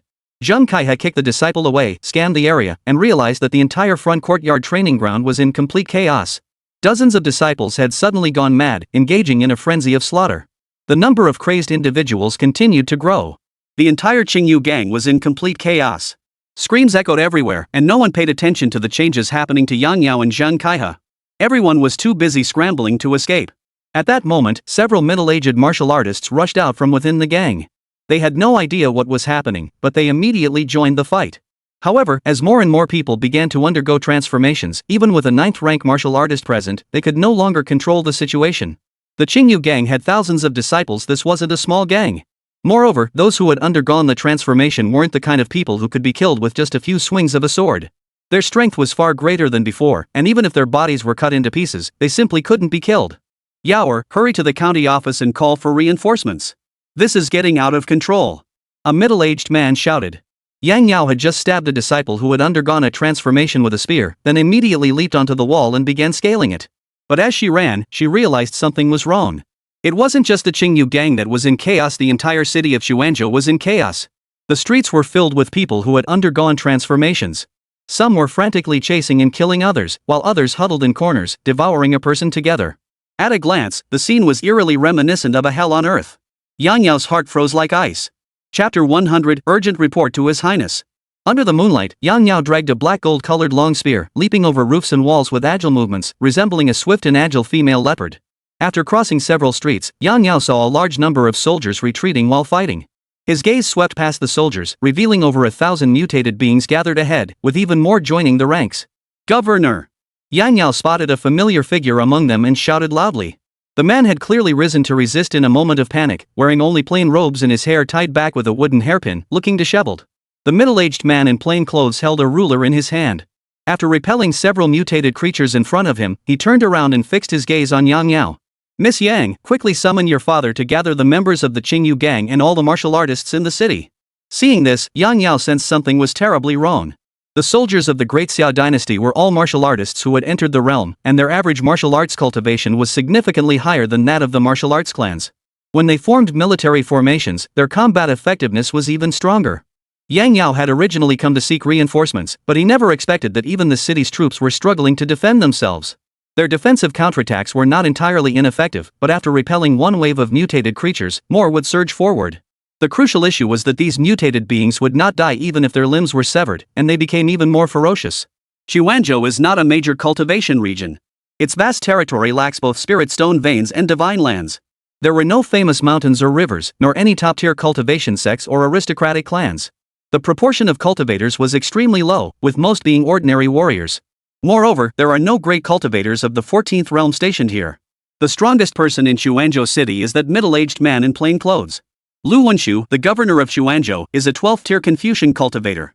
Apart from Lu Wenshu, there is only one other cultivator at the 10th realm within the government, who is also Lu Wenshu's confidant and is currently by his side. The remaining strong individuals are all pure martial artists below the 10th realm. Moreover, within the entire city of Xuanzhou, there are only 2 pure martial artists at the 9th realm. In a place like Xuanzhou, a 9th-tier pure martial artist is no pushover, they are respected figures. However, in such a situation, Xuanzhou city was as fragile as a sheet of paper. Not long ago, Lu Wenshu had just returned home, finished his ablutions, and was sitting in his study reading a book. Then he heard unusual noises coming from outside. Soon after, a major incident occurred at the military camp. By the time Lu Wenshu arrived at the military camp, over half of the 5,000 troops in Xuanzhou had either mutinied or been killed. Lu Wenshu immediately organized a resistance and managed to evacuate over 2,000 men from the camp. Just as he was about to seek assistance from the martial arts clans in the city, Yang Yao appeared nearby. Governor, the Qingyu gang is also in trouble. I ran all the way here and saw many mutated creatures along the way. The entire city of Xuanzhou is in chaos. Yang Yao rushed to Lu Wenshu's side and spoke urgently. Sir, sir. At that moment, over a dozen soldiers galloped toward them on horseback from the distance. Sir. There's a major crisis. Over 1,000 people have breached the eastern city gates. They can't be killed by arrows, swords, or fire. Sir. Thousands of refugees at the refugee settlement in the western district have suddenly mutated. They've turned into flesh-eating monsters. Another person broke through the crowd and rushed to Lu Wenshu to report the situation. Lu Wenshu's expression grew incredibly solemn. The Qingyu gang was located south of Xuanzhou city. Now that the eastern city gate had been breached and the western city had fallen, the entire city of Xuanzhou was in complete chaos, and no one knew how many mutated beings there were. His plan to request assistance from other martial arts clans had completely fallen through. Is there any movement at the north gate? Lu Wenshu asked urgently. No news from the northern city yet. Bo Yan. Lu Wenshu called out urgently. Here. Take 500 men to Northwing City. If there are any mutineers near Northwing City, eliminate them at all costs and ensure control of Northwing City. Yes, sir. An official led 500 soldiers and quickly headed north. The rest of you retreat northward. Along the way, evacuate the civilians as much as possible and bring them to Northwing City. Lu Wenshu continued issuing orders. Yes, sir. Miss Yang, return to the Qingyu gang immediately. Evacuate as many people as possible. These things are suspicious, we cannot eliminate them in a short time. Along the way, evacuate the civilians as much as possible. Yes. Many areas within Xuanzhou city had fallen, and other officials were still unaware of the situation. Lu Wenshu had to act decisively, saving as many people as possible while making no hesitation in abandoning those who couldn't be saved. Even he couldn't kill those mutated creatures, let alone anyone else. Xuanzhou has 4 city gates, but only the north gate has a barbican. Now, not only are there mutated creatures within the city, but there are also mutated creatures outside the city. If Lu Wenshu leads his men out through the north gate, he has no idea what the situation is outside the city. Therefore, the only option is to do everything possible to secure the northern barbican and rescue as many people as possible. If we hesitate, we might not even save a single person. At this point, Lu Wenshu cannot control the Qingyu gang, and Yang Yao can understand that. Lu Wenshu is clearly overwhelmed, yet he is still trying his best to save people. Yang Yao turned around and fled, scaling walls and roofs, returning to the Qingyu gang. The Qingyu gang has many disciples, and with the gang leader Yang Xian and several deputy leaders taking control of the situation, things are no longer as chaotic as they were at first. However, the problem was that these mutated creatures couldn't be killed. Yaoer, have reinforcements arrived? Yang Xian saw Yang Yao return and immediately asked aloud. Father. The city is in chaos. Order all the disciples to retreat north immediately. Have you seen the governor? Yes. This is the governor's order. All disciples, fall back. The remaining disciples of the Qingyu gang successfully evacuated the gang and retreated northward. Soon after, the once quiet and deserted Northwing city began to fill with civilians. Some martial artists from other gangs escorted a large group of civilians into Northwing city. Sheep gang leader, what's going on here? Members of other gangs rushed to Sheep Xian's side, asking anxiously. We don't know yet. Our gang had 500 men and now there are only over 100 left. The leader of the small gang looked utterly distressed. Yang Xian's expression was also solemn. The Qingyu gang had many survivors, but their casualties were certainly far greater than those of this small gang. Because the Qingyu gang had a larger membership base. Yang Xian quickly climbed up the city wall and looked toward the city center. In the darkness of the night, Xuanzhou city was ablaze with flames, and screams could be heard echoing from the distance. Yang Xian turned to look at the survivors inside the inner city walls. They were terrified and disoriented, completely at a loss. Father, the governor hasn't arrived yet. Yang Yao walked over to Yang Xian, his voice trembling. There's only one 12th realm cultivator in the city. If he can't retreat, what will we do? Yang Xian looked worried. Fortunately, Lu Wenshu acted decisively, otherwise, none of them would have had a chance to survive. Now, everyone could only hope that Lu Wenshu could retreat and take control of the situation. As time passed, everyone felt hope growing increasingly faint. Just as everyone was about to give up hope, a large group of people suddenly emerged from the flames. They were the soldiers of Xuanzhou city, escorting over 1,000 civilians to safety. Countless mutated creatures were relentlessly pursuing the soldiers. All members of the Qingyu gang, heed my orders. Those who are uninjured, follow me out of the city to provide support. Yang Xian finished speaking and leaped down from the city wall. Let's go help too. Over 1,000 martial artists rushed out of the city walls and joined the battle lines, fighting and retreating as they went. Only after the last civilian entered the city gates of the earthen rampart did they enter the city one by one. However, during the final retreat, hundreds more were left behind outside the city walls. Close the city gates quickly! Lu Wenshu shouted fiercely, leaping onto the city walls. At this point, Lu Wenshu was already clad in ragged clothes, covered in wounds. Even the hairpin on his head was gone, his hair disheveled, making him look utterly disheveled. The city gates closed, blocking the madly charging mutated creatures outside the inner city walls. Governor! Yang Xian hurried forward and bowed. What is going on here? I have no idea either. Lu Wenshu quickly scanned the situation inside the inner city walls. Yang Xian, take men and search the city walls immediately. Check for any hidden mutated creatures. Yes, sir. Bo Yen. Present. Take 30 men out of the city. You take half of them and head to Lizhou immediately. There are 14 high-level cultivators stationed in Lizhou. Have the high-level cultivators in Lizhou send a message to the capital immediately, report the situation in Xuanzhou, and request reinforcements. The rest of you will go to Fuzhou, Yangzhou, and Huzhou. There are high-level cultivators in those places. Remember, everyone must act separately. Lu Wenshu said urgently. Understood. To be on the safe side, Lu Wenshu had no choice but to order them to split up. In this chaotic world, demons and monsters were rampant everywhere, and no place was safe. Moreover, the court was currently engrossed in internal strife, and he even feared that the court might not bother to save Xuanzhou. Moreover, he was also worried that the neighboring major states would not intervene in Xuanzhou's affairs. Such a scenario was not impossible. This spring, a demon clan caused chaos in a state south of Xuanzhou, resulting in countless casualties. The neighboring major states clearly had the capability to rescue them, yet they stood by and did nothing. He has submitted several urgent documents to the court, but he still has no idea whether the court has received them. It was only after the casualties in that province had reached a critical point that the neighboring major states finally intervened, albeit reluctantly. With this precedent in mind, Lu Wenshu had no choice but to take precautions once again. If Xuanzhou city were to fall completely, he would die there, and the over 10,000 counties and millions of people in Xuanzhou would be reduced to nothing. Moreover, he still had no idea whether such incidents had occurred in the counties below. Lu Wenshu slowly raised his hand, his tattered sleeves fluttering in the breeze, his black hair moving without a breath of wind. A paper crane flew out from between his eyebrows, hovering in mid-air. Lu Wenshu infused it with a strand of qi, causing the tiny paper crane to shimmer with light. It then flapped its wings and soared into the sky. Everyone, there may only be these few people left in Xuanzhou city. Without reinforcements, Xuanzhou may suffer the same fate as Guangzhou. Lu Wenshu's expression grew somber as he watched the paper crane disappear into the sky. The next day, at dusk, the setting sun's afterglow bathed the golden and splendid eastern palace. Despite the day's intense heat, the northern study of the Mingda Hall remained cool and refreshing. Zhang Ning sat at his desk, flipping through the memorials.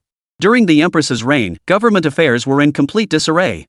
And Zhang Ning, being a political novice, handled matters rather slowly. However, this matter was different from cultivation for Zhang Ning. The various tasks were complex and numerous. If an ordinary person were to work day and night to clean up a mess, they would likely collapse from exhaustion in no time. Your Highness, urgent report. Lu Jin hurried into the North Study. Chapter 101, Stabilize the interior before dealing with external threats. Lu Jin walked quickly with anxious steps to Jiang Ning's side and placed a document on the desk. Jiang Ning put down the memorial he was reading and picked up the document Lu Jin had brought, glancing through it quickly.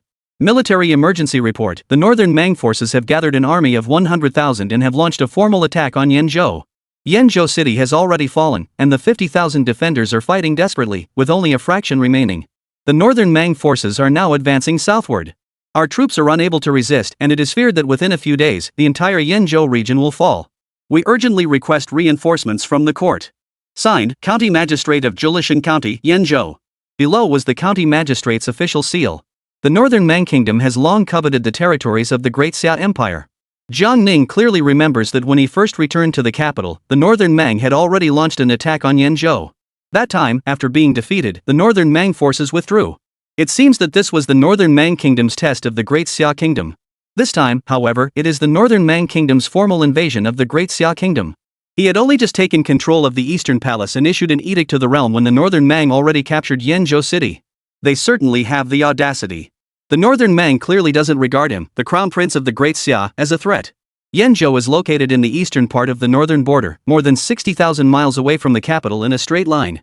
Jiang Ning's maternal clan, the Yu family, was one of the top aristocratic families in Yanzhou.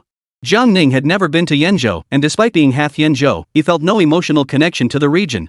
However, Jiang Ning's mother often spoke of Yanzhou, and she harbored deep feelings of hometown affection for the region. As a border region, Yanzhou should be a military stronghold with substantial troops. Yet Yanzhou was suddenly overrun, and even allowed the Northern Mang army to advance southward unimpeded, which is quite puzzling. Before Jiang Ning returned, the Yu family had already been targeted. On the surface, it seemed that Yanzhou lacked a strong leader, making it impossible to organize an effective defense, thus allowing the Northern Mang army to take advantage of the situation. However, upon closer examination, although the Yu family had been suppressed, they had always kept some strength in reserve. These were the exact words of Yu Chenghong. Was the fall of Yanzhou the result of collusion with foreign tribes? Human hearts are indeed quite complex. If anyone wants to take on Jiang Ning, they should face him directly. He would at least respect them as a man. However, the strength he has demonstrated is too overwhelming, leaving those with ulterior motives daring only to resort to underhanded schemes. It's like a toad sitting on your foot, it doesn't bite, but it's still annoying. Otherwise, how could such a major incident in Yanzhou be reported back by a mere county magistrate? What have the officials of Yanzhou been doing? But even the mess left behind by the Empress hasn't been resolved yet. Natural disasters and man-made calamities across the regions must be addressed. And his spiritual projection can only travel as far as 10,000 miles. Beyond that distance, the divine consciousness avatar would automatically dissipate. In other words, his current personal combat radius is 10,000 miles. In his previous life, if he had stood at the center of Asia, he could have intimidated all the countries in Asia with a single thought. However, this divine martial dynasty spans over 10,000 miles from north to south. To oversee Yen state, he must personally make the journey. In truth, it wasn't much of a hassle for him. Crossing the void a few times would get him there. Jiang Ning stood up, about to speak. At that moment, Wen Kai hurried over. Your Highness, a letter has arrived from Chuanzhou. This is the personal item of Chuanzhou's governor, Lu Wen, containing important information to be reported to the court. Wen Kai placed a small paper crane on the desk. Jiang Ning raised his hand and gently waved it, and the paper crane slowly floated into the air, shimmering with light, gradually coalescing into words. It read, Your humble servant, Lu Wenshu, is unworthy. An unusual incident has erupted in Xuanzhou, causing countless lives to undergo strange transformations. They cannot be killed by swords or burned by fire. I am powerless to resist. I have already requested assistance from neighboring provinces, but I do not know when reinforcements will arrive. I earnestly request that the court dispatch troops to rescue Xuanzhou from this dire situation. A force of Confucian and Taoist energy slowly dissipated.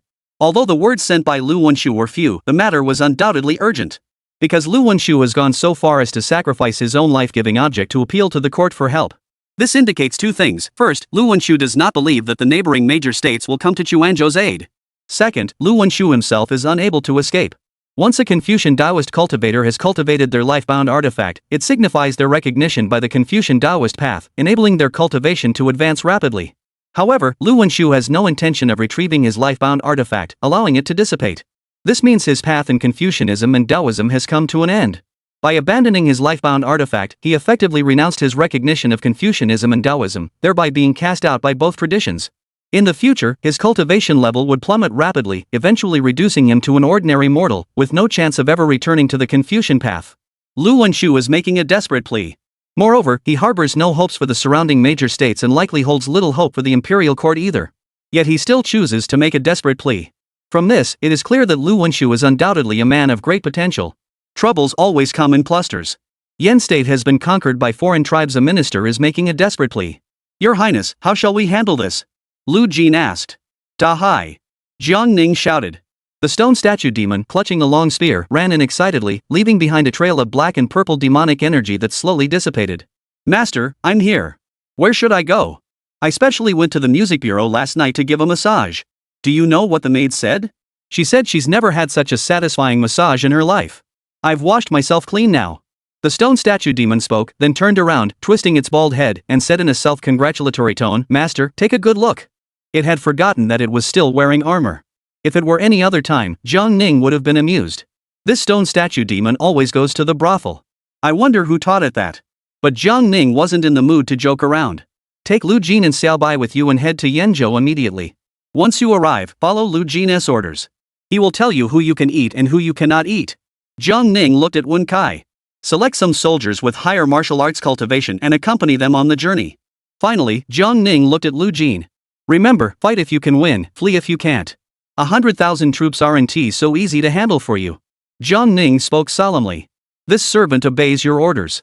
Master, what about you? Aren't you going? I just finished scrubbing your back. I wanted to be the first to carry you, not someone else. The stone statue demon's eyes looked a bit sorrowful. What North Mang? What 10,000 troops? If the master goes, wouldn't he just wipe them out with a flick of his wrist? We must stabilize the interior before dealing with external threats. I will personally go to Chuanzhou. Once the matters in Chuanzhou are resolved, I will head to Yenzhou immediately. Jiang Ning said solemnly. When you need people, you realize how few there are. If only I had kept a few more old hands around, like that Lu clan patriarch and the gun immortal Zhao Zhou, to send them as cannon fodder. Of course, Jiang Ning was just thinking aloud. If they're killed, so be it. These issues will inevitably resolve themselves in due course. He had plenty of time. The reason he chose to go to Chuanzhou personally was not only because he had friends there, but also because the governor named Lu Wenshu was a talented individual. Xiong Wenjing, inform Prince Wei that I am leaving the capital. It may be 3 or 5 days, or perhaps longer. In my absence, he shall act as regent. Originally, Jiang Ning did not have the authority to appoint someone else to act as regent. But he had the authority to do so. As you command. Let us depart. The stone statue, with its head drooping, occasionally glanced at Lu Jin, the old man. It would gladly obey Jiang Ning's orders. But to follow this old geezer's orders? Ah! Old geezer, come on, I'll take you flying. The stone statue demon stepped out of the manga hall and immediately revealed its true form, carrying Lu Jin toward the ancient locust tree. Little white brother, your black brother is here. Come out quickly, black brother will take you out to play. The old monkey was lying half reclined on several thick tree branches in a provocative pose, occasionally lifting his hand to flick at the small insects around him. Upon hearing the stone statue demon's voice, the old monkey glanced over, then scratched his buttocks, showing no reaction. Little white. The old man is calling you to go play with black brother. Are you coming or not? If you're not coming, black brother is leaving. The old monkey, upon hearing this, immediately leaped into the air, pounded his chest, grabbed a branch, and swung himself into the sky.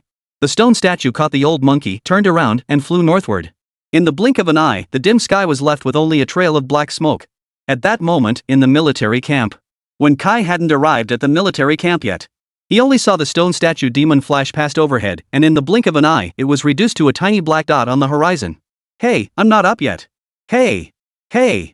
Jiang Ning stepped out of the manga hall and saw that the stone statue demon had only taken the old monkey and Lu Jin with him, unable to help but sigh in frustration. In truth, whether the stone statue demon took Wen Kai or not made little difference. The stone statue demon was at the peak of the 14th realm, while the old monkey was a favorite of heaven and earth, having attained physical enlightenment. The destructive power of these two was equivalent to 2 armies. The only thing they lacked was intelligence, which is why Jiang Ning had Lu Jin follow them. However, Jiang Ning wanted to give Wen Kai some opportunities to gain more experience, which is why he had him go alone. Xiaolan, Jiang Ning called softly. Your servant is here. The little demon quickly approached Jiang Ning. Follow me. Jiang Ning slowly walked forward, and a void fissure gradually appeared before him. Xiaolan immediately followed, entering the void fissure alongside Jiang Ning. The void fissure quickly vanished. 2 chapters, and I'm late again. Chapter 102, Despair Spreads. Last night, after Bo Yan led several dozen riders out of the city, they discovered abnormal beings outside the North City Gate. However, since there were only a few abnormal beings outside the Northern City Gate, they easily broke through and escaped. After moving far away from Xuanzhou City, Bo Yan ordered everyone to split up and head to their respective destinations. Riding at full speed, Bo Yan covered nearly 2,000 li in just 3 or 4 hours. Upon arriving at the gates of Lizhou City, it was still before dawn, and the city gates were closed. However, Bo Yan didn't bother to shout for the gates to open. He simply took a leap and flew over the city gates. "Who's there?" The city guards, seeing someone flying overhead, shouted and drew their bows to shoot. "Someone has trespassed into Lizhou City." The soldiers on the city walls reacted immediately, and a group of men quickly gave chase. One of them fired a signal arrow. Squeak! The piercing sound shattered the tranquility of Lizhou City, and a brilliant firework bloomed in the sky. The patrol soldiers in the city responded immediately. Among them, a high-ranking martial artist fired a powerful arrow, forcing Bo Yan to halt mid-air. These soldiers reacted swiftly, surrounding Bo Yan the moment he landed. "Who are you?" "I am Bo Yan, the deputy magistrate of Xuanzhou. I demand to see the governor of Lizhou City." Bo Yan looked anxious. A martial artist of considerable strength broke through the encirclement and approached Bo Yan, sizing him up from head to toe. Although Xuanzhou was a prefecture, in their eyes, it was nothing more than a remote and impoverished backwater. What was a deputy magistrate of Xuanzhou? Even if the Xuanzhou provincial governor or the Xuanzhou governor had come to Lizhou, they would still be minor officials, forced to keep their heads down. And yet this man dared to trespass into Lizhou City? "You claim to be the deputy magistrate of Xuanzhou? Show me your official seal, waist badge, and official documents. What proof do you have of your identity?" The general sneered with contempt. Facing someone from Xuanzhou, he felt a sense of superiority. "I came in a hurry and didn't bring any proof. Take me to see the governor of Lizhou immediately." Bo Yan was very urgent. The military officer stepped forward and scrutinized Bo Yan from head to toe. "Look at you, dressed like a bandit. Without proof of your identity, who knows who you are? Even if you are the deputy magistrate of Xuanzhou, what can you do? You should have waited outside the city gates to be announced." "Breaking into Lizhou City at midnight is a capital offense," the general shouted harshly. "Xuanzhou has been overrun by monsters. I must see the governor of Lizhou. If we miss the deadline, it will be too late," Bo Yan said urgently. Seeing Bo Yan as anxious as an ant on a hot pan, the general grew even more contemptuous. "Xuanzhou has been overrun by monsters? What does that have to do with Lizhou? Who do you think you are? Do you think you can just demand to see the governor of Lizhou? Please, let me see the authorities." Bo Yan was both anxious and angry, but he dared not show any anger. Lu Wenshu and the others, along with tens of thousands of survivors, were currently trapped inside Xuanzhou City, hanging between life and death. He had no intention of arguing with this military officer. As he spoke, Bo Yan knelt down on both knees. "General, if we wait any longer, it will be too late." Seeing Bo Yan kneel before him, the general's expression grew even more arrogant. He leaned on his sword, wearing a smug and contemptuous smile. "I don't know who you are. How could I possibly let you see my superior?" The general turned around. "Men, take him to the military camp and keep him under guard." "No, General. I must see the superior officer. I must see the governor of Lizhou. It's too late if we delay." Bo Yan saw that the general was about to arrest him, so he quickly knelt down and grabbed the general's trouser legs, pleading desperately. But the general remained unmoved. Two soldiers stepped forward and grabbed Bo Yan's shoulders. At that moment, Bo Yan's aura erupted, and he suddenly leaped into the air. The two soldiers were completely caught off guard and were blown away by the burst of energy unleashed by Bo Yan. Bo Yan suddenly reached out, drew the sword from the general's waist, and pressed it against his throat. His eyes narrowed in fury. "If you don't let me see the governor of Lizhou, I'll kill you." The general's defiant face turned pale with fear in an instant. He had forgotten that this man was a cultivator at the 10th realm. Don't do it." The general widened his eyes, glancing downward, terrified as he stared at the blade. "I'll take you to see the superior officer. Hurry up. Put down the sword. I'll take you there immediately. Stop your nonsense. Say another word and I'll slit your throat." Bo Yan forced the general to his side and led him to the gates of a mansion. After announcing their arrival, they waited outside the gate for a moment. A man came out and gestured for Bo Yan to enter. As Bo Yan entered the front courtyard, he saw a middle-aged man in his pajamas walking out.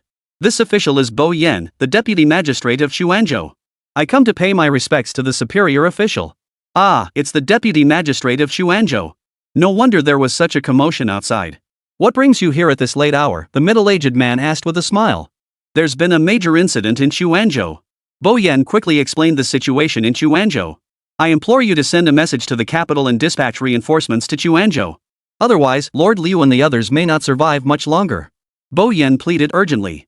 Oh, very well, very well. The middle-aged man smiled and nodded, but his smile froze instantly. Is the monster you're talking about something like this? The middle-aged man spoke, stepping aside to make room. Behind him stood a servant holding a lantern, whose face suddenly contorted, his features twisting grotesquely. Bo Yen was utterly shocked, stepping back repeatedly, his eyes filled with terror as he stared at the middle-aged man.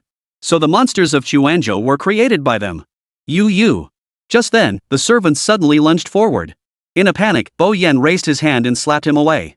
But the next moment, he felt a chill on his back. Turning his head, he saw someone had already pounced behind him, biting down on his neck. More and more monsters, clawing and snarling, pounced toward Bo Yen. He had recently fought a fierce battle in Chuanzhou, nearly depleting all his energy. Now, he was like a lamb being led to the slaughterhouse. He feared he would not escape death. The middle-aged man watched the scene with a smirk on his face until Bo Yen was bitten to a bloody pulp, collapsed to the ground, and was swallowed by a dozen monsters. Another person stepped forward and approached the middle-aged man from behind. It seems the matter is settled. Chuanzhou only has one 12th realm cultivator, Lu Wenshu, and he's a Confucian cultivator. There shouldn't be any unexpected complications. But it might alert the one in the capital. What does it matter if it does? The Northern Mang army has already begun its assault on Yanzhou. Would the one in the capital disregard the external enemy and prioritize a place like Chuanzhou? That would be abandoning the main objective for the trivial. You're right. Go out and check. If there are any more people from Chuanzhou, make sure to eliminate them completely. Understood. As evening fell, the number of mutated beings in Chuanzhou City was growing rapidly. Outside the city walls, there were almost no normal living beings left. They had piled up a mountain outside the city walls and were charging madly toward the city. Lu Wenshu led the soldiers and martial artists in a desperate defense. Inside the city walls, the civilians watched as soldiers and martial artists fell one after another, and despair began to spread. They might all die. At that moment, none of them noticed that a spatial fissure had suddenly appeared in the center of Chuanzhou City. Chapter 103: The Crown Prince Arrives. Jiang Ning and Xiaolan emerged one after the other from the spatial fissure, floating in mid-air. The city was ablaze with flames, and thick smoke billowed everywhere. Some mansions had been reduced to ruins. At first glance, it looked as though a fierce battle had just taken place. Below them were people, but not many. Only small groups of people were scattered about, crouching randomly and seemingly devouring something. After receiving Lu Wenshu's message, Jiang Ning pondered whether the mutants Lu Wenshu had mentioned were once again the malevolent spirits. He observed them carefully and noticed that these mutated beings were different from those who had consumed the cursed flesh. In the incident in the capital, those who had consumed the cursed flesh and refined it into the Changchun pill had transformed into black, shapeless cursed spirits. However, these mutated beings had not undergone such extreme transformations. Jiang Ning released a strand of qi to investigate. The 3 souls and 7 spirits of these mutated beings had already vanished. They had all become beings beyond his comprehension. Your Highness, look over there. Xiaolan pointed toward the north of the city, where countless mutated beings were piling up and crawling toward the earthen rampart. At this rate, the defenders on the city walls would not hold out for 2 hours before the city fell completely. However, Jiang Ning did not pay attention to that direction. He slowly descended to the ground. Xiaolan closely followed Jiang Ning, watching the mutated beings everywhere, their mouths covered in blood. Even she, as a demon, found them terrifying. Your Highness, shouldn't we do something about that? Xiaolan asked softly. We can only save so many, Jiang Ning sighed. He had already protected that area the moment he stepped out of the void. At that moment, on the top of the earthen city, Lu Wenshu, who had been fighting desperately, was now exhausted. Without his life-bound artifact, his cultivation realm was rapidly dissipating. In fact, he had managed to hold on this long solely through sheer willpower. However, at that moment, Lu Wenshu suddenly noticed that a barrier had appeared out of thin air in front of him. The mutated creatures were blocked by the barrier, unable to break through no matter how they pounded or bit at it. He quickly looked to both sides and saw that all the mutated creatures were being held back outside. The soldiers on the city walls and the martial artists from the martial arts world slowly stopped their actions, all wearing expressions of confusion. What a powerful protective barrier! A great master must have intervened. Lu Wenshu said, focusing his attention. Could it be that Lord Bo and the others have brought reinforcements from Lizhou? It's possible. Lu Wenshu hurriedly searched everywhere, but he couldn't find anyone. It was as if the barrier had formed naturally. Some of the mutated creatures were still frantically attacking. In the city. After Jiang Ning and the others landed, dozens of monsters swarmed around them like mad. Your Highness, they're so terrifying. You're not a demon? What are you afraid of? Jiang Ning whispered. Demons are also cowards. Glancing around at the horrifying scene, Jiang Ning sighed silently to himself. Let's go. Jiang Ning walked forward, and a barrier separated the approaching mutated creatures. 2 ordinary people appeared, immediately drawing more mutated creatures. Soon, the path was completely blocked. However, no matter how many there were, they couldn't stop Jiang Ning's advance. The mutated creatures surged forward like a tidal wave, clinging to the barrier and blocking out the sky. Xiao Lan closely followed Jiang Ning, staring at the densely packed, distorted faces, her skin prickling with goosebumps. She had always been cautious and vigilant while living among the demon clan, but she had also encountered many powerful demons. But now she realized that terrifying things could also happen among the human race. Take the situation before her eyes, for instance. These people must have been ordinary humans before the transformation. But seeing them transformed like this was truly pitiful. On the city walls, everyone had come to a halt. "Sir, look." At the end of the road, another large group of mutated beings appeared, resembling a small mountain, constantly moving toward this direction. Soon, the mountain drew near the earthen wall and merged with the mutated beings piled outside it. Immediately afterward, the people on the city walls saw two figures, one in front and one behind, calmly emerge from among the mutated creatures and walk into the barrier. All the mutated creatures were completely sealed off. Jiang Ning and Xiao Lan landed slowly on the city walls. Everyone's gaze turned toward Jiang Ning. He had a strikingly handsome face, with a slightly stern expression and an otherworldly aura. The crimson-colored robe with golden dragon patterns he wore further enhanced his solemn and majestic demeanor. Originally, Lu Wenshu had assumed that reinforcements from the surrounding major states had arrived. Calculating the time, Bo Yan should have already reached Lizhou. If reinforcements had been sent from Lizhou, they should have arrived by now. But he never imagined that the one coming to aid Xuanzhou would be a prince wearing a python-patterned robe. Lu Wenshu had no qualifications to report to the capital, so he had never even seen a prince before. He had no idea who this prince was. Among the crowd, Yang Yao's gaze was fixed intently on Jiang Ning. Several Qingyu gang disciples who had seen Jiang Ning before, including Zheng Kaihe, also wore expressions of disbelief. Cool prince. Greetings, cool prince.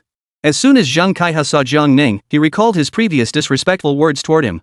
But later, their lives had all been saved by Jiang Ning. The Liang Wan? Lu Wenshu grew even more astonished upon hearing Zheng Kaihe's words. It turned out that Bo Yan hadn't sent reinforcements from Lizhou, but had instead risked his life to plead for Jiang Ning's help. He hadn't held much hope for his own sacrifice, as he had lost all faith in the court. The court was only concerned with internal struggles and didn't care about the lives of the people in the local states and counties, especially a place like Xuanzhou, which was just a small state of no consequence in the court's eyes. Moreover, he should no longer be called the Prince of Liang, he should now be addressed as the Crown Prince. This servant, Lu Wenshu, the of Xuanzhou, pays his respects to His Royal Highness the Crown Prince.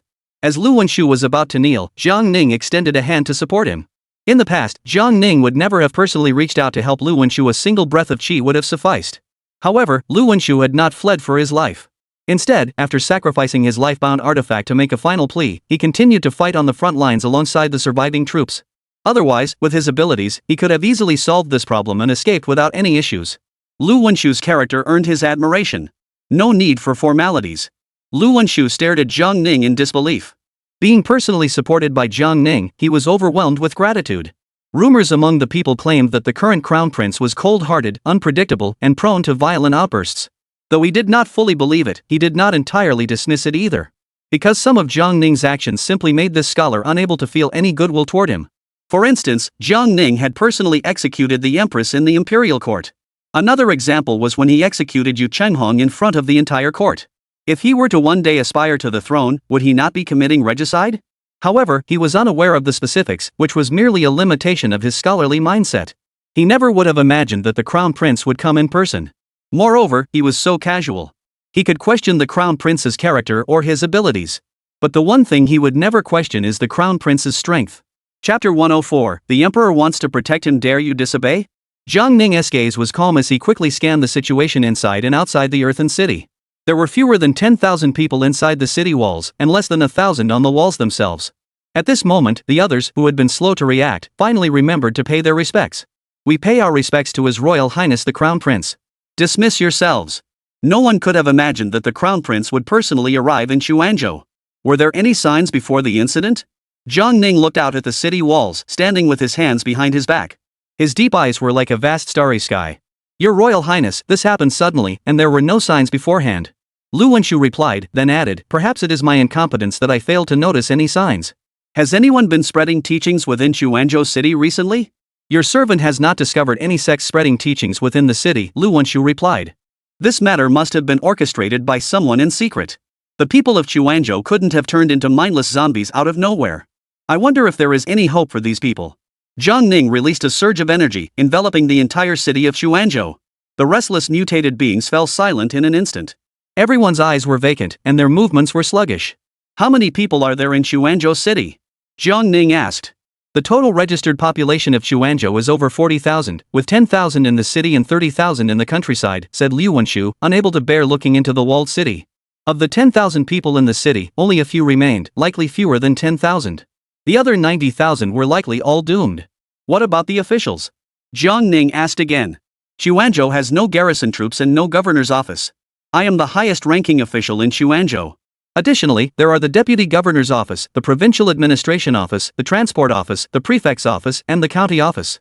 These are the main government offices within Chuanzhou City, Lu Wenshu explained. Chuanzhou only has regular troops, no imperial garrison troops. The general quality of these troops is inferior to that of imperial garrison troops. However, judging from the soldiers on the city walls, the military personnel in Chuanzhou are not of low caliber. Their average martial arts cultivation level is around the 4th to 5th realm. This level is on par with, if not superior to, the imperial garrison troops stationed in other regions. Their only shortcomings are the absence of high-ranking commanders and the lack of superior equipment. Among those standing on the city walls now, aside from Lu Wenshu, there are only 2 9th-tier pure martial artists. That they are able to hold this fortress is already an extraordinary achievement. Where are the other officials? Jiang Ning asked. After the incident last night, only I, the deputy governor Bo Yan, and the assistant magistrate Qian Jun were able to retreat here. I tried to go into the city to rescue the other officials, but there were too many mutated creatures, and I couldn't break through. The other officials are nowhere to be found. They are likely in grave danger. Lu Wenshu replied. If it weren't for Lu Wenshu's quick reaction, even he might not have been able to escape. Jiang Ning sighed deeply. The very thing he had been worried about recently had come to pass. Upon entering the city, Jiang Ning immediately conducted a thorough search but found no signs of high-level cultivators hiding within. Therefore, the mastermind behind this incident was highly unlikely to be in Chuanzhou City. They were remotely controlling the situation from afar. Those with ulterior motives dare not confront Jiang Ning directly, so they are hiding in the shadows, plotting their schemes. Damn it! Your Highness, I immediately dispatched 30 men out of the city last night to seek reinforcements from the surrounding major states. Among them was Bo Yan, the deputy governor of Chuanzhou, who possesses the strength of the 10th realm. Given his speed, he should have returned from Lizhou by now. However, he has yet to return. Additionally, the others we sent out have also not returned. Then Lu Wenshu explained the details of how he had divided the men into separate groups. The others might have encountered some misfortune along the way. However, as long as Bo Yan didn't encounter a cultivator of a higher realm, he should have returned by now. Local prefectures operate independently, and when problems arise elsewhere, they only watch from afar. As Lu Wenshu was speaking, someone rushed up the city walls. Sir, sir. The man was utterly exhausted, rushing toward Lu Wenshu and nearly collapsing to the ground. Lu Wenshu quickly reached out to steady him, preventing him from falling. Sir, your humble servant arrived at the outskirts of Fuzhou City before dawn today, but I did not see the main official of Fuzhou. I only saw a county magistrate, who not only refused to introduce me but also confiscated my horse. Sir, I am useless. Please. Before he could finish speaking, the soldier collapsed, coughing up blood. Quick, call a doctor to treat him. Lu Wenshu shouted. Jiang Ning secretly released a stream of qi to stabilize the soldier's surging blood and qi. Soon, another person ran back and climbed up the city wall. Sir, I just returned from Yangzhou. The soldiers defending Yangzhou didn't even open the city gates. They don't care at all about the fate of Chuanzhou. Sir, what should we do? Have all of you who went to Yangzhou returned? Lu Wenshu asked urgently. We split into 5 groups and all reached the outskirts of Yangzhou. We all returned. Good that you're back, Lu Wenshu nodded. After a long while, more people returned. They were also summoned to provide assistance. Even these major provinces were unwilling to help them convey the message to the court. The sky grew dark. At this point, only those who had gone to Lizhou had not returned. Lu Wenshu felt a strong sense of anxiety. Even the ordinary soldiers had returned, yet Lizhou was closer to Chuanzhou, and Bo Yan had still not returned. The dozen or so soldiers who had followed Bo Yan to Lishur were also nowhere to be seen. At this point, Lu Wenshu could no longer hold on. After summoning his lifebound artifact, he continued to use his magical abilities and forced himself to maintain his cultivation level. This was going against the natural order. One could see the man's black hair turning snow white at a visible speed. His cultivation level was rapidly declining. Lu Wenshu's brows furrowed tightly, and a sharp pain pierced his heart. He wanted to hold on for a little longer. He didn't want to collapse. But blood began to trickle from Lu Wenshu's mouth. Sir! Sir! What's wrong, sir? His body swayed and collapsed. The soldiers nearby rushed forward to support him. I'm fine. Help me sit down for a moment. Lu Wenshu's voice was weak. After sitting down, Lu Wenshu felt his eyelids growing heavy. At that moment, he felt like a balloon that had been pricked countless times, with his vital energy surging out. He had thought he might ultimately fall back to a lower realm, but now he could clearly feel his life force rapidly fading away. He had been abandoned by the Confucian and Taoist paths. However, fortunately, the Crown Prince had arrived. If the Crown Prince could resolve the issue, what did he have to lose? At that moment, the dazed Lu Wenshu suddenly felt a powerful hand grasping his consciousness. In the haze, Lu Wenshu heard a familiar voice, as if it came from the depths of the universe. The voice was extremely indifferent yet filled with authority. I will protect him. Dare you disobey my orders? Chapter 105, Why Can Mortals Be So Powerful? Lu Wenshu's consciousness drifted into a vast, snow-white expanse. Vague scenes began to appear from all directions. He found himself in a vast square, with a majestic immortal academy before him. The air was thick with the aura of Confucianism. Streams of Confucian and Taoist energy continuously drifted out from this realm simultaneously, more streams gathered from beyond the heavens. He had studied Confucianism and learned from ancient texts that the founder of Confucianism had ascended to immortality and established the Immortal Palace Academy, setting the rules for Confucianism and establishing its orthodox lineage. If one were to achieve great mastery of Confucianism and Taoism and gain recognition from the Celestial Academy, one might eventually attain physical immortality and enter the Confucian and Taoist Celestial Palace. He had always believed that these ancient records were nothing more than mythical legends, and that regardless of which path one followed, all were ultimately governed by the Tao of Heaven. However, the Confucian and Taoist energies within the Immortal Palace Academy were incredibly powerful. It gave one an immediate sense of sacredness and inviolability. Lu Wenshu saw Jiang Ning standing before him, hands behind his back, facing the Immortal Palace, and spoke a single sentence. I will protect him. Dare you disobey my orders? Suddenly, several majestic divine statues manifested between heaven and earth. Only their torsos were visible, with their upper bodies hidden above the heavens. Lu Wenshu has a steadfast heart and has cultivated his life essence at such a young age. He has great potential and could one day ascend to immortality. However, he has now voluntarily abandoned the Confucian path, which is defying the heavens. The Academy is right to reclaim everything he has. A majestic voice echoed throughout the heavens and earth. Young man, you have repeatedly used the divine power of Confucianism. We have spared you because of your youth and extraordinary talent. But now, for the sake of a mere human cultivator, you dare to speak so boldly in the Academy? Another majestic voice rang out. All scholars of the world should establish the heart of heaven and earth, determine the destiny of the people, continue the teachings of the sages, and bring peace to all generations. Lu Wenshu has a narrow-minded perspective. After facing a minor setback, he sacrificed his life essence to beg for mercy from others. He does not deserve to be called a scholar. A third authoritative voice rang out. Jiang Ningjing stood there, silent for a long time. Lu Wenshu was not at fault, he had only sacrificed his life essence to save Chuanzhou. Yet these lofty Confucian and Taoist immortals clearly felt they had been insulted.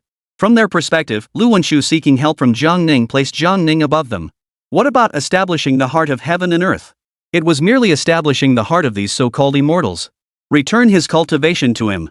No need to say more, Jiang Ning said indifferently. His cultivation was his own choice to abandon, it has nothing to do with us. We have deigned to appear before you and explain ourselves, you should feel honored. A majestic voice rang out. Since you all love to talk about principles so much, let me ask you a question. What does it mean to hear the truth in the morning and die in the evening? Jiang Ning asked calmly. Ha ha. A mocking laugh echoed. Young man, the principles left by the founder of Confucianism, need you to explain them to us? The rules set by the founder of Confucianism cannot be changed by anyone. No matter how strong you are merely a physical body. Our Confucianism is on par with the Tao of Heaven. Do you really want to defy the Tao of Heaven? Jiang Ning heard the authoritative words and furrowed his brows. Answer what I ask. Since you refuse to answer, I will explain it to you myself. Jiang Ning looked up and fixed his gaze on a divine statue. I found out the way to your house this morning. I'll go there tonight and kill you. How dare you? How dare you speak such blasphemy at the Academy? You dare to defile the great teachings of the founder of Confucianism. Do you know the consequences? A series of overwhelming pressures instantly bore down on Jiang Ning. In their presence, Lu Wenshu might have some potential, but he was still no better than an ant. Even in their eyes, Jiang Ning was merely a mortal with slightly greater cultivation. How could a mortal, no matter how strong, possibly defy the Tao of Heaven? Therefore, they all adopted a haughty demeanor upon seeing Jiang Ning. In truth, Jiang Ning had no idea where this Celestial Academy Palace was at first. He had merely followed the dissipating cultivation energy of Lu Wenshu to find this Celestial Academy of the Tao. He had forcibly raised Lu Jin's cultivation realm and repelled the Nine Heavens' thunder tribulation. Lu Wenshu's future role would be greater than Lu Jin's. What harm would it do to humiliate the Immortal Palace Academy for Lu Wenshu's sake? Is there some rule that says immortals are always stronger than mortals? Your Highness, why bother? Lu Wenshu never expected that Jiang Ning would not only come to Chuanzhou personally but also bring him to the Immortal Palace Academy. And now he must confront these immortals who have attained enlightenment. Jiang Ning raised his hand and gently pressed downward. One of the figures hidden in the heavens suddenly tilted. A violent storm raged between heaven and earth, and the Confucian and Taoist energies filling the heavens surged like a tidal wave. In the blink of an eye, a massive figure was pressed down. An illusory head crashed heavily onto the ground before Jiang Ning and Lu Wenshu, unable to move an inch. What kind of power was this? The illusory figures were filled with terror. They were the true transcendent beings, equal to the heavens, becoming immortal and invincible masters of the way. In the mundane world, there was simply no one who could challenge them. Yet this overwhelming force had managed to pin down a divine statue, rendering it unable to move. The two figures still hidden in the heavens above clearly showed a hint of panic. For something they could not comprehend had occurred. What did you just say? I didn't hear clearly. Could you repeat that? Jiang Ning slowly withdrew his hand and stood with his hands behind his back. The world fell silent. No one knew how much power Jiang Ning still possessed, nor whether he could effortlessly eliminate these extraordinary beings. Clearly, they were accustomed to their lofty positions and would never apologize. Remember what I said, if one hears the truth in the morning, one may die content in the evening. Jiang Ning vanished instantly, and Lu Wenshu's divine sense was swept away by an irresistible force. The divine statue that had been pinned to the ground slowly rose to its feet. After a long silence, a voice echoed from the heavens. How can mortals be so powerful? Could it be that he was trained by that one? I do not know. The voice faded away, and the three divine statues slowly vanished. On the city walls. Lu Wenshu, leaning against the city wall, came to his senses. He quickly stood up, raised both hands, and stared in disbelief. His cultivation level had actually returned to normal. Within his upper dantian, a vague, luminous object glowed faintly. A new life essence? He quickly looked at Jiang Ning, who stood there with his hands behind his back, calm and composed. Recalling everything that had just happened, it felt like a vivid dream. However, the restored realm was sufficient proof that everything that had just occurred was absolutely real. Jiang Ning had just taken him to the Confucian Taoist Immortal Palace. He had even casually placed a divine statue on the ground. He was only at the 12th realm. What qualifications did he have to make the prince offend the Confucian and Taoist factions for him? But what was even more terrifying was that the prince not only could stand up to the Confucian and Taoist factions, but could even make them submit. This servant deeply thanks the prince for saving my life. Lu Wenshu rose and performed the kneeling and bowing ceremony. You should give some serious thought to how to resolve the issue in Chuanzhou. Jiang Ning released a burst of energy, holding Lu Wenshu in place, and spoke casually. Chapter 106, The Hidden Truth. Lu Wenshu looked extremely solemn. He didn't know if the common people in the city could still be saved. Seeing the people transformed into mindless zombies, he couldn't bear to watch. It seemed that even someone as powerful as the Crown Prince couldn't clearly understand the root cause of the people's transformation. Rumors claimed that the Crown Prince had a violent temperament, yet upon arriving, he did not immediately suppress those who had undergone the transformation. Instead, he used his magical abilities to temporarily calm the people. This alone was enough to prove that some rumors were not entirely true. The Crown Prince also had a compassionate heart. He was also concerned about Bo Yan, a young man with a broad-minded and enlightened heart.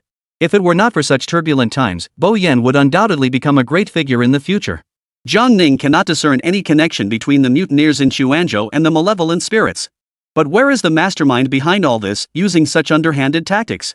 The city walls fell into silence, and everyone's hopes were pinned on Jiang Ning. Jiang Ning stood quietly, narrowing his eyes slightly, his gaze calm. At that moment, another person entered the inner city from outside the city walls. He ran up the walls while shouting, "Sir! Sir! Something terrible has happened." The man rushed up the city wall, his expression filled with fear. The deputy governor forced his way into Lizhou City and hasn't come out since. I saw high-ranking cultivators leaving the city, along with many soldiers. They seem to have killed our brothers who went to seek help. I saw them killing people from a distance and dared not approach. The governor, the deputy magistrate, must have met with misfortune. This soldier was part of the group sent to Lizhou. Since they were acting separately, they didn't travel together. He was the fastest, almost arriving at Lizhou City right behind Boyan, and saw from a distance that Boyan had forced his way inside. He waited outside the city for a long time but did not see Boyan emerge. The dozen or so people heading to Lizhou City arrived at the city gates one after another and tried to knock on the gates. However, none of them emerged alive after entering the city. Then this soldier saw people coming out of the city, who surrounded and killed the few who had arrived later outside the city. Soon, soldiers came out to search. Since he had hidden himself at a distance and was wearing a magical artifact that masked his aura, he managed to escape without being detected. Upon hearing the soldier's account, Lu Wenshu was filled with horror. He had anticipated that Liso would not send reinforcements, and he was also concerned that there might be a large number of mutated creatures outside the city, endangering Bo Yen and the others on their way. But he never imagined that the people of Liso's city would go so far as to kill those who had come to seek help. No wonder everyone who went to the other 3 states had returned, but no one from Liso had come back. He couldn't understand why the high-ranking officials, who were unwilling to save lives, would go so far as to kill them. What deep-seated grudge did Xuanzhou have against them? Jiang Ning found this odd after hearing the story. Could the problem lie with the officials in Liso? There was no clear lead at the moment, so he decided to investigate personally. Jiang Ning followed the city wall for several dozen steps and arrived before the group of Qingyu gang members. These martial artists from the underworld were all covered in injuries of varying severity. Yan Yao was among them, with a long gash on the outer side of one arm and severe lacerations on his waist and abdomen. She still clutched her long spear, standing straight and tall. Upon seeing Jiang Ning approach, Yan Yao seemed at a loss. "Yang Yao, are you okay?" Jiang Ning smiled faintly. "Just a minor injury, nothing to worry about. Thank you for your concern, Your Highness." Yang Yao forced herself to stay composed, maintaining her usual demeanor. In the past, Yang Yao would have corrected Jiang Ning, insisting that she was called Yang Yao, not Yang Yao. Yang Xian, standing nearby, noticed that the crown prince was speaking to his daughter of his own accord, and even smiling, appearing refined and approachable. It seemed as though the crown prince was very familiar with his own daughter. He recalled that the day before yesterday, when Yang Yao and Zhang Kaiha returned from Fengzhou, Zhang Kaiha had mentioned that they had encountered Liang Wang Ning in Fengzhou, and that Liang Wang had saved their lives in a secret realm. Regarding the relationship between Yang Yao and Jiang Ning, Yang Yao had not allowed Zhang Kaiha to speak of it, so he did not elaborate further. Therefore, Yang Xian only assumed that Prince Liang had casually rescued them from the secret realm. "This long spear suits you well, but unfortunately the quality of the spear is lacking. I'll give you a better one another day," Jiang Ning said with a faint smile. Jiang Ning examined the long spear. It was forged from refined iron, with a spearhead measuring 1 foot and 2 inches long and a shaft nearly 10 feet long. Paired with Yang Yan's slender build, it exuded a domineering yet heroic aura. 5 years ago, Yang Yao had also used a spear, but at the time, she had been wielding an ordinary one. "How dare I trouble His Royal Highness the Crown Prince?" Yang Yao bowed her head. Yang Xian stood by, completely speechless. The Crown Prince was actually giving his daughter a spear? But that wasn't the point. The point was that the Crown Prince had referred to himself as I in front of Yang Yao. His daughter knew the Crown Prince, yet he had no idea? At that moment, Yang Xian suddenly remembered something. It seemed that 5 years ago, Yang Yao's martial arts skills had suddenly improved overnight. At the time, Yang Xian had asked about it, and Yang Yao said she had met a wandering martial artist, who was a martial arts prodigy. He had casually given her a few pointers, and she had broken through her bottleneck and gained a new understanding of martial arts. At that time, Yang Yao had mentioned the name of that wandering swordsman, but he didn't think much of it. Could it be that Yang Yao had already known Jiang Ning 5 years ago? If that were the case, then Yang Yao must have once received guidance from the Crown Prince. "There is no need to be so formal," Jiang Ning said casually. Yang Xian was curious and couldn't help but step forward, bowing first before asking, "May I ask, Your Highness the Crown Prince, did you ever give guidance to Yaoer back then?" "Back then, while staying in Xuanzhou, I exchanged martial arts insights with your daughter," Jiang Ning replied casually. "Whoa!" Yang Xian sucked in a sharp breath. It really was him. "It is an honor for my daughter to have received your guidance, Your Highness. On her behalf, I humbly thank you for your kindness." Yang Xian bowed respectfully. Jiang Ning glanced at Yang Xian. In Xuanzhou, Yang Xian was the renowned leader of the Qingyu gang, regarded by the common folk as a true hero. It was clear that Yang Yan's personality was directly influenced by his father's character and upbringing. "A tiger father does not have a dog daughter," Jiang Ning smiled faintly.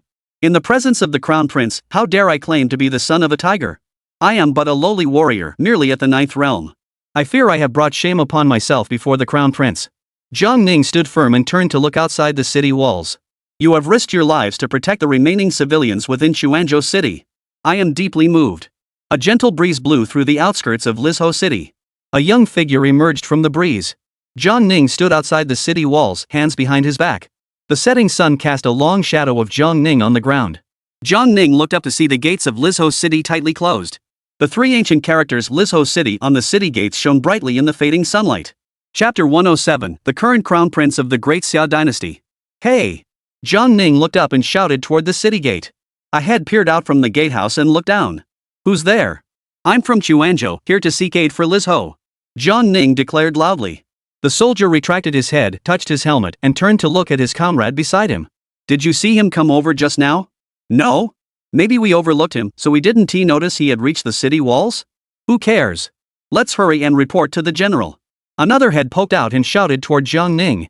"Wait here, we'll go report immediately." Thank you for your trouble. Soon, the city gates opened, and a middle-aged general emerged from within, accompanied by dozens of cavalrymen. The general rode up to Jiang Ning and sized him up. Jiang Ning was dressed in white, with a fair and delicate face. Looking at you so calm and composed, you don't seem like someone here to ask for help. Are you here for a stroll? The general looked at him suspiciously. The soldiers who had come to Liso for reinforcements today were all in ragged clothes and looked tense, as if they had just been through a major battle. This man, however, seemed calm and composed, hardly like someone seeking aid. Currently, there are fewer than 10,000 people left in Chuanzhou City. Last night, the deputy magistrate of Chuanzhou came to Liso to request aid. We have not seen the deputy magistrate return to Chuanzhou, so I came here to investigate the situation. Jiang Ning spoke solemnly. Follow me. As they entered the city gate tower, the gates closed. The commander suddenly turned his horse around, and the others followed suit, blocking Jiang Ning in the gatehouse corridor. I came to see the governor of Lizhou, Mu Tongya. What are you doing? We're taking you to see the governor. The general acted swiftly, drawing his sword and slashing at Jiang Ning, striking his shoulder. Clang! The broadsword struck Jiang Ning's protective aura, producing a metallic clang.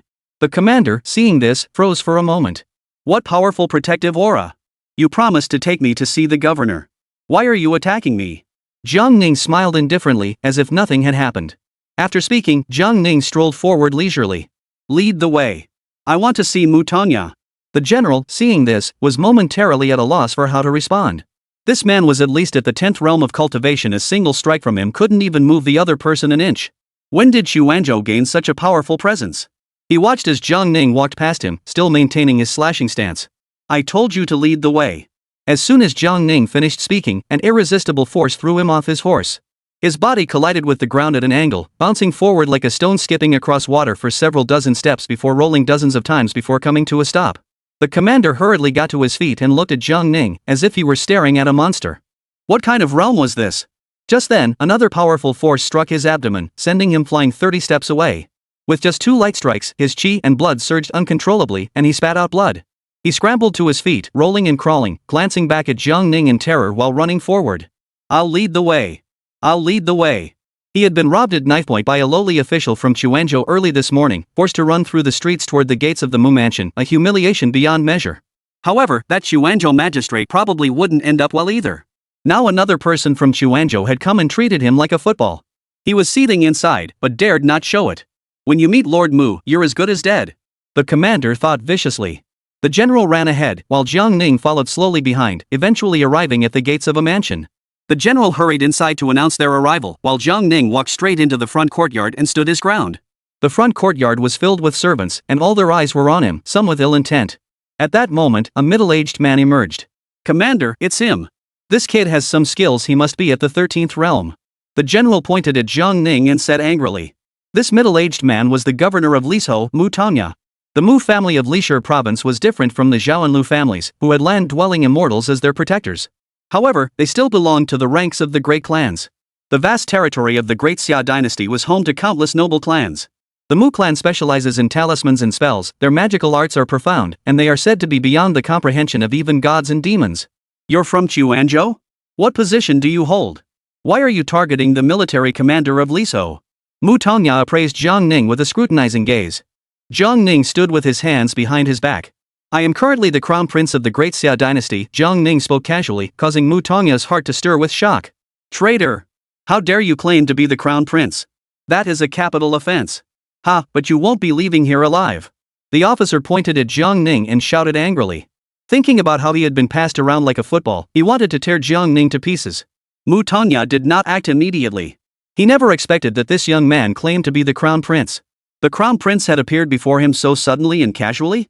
Mu Tongya had never seen Jiang Ning in person, but he had seen his portrait. The next moment, Mu Tongya's pupils contracted sharply. The young, handsome face before him automatically overlapped with the portrait of the crown prince he had seen in his mind. The crown prince truly had this harmless, delicate appearance.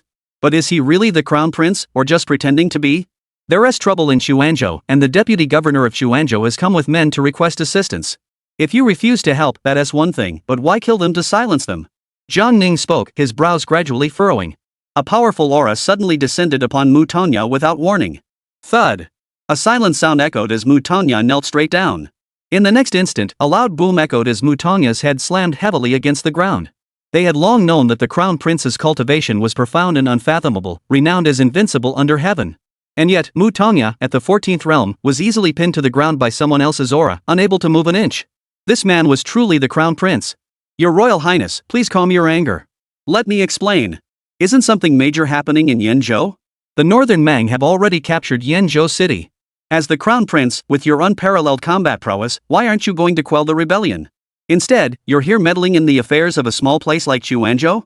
The moment Mu Tongya spoke, the general standing beside him, who had been standing there dumbfounded, collapsed to his knees. Is this really the crown prince? Did he just dare to draw his sword at the crown prince? It's not that I didn't send reinforcements. It's that the magistrate of Chuanzhou is arrogant and used the crisis in Chuanzhou to threaten me, saying that if I didn't send reinforcements, he would exterminate my entire clan. Keep spinning your lies, and I'll believe you. Zhang Ning's expression remained cold. Every word I say is true. If your highness doesn't believe me, I can find witnesses. Mu Tongya exclaimed urgently. You're so eager to kill and silence witnesses. Could the matter in Chuanzhou have anything to do with you? Zhang Ning didn't respond to Mu Tongya's words and instead posed a question. Your highness, I am innocent. If you don't speak, you will die. In that instant, Mu Tongya felt as though his soul had been crushed by a mountain. This crown prince truly lived up to his reputation. He never hesitated to act. In an instant, his physical form and consciousness were on the verge of being crushed by this terrifying pressure. At that moment, a voice echoed through the air. Prince, please calm your anger. Chapter 108, Trapped in the Map of the Nation? This old servant, Mu Yangshu, pays his respects to His Royal Highness the Crown Prince. The man who arrived had a weathered face, similar to Mu Tongya, and possessed the cultivation level of the 14th realm. He had once held an important position in the court. After Mu Tongya became the governor of Lizhou, Mu Yangshu retired and returned to his hometown. He had always been concerned that Zhang Ning might go to Chuanzhou, but he never imagined that Zhang Ning would find his way to Lizhou so quickly. Mu Yangshu believed he had handled the matter discreetly, but he was unaware that Mu Tongya had killed Bo Yan and ambushed the Chuanzhou soldiers who had come to Lizhou for reinforcements, thus exposing their plans. If my son has been disrespectful, I beg the crown prince to spare his life for the sake of my old age, Mu Yangshu said with utmost respect. There has been trouble in Chuanzhou, and you and Lizhou have killed to cover it up. Could it be that the matter in Chuanzhou is somehow connected to the Mu family of Lizhou? Zhang Ning asked calmly. Killing to cover up the crime? Mu Yangshu glanced sideways at Mu Tongya, who was looking at him with a terrified expression, clearly seeking his help. This matter had been exposed. Judging from Zhang Ning's style of handling matters, if they insisted on denying it, he would definitely order the execution. Mu Yangshu didn't think Zhang Ning would dare to kill someone now that he was here. If he admitted it directly, he would likely face certain death. Your Highness, we too have our reasons for keeping this matter secret. Please accompany this old man to the place in question. Once you see it for yourself, you will understand the full story. Zhang Ning's expression remained calm, his gaze deep and piercing. He saw a hint of cunning in Mu Yangshu's eyes. Plots and schemes? It doesn't matter. Mu Yangshu's words effectively admitted that the matter in Chuanzhou was connected to them. Your Highness, please. Mu Yangshu quickly stepped aside and gestured for him to proceed. Zhang Ning casually flicked his sleeve and walked forward. The oppressive pressure weighing down on Mu Tongya gradually lifted, and he climbed to his feet, his heart filled with fear. No wonder the crown prince dared to come to Lizhou alone. His strength was truly terrifying. But why did the old man lure him into the mansion? What does he intend to do? Could it be? Mu Yangshu led the way respectfully, occasionally turning back to gesture for them to follow. After passing through several elegant classical corridors, Mu Yangshu arrived at the entrance of an arched gate. Zhang Ning walked to the entrance and stopped in his tracks. There was a strange force in this courtyard, and when he first released his cheetah probe, he hadn't detected it. Only upon approaching did he discover this mysterious force. The Mu clan possesses a divine artifact. Mu Yangshu was indeed up to no good. Your Highness, please come in. Zhang Ning stepped into the courtyard and stopped in the center. Your Highness, please follow this old man inside. I have something to show you. Zhang Ning felt it was a bit troublesome and said indifferently, there's no need. If you have any tricks, just use them. Mu Yangshu thought that Zhang Ning was extremely arrogant, believing his words and thinking he would really reveal the truth to him, so he followed him inside. But now it was clear that Zhang Ning was indeed very arrogant and also knew that he had tricks up his sleeve. Your Highness, you have misunderstood. How dare I use any tricks on you? Mu Yangshu waved his hand, and countless golden talismans flew out from all directions in the courtyard. The talismans formed long lines, coalescing into spheres that enveloped Zhang Ning. Mu Yangshu didn't think he could defeat Zhang Ning, and this wasn't an offensive tactic either. He only needed to delay Zhang Ning for a moment to find a way to seal him off. Mu Yangshu's heart suddenly filled with anxiety. He feared that Zhang Ning would break free too quickly, leaving him unable to execute his next move. However, what surprised him was that Jiang Ning remained motionless, standing with his hands behind his back. At that moment, a soft light flew out from the house, revealing a scroll unfolding above. Rays of light fell from the scroll, and a mysterious power poured out. In Jiang Ning's eyes, a brand new world descended from the heavens. At that moment, he stood on a grassy plain, with distant mountains and rivers, drifting white clouds, and a bright sun shining overhead. However, the scene before Jiang Ning was not real. It was a traditional Chinese ink wash landscape painting. It was as though he had entered a Chinese-style anime world. Not long ago, Jiang Ning had seen the divine artifact of the ancient goddess Manhwa, the heaven-repairing stone. However, the stone was shattered and its divine power was weak, resembling nothing more than scrap metal. Therefore, Jiang Ning had not considered keeping it for himself at the time. Such a treasure, also a divine artifact of the ancient goddess Manhwa, was an unparalleled divine treasure. Moreover, judging from the divine aura of this realm, such a divine artifact should be intact. In this world, any prominent clan or family has their own hidden tricks up their sleeves. For example, the old ancestor of the Lu clan who pretended to be foolish, or the Gun Xian Zhaozhou who had been hiding for over 300 years. However, seeing the intact map of the mountain and river realm in Liso was something Jiang Ning had never anticipated. However, Mu Yang's defeat was not entirely due to stupidity. The Mu clan possesses countless offensive talismans, yet he did not use them against Jiang Ning. Instead, he almost without hesitation summoned the mountain and river map of the nation, their most prized possession. Because he knew that no offensive tactic could possibly match Jiang Ning.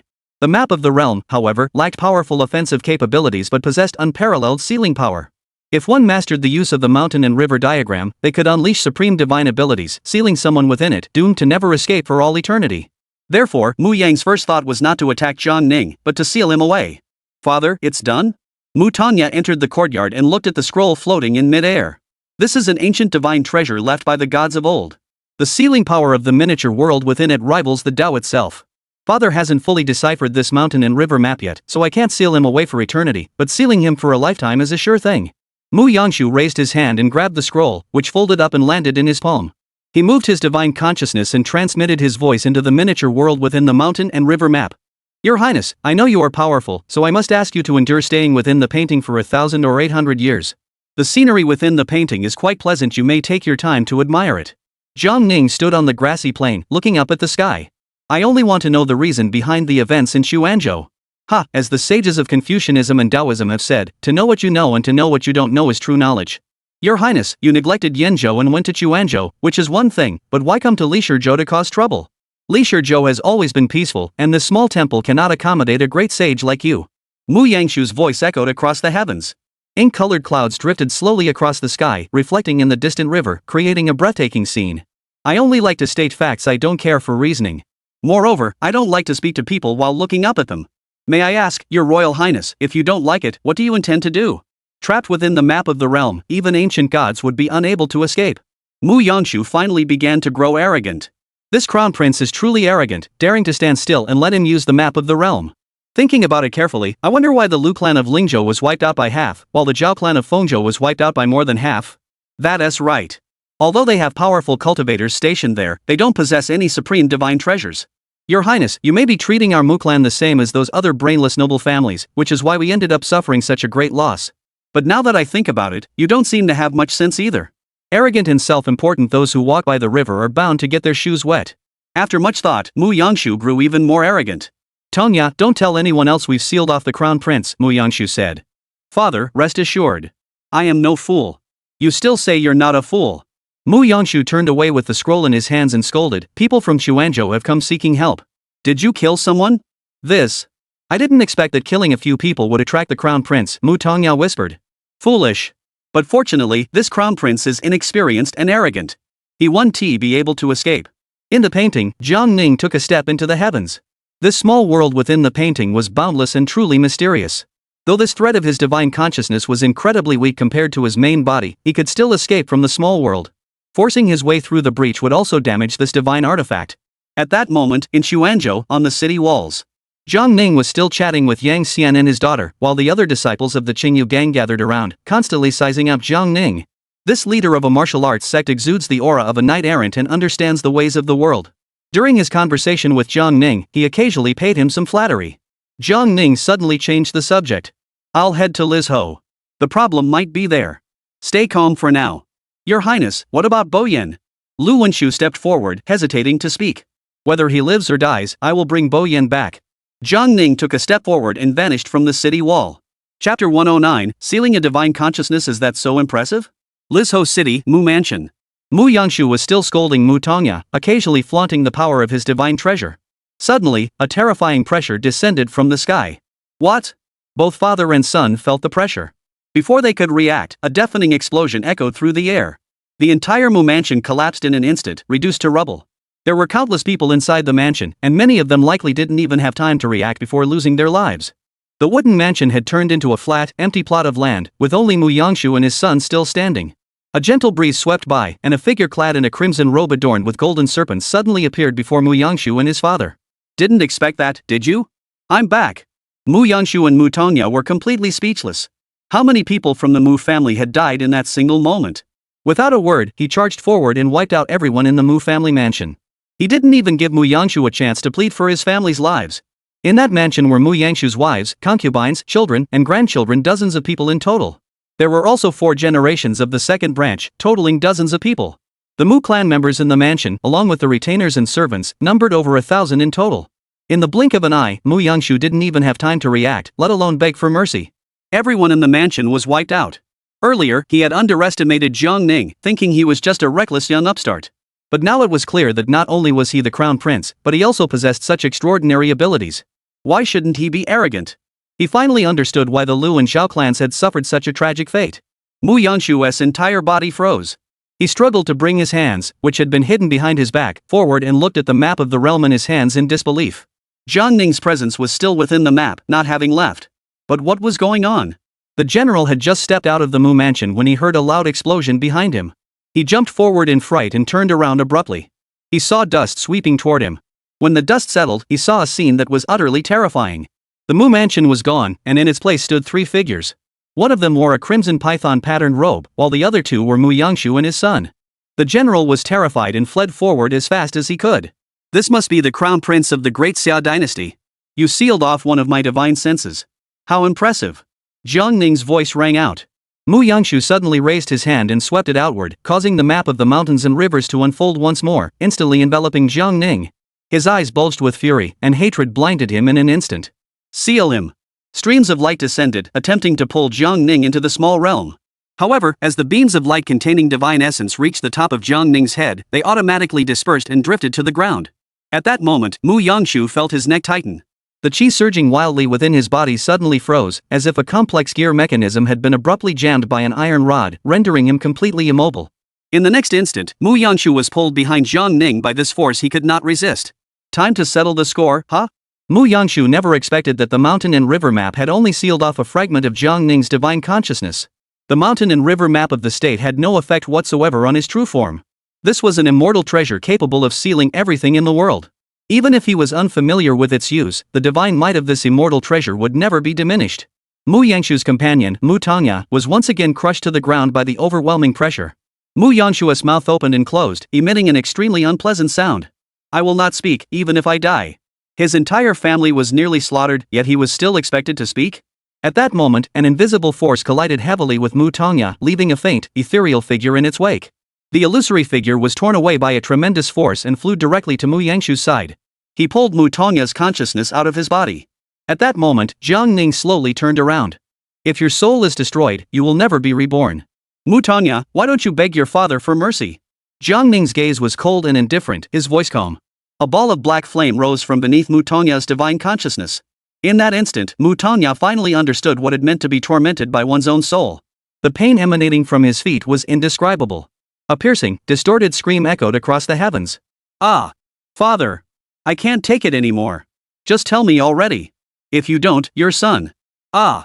Mu Yangshu turned to look at Mu Tongya, only to see his divine consciousness resembling a water balloon, constantly being squeezed and deformed, on the verge of bursting at any moment. A chill rose from his feet, shooting straight to the top of his head. At that moment, the demonic aura emanating from Jiang Ning was enough to send a chill down one's spine. He actually knew demonic arts and was using them to torture his divine consciousness. What a cruel and ruthless method. The Mu family is likely to collapse for no apparent reason. By tomorrow morning, Lizhou City might no longer have the Mu family. Mu Yangshu can die, but he simply cannot bear to witness his eldest son's divine consciousness being scorched to oblivion by Jiang Ning.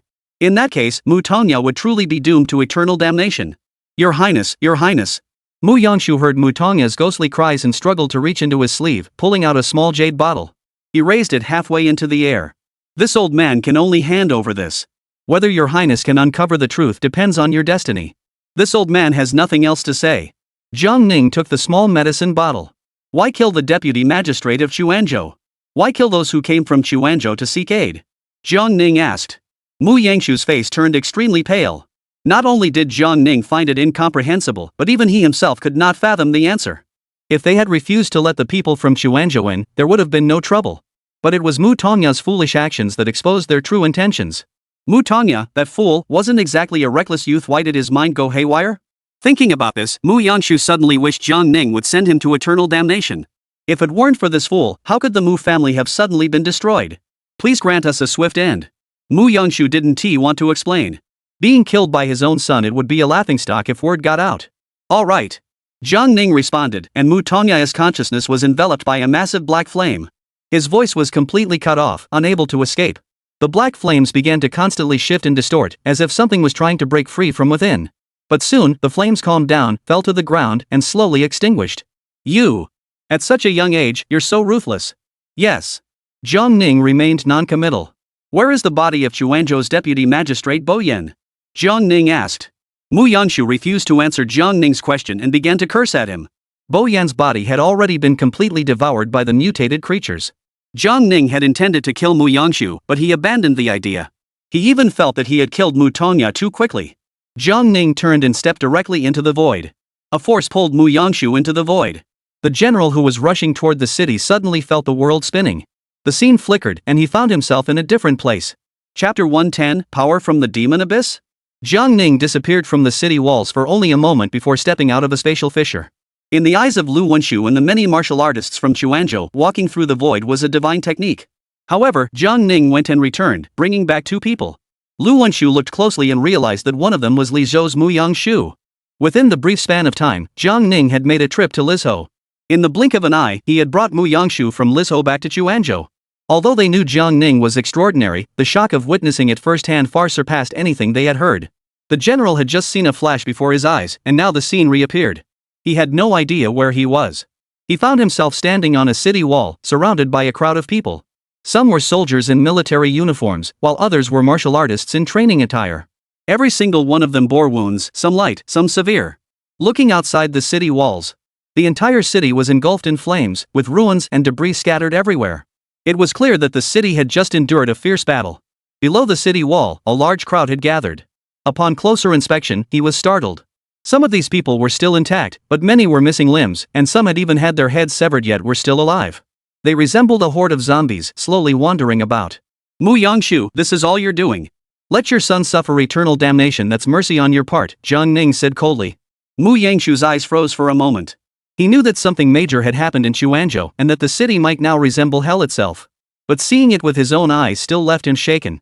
In Jiang Ning's eyes, he was no different from the ants crawling beneath the city walls. But so what? Oomph, ha ha ha. Mu Yangshu suddenly burst into maniacal laughter.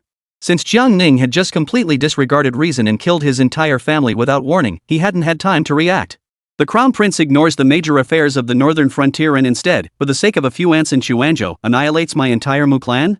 The Crown Prince is truly neglecting the essentials and pursuing trivial matters. Jiang Ning moved his mind, and the general, who was still stunned, suddenly flew toward the city wall, crashing heavily onto the ground. He was then pinned down by a powerful force, unable to move at all. The mutated creatures below the city walls, seeing someone falling, rushed toward the general. The general looked around frantically, his dazed eyes suddenly filled with terror. I can't move. Don't come closer. Please spare my life, Your Highness. I was forced by the Mu family to aid the tyrant. Please show mercy. The general screamed, begging for mercy. Jiang Ning's expression remained cold. Looking at the general's arrogant and domineering demeanor, he didn't seem like someone who had been coerced. On the contrary, he seemed quite willing to aid the tyrant. Tell me what you know. Jiang Ning's voice reached the general's ears. I only know that after people take that pill, they are possessed and become puppets. I know nothing else, nothing at all. One after another, the transformed beings clung to the general's body. Don't come near me. Get away. Help. Help ah. The horrifying screams pierced the sky. The people on the city walls roughly understood what was happening. It was the people from Lizhou who had caused this. The general, now surrounded and devoured by the mutated beings, was an accomplice. And just now, Mu Yang mentioned that Jiang Ning had killed his entire family? So Jiang Ning had gone to Lizhou and done quite a lot there? Although the Mu family does not have any land-based immortals, which land-based immortal would not treat the Mu family with the utmost respect if they went to Lizhou? It is because the Mu family's talisman techniques are unmatched and Lizhou is effectively under their control. Many top-tier cultivators are willing to trade with the Mu clan for top-tier talismans. Lu Wenshu found this hard to comprehend. Just how much divine power does one need to achieve all of this? Mu Yang, someone of this caliber, stood towering above Lu Wenshu, who could only look up to him in awe. Yet, in front of Jiang Ning, he didn't even have the right to move. Jiang Ning released a surge of energy, intending to send Mu Yang down to be food for these mutated beings. Ha ha ha ha. If you kill me, everyone in Lily State will die with me. Ha ha ha ha. Mu Yangshu laughed madly. Why? Jiang Ning stopped. My entire family is on the brink of extinction. I know I can't escape death. Do you think I still need to account for myself to you? Mu Yang finally remembered he had something to threaten Jiang Ning with, but by the time he realized it, it was already too late. Now, the Mu clan was down to just him. Moreover, he was certain that Jiang Ning would definitely kill him. You want to investigate? I already gave you the evidence. Go investigate yourself. You're not the one with connections. The world is vast. There are countless noble plans and powerful families scheming in the shadows. You always cling to the hope that you can't be completely eradicated. Jiang Ning coldly cut off Mu Yangshu's words. Then kill me. My Mu clan is already doomed. What's one more death? Mu Yangshu grew increasingly. From Mu Yangshu's words, it could be inferred that there were others behind him. Jiang Ning flickered his finger and a tiny pill flew out of the small jade bottle. The pill was transparent, with a tiny black mist constantly swirling inside. Infusing a thread of qi, Jiang Ning finally sensed a familiar aura. This is the most and most evil aura from Chong. This elixir is distinctly different from the Changchun Dan. Consuming the Changchun Dan causes a sudden transformation, instantly consuming the entire person with the power of the evil force and transforming them into a monstrous, shapeless mass. However, this pill clearly does not directly transform people into monstrous masses. I had previously eliminated a source of evil, but I never expected it to reappear. At that moment, Mu Yang's mouth suddenly opened, and the pill floating in the air flew into his mouth. No, no. Mu Yangshu looked terrified, but he was completely unable to resist, and could only let the pill fly into his stomach on its own. He tried to circulate his qi to expel the pill that had entered his body, but he was suppressed by Jiang Ning and couldn't muster even a thread of qi. A chill spread throughout his body. A force of extreme and evil, like countless tiny insects, devoured his 3 souls and 7 spirits. Mu Yangshu's body convulsed violently, his face contorting in agony, his pupils contracting until they became tiny black dots the size of mung beans. No, gurgle. Mu Yangshu's neck stiffened as he twisted it, emitting a sound like a broken bellows from his throat. In that brief moment, only he knew the agony he was enduring. But in the blink of an eye, Mu Yangshu's 3 souls and 7 spirits were completely devoured, leaving behind only an empty shell. Jiang Ning had been monitoring Mu Yangshu's condition the entire time. All his consciousness seemed to vanish, completely gone. And his physical form had become an entity existing outside the rules. Jiang Ning slowly raised his hand, and a thick black mist erupted from his palm, enveloping Mu Yangshu.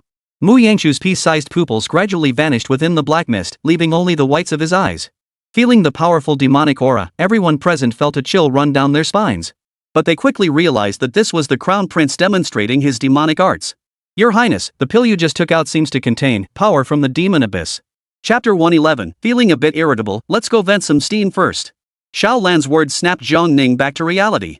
Jiang Ning turned around immediately and asked Xiao Lan, what is the abyss? This servant once heard the elders of our clan mention it. They said that on the demon clan continent, there is a deep abyss where the demon ancestor fell. It is said that the demon ancestor's body not only does not decay but continues to grow, eventually filling the entire demon abyss. Later, some clan members ventured into the abyss and brought back a piece of black flesh. That flesh continued to grow, and our demon clan found it highly beneficial to consume it.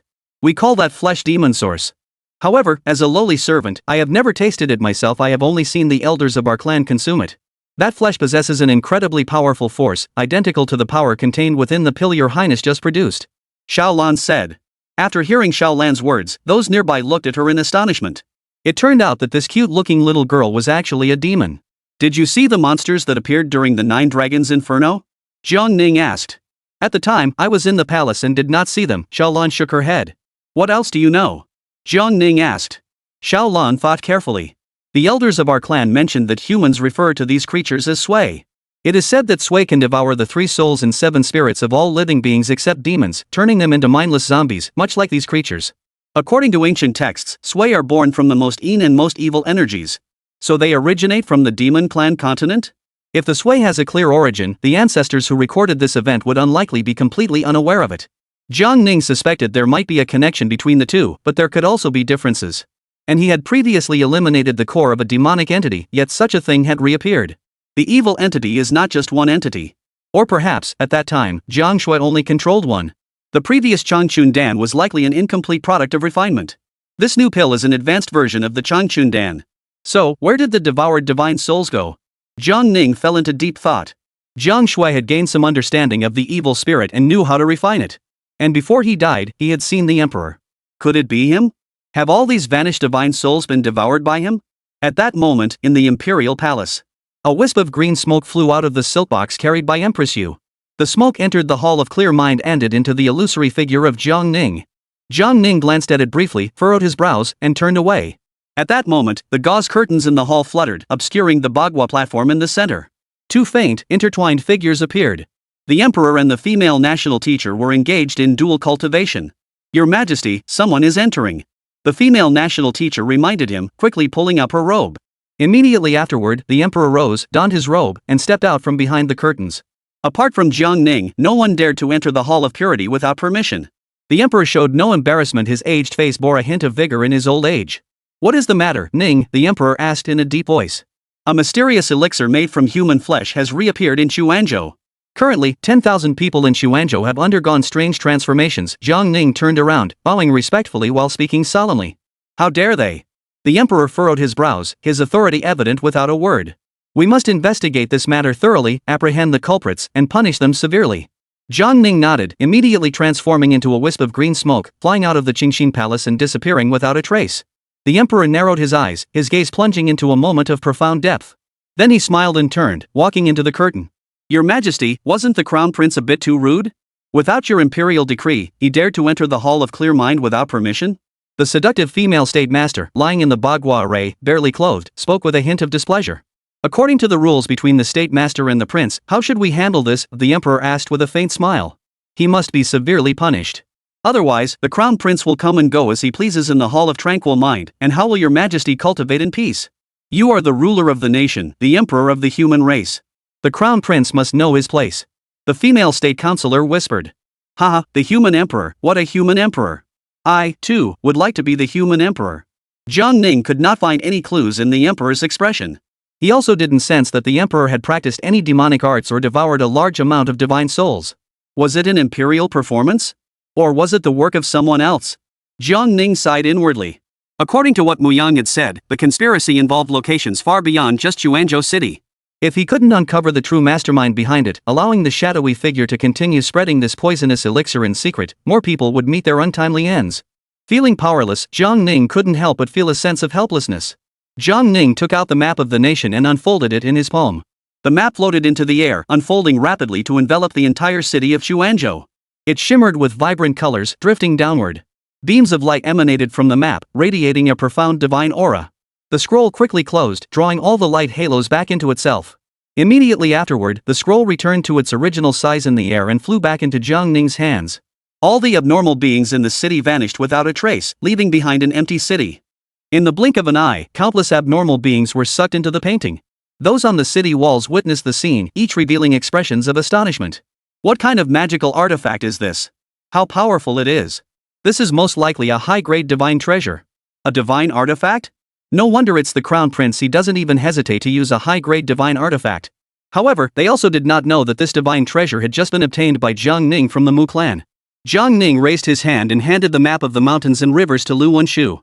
This divine artifact is called the Map of the Mountains and Rivers. Though it is not adept at warfare, it possesses immense sealing power. In the short term, I will seal off Xuanzhou City, preventing anyone from entering or leaving. You may remain within this city, where your safety will be guaranteed. I bestow this map of the mountains and rivers upon you. Should any outsiders approach Xuanzhou City, use this artifact to seal them away. Lu Wenshu's expression grew incredibly solemn. Jiang Ning was not handing it over for safekeeping but was bestowing it upon him. The map of the mountains and rivers of the state was something he had only heard of, never seen before. This was a supreme divine treasure passed down from ancient celestial beings, possessing immense power. Such a divine treasure, could it really be given away so casually? Your Highness, should such a divine treasure be entrusted to this servant? Take it. Jiang Ning casually tossed it, and Lu Wenshu hurriedly raised both hands to catch it. Thank you, Prince, for bestowing this treasure. Lu Wenshu was overwhelmed with gratitude and hurriedly bowed in gratitude. With the mastermind behind the scenes still unseen, Jiang Ning was at a loss for what to do. In truth, he was in no hurry. Those who played with schemes and intrigues would eventually reveal themselves. However, waiting any longer would lead to more innocent lives being caught in the crossfire. And he had no idea whether those who would become mindless zombies could be saved. After much deliberation, Jiang Ning's eyes grew solemn and a hint of anger flickered at the corners of his eyes. This is getting frustrating. Sitting here brooding won't get me anywhere.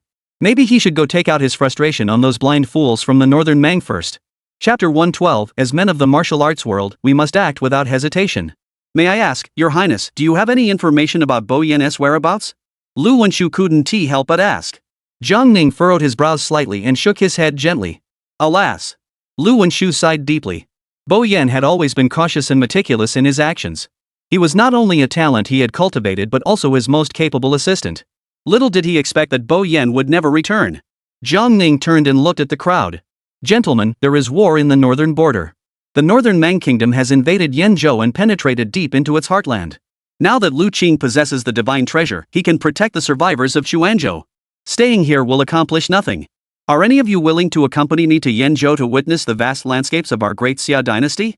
Jiang Ning suspected that this was the emperor's doing, but he had not noticed any signs of the emperor's involvement. Though Jiang Ning felt restless, he could only wait for the mastermind behind this to reveal themselves before he could eliminate the source of the trouble. The others were taken aback by Jiang Ning's sudden invitation. Go to Yanzhou? Over 6,000 miles. Jiang Ning merely intended to take Yang Yao northward and offer her some guidance along the way. Moreover, he wanted to show these martial artists from the underworld that even pure martial artists might not be inferior to cultivators of higher realms. From the character of Lu Wenshu, the main official of Xuanzhou, one could already see the prevailing atmosphere in Xuanzhou. These martial artists below the 10th realm risked their lives to protect the survivors of Xuanzhou. They truly deserve to be called men of honor by Jiang Ning. These people are all potential talents for the future. As for Zhang Kaihe, though he has a petty nature, judging by his injuries, his true character is not inherently evil. When everyone received Jiang Ning's invitation, only Zhang Kaihe reacted. He knew that Yang Yao and Jiang Ning had a personal connection, so it was clear that by aligning himself with Jiang Ning, the Qingyu gang could become part of the Crown Prince's entourage. The Crown Prince had casually bestowed divine treasures on Lu Wenshu. If the Qingyu gang could secure some merit in the Crown Prince's eyes, their treatment would be anything but meager.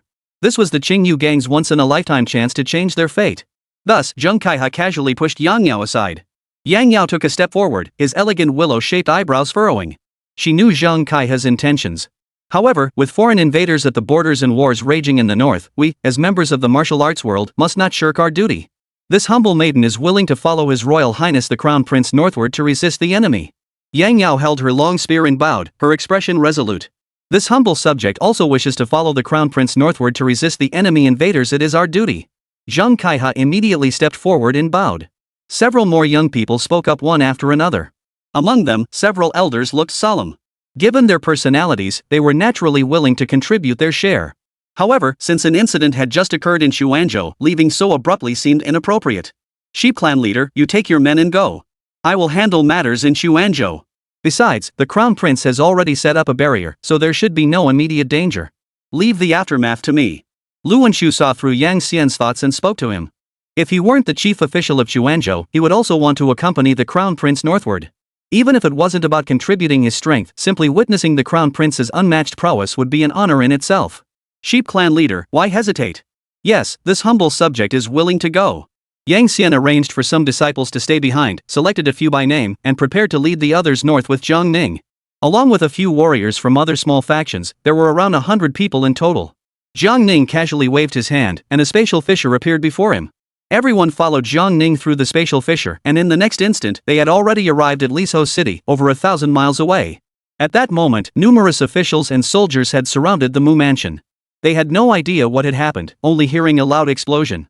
By the time they arrived at the scene, the Mu Mansion had been reduced to ruins. Before Mu Yang was defeated and refined by Jiang Ning, he had said that after his death, Lizhou City would also undergo a transformation. However, the current state of Lizhou was peaceful and calm, with no signs of trouble. Perhaps, like the previous situation, those who had consumed the special pills would not immediately exhibit any abnormalities.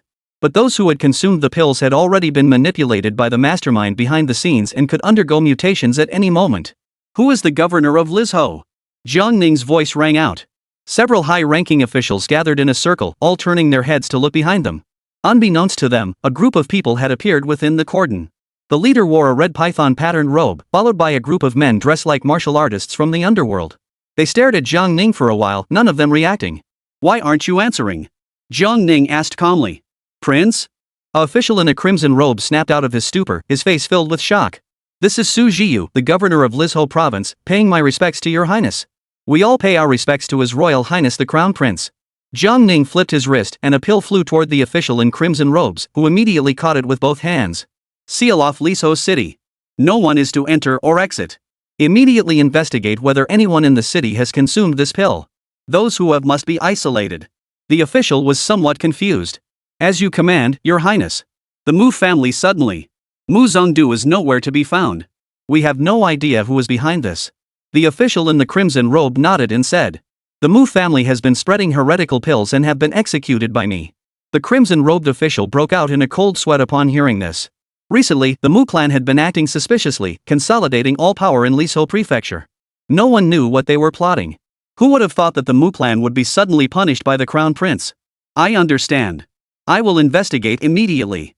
Jiang Ning turned and led the others away. The northern border of the Great Xia dynasty. The vast and desolate Yin state, where summer is almost non-existent, with the warmest and most comfortable months being the current few months.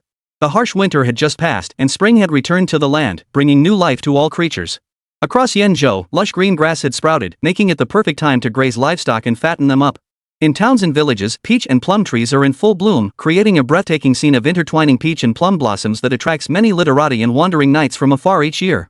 However, at present, the 10,000-strong army of the northern barbarians is sweeping southward like a raging flood, causing most of Yenzhou to fall into their hands. Even the ancient city of Yenzhou, which had stood like a wedge driven into the earth for thousands of years, now crumbled like paper at the slightest touch. The northern Mang army marched out of Yenzhou and led their troops southward, their momentum as unstoppable as a surging river. Within a few days, they captured over 30 cities, burning, killing, and looting along the way, encountering little to no significant resistance. The border troops defending Yenzhou barely engaged the northern Mang army in direct combat. In the southern part of Yenzhou lies an ordinary county town. Yenzhou, Julishan County. A blue-robed official led over 500 soldiers and laborers, standing on the northern city wall. None of them felt any joy at the arrival of spring. Instead, they were met with a chilling, ominous atmosphere. At that moment, a dull commotion began to echo from the north. It sounded like rolling thunder, like surging floodwaters, causing hearts to tremble uncontrollably. "Sir, the northern barbarians have truly arrived." Chapter 113, The Northern Barbarians Wolf Riders, and a giant object descends from the sky. A cool breeze blew, and the young county magistrate, with his fair complexion and slightly scholarly demeanor, glared angrily, his eyes filled with a complex mix of emotions. "Sir, we only have 500 men. Should we fight?" A soldier beside the county magistrate swallowed nervously, his voice trembling. The sounds coming from the north were overwhelming. "Damn it!" The county magistrate spat heavily. "Those traitorous Yenzhou border troops. They abandoned Yenzhou city and fled. Now they're hiding behind us, acting as a rear guard? What nerve! If I had the power, I'd tear those traitors to pieces first, then deal with these damned northern barbarians. Damn it!" This county magistrate, whose words were laced with profanity, was none other than Wang Jiaxing, the county magistrate of Julishan County who had previously sent a letter to the capital. At that moment, he was filled with grief and anger, grinding his teeth in fury, wishing he could tear both the Yenzhou border troops and the northern barbarians to pieces. Unfortunately, he lacked the power to do so. "I've appealed for reinforcements from the 2 neighboring states, but not a single response. I wonder if the urgent reports sent to the capital even reached the court. The court is a mess. Those bastards living in luxury." "Sir, be careful what you say." A soldier, seeing the county magistrate start to speak freely again, hurriedly reminded him. "Damn it! Isn't what I'm saying the truth?" Julishan County was just an ordinary county within Yenzhou City, with no garrison troops, only 200 or 300 soldiers and 200 or 300 laborers, totaling around 500 people. These few hundred soldiers were all martial artists who had entered the county, but their cultivation levels were not high. The laborers were just ordinary people with strong bodies. Recently, the Yenzhou army withdrew from the front lines and passed through Julishan County. Those damned high-ranking officials actually ordered him to hold the county at all costs, not to retreat even a single step. They also left thousands of border troops as a surveillance force, currently waiting outside the South City Gate. Whether they are civilians fleeing the city or soldiers, they will all be treated as deserters and executed without mercy. These dogs dare not fight the northern barbarians to the death, yet they dare to show off their strength to their own troops, raising the slaughtering blades against their own people first. How could he not be filled with grief and anger? Sir, it is said that the situation in the capital is chaotic. Even if the capital receives your urgent report, they may not send reinforcements. Damn it! This soldier's words only made Wang Jiaxing even more furious. It's likely that even if the urgent report was successfully delivered to the capital, it might not reach the imperial court. Because he hadn't given them any benefits at all. Even if the court received the report, it might just order the Yenzhou troops to resist the northern barbarians. The court's nature has been like this for many years. Otherwise, how dare the Yenzhou troops act this way? They stopped pretending altogether and have outright abandoned the entire Yin state. This is like two people fighting, with one tearing open his own robe and letting the other stab him in the stomach with a knife, then praising the other for how beautifully he stabbed him. The emperor is far away, and the court has no way of knowing whether the Yenzhou troops are actually resisting or not. But the power lies in the hands of those high-ranking officials. This world is getting more absurd by the day. Damn it! The commotion outside the city grew louder and louder. Suddenly, dust swirled in the sky, and the endless peach orchards on both sides of the road outside the city were swiftly leveled, advancing from the distance. Countless northern Mang soldiers broke through the dust and charged toward Julishan County. In the face of this tidal wave, Julishan County had no chance of holding out. It was likely that a single charge by the northern Mang army would reduce Julishan County to rubble, leaving no living soul behind. Kill one and you don't lose, kill two and you gain one. Damn it! Those of you with guts, grab your weapons and get ready to fight them. Wang Jiaxing knew this wasn't a fight to the death, but a suicide mission. As a man of Yenzhou, he did not want to show even a hint of fear before dying. The northern Mang army was now less than 2 miles from the county seat. At this moment, those on the city walls with better eyesight could already make out the scale of the enemy force. Countless giant wolves charged forward. The wolves were covered in armor, their thick fangs stood out prominently, and their eyes gleamed with murderous intent. On the back of each giant wolf was a North Mang soldier clad in black armor. They held the reins in one hand and swung curved swords in the other, standing atop the wolves and constantly letting out strange cries. Men! There's another city ahead. Whoever charges into the city first will claim all the women and wealth within. Awu! Follow me! Don't anyone dare to from me! The howls of wolves pierced the sky, mingling with the roars of men. Everyone on the county town walls felt their hearts sink to the bottom of their stomachs. No one dared to harbor any unrealistic hopes for the current situation. They had only one option left: death. At that moment, a strange commotion echoed from the sky above.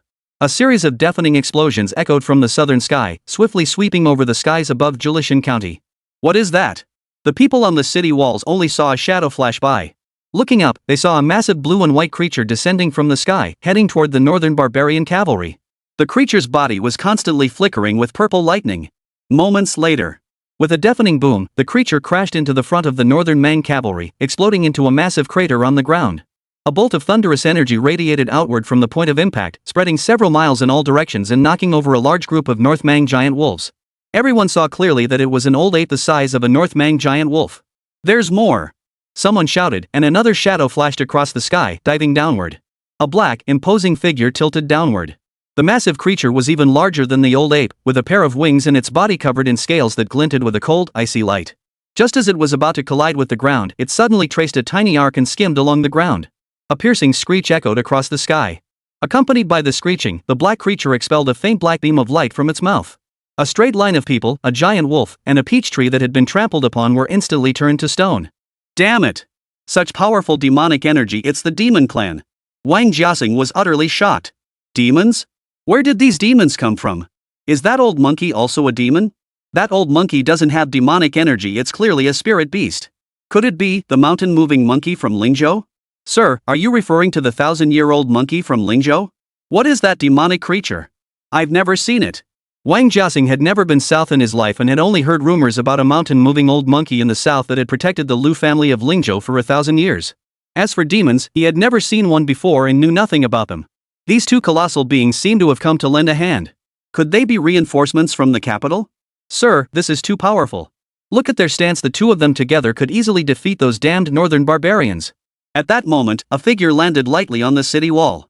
Lu Jin had a sword case slung over his back and wore a well-fitted eunuch's robe. Descending from the heavens, with an ethereal aura, it exudes an otherworldly charm. Wang Jiaxing was intently observing the situation outside the city walls when a soldier suddenly tugged at his sleeve. Turning around, he noticed that there was an extra person on the city wall. A eunuch in a python-patterned robe. Someone from the capital has arrived. Upon seeing Lu Jin, Wang Jiaxing was overjoyed. Only a handful of eunuchs were permitted to embroider python patterns on their robes. This humble official is Wang Jiaxing, the county magistrate of Julishan County. I humbly greet the Imperial Envoy. May I inquire about your honorable name? When officials from the capital arrived at a local area, they were typically Imperial envoys. Lu Jin nodded, his gaunt face twitching slightly. My family's surname is Yu. Chapter 114, start with these two big ones to whet your appetite. Lu Jin, who looked like a divine being descended from heaven, immediately lost his composure. He didn't want to lose face in public, but he simply couldn't help himself. The flying speed of the stone statue demon was truly astonishing. 6,000 miles were covered in less than an hour and a half. If they had used flying artifacts or teleportation arrays, that speed wouldn't have been particularly fast. But the stone statue demon was flying purely by its own power. Therefore, its speed was truly terrifying. The key was that it wasn't flying smoothly, instead, it was constantly skimming across the sky. This was so intense that even his vital energy couldn't suppress the urge to vomit. In all my life, this is the first time I've ever felt so ill from riding that I've vomited. Just now, I saw a group of northern Mang wolf riders over there, so the stone golem flew down. Lu Jin leaned against the wall, bent over, and vomited for a moment before quickly pulling out a silk handkerchief to wipe his mouth. He coughed twice to ease the awkwardness before turning to face the crowd on the city walls. I am Lu Jin, the head eunuch of the imperial stable, sent by the crown prince to resist the enemy rebels. Lu Jin quickly surveyed the crowd, noticing only a county magistrate and a group of soldiers, with not a single fully armored regular soldier in sight. It's actually Eunuch Lu.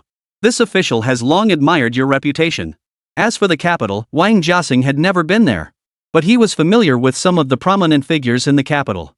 Once the second in command of the eunuch faction, he was said to have defected to the crown prince and become the faction's leader. To describe his power as overwhelming the court and the country would not be an exaggeration. Wang Jiaxing suddenly shed tears of old age. This was the first time he had ever received a response from the court. He had spent all his family's wealth sending envoys with gifts to the surrounding major states to seek aid, but none of them responded. Only the urgent report sent to the capital had not cost a single coin, and he never imagined that this report had actually reached the palace.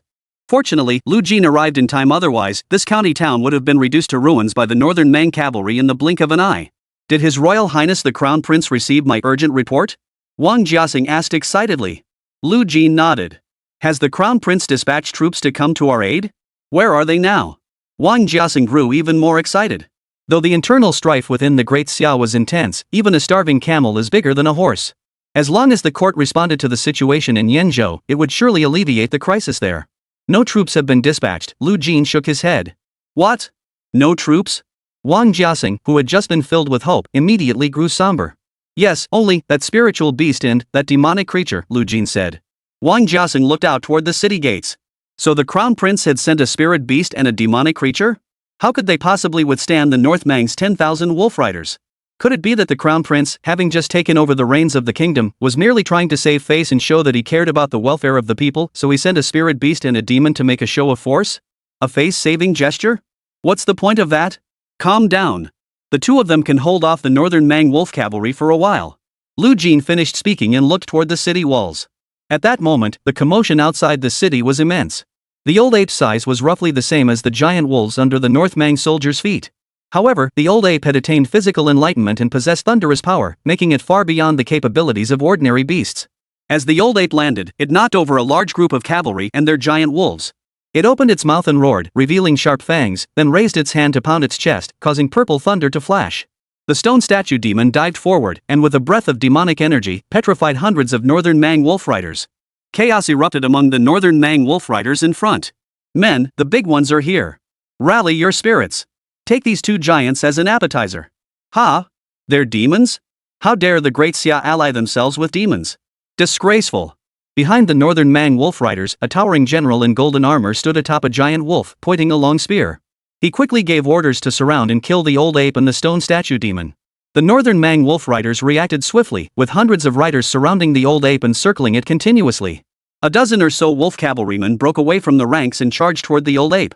The old ape crouched low, then suddenly sprang upward, charging forward with all its might. It collided with the dozen or so wolf cavalrymen with its bare body, sending them flying, then raised its massive fist and slammed it into the encircling formation. The colossal force instantly compressed the air in front of it, unleashing a violent blast of air. The encirclement was shattered by the old ape's single blow, leaving a gaping hole. Several wolf riders, along with their massive wolves, were shattered into pieces, their blood and flesh flying everywhere. At that moment, several wolf riders charged behind the old ape. Two giant wolves each bit into its legs, while two riders raised their curved swords, aiming for the old ape's neck. Clang! The two skilled riders swung their swords down, but not even a single hair on the old ape's body was cut. Instead, they exerted too much force and were shaken so violently that their palms went numb. The old ape paid no attention to the two riders. He stretched out his hands, grabbed the necks of the two giant wolves hanging from his feet, and twisted them gently. Crack, crack, crack, crack. The two giant wolves' necks were shattered by the old ape's twist. The old monkey swung his left arm forward, violently flinging one giant wolf forward, then pulled the other giant wolf backward with his right arm, gathering momentum before flinging the second giant wolf forward. The old ape seemed to have fired two cannonballs. The two wolves he had flung out collided with and knocked away a large group of wolf riders. The wolf riders surrounding the old ape were all fearless warriors. Seeing the old ape's extraordinary combat prowess, they knew he was no ordinary beast. Yet the encirclement contracted simultaneously. The old ape raised his hand and struck the ground, sending bolts of lightning spreading out in all directions like a spider's web. The encirclement was instantly broken by the old ape.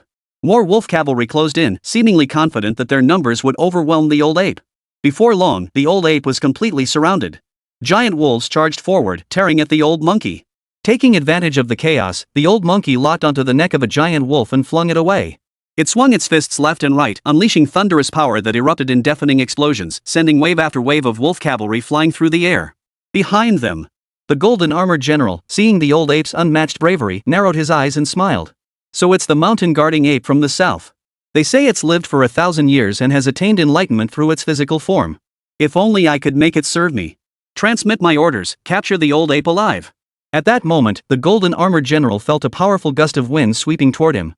The fur on the giant wolf beneath his feet trembled like grass in the wind. The golden-armored general raised his arm, and a black mist shot out. The golden-armored general's arm instantly turned to stone, but he paid no heed, casually shaking it off. A shower of dust fell, and the petrified portion of his arm instantly returned to its original state. General! That demon is powerful! A soldier shouted. The golden-armored general had already noticed. The stone statue monster dived forward, instantly killing over 1,000 of his men. The creature's destructive power was astonishing, rivaling that of the old ape. Old buddy, take out the flying one. The golden-armored general landed on the giant wolf and gently patted its head. The giant wolf was 3 times larger than the ordinary wolves ridden by soldiers, a colossal beast. It took a few steps forward, its neck bristling with majestic mane. It shook its head, trembling its ice-blue fur, then assumed a pouncing stance, twisting its massive head. Its sharp eyes locked onto the stone statue demon. Chapter 115, I am dead. The stone statue demon regained its height and launched its second dive. A sharp screech echoed once more, and the wolf cavalryman along the stone statue monster's dive path quickly dodged out of the way. The giant wolf seized the opportunity, suddenly leaping into the air, soaring dozens of meters high. It opened its blood-stained maw and bit down on the stone golem's neck with pinpoint accuracy.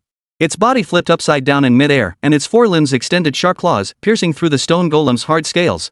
The giant wolf executed a swift head snap, tearing a chunk of flesh from the stone golem's neck in an instant.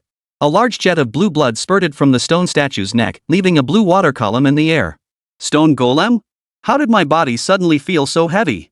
It tried to lift itself up, but its body suddenly flipped over, crashing headfirst into the ground and plowing a trench 100 feet long into the earth. The stone golem propped itself up with its wings, raised its head, and only then realized that a giant wolf was hanging from its body. What the hell? When did you get up there? The giant wolf couldn't understand human speech and had no idea what the black, clumsy creature was saying. It opened its massive jaws and bit into the stone statue demon's neck once more, tearing another chunk of flesh from its neck. Get off me! The stone statue monster lifted its leg and kicked the giant wolf's abdomen with all its strength. But the giant wolf was ferocious, its claws clinging tightly to the stone statue's body. The giant wolf opened its mouth once more, exhaling a cold breath. Instantly, the stone statue's head was encased in ice, and a layer of frost formed on the soil beneath its head. The giant wolf continued to tear at the stone statue monster's frozen head, biting into its sharp skull and leaving several gashes. You bastard! Do you think you can match my breath? The stone statue monster shook its broken head, shaking off a layer of frost. It used its hind legs to prop itself up, dragging the giant wolf upright with it. It extended its front limbs, grabbed the giant wolf's jaws, and pulled them apart with all its strength. Can you handle this 1,000-year-old breath of mine? The stone statue demon tilted its head back, then suddenly snapped it downward, opening its mouth to emit a piercing screech. The giant wolf shook its head violently, but couldn't shake off the stone statue's grip. It suddenly gathered a mouthful of icy frost and sprayed it out wildly. At the same time, a black demonic energy, accompanied by the stone statue demon's shrill scream, was forced into the giant wolf's mouth. The giant wolf finally released its grip on the stone statue demon's limbs, and its massive body swayed wildly like a ribbon. The giant wolf was being petrified from the inside out. At that moment, a faint glint of cold light appeared first. The stone statue demon instantly halted its breath, followed by a loud from its mouth.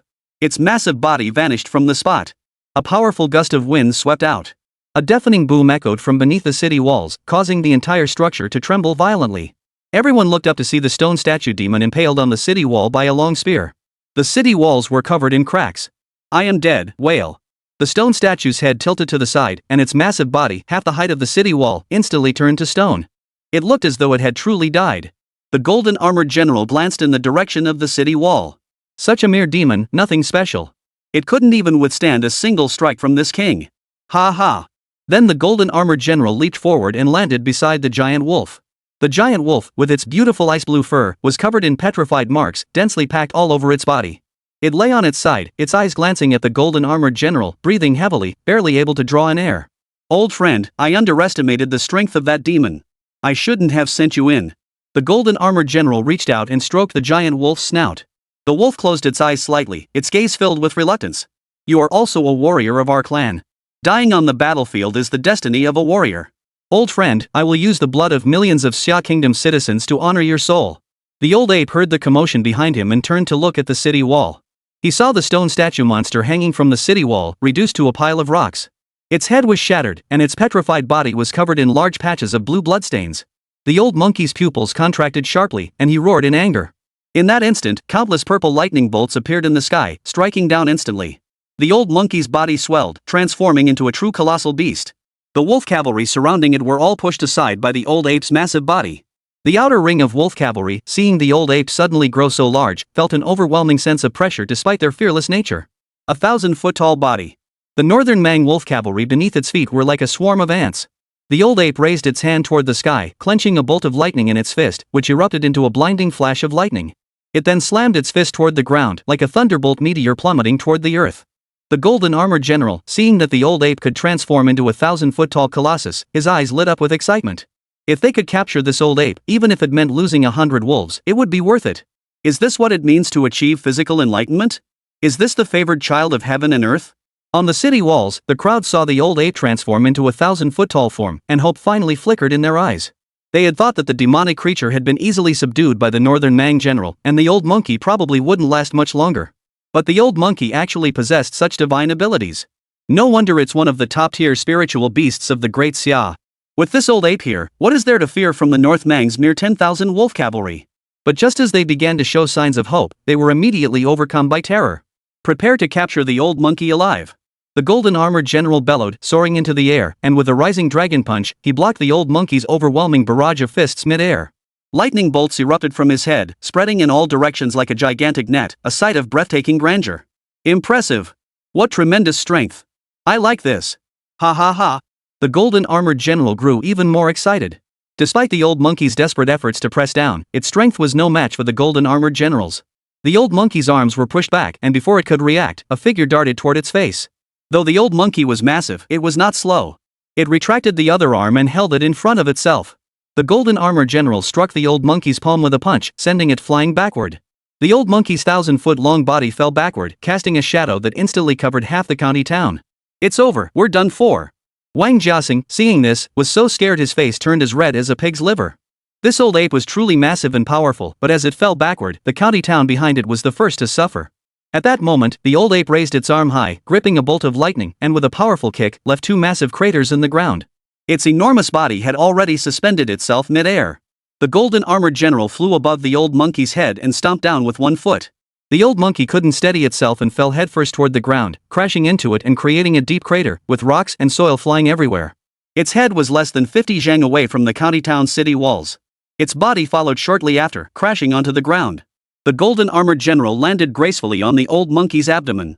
The old monkey's vital energy had been depleted, and it could no longer maintain its transformed form, slowly shrinking back to its original size. Northern barbarian cavalry swiftly closed in on the old monkey, hurling spears that flew over its body, covering it. The wolf cavalry quickly maneuvered into position and bound the old monkey tightly. Men, charge the county town. The golden armored general gave the order, and the wolf cavalry charged toward Julishan County. Everyone on the city walls fell into complete despair. They had believed the old ape's combat prowess was extraordinary and could withstand the northern Mang wolf cavalry. But they never imagined that the old ape would fall so easily. Wang Jiaxing felt that his initial judgment had been correct. The reinforcements sent by the court were too few. Perhaps the crown prince had only sent them as a token gesture? After all, Yanzhou City had already been breached, and the court didn't even bother to intervene. Why would they care about such a small county? The northern Mang wolf cavalry launched a fierce charge, but suddenly, a large group of wolf cavalry in the front row collided with an invisible barrier, and hundreds of wolf cavalry were thrown to the ground in a straight line. What's going on? Wang Jiaxing was startled by the scene. He immediately turned to look at Lu Jin. Is it the magical artifact you brought, Lord Lu, that set up the barrier? Just moments ago, Lu Jin had also felt despair, debating whether to flee or stay. If he fled, it would be equivalent to disobeying the imperial decree. But if he didn't flee, with the old monkey and the stone statue demon both defeated, how could he, a 12th rank cultivator, possibly stand against 10,000 wolf riders? Moreover, there were top-tier cultivators among the enemy ranks. Just as he had made up his mind not to flee and had drawn his sword, he saw the scene before him. No, it's the Crown Prince. What? The Crown Prince has arrived? Chapter 116, I'll guide you once. A spatial fissure appeared on the city wall. Jiang Ning walked out calmly, followed by a large group of people. This is Wang Jiaxing, the county magistrate of Julishan County, paying respects to His Royal Highness the Crown Prince. The Crown Prince is indeed as legendary as the rumors suggest, with extraordinary abilities. I have received your urgent report, Jiang Ning said, his expression cold and his eyes betraying a hint of irritation. Your Highness, should we bring reinforcements? Wang Jiaxing asked urgently. Isn't that what you've come to do? Jiang Ning retorted. Wang Jiaxing looked around in confusion. The spatial fissure that had appeared moments ago had vanished without a trace. Apart from the over 100 people following Jiang Ning, there was no one else in sight. And these 100 or so people looked in poor condition, their clothes in tatters, their hair disheveled, resembling a group of defeated soldiers. No, these men dressed like martial artists from the underworld didn't seem very powerful either. Just over 100 people? Could it be that the Crown Prince is going to intervene personally?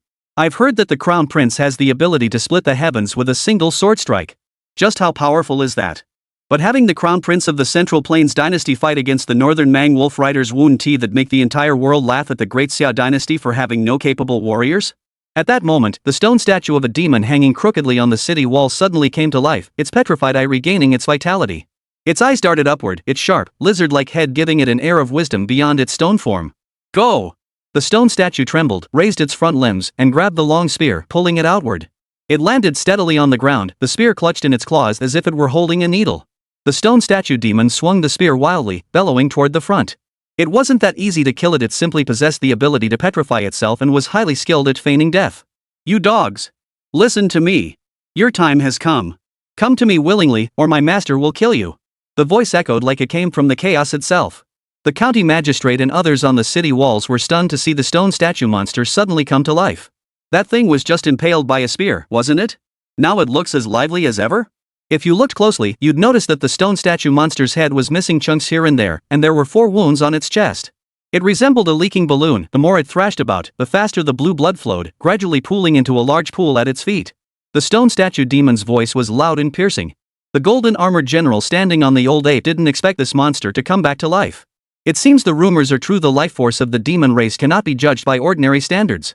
But the next moment, his attention was drawn to the situation ahead. The front rank suddenly fell into chaos, as if blocked by an invisible barrier. Giant wolves were frantically biting at the air, and cavalry were wildly swinging their swords at it, but they couldn't break through the barrier. After fighting this long and devouring half of Yanzhou, has the Xia kingdom finally decided to send out 2 important figures? This is finally getting interesting. Otherwise, it's just a one-sided beating with no challenge at all. At the base of the city walls, the stone statues danced wildly. If you've got the guts, come on over. Ha ha ha. On the city walls, Jiang Ning asked in a low voice, which division of troops is that? It's the A Wushi clan, one of the 4 major clans of the northern Mang. The general in golden armor is likely the southern king of the northern Mang, a Wushi Suada, known as the Iron Hand of the northern Mang. The A Wushi clan's army is called the Celestial Wolf Iron Cavalry, Wang Jiaxing explained. Jiang Ning hadn't studied foreign cultures before, but after hearing Wang Jiaxing's explanation, he roughly understood what he meant. The northern Mang Empire's territory was roughly 1/20th the size of the Great Xia dynasty, making it pitifully small in comparison. Outside the Central Plains, it was already considered a major power. The climate in the northern Mang is extremely harsh, with over half the year in a frozen state, making almost no land suitable for farming. They were not traditional nomadic tribes but rather hunter-gatherer tribes.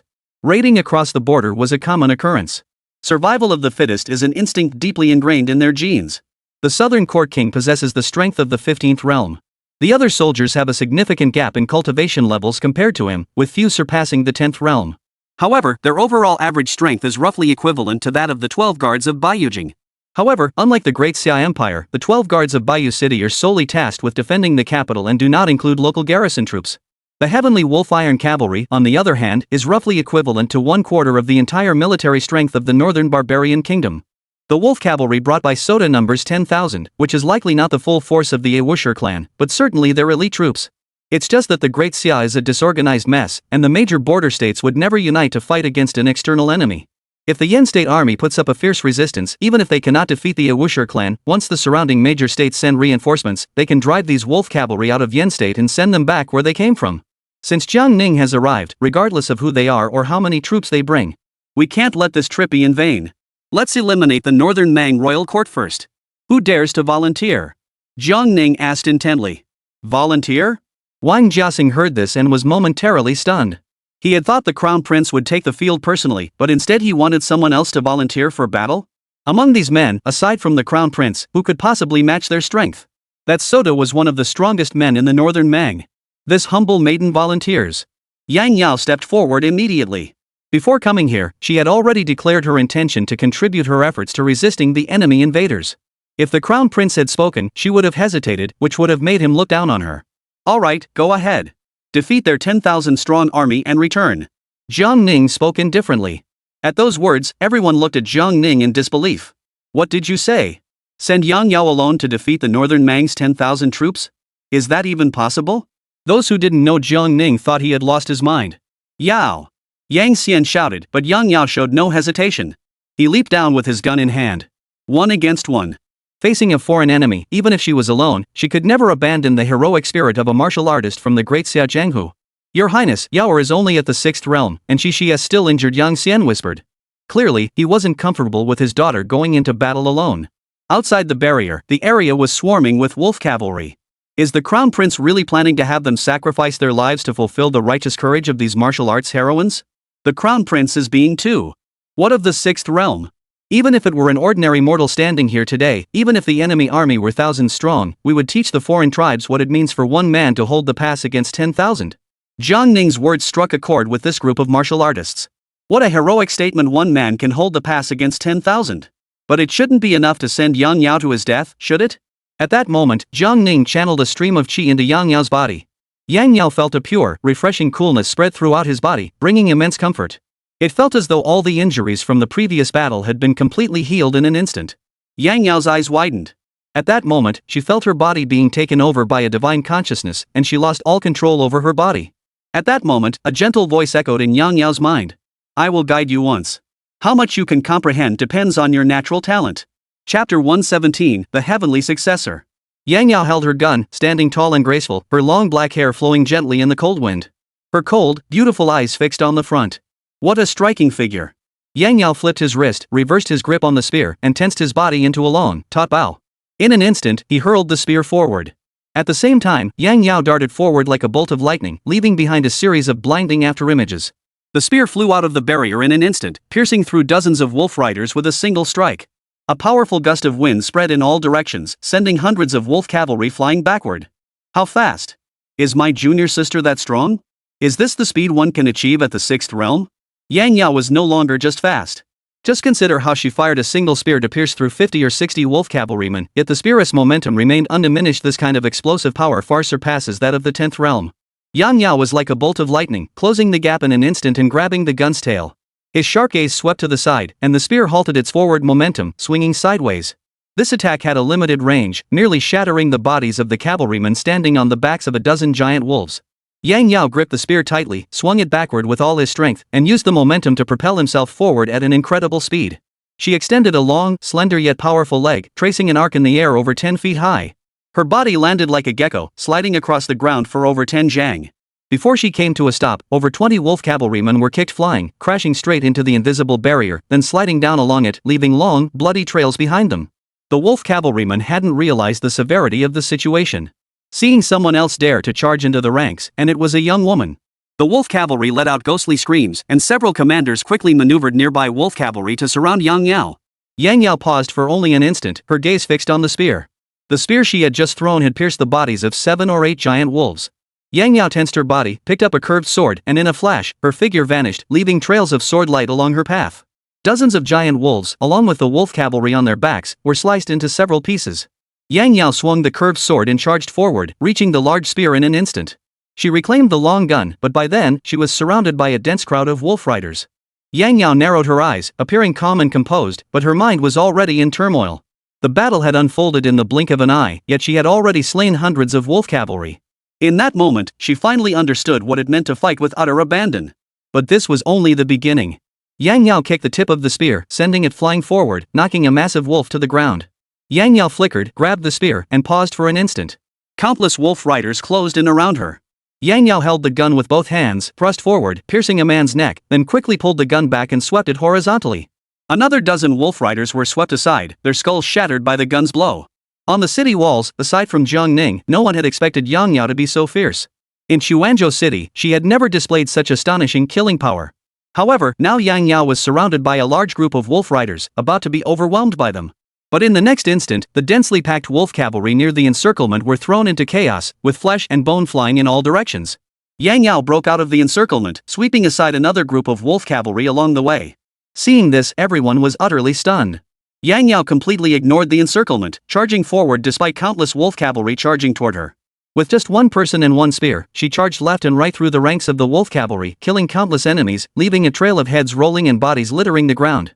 She demonstrated to the Xuanzhou warriors who had followed her what it meant to move through an enemy line as if no one were there. The northern Mang cavalry rode giant wolves, but in front of Yang Yao, they seemed like lambs, while she was the wolf among the sheep. That six-section spear, over 10 feet in total length, was merely an ordinary weapon forged from refined iron. But in Yang Yao's hands, it felt like a divine weapon. Her movements were swift as lightning, smooth as flowing water. Everyone could feel it at that moment. Yang Yao had achieved the realm of unity between man and weapon. But she was only at the 6th realm. Master, my younger sister, she. Zheng Kaihao was speechless, unable to find any words to describe Yang Yao at that moment. He could only think that if this continued, Yang Yao could single-handedly take on the 10,000 wolf riders of the northern Mang. But was he worthy of such a disciple? Yang Xian was equally baffled. Lu Jin, standing nearby, glanced at Jiang Ning. Jiang Ning stood there calmly, motionless, but his eyes were already filled with intense killing intent. It was as though he was currently charging back and forth in the midst of a battlefield. Lu Jin roughly understood that this wasn't Yang Yan acting, but the crown prince himself. Otherwise, Yang Yan, a mere martial artist from the martial arts world, whose cultivation was still far from the 10th realm, would never possess such earth-shattering destructive power. Jiang Ning chose not to act himself, and the reason was simple. With a single slap, he could crush all the northern Mang wolf riders outside the city, along with that so-called southern court king. But he truly needed to vent his anger at that moment. Kill them all. Kill them all. County Magistrate Wang Jiaxing, who had been stunned for a long time, finally snapped out of it. But he was still completely baffled. Wang Jiaxing realized he was frantically trying to think. Because his mind was completely overwhelmed. Could it be that even a random martial artist from the outside world could truly be as the crown prince had described, capable of holding off thousands with just one man? At first, he suspected that the crown prince had brought these martial artists here to fight, perhaps because he was naive and didn't understand the scale of the enemy forces outside, and his thinking was flawed. But now he dared not doubt the crown prince in the slightest. From the moment Yang Yao left the city until now, it had only been a matter of minutes. And she had already thrown the front ranks of the wolf cavalry into complete disarray. Within the dozen breaths it took him to stare in shock, Yang Yan had already slain nearly 1,000 northern Mang wolf cavalrymen. The area closest to the barrier was littered with either human corpses or wolf corpses. Yet Yang Yao showed no signs of stopping, trampling through the blood of the northern Mang wolf cavalry, fighting with increasing ferocity, as if a divine being had descended from the heavens. At her current rate of combat efficiency, it wouldn't take her an hour to single-handedly defeat this entire group of damned northern Mang wolf cavalry. However, Wang Jiaxing knew that things might not be that simple. While the enemy's vanguard had been thrown into disarray by Yang Yao alone, the rear guard remained firmly in place. Sota was still standing on the old monkey's back, and he hadn't made his move yet. Just a short while ago, when the old ape and the stone statue demon first arrived, they had also displayed an invincible might. But hadn't they been easily subdued by Sota? That little girl, can she handle it? Chapter 118, so frantic they're about to speak human words. The stone statue demon held its long spear, raised one of its front limbs, and extended a finger to scratch its forehead. It stared blankly at the scene before it. A pair of small eyes, with the corners of the mouth naturally turned up, looked incredibly wise. Wait, are there really that many human elders? That little girl was cutting through the crowd like a knife through butter, utterly defying the heavens. No way, the old master has arrived and is watching from the city walls. We can't let a little girl steal all the glory. Little girl, I'll lend you a hand. The stone statue demon flapped its wings, propelling itself forward, flying close to the ground, leaving a trail of black and purple flames, along with several streaks of pale blue blood. It was like a plane leaking oil. The stone statue demon spread its wings and broke through the invisible barrier in an instant, charging forward like a bulldozer. Hundreds of wolf riders were instantly crushed into a heap by the stone statue demon's charge. The stone statue demon opened its mouth and let out a piercing screech, sweeping across the area. A large group of wolf riders in front of it were instantly turned to stone. After expelling all the air, its throat immediately emitted several coughing sounds. The stone golem's arrival opened up a new battlefield. Countless wolf cavalry formed Aang formation, surrounding the stone golem. The giant wolves furiously tore at it, while the cavalry swung their swords wildly. However, these wolves lacked the biting force of the Wolf King. Their bites on the stone golem felt like biting into hard iron, unable to penetrate its sturdy scales. After the stone golem could no longer advance, it spread its wings and took flight. A dozen or so wolves still clinging to its body refused to let go, and in an instant, they were dragged into the sky by the stone golem. The stone golem suddenly came to an abrupt halt in midair, and the dozen or so giant wolves were flung into the sky by the powerful inertia, taking a long time to fall back down. The stone golem assumed a pose in midair, adjusted its form, and launched another dive. General, what's the situation with that woman? And that monster, why isn't it dead? The front ranks had already lost 2,000 or 3,000 men, yet the young woman remained unstoppable, growing more fierce with each battle. However, Sota showed no sign of concern or panic. The tens of thousands of troops ahead were nothing but ordinary cavalry, with an average cultivation level that likely didn't even reach the second realm. Those cavalry were nothing more than cannon fodder in the front lines. Despite the chaos in the front lines, the rear ranks remained as steady as a mountain. This alone was enough to prove that the troops Sota had trained possessed extremely high military discipline. General, continuing this way will only result in more casualties in the front lines. Sota nodded. He had no idea why that young woman was so strong, but continuing this way would result in meaningless casualties. These frontline soldiers, though no match for a single young woman, still had some use in a siege battle. Withdraw the front lines. Send in 1,000 heavy cavalry to surround that woman. Remember, capture her alive. That woman must have a fiercely stubborn temperament. She's exactly my type. Understood. What about that monster? Leave it to me. As soon as Sota finished speaking, he suddenly vanished from where he stood. At that moment, the stone statue monster was plummeting downward at high speed when it suddenly saw a golden figure appearing before it, descending in perfect sync. Holy! You scared the hell out of me. Sota executed a reverse kick, slamming into the stone statue monster with all his might. The stone statue demon shot toward the county town at breakneck speed. The stone statue demon pierced through the barrier and crashed diagonally into the ground, creating a massive crater. Dirt flew toward the city walls, but Jiang Ning blocked it all with a single breath. The stone statue monster climbed to its feet, still clutching the long spear in its hands. Its body swayed, clearly disoriented. It staggered forward a few steps, falling down several times. Within the military formation, the old monkey, bound and gagged, saw that the golden armored general had finally stepped away from it. It suddenly sprang to its feet. The wolf cavalrymen tasked with controlling the old monkey, seeing it rise, were immediately alarmed. Quick, tie it tighter, a commander shouted. However, the ropes binding the old monkey were as thin as strands of hair and had no effect on it at all. The old monkey suddenly raised its thick arms and swung a punch. A bolt of lightning struck the commander, who was instantly blown to pieces by the furious thunderous force. Immediately afterward, the old monkey glanced at the golden armored general in the sky. It sprinted toward the city walls with all its might, its huge eyes filled with a desperate desire to survive. The wolf cavalry trying to block its path were brutally knocked aside. With just a few ropes, plus a bunch of cowards who don't even know what the 10th realm is, you think you can trap this old monkey? If it weren't for that two-legged sheep in golden armor standing on my belly, making me dare not move, I would have fled long ago. In fact, the old monkey had merely transformed and expended too much of his vital energy. Plus, with its beastly instincts, even when facing an equal opponent, it should avoid direct confrontation whenever possible. Unless, of course, someone dares to harm its master. Otherwise, even if the old monkey couldn't defeat Sota, it wouldn't be knocked unconscious by a single punch from Sota. The stone statue demon isn't afraid of injuries and can feign death. It doesn't feign death and is extremely afraid of injury. Therefore, it instinctively chooses to feign weakness between pretending to be dead and fearing injury. Sota saw the old monkey flee and didn't rush to pursue it. What's meant to be his will eventually be his, there's no escaping it. There are only so many people in Julishan County. Once the heavy cavalry captures the woman, what other cards could the enemy possibly have up their sleeve? With him leading the troops personally, plus the fact that he brought along the personal guard of the Awusher clan, how could they possibly lose? Could that woman possibly defeat his personal guard? This southern campaign must secure at least 4 or 5 states, and then we'll negotiate favorable terms with the southerners. It is said that the southern royal family is in decline, and the royal clan has been begging for favors from the great clans. And those aristocratic clans have never understood the concept of unity, they only seek to advance their own interests. Look at this, he led his troops south, and the Yen State Army chose not to resist. Doesn't this prove that the Southerners are not only disunited but also cowardly and afraid of death?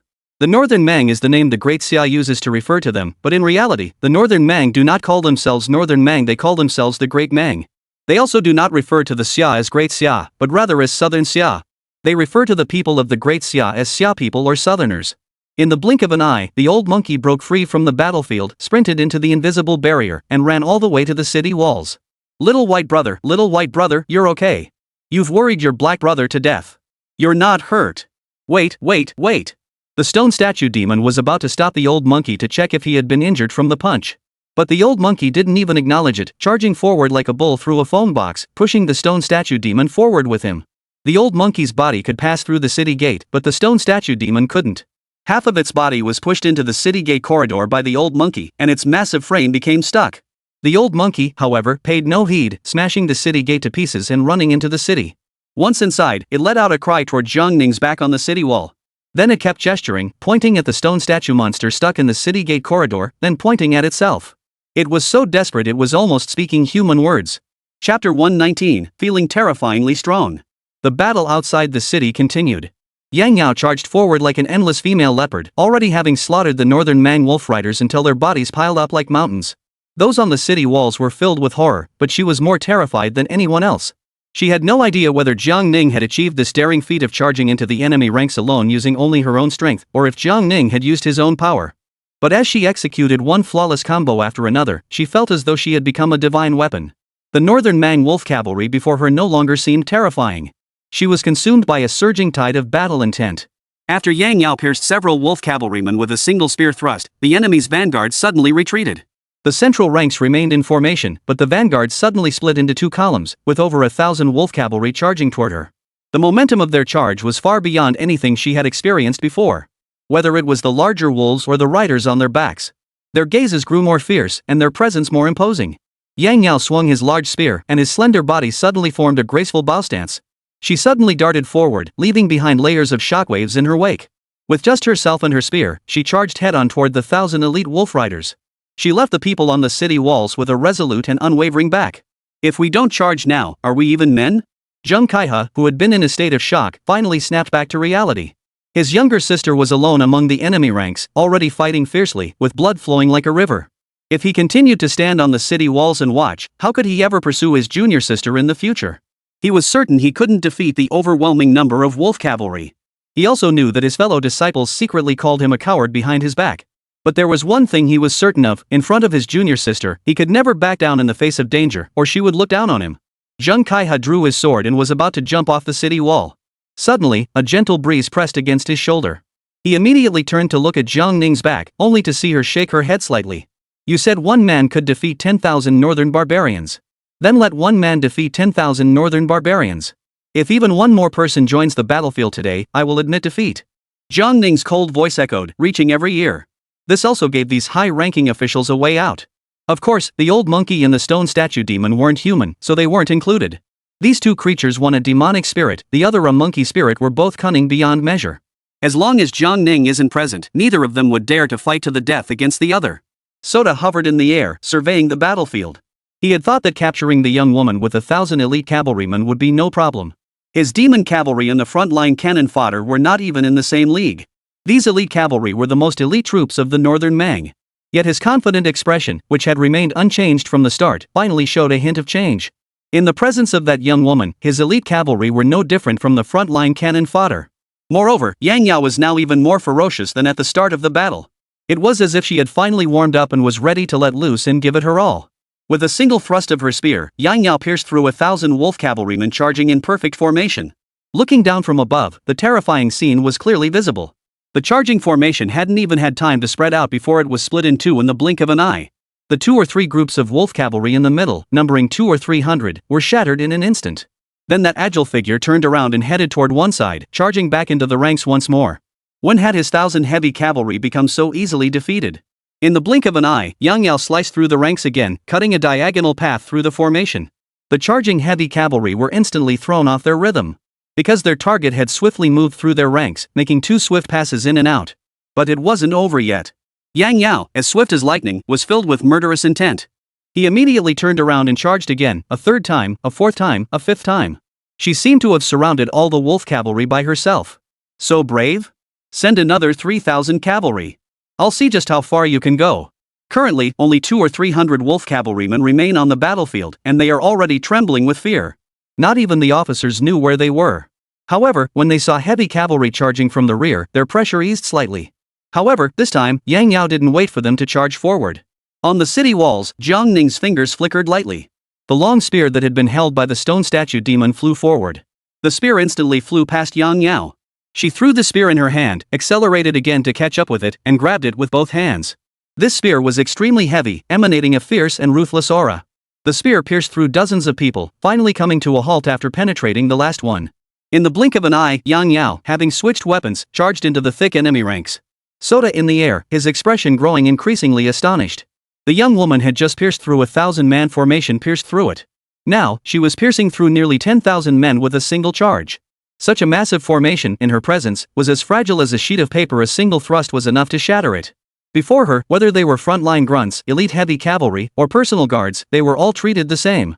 Her mind was consumed by the desire to kill. She only wants to shatter these northern barbarians into pieces. This rage actually originated from Jiang Ning on the city walls. The thick military formation was pierced by Yang Yao, creating one hole after another. The once orderly formations were completely thrown into chaos by Yang Yao's relentless charge. They weren't unfamiliar with powerful warriors. Their general, the southern court king, known as the iron-handed Awusha Suda, could single-handedly charge in and out of the enemy ranks 7 times.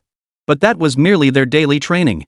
Suda wouldn't kill anyone, and with their numbers, they dared not fight for real. But now, there was just one person who first broke through the front lines and then crushed the 1,000 elite cavalry who charged forward. Then this man charged directly at the massive army formation. In a single charge, he broke through the formation, killing and wounding over 1,000 soldiers. Such a massive formation couldn't withstand the might of a single man. How can we possibly fight this? Sota suddenly realized something was wrong and descended from the sky. He raised his fist and struck, cutting off Yang Yao's path, intending to crush him with a single blow. At that moment, he no longer cared about capturing him alive. If he didn't kill this young woman, the morale of his Tianlang army would be shattered. Yang Yao halted her forward momentum, her slender and agile body twisting, executing a glance back at the moon maneuver. She slashed her long spear diagonally upward toward the rear, simultaneously killing several nearby wolf riders. The one attacking her now was a top-tier cultivator at the 15th realm. The strongest person she had ever faced in battle was her father. And her father was only at the 9th realm, yet he could effortlessly render her helpless with a casual gesture. This 15th realm cultivator's overwhelming aura swept toward her like a fierce fist that could shatter the earth. Yet she felt not a single trace of fear. Whether you are a divine being from the heavens or a demon from the underworld, this girl could shatter you with a single shot. Yang Yao felt her strength was terrifying. I'll try to update by midnight. Chapter 120, You want to defy heaven, do you? Sota struck with a powerful punch, confident he could kill Yang Yao on the spot. But he never expected that this young girl would dare to take his punch head-on. What was even more unbelievable was that, as he closed in on Yang Yao, he could sense that she was only at the 6th realm. What does that even mean? At the 6th realm, one was as insignificant as an ant before a human being at the 15th realm. Yet the aura emanating from her was oddly unsettling. Those sharp, eagle-like cold eyes were filled with a look of contempt for the world. This stark contrast was too intense, utterly unprecedented and unheard of. You dare to challenge the heavens? Die before me. Sota struck the tip of the long spear with a fist. The intense fist energy erupted, diverted by the spear tip, and surged toward the ground around Yang Yao. A powerful gust of wind spread out, sweeping away all the wolf cavalry within 100 feet in all directions. Sota's punch, not wanting to injure too many of his own men, was delivered without full force. Yet this single punch couldn't even budge a pure female warrior of the 6th realm by an inch? How is that possible? A 6th realm ant daring to go head-to-head with him in a single punch? Could this 6th realm be from heaven itself? Yang Yao withdrew his left hand, slapped the base of the long spear with his palm, and simultaneously released his right hand. Sota met Yang Yao's piercing gaze and felt a chill run down his spine. Pierce the heavens? I'd love to try. Yang Yao sneered. A force so powerful that even he couldn't withstand it erupted from the tip of the long spear. Sota was actually knocked backward and flew through the air by the spear. He immediately floated in mid-air, halting the powerful backward momentum. Looking down, he saw Yang Yao's body sink slightly, his long legs tensed. A pair of cold, piercing eyes locked onto him, suddenly shooting toward the sky. In that instant, Sota felt as though he had become the prey in this young woman's eyes. Facing a 6th realm cultivator, he actually felt his heart racing? This was absolutely impossible. He was one of the strongest men in the Great Mang. If he were to lose to a woman from Xia Kingdom who was only at the 6th realm, how could he ever show his face back in the Great Mang? Yang Yao grabbed the long spear flying through the air and thrust it towards Sota in mid-air. The movement was simple, with no flashy tricks. Yet this simple thrust made Sota feel the pressure. But he didn't dodge, he simply swung his fist. 70% of his strength. But as his fist collided with the spear, he felt a force even more terrifying than before. Sota was once again sent flying by Yang Yao. All the northern Mang wolf cavalry nearby witnessed the scene. Their king couldn't even withstand a woman? Meanwhile, Yang Yao arced through the air in a parabolic trajectory and landed in another densely packed formation. By this point, the North Mang wolf cavalry formation had finally begun to panic. From the start, no one could stop this skilled spear-wielding girl, and they could only watch helplessly as she continued to charge through the ranks. No matter how thick the formation, it could never stop her. And now even Sota can't defeat her? How could this possibly end? Sota flipped through the air for a distance before coming to a halt, then dove toward the ground. He could manifest a golden body tens of thousands of feet tall, unleashing power capable of shattering the heavens and earth. But for him, a 15th realm cultivator, a land deity in the words of the Southerners, to face a 6th realm woman with a 10,000-foot golden body? Even if he wins, it would be a laughingstock. Moreover, even if he were to unleash his most powerful divine ability, he might not be able to kill Yang Yao, but a single punch would certainly wipe out a large number of his own subordinates. If he couldn't even defeat Yang Yao by manifesting his golden body, that would be the joke of all jokes. Therefore, he dared not manifest his golden body. Sota, having returned to the ground, clenched his fists and charged toward Yang Yao. Yang Yao easily pushed him back with a single spear thrust and continued to slaughter enemies in the ranks. At that moment, it seemed as though, in the eyes of that woman, he was no different from the ordinary soldiers on the ground. He couldn't stop Yang Yao even if he unleashed all his strength, she could easily catch him. He could only watch helplessly as he was repeatedly knocked flying, while his men were slaughtered in droves by Yang Yao. At that moment, a deep sense of fear began to rise within him. The commander was helpless, and the army was in disarray. Fear spread rapidly among the Tianlang Iron Cavalry. Wherever Yang Yao went, she encountered no resistance, only wolf cavalrymen riding giant wolves turning and fleeing. Even Sota's personal guard unit, upon seeing Yang Yao suddenly charge toward them, turned pale with fear. This is a god of death. We're in trouble. She's coming. Run. Don't come over here. The heavenly wolf iron cavalry was completely routed. The outer ring wolf cavalrymen no longer obeyed their commander's orders, turning their horses around and charging madly toward the exit.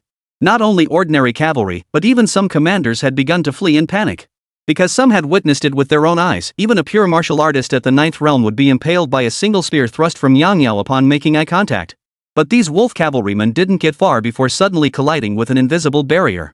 What's going on? Where did this barrier come from? Who set up this formation? Quick, break through the barrier. Otherwise, we'll all die. The wolf cavalry who had collided with the invisible barrier charged forward madly. But it was all in vain. It turned out that Jiang Ning's barrier wasn't protecting the county town, it had completely enveloped the entire army of 100,000 soldiers. Now, within the barrier, it was a slaughterhouse for Yang Yao alone. General! General! Our army is collapsing. General! Trouble! We're trapped by a barrier array. General, what should we do? Officers rushed one after another to report the situation to Sota. Without needing to be told, Sota had already seen everything. He had witnessed the Southerners' previous battles, where they would put up a half-hearted resistance before abandoning their armor and fleeing in disarray. His ambitions were shattered in an instant. It was as if the Yenzhou troops he had encountered earlier were actors, deliberately luring him deeper into Xia territory. Yes, that must be it. No wonder the cunning Southerners didn't resist, they had set a trap here, waiting for him to walk right into it. Spit! A bunch of treacherous cowards who don't honor the code of martial arts. Sota muttered angrily to himself. Very well, since you refuse to play by the rules of martial honor, do not blame this king for taking advantage of your weakness. Suddenly, a brilliant golden light erupted. Sota no longer cared about saving face. If he didn't fight with all his might now, they would all die. Sota instantly manifested his golden body. The general is finally going to act. Damn it!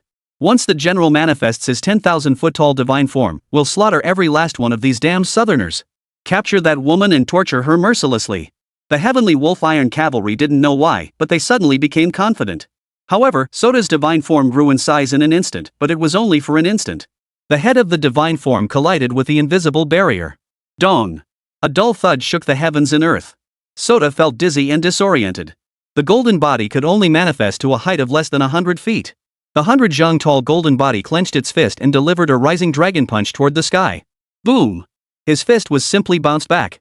How is this possible? Sota refused to believe it and struck the sky above his head several more times. Boom, boom, boom. The invisible barrier showed no signs of breaking. Instead, the shockwaves from his punches sent countless Tianlang iron cavalry riders flying to the ground. This barrier was simply indestructible.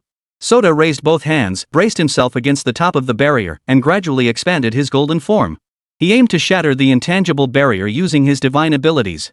However, even as his divine form expanded outward in all directions, it could not budge the invisible barrier. A deep sense of helplessness welled up within him. He couldn't run away, and he couldn't fight his way out. They were completely trapped. Though Sota couldn't believe it, it seemed that death was all that awaited them. Chapter 121, Why aren't you coming out to greet the Emperor? On the city walls, countless civilians had appeared out of nowhere, filling the walls. Watching the rampaging sheep, everyone's hearts trembled. The martial artists who had come with Jiang Ning finally understood what he had meant. There was truly no need for anyone else to go up. Their only role was to watch the show. Let them fully appreciate the fearless spirit of the warriors of the great Xia dynasty. Wait, master, when will my younger sister be able to fight against the 15th realm? Senior brother, the focus now seems to have shifted from whether the junior sister can reach the 15th realm to how much longer these northern barbarians can hold out. Look! The northern barbarians are collapsing. The outer wolf riders are fleeing. The northern barbarians seem trapped, they can't escape. That's when Sota gets serious. Jiang Ning sighed deeply.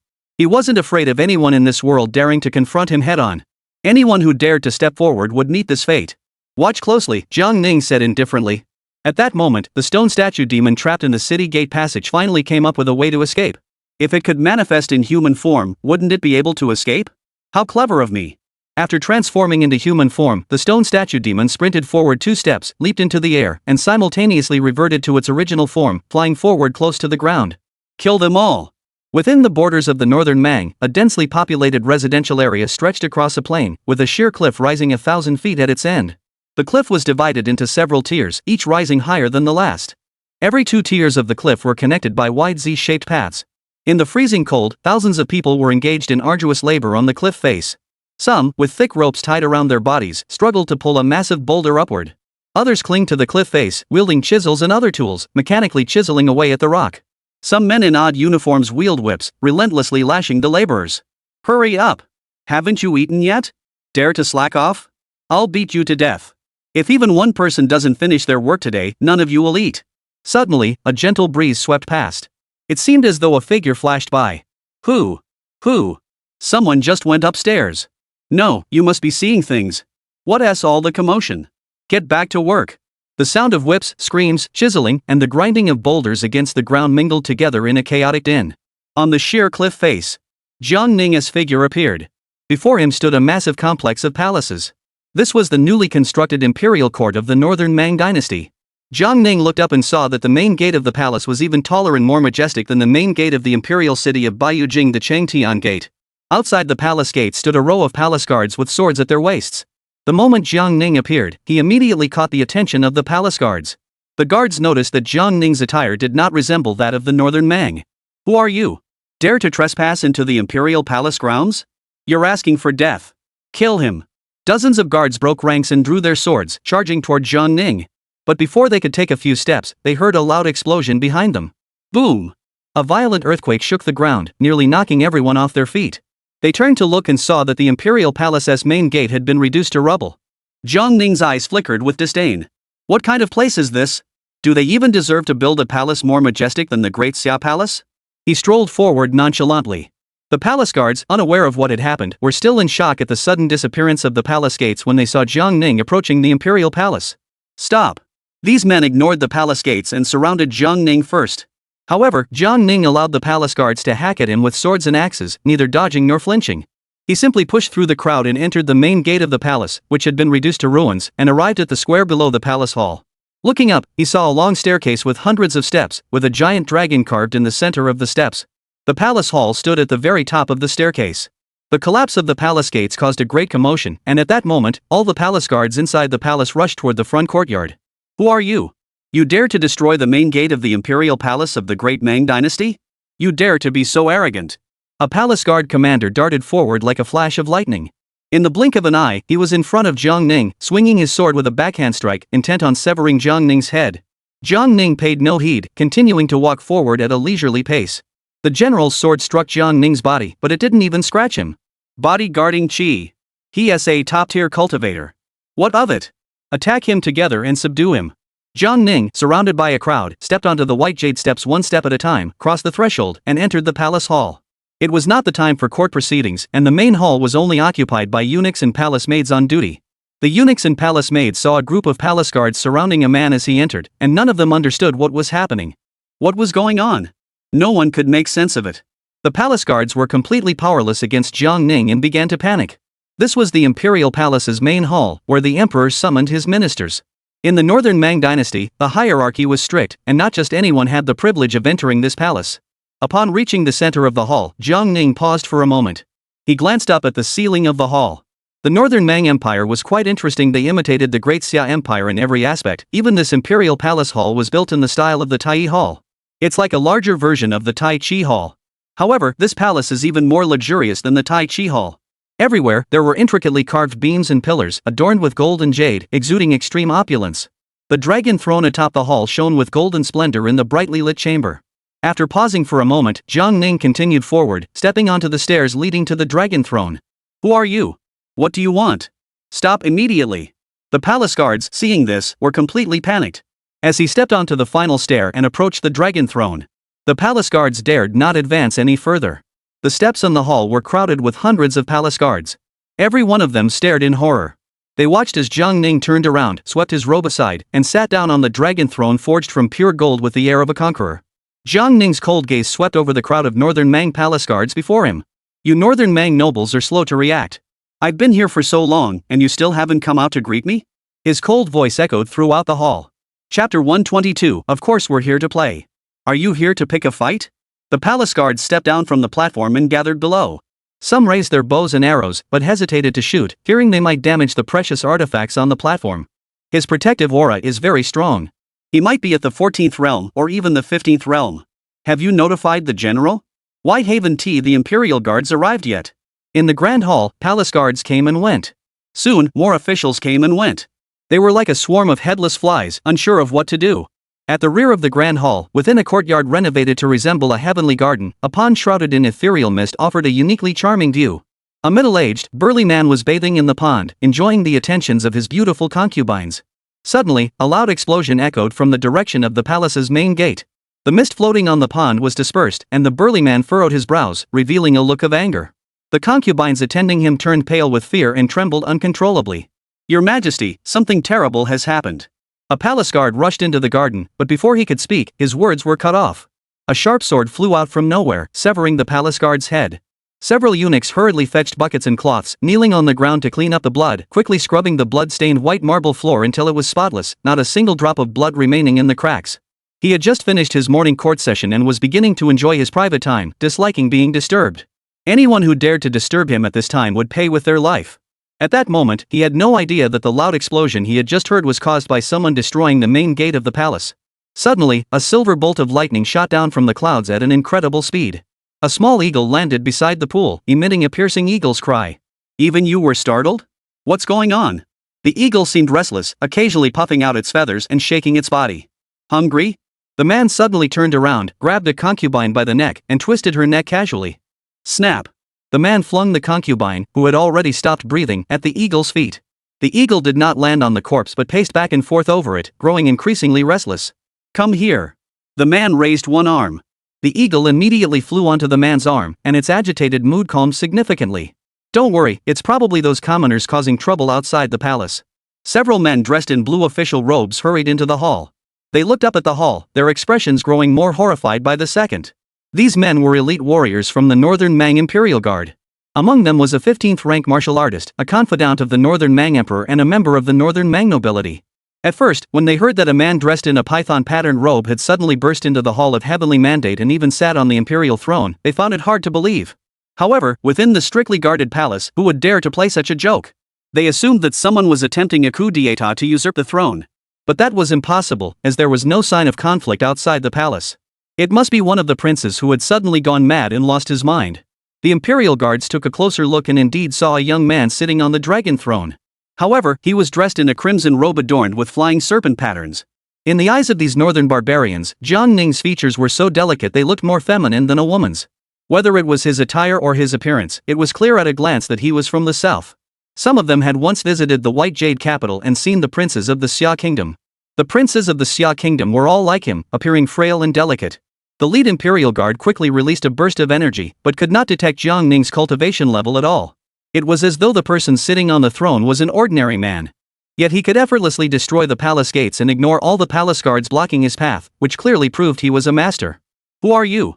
The lead Imperial Guard walked down the steps, looked up at Jiang Ning, and asked. "The Crown Prince of Daxia," Jiang Ning replied calmly. "The Crown Prince of the Great Xia? He came alone? That doesn't seem right. So you are the Crown Prince of your country.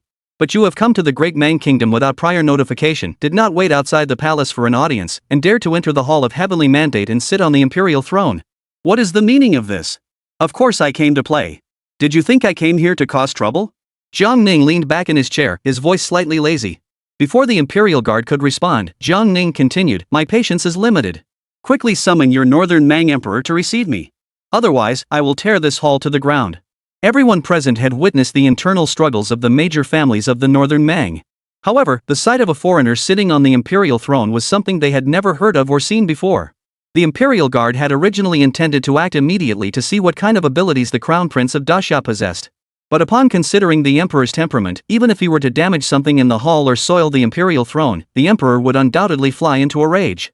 As the Imperial Guard hesitated, he suddenly felt an overwhelmingly powerful aura sweeping toward him. Boom! A deafening explosion echoed through the air, and the Fengtian Hall, more grand and majestic than the Tai Hall of the White Jade City, was literally blown to pieces. Debris flew into the sky and fell back down like rain. The Grand Hall was left with only the high platform and the Dragon Throne. The Imperial Guard had initially thought that Jiang Ning was merely making empty threats. But this guy? How dare he? As the Crown Prince of the Great Xia Dynasty, you dare to come uninvited, and now you dare to act so rudely relying on your own strength? Do you think you're invincible? Stop your nonsense. Call your emperor out here, or I'll shatter the entire palace. Inside the imperial garden of the palace, the emperor heard another loud explosion. The eagle that had been perched on the emperor's arm suddenly panicked and hid behind the Northern Mang Emperor. Shortly afterward, countless debris and rubble crashed down like cannonballs. Clang! A massive fragment struck the pond, sending a spray of water into the air, causing the vast pond to churn violently.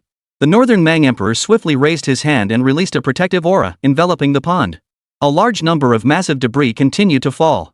He looked down and saw that what had landed in the pool was a thick column carved with a golden dragon. The Emperor of Beimao sat in the pool, not getting up, his face instantly darkening. Soon, a eunuch ran in. "Your Majesty. Which prince has gone mad again? Demolished another palace," the Emperor of Beimao growled. "No, it's an outsider.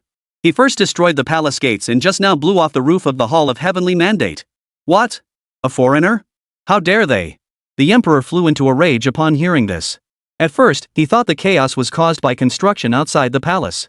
But when he saw a large section of the palace crumbling into ruins, he thought perhaps one of the princes had gone mad or the two princes had defied his orders and started fighting inside the palace. But he never imagined that foreigners had arrived. Where are the palace guards? Where are the imperial bodyguards?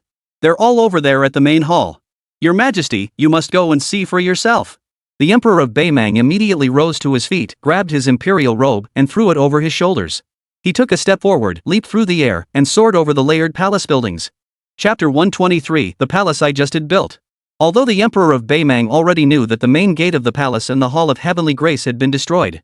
But when he saw the scene from afar, he was still furious beyond control. The main hall was reduced to a high platform and the Dragon Throne. The commotion had drawn all the palace guards and imperial bodyguards to the scene. They all stood at the bottom of the steps, facing the figure seated on the Dragon Throne atop the platform. It was as if they were paying homage. It was utterly absurd. The figure of the Emperor of the Northern Mang vanished into thin air, and in the next instant, he appeared directly behind Jiang Ning. "You bastard! My newly built palace! Are you looking for death?" Lately, the Emperor of Beimao had been in a good mood, as he had finally moved into this newly constructed palace. This was the kind of grandeur befitting an emperor of a dynasty. The Emperor of Beimang didn't care about anything else. His anger erupted, and he punched Jiang Ning in the back of the head. Even the Fengtian Hall had been destroyed. What was one more throne? Unless he crushed this insolent brat into dust with a single punch, his rage would never subside. The punch struck Jiang Ning's skull with tremendous force. A deafening roar echoed across the heavens, like rolling thunder. Those below the high platform felt an unstoppable force collide with their bodies. The large group of palace guards surrounding the platform were all blown away. Only a few dozen martial artists of higher cultivation remained standing in their original positions. At first, they all believed that Jiang Ning had angered the emperor and would certainly be killed with a single punch. However, Jiang Ning, along with the platform, remained completely still. The emperor of Beimang never imagined that, despite being at the peak of the 15th realm, his punch, delivered with full force, was as ineffective as a commoner striking an iron plate. The sound effects and momentum were at their peak, but the destructive power was zero. In that instant, he felt a sense of unease. Even if the slender young man was at the 15th realm, he couldn't possibly just stand there and take a punch like that. But he had done it. Jiang Ning completely ignored the Northern Mang Emperor lying beside him. He suddenly moved, and with just a slight gesture, he startled the Northern Mang Emperor into flipping over and retreating, landing below the steps alongside the dozens of others of comparable cultivation. Jiang Ning wasn't about to attack. He leaned forward, resting his right elbow on his knee, with his palm supporting his cheek. His deep eyes swept over everyone present. Jiang Ning suddenly broke into a smile, looking harmless as if he were a servant in the homes of these Northern Mang nobles. "Who are you?" The Northern Mang Emperor clenched his teeth and asked through gritted teeth. Jiang Ning turned his gaze toward the Northern Mang Emperor. "I will say it again. I am the Crown Prince of the Great Xia Empire." The southern front had already breached Yin State, with reports of victory coming in one after another, and the battle was proceeding smoothly. Yet in the blink of an eye, the Crown Prince of Daxia had arrived at the Northern Mang Imperial Court. Such an occurrence was utterly baffling to the Emperor of Baima. He seemed to have come alone. The news of the Great Xia's new Crown Prince had already reached the Northern Mang Empire. They had also heard that the Crown Prince of Daxia was very young, only 20 years old, and possessed profound martial arts cultivation. But no matter how profound his martial arts were, could they possibly surpass the 15th realm? "So you're the Crown Prince of the Southern Xia. You dare to act so arrogantly and defiantly. Are you trying to provoke a full-scale war between the Northern Mang and the Southern Xia?" The Northern Mang Emperor roared angrily. "Put. 50 or 60 years ago, the territory of the Northern Mang Empire was less than a tenth of its current size. Now, the Northern Mang Empire's territory is not small, with its greatest east-west span barely reaching 10,000 miles. All of this territory was conquered and expanded by the current emperor of the Great Mang. However, compared to the vast central plains, it still appears small. Today, the Northern Mang is a powerful nation with a strong military. Meanwhile, the Central Plains dynasty is gradually declining due to internal strife, and the Northern Mang's deterrent power over neighboring small countries far exceeds that of the Great Xia. It could even be said that the Northern Mang has been blessed with divine mandate. If the Great Xia were to collapse in the short term, the Northern Mang would not only be able to swallow the Great Xia's 10,000 li of mountains and rivers, but even half of it would not be impossible.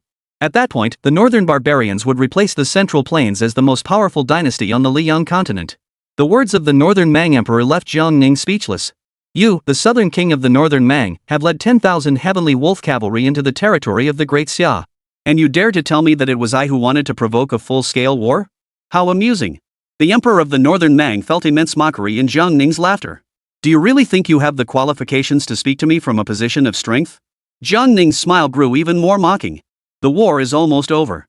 I'm just passing through your Northern Mang royal court in my spare time, and I'll take some local specialties back with me." "The war is almost over? Could it be that the Great Xia army is about to crush Soda?" "That's unlikely." This morning, the Northern Mang Emperor received a report of victory. The Yenzhou troops offered no resistance, and the surrounding major states of Yenzhou also showed no signs of movement. The Tianlang cavalry is now advancing like a whirlwind. The Emperor of Beimao doesn't want to know what Jiang Ning was referring to as local specialties. He only wants to eliminate this Crown Prince of the Great Xia. "Abu!" the Emperor shouted. The eagle hiding behind a ruined wall in the Imperial Garden began to tremble again. "Abu! Kill him!" The eagle remained motionless. "Did you hear me? Kill him now!" The Emperor flew into a rage. The eagle could clearly not withstand the Emperor's overwhelming pressure. After struggling violently for a moment, it finally transformed into a silver flash of lightning and flew out of the Imperial Garden. The eagle's size suddenly grew, instantly transforming into a giant eagle half the size of a stone statue. It swept low through the sky, leaving a trail of frost in its wake. The giant eagle's speed was as fast as lightning, its momentum overwhelming. Yet its eyes were filled with struggle and fear, clearly unwilling to attack Jiang Ning. It suddenly closed its eyes and folded its wings backward. With the icy power capable of freezing everything in the world, it collided with Jiang Ning's back. Jiang Ning slowly turned his head, half his face facing the silver flash approaching from behind. This giant bird was a spirit beast. Indeed, a local specialty +1. Jiang Ning reached out with his hand and grabbed the giant eagle by the neck, pulling it toward himself. Frost spread rapidly from Jiang Ning's palm down his arm. In the blink of an eye, Jiang Ning was frozen into an ice sculpture, emanating a bone-chilling cold. "Prince of the Great Xia, so what?" The Emperor of Beimang, seeing Jiang Ning frozen in place, had already devised 1,000 ways to make him wish he were dead. Dare to destroy his newly built palace? He must make Jiang Ning suffer a fate worse than death, chopping him into pieces so small he couldn't even be reassembled, then placing him in a box and sending him to the White Jade capital. As the Emperor of Beimao was thinking this, he saw the ice sculpture stand up. The frost on Jiang Ning's body shattered, revealing his true form. He held the eagle, which had returned to its original size, in one hand and stood with his hands behind his back. The local specialty in his mouth was not some unique product of the Northern Mang Empire, but it was this group of Northern Mang nobles, including the Northern Mang Emperor. Kneel before me. A terrifying aura descended from the heavens. Dozens of people below the high platform knelt in a heap. Additionally, everyone within the palace grounds felt the overwhelming pressure, all forced to kneel where they stood, unable to move. Chapter 124, Dare You Beg for Mercy from the Southerners? Jiang Ning leaped lightly and floated down from the high platform. The eagle he held by the waist flapped its wings twice. Everyone else was being held down by Jiang Ning in a kneeling position, but the Northern Mang Emperor was on his hands and knees, with half his face pressed firmly against the ground, unable to move at all. He kept trying to use his divine abilities, but the moment his internal energy began to flow, it was immediately suppressed. Golden light flashed repeatedly across his body. The Northern Mang Emperor's eyes bulged with rage. As the ruler of a nation, he had suppressed the Northern Mang for decades. Yet now he was alone in the imperial court, shattered by the crown prince of Nansha, who had not only shattered the hall of heavenly mandate but also forced him to the ground, unable to move. What a tremendous disgrace! He had only heard rumors of a powerful crown prince from the southern Xia kingdom, but he never imagined that the strength spoken of in legends could be so overwhelming. Jiang Ning walked up to the Northern Mang Emperor, raised his leg, and stepped on his head. He bent down, pulled out his sword, and wiped it on his meticulously polished boots, which were spotless. The Northern Mang nobles kneeling behind the emperor, witnessing this scene, felt as though they were dreaming. The once invincible emperor of the Northern Mang, who could be called the strongest man in the Northern Mang today. Now he was being trampled on his forehead. The face of the Northern Mang Empire was utterly disgraced. Even the Northern Mang imperial court might collapse. They all believed that the Northern Mang, with its favorable timing, geography, and people, had the potential to establish the largest and most prosperous dynasty on the Liang continent within the next few centuries. But then, a demonic prodigy emerged from the south. From start to finish, no other southerners have emerged. He single-handedly, and with little effort, suppressed the entire Northern Mang imperial court. The ambitions of these Northern Mang nobles seeking to rise higher were shattered in an instant. Who is willing to be my henchman? Jiang Ning straightened his body, turned his back, and asked casually after scanning the room. The Northern Mang Emperor was furious, tilting his head and glaring at Jiang Ning with wide eyes. How dare you be so disrespectful? All the sons of the great Mang will never submit to you southern barbarians. You have backbone, I admire you, Jiang Ning said with a faint smile. Prince! Someone couldn't withstand the terrifying pressure Jiang Ning was emanating and shouted urgently. Foreign Minister Shan Junshi and Bai Yan are willing to serve His Royal Highness the Crown Prince with all our strength. As soon as he finished speaking, the oppressive aura surrounding him vanished instantly. However, he did not get up immediately but remained on the ground, gasping for breath. It seemed as though if he had spoken a moment later, that oppressive aura would have shattered him completely. Bai Yan! How dare you grovel before the Southerners? The Emperor of the Northern Mang Empire flew into a rage, but he was unable to move and could only vent his frustration. The Northern Mang man named Bai Yan, of the Shan clan, had no time to concern himself with such matters. Could he still not see the situation clearly? This young man is incredibly powerful. Even if everyone present were to join forces, they would not be a match for him. Your Royal Highness, this humble subject is also willing to serve you. There are more foreign ministers. Please lift your oppressive aura, Your Highness. We can't endure it anymore. Once someone led the way in bowing and submitting, others followed suit. They truly couldn't endure it anymore. The oppressive pressure emanating from Jiang Ning was simply too overwhelming, forcing them to bow their heads. Silence. Jiang Ning looked at Bai Yan. Prepare the imperial carriage.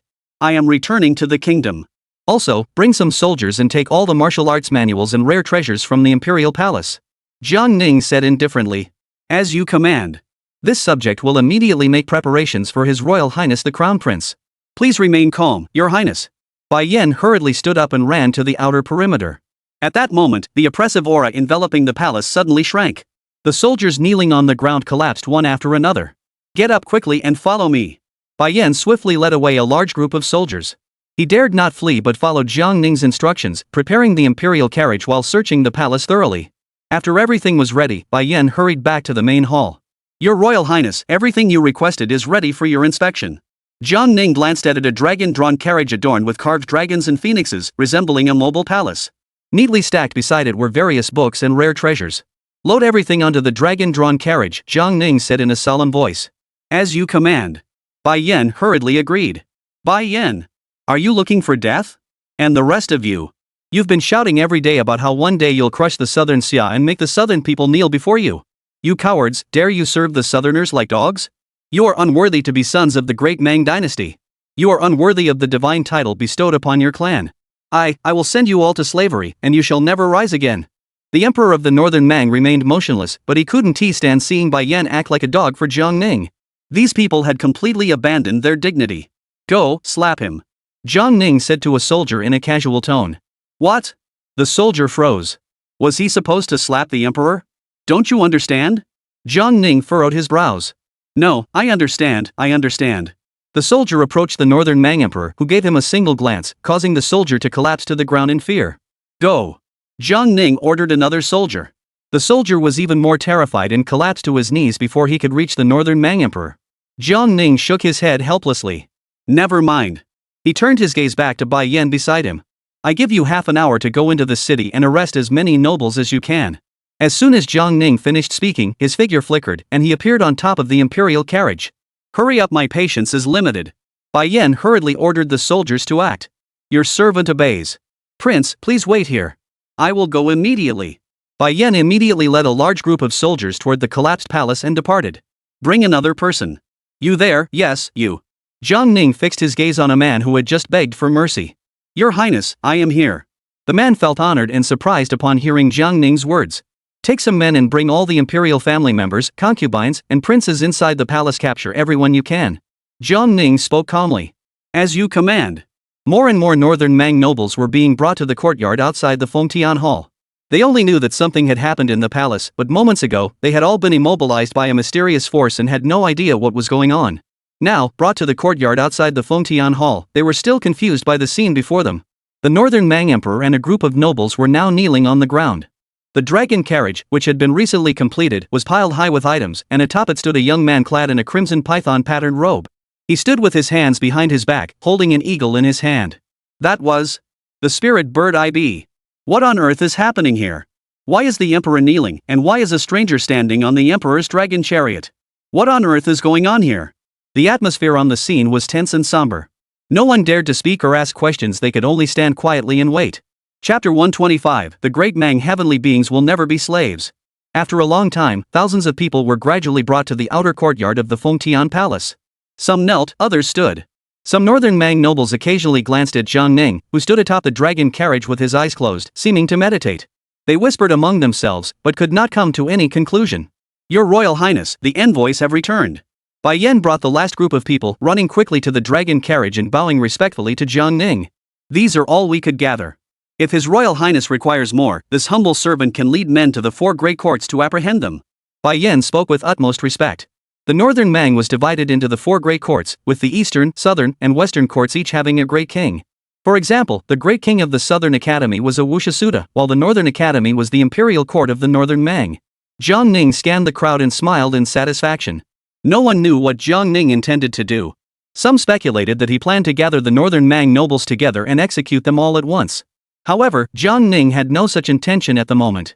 Bind them with ropes, I will use them to pull my chariot, Jiang Ning said indifferently. As you command. It turned out he intended to make the northern Mang nobles work like beasts of burden. Bai Yan hurriedly carried out Jiang Ning's orders. Bai Yan, how dare you? Bai Yan, you traitor! How dare you betray your master for personal gain? Are you making us serve as beasts of burden for a southern man? Bai Yan, you'll meet a terrible end. There were a few with some backbone who kept cursing Bai Yan. However, Bai Yan was unfazed by their insults and quickly ordered his soldiers to get to work. Ropes were tied around the necks of all the northern Mang nobles, with the other ends secured to the dragon chariot. Bring a pole. Hang your emperor at the front, Jiang Ning said calmly. Bai Yan immediately obeyed, finding a wooden pole and placing it in front of the dragon carriage. He then fetched ropes, bound the northern Mang emperor, and hung him from the pole. The northern Mang emperor now resembled a carrot dangling in front of a donkey cart. Jiang Ning glanced at the scene and smiled faintly. Let's go. Pass through your capital city. Bai Yan, you drive the horses. Anyone who dares to slack off will be whipped. Jiang Ning smiled faintly. As you command. Bai Yan fetched a whip from somewhere and stepped forward to the front of the dragon carriage. Before him now were dozens of northern Mang nobles kneeling on the ground, their bodies bound with ropes. These once powerful individuals now looked no better than dogs. The scene was hard to believe. What is going on here? I'm the columnar general. Put. The moment the general finished speaking, he was struck down by a powerful force and killed on the spot. Whoever is willing to pull my chariot, speak up. Jiang Ning said indifferently. The northern Mang nobles standing beside the general, seeing him die so horribly in an instant, were all terrified, their faces ashen. What kind of technique is this? Bai Yan immediately shouted loudly, all of you listen to me. Drive the chariot obediently and depart. We, the people of the great Mang, will never. Put. Another one died. Damn it, this is outright bullying. Put. Another one dead. Immediately after, another dozen or so people were killed by Jiang Ning's successive breaths. He wasn't afraid of being dragged away by others. If it came to that, he'd simply stop playing and slaughter all these northern Mang nobles. Are all your ears deaf? Hurry up and leave. Bai Yan raised his whip, lashing it repeatedly against the bodies of the northern Mang nobles. At that moment, the dragon chariot slowly began to move, heading toward the palace gates. Jiang Ning grabbed the eagle and brought it close to his face.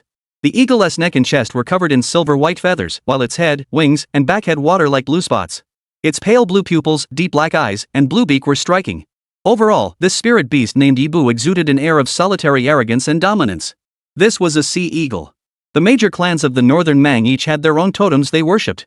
The royal family of the northern Mang worships the sea eagle god, and the surname of the royal family is also sea eagle. The beautiful Hai Dongqing's eyes, filled with hidden fear, darted around nervously. It turned its neck slightly, fixing one eye on Jiang Ning, then quickly looked away, as if dare not meet Jiang Ning's gaze. Rest assured, I will not harm you. Follow me, and I will find you two good friends. Jiang Ning smiled faintly, then raised his hand and placed the Hai Dongqing on his shoulder. The sea eagle felt a wave of peaceful energy flow into its body and immediately calmed down. It shook its glossy feathers and occasionally glanced at Jiang Ning. The dragon chariot quickly exited the imperial palace grounds and arrived at the edge of a sheer cliff. The people working on the cliff face stopped their work upon seeing the dragon chariot approach. A large group of North Mang nobles, dressed in elaborate robes and bound with ropes, were pulling the dragon chariot forward. Had the northern Mang emperor gone mad again? Was he treating the northern Mang nobles like beasts of burden? But soon they realized something was amiss. They saw a young man with a cold expression standing on top of the dragon chariot. The divine beast Ibu, which belonged to the imperial court, stood on his shoulder. This added a touch of dominance to the young man's already cold demeanor. Immediately, everyone's gaze shifted to the front of the dragon chariot. A wooden stick was slanted, with a person hanging from it by a rope. The person's dragon robe was half draped, revealing half of his sturdy shoulders. It could be none other than the emperor of the northern Mang. These laborers were conscripted by the emperor of the northern Mang Empire to build this palace. To date, over 1 million laborers had been involved in this brutal forced labor. All the laborers, after nearly a decade of harsh labor, now number fewer than 10,000, left to complete the final stages of the project. And before this, not a single laborer had survived to leave. They were all dead. Not only were all the laborers stunned, but even the supervisors overseeing the work were speechless. When had they ever seen such a scene? On the dragon litter stood a stranger, while the emperor himself was bound and suspended in mid-air. The once mighty nobles of the northern Mang dynasty had been reduced to beasts of burden, pulling the dragon litter. And they weren't standing to pull the dragon chariot, they were crawling forward on their knees. The dragon carriage moved slowly and steadily along the Z-shaped path, step by step. Under the stunned gazes of everyone present, the dragon chariot descended the final step. From afar, the northern Mang nobles pulling the chariot looked like a pack of dogs. The northern Mang emperor, princes, princesses, concubines, and nobles were all captured. Will they continue working now? The dragon chariot entered the northern Mang capital city and slowly made its way through the main thoroughfare. The entire northern Mang capital city fell into complete silence. Countless people stopped to watch, gazing at the northern Mang nobles lying on the ground, pulling the dragon carriage forward, and at the emperor hanging from the poles, his face flushed red, yet unable to utter a single word. Earlier, the Shan Jun clan had led their troops into the city and arrested people by the hundreds. Had the Shan Jun clan successfully usurped the throne? Chapter 126, The Sky Has Collapsed. The imperial carriage passed through the capital of the northern Mang dynasty and exited through the southern city gate. At that moment, the air outside the city began to stir, slowly parting to reveal a massive crack. The northern barbarian nobles pulling the dragon chariot came to a halt. Bai Yan, standing at the front of the dragon chariot, immediately turned his head to look at Jiang Ning above him. Your Royal Highness, what is this? Advance. Bai Yan swung his whip, lashing the air. Keep moving. The dragon chariot entered the spatial fissure and another exit appeared ahead. At that moment, on the battlefield of Julishan County, Yang Yao single-handedly defeated 10,000 enemy troops, with corpses littering the ground outside the city. Now, only less than 10,000 scattered soldiers remained, huddled together, trembling in fear. Their minds had already completely collapsed. Even the once mighty northern Mang southern court king had a blank stare in his eyes. 10,000 troops had been utterly routed by a single individual. His trusted aides were all killed one by that young woman. Yet even now, Yang Yao's body remains unscathed. Where was the ambition of the once mighty Sota now? Looking at the scattered corpses and the blood-red landscape, he suddenly couldn't understand why he was there. Moreover, from start to finish, he had no idea what the woman's name was. He didn't even know who the people standing on the county walls were. Conquer a few large states and then negotiate terms with Nansha? Don't be ridiculous. Yang Yao stood with his spear raised, his expression filled with uncontrollable excitement. This battle lasted an entire hour, utterly exhilarating. Though she knew it wasn't her own strength, she realized that the path of martial arts had no limits. This great battle had undoubtedly benefited her greatly. At that moment, a large group of people suddenly appeared on the battlefield. They were kneeling on the ground, bound by ropes, moving forward steadily, pulling a massive dragon-drawn chariot out of the void. The Tianlang riders, huddled together, saw this scene and, though they had been numb, suddenly snapped back to reality. Especially Sota, whose eyes, devoid of any desire to survive, swept over the bodies of those kneeling and crawling on the ground ahead. Among them were ministers of the northern Mang court, imperial princes and concubines, and members of the northern Mang nobility. His gaze then fixed on the front of the dragon chariot. The emperor of the northern Mang dynasty was hanging from a wooden pole. Upon seeing this, Sota's body trembled violently, and he spat out a mouthful of blood. The imperial court had been wiped out. Could it be that the once thriving northern Mang empire was about to collapse?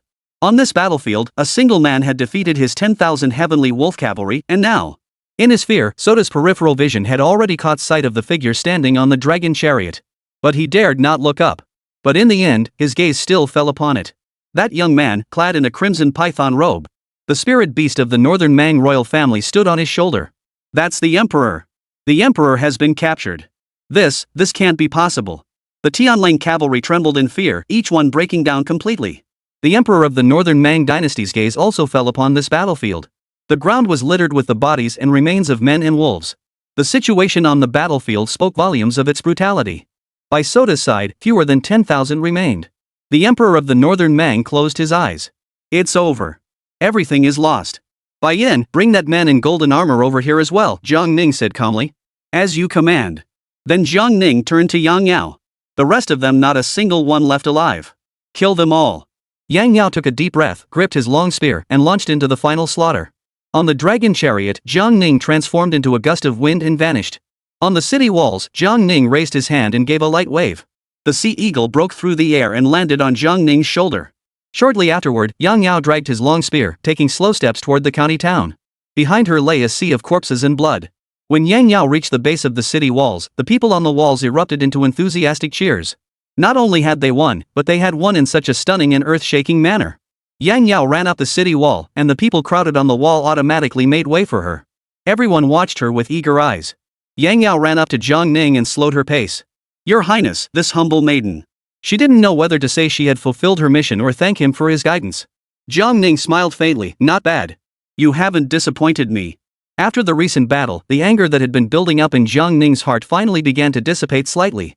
However, the matter in Yenzhou was far from resolved. The Yenzhou troops had not put up a fight. Someone must have been meddling behind the scenes. County Magistrate Wang. Jiang Ning called out. Your servant is here, Wang Jiaxing replied, still in a daze from the shock. When I first arrived, I seemed to hear you cursing the court. Do you have any grievances against the court? Jiang Ning asked calmly. Wang Jiaxing steadied his trembling heart. He couldn't help but think back to before the crown prince arrived, when the Yenzhou troops had refused to fight and allowed the northern barbarians to advance southward. Even though the northern barbarians had been completely annihilated now, he was still deeply outraged. Those cowards of the Yenzhou border troops deserved to die first. If they had defended the border, not even 10 or 20,000 northern barbarians would have dared to set foot in Yenzhou. Their actions are no different from selling out the country for personal gain. The court. Wang Jiaxing paused, his eyes flickering with a complex expression. The current court is utterly corrupt. Before he could finish, a soldier by Wang Jiaxing's side grabbed him. Sir, don't. Don't what? I'll say it even if you pull me. The emperor hasn't attended court for 5 years. The court is now corrupt and decayed, with the aristocrats in the capital colluding with the local gentry. Over the past 2 years, Yenzhou has been plagued by disasters, with the northern barbarians frequently crossing the border to burn, kill, and plunder. Natural and man-made calamities have left the people in dire straits. It's not just Yenzhou, all the major states in the north are the same. Does the court not know about the constant disasters and calamities in the provinces? When has the court ever cared? They all pretend to be blind. They hold their positions but neglect their duties, feeding off the state like parasites. They are all a bunch of good-for-nothings. If the court continues like this, it will be doomed. Whoa! The soldier, seeing Wang Jiaxing growing more enraged with each word, quickly covered his mouth with his hand. Your Royal Highness, County Magistrate Wang speaks his mind. Plus, he's just a lowly official who hasn't seen much of the world. Please don't take his words to heart. The soldier pleaded urgently. No one expected Wang Jiasing to dare to curse the court in front of Jiang Ning. All eyes turned to Wang Jiasing. Wang Jiasing was just a low-ranking official from a remote area. He had never been to the capital in his life and had indeed never seen the world. But what was the situation in the Great Xia dynasty? Wasn't it possible to judge the whole by looking at a part? As a lowly official, his words would never reach the ears of those in power. Now that he had encountered a high-ranking official from the capital, how could he possibly hold back all his grievances? He would burst. He spoke his mind, he cursed, and if he were to be executed, so be it. At worst, in 18 years, he'd be a free man again. If he were to be reborn in such a world, where heaven doesn't answer and earth doesn't respond, then perhaps it's better not to have another life. Chapter 127, Deserters. After hearing Wang Jiasing's words, Jiang Ning couldn't help but sigh. Well said. Jiang Ning waved his hand. Let him go. The soldiers slowly moved their hands away, their entire bodies trembling violently. He was genuinely afraid that the crown prince might fly into a rage and have Wang Jiasing executed. Is there anything else you want to say? Say it all. Jiang Ning said in a deep voice. What? Wang Jiasing had been full of complaints, but seeing Jiang Ning's unyielding attitude, not striking back even when struck, not retaliating even when insulted, he swallowed them all back. They all said the crown prince was brutal and unpredictable, but if he were truly brutal and unpredictable, he would already be dead. It was my fault for speaking out of turn. Please punish me as you see fit, Your Highness, Wang Jiasing said, his voice trembling. Stating the facts, what crime is there? Jiang Ning sighed. Then Jiang Ning turned around and looked at Wang Jiasing. The latter dared not meet Jiang Ning's gaze and quickly bowed his head. You must have ambitions but are frustrated and unfulfilled, which is why you spoke out. Upon my return to the capital, all matters in Yen State will be under your jurisdiction. Jiang Ning spoke, then removed a waist badge and handed it to Wang Jiasing. Until the official appointment documents from the capital arrive, you may act on my authority with this waist badge. Once you hold power, do not become the kind of person you despise most. Otherwise, I will not spare you. The greater your aspirations, the greater the stage I will provide for you. Since you complain about this place and that place, then use your own efforts to change them. Even if you fail, it doesn't matter. Upon hearing Jiang Ning's words, Wang Jiasing froze in place. The crown prince not only did not punish him but even intended to promote him? To manage all affairs in Yenzhou? Wouldn't he be going from a county magistrate to the top in one fell swoop? But there are still many powerful officials in Yenzhou. How could they possibly tolerate him? With his meager connections, what could he possibly use to compete with those powerful families? It wasn't that Wang Jiasing didn't want to do something, it was that he felt he didn't have the strength to do so. Why are you hesitating? Yenzhou has long been under the control of the aristocratic clans. My status sigh. Wang Jiasing felt utterly powerless. He had cursed them, but when the time came, he found himself backing down. It turned out he was just a helpless fool, capable only of raging in frustration. However, Jiang Ning's casual remark next completely ignited his passion. Are the nobles and generals born with a special lineage? Wang Jiasing snapped his head up, his mind reeling. If you have ambition and the ability, why can't you become a statesman in the court and reach the highest ranks of the government? Are kings, ministers, generals, and nobles born with a special lineage? Are they born with it? Let us do it. Wang Jiasing held the waist badge in both hands. Your servant dares not harbor such ambitions, but in any case, I will do my utmost not to disappoint your highness. Jiang Ning saw that Wang Jiasing had finally made his stance clear and smiled satisfactorily. What do you mean you dare not harbor the ambition to enter the imperial court? A soldier who does not aspire to be a general is not a good soldier. Similarly, a county magistrate who does not aspire to be a chancellor is not a good county magistrate. Jiang Ning's words not only inspired Wang Jiasing but also the soldiers and officials of Julishan County, as well as the martial artists from Chuanzhou who had come alone. What a noble saying! Are there any noblemen or generals by birth? What a noble saying! A soldier who does not aspire to be a general is not a good soldier. This servant will remember the prince's teachings. Jiang Ning waved his hand. First, go and do one thing, cut off the heads of every single member of the Northern Mang Heavenly Wolf Cavalry and bring them to the border to build a mound of skulls. As you command. Then Jiang Ning turned to the soldier. What is your name? Your Highness, I am Lu Junyi, the head of the county office in Julishan County. The head of the county office replied. Your name is well chosen, and you have good judgment. Thank you for your praise, Your Highness. The head of the county office straightened his posture upon hearing Jiang Ning's praise. Everyone, enter the city and rest for a while. Once I have settled the matters in Yenzhou, I will have you return. Jiang Ning arrived at the city walls. At that moment, the stone statue demon, now in human form, rushed over with a long spear in hand. Master! Master! Jiang Ning raised his hand, and the sea eagle immediately flew onto his arm. With a gentle flick of his arm, the sea eagle flew onto the old monkey's shoulder. Let me introduce you to a new friend. Its name is Ev. It's still very young, probably only 400 years old. Don't bully it. After speaking, Jiang Ning transformed into a breeze and vanished. The stone statue demon approached the old monkey and looked at the beautiful Haidongqing. Little white brother, we have another new friend. The old monkey raised his hand to tease the sea eagle, who closed his eyes in enjoyment. Seeing the stone statue demon approach, the old monkey immediately gave it a disdainful glare, turned away, and continued to tease the sea eagle. Little white, show black brother. Is this little thing really 400 years old? A spirit beast that's 400 years old is this small? The old monkey quickly turned his head, bared his teeth at the stone statue demon, and let out a low growl.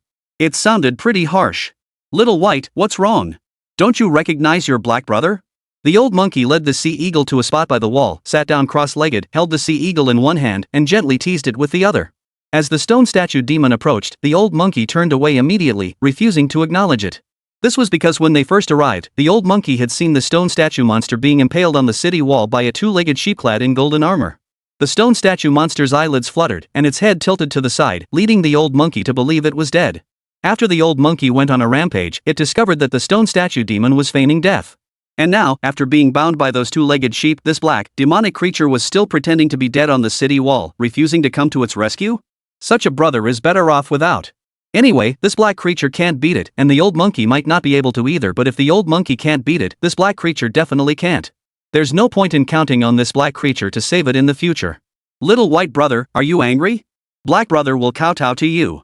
Please forgive black brother. The stone statue demon circled around the old monkey. If all else fails, from now on you call me brother, and I'll call you father. How about that? Jiang Ning arrived outside the southern city gates. The moment he appeared, the Yanzhou troops stationed outside the southern city walls immediately spotted Jiang Ning. Deserters! Damn it, he dares to run? Kill them all! Dozens of powerful arrows whistled through the air, striking Jiang Ning's body before falling lifelessly to the ground. These Yanzhou soldiers were stationed here to oversee the battle. Having just heard the commotion from the other side of the county magistrate's office, none dared to go and investigate. The county town was filled with the elderly, the weak, the sick, and the disabled. They couldn't possibly hold back those heavenly wolf cavalry. Therefore, they planned to retreat immediately once the city fell. However, the commotion grew louder and more unusual. How could this county of Julishan hold out against the heavenly wolf cavalry for an entire hour? Wasn't it said that the southern court's great King Soda had personally led his troops southward? Could there be several land immortals hiding within the county town? How else could they withstand 10,000 iron cavalry? The scouting teams had no idea what was happening, but shortly before, the commotion suddenly ceased. As soon as they spot the heavenly wolf cavalry within their sight, they turn tail and flee. Yet, the wolf riders have not appeared for a long time. And there are no sounds of looting or violence within the city walls. It's as if nothing ever happened. Now, a figure suddenly appeared in their line of sight, and they instinctively remembered their duties. They were stationed here. Besides fleeing, they must still serve some purpose. Chapter 128, Good News. Jiang Ning flickered and vanished in an instant, reappearing before the soldiers of the inspection squad the next moment. Fire! Before the commander could finish shouting fire, his voice abruptly cut off. Before him stood a young man clad in a crimson python-patterned robe. A crimson python robe could only belong to a prince or one of the few eunuchs holding the imperial seal. The eunuchs in charge of the imperial seals wore robes embroidered with silver flying pythons. But this young man wore a robe embroidered with golden striped flying pythons. A prince! You dare to treat me like a deserter? I would like to ask you, who is the real deserter? Jiang Ning's tone carried a hint of anger. Referring to himself as he was the crown prince. Your Royal Highness. The general was so frightened that he fell off his horse and immediately knelt on the ground. This subordinate did not know that His Royal Highness the Crown Prince had arrived. I deserve to die 1,000 deaths. Ordering arrows to be fired at the Crown Prince? Do you want your entire clan to be executed? But this is so unexpected. How did the Crown Prince suddenly appear in Julishan County? What is your rank? Jiang Ning asked in a deep voice. Your humble servant is the captain of the Left Cavalry Regiment of the Yan State Army. My name is Zheng Shaokang. The general stammered in fear. It was just a 7th-rank military officer. Who gave you the order to supervise the battle here? Jiang Ning asked indifferently. It was the order of General Zhong, the commander of the Left Cavalry Regiment of Yanzhou Army. I am merely following military orders, Zheng Shaokang replied honestly. The military system of the Great Xia Empire had no uniform standards. A company commander could command anywhere from 3,000 to several hundred men. Officers of this rank did not represent the Yanzhou Army. Speaking to Zheng Shaokang was completely pointless for Jiang Ning. Go and report the victory. County Magistrate Wang Jiasing of Julishan County led his troops to decisively defeat the northern Mang Tianlang army. Remember, do not mention my presence here. Your humble servant understands. I will go immediately to report the victory. Zhang Xiaokang bowed repeatedly. Jiang Ning turned and walked slowly toward the county seat. The soldiers who had just fired arrows suddenly collapsed, falling from their horses. What are you all standing around for? Hurry up and report the good news. Now there was no movement at all in the northern part of the county town. It seemed likely that the Tianlang cavalry led by Sota had indeed been completely routed. Jiang Ning returned to the county town and went to the northern city wall. The stone golem was still distracting the old monkey while the county garrison soldiers followed Wang Jiasing out of the city to collect the heads of the heavenly wolf cavalry on the battlefield, including the wolf heads. The warriors from Chuanzhou and a large crowd of civilians gathered around Yang Yao. Yaoer, are you really only at the 6th realm? Yang Xian asked again, still unable to believe it. He had asked this question many times before. For those without the backing of a prominent family, Yang Yao, not yet 20 years old, had already reached the 6th realm, a truly extraordinary talent. After all, his father was at the 9th realm, which made him a prominent figure in a place like Chuanzhou. But Yang Xian couldn't make sense of it. Others were equally baffled. I think I might have already broken through to the 7th realm, Yang Yao said, her face still brimming with excitement. That feeling of being one with her weapon, the exhilarating battle, it was something she would never forget. Young lady, you're truly a heroine, no less than any man. Compared to those softies from Yanzhou army, you're the real deal. Pft, pft, pft. Comparing the Yanzhou army to this young lady? That's an insult to her. Yang Yao had no idea how to explain this situation, but there was no denying that she had become famous. And it wouldn't be long before she might become famous throughout the land. At that moment, Jiang Ning arrived. The common folk parted to make way, scrutinizing the crown prince closely. Everyone, please find a place to rest for now. He then turned to Lu Jin, who immediately nodded and waited for further instructions. You all return to the capital first, Jiang Ning said solemnly. Jiang Ning meant for the stone statue demon to take him and the old monkey back first. Lu Jin couldn't help but recall the terrifying experience of skimming across the sky in the heavens, and the psychological trauma resurfaced. Your Highness, may this old servant accompany you? The stone golem's flying method is truly unbearable for me, Lu Jin said awkwardly. All right. At that moment, the stone statue demon ran over, grabbed Jiang Ning's arm, and pushed through the crowd to the corner of the wall. Sir, please persuade Little White for me. I can't get it to listen no matter how I try. The old monkey immediately bared his teeth at Jiang Ning and gestured frantically. Xiaobai, don't take it to heart. Jiang Ning smiled faintly. The old monkey, upon hearing this, glared at the stone statue demon with hatred, then spat a mouthful of phlegm at it. Jiang Ning shrugged. I can't help you. You'll have to figure it out yourself. With that, Jiang Ning turned and walked away. Sir. The stone statue demon scratched his bald head. He wondered how this old monkey could be so hard to appease. Zhang Xiaokan led his cavalry southward at full speed. Julishan County was not far from the border of Yin State. By afternoon, Zhang Xiaokang had located the military camp stockpiled along the Yin State border. He approached the camp gate, presented his identification badge, and entered the camp. Upon reaching the entrance to the commander's tent, Zhang Xiaokang waited for a moment before being summoned inside. Inside the tent, several people were leisurely sipping tea and chatting, appearing quite relaxed and cheerful. Has Julishan County been captured? Asked the leading general.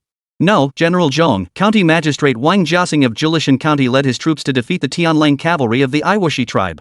Zhang Xiaokang bowed and reported. Oh, what? Several generals exchanged glances. Say that again? General Zhong raised his voice, his tone filled with disbelief. Wang Jiasing led his troops to defeat the Tianlang army of the Iwashi tribe. The Tianlang army has been stopped at Julishan County, said Zhang Xiaokang. At that moment, the one who most wanted to curse was Zhang Xiaokang. As a lowly officer, he had directly offended the crown prince of the current dynasty. Yet these high-ranking military officials were all sitting leisurely in their tents, sipping tea. Wang Jiasing? Defeated the Tianlang army? Are you joking? A worthless who hasn't even reached the 10th realm defeated the Tianlang cavalry led by a land deity? General Zhong grew even more disbelieving. The troops of Julishan County were nothing but a bunch of low-level warriors, and they didn't even have a single decent warhorse.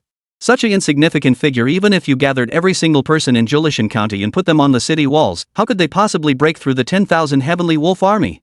They wouldn't even be enough to feed those tens of thousands of giant wolves. Zhang Xiaokang, have you lost your mind? Are you even speaking like a human being? General Zhong was nearly driven to laughter by anger. Zhang Xiaokang, you wouldn't have defected and become a traitor to the northern Mang heavenly wolf cavalry, trying to lure us north, would you? Another general said in a sinister tone. Seize him. A group of soldiers rushed into the camp, ready to arrest Zhang Xiaokang. Chapter 129, the Yin State Army becomes a laughingstock. All my men saw it with their own eyes. There is no way it could be false. If you don't believe me, ask my men. Every word I've said is the truth, not a single lie. Zhang Xiaokang knelt down directly. Impossible. Absolutely impossible.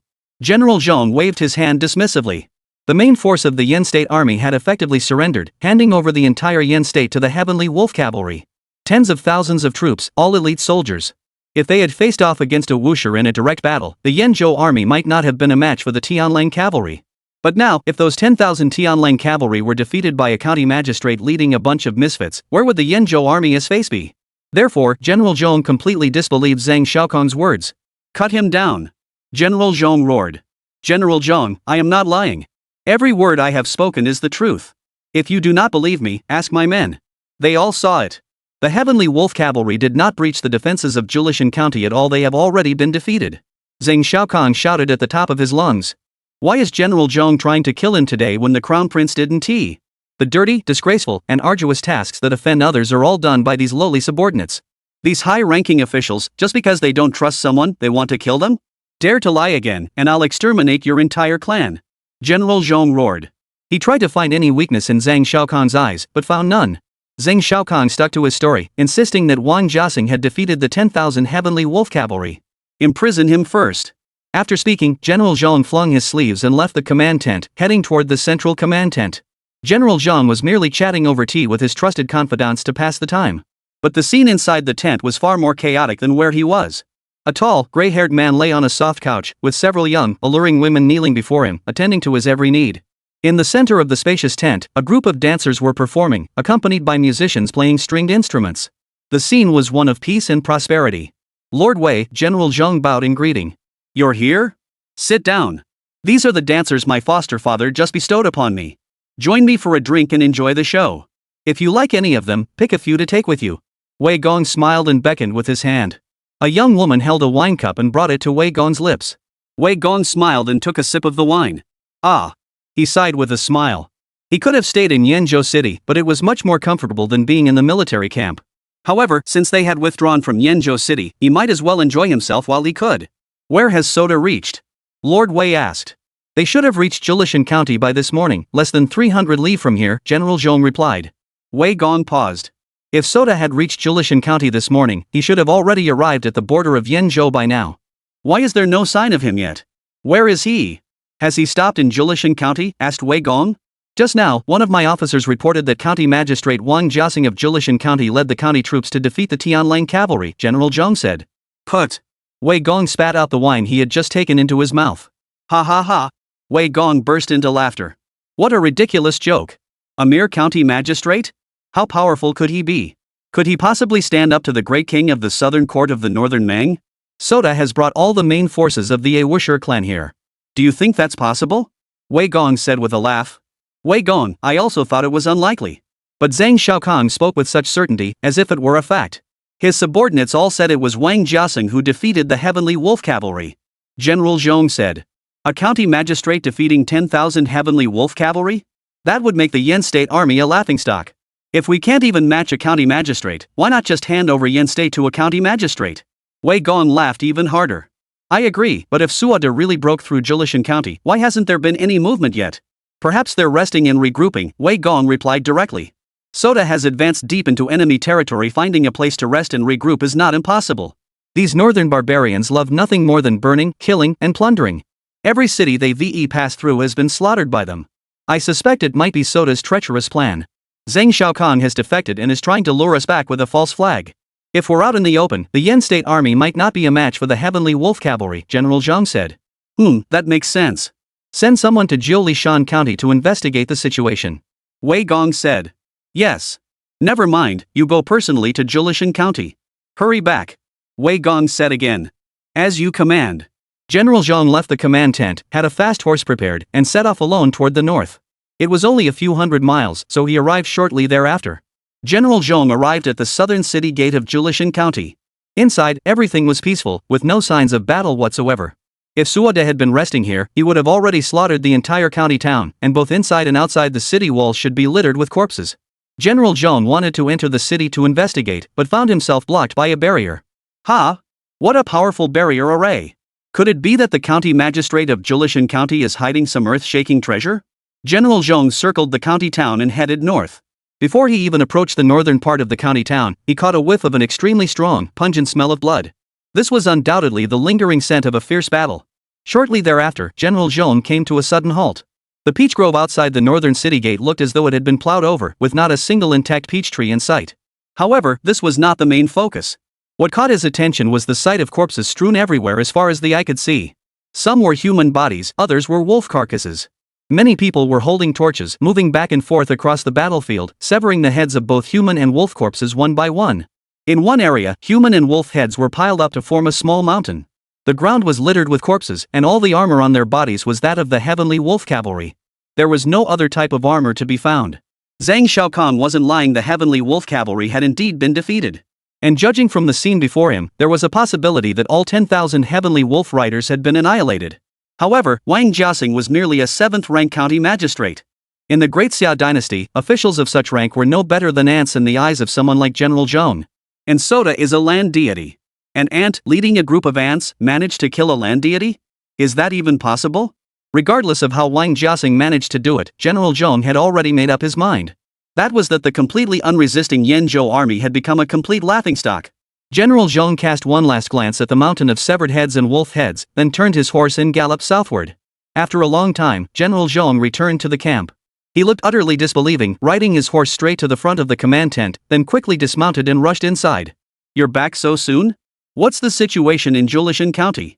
Chapter 130. Once you've started, you might as well finish. Wei Gong saw General Zhong looking dazed and disoriented, slowly sat up, and raised his hand to wave lightly. A maid immediately poured a cup of wine and presented it to General Zhong.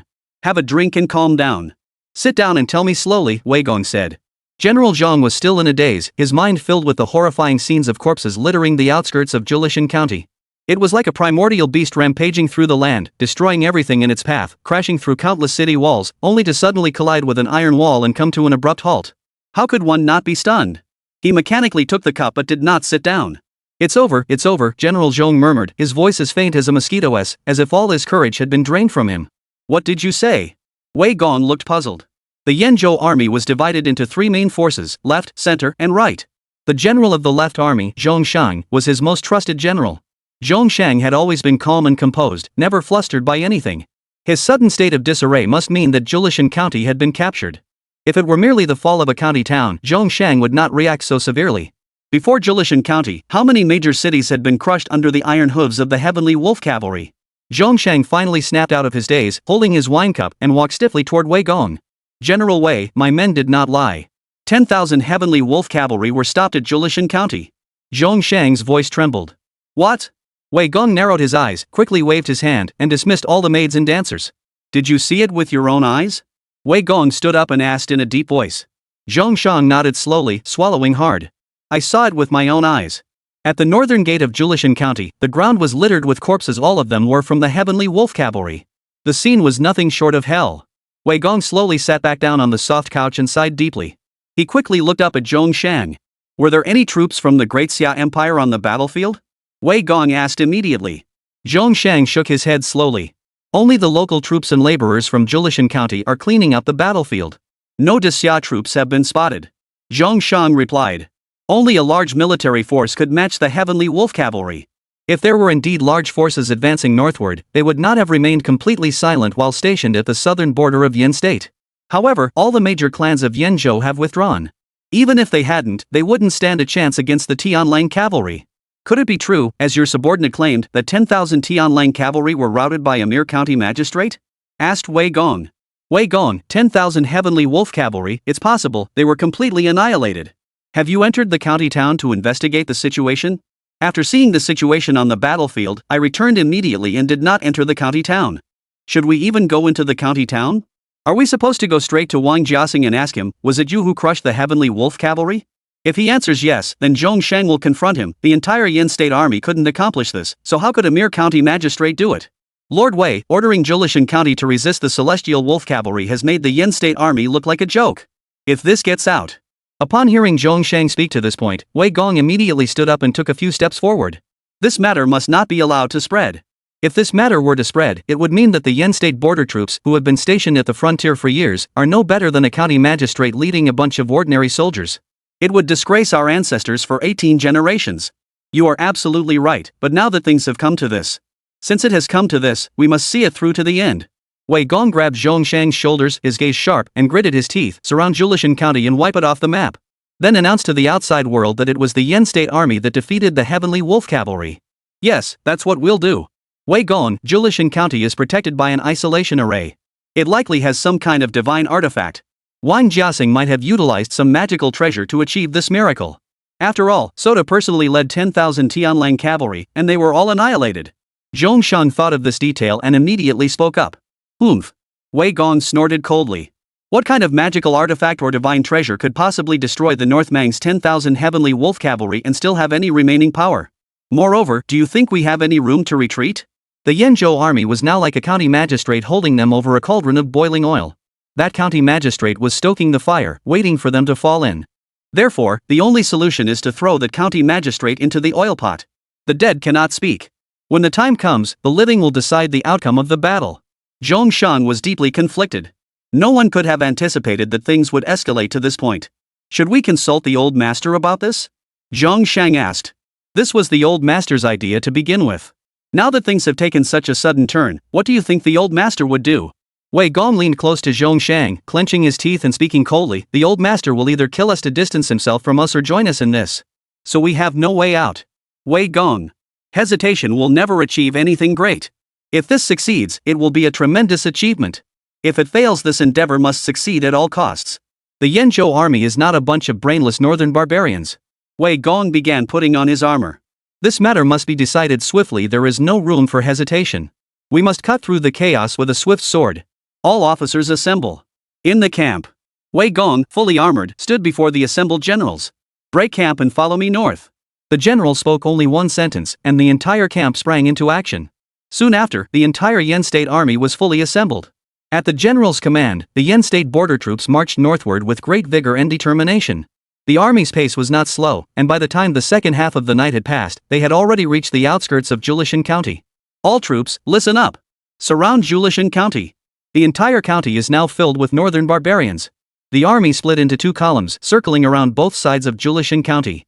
When the Yenzhou troops reached the northern side of Julishan County, they discovered a massive barrier separating the county from the vast area to the north. The scene outside the northern city gates was truly breathtaking.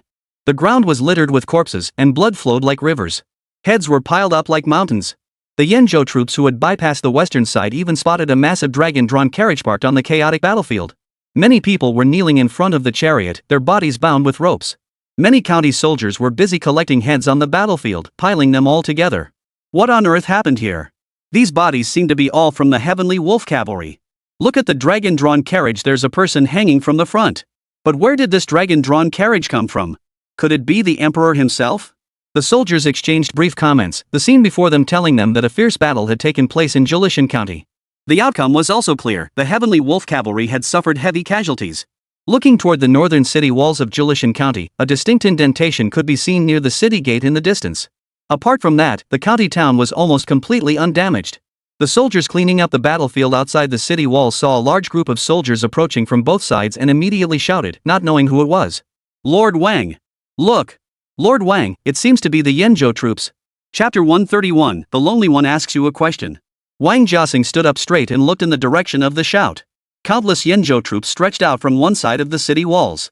Judging by their formation, they seemed intent on surrounding Julishan County. Those damned cowards. How dare they show their faces again? Wang Jiaxing spat heavily. Go report to the Crown Prince. Hurry. Yes. A soldier received the order and hurried toward the county town. Wang Jiaxing, holding a blood-stained curved sword, walked toward the Yenzhou troops. As the Yenzhou troops closed in, only 20 or 30 steps away, he didn't slow down. However, he suddenly collided with an invisible barrier and came to a halt.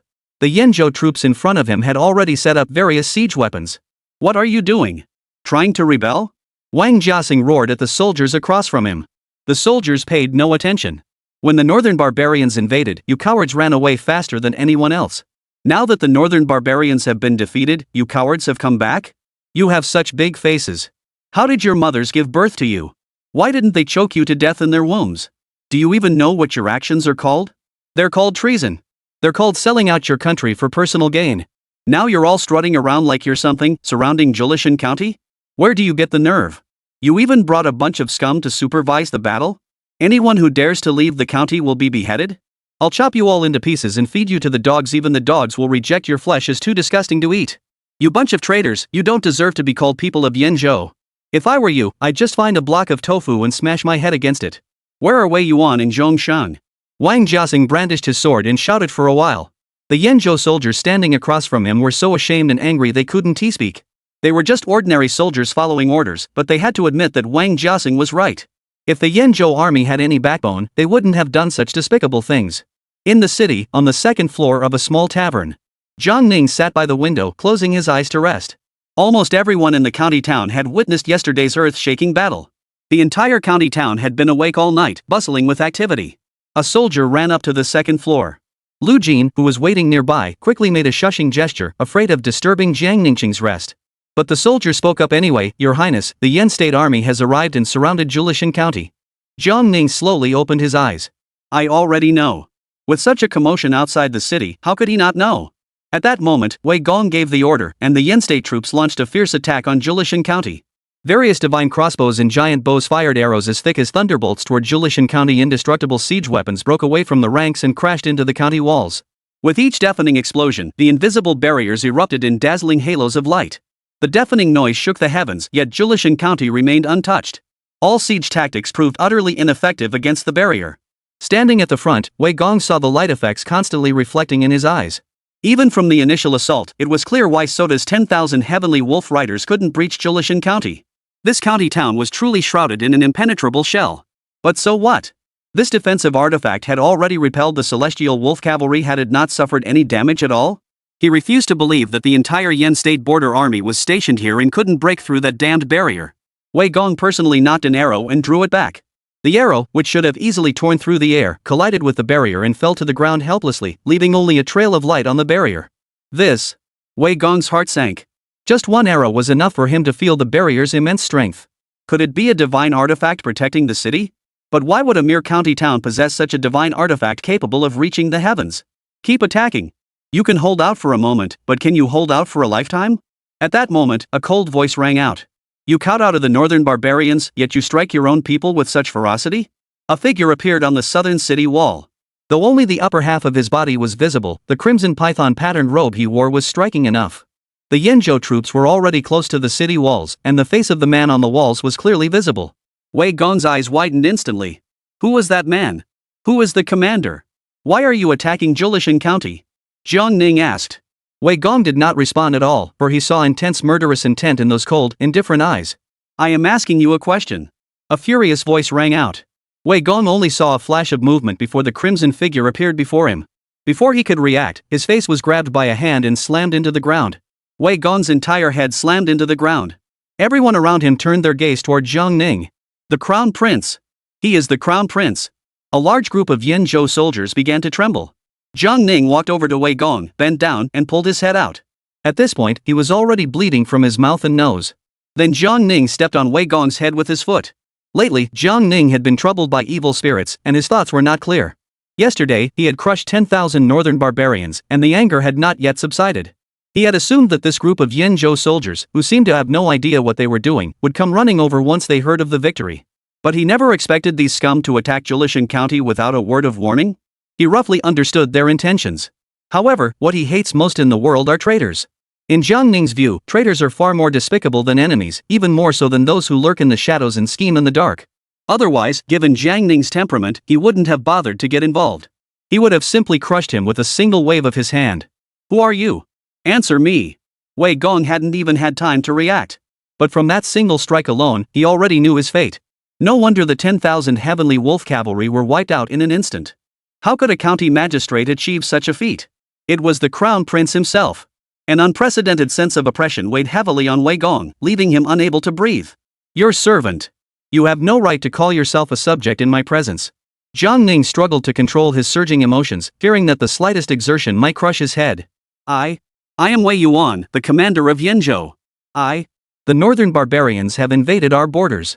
Why did the Yan State troops not resist? Are you traitors seeking glory by selling out your country? Even if the Yen state troops chose not to fight, why did you leave a supervisory force to force innocent civilians to their deaths? Jiang Ning cut Wei Yuan off. Jiang Ning slowly bent down, his eyebrows slightly furrowed. Why attack Julishan County? Do you want to slaughter every person in Julishan County to claim glory for yourselves? You dare not fight the northern barbarians but turn your swords on your own people. Do you really think the great Xia court has no one left? Chapter 132. Indeed, the treacherous appear loyal. The Yanzhou army's assault came to an abrupt halt, and the world fell into an eerie silence. A strange sense of foreboding spread through the air. Those closest to Jiang Ning saw his icy expression and turned pale with fear, a chill rising between their legs. Wei Yuan, who had always been arrogant and aloof, now had his head trampled in the mud by Jiang Ning. He had made a fatal mistake, plunging directly from heaven into hell. Facing Jiang Ning's questions, Wei Yuan felt as though his soul was being tortured. This sense of oppression was utterly despairing. Your Royal Highness, it was this traitor who acted on his own accord. Please punish me as you see fit. Wei Yuan finally managed to force out the words. Caught red-handed by the Crown Prince, there was no room for defense, and Wei Yuan could not possibly exonerate himself. This matter involved many people, and he could only choose to take the blame alone. Otherwise, the fate of Yanzhou would be no different from that of Fengzhou. But there were over 100 states in the Great Xia dynasty. Was the Crown Prince really going to go through each one and kill everyone? Where are the officials of Yen State? Have they all fled? Are you the only general left? Jiang Ning demanded coldly. Most of the officials in Yanzhou in the past were from the Yu clan, and Wei Yuan likely had connections with them as well. Later, those who served in the capital and those who served in Yanzhou were all scattered. However, Yanzhou should still be under the Yu clan's control. Could it be because I killed Yu Chenghuang and exiled the Yu Tianhu brothers, causing the Yu clan to believe I have no regard for family ties? Therefore, they are using the northern Mang invasion as an opportunity to adopt a non-resistance strategy, aiming to humiliate me? The guilty minister does not know, Wei Yuan replied. Do you not know, or do you not wish to say? I do not know. A fine do not know. Jiang Ning raised his foot, and Wei Yuan was grabbed by a surge of energy, suspended in mid-air. It seems you have a loyal heart and a sense of justice. Do you really want to take all the blame upon yourself? Wei Yuan was once again thrown heavily to the ground. He grimaced in pain but couldn't muster the slightest resistance. It is the fault of this traitor alone. I am willing to die to atone for my sins. Jiang Ning heard this and burst into laughter. Atone with your life? That's easy to say. Do you really think you can redeem the souls of those who died under the blades of the northern Mang cavalry? Jiang Ning narrowed his eyes slightly. Or are you suggesting that all the Yanzhou troops should be held accountable as well? Wei Yuan was startled by this and hurriedly said, Your Highness must not involve the Yanzhou troops. Yanzhou is a strategically important border region. Without troops stationed there, the northern Mang could take advantage of the situation. The soldiers were merely following orders. Yanzhou still needs them. Ha ha ha. Jiang Ning laughed heartily. All talk of righteousness, you're truly a great villain disguised as a loyal subject. Jiang Ning suddenly grabbed Wei Yuan's leg and swung him up. Take a good look.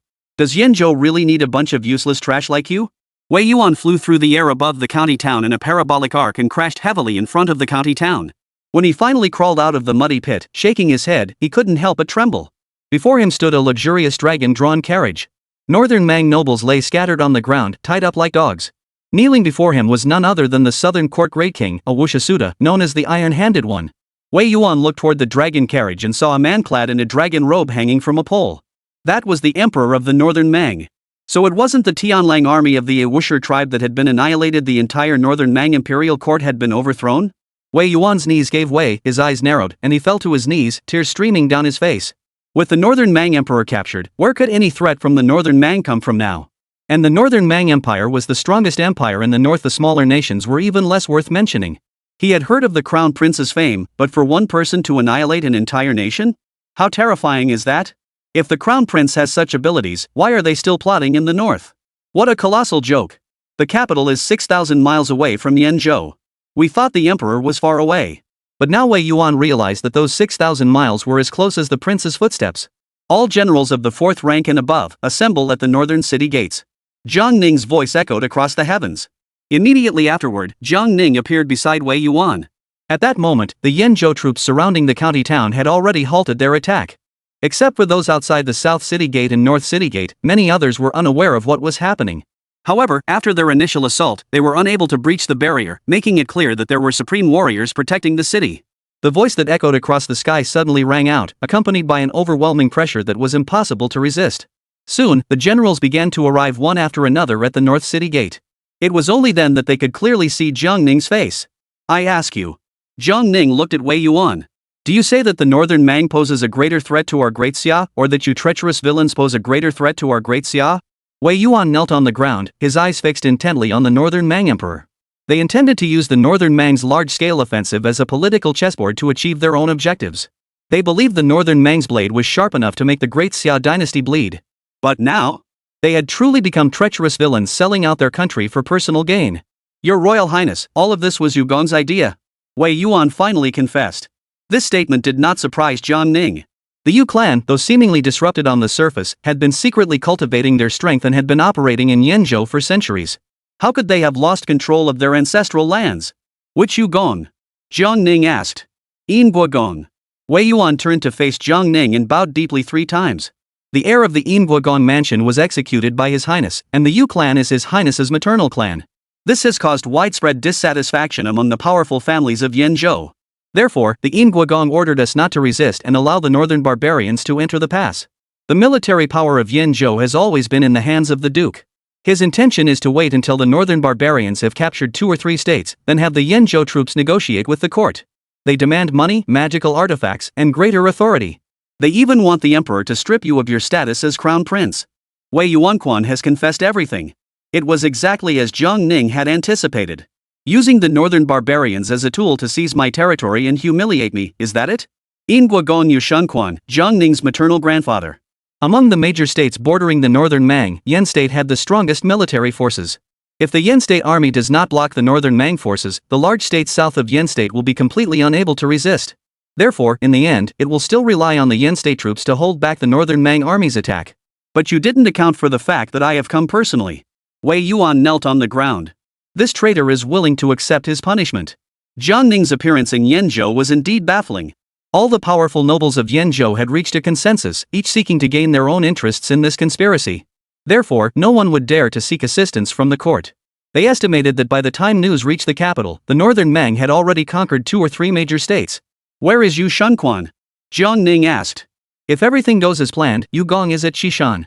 Before I return, compile a list of those involved in this plot. Before Jiang Ning could finish speaking, he had already vanished. Chapter 133, I am a member of the Jiang clan. In the southwest of Yen State, where it borders the other 2 states, there is a majestic 3-pronged mountain range, half in Yen State and half in the other 2 states. This mountain range stretches over 800 miles, with abundant spiritual stones buried within its depths. Half of it belonged to the Yu clan. However, since the fall of the Zhao clan, the Yu clan has effectively regained full ownership of the entire spirit stone vein. The mountain range is perpetually covered in snow and ice, creating a breathtakingly beautiful snow-covered landscape. In a secluded part of the snow-covered mountains, an old man sits in a rustic pavilion, surrounded by several others, warming themselves by a fire and sipping wine. This year's peach wine is sweeter and more aromatic than ever before. What do you think, Your Excellency? The snowy scenery of Qishan is truly the perfect accompaniment for wine. I wonder where those foolish northern barbarians have reached. According to our estimates, they should have already captured Yenzhou by now. The group sipped their wine leisurely, savoring the berry's rich and spiritual energy. The elderly man at the head of the group in Guogong Yushanquan showed not a hint of joy on his face. Your Excellency, why the gloomy expression? Someone asked. Yushanquan glared at him with a cold expression. You of the Wei clan, if your son had just died, would you be happy? Yushanquan asked coldly. The death of Yu Chunghong had left Yushanquan seething with anger. This old man was just rubbing salt into the wound. Your Excellency, what you're saying is nonsense. The one in charge of the Yen State Army is my son, Wei Yuan. If anything goes wrong, not only my son, but the entire Wei clan will be annihilated. The old man surnamed Wei spoke with a hint of irritation. What could possibly go wrong? Could the imperial troops possibly come to Yenzhou? As far as I know, there have been frequent upheavals in the capital recently, and the regent prince is probably too busy to spare any attention here. Another person interjected. In my opinion, we'll probably have to wait until the northern barbarians have conquered 2 states before the capital receives any intelligence. By then, it will all be up to the Duke of the state. Yu Shunquan snorted coldly, picked up a cup of hot wine, and was about to drink it. Suddenly, a deafening explosion shattered the tranquility of the snow-covered mountains. Boom! The entire mountain range trembled, and thick layers of snow collapsed from the summit. The avalanche rushed toward the pavilion but was diverted by an unknown force. Yu Xuanxuan's seasoned gaze fixed on the ripples in his cup. What's going on? Such a powerful force fluctuation, could it be that fool, Soda? Isn't he leading the troops? Go see who it is. Jiang Ning stood atop the snow-capped mountain peak, facing the sheer cliff he had just created. He had carved an opening in the Qishan mountain range. knocking on the mountain to scare the tiger. Beneath this mountain range lay a spirit stone vein. Jiang Ning had split the spirit stone vein in two, completely destroying its structure, which would cause a massive loss of celestial and earthly chi. If there were any old monsters hiding in the mountains, they wouldn't need him to seek them out, they would have to come out on their own. Otherwise, he would destroy the entire vein. After waiting for a moment, several figures began to appear one after another. Yu Shunquan floated in mid-air, hands behind his back.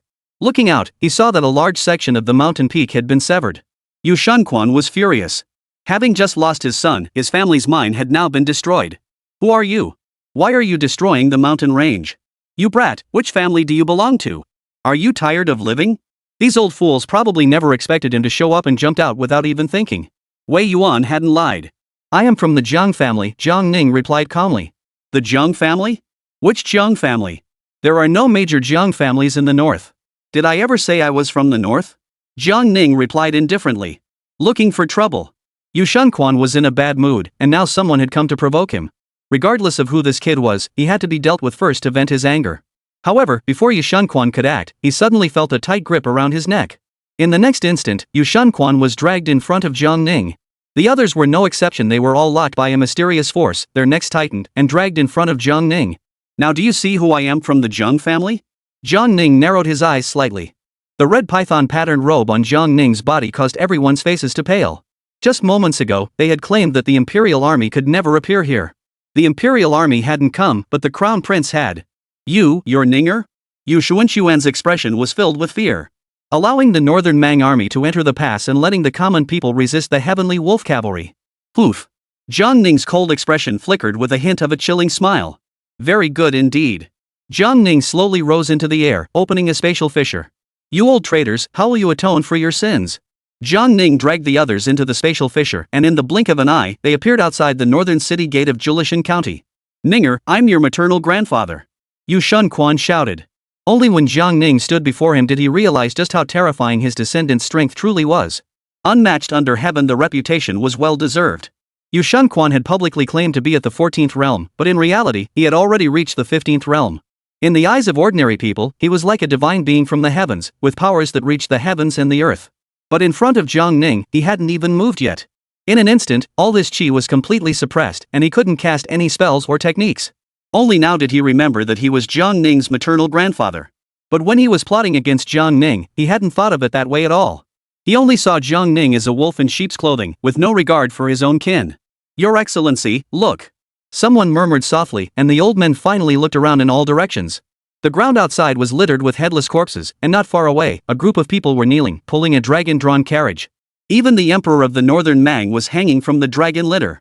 It was clear that the Heavenly Wolf Army had been defeated. But how had the Northern Mang Emperor been captured? Was it all done by Jiang Ning alone? Father. Wei Yuan saw one of the old men and burst into tears. Father, look at us. We have no chance to resist. Our Wei family is doomed. Father, accept your fate and let us suffer less. Wei Yuan's voice was filled with emotion. What does it matter that the Crown Prince has captured his father? Even the Emperor of the Northern Mang has been captured. Even if the Crown Prince were to drag the King of Hell out of the underworld right now, he wouldn't be the least bit surprised. The old man surnamed Wei had just moments ago believed he was in heaven, thinking his family could follow Yu Shunquan to live off the court and extort money from the northern barbarians. But the next moment, he had become a prisoner. Even the Emperor of the Northern Barbarians has been captured. What can they possibly scheme with now? The other old men looked even more terrified and disbelieving. Is this it? Is it really over? Chapter 134, Pretending to be Stupid? Ninger, did you do this? Yu Shunquan withdrew his frightened gaze and fixed it on Jiang Ning. His mind was in turmoil, utterly astonished. Well done. Absolutely brilliant. These northern barbarians dare to bully the great Xia dynasty, thinking there's no one here? They don't know that Ninger's divine abilities are unmatched under heaven. Damn them all. Yu Shunquan was filled with excitement. Is he trying to distance himself and play the fool? Jiang Ning couldn't help but sneer inwardly. So you're saying that the Yanzhou army's failure to resist had nothing to do with you, the Duke of Yin? It wasn't you who schemed behind the scenes? It was I who misunderstood you? What? Yu Shunquan froze, looking as though he had no idea what was being said. You say the Yanzhou army didn't resist? The northern barbarians attacked, and the Yanzhou army, with tens of thousands of troops, didn't even fight back? Damn it! Yu Shunquan grew increasingly enraged, shouting curses. The Yanzhou troops, who received their salaries from the court, have betrayed their oaths. They are even more despicable than the northern barbarians. Yu Shunquan's gaze fell on Wei Yuan. Wei Yuan. As the commander-in-chief of Yanzhou and the head of the border troops, you let the northern barbarians attack and fled with your men? Wei Yuan, upon hearing Yu Xuan's words, was immediately filled with rage. Wasn't the policy of non-resistance your idea, you old fool? Now that the crisis has arrived, you want me to take the blame alone? Haven't you seen the prince's tactics? He's almost wiped out an entire country, and you're still acting like a pig with a carrot up its nose in front of him? In the past, Wei Yuan had regarded Yu Shunquan as his adoptive father, as he held the rank of duke and enjoyed unparalleled prestige in Yanzhou. But he never expected him to do such a thing and still dare not admit it. If it weren't for you, old villain, the Wei family wouldn't have been dragged into this. So you're saying that I arrested the Duke of Yin by mistake? This has nothing to do with you? Jiang Ning asked calmly. What does it have to do with me? I was transferred out of Yanzhou long ago. I know nothing about the situation there. Yu Shunquan's old face was filled with innocence. Ninger, we are family. Now that you are the regent prince, if there are any issues in the provinces, I will certainly do my utmost to help you resolve them. Ninger, have you been swayed by Wei Yuan's slander? He's capable of committing such heinous acts as refusing to resist the northern barbarians. Do you really trust his words? You must not believe his words, lest it harm the harmony of our family. Jiang Ning had never been close to the Yu family since childhood, as the Yu family had always sought to make Jiang Ning obey them and assert their authority over him. Once the Yu family became a vassal clan, they would control Jiang Ning and become the next Zhao family. Moreover, the Yu family as a whole is truly unlikable. Therefore, he would rather exchange genuine feelings with a martial artist in the martial arts world than associate with the younger generation of the Yu family. The world is vast, it will never lack talent. Rather than appointing clan members and letting them abuse their power, it would be better to discover more people like Lu Wenshu and Wang Jiasen. You old pig! Wei Yuan could no longer contain himself. It was your stubbornness that refused to resist the northern barbarians' invasion, leading to countless casualties in Yan State. Now that things have come to this, you dare to shift all the blame onto me? What nerve do you have? Wei Yuan shouted angrily. In the past, we addressed you respectfully as righteous father because we believed you had some prestige, and the Wei clan needed to cling to the Yu clan for support. But now that the Wei clan is on the brink of extinction, Yu Shunquan, dare to slander the Wei clan? I can't tolerate this anymore. Wei Yuan, dare you insult an old man? What's wrong with cursing you? I'll beat you up. Damn it! Wei Yuan wasn't intimidated by Jiang Ning's aura. He suddenly lunged forward, swinging his fist toward Yu Xuan's face. You dare! You dare! Just watch if I dare! Wei Yuan had already been driven to the brink of death by Yu Shunquan, yet here he was, still flaunting his power in front of him? Before I die, I'll beat you up and vent my anger. Wei Yuan! What are you doing? Stop! The elderly man surnamed Wei shouted harshly at Wei Yuan. I told you to stop. Did you hear me? We did something wrong, so we must admit it. Damn it! You're an old fool. At this point, you still want our family to take the blame and let this old pig continue to pretend to be virtuous? The old pig's crimes, I've already confessed everything to the crown prince. The crown prince is discerning. Do you think he'd be so foolish as to believe Yu Shunquan's lies? Wei Yuan spoke while punching Yu Shunquan repeatedly in the face. Yu Shunquan struggled desperately, but he couldn't muster even a shred of energy, and was pinned firmly to the spot. His head was being violently shaken by Wei Yuan's blows. If this were merely an internal conflict, someone like Wei Yuan, who had suddenly come to his senses, would surely reform and dedicate himself to the cause if given a chance. But unfortunately, this wasn't an internal conflict, it was a matter of principle. No matter how much Wei Yuan might come to his senses, he would have no chance at all. The generals of the Yanzhou army watched as Wei Yuan vented his anger on Yu Xuan's face, not daring to utter a single word. Anyone with even a shred of intelligence could see that Jiang Ning was allowing Wei Yuan to beat Yu Shunquan mercilessly because he did not consider Yu Shunquan to be family. From this, it is clear that Jiang Ning is absolutely ruthless. But Jiang Ning was born into an imperial family, and ruthlessness was second nature to him. At that moment, County Magistrate Wang Jiasing was watching from a distance. In his eyes, Yu Shunquan deserved to die. He even feared that Jiang Ning might spare Yu Shunquan out of familial affection. But it seems he was overthinking things. He even wanted to step forward and punch Yu Shunquan a few times. The Yu clan, the Wei clan, and the Zhong clan, the three great aristocratic families of Yanzhou, along with the other aristocratic clans supporting them, every last one of them should be dragged out and executed along with their entire families. County Magistrate Wang Jiang Ning called out. Wang Jiasing immediately ran over to stand behind Jiang Ning. Yu Shunquan, Wei Guo, and Zhong Jian, I will take these three with me. The Yu family, the Wei family, and the Zhong family shall all be executed along with their 9 clans. Especially the Yu clan. Anyone in Yanzhou with any connection to the Yu clan shall be executed along with their 3 clans. As soon as Jiang Ning finished speaking, Wei Yuan finally stopped. Yu Shunquan, already beaten to a pulp by Wei Yuan, looked at Jiang Ning in panic. Ninger, you've misunderstood me. You really have misunderstood me. I'm your maternal grandfather. What do you mean by exterminating the Yu clan? We're all your relatives. Are you even willing to exterminate your own family? Yu Shunquan shouted in panic. Can I execute myself? Shut up. Jiang Ning shot him a glance, and Yu Shunquan immediately swallowed the rest of his words. Your Highness, this might be a bit difficult. The powerful families of Yanzhou have probably already fled. Wang Jiacheng whispered. Words are dead, but people are alive. I only give you orders. How you carry them out is your responsibility. Jiang Ning said solemnly. As you command. Additionally, aside from these three, the generals of Yanzhou's army, whether to kill or spare them, are all under your authority. You decide who should live and who should die. Jiang Ning turned to Wang Jiaseng. Yanzhou is now in your hands. As I said before, anyone who dares to defy my orders will have their head cut off. If you abandon your loyalty, I will cut off your head. Chapter 135. It's better to send you away first. This servant obeys the prince's orders. Wang Jiaseng bowed deeply. From this moment onward, the Yanzhou troops shall obey Wang Jiaseng's orders. In a few days, I will set up a teleportation array. Any documents you send will reach the Eastern Palace directly. If any of these generals disobey you in secret, and you are unable to deal with them, you may send a letter to the Eastern Palace. Your servant Wang Jiaseng obeys the command. Stepping into the pinnacle of power, Wang Jiaseng was overcome with emotion. The crown prince had never met him before. Yet he trusted him so deeply. Wang Jiaseng vowed not to betray the crown prince's trust. He desperately wanted to eliminate all those treacherous generals. But he also knew he couldn't kill them all indiscriminately. Some were merely following orders and did not deserve death. However, there were certainly many who deserved to die. By the way, I seized many magical artifacts and divine treasures from the northern Mang Imperial Court.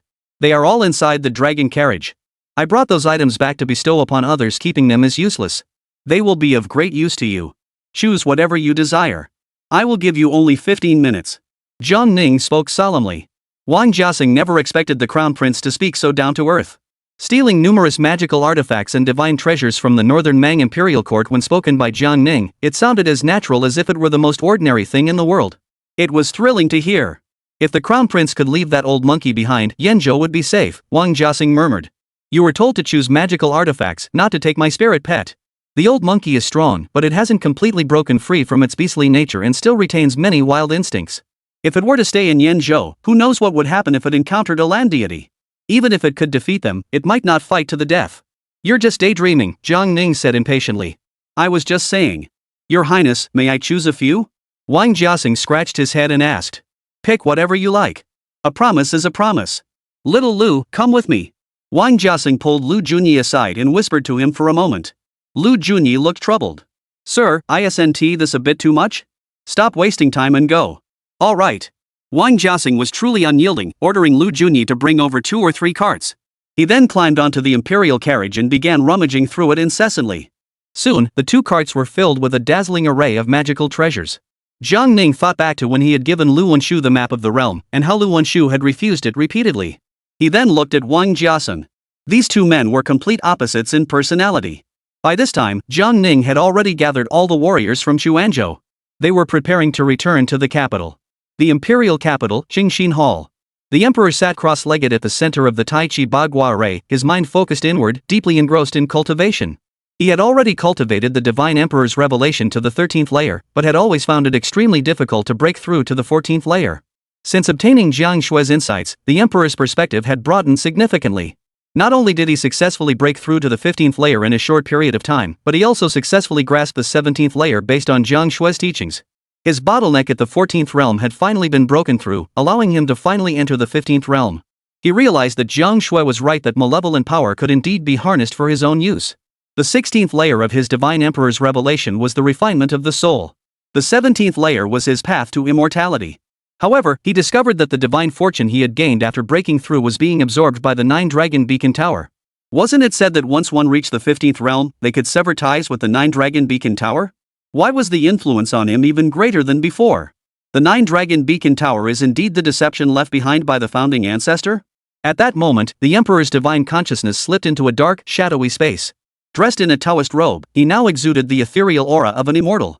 In the darkness, a faint face emerged, its true form indistinguishable, but its dark eyes were fixed intently on him. Zhang Daoran, how does it feel to possess such supreme power? A voice echoed, as if from the depths of ancient times. Who are you? I am you, and you are me. Retreat! A divine light flashed, illuminating the dark space. The blurry giant face was sliced in half by the divine light but quickly rippled back into its original form. Jiang Taichu left behind the 9 dragon beacon towers, sealing his remaining soul within them. He continuously draws upon the destinies of his descendants to prolong his existence. Yet you foolish descendants have taken the 9 dragon beacon towers left by Jiang Taichu and treated them as the supreme treasure that safeguards the nation's fortune. Ha, what a joke. Jiang Haosong was the first to uncover Jiang Taichu's treacherous scheme, but he acted too hastily. At only the 14th realm, he attempted to burn away the remnant soul sealed within the 9 dragon beacon towers. What a pity. Since then, the Great Xia dynasty has been plagued by disasters, all stemming from Jiang Taichu's wrath. Yet you dare to think that Jiang Taichu will protect you? Your eldest son was wise enough to understand that destruction is necessary for rebirth. But alas, he was suppressed by your 9th son, who lacked understanding, and ultimately blew up his dantian. You don't have much time left. If you don't burn down the 9 dragon beacon tower, your 9th son will return. And with your current state of vitality, you should have lived for 500 years, but within 3 months, your life will be spent. Whether what I say is true or false, you know it in your heart. Even if you use an array that seals off the chi of heaven and earth, you cannot sever the connection between you and the 9 dragon beacon tower. Who are you? The emperor furrowed his brows, his heart filled with doubt and fear. The voice spoke with absolute certainty. After breaking through the 15th realm, the emperor could indeed sense the remnant soul within the 9 dragon beacon tower. It was not merely a single remnant soul. The remnant soul of the founding emperor possessed a life force that defied explanation. It was as if that remnant soul was still alive, still possessing its own consciousness. The emperor tried every means to sever the connection with the 9 dragon beacon tower, but to no avail. It seemed that even if one possessed endless lifespan, there was still a possibility of being completely drained by the 9 dragon beacon tower. Must we truly destroy the 9 dragon beacon tower and personally carry away that ancient ancestor for the Great Xia dynasty to have any chance of rebirth? But the Great Xia dynasty's fate is already sealed, with less than a century remaining. If the heavenly Tao recognizes the 9 dragon beacon tower as the embodiment of the Great Xia's national fortune, what would happen if he were to destroy it? Does he possess the same divine mandate as his great-grandfather? Can he become the savior who revives the Great Xia dynasty? The emperor stared at the face in the dim space, but it did not respond, slowly fading away. Come back. The emperor's divine consciousness returned to his body, and he rose to his feet. He personally donned a jet-black dragon robe, fastened the jade sash, placed the crown on his head, and hung the sword at his waist. Standing before the bronze mirror, he examined his appearance. Though his hair was white, he no longer looked frail and elderly. His complexion was radiant, his white hair resembled that of a child, and he exuded an otherworldly aura, yet he still retained the majesty of an emperor. Your Majesty, how did you come to wear the dragon robe today? The female state priestess looked puzzled. The emperor did not respond to the female state counselor. With a single thought, his form turned into a wisp of green smoke, and in the blink of an eye, he appeared within the earthen walls of the White Jade City. As he drew nearer, the emperor could clearly feel his life force being drained away endlessly. And he couldn't resist. Great ancestor, rather than sitting here waiting to die, drained dry by you, it would be better to send you on your way first. You have been dead for over 1,000 years. You should have returned to dust long ago. Why continue to harm your descendants? The emperor channeled his vital energy, slowly raised his hand, and activated the divine emperor's revelation. Wispy green smoke rose from the high platform. As the emperor clenched his 5 fingers, a golden divine light shot into the sky.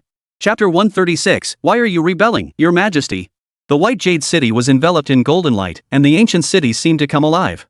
As it breathed in and out, it expelled wisps of green smoke, and its vitality gradually weakened. The dragon-carved beacon towers cracked from the inside out, with fissures quickly spreading across the entire platform. The cracks at the top began to shatter and peel away, extending downward. The 9 dragon signal tower gradually transformed into a pile of fragments. The white jade fragments glowed with a faint light, resembling elderly warriors on the brink of death, clinging to their last breath. Where the 9 dragon signal tower once stood, only a faint shadow remains. What had once been a pillar of light shooting into the sky now burst into a blinding golden glow as the outer shell of the 9 dragon beacon tower shattered, casting a brilliant light that seemed like the sun falling from the sky. The emperor stood beside it, his robes fluttering in the wind. At that moment, his connection to the 9 dragon beacon tower was growing weaker. Gradually, he could no longer sense the 9 dragon beacon tower continuing to draw on his life force. At that moment, the divine statue of the founding emperor appeared within the golden light, gradually transforming from its lower half, which was in ruins, into a complete form. The emperor looked up, gazing at the majestic divine statue, his eyes brimming with uncontrollable excitement. At that moment, the statue of the founding emperor slowly lowered its head, its golden eyes, bright and piercing, fixated on the emperor. Upon seeing this, the emperor's eyes widened in shock. From those golden pupils, he clearly saw the radiance of humanity. It's truly as you said, Emperor Taizu. You've deceived your descendants so terribly. The emperor exclaimed excitedly. If this remnant soul were merely a remnant soul, it would possess only divinity and could never possess humanity. Not only did he seal the remnants of his soul within the nine-dragon beacon tower, but he also preserved his divine consciousness. With both his divine soul and consciousness intact, this supreme deity of the human realm might very well not be completely dead. He has been using some secret method to survive in the world, prolonging his existence for over 1,000 years. Within the golden light, the newly formed divine statue of the founding emperor began to grow ethereal once more. The divine statue was being torn apart by the golden light. Gaps began to appear on the statue one after another. The statue is disintegrating at a visible speed, becoming utterly shattered until it vanishes completely. Wait! At that moment, the emperor suddenly remembered something. Great ancestor, how could you possibly live for 2,000 years? However, the statue of the founding emperor had already vanished, and it was naturally impossible for it to answer his question. At that moment, the emperor began to feel a sense of clarity. Without the suppression of the nine-dragon beacon tower, he felt incredibly light and free. In the city. What is that? Something's wrong. It's the nine-dragon beacon tower. Quickly inform the general. Last time the nine-dragon beacon tower was set ablaze by Jiang Shui, it wasn't completely destroyed.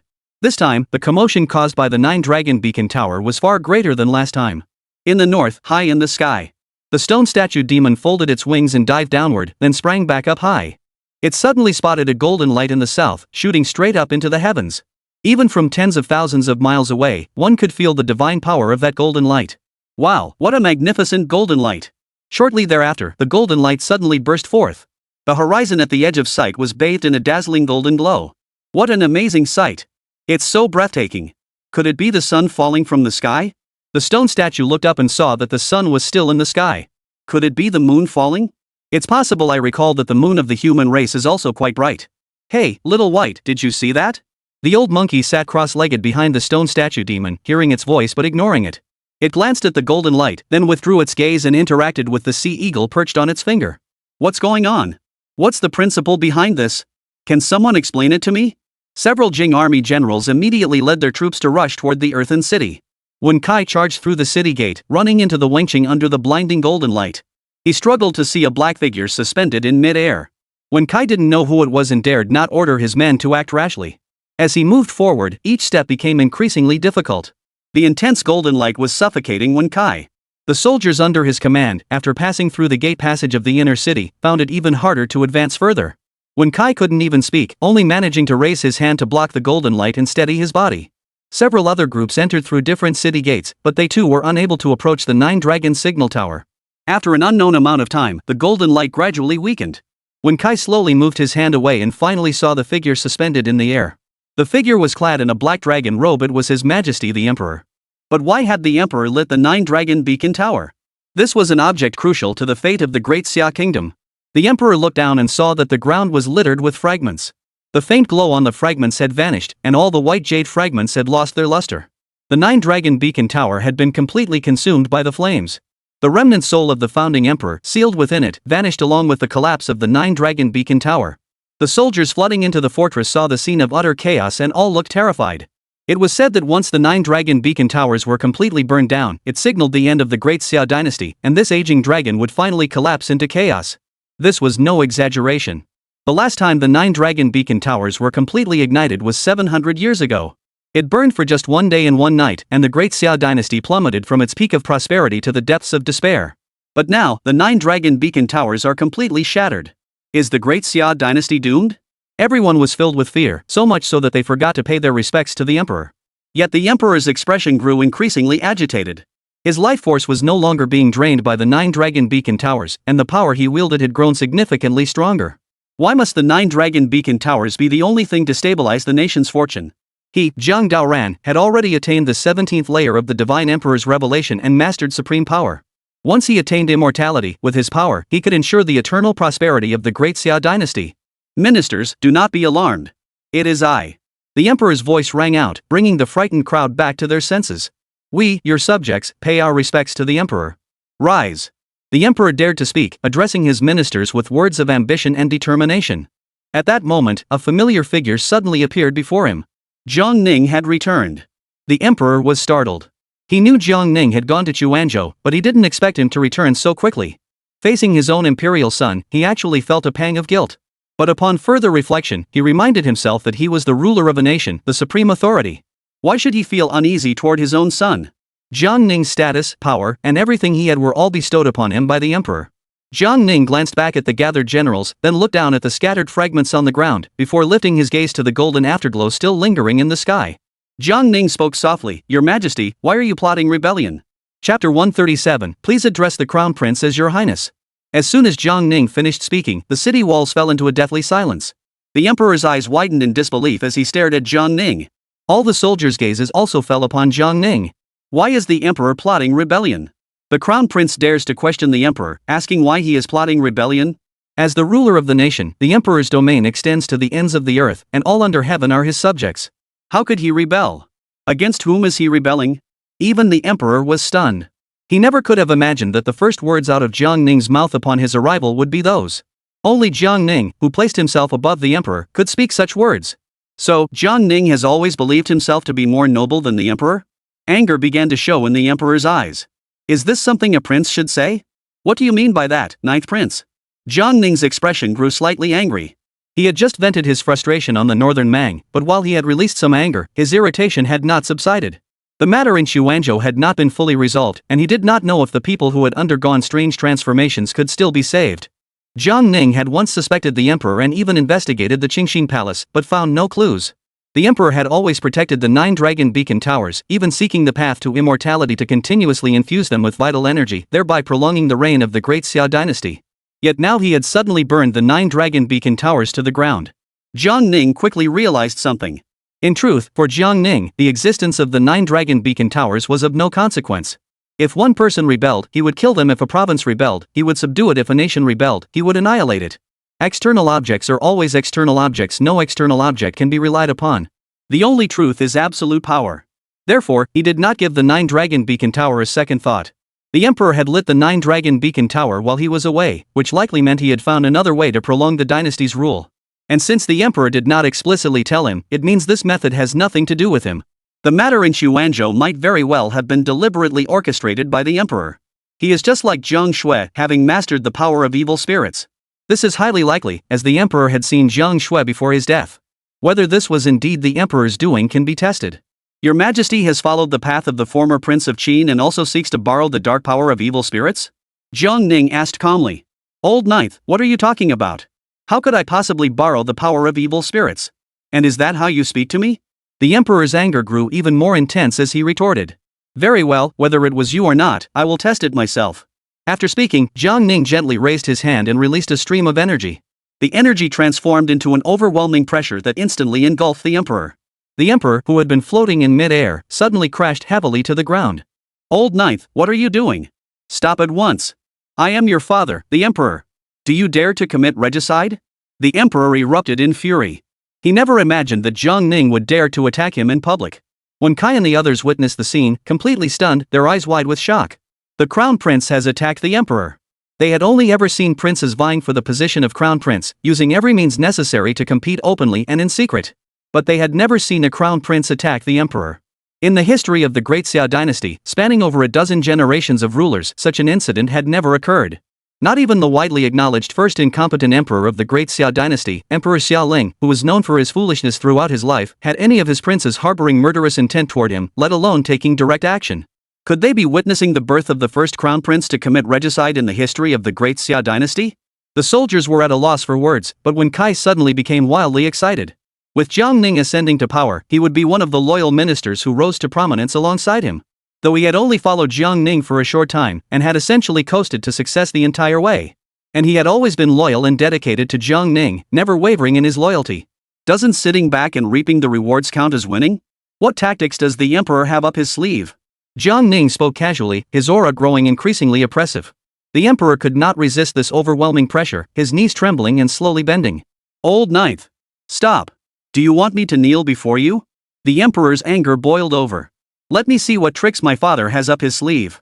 The pressure suddenly intensified. The emperor could no longer support himself on one knee and knelt before Jiang Ning. He clutched the ground with one hand, his internal energy surging to its peak. However, the damned pressure nearly crushed him, leaving him unable to breathe. And please address me as your highness. Jiang Ning spoke from above, his voice continuing to echo. What a hypocrite! How dare you accuse the emperor of treason? What a hypocrite! How dare you ask the emperor to address the crown prince? The emperor and the crown prince had suddenly turned against each other, and Wen Kai couldn't make sense of it. Though Jiang Ning's actions were treasonous, but his too casual remarks revealed the essence of all tyranny in the world. He dared to challenge anyone in this world if he had any grievances. Watching Jiang Ning's back, Wen Kai had already begun to see him as the 16th ruler of the Great Xia dynasty. Wen Kai suddenly thought of the stone statue demon and longed to shout like it. "You're amazing!" An inexplicable surge of passion and excitement swirled around Wen Kai. But he was well aware that at this moment, he could do nothing and say nothing. This was a matter of the imperial family. Even if the crown prince and the emperor were fighting to the death, it would still be an internal conflict within the imperial family.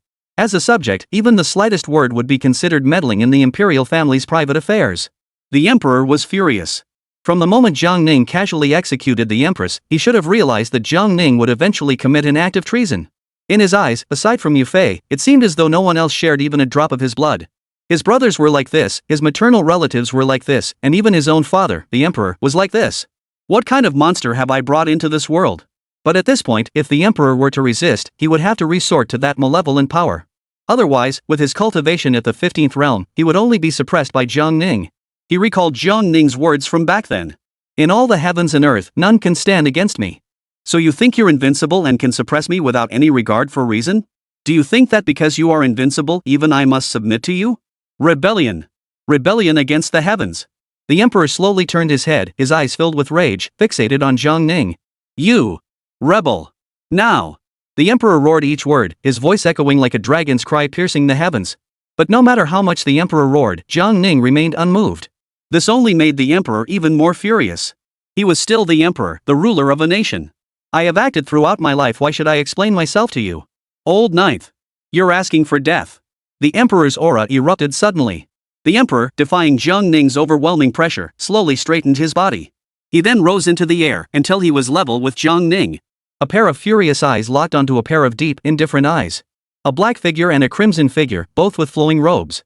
The emperor exuded majestic authority, like a sleeping dragon opening its eyes. Jiang Ning remained indifferent yet solemn, like a bright moon hanging in the sky, unmatched in the world. Chapter 138, Old Nine, you moved first. Beneath the emperor's feet, concentric ripples of ink-black water gathered. And this force felt very familiar to Jiang Ning. It was identical to the utterly and utterly evil power of the demon. Therefore, his initial suspicion was correct, the emperor was the mastermind behind it all. However, the emperor's acting was too flawless, and Jiang Ning had not detected a single clue on his face. Moreover, this evil force did not originate from the emperor himself. Because the emperor had just unleashed his full power, reaching only the 15th realm of cultivation. What was supporting him and allowing him to stand was precisely this evil force. This malevolent force did not originate from the emperor himself. Jiang Ning speculated that he must have deciphered the divine emperor's revelation. This divine technique is connected to the malevolent force, allowing one to freely manipulate it. However, the source of this evil force is untraceable, as if it comes from the vast, intangible void. Once he figured out who was pulling the strings behind the scenes, Jiang Ning's thoughts began to clarify. No matter who you are, if you dare to step forward, I will resolve the issue. If the problem cannot be resolved, then the one who raised the problem must be dealt with. As the emperor and the crown prince faced off, Wen Kai and the others were filled with excitement. But from what could be seen so far, the emperor seemed to have the upper hand. Upon further reflection, Jiang Ning seemed to lack the same momentum as his opponent every time he acted. Yet each time, the opponent is no match for him. This is about to witness regicide. Old Ninth, you claim to be invincible under heaven. Do you know what kind of divine power I now possess? The emperor slowly raised his hand, and black mist surged forth, blowing Jiang Ning's robe wildly. I've finally figured it out. The 3 souls and 7 spirits that the people of Chuanzhou lost were absorbed and refined by you. I don't know why you were deceived, but to gain power, you've harmed countless innocent lives. Is this the act of a ruler of a nation? Jiang Ning said calmly. Old Ninth. The emperor's arrogance soared, and he instantly appeared before Jiang Ning. He pressed his face against Jiang Ning's and screamed hysterically, they are merely mortals. If it means reviving the Great Xia dynasty, what difference does it make if we sacrifice the lives of millions in Chuanzhou and Lizhou? Even if we sacrifice 100 million lives, what of it? What I consider is the 10,000 li of the Great Xia dynasty and the lives of all under heaven. They sacrifice themselves for the greater good, it is their honor. The power I hold is not only enough to suppress the Great Xia dynasty, but also to suppress the entire world. Do you really think I would sacrifice those people just for myself? You are utterly mistaken. Jiang Ning narrowed his eyes slightly. It seems that this father emperor has become obsessed with immortality and has lost his mind. I have already told you that neither heaven nor earth can stand against me. Whether I act as regent or not, you can still sit securely on the dragon throne. Even if you burn down the 9 dragon beacon towers, it would not matter. In doing so, you would gain hundreds of years of life, live a life of ease, and be remembered as the wise ruler who revived the dynasty. Though they are mere mortals, they are all your subjects. How innocent they are. Ha, old ninth, have you never killed an innocent person? The emperor's question caused Jiang Ning's brows to furrow slightly. Had he never killed an innocent person? When Jiang Ning exterminated entire clans, he didn't bother to check if there were any innocent people in their households. You kill people, but when I kill, it's treason.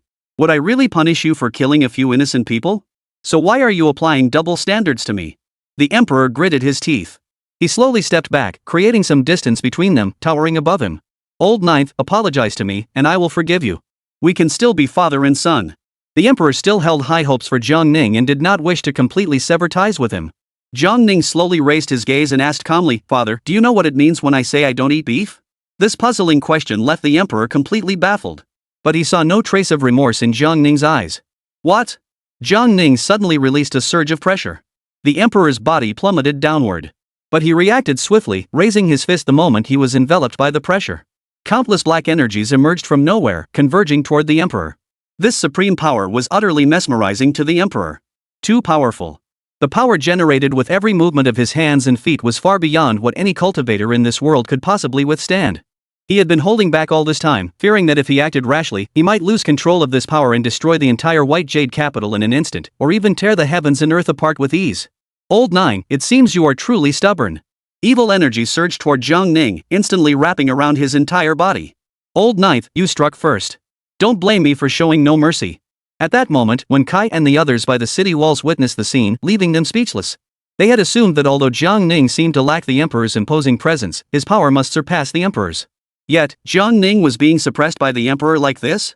How powerful is the emperor? Upon closer inspection, the Jiang clan of the imperial family seemed to be too extraordinary. First, the eldest prince at the 15th realm, then the second prince who had attained immortality through his physical body, and now the 9th prince who was invincible under heaven. Now even the power the emperor uses, even a mere glimpse of it is enough to shatter one's mind and soul. The Jiang family seems to have no normal members. Jiang Ning closed his eyes, allowing the dark, malevolent energy to corrode his body.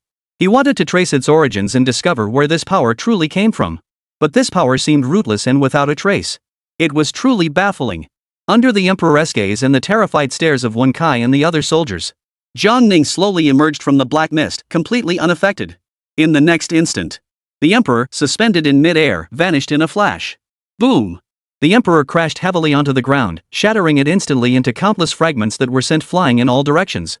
However, the cracks did not spread outward, stopping precisely at the heels of the surrounding soldiers. They did not even feel the slightest ripple of force, only seeing the fragments rise into the air in an instant. The emperor was instantly immobilized, completely unable to move.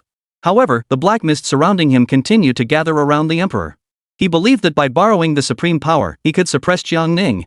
He believed that no matter how powerful Jiang Ning had become, he had not yet transcended the bounds of humanity. But he had only used this power for the first time, and his excitement lasted only an instant. In that instant, the emperor felt he could one day surpass his great-grandfather.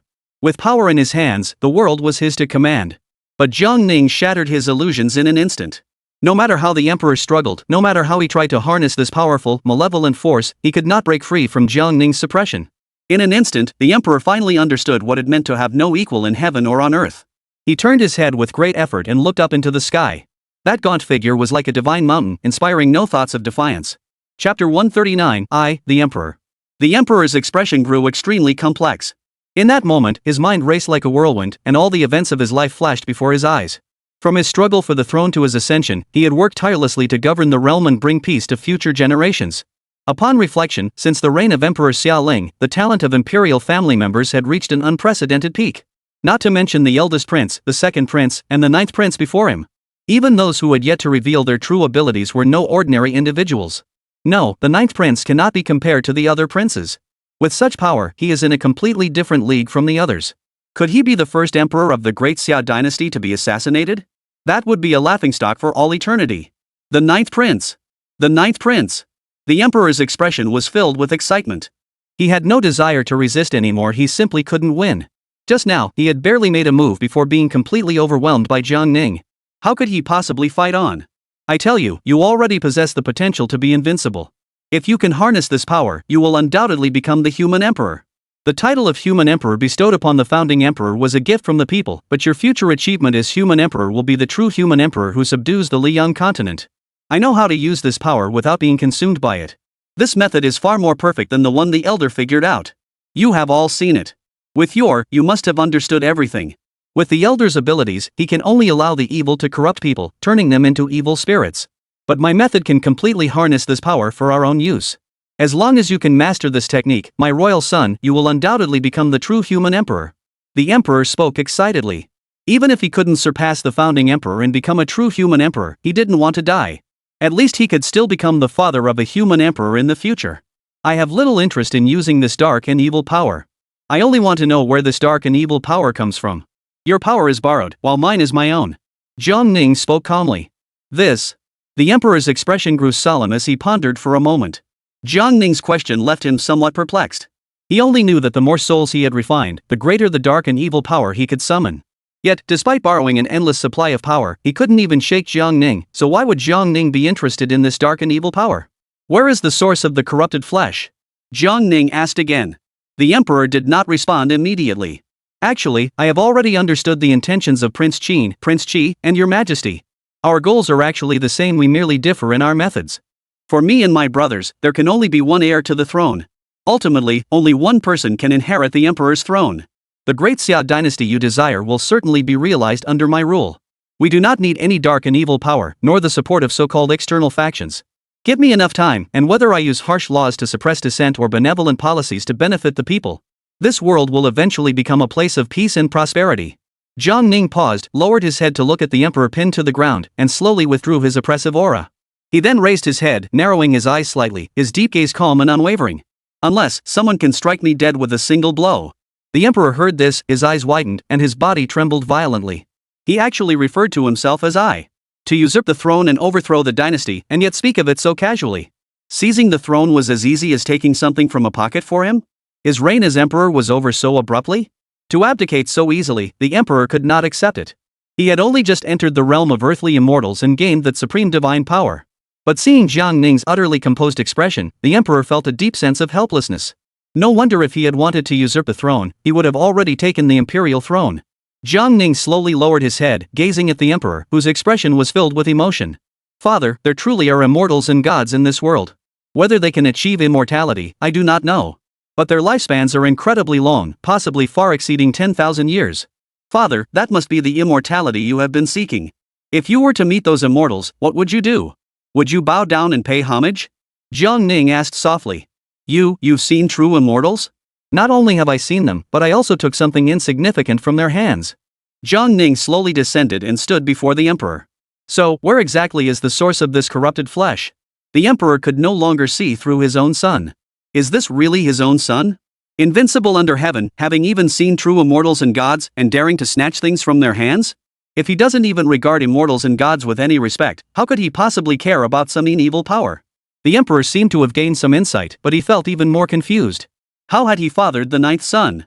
He clearly remembered that when the ninth son was born, there was no sign of any special destiny or aura. Why has the ninth son reached such a terrifying height? He couldn't figure it out, and he didn't want to think about it anymore. After all, he was no longer emperor. Mao Ling. Wan Kai.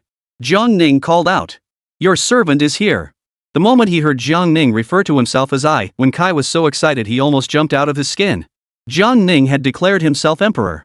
Though he hadn't killed the previous ruler, he had simply declared himself emperor so casually. As one of his loyal followers, Wan Kai was set for an easy ride. His Wan family, a minor aristocratic clan, would rise to prominence because of him. Escort the former emperor back to the Hall of Clear Mind. As you command. The title of Emperor Emeritus left the emperor with a mix of emotions. He did not become the first emperor in the history of the Great Xia dynasty to be assassinated, but he was forced to become the first Taishan Huang. Jiang Ning turned into a wisp of green smoke and vanished. Wan Kai immediately stepped forward, bowing excitedly, "Please rise, your imperial majesty, and return to the palace." In the end, cleverness has been undone by cleverness. The former emperor sighed softly, refusing to wait for Wan Kai to escort him, and floated back to the palace. The former emperor landed in the Qingxin palace, gazing at the palace he had spent 5 years cultivating, suddenly feeling utterly lost. Your majesty, what's wrong? The female state master, noticing the emperor's unusual state, hurriedly stood up and went forward to support him. The former emperor took 2 steps forward and stopped. Suddenly, he saw a faint figure appear in his mind's eye. Zhang Daoran, are you willing to accept this? I am not content, but what can I do? The emperor asked weakly. With me helping you, what are you afraid of? Didn't you see the power of the 9th prince? You can't suppress him. The supreme emperor continued. No matter how powerful he is, his power is still within the bounds of the heavenly Tao's rules. But when we merge, we can transcend the heavenly Tao. The former emperor sat dejectedly in the center of the Bagua array. Striving for excellence and pursuing immortality, this life has been like a headless fly. Enough, enough. I am tired. The former emperor sighed. The female state master saw the former emperor staring ahead, muttering to himself. She looked forward but saw no one before the emperor, nor any fluctuations of power. Your Majesty, who are you speaking to? The female state master asked nervously. The former emperor ignored the female state counselor. What does a momentary gain or loss matter? That dragon bed, in the 9 heavens and 10 earths, in the myriad realms of the cosmos, is as insignificant as an ant. You and I, united, should be striving for dominion over the myriad realms. Enough, I understand. Go and become the ruler of all worlds, the former emperor said, his voice suddenly growing impatient. Ha ha ha ha ha. At that moment, the female state counselor's eyes gradually filled with terror. Only the supreme emperor's body was covered in dark, ominous patches. Your Majesty, what's wrong? Don't scare me. The female state counselor was terrified. The former emperor showed no reaction at all, his eyes closed as if he were asleep. As the spots gradually covered his entire body, he seemed to vanish into thin air, disappearing without a trace. Chapter 140, The Disappearance of the Former Emperor. The female state counselor was speechless at the sight. The emperor couldn't possibly be performing any magic. He seemed to have been swallowed up by some unknown force. No, the emperor was fine just a moment ago. He's gone without a trace. What was she supposed to do now? She couldn't possibly be accused of treason, could she? Come, someone. The female state counselor hurriedly called out. Moments later, a young eunuch rushed in. The emperor, he has gone. Hurry up and find someone. The female state counselor stammered. The young eunuch didn't understand what was happening, but he hurried off to find someone. After the news was reported up the chain of command, Lu Jin, who had just returned to the capital, arrived. Greetings, Grand Sorceress, Lu Jin bowed respectfully. Enough with the formalities. The emperor is missing, the female state counselor said anxiously. What? Lu Jin didn't react immediately. Just now, black spots suddenly appeared on the emperor's body, and then he disappeared, as if he had been swallowed up, the female state master said urgently. What? Lu Jin still couldn't comprehend what had happened. This was the imperial palace, protected by layers of restrictions and even guardian spirit beasts. How could the emperor have been swallowed up out of nowhere? Lu Jin had no idea what to do, so he hurriedly said, quickly go inform the crown prince. Never mind, I'll go inform the crown prince myself. When they had just returned to the capital, they saw the 9-dragon beacon tower ablaze. Then Jiang Ning suddenly vanished, likely having gone to the 9-dragon beacon tower. Lu Jin immediately headed to the 9-dragon beacon tower to search for him, where he encountered Wen Kai and others who had just emerged from the inner city. General 1, where is the prince? Wen Kai, his face full of excitement, rushed forward and grabbed Lu Jin's shoulders. Eunuch Lu, we should now address him as Your Majesty. Lu Jin was taken aback. What on earth was going on? The emperor had suddenly disappeared without a trace, and the female state master couldn't explain it either. And now Wen Kai was suddenly saying that they should address the prince as Your Majesty? Where did His Highness go? The emperor was still inside the city walls just now, but then he suddenly vanished. The emperor is so powerful, how would I know where he went? The emperor. Oh no. Something's happened. The emperor is missing. Lu Jin sighed heavily. Don't you know His Majesty's supernatural powers? Nothing bad will happen, he'll be back soon. Wen Kai said excitedly. The two were referring to completely different emperors. In the main tomb chamber of Maoling, a gentle breeze swept past and Jiang Ning appeared beneath the massive coffin. Jiang Ning leaped lightly, raised his hand, and pushed the coffin open. A chilling aura instantly poured out from the coffin, filling every corner of the main tomb chamber. The bones of Emperor Xiaoling lay within, clad in a dragon robe, with his hands resting on his abdomen, pressing down on a sword. Within the coffin, there were 7 or 8 black, viscous masses pulsating irregularly. A dense, malevolent energy continued to drift out. Jiang Ning had seen this substance once before in the Qin Wangfu, but the piece there was many times larger than those in the coffin. It seemed that each piece of cursed flesh was an independent entity. Whether eliminating the source of these cursed flesh could save the people of Chuanzhou, Jiang Ning did not know. But these things must not be left behind. Just as Jiang Ning was about to act, a swirling black mist began to intertwine in the air. Swoosh! The cold wind raged unceasingly. Kill me, and the millions of people in Chuanzhou and Lizhou will die. Ha ha ha ha! You human brat, dare you act? Do you want to kill the millions of lives under your rule? Ha ha ha ha! The voice was extremely hoarse, resembling the scraping sound made by a snake slithering across the ground. Jiang Ning paused for a moment. Who are you? Or rather, what are you? Why are you causing trouble in the human world? Jiang Ning asked in a deep voice. Ha ha ha, who am I? I have long since transcended the 3 realms and exist beyond the 5 elements. Even if you kill one of me, there will be countless more like me. I am endless, ha ha ha. Jiang Ning raised his hand and gently clenched it. All the cold, yin energy in the tomb chamber instantly gathered in one spot. What are you doing? The voice seemed to carry a hint of disbelief. I don't care for negotiations, nor do I care for threats. Since you choose to hide, it would be best if you never show your face again. Jiang Ning spoke calmly. Ha! Ha ha ha! A lifetime? My lifetime is endless. Why shouldn't I come out after you're dead? Human scum, how long do you think you'll live? 3,000 years? 5,000 years? Or 10,000 years? In my eyes, you're no more than a speck of dust in the ocean. You plotted to overthrow the throne, let me see if you have the ability to suppress. Enough noise. Jiang Ning waved his hand and the chilling wind vanished without a trace. While I'm alive, your true form had better not show itself. As for after I'm dead? That is still a long way off, I'm not thinking about that yet. Jiang Ning slowly vanished, his voice echoing in the main tomb chamber as the coffin slowly closed. At that moment, in Xuanzhou, Lu Wenshu, seated in the government office, was utterly shocked. The mutated beings sealed within the map of the realm had all died in an instant. Lu Wenshu sighed deeply, his heart filled with grief, and tears streamed down his face. He knew that the crown prince had found the root of the problem and had resolved it. However, those who had lost their souls could never be saved. This was not merely the misfortune of an individual, but the misfortune of the entire city of Xuanzhou. In this world, anything bizarre could happen. The only thing that gave Lu Wenshu hope for the future of the great Xia dynasty was the crown prince. At the same time, the entire Lizhou region suddenly fell into complete silence. The once ordinary citizens were instantly drained of their souls, their very life force sucked away. People walking down the streets holding children, those haggling over goods at stalls, and those working in the fields, countless people suddenly froze in place, motionless. Only a very small number of lucky ones were spared from having their souls drained.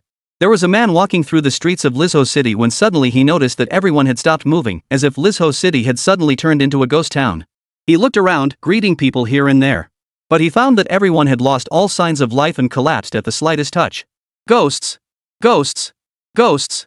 The imperial capital. Lu Jin was in a hurry, not knowing where to find Jiang Ning, when he suddenly saw Jiang Ning appear before him. Eunuch Lu, didn't I tell you? The emperor has returned. There's no need for you to worry about him. Wen Kai said excitedly. Your Highness. Wen Kai had addressed Jiang Ning as Your Majesty in front of him. Was it inappropriate for him to call him Your Highness now? Never mind, let's not dwell on that. We must address the matter at hand. The emperor has disappeared. Lu Jin said urgently. Return to the palace. Moments later, Jiang Ning arrived outside the Qingxin palace. Upon entering the palace, he saw the female national teacher looking panicked. Prince, the emperor was just swallowed by some kind of thing. He didn't put up any resistance. Chapter 141, the ministers pay their respects to His Majesty. The female state master recounted everything she had seen in detail. Swallowed by some kind of force? Could it be that voice? But what exactly is it? The former emperor was devoured, leaving not a single word behind. He must have known he was being consumed. Was it a case of playing with fire and getting burned? Jiang Ning was also temporarily unaware of the truth. He had not detected any such malevolent energy within the palace grounds. The former emperor likely won't be returning. Lu Jin, draft an edict. Lu Jin, upon hearing this, immediately nodded. The former emperor has passed away. The Qingxin Palace shall be designated as the funeral hall. Immediately summon all civil and military officials to the Qingxin Palace. Remember, draft the edict using the Jingyang era name. Jiang Ning spoke solemnly. As you command. Lu Jin noticed this very obvious detail. The former emperor could also be referred to as Your Majesty, but Jiang Ning had directly used the title former emperor. This indicated that Jiang Ning had already ascended the throne before the emperor went missing. No wonder Wen Kai was so excited, acting like a child. He had become a loyal follower of the new emperor. In this situation, the best course of action for Jiang Ning would be to first announce the emperor's death and then ascend the throne as the crown prince. However, Jiang Ning did not do this, as it would have been criticized as a coup d'état. However, Lu Jin was not surprised. The crown prince, or rather, the emperor, has always been this kind of person. Whether he acts modestly or boldly, he never hides his true intentions. But this was not the time for Lu Jin to get excited. As an eunuch, he must fulfill his duties regardless of his emotions. Your Majesty, the emperor has passed away. Lu Jin let out a heart-wrenching scream, his voice filled with sorrow. With the enhancement of his vital energy, his voice carried far and wide, almost reaching every corner of the palace. A commotion erupted within the palace. Eunuchs and palace maids walking within the palace, as well as the palace guards hiding in the shadows, all knelt down in the direction of the sound. The incident occurred suddenly, and the concubines arrived one after another, while the civil and military officials arrived late.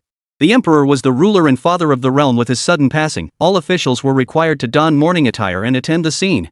No one had expected the emperor, who had been in good health, to suddenly pass away. Lu Jin, seeing that the concubines and officials had gathered, began to read the imperial edict. The ways of heaven are cyclical, and life and death are predestined. Now, in the twilight of my reign, I reflect on the kindness of heaven and earth. However, the will of heaven cannot be defied. I have ascended to the heavens and returned to the realm of the immortal. I hereby issue this posthumous edict. My ninth son, Jiang Ning, is virtuous and talented, and deeply beloved by me. The 60th year of the Jingyang era, the 18th day of the 9th month.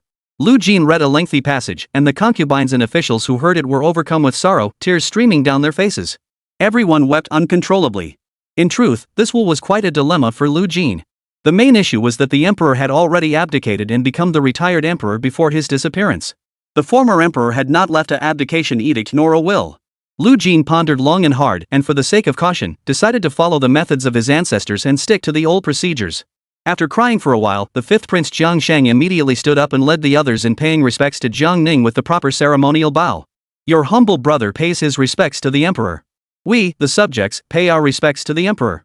Jiang Ning remained calm and composed, showing no signs of joy or sorrow. He did not order them to rise, but instead spoke. The former emperor has suddenly gone missing, and we do not know what has happened to him. I have been unable to locate him, so it would not be appropriate to rush into arranging his funeral. We should first search for him. However, at this point, Jiang Ning sighed. I too cannot find the former emperor. He is likely in a life-threatening situation. Everyone present looked at one another in shock. Jiang Ning kept referring to the former emperor, and everyone heard it. This meant that before the emperor went missing, Jiang Ning had already declared himself emperor. But no one dared to voice any objections. With Jiang Ning's power, if he wanted to proclaim himself emperor, who dared to say no? Gentlemen, death is a great matter. Let us skip the funeral rites for now. Thank you, your majesty. The former emperor? What's going on? The ninth prince, the crown prince, the emperor has already declared himself emperor? It's likely so. He must know what the title of emperor emeritus means. The ninth prince is straightforward. He could have done it naturally, but he chose to say it openly. Old 5, do you think the ninth prince is ascending the throne at the funeral, or what? I just can't figure it out. Who should I ask? The princes and officials discussed among themselves, occasionally glancing at Jiang Ning's back in the front row. Ninger, what's going on with the former emperor? Empress Yu whispered to Jiang Ning. In truth, Empress Yu wasn't particularly favored, but the sudden passing of the former emperor still left her feeling sad. Mother, the matter is as follows. Your humble son has already made preparations for his majesty to abdicate today. Jiang Ning spoke honestly. But you shouldn't have said it in public. If word gets out, it will damage your reputation. The emperor suddenly passed away. What if outsiders criticize you? It doesn't matter, mother. Rest assured. Jiang Ning gently patted Yu Fei's shoulder. Ah, poor emperor. According to the rituals of the Great Xia dynasty, after the death of the emperor, the funeral lasted exactly 20 days. The mourning period began 20 days after the emperor's burial, and only then could the new emperor hold his coronation ceremony. However, on the 5th day after the late emperor's sudden death, he was already buried in the imperial mausoleum. On the 6th day at dawn, in the eastern palace, Jiang Ning donned a bright yellow dragon robe with white sleeves and placed the crown on his head. Empress Dowager Yu was present to assist him in adjusting his attire, paying meticulous attention to every detail. Mother Empress, look at this outfit.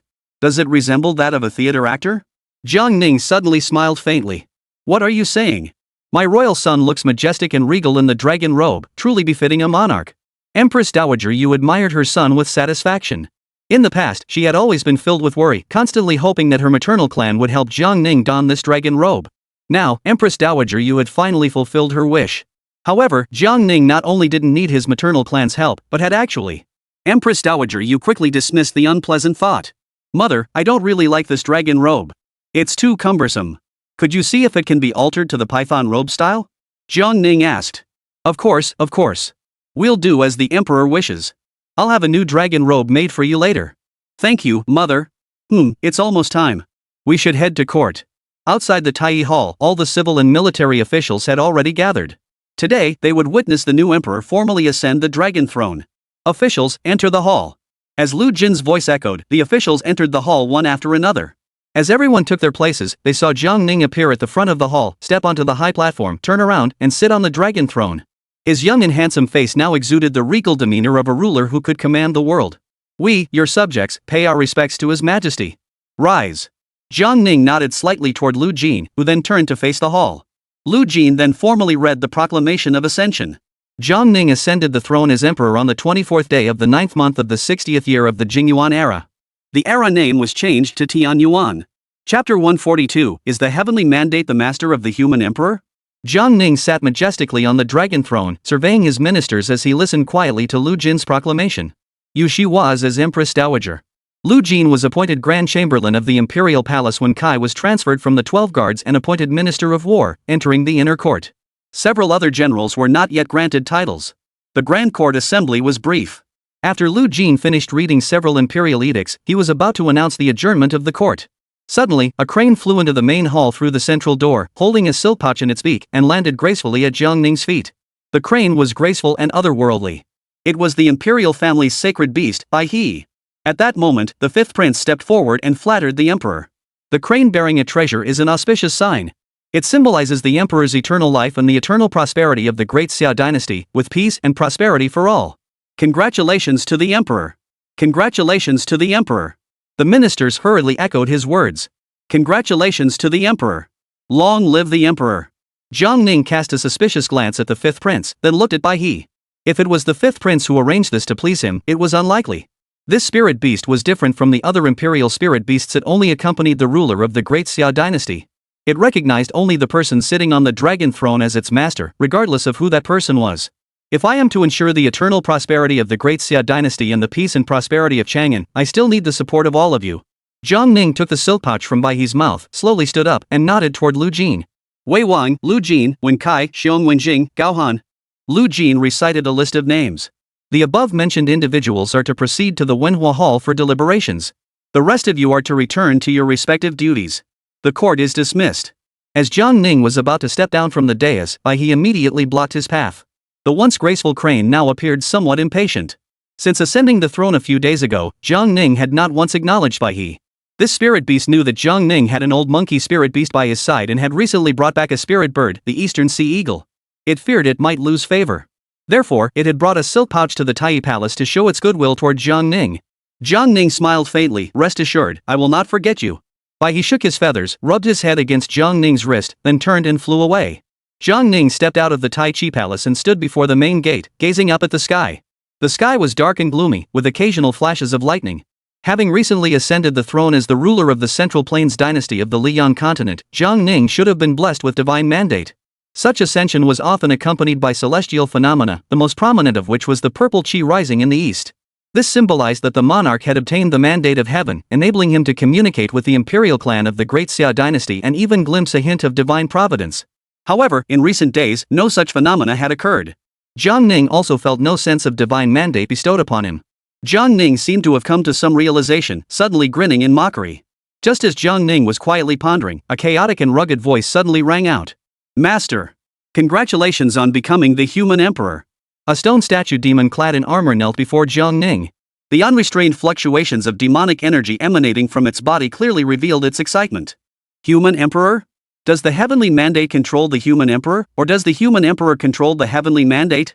Upon hearing Jiang Ning's words, the stone statue demon immediately shouted at the top of its lungs, of course the human emperor controls destiny. In your presence, destiny is nothing. Follow me. All right. The stone statue demon picked up his long spear, got to his feet, and followed Jiang Ning obediently. Master, shouldn't you make me the crown prince? After all, the Eastern Palace is empty now, someone has to live there, right?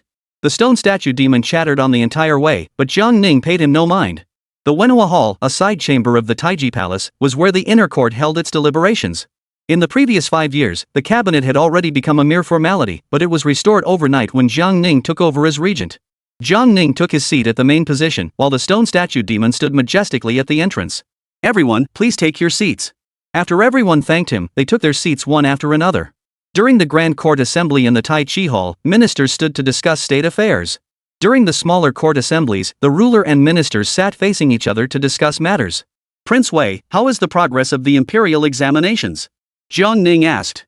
Your Majesty, I am currently discussing the matter with officials from the Imperial Academy, and the Imperial examinations will resume shortly, replied Jiang Shang. Give me a specific date. 7 days, no more than 7 days.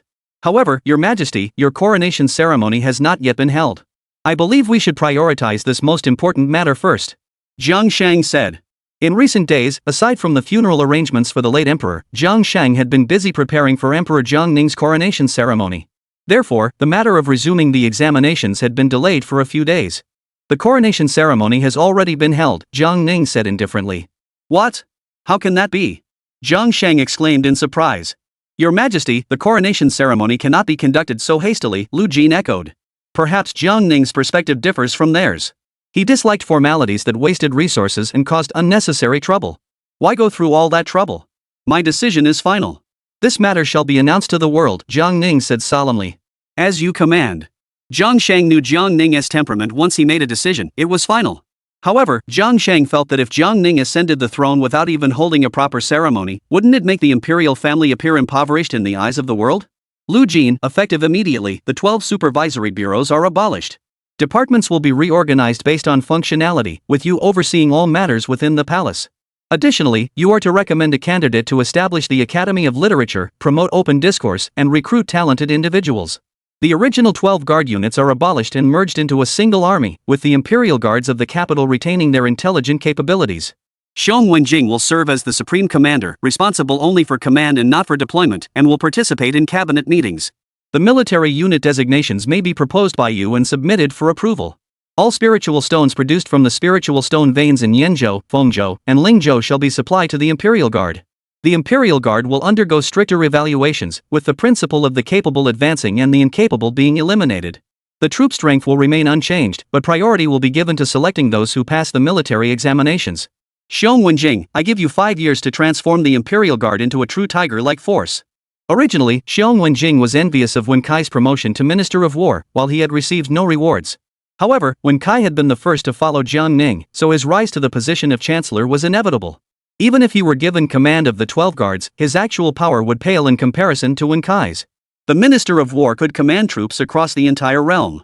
But Jiang Ning had tasked him with forging a fierce and disciplined army and had also granted him access to the inner court. That was a completely different matter. Fortunately, he did not choose to rebel during the incident at the Xuanwu Gate. Otherwise, he would never have qualified to become a chancellor. The others immediately responded to the imperial decree. Jiang Ning paused for a moment, his eyes betraying a hint of worry. I am not certain whether the 9 dragon beacon towers are connected to the fate of the Great Xia Kingdom. But you all know very well that the world is not at peace at present. Those who engage in petty schemes, abuse their power, and stir up trouble are as numerous as fish in the river. Therefore, I wish for you all to nominate one person to take on the responsibility of overseeing the entire realm. Chapter 143, Let's do it. Everyone fell into deep thought. They believed that after Jiang Ning ascended to power, he would monopolize authority and even act arbitrarily, with no one daring to defy his will. But no one expected Jiang Ning to delegate so much authority. Everyone present was significantly older than Jiang Ning. Yet the regal demeanor he displayed was evident for all to see. And the matter he had mentioned, regardless of who was tasked with overseeing the realm, would undoubtedly lead to a position of great power and influence in the future. However, what Jiang Ning said was true: the realm was in utter chaos. Even with Jiang Ning's reputation for invincibility, there are always those who won't learn until it's too late. As long as Jiang Ning's sword hasn't been raised to their necks, they will continue to act with impunity. Therefore, when selecting a candidate, one must not make a hasty decision. If this matter is handled well, the person who recommends the candidate will also receive credit. But if there is even the slightest mistake, the nominator will also suffer the consequences. Jiang Ning did think of someone, but he wanted to hear everyone's opinions first. Your Majesty, please forgive my frankness, but recommending anyone is inappropriate. Every official in the court has some sort of background. To say they won't show favoritism is simply impossible, Jiang Shang said. Your Majesty, I believe that Lu Zongguan is capable of taking on this responsibility. Wen Kai spoke up. Wen Kai believed that Lu Jin, as an eunuch, had proven his loyalty to Jiang Ning. He would undoubtedly prioritize Jiang Ning's interests above all else. I am but a eunuch. To be appointed to oversee the entire realm would only make the court of the Great Xia a laughingstock. Besides, I am only skilled in handling trivial matters within the palace. How could I possibly understand the broader trends of the realm? Lu Jin hurriedly declined. At that moment, the stone statue demon rushed over. Sir, I'm just a lowly servant. I can help you oversee the entire realm. No one paid any attention to the stone statue demon. Gentlemen, is there anyone else suitable to recommend? If not, who supports Lu Jin overseeing the entire realm? Jiang Ning asked. I support it. I also support it. Wait, this old servant opposes it. Lu Jin hurriedly stood up. I also oppose, the stone statue demon shouted in unison. Jiang Ning raised his hand slightly, and all that could be seen was the stone statue demon opening its mouth. No one could understand a word it was saying. Your Majesty, this old servant has thought of someone more suitable than myself. Who? Lu Wenshu, the governor of Xuanzhou. This man was once a commoner of Xuanzhou and risked his life to plead with your highness using his own belongings. From this, it is clear that he is a man who places the welfare of the people above all else and acts with complete impartiality. Furthermore, this servant has investigated Lu Wenshu's background. He has an excellent reputation in Xuanzhou and is a clean and upright official. This servant believes that Lu Wenshu is more suitable than this servant. Jiang Ning smiled faintly. The person he had in mind was none other than Lu Wenshu. Lu Wenshu is undoubtedly an incorruptible official. Corrupt officials are cunning, but honest officials often have to be even more cunning. This statement is somewhat one-sided, but it has some merit. Otherwise, how would honest officials eliminate corrupt officials? Lu Wenshu? What realm is he in? Jiang Sheng asked. The 12th realm. Jiang Sheng nodded. The 12th realm is a bit too weak. If any of you have more suitable candidates, you may recommend them to me. In 7 days, if no one more suitable is found, this person shall be appointed as Lu Wenshu. Following that, Jiang Ning discussed some minor details with the others until nightfall. Jiang Ning removed his dragon robe and put on a comfortable set of regular clothes, finally feeling much more at ease. He went to the Eastern Palace to meet the martial artists from Xuanzhou. Due to the affairs of the late Emperor's posthumous matters, Jiang Ning had been too busy to meet them, so he had them stay in the Eastern Palace guest quarters for several days. Upon arriving at the Eastern Palace with Jiang Ning, they immediately prepared a simple banquet to entertain the guests. Everyone felt a bit dazed, especially Yang Yao and Zhang Kaiya. The two of them had first met Jiang Ning when he was still the Prince of Liang. The second time they met, Jiang Ning had become the Crown Prince. They had thought that the Qingyu gang could become guests of the Crown Prince's mansion. However, after Jiang Ning brought them back to the capital, in the blink of an eye, Jiang Ning had already become the emperor of the empire. For a moment, no one knew what to say. The food is ordinary, but the wine is fine. Back then, when Yang girl invited me to drink, I didn't spend a single coin. Now that I'm returning the favor, though it's a bit late, it's still timely, isn't it? Jiang Ning raised his wine cup and gave Yang Yao a faint smile. Yang Yao, I once promised you that I would invite you to drink wine one day. I haven't broken my word, have I? Everyone hurriedly raised their cups. No need to be so formal. Everyone, feel free to eat and drink as you please. We, the commoners, offer our respects to the emperor.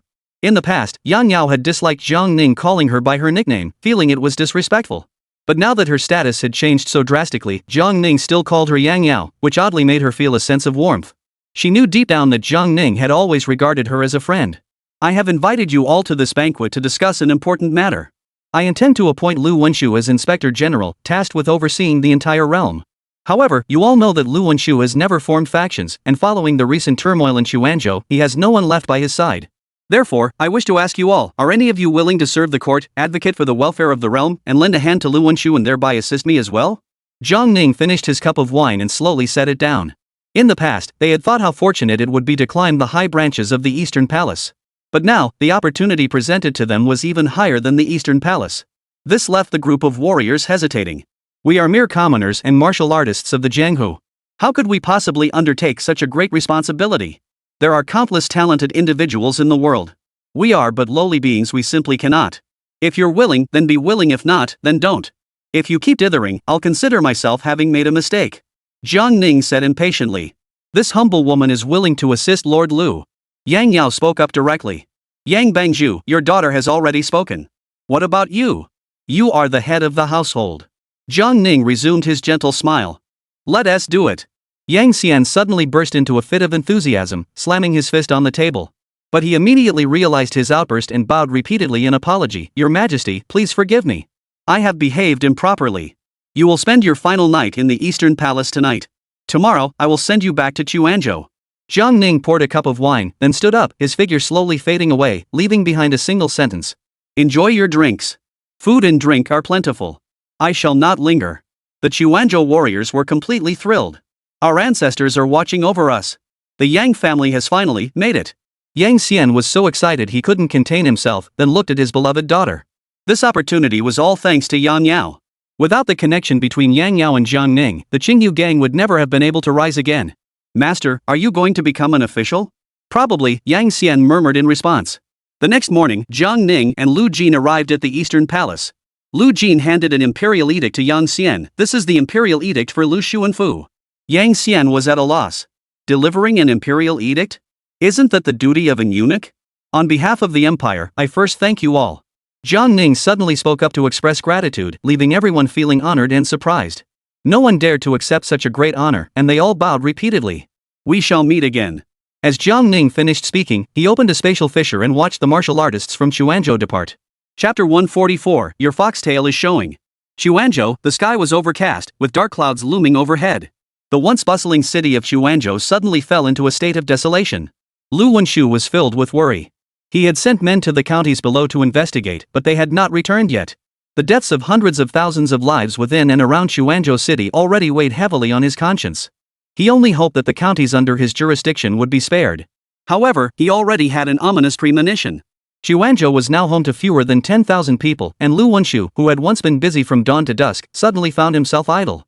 It was only then that he remembered that the dynasty had changed, and a new ruler had ascended the throne. He also thought of Yang Xian and the others.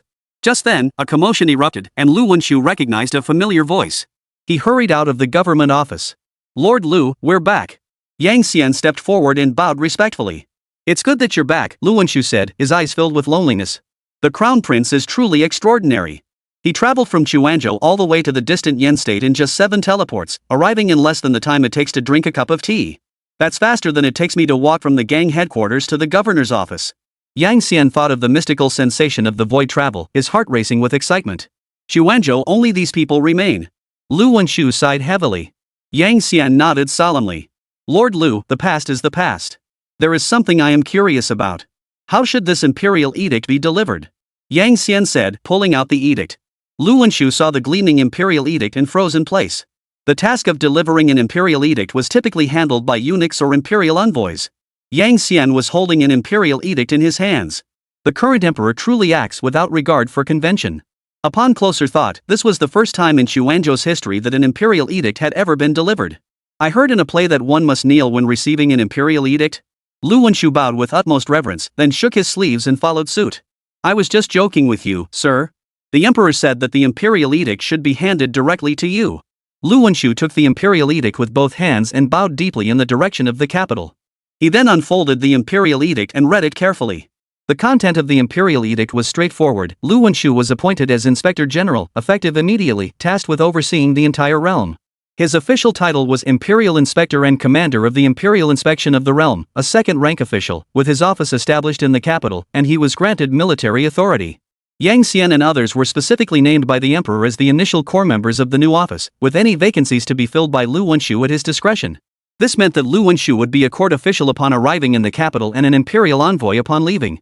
Although Lu Wenshu was already a second-rank official, as the head of a small prefecture, he was completely marginal. Suddenly receiving the emperor's personal appointment, Lu Wenshu could rightly say he had risen to the heavens in a single step. He never imagined that the emperor, shortly after ascending the throne, would grant him such immense power. This servant humbly thanks the emperor for his grace. Lu Wenshu bowed deeply. This assignment was nothing he dared refuse. With his abilities, inspecting the realm would be a laughable task. In the eyes of the common people, he was a divine being capable of flying through the heavens and traversing the earth, but in the eyes of the aristocratic clans, what was the 12th realm worth? However, he held in his hands the supreme divine treasure bestowed upon him by the emperor. He had always believed that the map of the realm would be of no use to him. But now, it could prove to be of great use. Lu Wenshu only then noticed that there were characters on the back of the imperial edict. The tiny characters were exceptionally elegant yet retained their vigorous spirit. It read, I know you harbor a heart of kindness and righteousness. However, in governing a chaotic world, harsh measures are necessary. Only a swift sword can cut through the tangled threads of chaos. If you are truly undecided, you may seal any unnecessary individuals within the divine artifact. Within 10 years, you must complete the governance of the 20 southern states. If you have any doubts or difficulties, record them in a report and send it to the capital. The words are brief but heartfelt. Lu Wenshu carefully pondered one sentence. In times of chaos, harsh measures are necessary. This is undoubtedly a timeless truth. As for governing the 20 southern states, Lu Wenshu was well aware that it essentially meant punishing the powerful clans and aristocratic families, eliminating long-standing evils, and benefiting the people. As he pondered this, Lu Wenshu suddenly burst into laughter. The emperor had effectively granted him the title of general and then tasked him with assembling an army on his own. Sir, what are you thinking about? Nothing. The The emperor has placed great hopes in us, and we must not disappoint his grace. Yes, yes, yes. Lord Lu, would you like to hear about my recent trip to Yin province? The northern barbarians' 10,000 wolf army, numbering 10,000, swept in like an avalanche, but do you know how it ended? Yang Xian spoke excitedly about the events in Yenzhou. Yang Yao, standing nearby, immediately turned red. Lu Wenshu listened, smiling faintly. This was obvious upon hearing it. How could Yang Yao alone have defeated the Wusher tribe? It was clearly the emperor who had single-handedly suppressed the entire northern barbarian tribe. The imperial edict announcing the change of dynasty was transmitted throughout the realm via teleportation arrays within days. One edict reached Julishan County, where Wang Jiaxing, a 7th-rank county magistrate, was promoted to governor of Yin province in a single leap. A 2nd-rank official, a true provincial governor. The imperial capital, the palace. At night, the lamps flickered in the darkness. Jiang Ning walked along the quiet corridor when suddenly a figure appeared ahead, blocking his path. The person blocking his path wore a Taoist robe, with an exquisite face and an otherworldly aura. Greetings, Your Majesty. The female state master bowed in respect. After the previous emperor's whereabouts became unknown, everyone followed the established procedures. Jiang Ning did not launch a large-scale purge of the former court's elderly officials and their descendants. However, the most awkward situation was that of the female national teacher. Her position as national teacher was bestowed by the late emperor, and her sole duty was to accompany him in his spiritual cultivation. She held no real power beyond that. With the previous emperor missing, her position had become extremely awkward.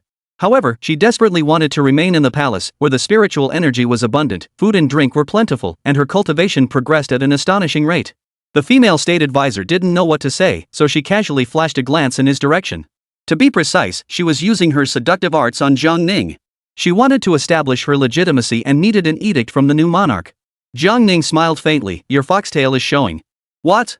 The female state councillor immediately looked panicked, her face turning pale. She hurriedly glanced behind her. Huff. Where was the foxtail showing? The female state councillor sighed in relief. Name?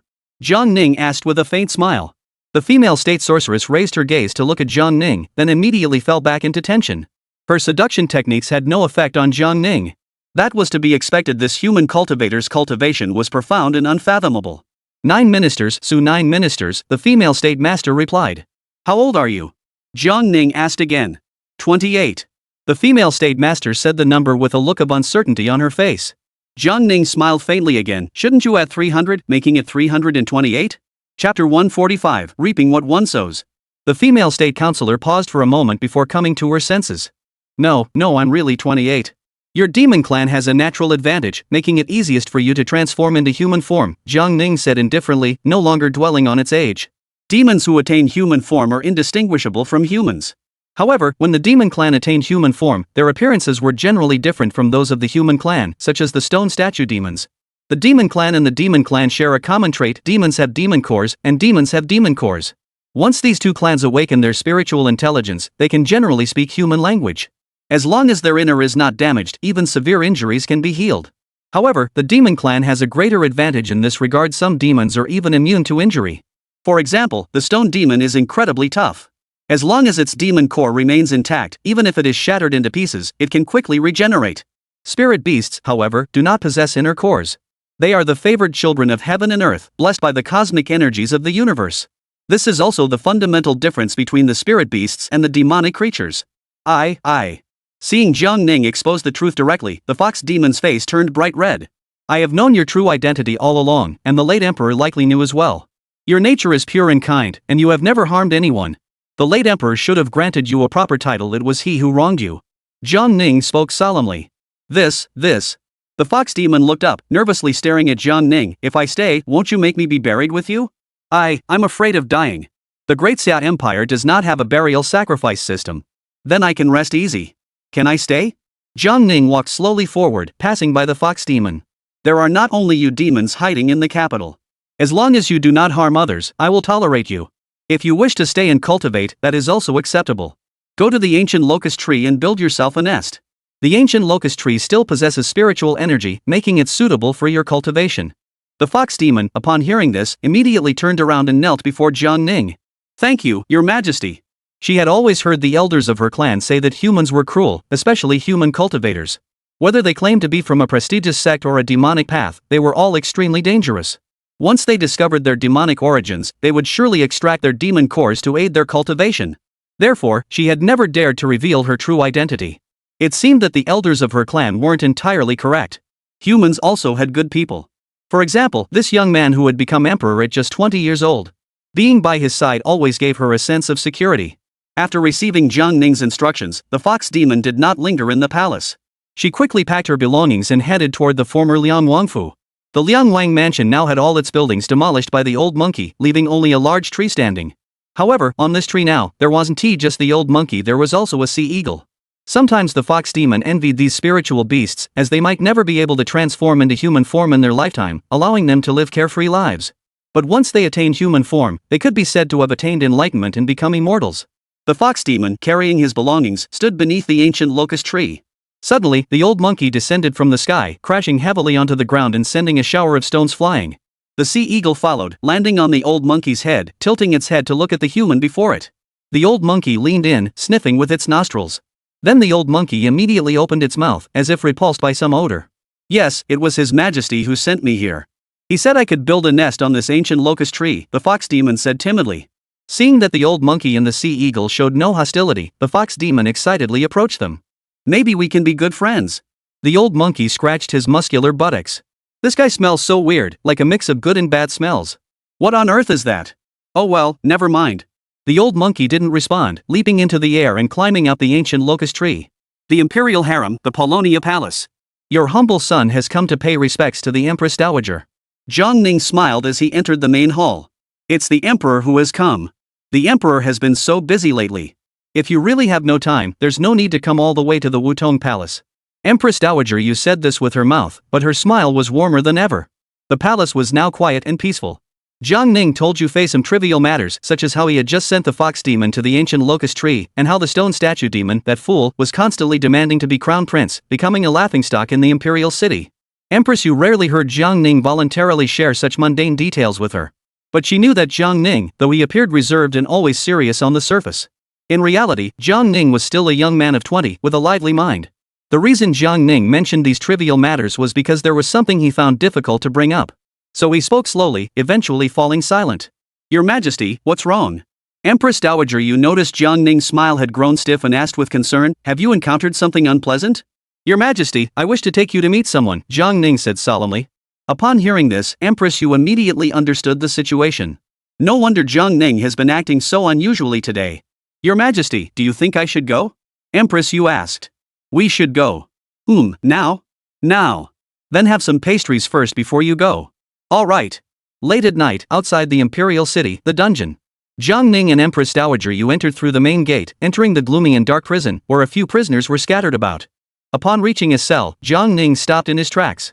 Inside the cell sat a man, shackled with special handcuffs and leg irons, his hair disheveled and his appearance utterly wretched. Yu Shunquan heard the sound, slowly raised his head, and upon seeing the visitors, immediately stood up, holding his handcuffs and dragging his shackles, and ran to the bars. Jir, is that you? My daughter. Seeing Yu Xuanquan's pitiful state, Empress Dowager Yu's heart ached. The once mighty Duke of Yin had now been reduced to a prisoner. And the one who had arrested him and thrown him into prison was her only son, Yu Xuanquan's own grandson. Jir, it's your father. Don't you recognize me? Since Jiang Ning had killed Yu Chenghong, Empress Yu had finally come to realize the truth. As an imperial relative, the Yu clan should have had a bright future. But when she thought about the personalities of everyone in the Yu clan, she had already foreseen that the Yu clan would not end well. But who could blame them? Wasn't it the Yu clan's own doing? Her imperial son, though not closely related to the Yu family, had never regarded them as enemies. When Jiang Ning first returned to the capital, Yu Tianhu repeatedly insulted him, but Jiang Ning didn't bother to retaliate. Yet in the end, Yu Chenghong believed the lies of Prince Qi and even handed over the family's secret treasure. And Yu Shunquan was even worse. To vent his frustration, he ordered the border troops of Yen State not to resist when the Awusher tribe of the northern Mang invaded from the north, resulting in countless deaths. Jir. Yu Shunquan saw the expression in Empress Dowager Yu's eyes, which shifted from emotion to ice cold in an instant. You, the traitor Yu Shunquan, dared to address the Empress Dowager by her given name? Jiang Ning's gaze was icy, and his tone held no emotion. Chapter 146, I have truly switched allegiance to the Emperor. Yu Shunquan gripped the fence, slowly sliding down until he knelt on the ground. His eyes were vacant, unable to focus. He recalled the day when Yu Ji gave birth to Jiang Ning, and the Yu clan had celebrated. They, the Yu clan, finally had hope. However, for some reason, Jiang Ning suddenly left. From that moment onward, the Yu family harbored deep resentment toward Jiang Ning. At times, Yu Shengquan even felt that the Yu family had endured so much for Jiang Ning over the years, and that Jiang Ning owed the Yu family a great deal. But then Jiang Ning suddenly killed Yu Chenghong and exiled Yu Tianhu and his brother, which came as a complete surprise to him. This led him to harbor hatred toward Jiang Ning. But it wasn't until now that Yu Shengquan realized that no matter whether the Yu family had been flattering Jiang Ning or arrogant toward him, from start to finish, it had all been the Yu family's one-sided affection. Jiang Ning had never cared about the Yu family from the very beginning. He now also understood that the path laid out before the Yu family was originally a broad and prosperous one. Even after Jiang Ning killed Yu Chenghong, he didn't sever ties with the Yu family. With the connection to Yu Ji, as long as the Yu family changed their attitude toward Jiang Ning in the future, the Yu family could still rise to prominence. He, Yu Shengquan, has not only Yu Chenghong as his legitimate son, but also two grandsons, Yu Tianhu and Yu Tianxiang.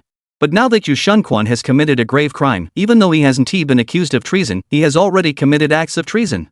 Execution of 9 generations, execution of 9 generations.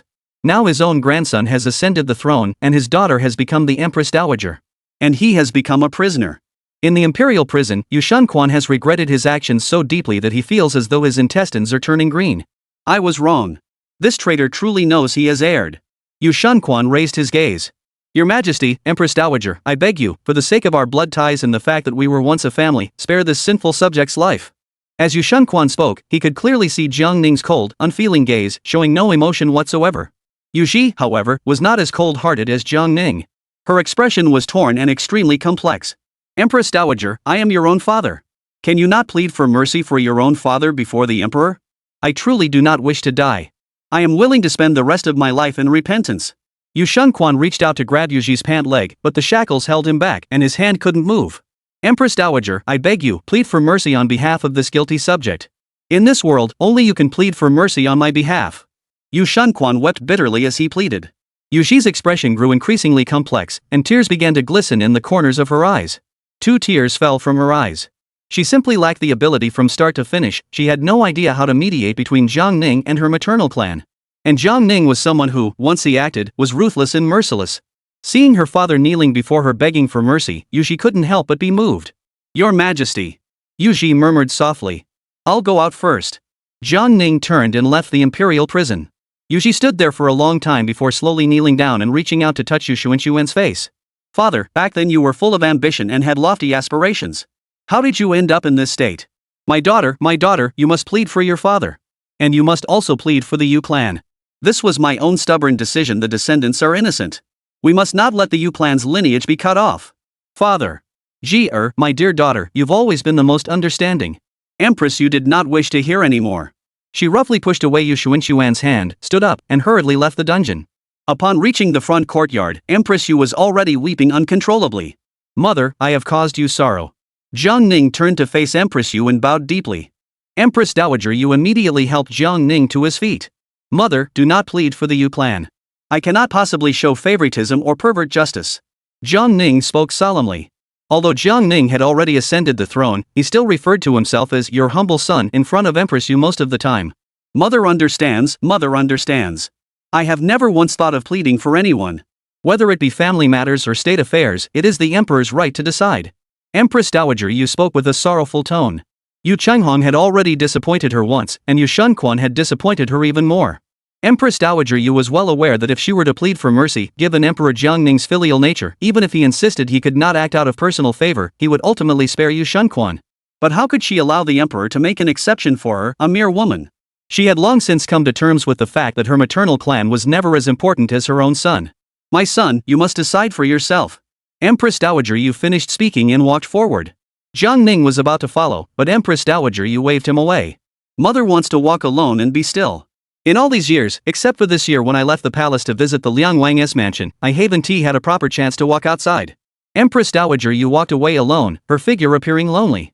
Jiang Ning waved his hand, and 2 guards immediately stepped forward. Keep watch over the Empress Dowager as she returns to the palace. As you command. The next day, at the Grand Court Assembly, Lu Jin read out the charges against the major aristocratic clans of Yanzhou, sentencing them to execution along with their entire clans. The charges had been decided long ago, they were merely being made public now. At the smaller court assembly, Jiang Ning made an unexpected decision. Xiang Wenjing. Your servant is here. The northern Mang prisoners held in the imperial prison, along with the main culprits from Yanzhou, are to be paraded through the streets first, then taken to the military camp. Some of these men have high martial arts cultivation and are physically tough. They can be used as sandbags for the soldiers. After they are beaten to death, their bodies will be hung in the star-gazing pavilion in the city for 7 days as a warning to others. As you command. Xiong Wenjing perked up at the order. Among the prisoners captured from the northern Mang by Jiang Ning were 2 land immortals. Many soldiers had seen land immortals before, but Jiang Ning's treatment of the prisoners would show them just how formidable these beings truly were. Go and carry out the order immediately. Yes. Xiong Wenjing immediately stood up, took 3 steps back, and then left. Xiong Wenjing arrived at the imperial prison with the imperial edict and quickly brought out all the prisoners. These prisoners were all suppressed by magical artifacts and could not cause any trouble. General. One of the prisoners greeted Xiong Wenjing. Xiong Wenjing glanced over. When? My name is Bai Yin. I once swore allegiance to His Majesty. If you release me, I will serve you faithfully, no matter the hardship. Bai Yan's fawning smile made Xiong Wenjing feel sick. The emperor only ordered him to bring all the prisoners out and parade them through the streets, not to release anyone. Xiong Wenjing ignored Bai Yan and waved his hand. Load them all onto the prison carts. The front carts go first. Finish the procession before nightfall. Xiong Wenjing declared loudly. General. General. I truly swear allegiance to the emperor. If you don't believe me, go ask him yourself. Bai Yan screamed at the top of his lungs, but he was still shoved into a prison cart. A long procession of prison carts set off from the heavenly prison, heading toward the capital. Chapter 147, Endless Humiliation. When Jiang Ning returned to the capital, these prisoners were dragged behind the imperial carriage like dogs, causing quite a stir in the city. Now, the prisoners were once again loaded onto prison carts, paraded through the streets, and drew a large crowd of onlookers. For ordinary people, they might never have the opportunity to see so many people from the northern Mang kingdom in their lifetime. To them, it was a novelty. Their clothing is so strange, colorful, and patterned, just like the cotton quilt my grandmother made. I've seen northern barbarians who came to the capital before. Why do I remember them looking different? Look, that person's clothes look like a dragon robe. Is that the northern Mang emperor? The northern Mang emperor has been captured? It's already been spreading throughout the capital. You just found out? I saw the northern Mang emperor a few days ago. They say the northern barbarian emperor is a land deity. What is so special about a land deity? In the presence of His Majesty, he is no different from an ordinary person. That is true. After the procession ended, Xiong Wenjing escorted the prisoners back to the military camp. He then pulled each puppet out of the prison carts and ordered the soldiers to assemble. Brothers, take a good look. Among these people are northern barbarians and traitors who have colluded with the enemy. The emperor has issued an edict. From this moment onward, these prisoners and traitors are now the punching bags of the Taiyan's army. You've probably never even laid a finger on a land deity before, have you? Now your chance has come. Xiong Wenjing declared loudly. The Taiyan's army was the current designation of the Imperial Guard. Xiong Wenjing removed his armor, took off his helmet, and stripped off his upper garment, revealing a muscular, tanned physique. Brothers, I will go first to set the example. Everyone will have their chance. Xiong Wenjing walked up to the emperor of the northern Mang. The emperor of the northern Mang glared angrily at Xiong Wenjing. You dare! Boom! Xiong Wenjing gathered his chi, raised his hand, and delivered a powerful punch straight at the northern Mang emperor's face. The punch landed, but even if the emperor of Beimao couldn't muster a single ounce of chi, it only caused his head to tilt slightly, a mere scratch. Xiong Wenjing was only at the 11th realm, the gap was too vast. Spit! The northern Mang emperor was furious and spat a mouthful of saliva at Xiong Wenjing. Xiong Wenjing narrowed his eyes, reached out, and tore a piece of fabric from the North Mang emperor's dragon robe, using it as a rag to wipe the spit off his face. You son of a... Xiong Wenjing swung his fists, raining blows on the face of the northern Mang emperor like a downpour. Good. Well done, general. Beat that northern barbarian to death. In the blink of an eye, Xiong Wenjing had landed over 100 punches. The northern barbarian emperor remained unharmed, but Xiong Wenjing's fists were already blood red. Is this the physical strength of the 15th realm? Even if he used every ounce of strength he had left, he couldn't even scratch the other man. If he wanted to kill him, how long would it take? Xiong Wenjing shook his hands and turned around, saying, It's your turn. Do whatever you want. The soldiers immediately swarmed forward, surrounding the prisoners and the few traitors, punching and kicking them. The northern Mang emperor watched as one after another came forward, taking turns to attack him, all aiming for his face. The emperor of Daxia wasn't trying to kill him, he was clearly trying to humiliate him. Such lowly scum couldn't harm him at all, but the insult was unbearable. The northern Mang emperor was filled with shame and anger, wishing he could explode his dantian right there. Sota had already been mentally shattered by Yang Yao's single blow and hadn't recovered yet. He was the one who wanted to die more than the northern Mang emperor. He truly wished there was someone in this army who could kill him with just 2 punches. Otherwise, living in this world would mean enduring humiliation for the rest of his life. If he had known this would happen, he never should have brought the heavenly wolf cavalry south. He should have known that the Great Xia Empire, though vast and powerful, was still a giant that could crush even the weakest of its enemies. But hindsight is 20/20. Under such humiliation, life was worse than death. Yu Shunquan and several others from Yenzhou were among them. Now no one cares what kind of duke he is. In the eyes of these soldiers, he is a traitor who colluded with the enemy, worse than these northern barbarians. Things have come to this point. It seems his daughter didn't plead for him to Jiang Ning. Or perhaps she did plead, but Jiang Ning completely ignored her. It's over. Everything is over. This group of people regretted their actions more than the next. It has been an hour since night fell, and the camp is ablaze with lights, bustling with activity. They had no chance to fight the northern barbarians on the battlefield, so this was at least a chance for them to vent their frustration. Not all of these prisoners were as tough as the northern barbarian emperor and Sota. Their cultivation levels were severely disparate. Many had already been killed and dragged out to be hung on the star-gazing pavilion. Xiong Wenjing sat beside them, eating his dinner while watching the scene unfold. At that moment, a thick wave of demonic energy engulfed him. Turning his head, he saw a pitch-black face looming beside him, with gleaming fangs and large, piercing eyes. Big Black? You didn't make a sound when you came, Xiong Wenjing said irritably. Although he had sensed the demonic energy, Xiong Wenjing knew it was the stone statue demon. But being suddenly confronted by a face staring at him was enough to startle anyone. Hee kid, let's talk business. The stone statue demon crouched beside Xiong Wenjing, its body trembling, clearly up to no good. What's up? I'll take a few of my men out for some fun. I'll bring you back before dawn, the stone statue demon said with a smile. That's not appropriate.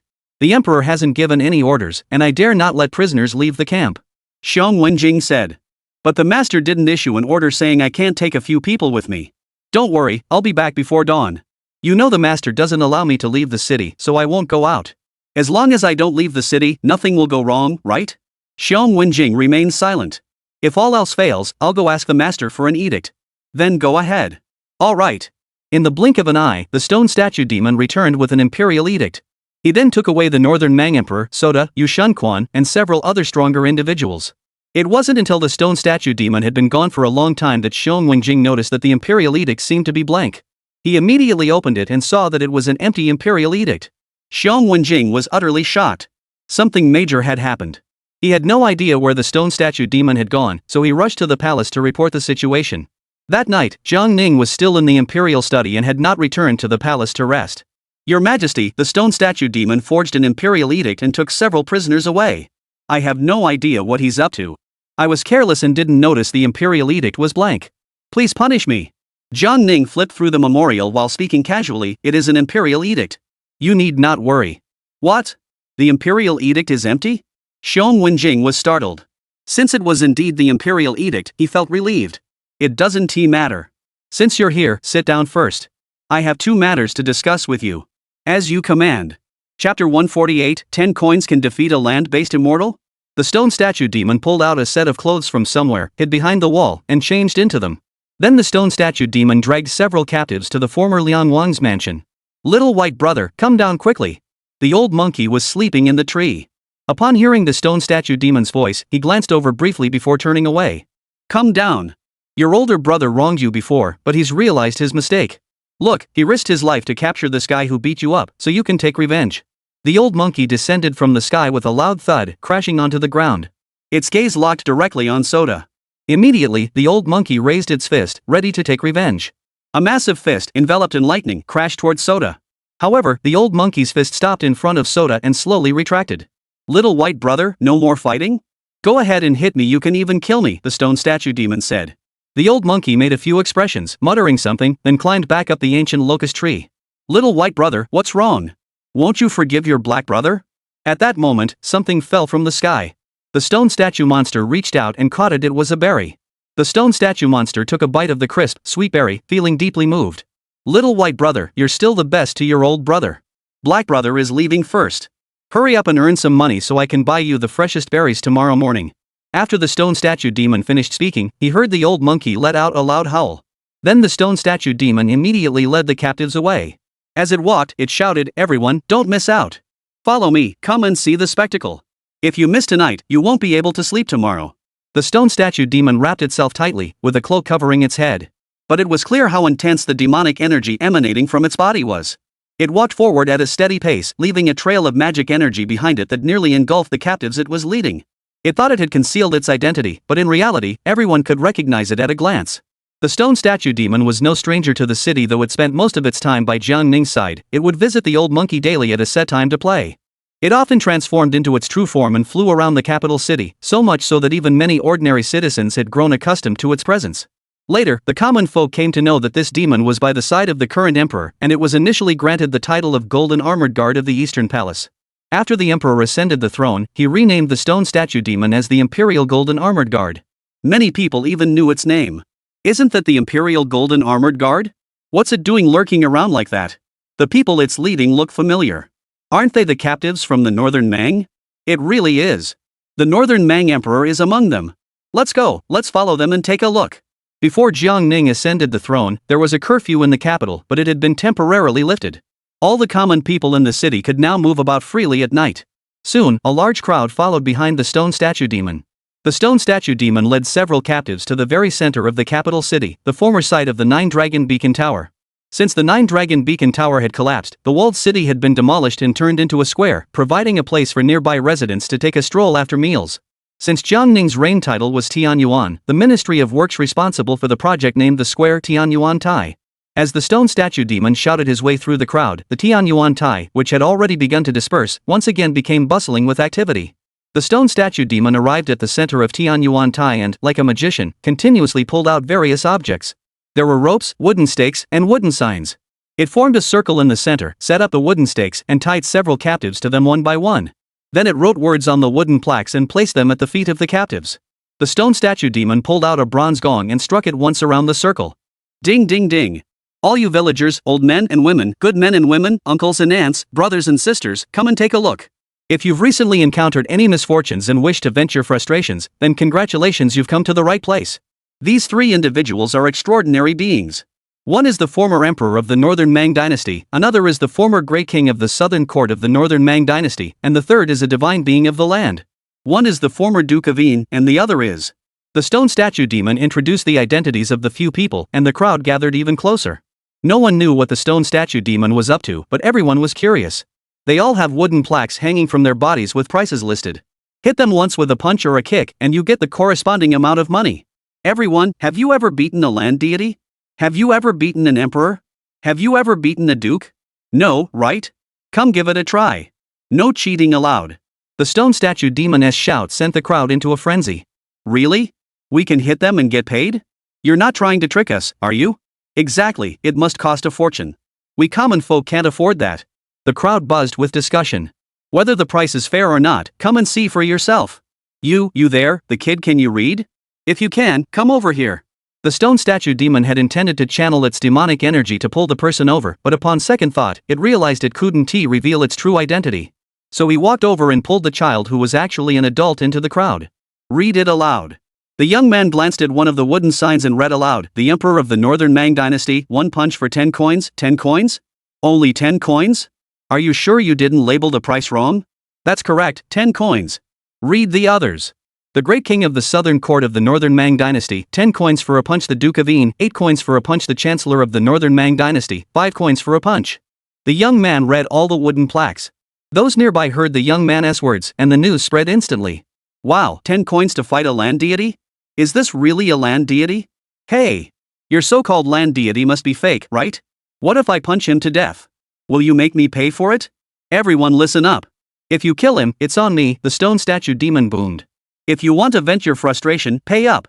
At that moment, the villagers rushed forward, crowding around the stone statue demon and pulling out their money. Whether that so-called land deity was real or not, they weren't sure yet. But who didn't know the background of this demonic cultivator? After all, he claimed that paying money would allow him to fight the emperor of the northern barbarians. After all, it was the land deity. Those willing to pay for a punch were everywhere. Among them, those who were slightly wealthier even felt that the price was set too low. It should be set higher, so no one would compete with them. Then when they go out, they can brag to their family and friends about how they once beat up a land deity. Chapter 149, Life is Tough, the Demon King sells his skills. The stone statue demon clanged the money into his hands without counting it, then tucked it away as if by magic. Then the stone statue demon brought out a wooden from somewhere, sat on it with his legs crossed, and shook it back and forth, grinning so widely his mouth almost reached the back of his head. Since arriving in Bayou City, the stone statue demon had many questions. For instance, these ordinary humans, who clearly have no magical power at all, dare to go out in public, not only wearing clothes but also carrying money on their persons. For instance, those with even a bit of status, like an 8th or 9th tier cultivator, would travel in fragrant carriages, and some even brought beautiful women along. And they even wear valuable items on their bodies, such as jade pendants that are clearly worth a fortune and well-crafted magical artifacts. It's as if they're afraid others won't notice how wealthy they are. If this were the Demon Clan continent, anyone like them would be killed by others before even leaving their own cave residence. The Stone Demon had also seen humans with evil intentions, and it thought those evil people were just out to make a fool of themselves. One night, it saw two men cornering a person in an alley, holding a knife and threatening him to hand over all his money. The man who was robbed ran to report it to the authorities, claiming his money had been stolen. Humans call that robbery? In the demon realm, who would bother to argue with you? If you show any wealth in public, demons will kill you on the spot and loot your body. That's what robbery is. Later, the Stone Demon realized that the reason the human clan could live in peace, with people of various surnames living together, was because the human clan had order. Basically, the vast majority of people wouldn't rob others and would automatically follow the order. The Stone Demon realized that living under such an order was actually quite good. Now he has no worries about food or clothing, with someone providing him meals every day, and each meal is different. The Stone Statue Demon was a curious creature and found the life within the human race's order fascinating, so it often roamed the city. The human race's markets are bustling every morning and evening, with everyone displaying their goods for sale on tables, clearly marked with prices. Such orderly phenomena were unimaginable in the demon realm, but in the human realm, they were countless. There are also inns, brothels, gambling houses, and countless other places of entertainment. In the eyes of the Stone Statue Demon, even the most vicious ordinary humans are considered kind-hearted. For example, if someone eats a free meal at an inn, the result is usually a beating and being thrown out, and that's the end of it. Similarly, if someone ate a free meal at a brothel or owed money at a gambling house and couldn't pay, their fate was often more severe. They might have their legs broken, but it would still be resolved without further action. The Stone Statue Demon believes that innkeepers, brothel owners, and all merchants are all great benefactors. The Stone Demon had also eaten a free meal, but the merchants treated him differently from others who did the same. It would directly tell the owner, "I have no money today, just beat me up." Having seen this happen many times, it instinctively believed this was simply another way of paying the bill. But the boss not only didn't beat it, but even bowed and scraped before leaving, packing a large bag of delicious food for it and crying and begging it to come back tomorrow. This moved the Stone Statue Demon so much that it almost affected on the spot. Later, it learned from Shaolan that the reason the boss didn't take its money wasn't because it was so powerful, but because it was the emperor's favorite, or rather, the emperor's favorite demon. People considered its presence an honor. Shaolan said that not paying was wrong. When you go out shopping, eating, or drinking, you should pay. Shaolan couldn't explain it either. She just said it was only natural. If the Stone Statue Demon never paid, it would be a disgrace to the emperor. However, although the Stone Statue Demon had no shortage of food or clothing every day, Jiang Ning hadn't given it a salary. It didn't want to make Jiang Ning lose face. After all, Jiang Ning had just become the human emperor. Then the Stone Statue Demon realized that human consumption was quite expensive. Going to a brothel for a relaxing flower bath and having a few human girls scrub your back would cost hundreds of coins. If you go to the nicer brothels, it costs several taels, or even dozens of taels. So it began to figure out how to make money on its own. Just 2 nights ago, it imitated those bandits, hiding in a corner at midnight, waiting for someone to pass by, then suddenly charging out, holding a knife to their neck, and shouting in a convincing voice, "Robbery! Hand over all your money!" But the person it stopped was initially startled and frightened, but within moments, they handed over all their money. Not only did they cry and beg to give it the money, but they even told it where they lived, saying that if it needed more money, it could come to their house anytime. This completely baffled the Stone Statue Demon. Why were others like this? But everything changed when it came to him. So it went back to ask Shaolan. Shaolan said that robbery was even worse for Jiang Ning's reputation than eating for free. If it wanted money, it should find a way to earn it through business. Shaolan meant that as long as it earned the money through its own efforts, it wouldn't bring shame upon Jiang Ning. So, it started thinking of ways to make money. During his time among the human race, the Stone Statue Demon observed and learned a great deal. Many street performers, no matter what magic trick they performed, could attract a lot of applause and earn a decent amount of money. It couldn't possibly perform for money. Its spells were either meant to kill or to escape. According to Shaolan, if a spell is mishandled or used too forcefully and kills someone, that would result in having to pay compensation. It hasn't made any money yet, so it certainly won't pay compensation. Having seen so much, the stone golem's mind has become more agile. When it saw the northern barbarians parading their prisoners through the streets today, it became excited and started scheming. Then, upon seeing the scene in the military camp, it thought, if I bring these prisoners out, set up a stall, make people pay money, and do whatever I want with them, wouldn't I be able to get rich? It gave it a try, and sure enough, the money poured in, like a never-ending stream. Human money is so easy to make. From now on, whenever he runs out of money, he'll just drag these prisoners out for a stroll. With the money earned, it could continue to experience more of life. This way, we 1T have to disgrace the master. No, it's not that human money is easy to make, it's because I'm smart. If a demon came here and followed the humans' rules, they'd have starved to death long ago. The stone statue demon pulled out the berries it hadn't finished eating and ate them contentedly. Those captives were in for a rough time. Being humiliated by the soldiers was bad enough. Now they were being dragged out to be humiliated in public. The mighty emperor of the northern wastes, with cultivation at the 15th realm, the great king of the southern court, is also at the 15th realm. Yet they had fallen so low as to be beaten by a group of ordinary humans. And these commoners clearly regarded them, who were once exalted immortals, as objects of entertainment. This is far more humiliating than being used as practice dummies by those soldiers. Why are they being subjected to such humiliation? It must be the new emperor of the Great Xia who did this on purpose, wanting to make the Northern Mang Empire a laughingstock for the entire world. Damn it, damn it. Chapter 150, isn't that big black? Since Emperor Jiangning ascended the throne, he has been busy handling state affairs day and night. He has finally come to understand what it means for time to pass as swiftly as a white horse galloping by. Back in the capital, Jiangning could sit in the Hall of Martial Arts for an entire day. But now, when he sits in the imperial study, it often feels like days. This dynasty is truly vast. It is like an old, dilapidated carriage, with problems everywhere. And the people Jiangning trusts are but a handful. Unless these people were all divine beings, it would be extremely difficult to govern the realm with such a small number of people. The capital is still manageable, with Jiangning in charge, and the surrounding major provinces are following orders smoothly, stabilizing within just 1 or 2 months. The farther one goes from the capital, the more problems arise. Besides natural disasters, there are also man-made calamities. Local officials, aristocratic clans, mountain sects, and ordinary citizens all have highly complex and delicate relationships with one another. Jiangning has resolved to carry out sweeping reforms in the Great Xia dynasty. Before the end of the year, several major tasks were completed.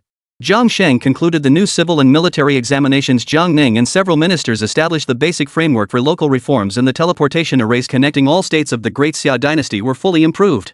The repairs to the teleportation arrays alone nearly depleted the national treasury. In reality, when Jiang Ning took office, there was no surplus silver left. It was all obtained by exchanging the rare treasures he had seized from the northern Mang. Indeed, one truly understands the value of resources only when one is in charge. Jiang Sheng hurriedly delivered the list of newly admitted civil and military candidates to the imperial study and personally presented it to Jiang Ning. Your Majesty, I have fulfilled my mission. Although this year's imperial examinations were conducted in haste, we have discovered many talented individuals. Here is the list. Next year, when I have more time, I will learn from this experience and certainly uncover even more talent for the court. Jiang Ning took the scroll and skimmed through it quickly. Jiang Sheng had done his job diligently, recording each person's background, talents, specialties, and even their personalities in great detail. Oh, Your Majesty, Ming Jingji wishes to see you. If you do not grant him an audience, I fear I will be unable to stop him. This stubborn old man, Ming Jingji, might actually force his way into the palace. Jiang Sheng had mentioned this to Jiang Ning many times before, explaining that Ming Jingji wanted to see the emperor, but Jiang Ning had never granted him an audience. Emperor Jiang Ning was familiar with Ming Jingji's background. He had once been the left ritual master of the Imperial Academy. During the time when Han Yusheng was the right ritual master, Ming Jingji had been marginalized. He couldn't tolerate the heavy bureaucracy, so he resigned from his post. This year, he was recommended by Jiang Sheng and appointed as the headmaster of Dongli Academy. The Dongli Academy is located on Dongli Mountain in the southeastern corner of the capital, a Confucian and Taoist academy. Ming Jingji is over 100 years old and is a Confucian scholar. Given the circumstances of the former Great Xia court, Ming Jingji's resignation left Jiang Ning unsure whether he was an old-fashioned, inflexible official, but at least he was known for his integrity. Jiang Ning had an impression of this man, but it was not because Jiang Sheng had recommended him and mentioned him multiple times. Rather, it was because Jiang Ning learned that Ming Jingji and Lu Wenshu were fellow disciples of the same master, having studied together for 5 years at the Minghan Academy in the south. Their master was a great Confucian scholar from the previous dynasty. However, after resigning as the head of the academy, the scholar vanished without a trace. Otherwise, Jiang Ning would have liked to pay him a personal visit. The fact that he could teach someone like Lu Wenshu speaks volumes about his lack of bias towards social status. If he could persuade him to emerge from seclusion and resume teaching, he would undoubtedly cultivate more talented individuals for the Great Xia dynasty. What day is today? Jiang Ning suddenly asked. Your Majesty, it's already the 27th. In 3 days, it will be the new year. Oh, time flies. Your Majesty, you truly have no intention of meeting Ming Jingji? Convey my imperial decree. The New Year's grand ceremony shall be changed to the Grand Court Assembly, and Ming Jingji shall attend court alongside the other officials. Jiang Ning spoke indifferently. It was the end of the 60th year of the Jingyang era. According to tradition, the first day of the new year would mark the beginning of the first year of the Tianyuan era. Every ruler of the Great Xia dynasty holds a grand Kaiyuan ceremony on the first day of the new era. However, since Jiang Ning ascended the throne, he had never held any ceremonies. Even the Grand Court Assembly was no longer held daily but only every half-month unless there were special circumstances. Ministers simply followed the routine, and if there were any matters they could not handle, they reported them to the cabinet. After all, the mess left behind by the Jingyang dynasty was simply too immense. Even with Jiang Ning working tirelessly without rest, he has yet to resolve the mess left behind by the former empress, Zhao Chunhua. As commanded. Jiang Sheng hesitated to speak but eventually departed. New Year's Eve. Light snow began to fall from the sky. Since the afternoon, the palace had been unusually quiet. Even the eunuchs and palace maids on duty were fewer than usual. It wasn't that they had all disappeared, but rather that Jiang Ning had personally issued an edict granting them leave. Those who lived nearby could leave the palace to visit their families. Those who were lonely or lived far away were also allowed to leave the palace to go out and enjoy themselves. Jiang Ning changed into her everyday attire and went to the Wutong Palace. Empress Dowager Yu knew Jiang Ning would come and had personally prepared a lavish banquet. It had been 10 years since the last New Year's Eve, and finally, someone was there to spend the night with her. After enjoying the sumptuous banquet, Jiang Ning suggested, "Mother, may I accompany you out of the palace for a stroll? Since the curfew was lifted, I haven't been out in the city. Perhaps the city will be especially lively tonight." Of course. Empress Dowager Yu was overjoyed at the prospect of accompanying Jiang Ning on an outing. "I'll go change into something else. The emperor may wait a moment." After waiting for a while, Jiang Ning accompanied Empress Yu out of the palace. "Ninger, you are now the ruler of a nation. Yet your harem remains empty. Have you given this matter any thought?" Empress Dowager Yu asked. "I have not considered it yet." Empress Dowager Yu had intended to offer to handle the matter herself.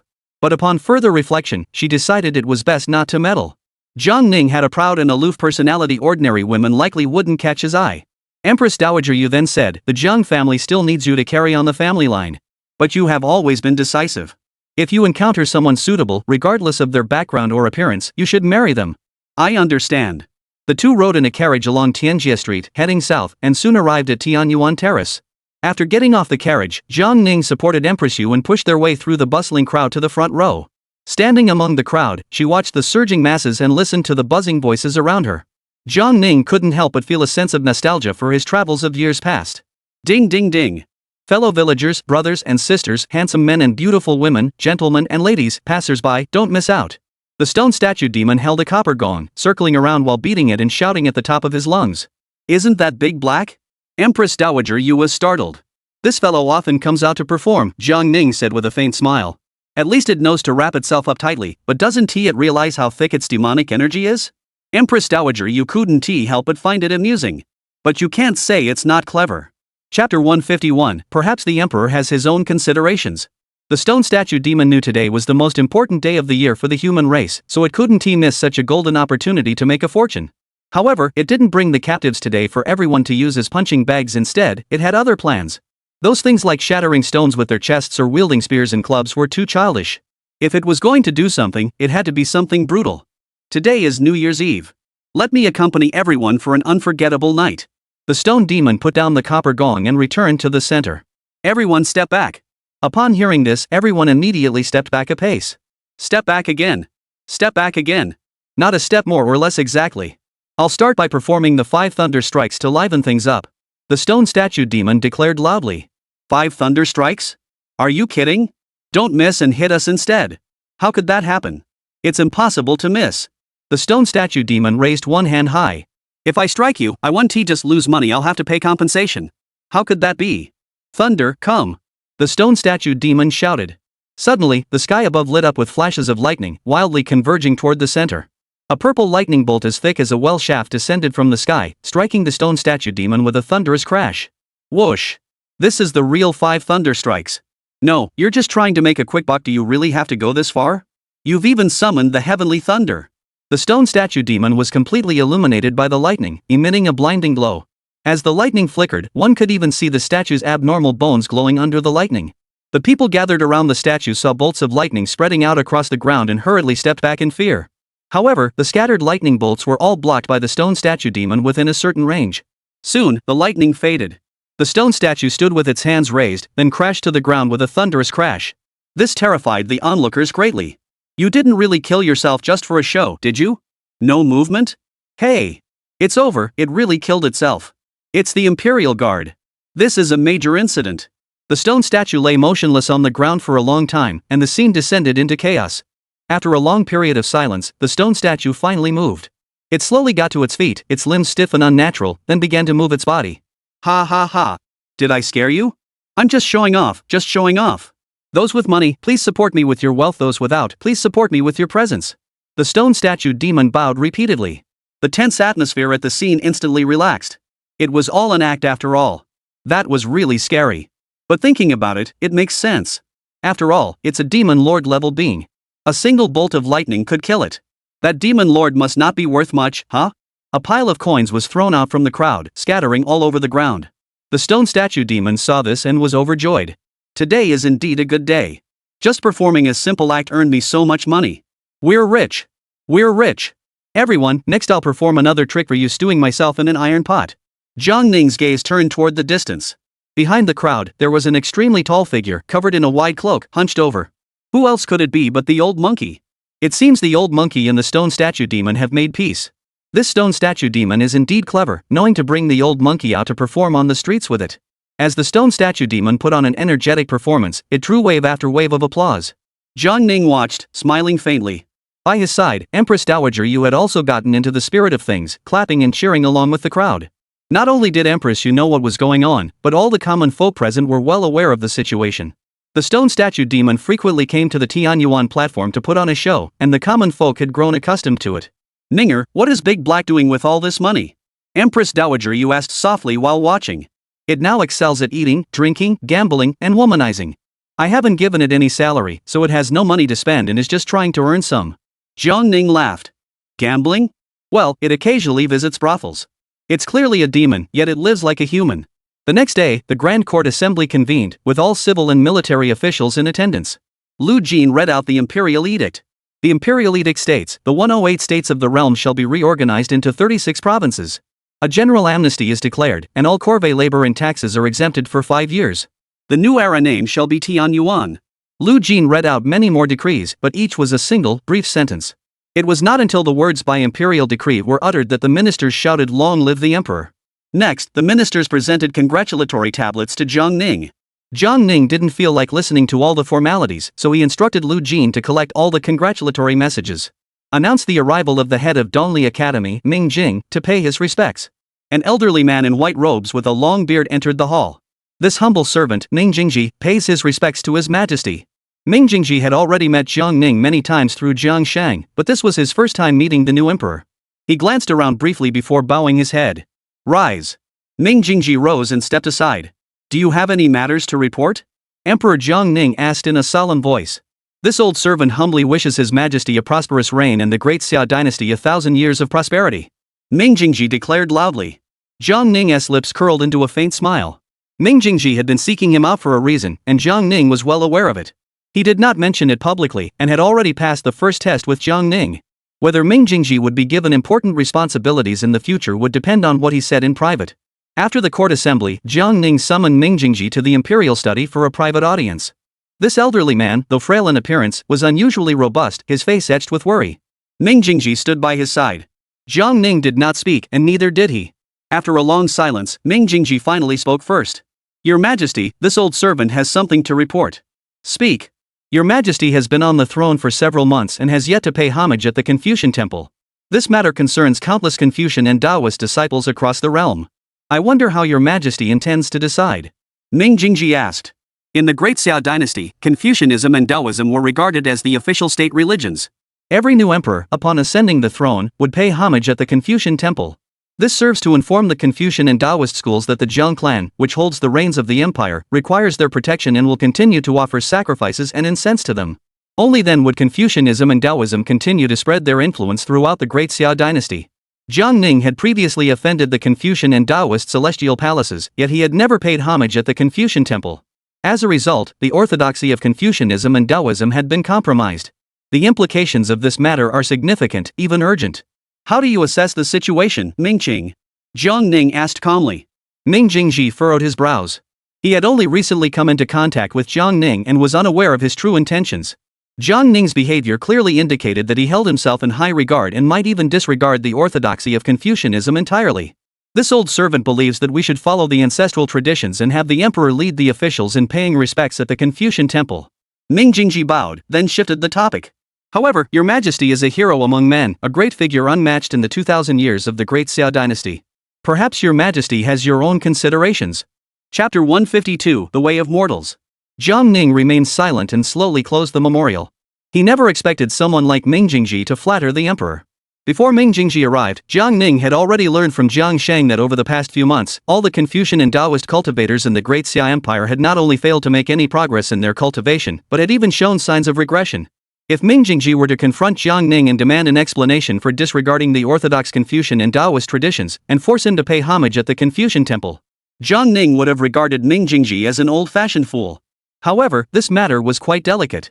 After all, not everyone was like Jiang Ning, born with extraordinary innate talent that allowed him to completely disregard the rules of the heavens and advance swiftly.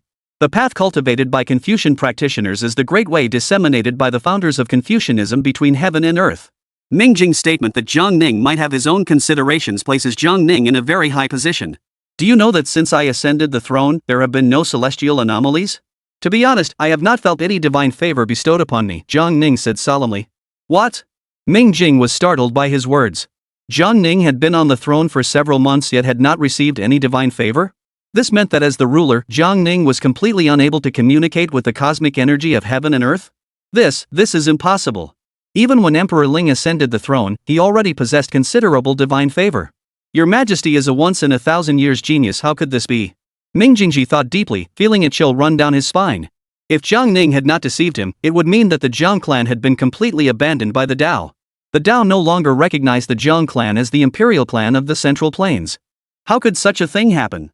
Could it be that after the collapse of the 9 Dragon Beacon Towers, the Great Xia dynasty has truly reached the end of its fortune?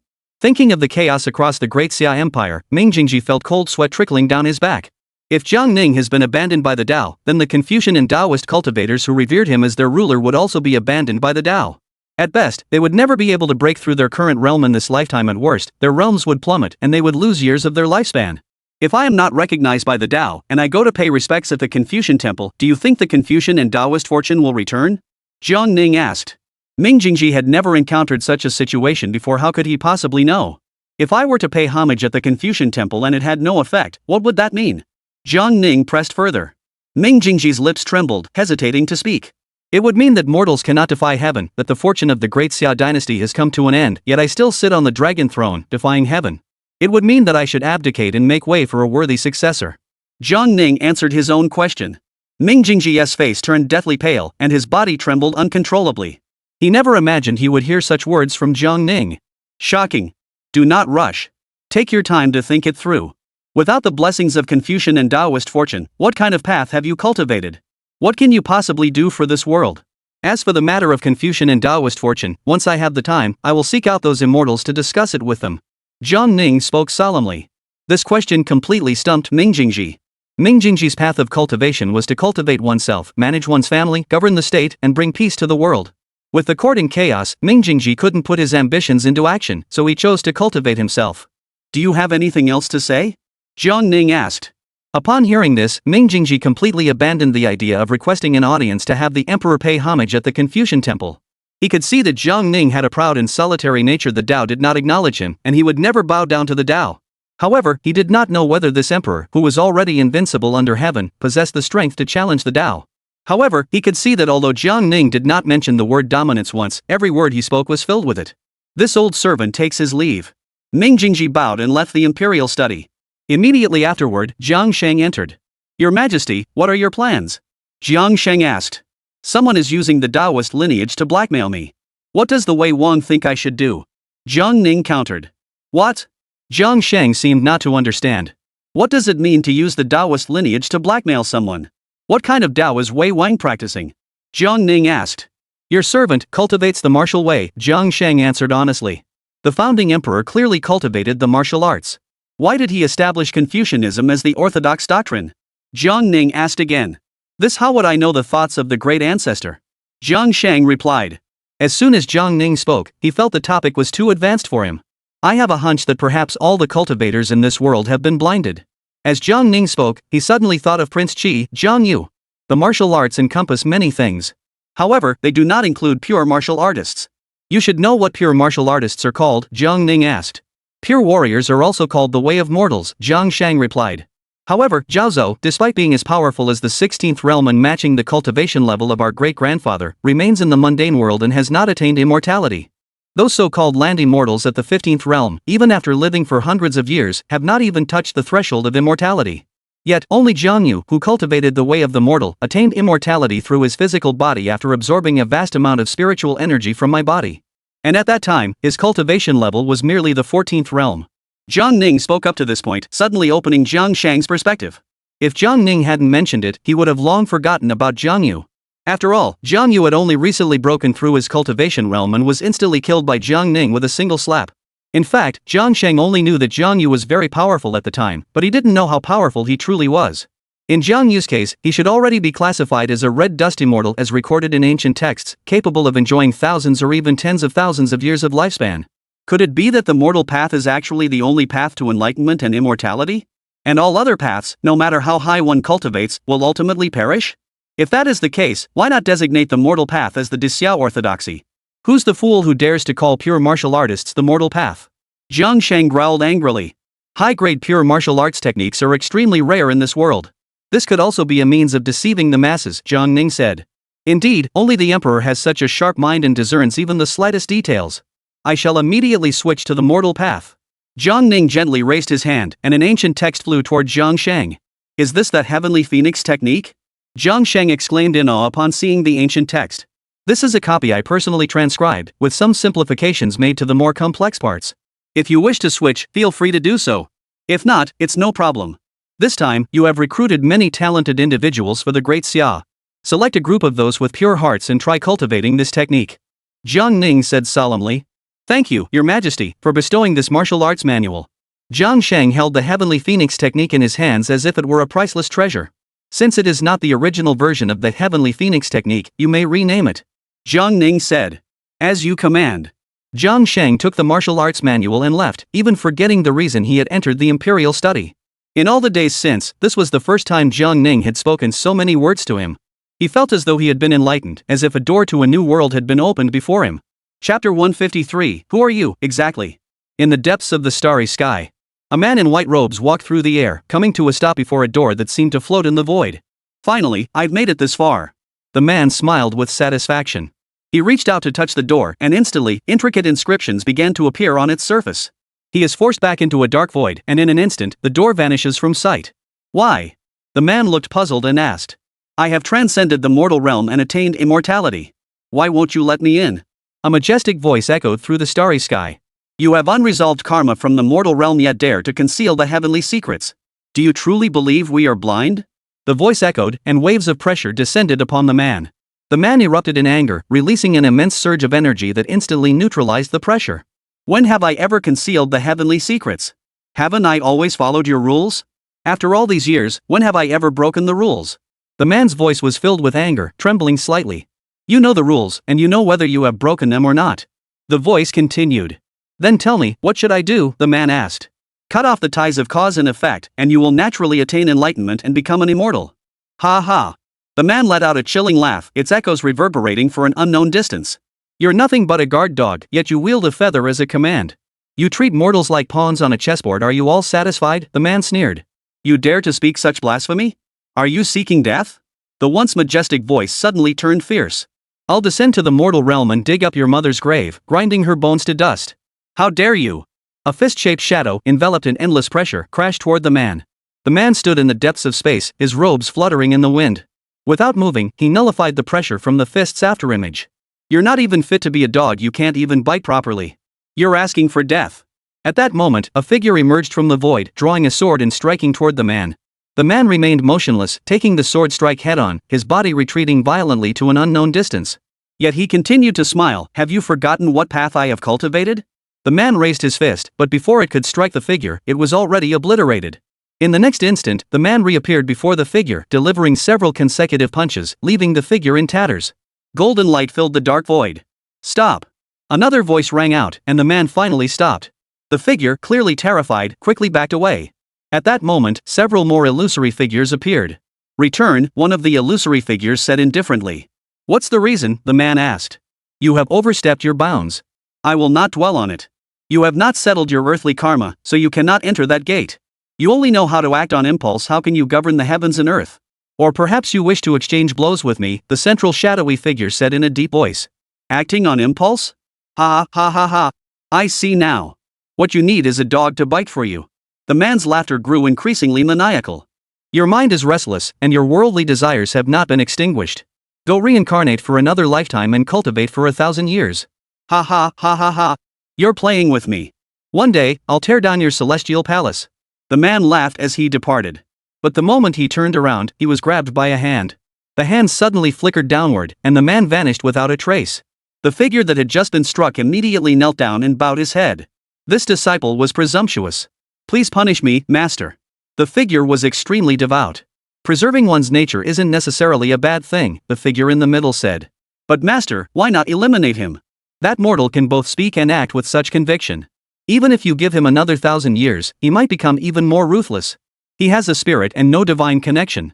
After 1,000 years, his fate will be sealed. White Jade City, the Imperial Palace's private study. Jiang Ning suddenly froze, slowly lifting his head to look at the sky.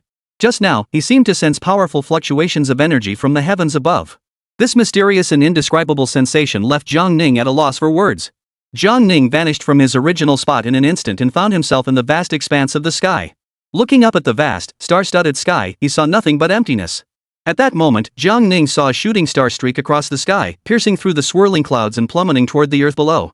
Jiang Ning's figure flickered and vanished, chasing after it. Jiang Ning landed on a mountain peak, released a burst of energy, but could not sense where the meteor had landed. Who? Jiang Ning spoke softly, asking a question. The only response was the sound of emptiness. Refusing to show yourself? Jiang Ning asked again. There was still no sound from the surroundings.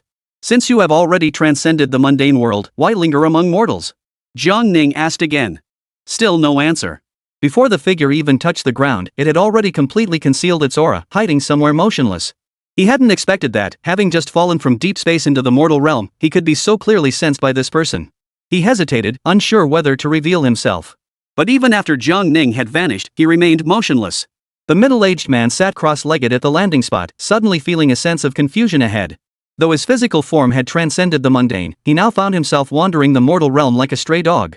He longed to tear down that celestial palace, otherwise, his heart would never find peace.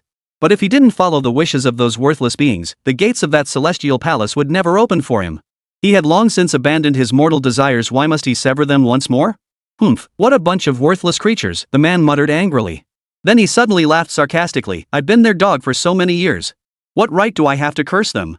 Just then, a cold voice rang out beside the man's ear. Who is worse than pigs and dogs? Who have you been serving as a dog? Who are you, and why have you fallen from the heavens after transcending the mundane? The man quickly turned his head and saw a white figure standing calmly beside him. However, he had no idea how the figure had appeared. He had clearly concealed all his senses. No ordinary cultivator, no matter how high their cultivation level, should have been able to sense his presence. Sir, who are you? I don't quite understand what you just said, the man smiled, feigning confusion. Jiang Ning stared intently at the middle-aged man, ignoring his feigned ignorance. This man carried no trace of mundane energy. He was certainly no ordinary mortal. For a moment, the middle-aged man felt a chill run down his spine under Jiang Ning's intense gaze. This young man's gaze was truly piercing, even sharper than his own in his prime. Chapter 154, Have you had enough? Jiang Ning stood up straight and slowly turned his back. He had been to the Confucian Taoist immortal palace and had seen those true immortals and gods. This middle-aged man, dressed simply and even a bit shabby, though unremarkable in appearance. However, he possessed a strong divine aura and had no earthly roots, so he did not belong to the realm of mortals. His situation seemed somewhat similar to that of Qi Wang. To have undergone immortality but be unable to ascend to the heavens, yet possess not a single trace of mortal roots or nature. How is this possible? Jiang Ning was puzzled. The man, Jiang Ning, looked at him in astonishment. Boy, you've noticed that I have no earthly roots or mortal nature? Even you, a mere youth, can see it. Do those old fools above you not see it? Ha, what a joke. The man casually lay down on the ground, his legs crossed high in the air. I'm wasting my breath talking to you today. Those dogs will make me spend another 1,000 years as a stray dog in the mortal world. Get out of here, the man said angrily. You've lost your mortal nature and roots, yet you still have the temperament of a mortal. Jiang Ning continued his critique. Kid, have you finished talking? Have you had enough of looking? If you haven't had enough, should I strip naked for you to see? Let you admire me properly? The man said angrily. Jiang Ning sat cross-legged, still studying this being who was neither mortal nor immortal. You were wrong earlier. Mortal nature and roots have little to do with temperament. You think I'm like this, but in reality, those dogs are all the same. Damn it, I've spoken another word to you, and now I've incurred more karma. Strange, why am I talking to a mortal for so long today? Never mind, I'm leaving. The man's figure began to fade, but in the next instant, it solidified again. He then looked at Jiang Ning in complete disbelief. Damn it, you're just like me, you've already attained immortality but can't ascend to the heavens? The man immediately released a burst of energy to investigate Jiang Ning's condition. What he didn't know didn't bother him, but once he found out, he was shocked. At your level, how could you possibly be in a mortal body? How could this body contain so much diverse qi? Jiang Ning's qi was truly an endless ocean. Clear and calm, with not a single ripple.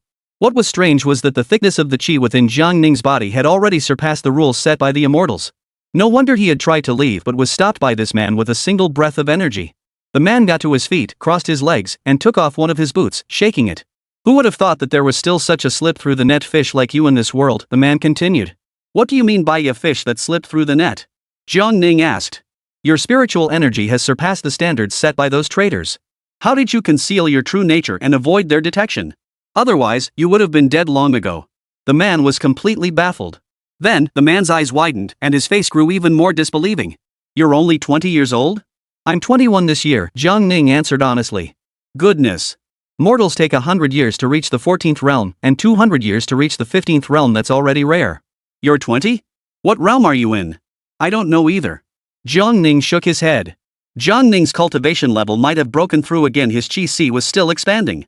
Are you talking about feathered transformation? As Jiang Ning spoke, his body instantly transformed into a golden fluid.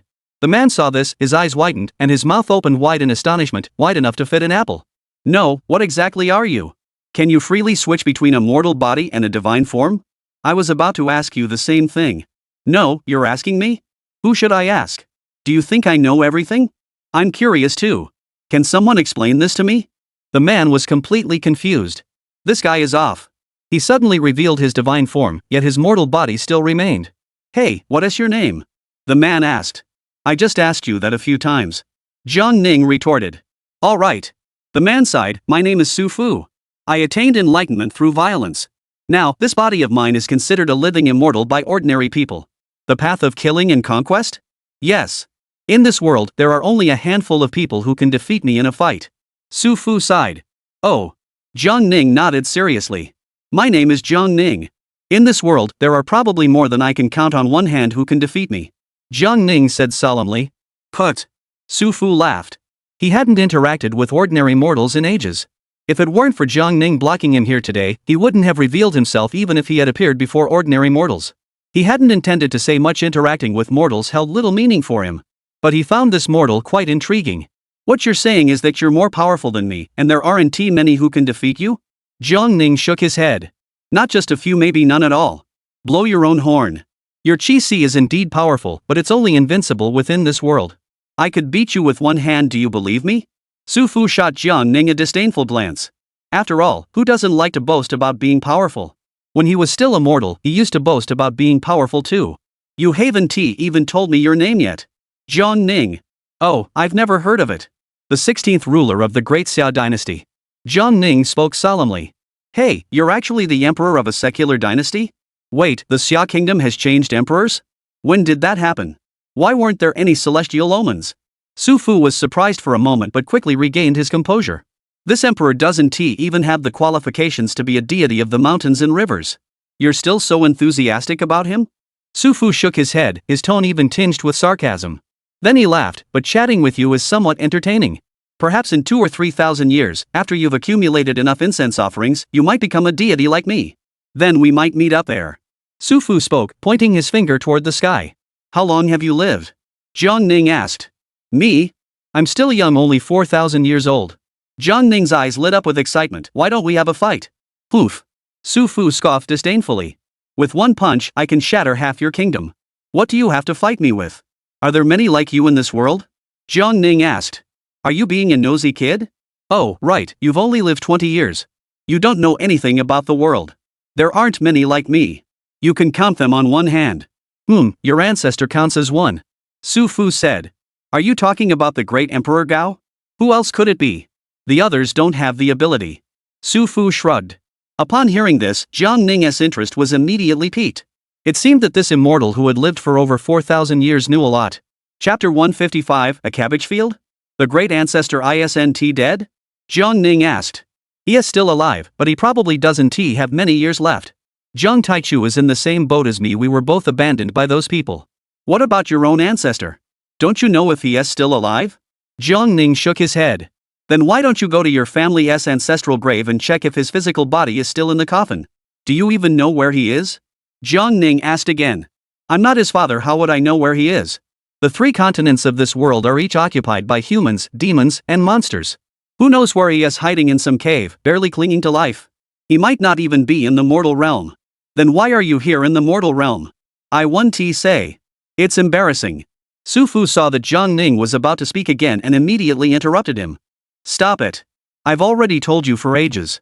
I'll probably have to linger in the mortal realm for 10,000 years to resolve this karmic debt. But Jiang Ning persisted. Why are you here in the mortal realm? What? Are you a broken record? You want to answer, so you just keep asking the same question over and over. Repeat machine? Those 3 words instantly triggered Jiang Ning's long-forgotten memories of his past life. A fellow villager? Could there be more than one time traveler in this world? What? Never mind. It doesn't matter. Just stop asking the same question over and over. After all, the heavens and the earth are just what they are. You're still young, you'll understand when you reach a certain age. One last question, what is sway? Jiang Ning asked. What's sway? It's just a giant rat in a ditch. It's the biggest traitor among the gods and immortals. What's your beef with it? Su Fu asked. Sort of. Su Fu flipped his wrist and produced a crystal clear piece of jade. I have a grudge against him. As they say, the enemy of my enemy is my friend. Next time you find him, crush the soul jade, and I'll take care of him for you.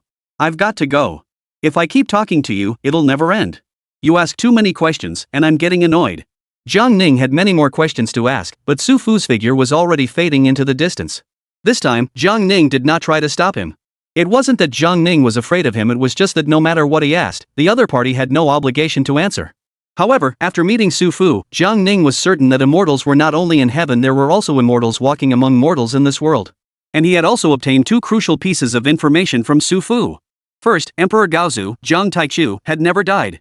Therefore, after the 9 dragon beacon towers were completely burned down, the remnant soul of Jiang Taichu had not vanished. Second, Su Fu mentioned the qualifications required to confer the title of Divine Protector of the Mountains and Rivers. Jiang Ning glanced at the jade in his hand and infused it with a thread of qi to sense its essence. A top-tier divine treasure. This Su Fu was quite generous. Jiang Ning had originally intended to discard this jade artifact, as it held no use for him. He didn't know who the gutter rat Su Fu was referring to, but even if the gutter rat appeared before Jiang Ning, he was absolutely confident he could crush it. Fighting wasn't something Jiang Ning needed help with. But upon second thought, he decided to keep it. He didn't need it, but his subjects might. After Jiang Ning disappeared, Su Fu returned to the original spot. Damn it! Su Fu cursed under his breath. Why did I give the item to a mere mortal? This only entangles me in another worldly affair. I'm so frustrated I can't think straight. Jiang Ning returned to the imperial palace and began to thoroughly search through ancient texts. He found no records whatsoever regarding the conferment of the title of Divine Protector of the Mountains and Rivers. But Su Fu had said it, so such a situation must have existed in the mortal realm. Emperors of dynasties originally held certain powers, even those related to immortals. However, for some reason, this power had been stripped away. And all the relevant ancient texts had been completely erased. Jiang Ning then reviewed the detailed history of the Great Xia dynasty spanning 2,000 years. Throughout the Great Xia Empire, there were Confucian temples and martial arts temples, as well as Taoist and Buddhist sects. However, there were few Taoist temples or Buddhist monasteries that accepted offerings and worship from the general public. Jiang Ning continued his investigation. Confucian temples honored the founders of Confucianism and Taoism, as well as the sages of both traditions throughout the ages. The emperors of the Jiang clan were enshrined in martial temples, but not even in the main hall to receive offerings. Only within the imperial palace was there a royal ancestral hall dedicated exclusively to the Jiang clan's imperial ancestors. Throughout the Great Xia Empire, the number of Confucian temples far exceeds that of martial temples. As for smaller temples such as mountain god temples, land god temples, and dragon king temples, none exist at all. This matter is clearly highly suspicious. At present, Jiang Ning feels no trace of divine favor, meaning that the Great Xia dynasty can no longer be called a divine martial dynasty. It has completely degenerated into a secular dynasty. Su Fu also referred to it in the same manner. As the ruler, Jiang Ning's authority has been stripped away, and the rules imposed on the Great Xia dynasty and even on the mundane world are becoming increasingly numerous. However, the specifics of the situation remain unclear to Jiang Ning for now. Jiang Ning immediately thought of the matters related to the Zhao clan of Fengzhou. The Zhao clan had treated the mist-hidden secret realm as a field of cabbages, ruthlessly harvesting them for 700 years. Jiang Ning had a strong premonition that this mortal realm, along with the 3 vast continents, had been turned into a cabbage field by some unknown entity. If he could figure out this matter, then the chaos caused by the malevolent spirits would also be resolved. After finishing the last ancient text, Jiang Ning slowly put it down. Shaolan. Your Majesty, I am here. Go summon Su Jiqing. Your Majesty, it is already late. Perhaps you should rest and see me tomorrow? Shaolan reminded him. Convey my orders. As you command. Shortly thereafter, Su Jiuling entered the Hall of Scriptures. What are your orders, Your Majesty? Does the Dragon Clan still exist? Jiang Ning asked. The Dragon Clan? They were ancient demons. The Dragon Clan was once the rulers of the demon race. 3,000 years ago, the last true dragon perished. Su Jiqing replied. Does your demon clan have a Dragon King temple? Jiang Ning asked. I've never heard of a Dragon King temple, Su Jiuqing replied. Then what deities do you worship? Jiang Ning asked. Su Jiuling thought carefully for a moment before answering. Luya, Dongwang Tai, Kong Xian, and the demon emperors of the demon clan throughout the ages. Upon hearing this, Jiang Ning felt like it seemed to match up. What about the order of precedence?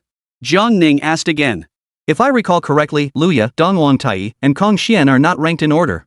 Some temples place Luya in the main position, some place Dongwang Tai in the main position, and some place Kong Xian in the main position.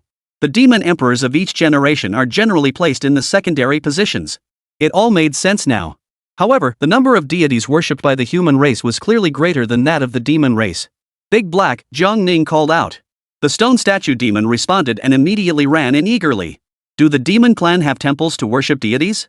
Jiang Ning asked the stone statue demon. Yes, there are temples everywhere. I once secretly stayed in a temple and pretended to be a demon god. Jiang Ning interrupted the stone statue demon and asked, who do you demons worship? The 4 great demon ancestors and the demon emperors of all generations. Chapter 156, not sure if it should be told. All of you, leave. As you command. Shaolan and Su Jiuqing exited the scripture hall, while the stone statue demon remained standing beside them. The Great Xia Empire was gradually descending into chaos. Even with a change of dynasty and a general amnesty, only the capital region showed signs of improvement. Other regions remained plagued by natural disasters and human calamities. The Great Xia dynasty had indeed lost its rightful fortune. However, since Jiang Ning sat on the dragon throne and his fame had spread throughout the land, the Great Xia dynasty could still barely maintain its operations. Without Jiang Ning and his extraordinary military achievements, the vast lands of the Great Xia dynasty would likely already be engulfed in war. To fundamentally resolve the issue of unrest, one must restore the Xia dynasty's fortune, or at least prolong it. However, Jiang Ning does not believe he should bow to anyone or seek protection from anyone. Because Jiang Ning increasingly felt that the turmoil seemingly arising at the end of a dynasty was actually the result of someone orchestrating schemes behind the scenes. Could it really be because he had offended the Confucian Taoist palace, causing the Confucian Taoist forces to cease spreading their fortune in the Great Xia? Jiang Ning's desire to stabilize the realm was akin to feeling his way across a river in the dark. Jiang Ning thought of something else and left the scripture hall, heading to the Imperial Study to review last year's case files. Summon the commander of the Demon Suppressing Bureau, Jiang Ning ordered. Soon, a middle-aged female official with a plump figure entered the Imperial Library with reverence. This servant, He Xianji, pays respects to His Majesty. The commander of the Demon Suppressing Bureau held the rank of 3rd grade. The Demon Suppressing Bureau was established during the reign of the founding emperor but had long since been marginalized. If demons or monsters cause trouble in a region, the local aristocratic clans and mountain sects can handle such matters. Therefore, the Demon Suppression Bureau holds little real power and occupies a highly awkward position, even to the point of being considered an idle government office. Last year, Yangzhou was flooded by a major flood, and local reports suggested there might be a river demon causing trouble. Why did the Demon Suppression Bureau not report the results after investigating in Yangzhou? Jiang Ning asked. Your Majesty, the Demon Suppression Bureau found no evidence. When I arrived in Yangzhou with my men, the demon causing the chaos had already vanished without a trace. Since then, there have been no further leads on the demon in Yangzhou, He Xianji reported. Did you find any evidence? Jiang Ning asked. This matter is indeed puzzling. At the time, the situation in Yangzhou did not resemble a natural disaster at all. However, after conducting a thorough investigation, I found no concrete evidence of river demons. Later, the former empress also ceased to pay attention to this matter, and it was eventually swept under the rug, He Xianji replied. How common are such incidents these years? Jiang Ning asked. There have been many. However, the Demon Suppression Bureau can only identify the culprits and uncover the truth when minor incidents occur. Once something like what happened in Yangzhou occurs, the matter is usually left unresolved. He Xianji replied. According to reports from various regions, the disasters occurred suddenly but also disappeared just as quickly. However, many people died each time. Jiang Ning fell into deep thought, but was interrupted by He Xianji's words. Your Majesty, I have something to say, but I'm not sure if I should speak. Do not speak. What? He Xianji was taken aback. As the commander of the Demon Suppression Bureau, although she had the privilege to attend court, this was the first time she had ever spoken privately with Jiang Ning. From now on, speak your mind. If you're unsure whether it's appropriate, don't mention it. Jiang Ning spoke solemnly. As you command. It is like this, in recent years, natural disasters have outnumbered man-made calamities, especially in the past 2 or 3 months. The common people across the land say that the great fortune of the Great Xia dynasty has come to an end, yet the Jiang clan still sits on the dragon throne, ruling over 10,000 li of territory. This is defying heaven's will. Those disasters are heaven's punishment upon the people of the Great Xia Empire. He Xianji spoke these words with a touch of nervousness in his heart. However, the emperor is so busy, and it's rare for him to summon her. As the head of the Demon Suppressing Bureau, she often has to go on missions to the provinces. Having heard these rumors, she felt it was her duty to report them truthfully. The court had issued an edict to encourage open communication. Moreover, this matter had a significant impact on the Great Xia. If the hearts of the people across the land were to turn against the empire, the Great Xia would become nothing more than an empty shell. From this moment onward, you must monitor the situation across the realm. Should any natural disasters or unrest occur again, report it immediately. Jiang Ning said. This servant obeys the imperial decree. You may withdraw. This servant takes his leave. After He Xianji left the imperial study, he finally breathed a sigh of relief. She had witnessed the emperor execute a minister with such ruthless cruelty that he didn't even give the man a chance to speak. Earlier, she had mentioned that the people's hearts were yearning for change, but in truth, she feared she might have touched the emperor's sore spot. However, she saw no trace of anger on the emperor's face. Many people whispered behind his back that Jiang Ning was a tyrant, a cold-blooded killer who acted capriciously and would not tolerate anyone defying the emperor's will, lest they face certain death. To the emperor, killing one person or 10,000 was no different at all. But upon closer inspection, the emperor has never abused his imperial power to commit acts of cruelty. A ruler who is willing to listen to all opinions, grant amnesty to the people, and even allow former critics to hold positions of power, could he truly be a tyrant? Moreover, the issue Jiang Ning had just raised was clearly about the welfare of the people. Da-hai. Jiang Ning called out. Master, here I am. Go to the Demon Suppression Bureau and bring all the case files from their inventory. Got it, I'll go right away. He Xianji had just stepped out of the imperial study when he suddenly felt a swift presence approaching from behind. She turned around and saw the stone statue of the demon leap into the air, instantly transforming into its true form. One claw grabbed her waist, lifting her off the ground. Where is the Demon Suppression Bureau? The old master wants to see all the case files there. In the early days of the year, court officials were on leave and the palace was quiet. Only a few ministers were occasionally summoned by Jiang Ning. Apart from that, Jiang Ning spent day and night poring over ancient texts and case files. Besides Jiang Ning, there were others who worked tirelessly, day and night without rest. That person was Lu Wenshu, who was on an inspection tour in the south. Compared to the central plains and the north, the southern regions had fewer aristocratic clans. On the 10th day, within the borders of the Annan Circuit, Lu Wenshu and his party traveled through the night, arriving at the outskirts of a city. They had set out from Xuanzhou and traveled through more than 10 prefectures along the way. However, Lu Wenshu had not done much yet. Every time they arrived at a place, he only did two things. First, he investigated the local conditions. Second, he made contact with local officials of all ranks. Although Jiang Ning had granted him the authority to decide life and death, he believed he couldn't simply kill his way through. He needed to first understand the local customs and traditions before making any long-term decisions. Welcome, Your Excellency. That night, the main official of Huazhou City, Ho, waited outside the gate to greet Lu Wenshu and his entourage. Lord Wen, it's been years since we last met. How have you been? Lu Wenshu stepped forward to pay his respects. Thanks to the imperial envoy's blessings, Huazhou has been peaceful and prosperous. I always knew you had a bright future ahead of you, and it seems I was right. You've truly risen to great heights. Ah. Lu Wenshu sighed. The imperial envoy should enter the city first. We can chat at my humble abode. As Lord Wen was about to escort Lu Wenshu and his party into the city, everyone suddenly stopped in their tracks. Everyone's expressions grew increasingly somber. Chapter 157. Do you have the ability? The ground suddenly began to shake without warning, the frequency increasing rapidly and the intensity growing stronger. Lord Wen looked down and saw fine cracks appearing at his feet. Quickly enter the city and evacuate the civilians. Lu Wenshu shouted. Lu Wenshu immediately soared into the sky, channeling his chi, his voice echoing across the heavens. Everyone, get away from the buildings immediately. As soon as Lu Wenshu finished speaking, the city walls collapsed with a deafening crash, and buildings within the city collapsed in large sections. The ground kept swelling and sinking with astonishing force. It was as though something was struggling beneath the earth's surface. Within a short time, the entire city was covered in massive cracks. Large sections of buildings collapsed into the cracks. Yang Xian and the others had already rushed into the city and managed to rescue many people in the blink of an eye. Wen Diren reacted quickly, summoning various magical artifacts to save people and ordering the officials to hurry and rescue those in danger. However, Lord Wen's heart was filled with despair. The scope of the earthquake was unusually vast, and with his limited strength, he was completely unable to defend the city. Meanwhile, Lu Wenshu had only just arrived in Huazhou when this disaster struck. This wasn't something he had deliberately plotted against Lu Wenshu to cause trouble for the court. He truly hadn't anticipated that such an incident would occur in Huazhou. Lu Wenshu immediately concluded that with their current forces, not a single person had reached the 14th realm. Trying to protect the city was nothing short of a pipe dream. He immediately took out the map of the mountains and rivers and the realm, threw it into the sky, and unfolded the scroll. Lu Wenshu activated his divine treasure, and the map of the realm instantly expanded, nearly enveloping the entire city. Upon seeing this, Lord Wen was completely speechless. Lu Wenshu, the imperial envoy, had actually brought a divine artifact with him. A brilliant light descended from the map, sucking everyone in the city into the painting. Lu Wenshu, suspended mid-air, exhaled in relief before being hit by a wave of dizziness. He plummeted from the sky, coughing up a mouthful of blood. Imperial envoy. Wen rushed over, catching Lu Wenshu just as he was about to hit the ground, then flew away from the area where the earth was trembling. Everyone, retreat! Lu Wenshu shouted, forcing back the pain in his heart. Yang Xian and the others, seeing that Lu Wenshu had used his divine artifact to save someone, had already begun to retreat. The earthquake in Huazhou City was growing increasingly intense. How much time had passed?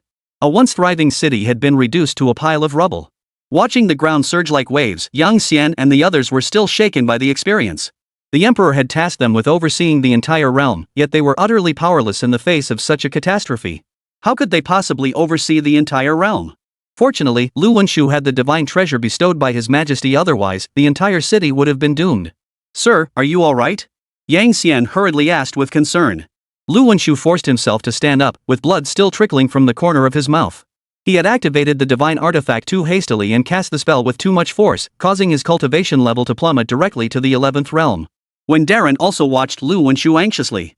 Your Excellency, I have no idea why this happened. However, I will do my utmost to assist you in your investigation, Wen Diren hurriedly assured him. You are roughly at the same cultivation level as me, you couldn't have caused such a commotion. Moreover, there is something beneath the ground, Lu Wenshu said. The ground was churning violently, and an indescribable, terrifying force was at work. Lu Wenshu released his chi to sense what was beneath the ground, but he could not detect its nature. However, he could sense that it possessed an extremely strong life force. Is the teleportation array within the city? Lu Wenshu asked urgently. Yes. Wen Diren nodded heavily. Lord Wen, find the nearest teleportation array immediately and report to the capital. Lu Wenshu said urgently, pulling out a talisman. This is a divine speed talisman. Take it and go quickly. Lord Wen did not hesitate, took the divine speed talisman, and used it immediately. In the blink of an eye, he had vanished. Lu Wenshu saw that the area affected by the ground tremors was expanding, and the speed of expansion was increasing rapidly. A city had already been completely destroyed. This couldn't continue. Lu Wenshu had no idea how much destructive power the thing underground possessed. If it were endless, the villagers outside the city would be in grave danger. With no other choice, Lu Wenshu could only retrieve the map of the mountains and rivers once more. He activated the divine artifact once more and unfolded it. Now, Lu Wenshu could only attempt to use the map of the realm to halt the earthquake's expansion. Under the influence of the divine artifact, the frequency of the ground's tremors grew increasingly rapid. However, the map of the realm effectively halted the earthquake's expansion. Seeing this, Lu Wenshu finally breathed a sigh of relief. Sir, you forced yourself to deplete your vital energy. You'll fall in cultivation. Yang Xian looked anxious. Lu Wenshu's face was deathly pale, with blood trickling from the corner of his mouth. In fact, his cultivation level had already dropped. Normally, when faced with something he couldn't handle, Lu Wenshu could simply walk away. But retreating in the face of danger would betray the emperor's trust. Now, there were 36 realms, each containing several teleportation arrays. The Yan'an region was only 3,000 miles from the capital, not exactly a great distance. As long as an urgent report can be transmitted immediately, the capital can receive the news within just 2 or 3 quarters of an hour.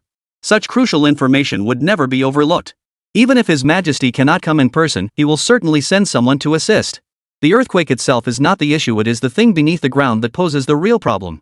Official documents from various regions can be sent to the capital via teleportation arrays, then sorted by the relevant government offices and delivered to the appropriate departments.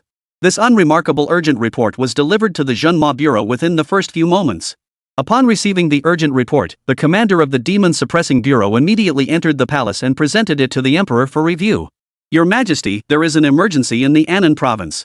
This is an urgent report. Jiang Ning immediately took the document and skimmed through it quickly. The content was very simple. An earthquake struck Huazhou, the city walls collapsed, the imperial envoy is holding the line, and reinforcements are urgently needed. At that moment, Lu Wenshu was already struggling to stay upright and coughed up blood again. Meanwhile, Lu Wenshu and the others had no idea that a figure had landed within the walls of Huazhou city. A middle-aged man with a plain appearance, Su Fu, looked down at the cracks in the ground. He began to mutter to himself. You fools, shouldn't you all know the plans of those traitors? Why dare you show yourselves? Why not just stay hidden, cultivate for a few thousand or 10,000 years, and wait until the celestial order changes before emerging? As Su Fu spoke, a withered arm suddenly emerged from the crack and grabbed his ankle. He pulled with all his strength, but couldn't move Su Fu an inch. Damn it, trying to make a scene in front of me? A faint gleam flashed in Su Fu's eyes. Damn it, I don't want to get involved in this nonsense. But there's no choice, who made me? At that moment, the withered hand gripping Su Fujing suddenly emitted a sizzling sound, accompanied by black smoke. The arm suddenly retracted as if electrocuted. But in the next instant, the arm swelled to several times its original size and grabbed Su Fu's waist. Hey, you want to take me on? Do you think you've got what it takes? Chapter 158, You're no match for me. I'll go take a look. Su Fu glanced down at the crack, where a pair of deep, piercing eyes flickered in and out of view, filled with. Su Fu reached out and grabbed the withered arm, pulling it upward. The ground erupted violently, like a tsunami, as the earth lifted the entire city of Huazhou into a mountain. Ruins and debris rolled down, plunging into the crack, not even a sound could be heard. At that moment, the rising earth enveloped Su Fu, plunging his vision into darkness. His eyes glowed red, 2 points of light flickering in the dim space. In his vision, lying below the dark space was an old man so emaciated he was little more than a skeleton. The old man was at least 10 zhang tall, with an absurdly long, withered arm still clutching Su Fu's ankle. Su Fu was slightly surprised. Just now, when he had pulled with all his strength, he hadn't been able to lift that thing. These remnants left behind in the mortal world had grown increasingly powerful over time. Damn it, you can't blame me. I didn't turn you into this. And you're beyond salvation now. Better to die sooner than later. Su Fu raised his hand and released a powerful aura, forming a barrier that separated himself and the old man underground from the rest of the world. Heaven is unjust, earth is unrighteous, only I have burdened myself. The gods are heartless, the spirits are unrighteous, I shall use slaughter to subdue the heavens and earth. Su Fu suddenly raised both hands, and countless streams of pure, ruthless killing intent surged forth, like divine thunderbolts falling from the heavens, shimmering with a faint purple glow, rushing toward the old man below. The intent to kill raged, leaving countless gashes on the withered, broken body in an instant. The withered old man's other arm suddenly raised high, colliding with the killing energy Su Fu had released and violently slamming it toward him. Su Fu turned his head and smiled derisively, his face brimming with contempt. You're too weak. You think? Before he could finish his sentence, the withered arm collided heavily with Su Fu's body. He had believed that a demon of this caliber couldn't even scratch him, but the next moment, he was sent flying. With a loud thud, Su Fu collided with the edge of his subordinate's barrier. At that moment, the arm crashed back down in front of Su Fu. Damn it, the more I kill, the more I feel like I'm being merciful. But maybe this is just helping those old dogs maintain the order of the heavens and earth, right? Su Fu dodged swiftly, appearing beside the old man's head in an instant. Su Fu's body flickered, and in an instant, he grew to the same size as the old man. He grabbed the old man by the neck and lifted him off the ground. At the same time, the killing intent scattered throughout the barrier surged toward the old man. The old man was sliced by the killing intent, his already withered form becoming even more shattered and broken, with a faint hint of annihilation. At that moment, the old man's head twisted eerily, and his eyes, shrouded in a layer of white mist, suddenly became clear. The old man's extremely long arms suddenly closed toward the center. That's not enough. Before the old man's arms could strike Su Fu simply pinched them. The old man's neck snapped, his body torn apart by the killing intent, and a shower of fragments fell lifelessly downward. Battle points +1 what?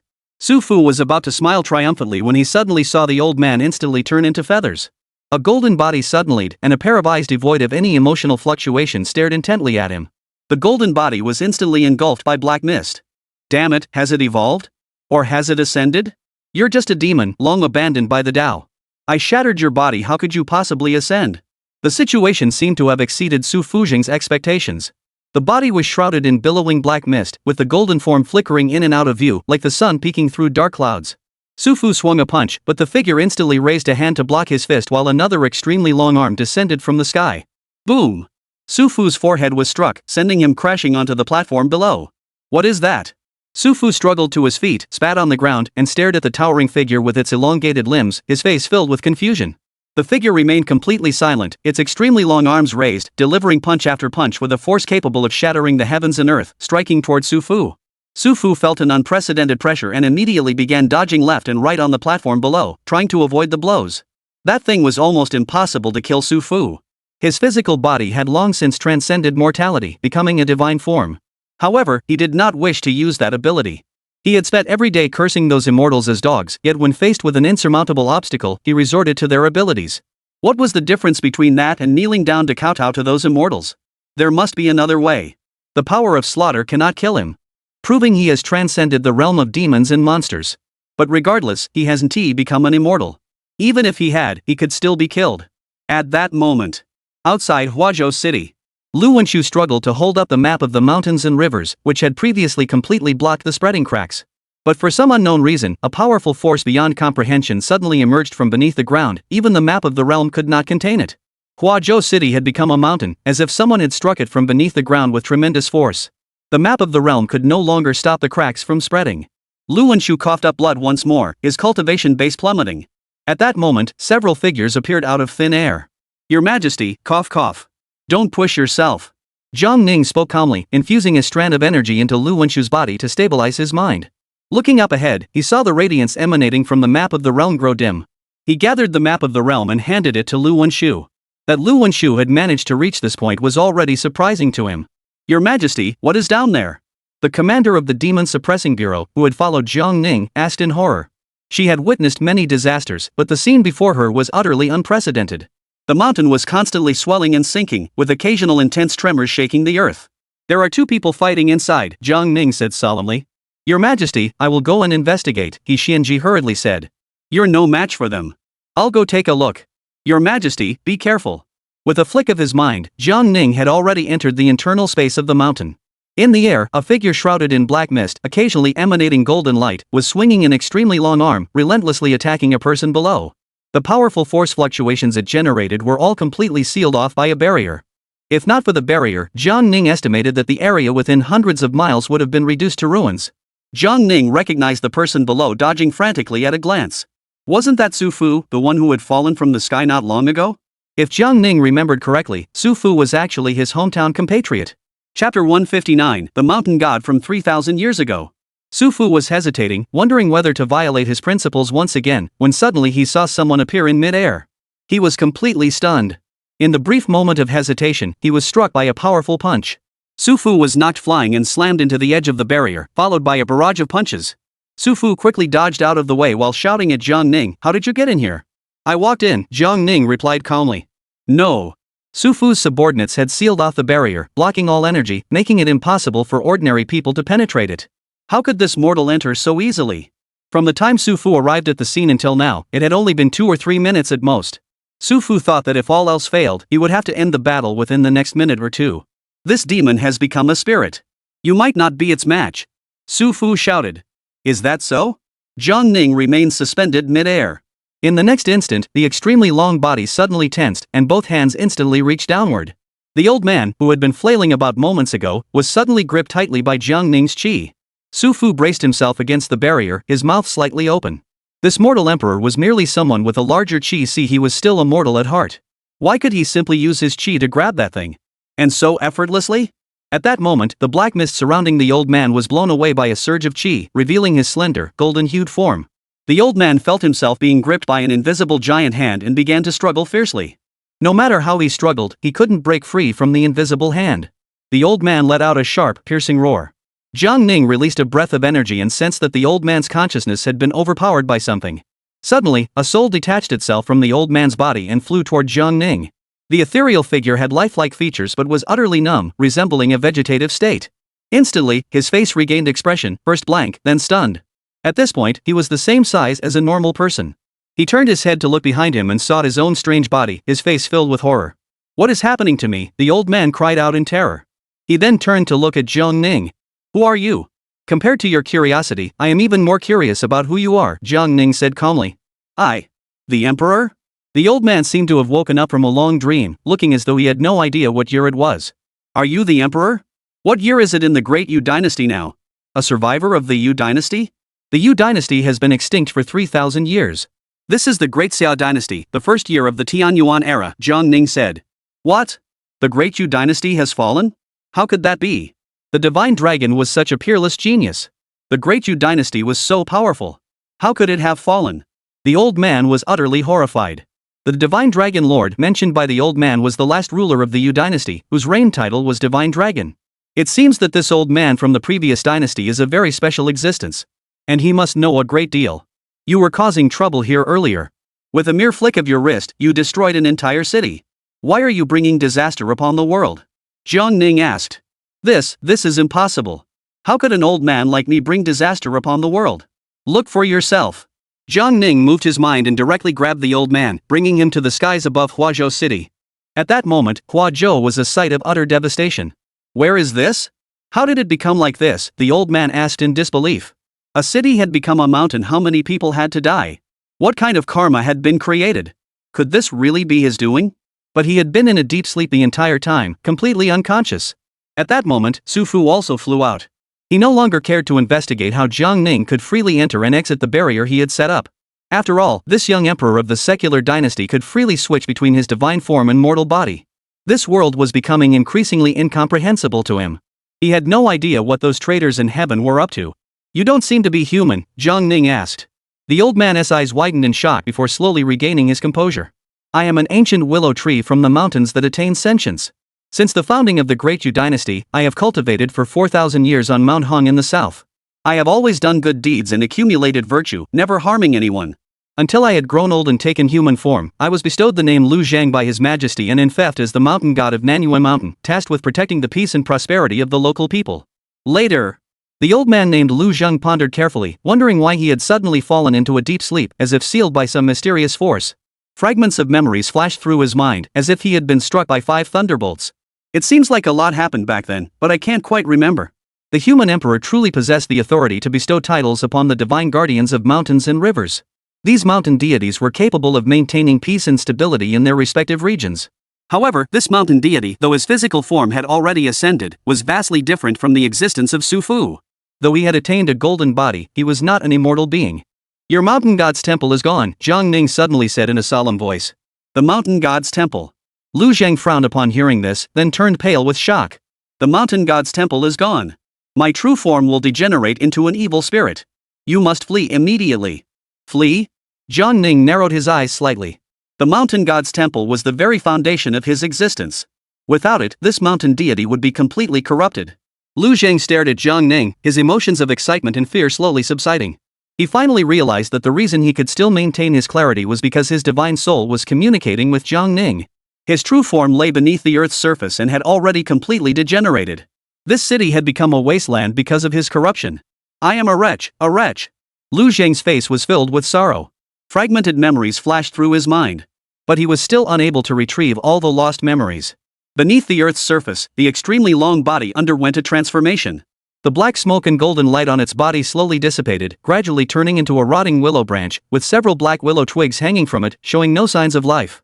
The willow branch flew out of the ground and hovered before Jiang Ning.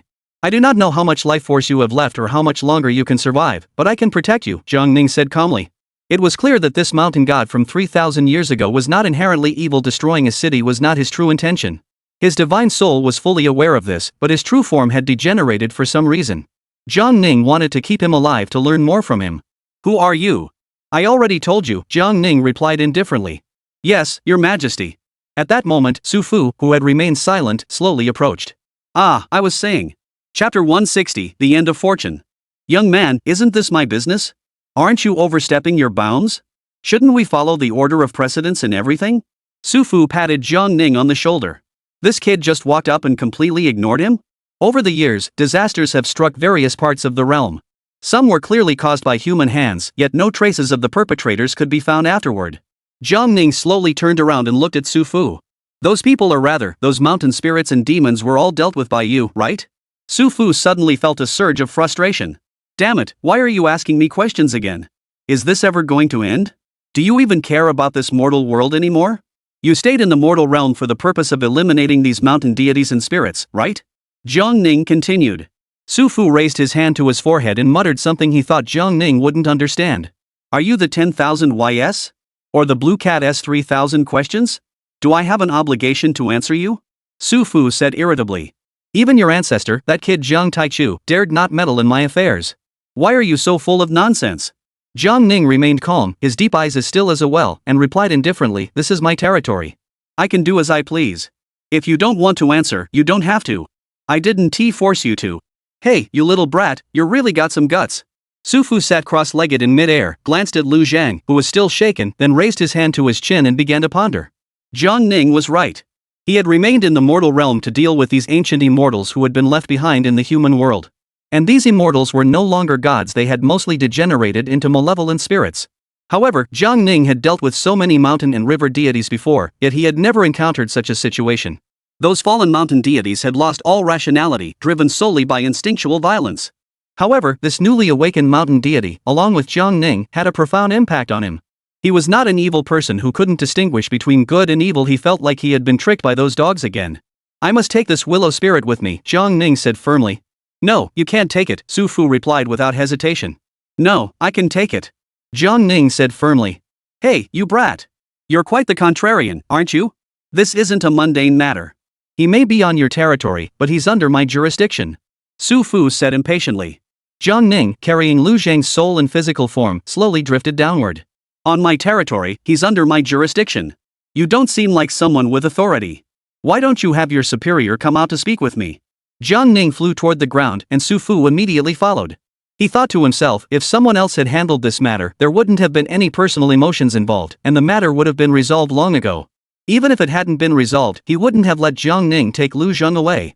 Could this be the reason his worldly desires hadn't been completely eradicated? But he couldn't just kill innocent people, could he? This kid clearly knew his background, yet he dared to suggest that the beings above him should speak to him? He sure had the nerve. However, those above him wouldn't descend to the mortal realm over such a trivial matter. After Jiang Ning landed on the ground, Lu Wenshu and the others immediately bowed in respect. Jiang Ning waved his hand dismissively, signaling them to rise. Your Majesty, I arrived just in time. Before Huazhou City was reduced to ruins, I managed to save the lives of everyone in the city. Lu Wenshu's voice was extremely weak. He had already fallen to the 10th realm. If not for Jiang Ning stabilizing his surging chi just now, he would have fallen below the 10th realm. Jiang Ning nodded. Upon arriving, he had sensed that all the people of Huazhou had been absorbed into the map of the realm. He had indeed chosen the right person. Lu Wenshu was willing to risk his life to save others. Such a mindset was truly rare. The Confucian and Taoist cosmic fortunes have been severed, Jiang Ning suddenly said. What? Lu Wenshu was startled by the words. Since he had regained his cultivation, his realm had made no further progress. From that point onward, Lu Wenshu had realized something was amiss. Over the past few months, he had traveled to many places, and Confucian and Taoist cultivators everywhere seemed to be in a state of panic. As a Confucian cultivator, he could naturally sense the absence of fortune. Many people were saying that the great Xia dynasty's fortune had come to an end. Your Majesty, could it be because of that incident?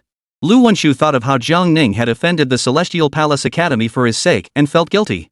How could it be that because of him, a mere 12th rank Confucian cultivator, the Confucian and Taoist chi of the heavens and earth had been severed? Wouldn't that mean he had doomed countless cultivators across the realm? I suspect it has nothing to do with that matter. You need not blame yourself. Jiang Ning spoke reassuringly, then turned to Yang Yao. Last time, I was careless and forgot to bestow you with cultivation techniques. Jiang Ning spoke, gently raising his hand, and a cultivation technique flew toward Yang Yao. This cultivation technique is most suitable for pure martial artists. All of you may practice it. There is more. At that moment, a black gold-colored long spear flew out from Jiang Ning's palm, floating horizontally in front of Yang Yao. I said I'd give you a spear last time, but I forgot. Yang Yao caught the spear with both hands, his eyes immediately brimming with excitement. This spear was far superior to the long halberd used by the great king of the southern court of the northern Mang. Its spear intent was ancient and pure, as gentle as a spring river, yet as weighty as the 3 mountains and 5 peaks. This spear is named One River of Spring Water.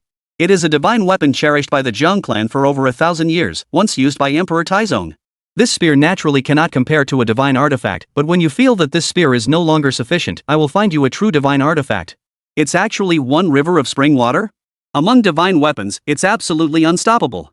Yang Xian was utterly astonished upon seeing the long spear.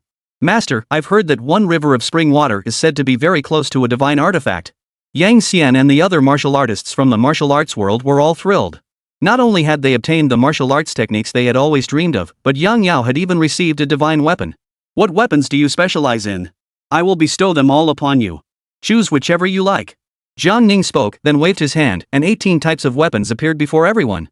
Last time, Jiang Ning had indeed been negligent. When dealing with his own confidants, he couldn't be stingy. Though they likely couldn't fully harness the power of these divine weapons, one must feed the horse before expecting it to run. Your Majesty, what should we do about Huazhou City? The crisis in Huazhou City has been resolved. Release the prisoners. Jiang Ning said. As you command. Lu Wenshu unfolded the map of the realm and released all the citizens of the city contained within it. Just moments ago, they had felt the earth shake and buildings collapse, followed by a voice commanding them to flee. But in the blink of an eye, they were swept away by a divine light and entered that ink and wash world. Now, they had reappeared, all standing on the open plains of Huazhou City. And the city of Huazhou before them, where was the city they once knew? As far as the eye could see, Huazhou City had become a shattered mountain. Chapter 161, You've outdone yourself. The once silent heavens suddenly grew chaotic. Where has Huazhou City gone? What was that just now? Demons and monsters? Could it really be that the Great Xia Dynasty's time has come to an end? Have we, the people of the Great Xia Dynasty, been abandoned by the heavens? Our homes are gone. What are we supposed to do? Where is Lord One? Where is Lord One? Among the crowd, an official spotted Lu Wenshu and his group in the distance and immediately ran over. He surveyed the group, noting that Lu Wenshu and his Xianji were wearing crimson official robes, and their attire did not match that of local officials. Who are you, sir? Lu Wenshu. I am the deputy magistrate of Huazhou. I pay my respects to the imperial envoy. The deputy magistrate of Huazhou hurriedly bowed. He knew that the main officials of Hua Prefecture were all outside the city to welcome the imperial envoy. The sudden disaster must have been caused by the imperial envoy using divine artifacts to protect the safety of the entire city. Then the deputy magistrate of Hua Prefecture hurriedly asked He Xianji, "May I ask who this distinguished official is?" "I am He Xianji, commander of the Demon Subduing Bureau. I pay my respects to Lord He." He then turned to the other officials of Huazhou and asked, "Where is Lord One?" "Lord One has just gone to deliver a message and will return shortly." "Oh. Li Tongji, you've bowed in the wrong order. You should have bowed to His Majesty first." An official leaned close to the Tongji's ear and whispered the reminder. "The Emperor?" The official glanced around the room, noticing many unfamiliar faces. However, Jiang Ning was not wearing the imperial robe, so he did not recognize him at first. But he immediately noticed that Jiang Ning had an extraordinary aura. "This servant is the deputy magistrate of Huazhou. I pay my respects to His Majesty." Huazhou had suddenly suffered a great calamity, and no one had expected the emperor to come in person. Although the city walls have been destroyed, fortunately, all the people are still alive. The officials of Huazhou must immediately lead everyone in rebuilding the city walls. I will dispatch officials to deliver all the necessary supplies for the people's livelihood. Additionally, all losses incurred in Huazhou City tonight will be fully compensated by the imperial court. You must ensure the people are comforted. No matter what challenges arise in the future, the imperial court will always stand behind you.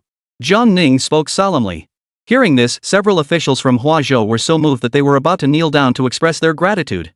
There is no need to kneel. We, your subjects, thank the emperor for his kindness. The crowd bowed in place of kneeling. Huazhou City was originally a small prefecture, similar to Chuanzhou. Although it lacked high-ranking cultivators, it did have cultivators above the 10th realm, and there were also many pure martial artists. Rebuilding a city was no major issue. The imperial court would provide support, so Huazhou would remain stable. Jiang Ning was about to leave when Su Fu approached again, placing his hand on Jiang Ning's shoulder. No one present had ever seen Su Fu before. Seeing his gesture, they were utterly astonished. They assumed this plain-clothed middle-aged man was just an ordinary person. But this ordinary man dared to touch the emperor's shoulder? This guy must be incredibly bold. "Hey, you brat, you really don't think much of me, do you?" Su Fu had been ignored by Jiang Ning the entire time, and he felt increasingly annoyed. "I've said all I needed to say," Jiang Ning replied indifferently. "He must stay," Su Fu pointed at Lu Zhang. "Leave him to you, then kill him?" Jiang Ning asked indifferently. Su Fu suddenly hesitated. If Lu Zhang hadn't regained his clarity of mind, he would definitely kill him. But now that he was here, what should he do? Kill him or not? Kill him, and then you can attain enlightenment and become an immortal? Jiang Ning asked again. This kid's questions seemed simple, but each one was sharper than the last. Su Fu grew increasingly irritated. "You, an emperor of a mundane dynasty, sure do enjoy your role," Su Fu said sarcastically. "What do you think? Does a mortal dynasty have no reason to exist? Or do you think these mortals have no reason to exist? Were you born extraordinary? Didn't you also start as a mortal and work your way up? Jiang Ning continued to ask. These questions nearly left Su Fu speechless. You haven't even figured out your own life, so why mock others? Jiang Ning saw that Su Fu wasn't responding and continued speaking calmly. Damn it, you've really shaken me to the core. Su Fu scratched his head and face, then jumped in front of Jiang Ning, acting like a spoiled child, pointing at Jiang Ning's nose and asked, "What about you? Have you figured out life? Is being an emperor all you want?" Jiang Ning stopped in his tracks, staring silently at Su Fu for a long time without speaking. This extraordinary fellow villager seemed to have been hit where it hurt. Seeing that Jiang Ning remained silent, Su Fu immediately grew arrogant. See? You haven't figured it out either, have you? You're just criticizing me. If you were in my time, you'd be nothing but a keyboard warrior. Jiang Ning continued to stare intently at Su Fu, who was now pacing back and forth, even growing somewhat furious. Then he smiled faintly. I'm already invincible. What? Su Fu froze upon hearing this, taking a long time to react. Then what? What are you trying to say? Then, those who follow me will prosper, and those who oppose me will perish. Oomph. Su Fu sneered disdainfully. You claim to be invincible under heaven. If an enemy comes from the heavens, how will you deal with them? Who says that those who come from the heavens are necessarily stronger than those on earth? What? What? You've only lived for a few years. Have you seen the world? You dare to look down on those from the heavens here? There are countless beings in the heavens that I couldn't defeat. If they really come, they could crush you with a single finger. You've been fooled by them all. Fine, since you're from the heavens, go tell those up there to stop scheming behind my back. Damn it! You're even more full of yourself than I was when I first arrived here. If you can't figure it out, take your time. If you still can't, come find me at Bayou City. Jiang Ning finished speaking, then tore open the void and vanished in a flash. At that moment, everyone's gaze turned to Su Fu. Only Lu Wenshu knew that the powerful life force he had just sensed underground did not come from the old man Jiang Ning had taken away, but from the middle-aged man standing before him. The conversation between Jiang Ning and Su Fu had been heard clearly by Lu Wenshu and the others. Lu Wenshu had figured out most of it, but the others were completely baffled. Lu Wenshu could confidently conclude that this middle-aged man was an extraordinary being. Damn it! It's just walking through space? Who can't do that? Su Fu was stunned for half a moment before reacting, taking a step forward and disappearing without a trace. That kid actually said he couldn't figure it out and would think about it later? Clearly, he's the one with more doubts and doesn't understand more things, right? How could that kid act like he was some kind of seasoned veteran? Having lived for over 4,000 years, he'd never seen such a mature 20-year-old before. However, after this incident, his own doubts had indeed grown. And taking Lu Zheng away, is that really okay? Chapter 162, Countermeasures. That night, in Baiyujing, Lu Zhang followed Jiang Ning nervously as they walked through the palace. 3,000 years of slumber felt like a lifetime. He could sense no trace of the Yu dynasty's fortune. It seemed the Yu dynasty had indeed fallen. The rise and fall of dynasties were simply following the natural order of things. Yet upon awakening, he found himself adrift like a rootless floating weed, his heart filled with a myriad of emotions. Had it not been for this young monarch he had never met before saving him, he would have either been completely annihilated or become a wandering spirit. But now, this great Xia dynasty. Its fortune is dim, its timing unfavorable, and it seems to have already reached the twilight of its dynasty? And Lu Zhang himself is no different from this dynasty, like a flickering candle in the wind, ready to be extinguished at any moment. This monarch, what a powerful aura. Not only did he preserve his divine soul from being extinguished, but he even allowed his true form to retain the last thread of life. But what has happened to this mortal realm? This imperial palace, though more majestic and grand than the imperial palace of the Great Yu dynasty, is now nothing but empty grandeur. The group followed Jiang Ning into the imperial study, with Lu Zhang waiting nearby. Jiang Ning had already figured out some things. Some of these disasters were actually caused by mountain and river deities like Lu Zhang, who had recently awakened. The areas where similar disasters occurred were either around famous mountains or near major rivers. With a clue, there was a way to respond. Moreover, judging from Lu Zhang, these mountain and river deities left over from the previous dynasty were not necessarily all evil. He Qing. Your servant is here. Dispatch your men to monitor all famous mountains, great rivers, and places abundant in spiritual energy across the realm. These locations may still harbor dormant mountain and river deities. Jiang Ning spoke solemnly. As you command. I request that the Emperor dispatch more personnel. The combined forces of all branches of the Demon Suppression Bureau currently number less than 300. He Xianji said. Take my edict to Prince Wei. Request as many men as you need. As you command. He Xianji bowed and withdrew from the imperial study. Lu Zhang. Jiang Ning called out.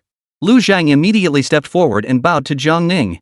How did you become the guardian spirits of the mountains and rivers? Jiang Ning asked. Your Majesty, mountain and river spirits with divine potential who accumulate virtue through good deeds and attain human form are typically deified by the court. This is to protect the peace of a region and ensure smooth sailing throughout the 4 seasons. As your Majesty knows, this old servant is a willow tree spirit from Mount Hong in the southern mountains, originally tasked with safeguarding the 3,000 li of the southern mountains in peace. I have spent my entire life doing good deeds, saving countless lives, and never harming anyone. As for tonight's events, I truly do not know how to explain them. Lu Zhang answered honestly. Besides the mountain and river deities, are there any other gods? Jiang Ning asked further. A single deity has limited power. In a great mountain range like Mount Hong, there are several subordinate deities. The most numerous are the city god deities. Once a deity is enshrined as a principal deity, it gains the qualification to be enshrined in a temple and receive incense offerings. The incense offerings from the people are used to cast a golden statue, which enhances its divine power and extends its lifespan. Once the main temple is built, it cannot be moved. If the temple is destroyed and the golden statue is damaged, the divine nature disappears. Whether they are main deities or subordinate deities, they will degenerate into wandering spirits and wild ghosts. The old temple originally stood at the foot of Hong Mountain and was considered the largest temple in the south. As your Majesty mentioned, the old temple has been destroyed, and the golden statue has been overturned. Without the Emperor's assistance, I fear. Lu Zhang explained. You were the main deity during the Dragon Year era. When the Yu dynasty fell in the 50th year of the Dragon Year, it seems you did not serve as the mountain and river deity for very long. Jiang Ning said. As your Majesty has said, my divine power is weak, barely on par with a cultivator of the 13th realm, Lu Zhang said. Jiang Ning nodded. Only equivalent to the 13th realm? That's unlikely, because Su Fu had fought against Lu Zhang. Although Su Fu didn't use his full strength, someone of Su Fu's caliber could stand still and not be moved by even a 13th realm cultivator. Jiang Ning then asked Lu Zhang many questions about the matter of conferring the title of Mountain and River Guardian. As for why Lu Zhang suddenly fell into a deep sleep 3,000 years ago, he could only recall fragments of memories and couldn't piece them together for now. Jiang Ning suspected that his memories might have been sealed or stripped away, or perhaps the events of the past had been too traumatic for him to bear, causing him to choose to forget after 3,000 years of slumber. However, before that, Lu Zhang remembered everything about the Yu dynasty clearly. Jiang Ning roughly understood the relationship between the imperial court and the local deities. These deities were merely titles, holding positions without authority, yet they enjoyed significant benefits. They build temples, accept incense offerings, and use the proceeds to refine their divine bodies. However, they could only operate within their own territories. Once they left their designated areas, they became indistinguishable from ordinary mortals, losing all their supernatural abilities. The primary duty of all divine officials in the mortal realm was to maintain peace and stability in their respective regions. For them, this coexistence with the dynasty and the common people can be described as mutually beneficial. They must ensure their temples remain intact, so they will go to great lengths to ensure the region enjoys favorable weather and abundant harvests. This coexistence model was not inherently flawed, but for some unknown reason, someone disrupted this balance. Following a prolonged period of chaos 3,000 years ago, the world lost all its mountain and river deities. At least, there are no records of mountain and river deities in the ancient texts of the Great Xia dynasty. There is no need to rush over things you cannot remember. You may take your time. As for the matter in Huazhou City, it was not your true nature, and I will not hold you accountable. Jiang Ning said finally. Thank you, Your Majesty, for sparing my life. Lu Zhang bowed deeply in fear and reverence. However, Lu Zhang now had a major concern. He was utterly bewildered. Your Majesty, I am now a rootless grass, with no idea where to go or what to do. Lu Zhang asked. What was your lifelong aspiration before you fell into a deep sleep? Jiang Ning countered. To devote myself to cultivation, protect this region, and attain immortality, Lu Zhang replied after a moment of thought. Back then, mountain and river deities like him, regardless of their true nature, mostly shared this mindset. I will arrange a temporary refuge for you. See if you can repair your true form. If it is possible in the future, I will allow you to return to your original place and resume your duties. Thank you, Your Majesty, for your kindness. Lu Jin, take him to the ancient locust tree. As you command. Lu Jin led Lu Zhang out of the palace. On the way to the ancient locust tree, Lu Zhang grew increasingly dazed. This city was visibly much larger than any previous capital city, at least several times larger. Soon, Lu Jin led Lu Zhang to the ancient locust tree. From afar, Lu Zhang could already see the ancient locust tree. Such a towering tree of this size was extremely rare, even when searching the entire world. However, the closer he got, the more familiar the aura felt to him. Even before reaching the ancient locust tree, Lu Zhang could clearly sense a faint thread of celestial energy slowly flowing into the withering branch of the willow tree. This tree seems to be the locust tree I planted at the foot of Hong Mountain long ago. Calculating by time, this locust tree has been around for over 5,500 years. I never imagined it would still be alive and have developed a spirit. Chapter 163, You're attacking me up close, aren't you? After the ancient locust tree was transplanted to the capital, not only did it show no signs of withering, but it became even more lush and vibrant, brimming with vitality. Besides the ancient locust tree's inherent advantages, it was also because Jiang Ning had been nurturing this towering giant with his own qi. Seeing that new residents had arrived, the old monkey jumped down from the tree. At the same time, the sea eagle flew to the old monkey's head, and the fox demon also came down. It cowered behind the old monkey's legs, looking very small. The old monkey seemed to no longer dislike its scent, otherwise, it wouldn't have been able to get so close to the old monkey. Is it a tree demon? But why doesn't it have any demonic energy? Su Jiqing whispered to Lu Jin. My name is Lu Zhang. I am a willow tree that has become a spirit, not a demon, Lu Zhang explained. So you're a willow tree spirit, but your true form seems to be nearing its end, Su Jiqing said. Ah, you have keen eyes, young lady, Lu Zhang sighed helplessly. This tree was planted by me long ago. Though it still thrives, my own life is nearing its end. You planted this tree? Su Jiuling asked in surprise. This tree is over 5,000 years old. Doesn't that mean this frail old man has lived for over 5,000 years? Isn't that longer than the demon clan's emperor? Lu Zhang found a spot, planted his true form there, then looked up at the tree crown piercing the night sky. Back then, I cultivated you. Now it's your turn to care for me in my old age and see me off when I die. I suppose I planted my own tree and will now enjoy its shade. The ancient locust tree seemed to sense Lu Zhang's arrival, and its canopy swayed slightly. At that moment, the old monkey walked over and poured some water onto the branch that looked as though it had been struck by lightning. Immediately, the old monkey's eyes suddenly gleamed brightly, and he abruptly looked upward. There, the old monkey clenched his fist, and lightning flashed. It suddenly leaped into the air, like a bolt of lightning, soaring toward the treetops. An intruder had entered its territory. At that moment, in a certain part of the city, a black shadow shot into the sky, leaving behind a straight black trail of flame.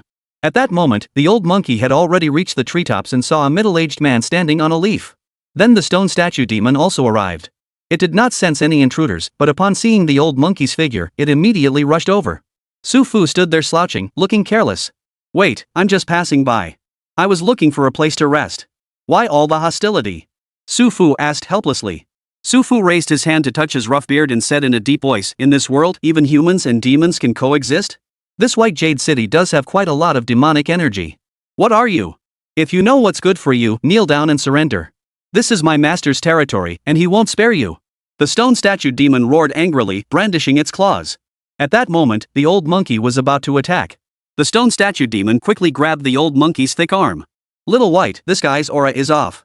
If I were blind and deaf, I wouldn't even sense that there's someone standing there. The old monkey hesitated for a moment, then took 2 steps back. Hey, you there. I'm asking you, are you human? The stone statue demon demanded of Su Fu. Am I human? Su Fu was taken aback. Yes, you're not human. To be precise, are you an object? If so, what kind of object are you? The stone statue demon pressed further. This creature had no human aura, no demonic energy, and no demonic essence. It definitely wasn't human, demonic, or demonic. He had no presence at all. This guy was either extremely weak or incredibly powerful. What's the matter? Want to spar with me? Come on, you can give it a try. The old monkey was eager to fight, but the stone statue demon pulled him back. Little white brother, don't rush. Let me test him first. The stone statue demon suddenly raised a claw and pointed it at Su Fu's back. Look, what is that? Su Fu actually turned his head to look behind him. At that moment, the stone statue demon darted forward and appeared in front of Su Fu, opening its mouth and emitting a piercing screech toward his face. Su Fu's already disheveled hair was blown wildly in all directions. Immediately afterward, Su Fu's entire head turned to stone. I thought he was a powerful opponent, but... The stone statue demon was gloating, but before he could finish his sentence, he saw the petrified head twist back around. I have no ill will toward any of you. You're just attacking me up close, aren't you? Su Fu said irritably. The stone statue demon froze, but he quickly came up with an idea. Look over there. Su Fu looked at the stone statue demon with a disdainful expression. Friend, you have a certain beauty that comes from a lack of a brainstem. Did you know that? If you don't want your brain, I suggest amputation. The stone statue monster immediately pushed him away, dragging the old monkey backward as they flew through the air. But when it flew far away and turned back to look, the person standing on the treetop had already vanished. The stone statue demon slowly came to a stop, searching everywhere but couldn't he find Su Fu. Little white brother, thank goodness black brother arrived in time. That thing was way too dangerous. Next time you encounter it, come find black brother immediately, and I'll beat it up for you. For the next period of time, Su Fu did not appear in Baiyu City. The news of the disaster in Huazhou City quickly spread throughout the realm. Rumors spread that the Great Xiao dynasty's days were numbered. However, the people of Huazhou City never spread such rumors. They all knew that when the disaster struck, the emperor had personally visited Huazhou City. Moreover, within just a few hours, the relief funds and supplies allocated by the court had already arrived. Jiang Ning spent most of his days moving between three places: the Manhwa Palace, the Imperial Study, and the Imperial Bedchamber. On rare occasions when major disasters occur in the provinces, Jiang Ning always rushes to the scene immediately to address the situation. Thanks to Jiang Ning's proactive preparations, the destruction caused by the awakening of divine beings and supernatural creatures was minimized.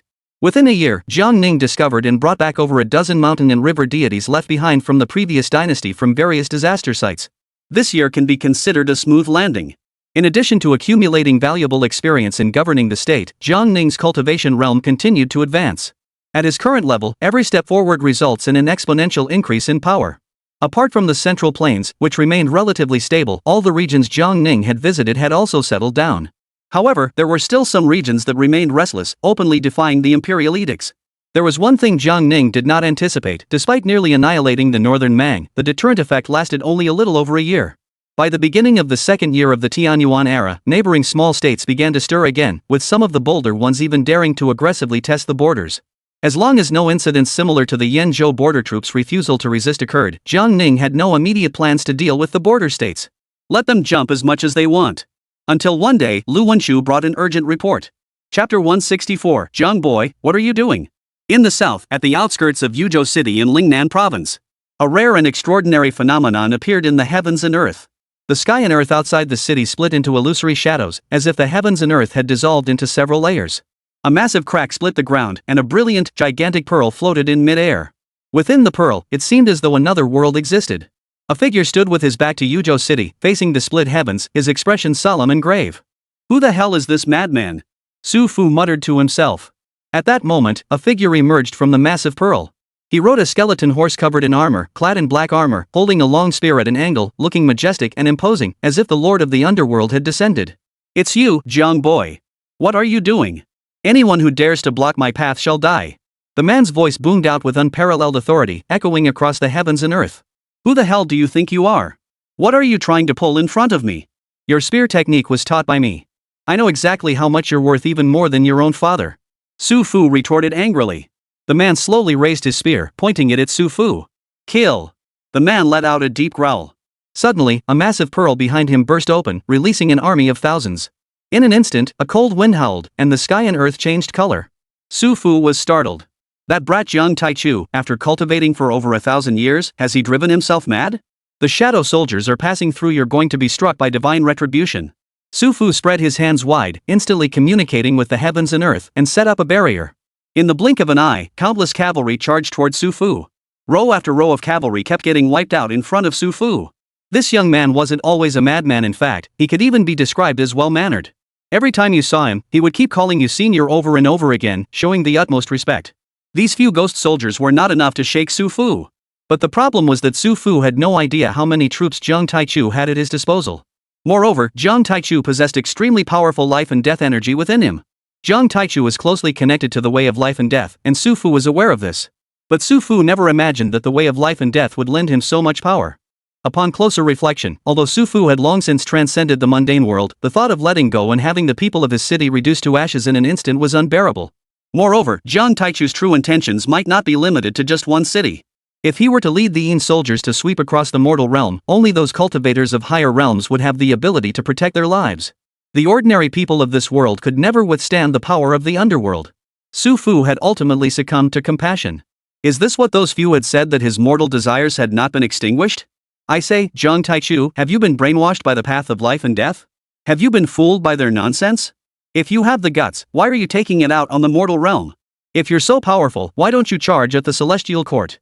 The weak remain weak, and they turn their blades on the weaker. You're the weakest of the weak, a worthless piece of trash. If you've got the guts, come at me yourself. Su Fu pointed at Jiang Taichu and shouted angrily. Although Su Fu had always been carefree, even if he had a temper, he would vent it in heaven. Even if he knew that those beings were all driven by selfish motives, he wouldn't dare take it out on mortals. But this Jiang Taichu, leading a group of shadow soldiers, just charged right in. Su Fu suspected that this was likely the doing of that old traitor from the path of life and death. If only he could find that 1,000-year-old turtle, he would smash its shell to pieces. He couldn't even fathom why such a lowly creature could attain enlightenment, let alone hold a higher status than him. Jiang Taichu leaped off his horse, vanished in a flash, and appeared before Su Fu. His helmet disappeared automatically, revealing the face of an extremely handsome middle-aged man.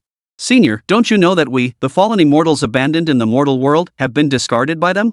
Our fate will be the same as those mountain and river deities from 3,000 years ago.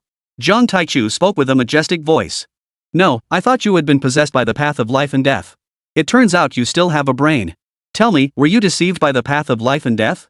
Su Fu said angrily. Row after row of cavalry charged through Jiang Taichu's body, colliding toward Su Fu. The assault did not cease. Jiang Taichu's expression grew serious. Elder, why persist in your delusions? Why betray those people? You bastard. On the walls of Yuzhou City, Lu Wenshu and others stood on the ramparts, watching the scene outside the city. Their faces were as pale as death. None of them had heard the conversation between Su Fu and Jiang Taichu. But they saw the two figures floating in the air, one of whom wore black armor adorned with faint golden dragon patterns. That majestic face and the imperial aura emanating from his body seemed capable of subduing the 4 seas in 8 directions. In the Great Xia dynasty, there could never be 2 emperors in the same dynasty. Could he be a former emperor of the Great Xia dynasty? The divine treasures in Lu Wenshu's hands were trembling violently. It seemed that every time a major event occurred, his abilities were insufficient to resolve it. If it weren't for that middle-aged man blocking the way, Lu Wenshu had a premonition that there would be no survivors left in Yuzhou City by now. The army that emerged from the massive pearl disintegrated into black smoke upon colliding with Su Fu. That couldn't possibly be something from the mortal realm. Could it be the legendary shadow soldiers passing through? If Su Fu can't hold them back, only the emperor himself can resolve this matter. Those are the Yin army passing through. I've heard the elders of our clan mention it before. Why can the shadow soldiers descend to the mortal realm? Because the Great Xia dynasty has lost the mandate of heaven. The 9 dragon beacon towers were completely destroyed over a year ago, and the Great Xia people on the city walls spoke in whispers, each more terrified than the last. No one knew how many more shadow soldiers remained within that pearl, nor how long the middle-aged man could hold them off. The oppressive force emanating from the pearl was suffocating. It even made those standing on the city walls have no thought of fleeing. The Great Xia dynasty is not destined to rule. I shall take it upon myself to determine your fate. A cold voice suddenly echoed from the city walls. Everyone turned their heads in unison toward the source of the voice and discovered a young man in white robes standing on the city walls. Your Majesty? Long live the Emperor! Upon seeing Jiang Ning, Lu Wenshu finally breathed a sigh of relief. As long as the Emperor was present, all problems could be resolved. Jiang Ning released a surge of energy, enveloping the entire city. In that instant, the panic and fear within the city were gradually soothed. Originally, Jiang Ning had assumed that this issue was similar to previous incidents, where another mountain and river guardian had awakened. But upon closer inspection, Jiang Ning realized that this time, the situation was far more severe than before. The heavens and earth were shrouded in illusions, clearly overlapping with another world. With just a glance, Jiang Ning recognized the middle-aged man standing before Su Fu. Xia Taizu, Jiang Taichu. Chapter 165, Emperor Taizu, now I am the Emperor. Jiang Ning had already learned from Su Fu that Jiang Taichu was still alive. Like Su Fu, Jiang Taichu was an extraordinary being who no longer belonged to the realm of mortals. However, Jiang Taichu possessed a malevolent force that felt eerily familiar to Jiang Ning.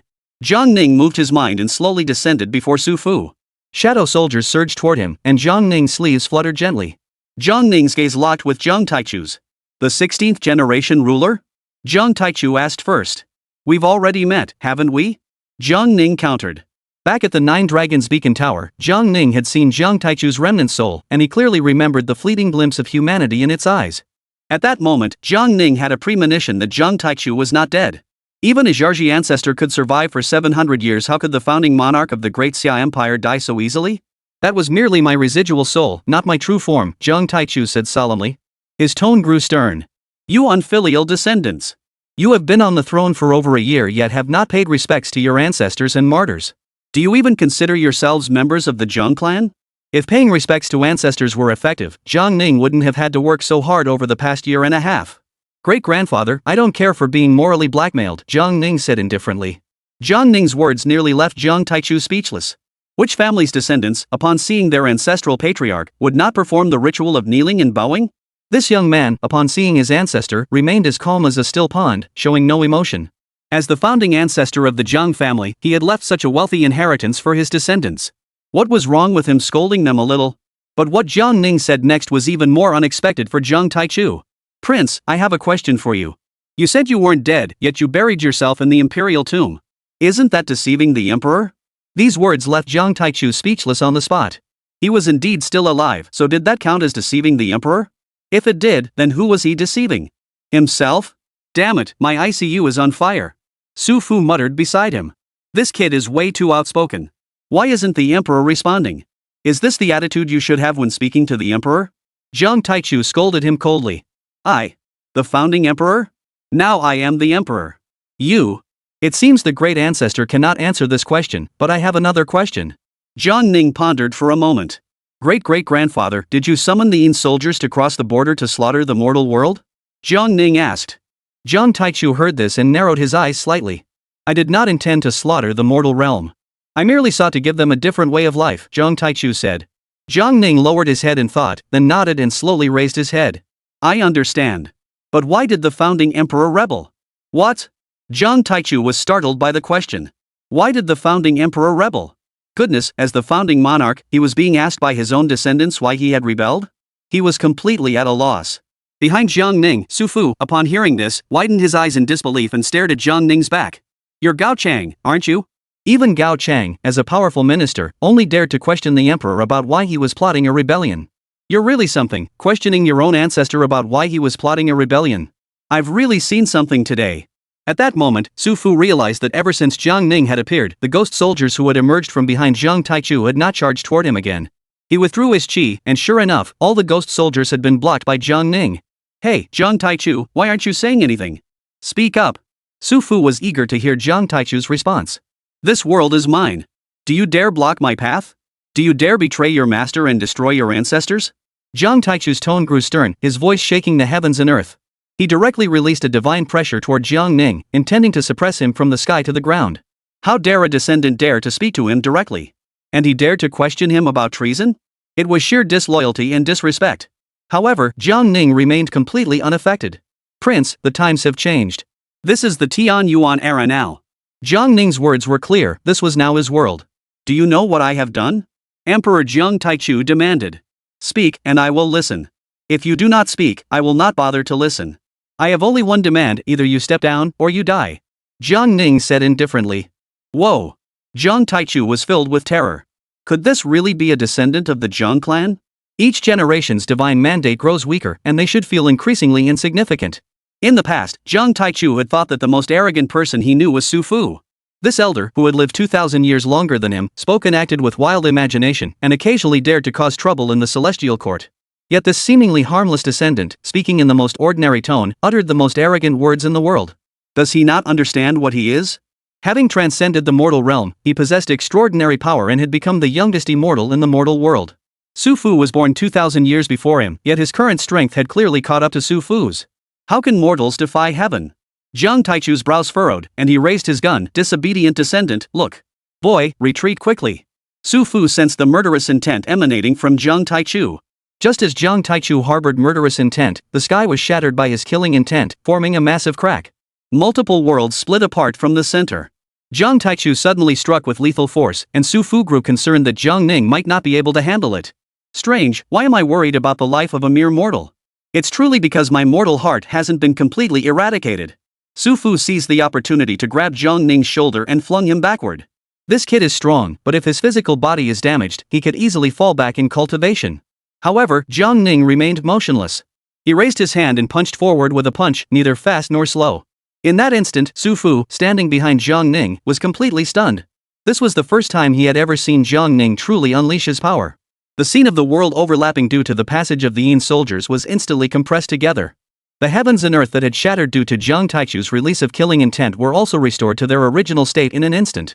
The world seemed to have returned to its original state. Jiang Taichu, who had just raised his hand, hadn't even had time to act. All the aura and pressure he had released were instantly dispersed by a terrifying force.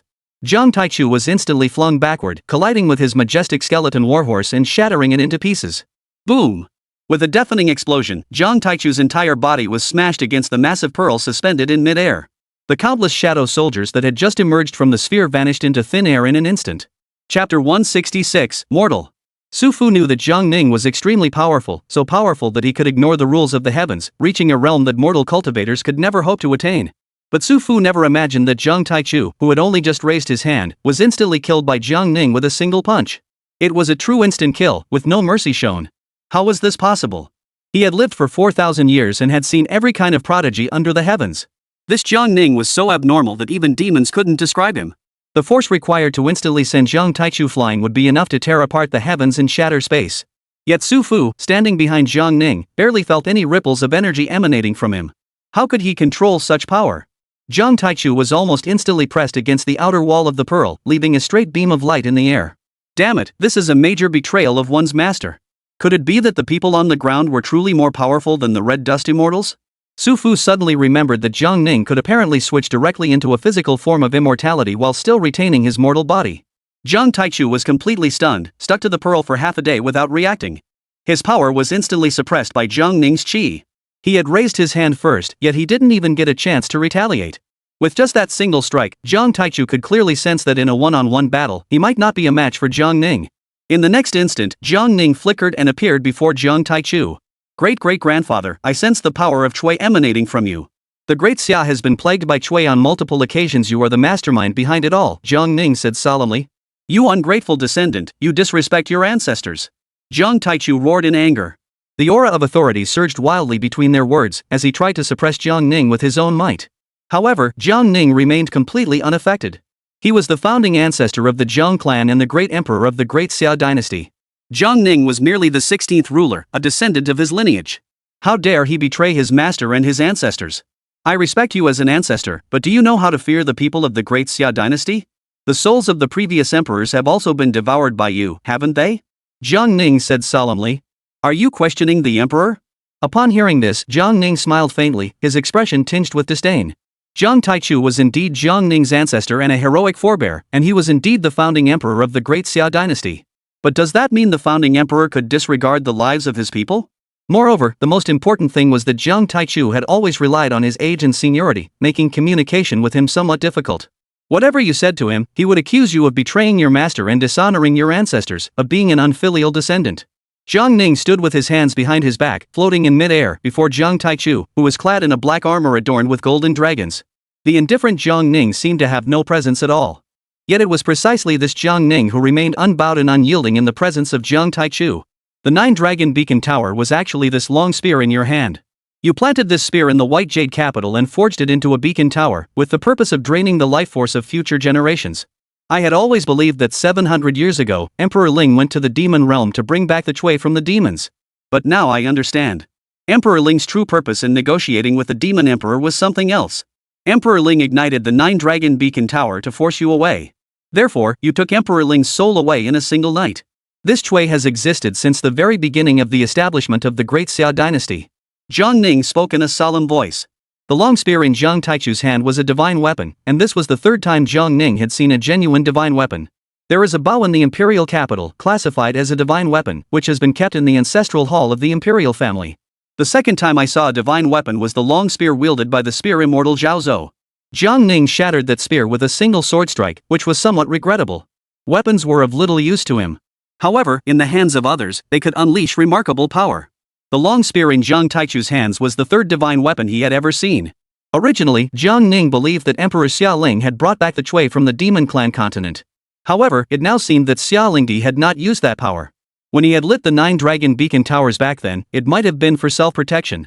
Later, the Sway source appeared in Xia Lingdi's mausoleum, which might have been Jiang Taichu's way of misleading Jiang Ning by placing that object inside Xia Lingdi's coffin. He did not know what the transcendent Emperor Taizu was thinking, but judging from Jiang Taichu's furious expression, he did not seem willing to communicate with him. However, judging from his disregard for the lives of ordinary people, Jiang Ning could classify him as an enemy. Mortals. Jiang Taichu ground out the two words through clenched teeth. Actually, I've never been afraid of you openly opposing me. What I fear is that you've been hiding in the shadows all this time, scheming behind my back. That's truly frustrating, Jiang Ning sighed. Jiang Taichu's aura suddenly surged, and golden and black chi erupted from his body. The divine weapon in his hand instantly transformed into two dragon-like forms, sweeping toward Jiang Ning with a force capable of crushing the heavens and earth. He wasn't afraid of killing a few descendants. The Jiang clan wasn't limited to just Jiang Ning. Jiang Ning's earlier guesses were mostly correct. Xia Lingdi was indeed killed by him, and the soul of the previous emperor had also been devoured by him. A bunch of good-for-nothing descendants. What use were they? This Jiang Ning was even more audacious, showing no respect or reverence, as if he were superior to him. Back then, he had suppressed the world for hundreds of years, with no one daring to defy him, and no one but him knew the extent of his power. Jiang Taichu had fought so many battles in his lifetime that he couldn't even remember them all. He didn't know how many times he had won. But he couldn't recall losing even once. Having just been blown away by Jiang Ning, he was already furious.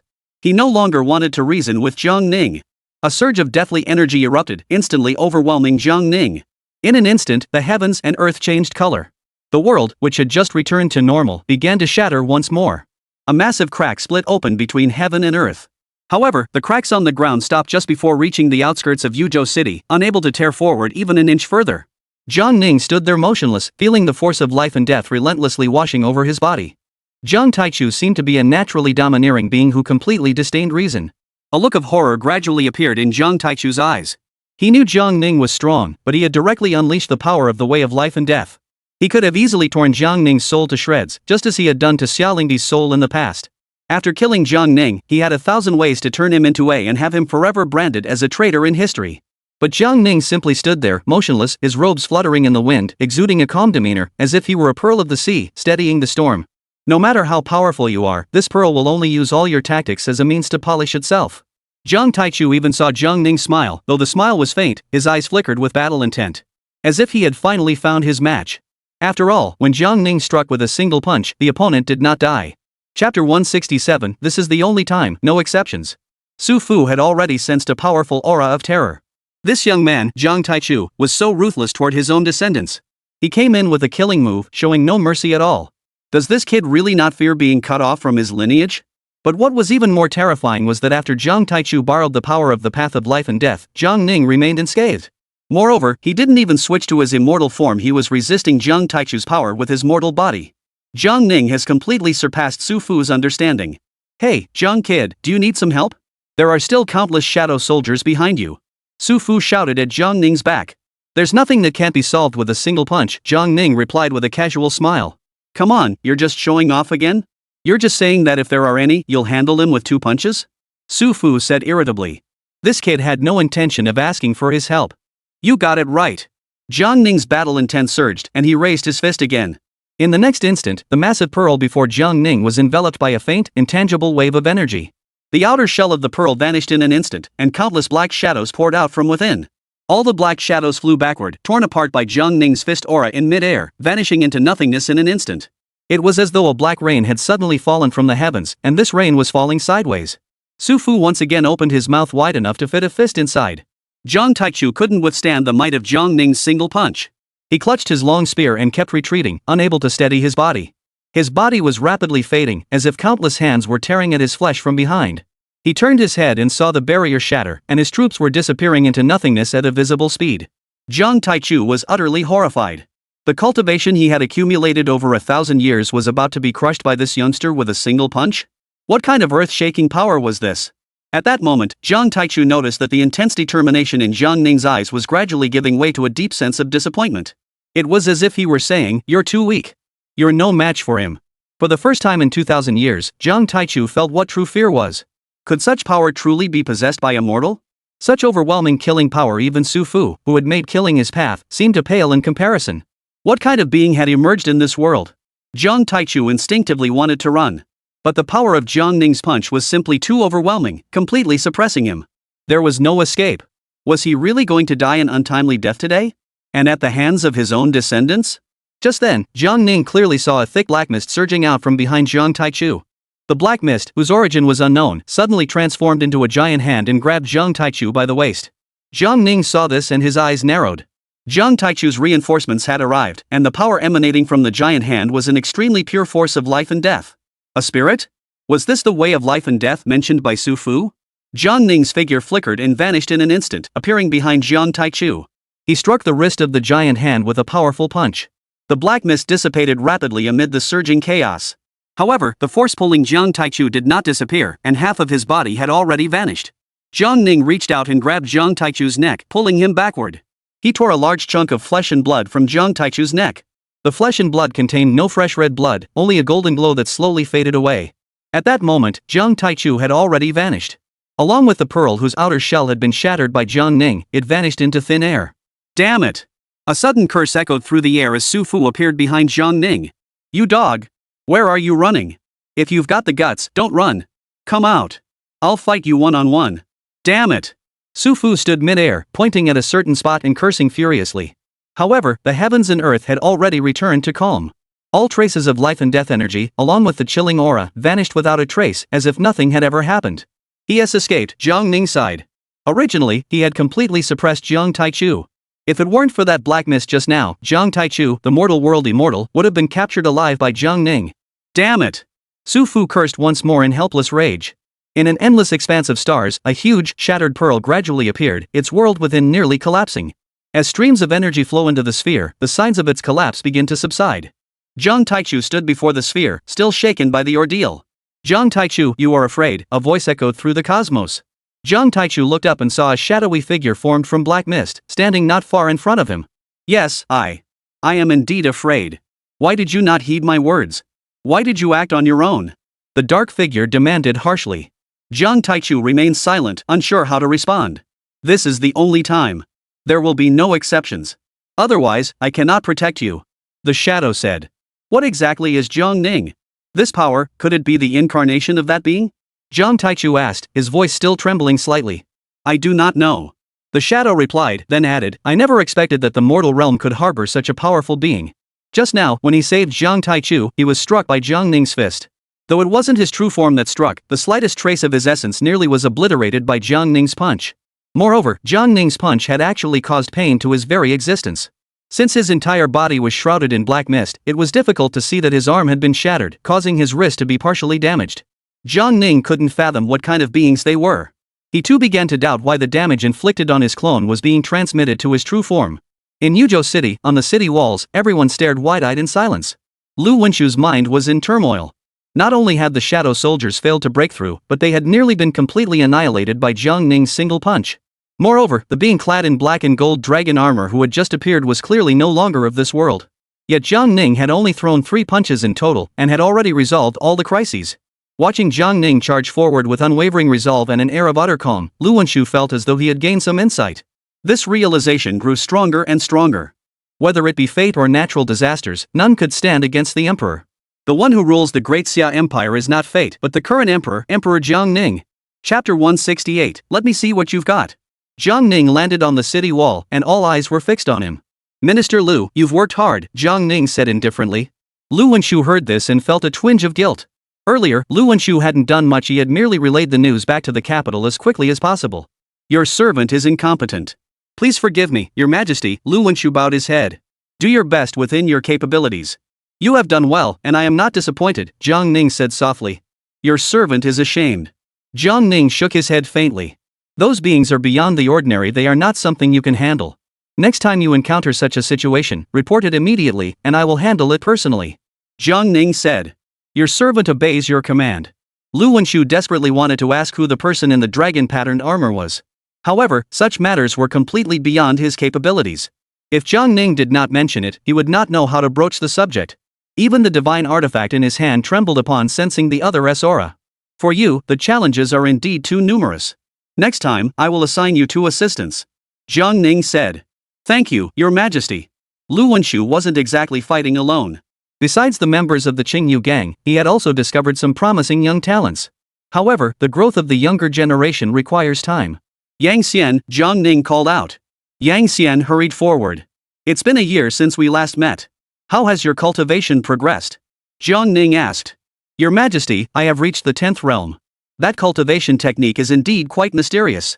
Jiang Ning nodded. Progress is good. Then Jiang Ning turned to Yang Yan, gave him a faint smile, and his figure suddenly became ethereal before disappearing completely. Jiang Ning came and went in a flash. The officials of Yuzhou City, having witnessed the emperor's divine abilities with their own eyes, were all shaken to the core. They all said that the fortune of the world was unclear. Just moments ago, they had witnessed an unprecedented great danger, yet now it felt as though a broad and prosperous path lay ahead. Jiang Ning did not mention anything about Jiang Taichu, not because he wanted to keep it hidden, but because he needed to figure out what path Jiang Taichu and the life and death path behind him were following. Once he had clarity, he would announce it to the world. As for whether it was betraying one's master or bringing shame upon one's ancestors, Jiang Ning had never even considered such matters. Su Fu saw that Jiang Ning had left again, this time without even asking him a single question. Hey! Stop! Stop right there! Su Fu immediately gave chase. If nothing goes wrong, Jiang Ning, this mortal, is already on the same level as them. Now it wasn't just Jiang Ning who didn't understand much. Su Fu felt there was a lot he didn't understand either. As things stood, Su Fu's goal was to eliminate the immortals still lingering in the world, and most of those immortals were in a state of corruption. Jiang Ning's goal was to protect this world, and last year, he had successfully thwarted their plans. Jiang Taichu seemed to be opposing Jiang Ning, while Su Fu was at odds with the path of life and death. Therefore, in Su Fu's view, the enemy of an enemy can also be an ally. Judging by Jiang Ning's strength, he is indeed no one to be underestimated. In the void, Su Fu caught up with Jiang Ning. Do you think only you can walk through the void? I can too. Su Fu jumped beside Jiang Ning and began to speak incessantly. Before you, there was Lu Dishi who killed the Western Gatekeeper with 3 punches, and now you, Jiang Ning, have repelled the path of life and death with 3 punches, right? Tell me, how did you do it? Where does your strength come from? Why are you so strong? Do you have a heavenly Dao level master backing you up? Hey, say something. You little brat, are you trying to play the silent card? I've seen more of the world than you have. Oh my, I feel like I'm gaining some wisdom. It's so itchy I just can't figure out what's going on. Jiang Ning listened to Su Fu's endless rambling and slowly stopped in his tracks. When I was born, I was just an ordinary person. Where does my power come from? It all comes from myself. As for why I'm so strong, it's because of daily cultivation. That's why I'm this strong. Jiang Ning shrugged indifferently. Just by practicing day in and day out, you can get this strong? Are you Mr. Saitama? Do you do 1,000 push-ups every day? You're the one who can punch through walls, right? I've been training for over 4,000 years, and I'm still not invincible. You said you wanted to fight me last time, right? Come on, let's fight here in this void. Let me see just how absurdly strong you are. Su Fu said impatiently. He'd never seen anyone who could brag more than him. He might not be the strongest fighter in the world, but when it came to bragging, he considered himself second to none. Who dared to claim the top spot? Jiang Ning heard this and a glint of light flashed in his eyes. He immediately turned to look at Su Fu. Really? Let me see what you've got. Alright. Jiang Ning had always been very interested in sparring with Su Fu. However, after Jiang Ning mentioned it last time, Su Fu had refused, so Jiang Ning had not brought it up again. A moment later. By Yujing, outside the imperial city. Jiang Ning stepped out of the void, walking forward while furrowing his brows in deep thought. Su Fu trailed behind Jiang Ning with his head hanging low, looking as though he was questioning the meaning of life. He had just had a brief spar with Jiang Ning, but the result was a humiliating defeat. First, Jiang Ning blocked his 3 punches without flinching. Then Su Fu summoned a flying sword and stabbed Jiang Ning with it. Su Fu continued to stare at the sword mark on Jiang Ning's robe. Unbelievable, absolutely unbelievable. He had considered the possibility that Jiang Ning might be stronger than him, as Jiang Ning had repelled Jiang Taichu with such overwhelming speed. But he never imagined that even someone like him, who had been cultivating for 4,000 years, would be completely powerless against Jiang Ning. Yet this kid is only 22 years old. He's like Saitama, the One-Punch Man? Wait, what realm are you in? Su Fu muttered. About 22 years ago, and now around 23? I'm not sure how to classify the levels above the 16th realm. I'm just estimating my cultivation level based on the growth of my strength, Jiang Ning explained. The immortals in the heavens and the mortal immortals on earth vary in strength, but they are all above the 16th realm. Once they reach that realm, there are no longer distinctions of higher or lower realms. Those who attain enlightenment and become immortals have endless lifespans, each occupying their own path, mastering the power of the heavens, and establishing their own rules. Young man, you really have no questions for me? Aren't you even a bit curious? Su Fu asked, following behind Jiang Ning. Of course I'm curious, Jiang Ning replied solemnly. Then can't you show some mercy and ask me a question? Su Fu asked in confusion. Then I'll show mercy and ask you a question. Jiang Ning smiled faintly. Su Fu froze, realizing he had spoken out of turn. Since you're asking sincerely, I'll be kind enough to tell you. Listen carefully. Chapter 169, The Movement to Destroy the Gods. Su Fu paused for a moment before continuing. The rules they establish stipulate that ordinary mortals who cultivate immortality cannot enter the 16th realm. Once they reach the 15th realm, they have reached the limit of mortal cultivators, and their lifespan is no more than 500 years. Although the 16th realm allows one to ascend to immortality, they have effectively sealed off that path. Even if mortal cultivators manage to conceal their true nature and break through to the 16th realm, they can only survive in this world, with a maximum lifespan of 1,000 years. When their time comes, they will still die. This world has been a neutered version for thousands of years. Jiang Taichu was able to ascend and become a mortal immortal because he clung to the leg of the path of life and death. Therefore, if people in this world have no backing, they cannot be as strong as you. Jiang Ning listened to Su Fu's words and slowed his steps. So the cultivation framework of this world was all pre-designed by someone. Who is the path of life and death? Jiang Ning asked. Though I've lived for 4,000 years and haven't clashed with the path of life and death, I've only ever seen its avatar in this lifetime, never its true form. It is a 10,000-year-old tortoise. Unless absolutely necessary, it will never emerge. He controls the cycle of life and death between heaven and earth. Speaking of which, do you know the king of hell? He is essentially the king of hell. I am a mortal immortal under the path of conquest, responsible for killing and conquest. As for the one above me, how should I explain it to you? The victor over the Buddha, do you know him? If you do, you'll understand. Sufu explained to himself, then shook his head helplessly. You probably don't know either, but that's just how it is. Jiang Ning wasn't one to be confused. He understood immediately. Why are you slaughtering the fallen followers of the divine beings of the mortal realm? Jiang Ning asked. 3,000 years ago, a major decision was made above. You can think of it as the god eradication campaign in the mortal realm. All mountain gods, river gods, and city gods were listed as wanted criminals to be killed without mercy. The reasons behind this are complex and intertwined. Let me explain them to you in detail. Jiang Ning and Sufu walked side by side, with people bowing to them as they made their way to the palace. Sufu continued speaking, while Jiang Ning listened quietly, until they arrived at the imperial study. Sufu was well versed in the events of 3,000 years ago and recounted them in great detail. In summary, the number of mountain and river deities in the world had become excessive, not only consuming vast amounts of human offerings but also causing many of these deities to become greedy and insatiable. The balance of the human world had been disrupted by these mountain and river deities. Initially, the higher authorities considered how to resolve this issue, with the first solution being to streamline the ranks. However, those deities who were stripped of their divine status and reverted to being spirits became enraged and caused havoc in their regions. Among them, one particularly powerful spirit creature led an army of countless spirits in a rebellion against the higher authorities. Eventually, the higher-ups decided to act decisively, choosing to kill 1,000 rather than spare a single one. 1,000 years of chaos ensued, and the resulting catastrophe spanned 3 continents.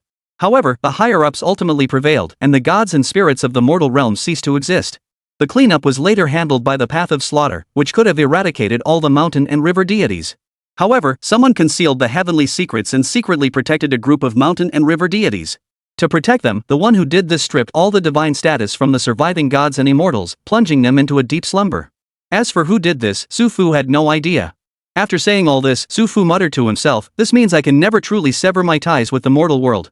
But so what? To hell with the title of true immortal. Those traitors only ever treated him like a beast of burden. From Sufu's words, it was clear that he had always been defiant and unyielding. Although there were mountain and river deities causing trouble in the mortal realm back then, he didn't think it was necessary to eliminate them all. The Xia dynasty that followed, the dynasty founded by your ancestors, was stripped of the right to confer titles on the gods of mountains and rivers. Though I don't agree with this approach, I must admit that your world is more stable and orderly than the Yu dynasty.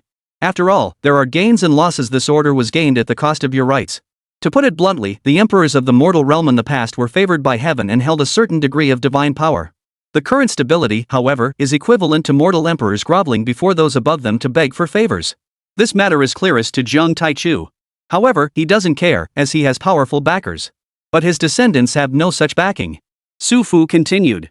Jiang Ning hadn't guessed everything, but some of the details matched his own speculations. But I've realized that I might have been deceived as well. Those above claim that all the spirits remaining in the mortal realm have completely degenerated and lost all humanity. Yet the spirits you rescued still possess some humanity. Sufu spoke with a touch of melancholy, then flipped his hand to reveal tapped the residue from the pipe, and stuffed some tobacco leaves inside. Then he realized what he had done and turned to Jiang Ning, asking, do you mind? Go ahead. Sufu held the pipe in one hand, brought it to his lips, and took a deep drag. For 1,000 years have passed. I could go 100 years without eating and not feel the slightest craving. But this thing, I can't forget it for a single day. Ah. Jiang Ning didn't respond. I thought I understood the world clearly, but now I realize there are many things I need to explore slowly. Sufu suddenly fixed his intense gaze on Jiang Ning. You're so strong, even stronger than me. You might even be a match for those true immortals above me. Why don't I take you up there, and the two of us can team up to smash the gates of the immortal palace? Can you find the path of life and death? Jiang Ning asked. I can't, but you're the ruler of a secular dynasty. Didn't they strip you of your power too? Let's fight our way up there and demand an explanation from them. Sufu said. Alright, let's go. Jiang Ning didn't hesitate and stood up immediately. Sufu didn't stand up. He could play around, but when it came to actually opposing those old fools, he was still too inexperienced. Those old fools weren't necessarily all wrong. Among them, there were indeed treacherous villains, but there were also good people. Most importantly, if he couldn't win, offending them would mean real trouble. He was Sun Wukong, with the Bodhi Patriarch as his backing. He himself doesn't care, but if he harms this young man, he'll feel guilty about it. If he truly had a chance to find the path to life and death, he wouldn't have called Jiang Ning. Even if he knew he couldn't win, he'd have to give it a try. Alright, I was just joking with you. You're taking me too seriously. You ancient people are so honest. Jiang Ning smiled faintly, neither confirming nor denying. Young man, but to be honest, with your strength, if you could cultivate a solid foundation, you might just ascend to the heavens and become an existence of the Tao level. Chapter 170, you haven't grasped the underlying principles yet? Su Fu spoke, then fell silent. Does this count as revealing the secrets of heaven? Never mind, it doesn't matter. I've already told this kid everything I needed to. Originally, Su Fu had thought that these words would arouse Jiang Ning's great interest, prompting him to ask further questions about how to cultivate the Tao foundation. If he added a few more ambiguous, profound statements, it would at least serve as a display of his wisdom in front of this young man. But the young man simply smiled indifferently, as if he hadn't taken a single word to heart. Young man, aren't you interested in attaining immortality? Cultivating the Tao foundation, planting the Tao fruit, spreading the Tao across the world, enjoying the offerings of countless generations, you could live for tens of thousands of years, even 100,000 years. You'd attain great freedom and great ease. Su Fu spoke while puffing out clouds of smoke. Living that long, wouldn't you get bored? Jiang Ning asked casually. Su Fu was taken aback. What does that mean? He had only lived for 4,000 years and wasn't bored at all. This tobacco leaf is quite good, Jiang Ning said casually. Right? These are tobacco leaves I grew myself, nurtured with nectar and ambrosia, harvested once every 100 years. Kid, want to try a puff? Jiang Ning shook his head. 3,000 years ago, who was the one who led the gods to rebel against the celestial realm? Jiang Ning asked. Upon hearing this question, Su Fu immediately grew serious and fell into a prolonged silence. Jiang Ning didn't rush him, instead flipping through an ancient text casually while waiting. The secrets of heaven must not be revealed. Never mind, to put it plainly, if I tell you this, I'll be confined immediately. You just saw how the path of life and death saved that youngster Jiang Taichu. Su Fu ultimately remained silent. It doesn't matter. I was just asking out of curiosity. Jiang Ning sighed and continued, those beings who set the rules, prohibiting mortals from ascending to immortality, yet their hands reach so far, constantly overstepping their bounds. The true immortals above are not entirely united. There are a few traitors with ulterior motives who engage in underhanded schemes. However, since they do not disrupt the order of the world, most choose to turn a blind eye. Su Fu explained. He leaned back in his chair. After all, where there are people, there is a world of intrigue. The higher one's position and power, the more self-serving they become. As Su Fu spoke, he suddenly noticed Jiang Ning's gaze drifting over. I'm not talking about you. Don't misunderstand. Ugh, I'm always criticizing others, but in truth, I'm the same selfish and hypocritical. In truth, Jiang Ning had also once acted for his own benefit, but after gaining power and ascending to a position of authority, he felt he should fulfill his duties accordingly. As for achieving enlightenment and becoming an immortal, Jiang Ning had never even considered it. His goal remained to first resolve internal issues and then address external threats.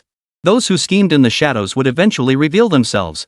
If your fists are strong enough, what's wrong with being self-serving? What's wrong with double standards? Jiang Ning smiled faintly. Yes, that's exactly what I want to hear. Those who follow me will thrive, and those who oppose me will perish. Once I climb higher, I won't even need beef anymore, you old bear. Take another step forward? I am currently at the level of a red dust immortal. Above me are true immortals, and supposedly above true immortals are golden immortals. However, I have never seen a golden immortal, as they are the founding patriarchs of their respective realms. At that moment, Su Fu heard a stern voice in his mind. Speak less, for you haven't yet grasped the deeper meaning. Who? Jiang Ning suddenly opened his eyes and looked at Su Fu. A powerful divine aura suddenly emanated from his body. But it vanished in an instant. Did you feel it? Su Fu was startled. Jiang Ning remained silent. 2 years had passed since the appearance of the founding emperor. Su Fu had come to terms with it and decided to settle down in the capital. Whenever the divine spirits of the mountains and rivers awoke, he could sense it immediately. He knew there was something amiss, so he refrained from taking drastic action and instead helped bring back those corrupted mountain and river deities to be dealt with by Jiang Ning. However, over the past 2 years, such incidents had significantly decreased. This was because, after the purge of the past, the number of survivors left behind was not large. Since Lu Wenshu had been stationed in the south, Jiang Ning frequently traveled there. In the past, for ordinary people, Jiang Ning's ascension to the throne was merely a change of emperor and had nothing to do with them. But over the past few years, the people in the south have come to realize that who sits on the throne is directly tied to their lives. Moreover, Jiang Ning has repeatedly appeared to resolve issues that even the local aristocratic clans and mountain sects were unable to handle. In the south, Jiang Ning not only won the hearts of the people but also convinced a group of southern aristocratic families to willingly submit to his authority. Therefore, Lu Wenshu's progress in the south has been smoother than expected. As for the north, Wang Jiaxing is indeed a talented individual. After the realm was unified into 36 provinces, Wang Jiaxing utilized the magical artifacts left behind by Jiang Ning, employing underhanded methods such as deception, coercion, and bribery to swiftly rally a following and establish his own faction. He suppressed the established aristocratic families in the Yan'an province, purged officials who paid lip service to the court while harboring treasonous intentions, and then systematically eliminated those within his inner circle who harbored ulterior motives and had their hands dirty. The Yan'an province of today is truly unrecognizable from its former self. Yan'an Province, Governor's Office. Wang Jiaxing was furiously writing, his handwriting sloppy and unreadable. "Sir, what are you writing?" Lu Junyi entered the office and leaned in to take a look. "I'm writing my own indictment." Wang Jiaxing had just finished writing, picked it up, and glanced through it with a smug smile. "Sir, why do you keep writing your own charges every few days?" Wang Jiaxing put the finished list into a box that was already nearly full, then shook out his sleeves and sat down at the tea table beside him. "Once the world is at peace, I'll bear the blame and apologize. Besides, I have a poor memory. What if I forget what I did today tomorrow?" Wang Jiaxing said. "Sir, you're truly one of a kind," Lu Junyi said, giving Wang Jiaxing a thumbs up. "Over the past few years, I've killed countless people and offended many. There are plenty who want me dead. But I'm not afraid. If I can live a life of freedom and excitement, I won't have lived in vain. For years ago, when I began purging the rebels, I already prepared my coffin." Lu Junyi was speechless upon hearing this. "What do you want from me?" Wang Jiaxing asked. "The battle with the northern barbarians has been going on for 4 years. It seems like a decisive victory is imminent. Sir, who did you say we should support?" Lu Junyi asked. "Support who? We support no one. The north should remain as chaotic as possible. Otherwise, while I'm dealing with matters in Yan'an Pass, I'll have to watch out for the northern barbarians. This matter is entrusted to you. Let them continue to cause chaos." "Understood. This world is still far from peaceful. Lately, there's been no unusual activity in the west, but I fear trouble is brewing. By the way, how are the promising recruits coming along?" "Progress is swift. The martial arts technique the court provided is truly divine. Let's go take a look." Chapter 171, The Imperial Seal of the Former Dynasty. Great Xia, the 4th year of the Tianyuan era, late summer. Northwest frontier, Beichen Road, Liangzhou City. The Yuanjiang River was blocked, and Liangzhou mobilized over 10,000 conscripts to clear the riverbed. One night, the moon was bright and the stars few. Laborers dug up an object from the riverbed, and soldiers immediately seized it, transporting it to a mansion. "Sir! Lord Yuan! We've unearthed a treasure from the river. Please come and see." The shouts disrupted the mansion's tranquility. Soon, a middle-aged man with a dignified appearance, dressed in a long robe, arrived at the front courtyard. "Sir, look. What was just dug out from the Yuan River seems to be a spiritual stone jade." The man examined it carefully by the light of the lamps. The object was entirely milky white, with a faint glow, and had natural cavities formed by weathering. At first glance, it resembled a coiled water dragon. "Sir, does it look like a dragon?" "It does indeed resemble a dragon, and this is no ordinary stone, it is indeed a spirit stone, with a dense concentration of spiritual energy." The man replied. "Sir, this is the 3rd time we've unearthed such a precious treasure." The man paced back and forth. Though he could tell the treasure was extraordinary, he couldn't discern its true nature. "I'll credit you with a major achievement. Go claim your reward tomorrow. You may leave now." Yes, thank you, sir." "Thank you, sir." The man furrowed his brows, pondered for a long time, and finally stored the treasure in a spatial pouch. He then changed into different clothes and left the city. He made his way to the outside of a humble dwelling, which consisted of only a few crude mud brick huts. In the poultry shed beside the courtyard, several domestic birds were huddled together. A barking sound broke the rural tranquility. "Sir, Mr. Meng, your humble servant has come to visit you," the man called out from outside the courtyard. Soon, a light flickered in the sleeping quarters, and an elderly man dressed in coarse hemp garments emerged to greet him. "Lord Long, you've arrived. Please come inside. I am unworthy of such a title. You honor me too much." The old man led Long Zhanghao into the main hall, lit an oil lamp, then carried a white teapot and 2 bowls, sat down, and poured tea. The old man handed a cup of tea to Long Zhanghao, who immediately bowed and accepted it with respect. "Sir, my humble abode is simple, and I have nothing fine to offer you. Please forgive me." The old man smiled faintly. "This clear mind tea is quite good. It's only here at your place that one can drink such fine clear mind tea," Long Zhanghao said, holding the teacup with both hands and taking a sip. "Why are you visiting so late at night?" Long Zhanghao set down his teacup and pondered for a moment. He immediately stood up and removed the teapot and teacups from the table. He took out the Qiankuan bag and carefully removed the treasure stored inside, placing it on the table. The treasures, less than 3 feet long, looked particularly appropriate when placed on the simple table. "I just dug this out of the riverbed. Do you recognize it, sir?" Long Zhanghao asked. "A water dragon amulet?" The old man stroked his pale beard and immediately picked up the treasure, examining it closely for a moment. Suddenly, the old man's expression turned slightly shocked. Although it has been weathered, the spiritual energy within is dense, its foundation is intact, and it is brimming with auspicious energy. This is indeed the legendary water dragon pendant. The old man slowly stood up, his eyes growing increasingly excited. His gaze alternated between the water dragon pendant and Long Zhanghao, who looked somewhat peculiar. Please enlighten me, sir. What is the water dragon pendant? Long Zhanghao asked doubtfully. The imperial seal of the Yu dynasty, known as the water dragon pendant. The old man explained. The imperial seal of the Yu dynasty? But the Yu dynasty was destroyed over 3,000 years ago. Long Zhanghao exclaimed in shock. Upon further reflection, the Yu dynasty had indeed retreated to Liangzhou when it was on the brink of collapse. The last ruler of the Yu dynasty is said to have blown up his dantian and thrown himself into the Yuan River. Could it be that the Yu dynasty's imperial seal was never found by the court, but instead lost among the common people? The old man immediately stood up, fetched a sheet of white paper and a box of seal paste. He took a piece of ink, spread it on the table, then picked up the water dragon pendant, dipped it in the ink. He then placed the water dragon pendant on the paper. His hands trembled slightly, and he hesitated to lift the water dragon pendant. Sir? Long Zhanghao, seeing the old man hesitating, urged him twice. The old man grew increasingly agitated, finally lifting the water dragon pendant and placing it tremblingly to the side. Both of their heads leaned close together, examining the paper carefully. The 8 large characters, though somewhat damaged, were still discernible. Commissioned by heaven, to live a long and prosperous life. Both murmured at the same time. Their gazes locked onto each other. According to historical records, the founding ruler of the Yu dynasty descended from the peak of Mount Tian Shan, retrieved a piece of 10,000-year-old ice crystal, and personally carved it into a dragon-shaped imperial seal. He then inscribed 8 characters on the base. Due to its vivid appearance, resembling a water dragon, it was named the water dragon pendant and became the imperial seal of the Yu dynasty. This is actually the imperial seal of the Yu dynasty. The old man was utterly thrilled. Although this seal is somewhat weathered on the surface, it has absorbed the essence of heaven and earth for thousands of years. Its power must be immense, capable of summoning wind and rain. You must be deeply blessed to have obtained such a precious treasure. Long Zhanghao listened and grew excited as well. Recently, treasures had been continuously unearthed from the riverbed, and he never imagined that even the imperial seal of a previous dynasty had been unearthed by him. This blessing is too great for me to keep. I must report this to the court immediately. Such a momentous matter could not be delayed. After bidding farewell, Long Zhanghao vanished into the darkness of the night. The old man stood outside the courtyard, stroking his beard as he watched the direction in which Long Zhanghao had disappeared. Master, will it succeed? Another person approached the old man from behind and asked softly. It's as good as done. The old man's eyes sparkled with confidence. But he said he would report it to the court. If he really hands over that treasure, we'll be in big trouble. After all, that's...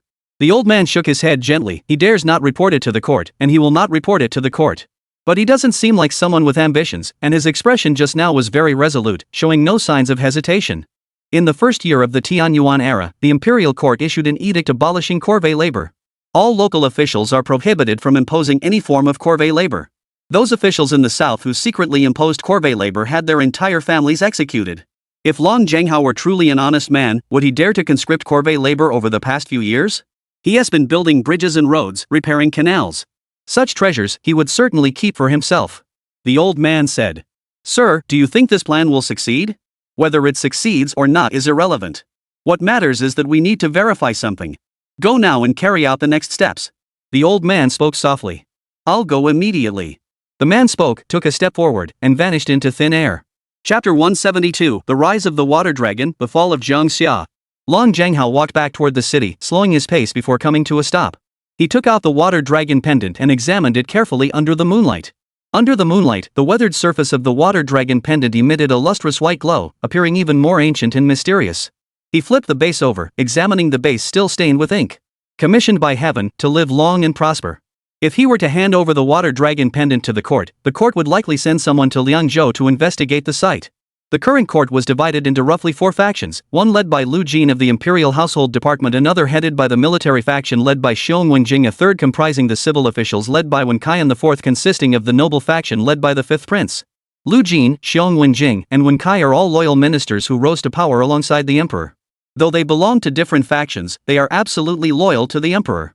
In such matters, the emperor is more likely to send Lu Jin or Wen Kai to investigate the scene. If either of them were to be sent, they would inevitably uncover the issues plaguing Liangzhou. Over the years, Long Zhanghao has conscripted laborers annually. However, Liangzhou faces not only the issue of corvée labor but also a series of other problems, including taxes and military registration. Before the Tianyuan dynasty, during the Jingyang era, these issues were not problems but rather tools for the Liangzhou aristocratic clique to secure their interests. However, now they have all become major issues. Upon closer inspection, the emperor's former title was Prince of Liang. Yet not a single member of the Liangzhou faction has ever sworn allegiance to Jiangning. There is no other reason. Liangzhou is a remote border region, far too distant from the capital. Moreover, no one could have anticipated how swiftly the world would change. Given the current court's approach to dealing with established aristocratic clans, once any issues are discovered regarding Long Zhenghao, the consequences could range from being sent to the capital under house arrest to, in the worst case, the entire family being executed. According to accurate intelligence, in the Yenyun region to the north, within just 3 or 4 years, nearly all the local established aristocratic clans have been wiped out. The newly appointed governor of the Yenyun region, Wang Jiaxing, has already extended his sword beyond the borders of the Yenyun region. Even the Yu clan, the maternal clan of Jiangning, has been nearly exterminated. Many aristocratic families in the south have surrendered to the court. If the court were to discover his treasonous actions in Liangzhou, what fate would await him? Or what would become of the Long clan of Liangzhou? Thinking of these things, Long Zhenghao suddenly felt restless. This matter must not be reported to the court, otherwise, the Long clan would become the target of the court's wrath. The master said this was a divine artifact with the power to summon winds and rains, didn't he? But what crime is it to secretly possess the imperial seal of the former dynasty? In any case, no matter what the charge, this matter must not be reported, or it would be like walking into a trap. Long Zhenghao slowly made his way back to Liangzhou city as the sky began to grow light.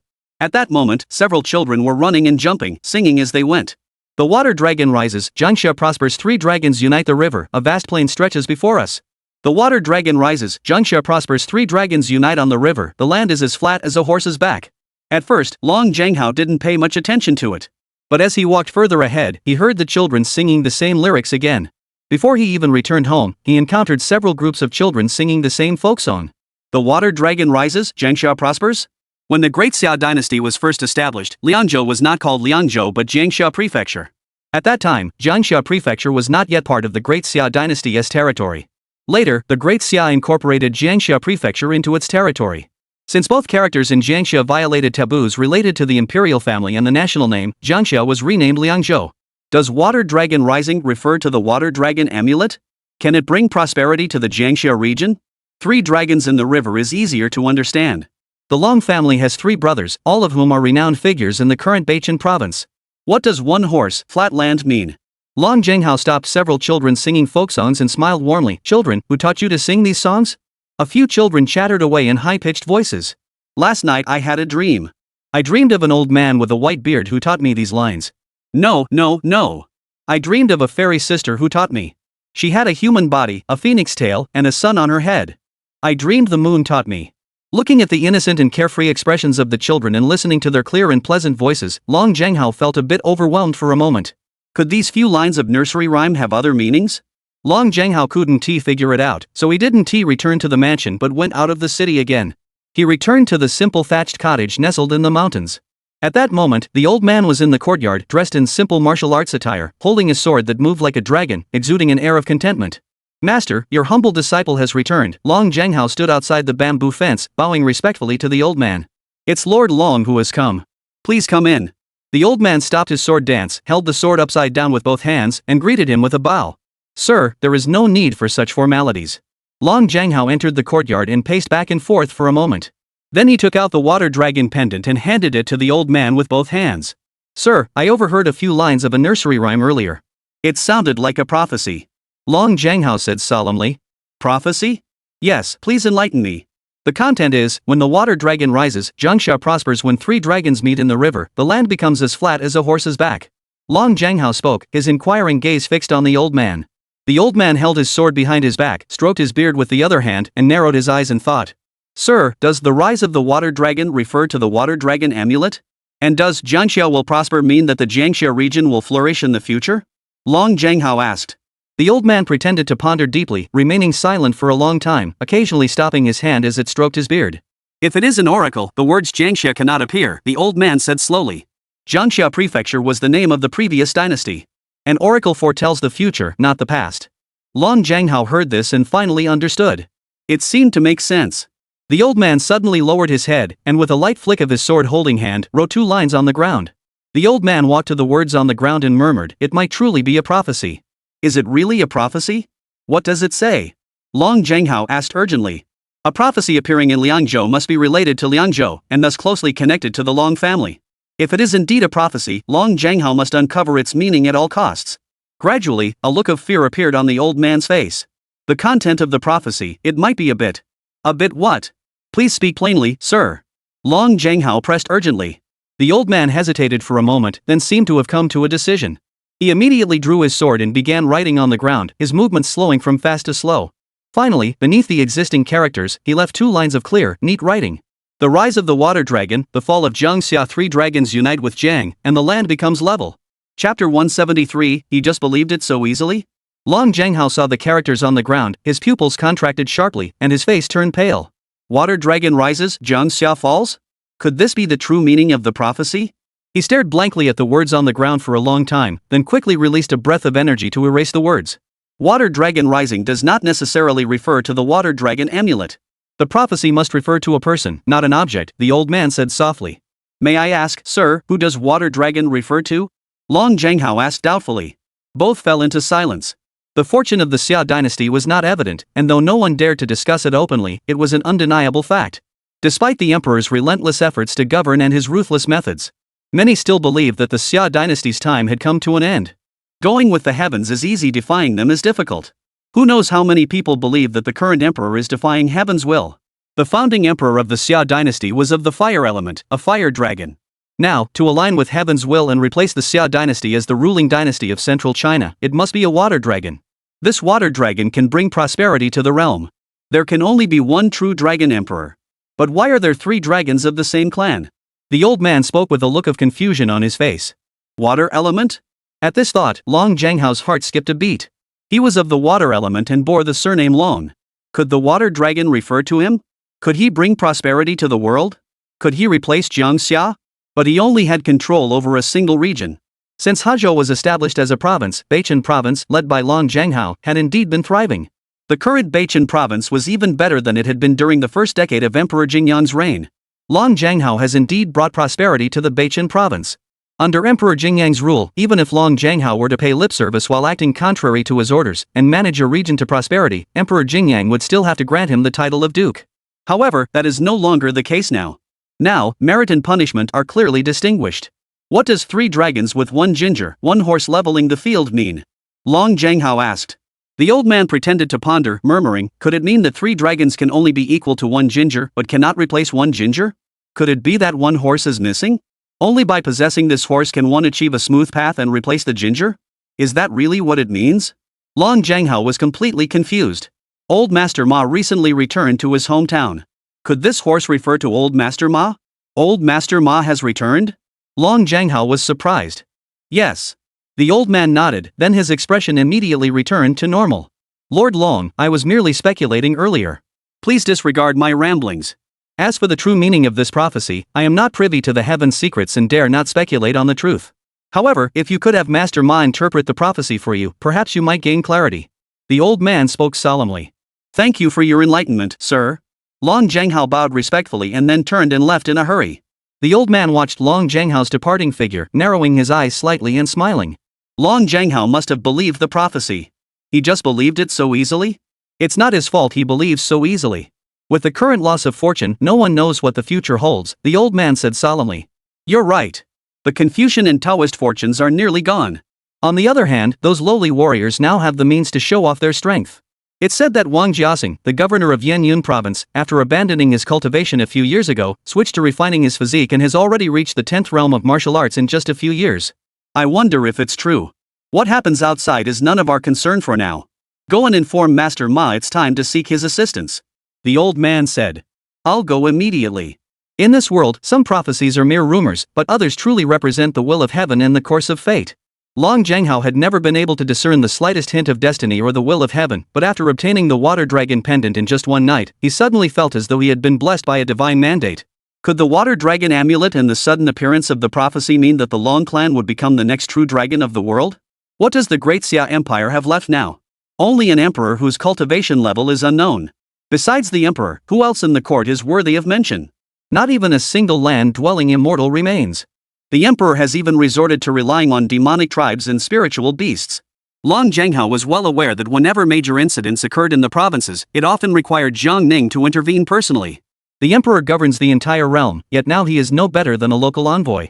It's truly a laughingstock. But why hasn't the Great Xia dynasty collapsed yet? Out of the 36 provinces, why hasn't anyone dared to rebel except in the south? Several days later, in Baiyu City, Prince Wei Jiangsheng hurried along in the palace courtyard, entering the imperial study through the side door of the Taiyi Hall. Jiangsheng noticed an intriguing scene. Jiang Ning sat behind the imperial desk, flipping through documents with a calm expression. On the imperial couch to one side sat two figures, or rather, two non-human entities. The immortal Su Fu from the Red Dust Realm had one leg crossed and the other dangling, swaying back and forth. He held a smoking pipe in one hand, and the pipe emitted a wisp of blue smoke, filling the imperial study with a refreshingly pleasant aroma. Su Fu grinned widely, looking extremely pleased with himself. The stone statue demon sat cross-legged across from Su Fu, with a long spear resting diagonally across his legs.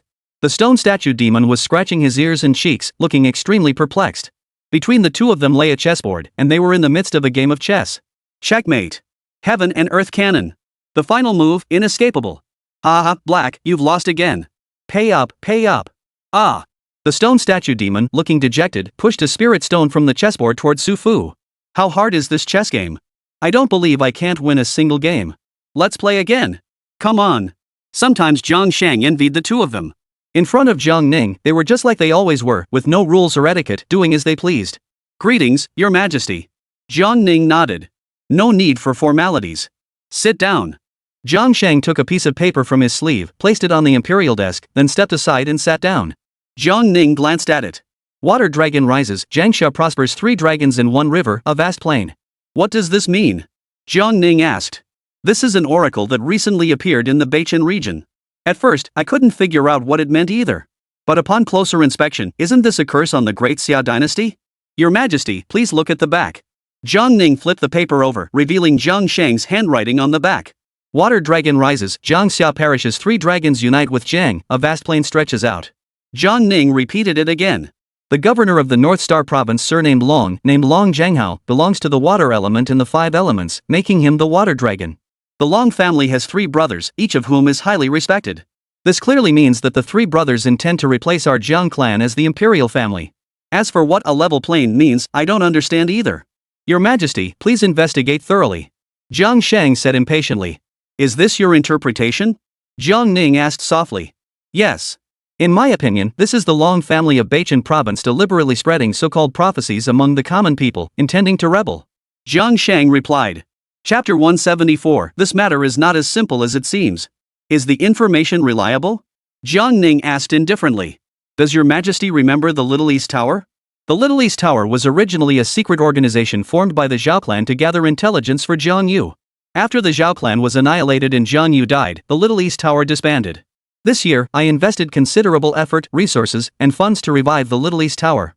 This information was gathered by the Little East Tower, and it's almost certainly accurate. There's little room for error. Jiang Shang explained. As for the content, Jiang Shang hadn't fully understood it at first, but this morning, he suddenly had an epiphany and figured it out. In Jiang Shang's eyes, the local aristocratic clans dared to engage in underhanded tactics, which was nothing short of suicide. What is the origin of the prophecy? Jiang Ning asked.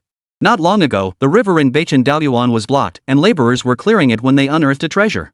What the treasure was, the people from Xiadongla didn't see. Since the treasure was unearthed, the prophecy has been circulating in Liangzhou City. Jiang Shang said. What is Long Zhenghao like as a person? Jiang Ning asked again. The Small East Tower has only recently been reopened, so I dare not make a hasty judgment.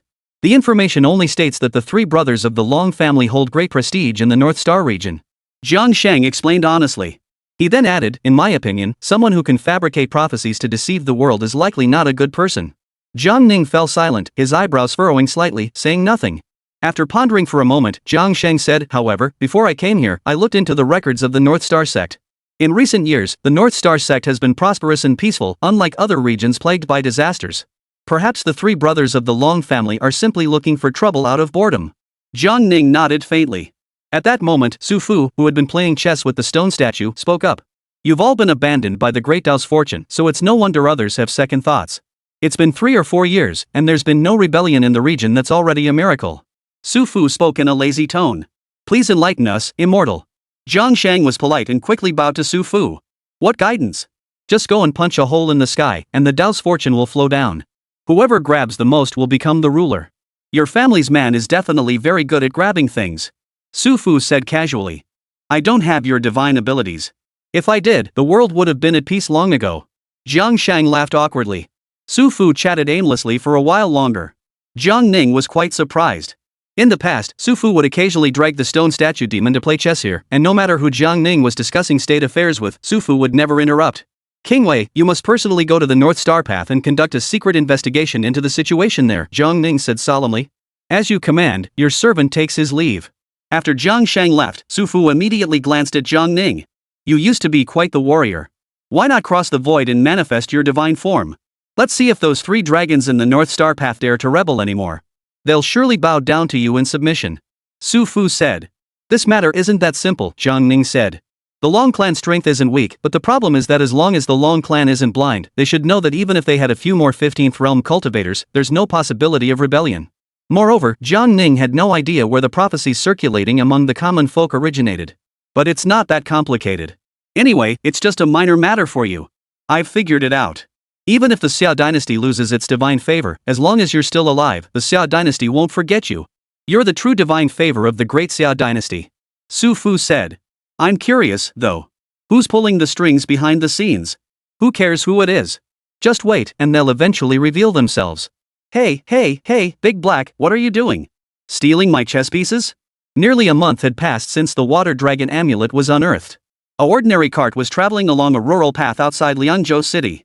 Your Highness, no, sir, we're less than 100 miles from Liangzhou City. Jiang Shang lifted the curtain and looked out at the fields. Over the past few years, Jiang Shang had grown significantly. Jiang Ning often spoke of the common people of the realm, and Jiang Shang had made Jiang Ning's goals his own, so he too often spoke of the common people. This was not his first time traveling far from home, but it was his first time going undercover to investigate the common people. Jiang Ning had sent him to the Beichen region to investigate, and before he left, he had instructed him to start his investigation from the grassroots level. He must gain a thorough understanding of the overall situation in Beichen province before making any conclusions. Stop the carriage. Jiang Shang called out, and the carriage gradually came to a stop by the roadside. Jiang Shang stepped down from the carriage and looked around. As far as the eye could see, there were endless fields. Looking at the golden wheat stalks, Jiang Shang felt a sense of joy. He rarely visited his fiefdom, but every time he did, he heard that the fields there were always bountiful, with endless golden rice paddies that swayed like waves of gold in the wind. 1/3 of the territory of Beichen province belonged to Liangzhou, which was originally Jiang Ning's fiefdom. Jiang Shan walked into the rice fields, taking in the natural breeze. The faint scent of wheat filled the air, bringing a sense of peace and contentment. The emperor was indeed correct.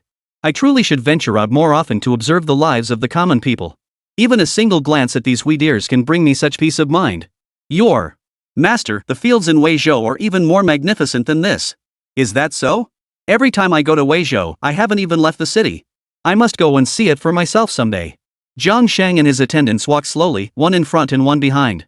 Jiang Shang reached out to touch the low-hanging wheat stalks, almost forgetting the reason he had come to the North Star Road. At that moment, Jiang Shang noticed a person squatting in the wheat field, holding a sickle and cutting weeds. It was a peasant woman, with a baby of 2 or 3 years old strapped to her back. The peasant woman, upon seeing someone approaching, immediately turned her head to glance at them, then smiled politely at the two. The woman was not particularly attractive, with a sallow complexion and a gaunt figure, appearing to be in her 40s. However, this was the first time Jiang Shang had seen an ordinary person smile at him so closely, and a sense of simplicity and sincerity washed over him. In the eyes of ordinary people, Jiang Shang was like a divine being from the heavens. Ordinary people dared not look him in the eye. They would step aside and bow respectfully, lest they be accused of presumption. Working? Jiang Shang smiled kindly. The woman nodded and continued with her work. Yes, we need to finish weeding this field before dark, the woman replied, her voice rough and unpleasant. However, Jiang Shang didn't seem to mind. Such a large field, can you finish it all by yourself? Jiang Shang asked, sounding a bit skeptical. It's not just me. I'm only responsible for the 5 or 6 acres along the roadside. 5 or 6 acres? That's no small task. Can you really finish it alone? Jiang Shang was even more puzzled. Even if I can't finish it, I have to do it. My family depends on this meager wage to put food on the table. Chapter 175, 15 coins for a day's work? How much do you earn for a day's work? Jiang Shang asked. 15 coins. How much?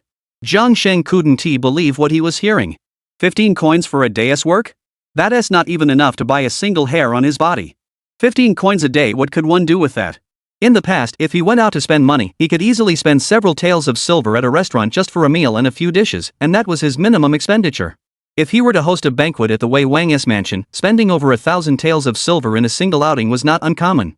Yet his annual salary of 10,000 taels of silver wasn't enough to cover his own expenses. But the common people only earn a few coins a day? The woman smiled helplessly. 15 coins? That's still during the Tian Yuan era. During the Jingyang era, working all day would barely earn 10 coins. Jiang Sheng noticed a sickle on the ground and suddenly got an idea. He picked up the sickle and bent down to start working in the fields. The peasant woman saw this but didn't stop him. You'll ruin the wheat like that. Then what? Look. Jiang Sheng watched the peasant woman's movements carefully. She casually flicked her wrist, separating the weeds from the wheat stalks, then made a light cut, and the weeds came off without damaging the wheat stalks. In the blink of an eye, the peasant woman had already cut a large bunch of weeds. Jiang Sheng was amazed by what he saw. That's impressive. It's just something I'm used to. There's nothing special about it, the peasant woman said. Speaking of which, why are there only women working in the fields? Where are the men in your family? Jiang Sheng asked while trying to mimic her grass cutting. They've been conscripted for labor. They just finished clearing the river and were sent to another place because there's a mountain flood, and the roads are blocked, the peasant woman replied. Hearing this, Jiang Sheng felt a surge of anger rise within him. He finally understood what it meant to be in a position of responsibility and fulfill one's duties. The decree abolishing corvée labor had the seal of the Wei Wang's mansion. He had read every clause of that decree himself and even made some revisions, which had earned him praise from Jiang Ning. Didn't the court abolish corvée labor 3 years ago? Jiang Sheng asked. I'm just a woman, how would I know such things? Anyway, every household has to send one able-bodied man, and since the beginning of the year, my husband hasn't had a single day off to do any private work, the woman replied. Conscripting corvée labor is a crime of treason. How dare they? Jiang Sheng spoke with indignation, and his movements grew faster, accidentally damaging the wheat stalks. Master, please stop. If you damage more wheat stalks, the landlord will fine me, and I'll have to work all day for nothing. The peasant woman spoke, ignoring whether Jiang Sheng agreed or not, and snatched the sickle from his hands. Do you know anything about the prophecies circulating in Lianzhou City? Jiang Sheng asked, crouching beside her. We have to start working before dawn and take care of the children. I don't have time to go into the city. Jiang Sheng nodded. He immediately stood up, reached into his pocket, and pulled out an ingot of gold. Then he thought for a moment and put the gold back. He then took out a bag of candies he had brought from the prince's mansion, peeled one open, and stuffed it into the child's mouth. The child ate it and burst into laughter, his voice ringing like a bell. Jiang Sheng smiled faintly. Why did he suddenly feel like having a child? The peasant woman turned her head and saw Jiang Sheng holding a handful of candies. She hurriedly stood up. No. Sir, these candies are too precious. My child is of lowly birth, how could he eat such expensive things? Jiang Sheng grabbed the peasant woman's hand and placed the bag of candies into her hands. This. Sir, you. The peasant woman knew that a bag of candies was probably just a drop in the bucket for this elegantly dressed man. But for her, that bag of candy might be something she couldn't afford in her entire lifetime. Not to mention candy, even sugar syrup was something ordinary families like theirs couldn't afford. It's for the children. The peasant woman stammered, wanting to say a few words of gratitude but not knowing where to begin. Perhaps it won't be long before you can all live better lives. Goodbye. We'll meet again someday. Jiang Sheng walked toward the rural path, with his servants following behind him, looking dazed. Is this really their lord? In his memory, even when the prince was a child and didn't know any better, he had sent away a few beggars. But later, the prince grew to dislike beggars and would always order his servants to drive them away whenever he saw them. Jiang Sheng had indeed changed a lot over the years, but he never expected that he would not only kneel down on the ground with a peasant woman to cut grass and chat, but also personally feed a peasant child candy. I now fully understand what the emperor meant. The servant couldn't say a word. Immediately, Jiang Sheng's expression darkened, growing extremely grim. Bei Chendao's hypocrisy is one thing, but daring to conscript laborers? That's treason. And he dares to compare himself to the 3 dragons? Even if the Long clan has 3,000 dragons, how can they compare to the Jiang clan? Oomph. As Jiang Sheng was about to mount the carriage, he saw another carriage speeding toward them. The carriage came to a stop and a middle-aged man dressed in luxurious attire stepped out. Several servants then carried a set of chairs from the rear of the carriage and opened an umbrella. They then brewed tea and set out teacups and pastries. Sir, please take a seat. The middle-aged man immediately sat down. Call them all over here. Yes. One person ran to the field and shouted loudly toward the field, assemble. The voice carried far and wide. Soon, a large group of peasant women began to gather in the field. They were dressed in rags, their faces gaunt and emaciated, some even wearing tattered clothes, looking like beggars. Some carried children on their backs, while others even led more than one child by the hand. A middle-aged man raised his hand to signal, and several servants immediately ran into the field to conduct inspections. Soon, the servants returned, running back in a hurry. "Master, the weeds in the fields haven't been completely cleared." The middle-aged man heard this and grew furious. "Lazy again? Since you all enjoy slacking off so much, each of you will be docked 10 coins. The man poured tea from the teapot, his tone filled with contempt. "Master, deduct 10 coins? That's way too much. And it's not even dark yet. Weren't we supposed to check after dark?" "Shut up." The middle-aged man slammed the teapot on the table and shouted angrily, "You must finish the work before dark, or else you won't be coming back tomorrow. With only 5 coins left for the day, how are we supposed to survive? My husband is still doing corvée labor, and we don't know when he'll be back. I have 2 elderly parents and 2 children at home. What are we supposed to do? Master, please have mercy and give us a little more time. Master, we'll definitely finish the work before dark." Chapter 176, Not Very Clean-Handed. The middle-aged man looked down on them with disdain, not giving the peasants please a second thought. Jiang Sheng saw this and felt a surge of anger rise within him. 15 coins a day was already a pitiful wage. Deduct 10 coins, leaving only 5? What could 5 coins buy? Jiang Sheng was about to speak when the peasant woman who had been carrying a child approached him. "Master, could you please spare us this time and not deduct our wages?" "If that's not possible, I'll work an extra half-acre today," the peasant woman pleaded. "Who told you to get so close to me? Get out of here." The middle-aged man grew furious. A servant stepped forward and kicked the peasant woman in the abdomen with his foot. The peasant woman was startled and twisted her body, falling to the ground, managing to avoid dropping the child. The child on her back was startled and began to wail loudly. "Shut him up. Otherwise, I'll tear his mouth off," the middle-aged man shouted angrily. The peasant woman quickly picked up the child, cradled him in her arms, and tried to calm him down. At that moment, another servant walked over, picked up a few candies from the ground, and approached the middle-aged man. He placed the candies on the table with great respect. The middle-aged man glanced at the gold foil-wrapped candies, then looked over at the peasant woman, who had a few candies lying on the ground. These candies were clearly expensive at first glance. He opened the wrapper, took a whiff, and a sweet, refreshing fragrance filled his nostrils, instantly giving him a sense of bliss. The middle-aged man popped the candy into his mouth, and his eyes widened in astonishment. This candy was truly extraordinary. It wasn't just an ordinary snack. It contained something magical. As the candy melted in his mouth, a cool sensation spread throughout his body, instantly dispelling the summer heat. The middle-aged man waved his hand, and several servants immediately rushed forward, snatching a silk pouch from the peasant woman's arms and handing it to the middle-aged man. "Master, look." The middle-aged man opened it and found it was filled with candy. "Oomph, you lowly woman, where did you get such fine food?" The peasant woman was busy comforting her child and didn't know how to respond. "This candy? 1 piece could buy your entire family's life. You filthy woman, your hands aren't clean. Confess where you stole it from," the middle-aged man shouted angrily. "I didn't steal them." "If you didn't steal it, then how could you afford to buy it?" The peasant woman glanced at Jiang Sheng out of the corner of her eye, hesitating to speak. For some reason, she didn't reveal the truth. "Hey, I'm talking to you." Jiang Sheng finally couldn't take it anymore. He stepped forward and confronted the middle-aged man. 5 coins a day for labor? What can you do with that? Even a beggar can make more than 5 coins in a day. Where did you come from? I'm doing my job, what is it to you? The middle-aged man glared at Jiang Sheng angrily. "We agreed on 15 coins, you should pay 15 coins. Jiang Sheng said coldly. The middle-aged man stood up, towering half a head taller than Jiang Sheng.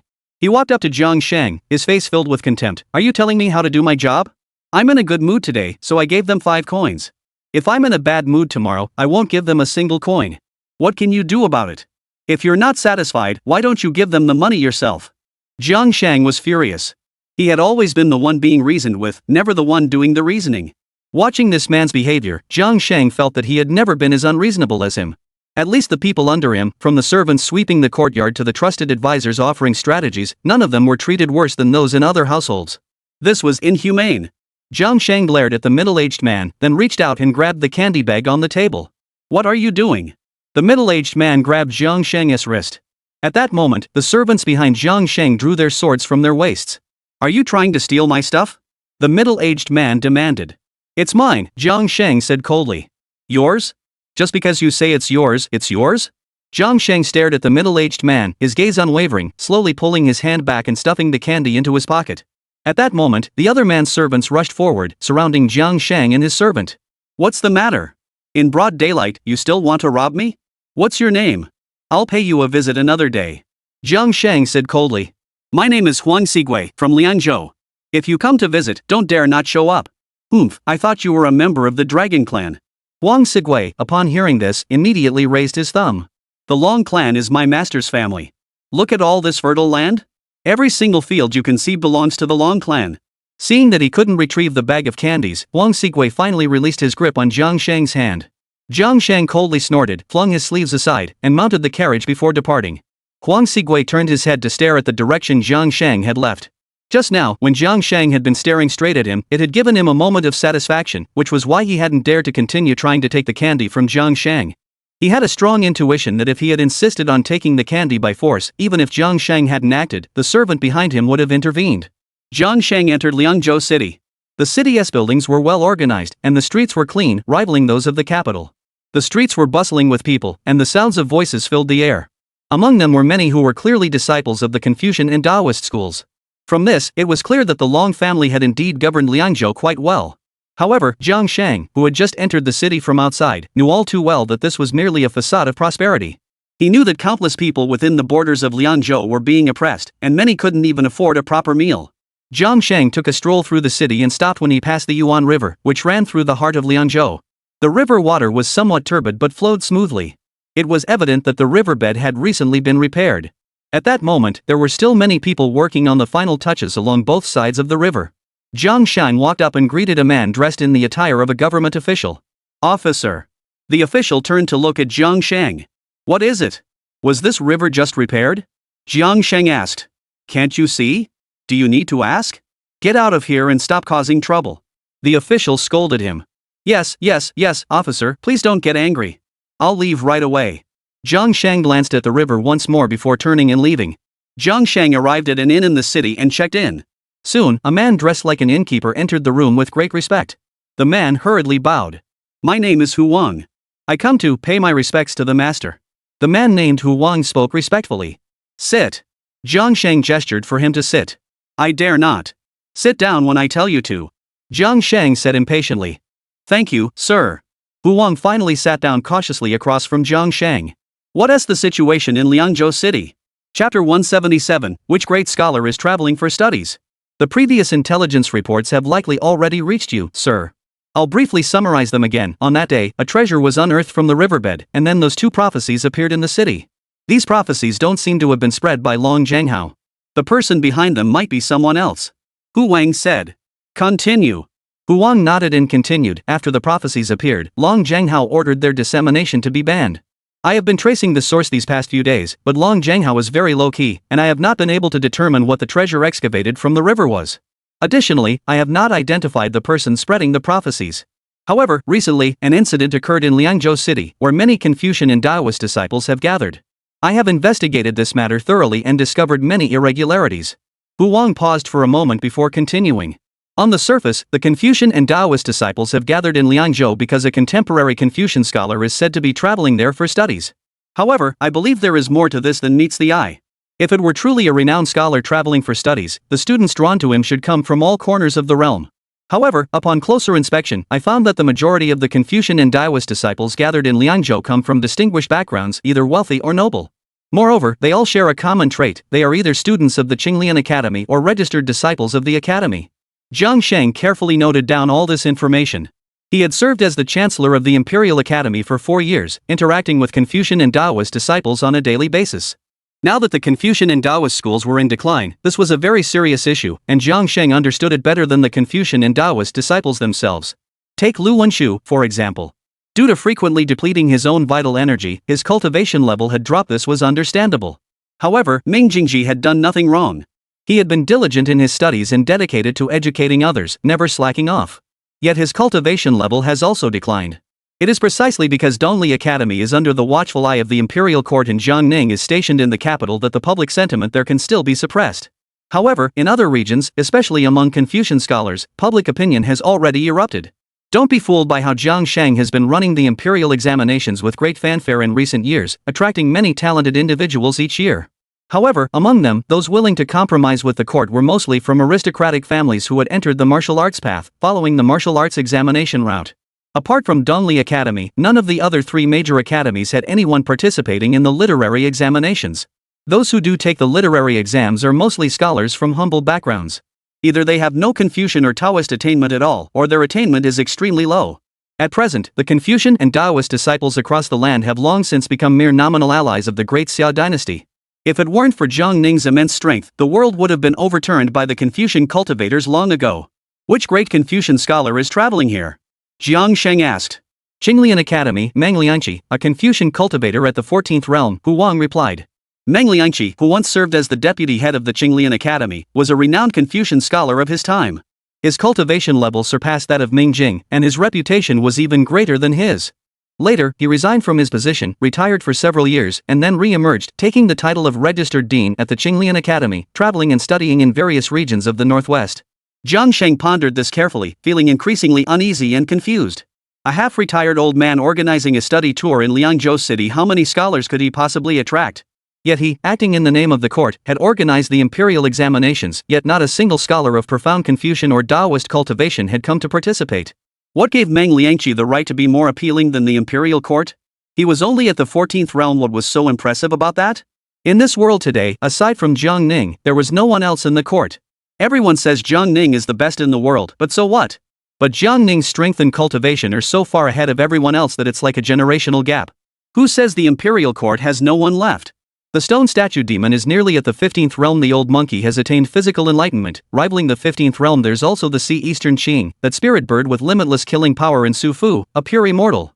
Wait, these four aren't even human. Is the imperial court really that depleted? Thinking about it this way, Jiang Sheng's thoughts became even more confused. However, though this matter seemed complicated, Jiang Sheng figured it out in an instant. He was simply someone who always tended to simplify things. This was the case when interpreting the oracle, and it was the same now. In Jiang Sheng's view, this matter was very straightforward. The so-called prophecies about the fall of the Jiang Xia dynasty and the three dragons aligning with Jiang were all fabricated by the Qinglian Academy. The Qinglian Academy wanted to deceive the Long clan of the Beichen Dao sect into rebellion. However, that is merely the cause. What about the purpose? What is the true objective of the Qinglian Academy? Those old, corrupt scholars who claim to be immortals may not necessarily be after power. They may not necessarily want to be followers of the dragon. Thinking about it this way, things become even more complicated. How many people are there in the North Star sect? Jiang Sheng asked. Less than 1,000. Among them, the weakest is barely at the 13th realm, and the stronger ones are only 2 pure martial artists at the 9th realm, all cultivated according to the master's instructions, Hu Wang answered honestly.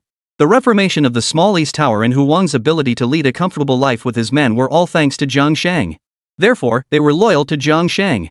Keep a close eye on Long Zhenghao's movements and see who he's associating with, Jiang Sheng said solemnly. Yes. By the way, the matter of Long Zhenghao conscripting laborers must also be investigated. Jiang Sheng continued. This matter has already been investigated. From the beginning of the Tianyuan era to the present, Long Zhenghao has conscripted labor under various pretexts, totaling 20 instances, with over 300,000 people conscripted in total, Hu Wang replied. In just 4 years, he mobilized 30,000 laborers? What audacity! And you say Long Zhenghao has considerable influence in the Beichen region? That he has made things smooth for the region? So this is how he achieved that smoothness. In the city, a secluded courtyard. Long Zhenghao stood in the courtyard, waiting respectfully for nearly an hour. Finally, a servant boy emerged and said to Long Zhenghao, the master has awakened and requests your presence. Long Zhenghao brushed his sleeves and stepped into the main hall. Inside, an elderly man with the demeanor of a sage, his hair and beard entirely white, sat seated. I apologize for making Lord Long wait so long. The old man bowed to Long Zhenghao, then scolded the servant, next time Lord Long comes, wake me immediately. Lord Long is an honored guest, he must not be made to wait in the courtyard. Yes, sir. Master Ma, I have only just arrived. Please do not be angry. It was I who disturbed your seclusion. You should not hold it against me. Not at all, not at all. Lord Long is a high-ranking official, the governor of the North Star province. I am just a humble scholar, how could I possibly deserve your apology? Lord Long, please take your seat. Not at all, not at all. Master Ma should take the seat of honor. Long Zhenghao stepped forward to help Ma Lao to his feet, guiding him to the main seat, then sat down at the side. Chapter 178. Thank you, Senior, for guiding me out of my confusion. Before Long Zhenghao could speak, old Master Ma looked as though he already knew everything, stroking his beard. I already know the purpose of your visit, old Master Ma said. Long Zhenghao hurriedly nodded, thinking to himself, no wonder he's Master Ma. He already knows my purpose without me even speaking. The great fortune of the great Xia dynasty has dissipated, and this dynasty has reached its end. The numerous noble clans across the land have not taken up arms, and the reason is simple. It is because the emperor residing in the capital has reached such a profound realm and possesses such overwhelming power. The current great Xia is merely being propped up by that one person. But how can a single individual, no matter how powerful, sustain a realm of 10,000 miles? Defying heaven's will, one will inevitably face divine retribution. The North Star has repeatedly shown signs of celestial anomalies, indicating that divine favor has been bestowed upon it. Last night, this old man divined the heavenly secrets and discovered that those prophecies are indeed true. Your Long clan is about to rise. Upon hearing this, Long Zhanghao's heart was filled with shock and awe. Since obtaining the water dragon pendant, Long Zhanghao had been having dreams every night, all of them auspicious. It seemed as though he had established a connection with the Tao of Heaven, as if he had been acknowledged by the heavens. His stagnant cultivation realm had suddenly made tremendous progress. Even when lying still, the spiritual energy of the heavens and earth would automatically flow into his body. He was now just a step away from the 15th realm. Master Ma, does this flat plane refer to you? Does it mean that your disciple needs your assistance? Long Zhanghao asked. After a month of contemplation, Long Zhanghao had come to believe that the prophecy was indeed true, though he had remained sufficiently low-key. He had contacted all the key figures in his clan, and everyone shared the same intention, but they all feared that Jiang Ning would come looking for them personally. This old man does not wish to be involved. Even though I have already reached the 15th realm, I may not be a match for that person. Long Zhanghao noticed that Ma Lao hesitated, but his words acknowledged that a smooth path referred to himself. Long Zhanghao hurriedly stood up and bowed deeply to Ma Lao. This junior is young, short-sighted, and inexperienced. I do not know how to proceed on this path. Please guide me out of this dilemma. According to the prophecy, Long Zhanghao must seek Ma Lao's assistance. Ma Lao was one of the strongest Confucian cultivators of his generation, the headmaster of Qinglian Academy, with disciples spread across the land. Even Meng Liangqi, the Confucian cultivator at the 14th realm who was currently studying in the North Star Tao, was one of Master Ma's most favored disciples. Although Long Zhanghao wanted to establish his own school, he was not foolish. Although the Long family is one of the top aristocratic clans in the Great Xia dynasty and has always remained low-key, never interfering in court affairs. But even the most prestigious clans are no match for the current court. To be precise, they are no match for Jiang Ning alone. Every time Long Zhanghao thinks about establishing his own faction, he feels an inexplicable sense of pressure coming from Baiyu City. It was as if, despite being thousands of miles apart, he still stood under that person's watchful eye, a truly exaggerated feeling. There is only one way, said the old man in a solemn voice. Long Zhanghao bowed, waiting for Ma Lao to continue. Hide in plain sight and establish your own faction, Ma Lao said. How do we hide from heaven? Long Zhanghao asked. Do you know that in the past 4 years, that person in the capital has never gone to the Confucius temple to pay respects? Old Master Ma asked. This junior is indeed unaware of that, Long Zhanghao replied. Going to the Confucius temple to perform the sacrificial rites, if you are truly the one destined by heaven, then the heavenly way will surely bestow you with divine favor, and you may establish a new dynasty. But if you lack divine favor, then it means the prophecy is false. And you may withdraw safely. Ma Lao said. Long Zhanghao understood what the old man was saying. Long Zhanghao believed that old Master Ma had considered everything carefully. If he truly had the mandate of heaven, he could establish a new dynasty. If he did not, this matter could be kept secret, and the world would never know. As for him, Long Zhanghao, he could continue to serve as a high-ranking official in charge of a province. Master Ma, can a mere junior like me really accomplish great things on my own? Long Zhanghao asked doubtfully. You uphold Confucianism and Taoism. All Confucian and Taoist disciples across the entire North Star sect and indeed the entire realm will recognize you. Your Long clan boasts 3 outstanding disciples, and your clan is even protected by a terrestrial immortal. You are not alone. Master Ma spoke solemnly. I understand, senior. Thank you for enlightening me. If this matter succeeds, I will certainly appoint you as my chancellor. What Ma Lao meant was that the Confucian and Taoist disciples behind him would all support Long Zhanghao. After leaving the courtyard, Long Zhanghao's heart was filled with excitement. At only the 14th realm, could he truly be favored by heaven's mandate? The divine favor and fortune obtained at the 14th realm could only sustain a small kingdom. However, with the support of a Confucian and Taoist giant like Master Ma, the significance was entirely different. Long Zhanghao immediately sent a message to all the key figures in his clan, instructing them to come to Liangzhou City in secret to discuss important matters. Zhang Shang was intently studying that martial arts manual. He noticed that every time he revisited it, he gained a new insight. And this feeling was growing increasingly strange. This martial arts manual, which had been simplified by Jiang Ning, seemed to possess a touch of mystical power. In the past, pure martial artists in this world reached their limit at the 10th realm. However, Jiang Yu had broken through to the 13th realm with ease using the Tianhuang technique. Now, by revisiting this manual, Zhang Shang, relying on his own cultivation foundation, was making rapid progress, reaching the 10th realm in just a few years. However, due to the existence of this cultivation technique, he does not feel that he has reached his limit. Instead, he can clearly sense that there are even broader horizons ahead. Could this be the essence of the Tao? Does Jiang Ning already have a foundation in the Tao in this world? Jiang Sheng felt a surge of excitement and desperately wanted to advance to the next level as soon as possible. At that moment, Hu Wang knocked on the door and entered the room. Master, recently, Long Jianghao has been very active and frequently associating with Confucian cultivators. Today, he went to a secluded courtyard in the city. We don't know who he met, but he came out looking very excited. The aura of that villa has been concealed, as if there is a high-ranking cultivator inside. I dared not act rashly and did not go in to investigate. Hu Wang said solemnly. What happened after he returned? Jiang Sheng asked. He must have sent a letter to the Long clan. If nothing goes wrong, the Long clan members will gather in Liangzhou soon. Hu Wang replied. Finding out who is in Liangzhou city isn't difficult. Go to the Qinglian Academy and see who isn't there. Those are the ones in Liangzhou city. These old fossils are determined to incite Long Jianghao to rebel. Jiang Sheng said. I'll go investigate immediately. Within a day, Hu Wang had gathered the information. The Qinglian Academy was nearly empty, and according to the investigation, the scholars who were not at the academy had all gone to study elsewhere. Upon receiving the news, Jiang Sheng thought to himself, those old Confucian scholars are quite skilled at disguise. They pretended to go on study trips, but in reality they were hiding in the North Star sect, stirring up trouble. Another day passed, and all the key figures of the Long clan had returned to Liangzhou city. However, each of them was more low-key than the last. Jiang Sheng only knew their movements and had yet to uncover their plans.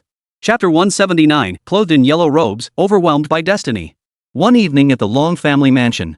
The three brothers of the Long family, along with several key supporters, gathered together. Regarding the prophecy and Long Jianghao's thoughts, all the members of the Long clan were fully aware. From the very beginning, Long Jianghao had not kept this matter from the clan members.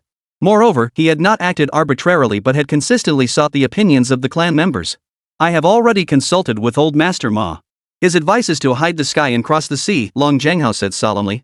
Eldest brother, what does hide the truth from heaven mean? Since the founding of the Great Xiao dynasty, the founding emperor, Emperor Gao, revered Confucianism and Taoism as the official doctrine. All subsequent emperors, upon ascending the throne, first paid homage at the Confucian temple. However, His Majesty, despite having ascended the throne 4 years ago, has never set foot in the Confucian temple. Old Master Ma's suggestion is that we first pay our respects at the Confucian temple, upholding Confucianism and Taoism as the official doctrine. If the Long clan truly has the mandate of heaven, then Confucianism and Taoism will bestow their divine favor. If it fails, we will pretend nothing ever happened. Long Jianghao spoke his thoughts without reservation. If it succeeds, the Long clan will only have 3 states. Coexisting peacefully with the Great Xiao would be best, as you all know the Great Xiao's divine favor. A dying dragon on its last legs. But there is an old saying, a starving camel is still bigger than a horse. To be precise, it is not that the Great Xia is so terrifying, but rather the one sitting on the dragon throne who strikes fear into the hearts of all. Long Jianghao continued. You've thought this through thoroughly, older brother. A man stroked his beard and nodded. If we succeed, I believe countless will respond across the land. This world ultimately belongs to the Confucian and Taoist paths. The cultivation of all Confucian practitioners has stagnated for 4 years. If we can revive the Confucian and Taoist teachings and spread their divine mandate once more, we will be the first to establish our dominance. Another person said. Third brother, your words remind me. Before, I thought we should strike first to eliminate potential threats, but when it comes to the fate of the Tao, those who act first always gain the advantage. Think back to when our great ancestor proclaimed himself emperor in Baiyu City. It was the same then. Long Jianghao said. Eldest brother, the sect master of Lingxiao sect recently sent a letter. It was somewhat cryptic, but it likely sensed that our Long clan has obtained the Tao's divine favor and wishes to support us. Here is the letter, please take a look. Long Jianghao took the letter, skimmed it quickly, and then nodded. The Blood Slaughter sect and the Wind and Thunder Hall have also sent me letters, another person added. It seems that the mountain sects of the Bach and Tao all have remarkably consistent intentions. Long Jianghao discussed the matter with the other members of the Long clan all night. The next day, he went to the city's estate to pay respects to Master Ma. Long Jianghao led the core members of the Long clan to undergo 3 days of purification rituals. Liangzhou City, the Confucian Temple. The members of the Long clan entered the temple silently. Looking at the towering golden statues of deities within the Grand Temple, the members of the Long clan grew increasingly tense. The current emperor had not yet paid homage to the Confucian Temple, yet here they were, the Long clan, paying their respects first. They sought to carve out their own territory and claim the imperial throne, seizing the great fortune of the heavens. But no one knew whether this plan would succeed. Long Jianghao, dressed in white, with a handsome face, was indeed elegant and dignified. Every member of the Long clan was devout and solemn, their demeanor reverent. The ritual was carried out with meticulous precision, every detail of the ceremony observed. After the ceremony concluded, everyone's hearts were pounding in their throats. At that moment, one of the side deities suddenly emitted a divine glow. At that moment, the sky above Liangzhou City suddenly emitted a dazzling glow, filling the entire sky with brilliant light. Almost everyone in the city witnessed this scene. Purple chi rises from the east. This is a sign of great fortune. The Confucian cultivators gathered in Liangzhou City could all clearly feel pure spiritual energy emanating from the rays of light, naturally entering their bodies. Their cultivation levels, which had stagnated for years, surged forward in an instant. Some even broke through their cultivation barriers on the spot. This is the Confucian Tao's great fortune. The Confucian Taoist fortune has returned. I've broken through. I've finally broken through. Inside the Confucian temple, all members of the Long clan could clearly sense that the divine energy within the temple, accompanied by powerful spiritual energy, was cleansing their bodies and souls. 3 purple beams of light descended from the heavens and entered Long Zhanghao's brow. At that moment, Long Zhanghao completely ignored the threshold of his cultivation realm, and his internal energy surged upward. It was as if everything had reached its natural conclusion, breaking through to the 15th realm effortlessly. At that moment, Long Zhanghao felt the blessings of fortune enveloping him, and even caught a glimpse of the mysteries of the heavens. This sensation was so mystical and profound that it defied description. He could even clearly see that the heavens and earth were rejuvenating, brimming with vitality, much like a newborn infant. This wasn't his personal vitality, but the destiny of his future, the dynasty he would establish. At a glance, this destiny could last for at least 3,000 years, surpassing the 2,000-year reign of the great Xia dynasty. He, Long Zhanghao, had been acknowledged by the Tao. He would establish a dynasty on the North Star path. And he, Long Zhanghao, will become the founding monarch.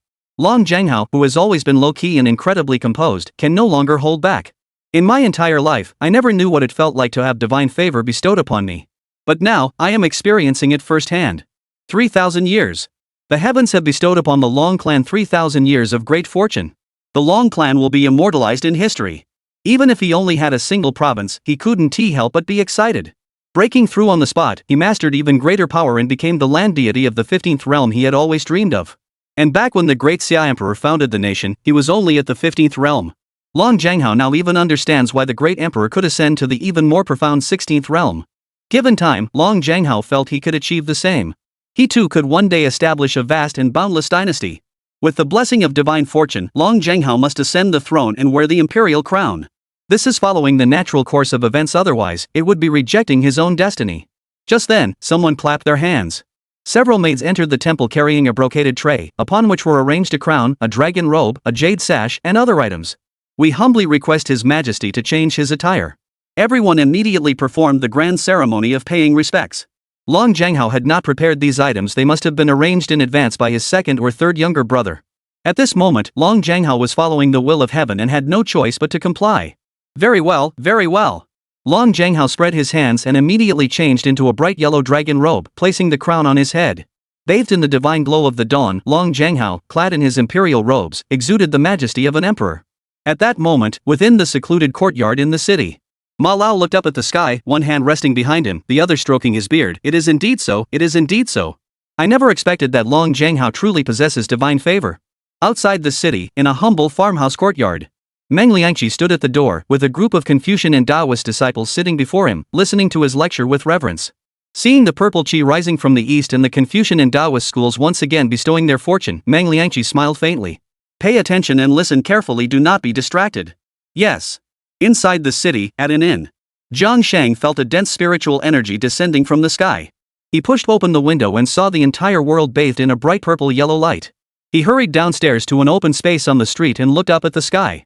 What's going on? In the next instant, Zhang Shang felt an overwhelming pressure bearing down on his head. It felt as though a mystical mountain had crashed down from the heavens, and Zhang Shang couldn't withstand such overwhelming pressure. Zhang Shang's body trembled violently, and he spat out blood. His face was contorted with pain and disbelief. What is going on? Chapter 180, Boasting with Words, is that impressive? Zhang Shang bathed in the glow of the dawn, his head spinning in waves of dizziness. He could clearly sense that the heavens and earth were filled with various forms of fortune. However, as these energies passed by him, they immediately diverted their path and departed. He had only recently sensed a hint of the Tao's essence from that cultivation technique, but now he felt as though he had been abandoned by the Tao itself. A sense of despair and dejection filled every inch of Zhang Shang's body. He tried to resist, but couldn't muster any emotion. Zhang Shang took only a few steps before he could no longer withstand the overwhelming pressure. His eyes went black and he fainted. Master! Hu Wang had just returned from outside and saw Zhang Shang nearly fall. He quickly rushed forward, supporting Zhang Shang into the inn. Inside the inn, people came and went constantly, their footsteps hurried. Hu Wang stood in the room, watching Jiang Shang, who was coughing up blood and unconscious, pacing back and forth anxiously. A day later, Jiang Shang slowly regained consciousness, his face pale and his entire body utterly dejected, as if he had just survived a great catastrophe. Master, you're finally awake. I've consulted several physicians who say you're not seriously injured, but they can't explain why you fainted. Hu Wang, seeing that Jiang Shang had finally regained consciousness, finally breathed a sigh of relief. Jiang Shang struggled to get up, feeling excruciating pain throughout his body, as if his bones were cracking. From the day he was born, he had never felt such pain before. He raised his hand and clenched his fist, but found it limp and weak, unable to hold anything. His internal energy had dissipated. What is your martial arts cultivation level? Jiang Shang hurriedly asked Hu Wang. Martial arts cultivation level? Seeing Hu Wang's surprised reaction, Jiang Shang realized that Hu Wang had not been affected. My martial arts cultivation has been stripped away, but I think I understand why now. Jiang Shang said weakly. Master, your martial arts cultivation has been stripped away? Jiang Shang shook his head. What exactly happened outside?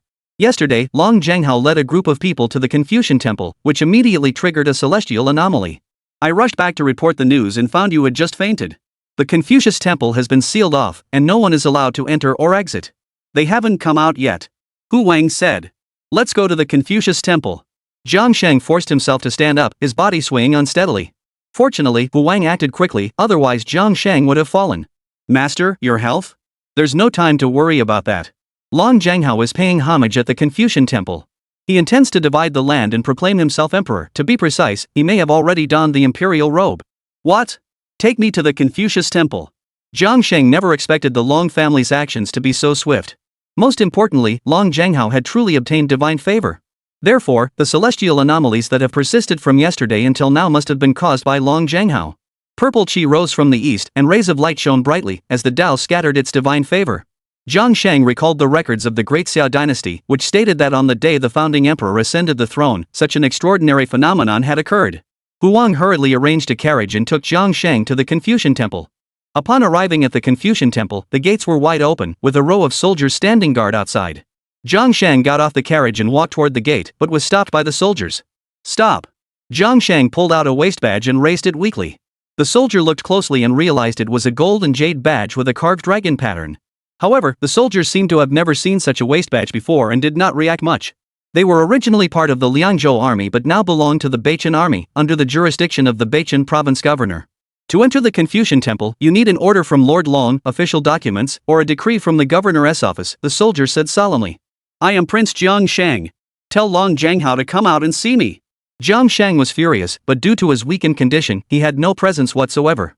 Prince Wei? Wait a moment. A soldier hurried inside. At that moment, inside the Confucius Temple's main hall, the soldier ran to Long Zhanghao's side and whispered something to him. Long Zhanghao nodded, then addressed the others in a solemn tone. King Wei Shang has arrived. Jiang Shang? Why would he come? Should we invite him in? What does the matter of our great Qin kingdom have to do with the prince of the Xia kingdom? Let him wait outside. Since this matter can no longer be concealed, why not make it public? Our great Qin dynasty is already blessed with the favor of heaven. Why hide it? You're right. Otherwise, if we keep summoning them one by one, when will we ever finish? Long Zhanghao listened to everyone's words, took a deep breath, and then walked out of the hall. Jiang Shang stood outside the gate and saw a man dressed in a dragon robe, followed by a group of officials wearing crimson robes, walking toward him. Long Zhanghao stepped over the threshold and approached Jiang Shang. Prince Wei, Long Zhanghao bowed respectfully, his demeanor neither humble nor arrogant. In the past, whenever he saw Jiang Shang, he would have to address him as Your Majesty. Long Zhanghao, what a clever trick to deceive me. I was right after all. You dare to be so bold. Jiang Shang was furious, but his aura had completely vanished. How dare you? A man rushed forward, pointing at Jiang Shang and shouting, You dare to address the emperor by his given name. How dare you? Jiang Ning furrowed his brows, and a trickle of blood seeped from the corner of his mouth. He gave a bitter smile and coldly said, So, does that mean I should pay my respects as well? I just fear your emperor might not be able to bear it. If you dare to bow, the emperor dares to accept. Who doesn't know how you, Jiang Shang, rose to power? During the final years of the Jingyang era, you knelt before the court. Ha ha.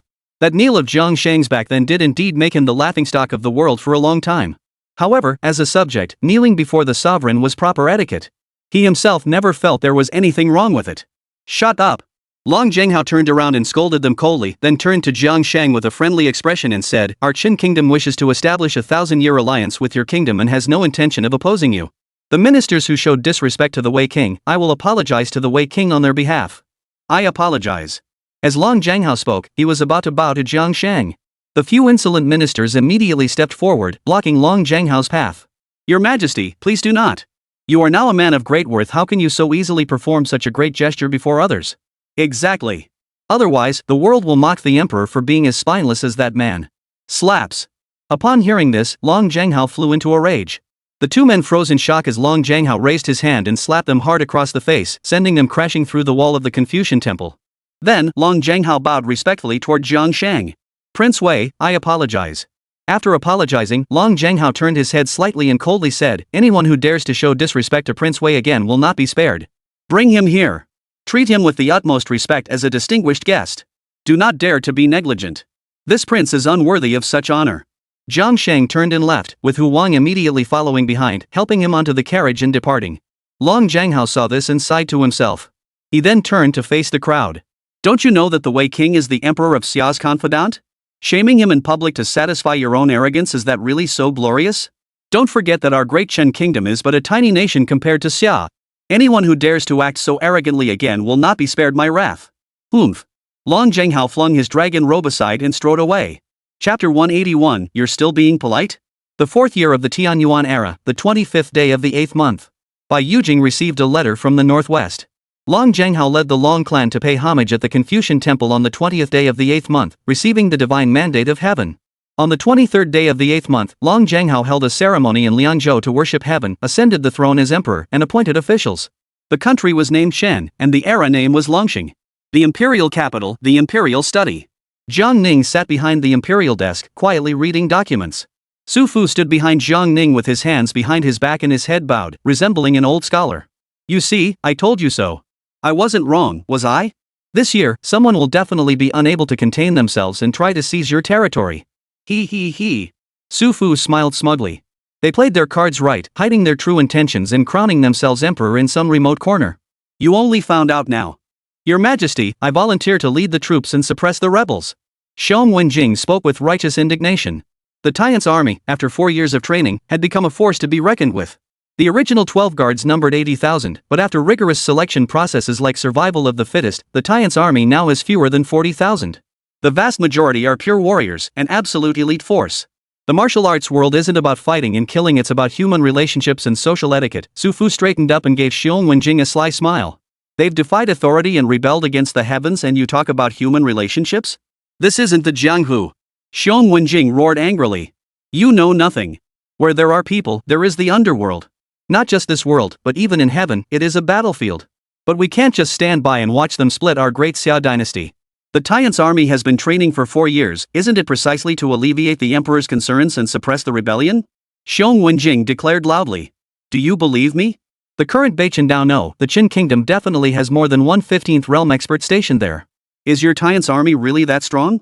Let me tell you, with your current strength, you wouldn't even qualify as cannon fodder 4,000 years ago. Someone has founded a new kingdom and openly declared himself emperor. This is indeed no small matter. If we were to force a battle, we could resolve this issue. The current Tian's army isn't as weak as Su Fu claims. Moreover, Jiang Ning has formidable combat power by his side. Da hai. Jiang Ning called out. Here. Let's go and see what's going on. Got it. Sir, I just had a back rub last night, so I'm all clean. Let's go. Lu Jin, come with me. Oh, what? Lu Ji seemed reluctant but followed anyway. The journey from the capital to Baichen Road was nearly 10,000 miles longer than the trip to Yenzhou. With Jiang Ning's current strength, traversing this 7,000-mile journey would only require 3 or 4 crossings of the void. His cultivation had reached new heights, advancing by leaps and bounds, and he was no longer the same person he once was. Last time you said you were flying slowly to test your speed. Sir, watch closely. The stone statue demon carried Jiang Ning into the sky, and soon they soared into the clouds, constantly skimming through the clouds. Is that it? Is that it? You said no one in the world could fly faster than you. Jiang Ning mocked. Sir, you think it's too slow? Then you better watch closely.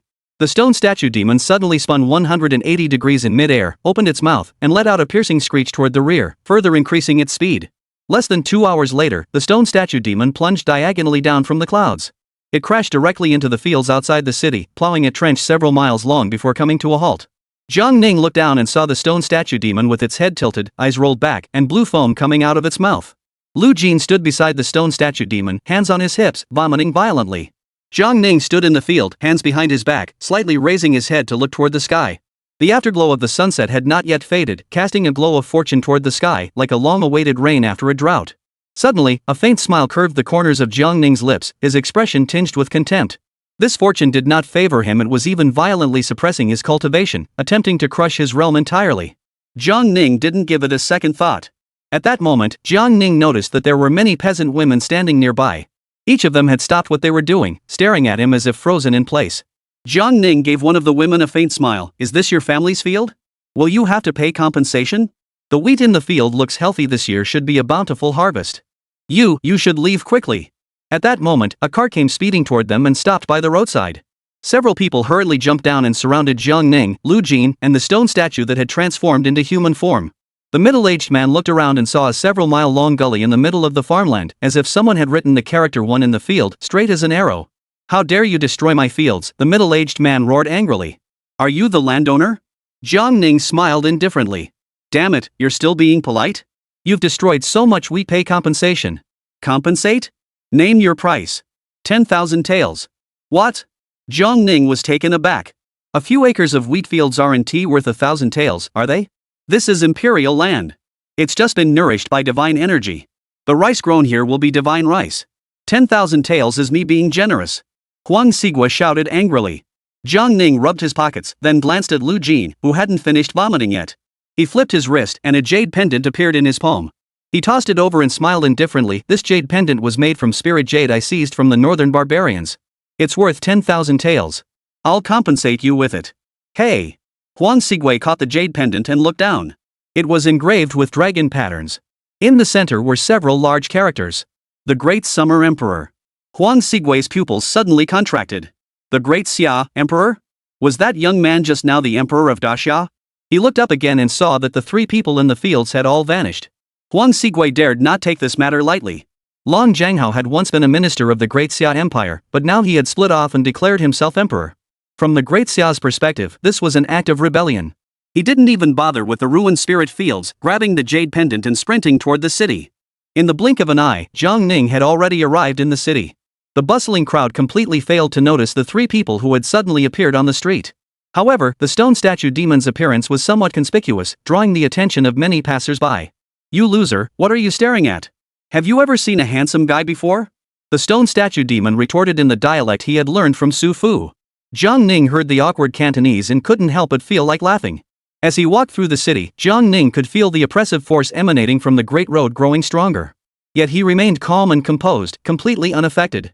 Jiang Ning released a burst of energy and quickly located Jiang Sheng's position. In the next instant, Jiang Ning and his two companions vanished from the main road and appeared in the inn's private room. Ha! Wasn't there someone just now? The one with the dark skin and round head? Yeah. How did they suddenly disappear? Chapter 182, Dare to Turn the Emperor Away? In the inn room, three people had appeared out of thin air. Jiang Ning sat directly at the table in the room, raising his hand to pour tea naturally. Hu Wang, sitting across from him, felt as though he had seen a ghost. Upon focusing his eyes again, he jumped up in fright and instinctively grabbed the hilt of his sword. Jiang Shang, who was leaning against the bedhead, saw Jiang Ning suddenly appear and hurriedly stood up. Hu Wang, don't be impolite. This is His Majesty. The Emperor? The Emperor? Hu Wang was utterly shocked.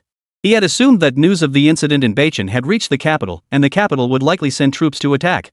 The Xiaodonglu had reliable intelligence, and Hu Wang, being someone Jiang Sheng highly trusted, was well informed about the situation in the capital. He knew that the Tian's army was now a fierce and formidable force. Yet the emperor had come in person. Your Majesty, please forgive my rudeness. Hu Wang hurriedly bowed in greeting. Rise.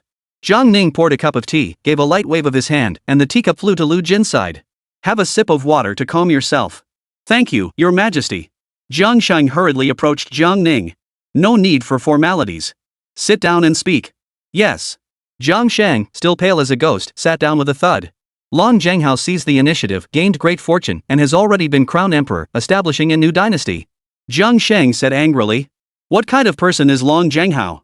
He is nothing but a hypocrite. During the 4 years of Tian Yuan, he conscripted over 300,000 laborers in Liangzhou alone. And that doesn't even include what we haven't investigated yet. He enslaves the people, allows his subordinates to exploit them, and pays lip service to the court while acting against its interests. Such a scummy traitor deserves no divine favor. How dare he claim to be the sole ruler? Originally, Jiang Ning had intended to let Jiang Sheng handle this matter alone, as it was no challenge for him given his current abilities. However, Jiang Ning had also arrived in Liangzhou City, which had indeed been blessed with great fortune. The situation had clearly exceeded Jiang Sheng's control.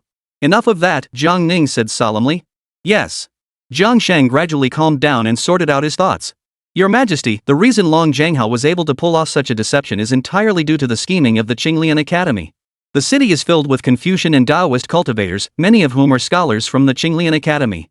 The headmaster of the Qinglian Academy, Ma Tianyu, and the former head of the academy's main hall, Meng Liangqi, are both in Liangzhou City. It was they who instigated Long Zhanghao to pay homage at the Confucian temple, enabling him to gain divine favor.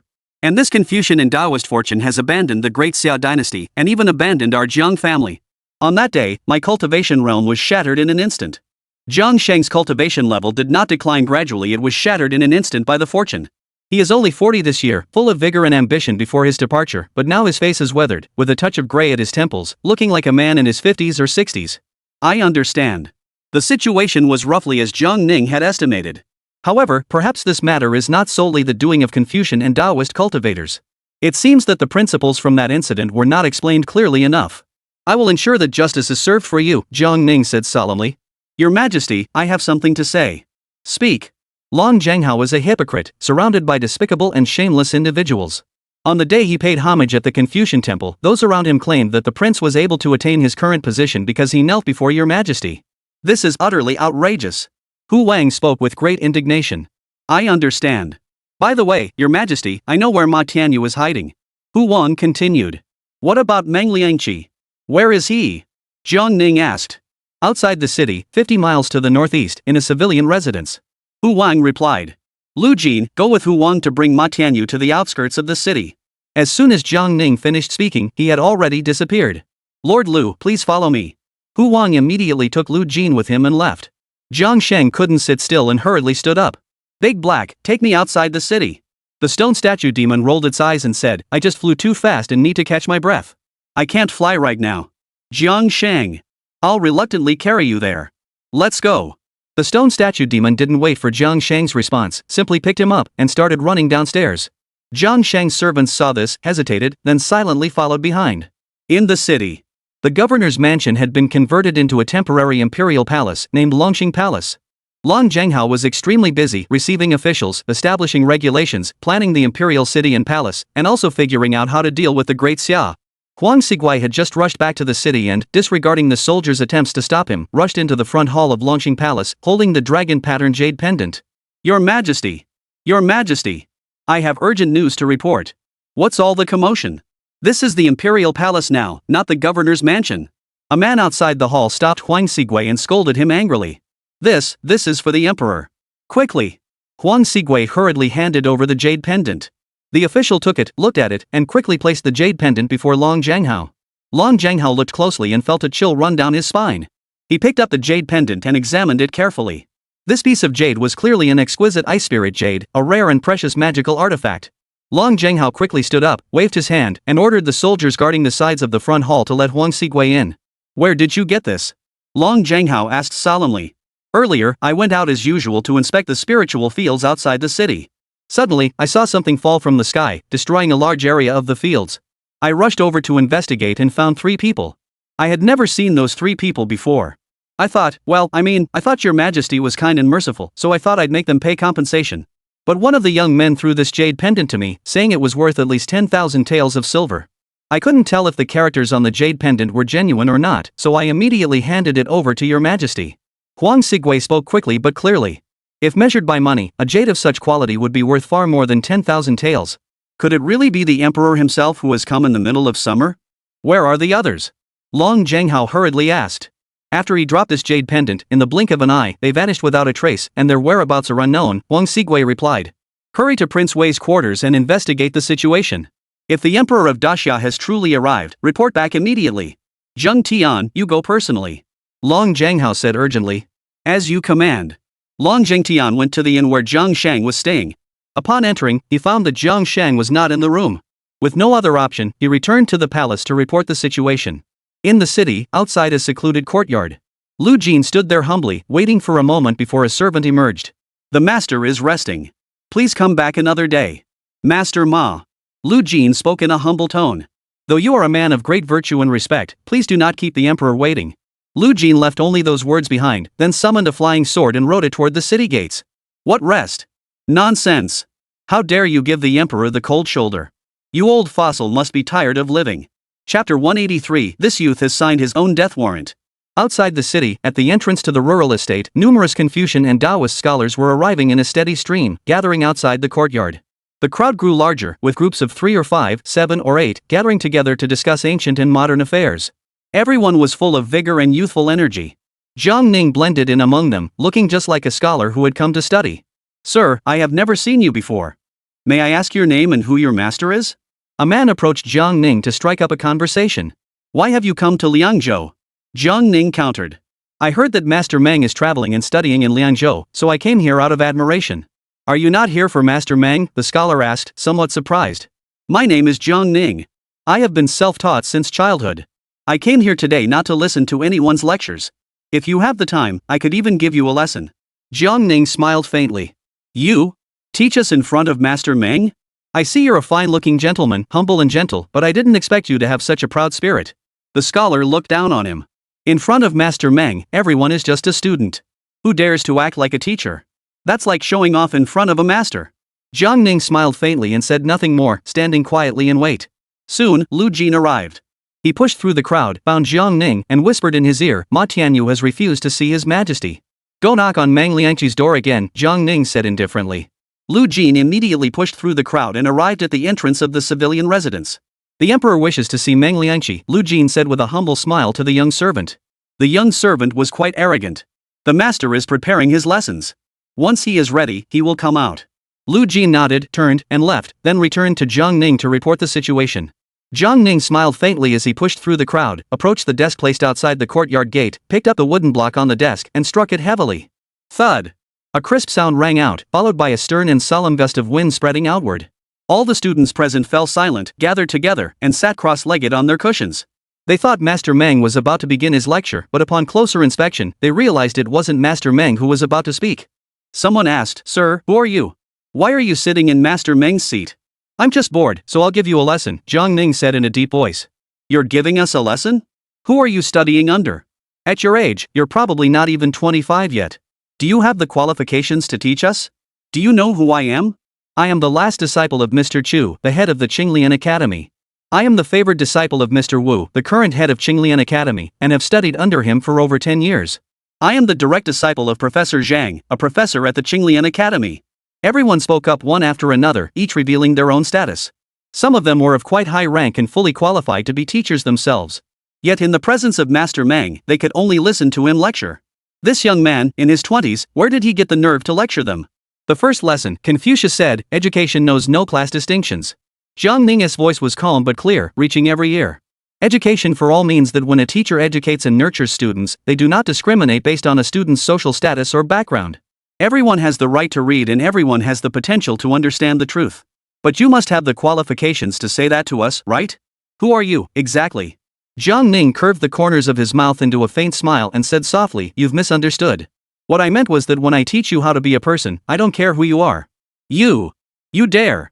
You dare to distort the Confucian truths of the founder of Confucianism. You are desecrating the legacy of the founder of Confucianism. Lu Jin, standing beside Jiang Ning, nearly burst out laughing upon hearing Jiang Ning's words. He didn't practice Confucianism. Despite his humble and respectful demeanor toward everyone, he actually despised old-fashioned Confucian scholars. Well said. When I teach you how to be a person, I don't care who you are. And to be honest, this does seem to fit Jiang Ning's style. The master said, if people do not know you, do not be angry. Is that not the way of the gentleman? Jiang Ning smiled faintly, his voice though soft, easily overpowering everyone else's, clearly reaching every ear. Right, we don't know who he is, so there is no need to get angry with him. Otherwise, we'd be losing our gentlemanly demeanor. But he is insulting the founder of Confucianism and desecrating the teachings passed down by the founder of Confucianism. We are gentlemen, must we allow him to trample on us and disturb our peace? Jiang Ning shook his head gently, interrupting everyone's conversation. What I mean is, you don't know my name, yet I haven't gotten angry. That alone makes me a gentleman. This is utterly outrageous. Such arrogance and insolence. How dare you? Who are you, you insolent brat? Get down here. What? You want to fight me? Then I'll explain another principle to you. At that moment, the young page boy standing by the door was so startled that his mouth dropped open. What kind of lesson is this? How dare you? A stern roar suddenly echoed from inside the house, followed by a powerful aura descending from the sky, bearing down on Jiang Ning. The scholars all felt the overwhelming pressure emanating from the 14th realm scholar, so intense that even they struggled to breathe. Everyone was gloating. This insolent young upstart dared to offend Master Meng. He is asking for trouble. Daring to desecrate the truths of our Confucian doctrine, he deserves it. However, Jiang Ning remained completely unaffected. Jiang Ning swept his gaze around the crowd and smiled faintly. Let me explain another principle to you. A gentleman without weight lacks authority. In other words, if you can't even hit someone with enough force to leave a mark, how can you establish any authority? What kind of gentleman are you? This was clearly a jab at Meng Liangqi. Arrogant. Master Meng. You must punish him severely. This boy has already chosen his own path to destruction. At that moment, Meng Liangqi, who had just stepped out of the house, saw the white figure still standing outside and paused for an instant. His pressure at the 14th realm had no effect whatsoever on this young man? This was absolutely impossible. He couldn't sense any powerful spiritual energy fluctuations coming from the young man at all. Such an existence, even if it were a cultivator, would at most be at the 10th realm. Therefore, Meng Liangqi instantly amplified his divine sense pressure. However, Jiang Ning remained completely unaffected. How is this possible? Could this person be at the 15th realm? A land deity? But a land immortal would need to release their yuan qi to resist his pressure. After all, he is a Confucian cultivator. However, there was no fluctuation of vital energy on this person's body. Meng Liangqi flew into a rage, and a voice of utmost authority rang out. You asked for it, you got it. Meng Liangqi directly activated the great divine ability of a Confucian cultivator at the 14th realm, where his words became law. Chapter 184, Dare. Dare. You're asking for death. As Meng Liangqi spoke, waves of authority materialized and descended upon Jiang Ning. All the students around them felt an overwhelming, irresistible force surging from the depths of their hearts. Everyone immediately focused their minds, seeking what they desired. They yearned for the Confucian path, and those with higher intuition might even find an opportunity for breakthrough within the divine abilities of Confucian cultivation. However, Jiang Ning was arrogant and defiant, disregarding the Confucian path. In Meng Liangqi's eyes, he was courting death. If Jiang Ning were to use his yuan qi to confront this word as law technique, he would suffer severe backlash. The more arrogant he became, the heavier his injuries would be. Seeing Jiang Ning still standing with his hands behind his back, Meng Liangqi couldn't help but feel a chill run down his spine. He wanted to force the other party to act, to see what their true capabilities were. But when he directly unleashed his words become law technique, the other remained unmoved? Even at the 15th realm, it's impossible to ignore his divine abilities like this, right? Jiang Ning had never seriously fought against a 14th realm practitioner before. Such attacks were not even worthy of a scraping treatment. You asked for it, you got it. What's there to complain about? Which student will explain? Jiang Ning didn't even bother to acknowledge Meng Liangqi, instead continuing his lecture. Everyone was under Meng Liangqi's overwhelming pressure, unable to utter a word. Those who always preach morality and righteousness in front of me will have no complaints after being killed by me. Jiang Ning smiled indifferently, explaining to himself. At this point, all the students present were utterly speechless with shock. Meng Liangqi had already attacked, even using his supreme divine abilities. Yet Jiang Ning was unaffected, and instead continued to insult the truths of Confucianism right in front of Meng Liangqi. How dare you? How dare you? You're asking for death. Meng Liangqi flew into a rage, his body erupting with a powerful aura. Suddenly, streams of energy converged in the air, forming a ruler that crashed down on Jiang Ning with tremendous force. The ruler struck Jiang Ning on the top of his head, accompanied by a force as overwhelming as Mount Tai. Boom! The sound shook the heavens. Meng Liangqi didn't know why he suddenly felt so angry, but he just wanted to kill Jiang Ning. He didn't bother with any formalities. It was Jiang Ning who had brought this upon himself. Don't blame him for being merciless. This ruler was a sacred artifact that had once been enshrined in the ancestral hall of the Qinglian Academy. With the ruler in his hand, Meng Liangqi felt he had the authority to discipline anyone who showed disrespect toward Confucianism and Taoism.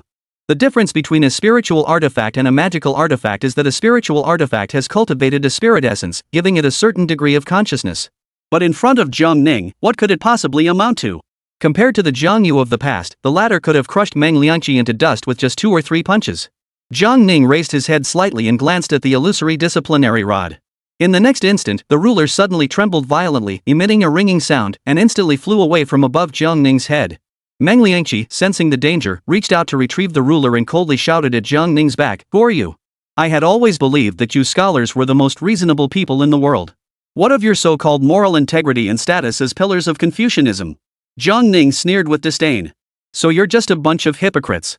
You talk to me about righteousness and morality, about seeking virtue and reaping virtue, but you clearly just want to use your so-called principles to suppress me. What's the difference between the Confucian and Taoist truths in these people's minds and Jiang Ning's twisted interpretations? Meng Liangqi had originally intended to show off his authority in front of everyone. But after learning of Jiang Ning's formidable background, he grew fearful and calmed down to inquire about the other's identity. He never expected the other person to claim to be the emperor. Meng Liangqi was acquainted with Long Jianghao and knew him very well. This person could never be Long Jianghao, and Long Jianghao would never be so arrogant and reckless. So he must be Emperor Jiang Ning of Tianyuan. It is said that his cultivation level starts at the 16th realm. No wonder his words carry such authority and have no effect on Jiang Ning. Just by looking at Jiang Ning's back, he could clearly sense that Jiang Ning was even stronger than the rumors suggested. This kick landed squarely on a solid iron plate. Unprecedented panic completely overwhelmed Meng Liangqi's mind. He had no idea what to do next, let alone what to say. Now, there was only fear. In the city, within the courtyard, Ma Tianyu suddenly sensed a powerful surge of energy coming from outside the city walls and immediately thought of Lu Jin, who had sought an audience with him earlier but had been turned away. He wasn't resting, he simply hadn't figured out how to face Jiang Ning, so he had turned him away. Now, the Qin kingdom had been acknowledged by the Dao. The Dao's fortune had completely abandoned the Jiang clan. He believed that Jiang Ning's current cultivation level had likely plummeted significantly. Moreover, Jiang Ning had personally entered Qin Kingdom as a foreign royal family member and ruler, and Qin Kingdom's national fortune would undoubtedly suppress him severely. However, just now, Meng Liangqi had used his supreme divine ability against Jiang Ning. This fellow acted rashly. He extended his senses and immediately pinpointed Jiang Ning's location. Ma Tianyu took a step forward, transforming into a gust of wind and landing outside the civilian residence in an instant. He had never seen Jiang Ning before, but he could confirm without a doubt that the young man standing behind the desk was Jiang Ning himself. At that moment, Meng Liangqi's expression was extremely grim, and his body trembled uncontrollably. Master Ma, you're no spring chicken, yet you're so arrogant. Daring to shut the door in my face? Who gave you the nerve? Jiang Ning asked calmly. Your Majesty. Ma Tianyu bowed in respect. Liangqi is inexperienced and unaware of proper etiquette. This old man apologizes on his behalf to your Majesty. After completing his bow, Ma Tianyu continued, Qin Kingdom has already been established. This land is blessed by the Dao, and its people have been reborn. Why does your Majesty make things difficult for this small border kingdom? Are you here to negotiate with me on behalf of Qin Kingdom? Jiang Ning asked. The ruler of Qin Kingdom is kind and benevolent, loving his people like his own children. He has also been blessed with divine favor, which is an undeniable fact. I am sure your Majesty can also feel this in your heart. Chengua does not wish to be at odds with the Great Xia. The Chengua court seeks to establish a lasting friendship with the Great Xia so that we may benefit mutually and share both hardship and prosperity in the future. Ma Tianyu said. There were some things Ma Tianyu did not know how to express. For example, the Great Xia dynasty's fortune has come to an end. You rely on one person to hold sway over 10,000 miles of territory. Do you think you can suppress the opposition for 4 years, 400 years, or even 4,000 years? However, such words would be too disrespectful to this monarch, so Ma Tianyu kept them to himself. Jiang Ning slowly sat down in his chair, opened a book on the table, and began flipping through it casually. Ma Tianyu hesitated, then finally added, Your Majesty, I am merely speaking from a neutral standpoint and do not represent any side. In the silence, not long after, Long Jianghao arrived. Initially, Long Jianghao had sent someone to find Jiang Sheng to see if Jiang Ning was present, but they couldn't find him. Then he sensed the fluctuations in the aura outside the city and rushed over immediately. In the 4th year of the Tianyuan era, he had not reported for duty in the capital. He never expected to meet Jiang Ning in such circumstances. Ma Tianyu stood opposite Jiang Ning, while Meng Liangqi remained inside the bamboo fence. Thousands of scholars were seated on cushions, unable to move. Finally here. I thought I wouldn't see you, the newly crowned emperor, today and would have to endure another closed-door meeting. Jiang Ning smiled faintly, as if he were an old friend dropping by for a visit. Chapter 185, How Can Mortals Dare to Defy Heaven? Long Jianghao froze in place, staring at Jiang Ning's gentle smile as if bathed in spring breeze. He finally gathered his courage. Your Majesty, the Qin Kingdom sincerely wishes to establish a lasting alliance with the Great Xia Kingdom. Your Majesty is kind and magnanimous, benefiting all under heaven. If you would deign to accept the Qin Kingdom, I shall present you with the most precious gifts. Long Jianghao spoke earnestly. Jiang Ning heard Long Jianghao refer to himself as I, and his eyebrows raised slightly. However, he did not respond, simply sitting quietly in anticipation. After a long while, Jiang Ning closed the book. The Prince of Wei has arrived. At that moment, the stone statue demon rushed over, carrying Jiang Sheng on his back. Jiang Ning stood up and gave up his seat. King Wei, you talk to him. Jiang Sheng was in a poor state, but he forced himself to stay alert. Jiang Sheng knew exactly what Jiang Ning meant. Given Jiang Ning's status and position, Long Jianghao wanted to talk to Jiang Ning from the perspective of a ruler? He, Long Jianghao, wasn't qualified enough.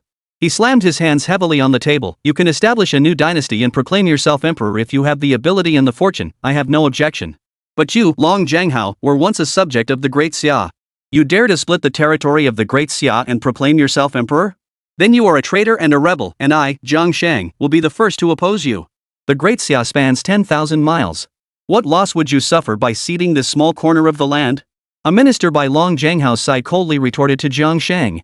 Silence. Long Jianghao scolded him. But this was also his true thoughts, though he dared not voice them aloud. Don't even mention the 10,000 li of territory of the Great Xia.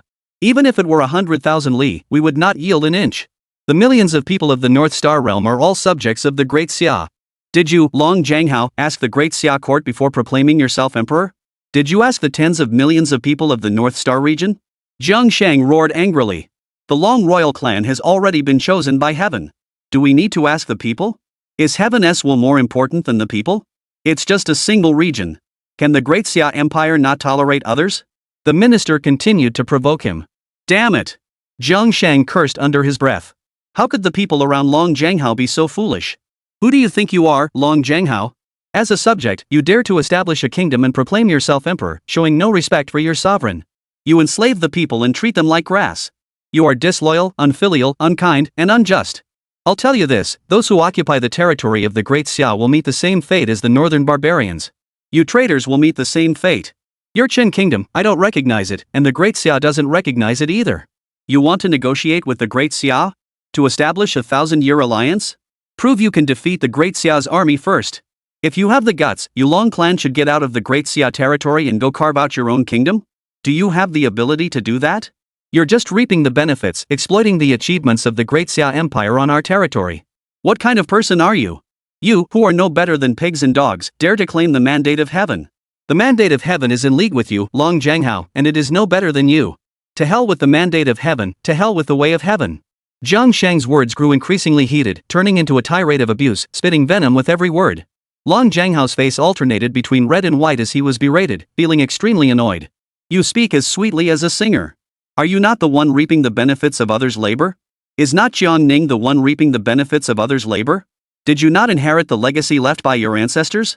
Did you not build this kingdom with your own hands? The minister was furious, pointing at Jiang Sheng and shouting angrily. At the square in front of the Confucian Daoist Immortal Palace, ethereal mist swirled in the air. The massive immortal palace was hidden within the swirling immortal mist, sacred and majestic. Jiang Ning arrived once more. The ethereal form gradually solidified into a physical body, stepping forward steadily. In just a few steps, he crossed the front square and arrived at the grand and magnificent gates of the academy. Jiang Ning lifted his leg and kicked. Boom! A deafening explosion echoed as the towering double doors shattered, sending fragments flying inward. Jiang Ning stepped into the courtyard and scanned the area from left to right. Every corner of the courtyard exuded the solemn aura of Confucianism and Taoism. Last time Jiang Ning hadn't entered the gate, he had no idea that the inside and outside were completely different worlds. The air was thick with spiritual energy, filling every corner of the academy. Several white, ethereal figures flew in and out of the tower, emitting sounds like ancient murmurs. Beams of divine light flickered on and off, resembling stars in broad daylight. As the main gate exploded open, the figures floating in the air were startled and rushed into the various pavilions. It's you again. A majestic figure loomed over the heavens. Jiang Ning looked up and saw an old man dressed in simple, ancient robes standing on the eaves of the towering building. Last time you entered the academy and offended the Venerable One, we saw that you had a connection with the divine, so we chose not to hold it against you. Hold your tongue and listen to me first. Jiang Ning raised his palm to interrupt the old man. You have been scheming in the shadows, abusing your power, manipulating the common people, and even intercepting the flow of destiny, severing the celestial and earthly energies of the Great Xia dynasty. I care not for any of that. If you have the ability, let you do as you please. I have come for one thing, to seek justice for my brother, the minister. Jiang Ning's voice suddenly echoed across the heavens, majestic and overwhelming, like a river flowing down from the 9 heavens. Today, I will either kill all of you here, or all of you will be killed by me. What do you say? Jiang Ning instantly released all his energy. In an instant, all the spiritual energy filling the Immortal Palace Academy was suppressed and overwhelmed by his overwhelming might. In the next instant, a crushing pressure descended from the heavens. The vast Xian Palace Academy, so vast that it stretched beyond the horizon and most of it was hidden in the celestial clouds, collapsed with a thunderous crash. Even the foundation supporting the academy was reduced to fragments, scattering across the sky. Countless white figures with indistinct faces emerged from the shattered structures, scattering in all directions like headless flies. In the blink of an eye, countless shadowy figures were obliterated into nothingness by Jiang Ning's overwhelming pressure. Screams of terror echoed through the sky, filling the entire expanse with fear. At that moment, 3 golden divine statues, each tens of thousands of feet tall, descended from the heavens, surrounding Jiang Ning completely. Ignorant brat, dare to defy the ways of heaven? Today, we shall act on heaven's behalf and seal you here. Jiang Ning looked up, but the 3 divine statues stretched endlessly into the sky, their height far surpassing the expanse of the heavens. Last time we saw you, you were but a mortal. We did not deign to engage you. But now you dare to push your luck further. Let us show you the difference between mortals and immortals. Another voice boomed out, shaking the heavens and earth, attempting to suppress Jiang Ning's aura. How can a mortal dare to defy the heavens? You dare to insult the Confucian Immortal Palace. Die. At that moment, Jiang Ning's figure flickered and vanished. The entire sky was instantly shrouded in golden light. The 3 divine statues saw the golden light soaring into the sky and looked up, only to discover that the golden light covering the entire world was merely one leg of Jiang Ning's golden body. Chapter 186, That Kid Has Gone to Challenge the Heavens. Their divine statues were already enormous, but Jiang Ning's golden body was at least tens of thousands of zhang in size, and might even be hundreds of thousands of zhang tall. Endless pressure and an unprecedented sense of oppression instantly engulfed the 3 divine statues. The limit for the golden body of a mortal cultivator was only 10,000 zhang, and the power they could wield was also limited. This was a rule they had set themselves. Yet this mortal's divine form was so enormous it defied belief. Not only that, but with just a single thought, he destroyed the Confucian Taoist Immortal Palace. In truth, this was of little consequence to these divine beings. Even if Jiang Ning had slain countless illusory forms, it would have had little impact. They could easily spiritual energy and recreate the Confucian Taoist Immortal Palace. At this moment, the divine statues realized that the golden light shooting into the sky was actually Jiang Ning lifting his leg. Even when the 3 divine statues joined forces, they couldn't restrain Jiang Ning in the slightest. As his divine form descended with a single step, overwhelming pressure descended from the heavens. The 3 divine statues were instantly filled with terror. What kind of terrifying power is this? It seems capable of crushing everything. How could a mortal possibly wield such supreme power? What kind of being is this person who has come from the mundane world? The 3 divine statues instinctively raised their hands, but the moment their hands touched the golden light, they shattered like paper, crumbling into dust. Their divine bodies couldn't withstand Jiang Ning's single kick, which felt like a mountain crushing down. This is bad. One of the divine statues, seeing this, was utterly shocked. The divine statue was shattered, and streams of divine energy began to escape from its body toward the heavens. Boy! Stop at once. Let's talk. What conditions do you want? We can negotiate. You're killing him. That's defying heaven. The terrifying screams shook the heavens. But Jiang Ning showed no intention of stopping. Instead, his feet moved even faster. I explained this to you last time, but you didn't understand it thoroughly. This time, I'll make sure you understand it properly. Quick, go to the celestial court for help. Someone shouted, and one of the divine statues instantly shrank, transforming into a streak of light that shot into the sky. At that moment, Jiang Ning saw a firefly flying past his chest. Jiang Ning raised his hand and slapped it down, then opened his palm to look. All that remained was a golden trace. At that moment, the 2 divine statues beneath his feet were crushed into dust by a single stomp of his foot. Jiang Ning felt as though he were stepping on air, encountering no resistance whatsoever. The 3 divine statues, possessing some unknown divine power, had no chance to unleash their abilities, not even enough time to utter a single word before being completely annihilated. Along with the scattered illusions flying in all directions, they were all obliterated under Jiang Ning's feet. The heavens and earth fell into complete silence, with only countless fragments swirling through the air. Jiang Ning transformed in mid-air, revealing his true form. With a casual flick of his sleeve, he gathered all the divine treasures floating in the air into his possession. Immediately afterward, the fragments dancing in the air formed a curtain of rain, shooting skyward, their destination unknown. This Confucian and Taoist Immortal Palace, which had stood here for an unknown length of time, was reduced to ashes, leaving not a single trace behind. On that day, a massive cavern opened up in the sky. Looking up from the ground, the cavern hanging in the sky resembled the imprint of a shoe's sole. Countless streams of spiritual energy poured out of the cavern, flowing in all directions across the world. It was as though a dam had suddenly been breached, releasing the accumulated spiritual energy stored within, which transformed into countless streams of water. At that moment, Su Fu flew to the top of a palace in Bayou City and looked up. What the hell? What's going on? There's a hole in the sky? Did that kid pierce the heavens? Spiritual energy, and a foul stench of Confucianism. The Confucian Taoist Immortal Palace? How dare he be so bold? I knew something was up earlier. Just then, Su Fu's mind exploded with a deafening roar, as if struck by a thunderbolt. Su Fu! Was it you who instigated this? You're meddling in mortal affairs again? Damn it! Are you trying to scare me to death? The affairs of the Confucian Taoist Immortal Palace have nothing to do with me. Why does every little thing in the mortal realm have to involve me? Su Fu cursed angrily. You've become more and more unruly over the years. Now you dare speak to me like this? Have you forgotten your own name? Su Fu suddenly chuckled at the air. This really has nothing to do with me. I'll find you a few pretty young women to offer incense to in the future. Calm down, he. Stubborn fool. Outside Liangzhou City, Jiang Sheng was furiously scolding Long Zhanghao and his several trusted ministers. Then everyone saw a golden light descending from the sky. They all looked up.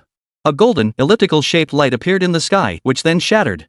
A gigantic hole, too vast to comprehend, appeared in the sky, nearly spanning the entire horizon. In that instant, everyone on the ground could see that the center of the hole seemed to have mountains and rivers, and also appeared to be a celestial palace. The golden light rippled endlessly, making it impossible to see clearly. Then, almost everyone could see a shower of golden light pouring down from the hole. Following that, an overwhelmingly dense spiritual energy swept through the area. Confucian and Taoist cultivators could sense an extremely intense Confucian and Taoist aura emanating from it. What is this? Ma Tianyu, who had been standing by silently, looked up at the sky and suddenly his eyes lit up with excitement. Such dense spiritual energy. Such intense Confucian and Taoist aura. He could clearly feel that his stagnant cultivation realm was rapidly rising, and before long, he had reached the peak of the 15th realm. He even felt a surge of insight, as if he were on the verge of comprehending the heavens and the Tao. He had actually touched the threshold of the 16th realm. Could it be that he still had a chance to enter the elusive 16th realm in this lifetime? It seems their predictions were spot on. The Great Xia dynasty had been abandoned by Confucianism and Taoism. Now that Long Zhanghao has established his kingdom and proclaimed himself emperor, he was recently recognized by the Tao and bestowed with divine favor. And now he has once again bestowed an immense opportunity upon this world. Your Majesty is truly the chosen one of heaven. The chosen one of heaven. You are the true emperor. Meng Liangqi felt this power and immediately assumed it was the second wave of great fortune bestowed because of Long Zhanghao. Tao essence. Ma Tianyu murmured. This was no longer merely divine favor. The power filling the heavens and earth now contained traces of the Taoist essence. Otherwise, Ma Tianyu's cultivation would not have stagnated for decades and suddenly break through. Tao essence? It's actually Tao essence? Meng Liangqi looked at Long Zhanghao with unbounded excitement. Your Majesty is truly the once-in-a-thousand-years son of great fortune. The Confucian and Taoist schools will regard Qin Kingdom as the rightful heir to the throne. The rightful ruler of the world? If that's the case, could I, Meng Liangqi, one day become the ruler of the greatest Central Plains dynasty? Ha ha ha ha. Jiang Sheng, you see this? Your Jiang clan has been completely abandoned by the Tao. Yet you still dare to speak so arrogantly, unaware that you are the biggest joke of all. Ha ha ha ha. Someone suddenly burst into maniacal laughter. Damn it! Jiang Sheng flew into a rage and struck out with a fist. In that instant, Jiang Sheng was utterly shocked. The martial arts realm he had lost was suddenly restored in an instant. Chapter 187, A Young Upstart, Bullying the Weak. A powerful fist aura erupted from the peak of Jiang Sheng's fist. Long Zhanghao, seeing this, quickly released a burst of energy to block the fist aura entirely. The minister who had just spoken felt a slight pang of fear the moment he saw Jiang Sheng raise his hand. So he's just a pure martial artist, someone mocked with a laugh. A pure martial artist was utterly insignificant in the presence of cultivators. Shut up! Shut up! Shut up! Long Zhanghao erupted in anger. The mandate of heaven was not granted to him to act arrogantly and tyrannically.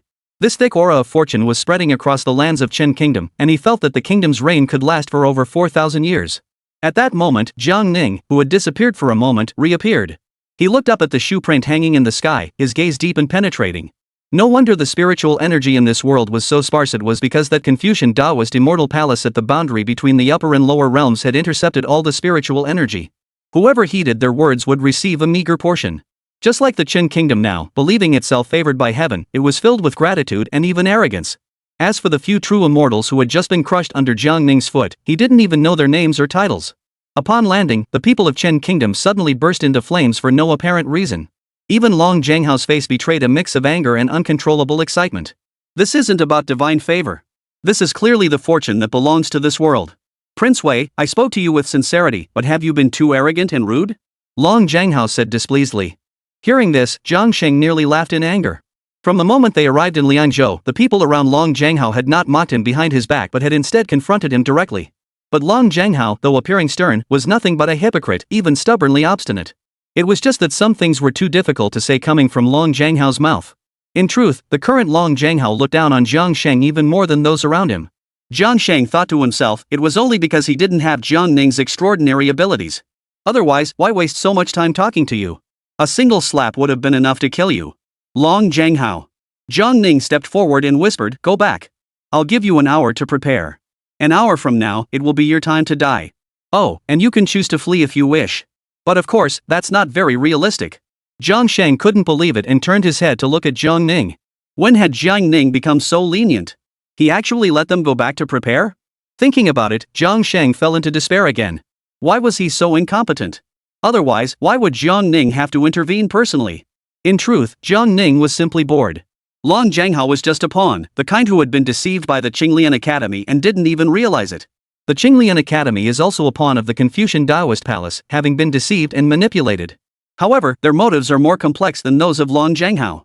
They had Long Zhanghao pay homage at the Confucian temple and establish a new era before proclaiming himself emperor, simply to confirm whether a new regime emerging in this territory would once again be favored by divine fortune. If Long Zhanghao's Qin kingdom truly manages to establish itself in the North Star Dao, within 2 or 3 generations, all the privileges of this nation will be controlled by the Qinglian Academy. Your Majesty, can you really not tolerate others? Long Zhanghao spoke with some displeasure. I have been more than reasonable today, Jiang Ning said indifferently. Your Majesty, may I beg for a little leniency? Let us continue the discussion. I do not wish to see this realm plunged into war. Ma Tianyu stepped forward and spoke softly. This tiny piece of land isn't even worthy of discussing war with the great Xia Empire. Jiang Ning glanced at Ma Tianyu and continued, and who do you think you are? What have you done? Do you think I don't know? Why pretend? You claim to be a great scholar of this age? The headmaster of Qinglian Academy? You act like a hypocrite, pretending to be virtuous while doing the opposite, that is the conduct of a so-called great scholar like you? Jiang Ning scolded him without holding back, his tone calm but clear enough for everyone to hear. Even with Ma Tianyu's composure, he was slightly unsettled. You. Ma Tianyu was momentarily speechless, wanting to retort but unsure of what to say. If it weren't for Jiang Ning's overwhelming strength, he might have lost his temper completely, just like Meng Liangqi. Get out. You and Long Zhanghao are both going to Liangzhou City. Ma Tianyu blared at Jiang Ning, his face flushing red. Behind my back, you've been instigating Long Zhanghao to establish a kingdom and proclaim himself emperor, yet you dare to claim you're neutral in front of me? Do you really think I'll believe you? Leave my sight within 3 breaths. Ma Tianyu saw in Jiang Ning's cold, clear eyes that there was no room for doubt and that there was intent to kill. He had indeed been two-faced, but he only wanted to confirm whether Confucianism and Taoism still had a future. The answer was clearly yes. But he couldn't withstand Jiang Ning's relentless pressure. A young upstart, bullying others with his power, how dare he? Ma Tianyu knew he couldn't defeat Jiang Ning, but since the Confucian and Taoist traditions still held sway, he wasn't entirely without a few tricks up his sleeve. Let's go. Long Zhanghao snorted coldly and turned to leave. The ministers around him all shot fierce glances at Jiang Ning before turning and striding away. Oomph.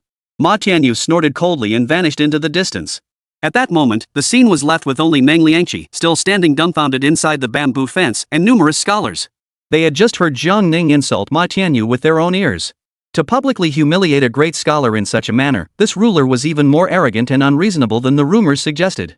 So-called public opinion was, in reality, controlled by the pens of these scholars. What prosperity and prosperity of the North Star dynasty? It was nothing but the prosperity and prosperity of the aristocratic class. Long Zhanghao frequently conscripted tens of thousands of laborers, leaving the common people suffering terribly. They are enslaved to serve the interests of the aristocratic class, and these scholars all come from the aristocratic class, or at worst, from humble backgrounds. The term humble background refers to members of the gentry with low social standing or those from fallen gentry families, not the peasant class. They only cared about their own interests and rarely, if ever, acted like Lu Wenshu, who cared deeply for the common people. Therefore, they would not speak up for the common people forced into corvée labor, nor for the peasant women who toiled in the fields all day for a few coins. They only praise Long Zhanghao as a man of achievement.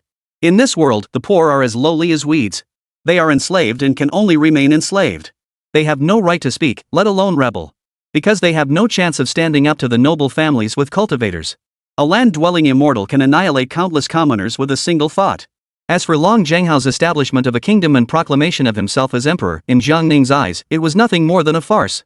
As Jiang Shang had said, someone like Long Zhanghao, a hypocrite with a righteous facade, is unworthy of being the ruler of a nation. Jiang Ning sat behind his desk, carefully contemplating the relationships between people in this world. He remained motionless, and Meng Liangqi dared not move either. The scholars remained still, but they had already decided how they would shape public opinion in the future. Chapter 188 Enemies from the Heavens. How should you respond? In the temporary imperial palace of Liangzhou City. Your Majesty, that upstart Jiang Ning is simply too arrogant. Exactly. He doesn't even regard our great Chen kingdom with any respect. He even dared to publicly insult old Master Ma. Even if his martial arts cultivation is high, what can he do? A disciple abandoned by the Tao, I don't believe he can stir up any more trouble. The ministers cursed angrily, while the three brothers of the Long clan looked solemn. Ma Tianyu, who had originally intended to stay out of it, felt an intense surge of anger upon recalling the insults he had just endured. Back when Emperor Jingyang saw him, he had to address him as Old Master Ma. A mere upstart who seized the throne through treachery dares to insult Ma Tianyu? Your Majesty, what are your thoughts? Ma Tianyu asked Long Zhenghao. Power is earned through force. Since he is so aggressive, the Long royal family will not back down. We must teach him a lesson. After this battle, we will continue negotiations. Long Zhenghao said coldly. Ma Tianyu nodded. He could no longer maintain his facade in front of Jiang Ning. He knew Jiang Ning's style of operation all too well. Only by aiding Long Zhenghao could the Qinglian Academy stand firm. I will do my utmost. With your words, Your Majesty, I can rest assured. Everyone, go prepare. An hour later. A brilliant halo illuminated the sky above Liangzhou City, forming a semi-spherical barrier that enveloped the city. The dazzling light shone brightly, like a pearl amidst the celestial energy pouring down from the heavens. Long Zhenghao held nothing back, infusing the barrier with the imperial family's fortune. Though Chen Kingdom was still a small nation, a barrier of this caliber was utterly impervious to anyone below the 15th realm. Long Zhenghao led his ministers to the city walls, facing outward, awaiting Jiang Ning's arrival. Master Ma, you are the strongest among us. Please don't hold back when the time comes. If we can eliminate that young man, it would be best. Then Xia Kingdom would fall into chaos, and we could take advantage of the situation.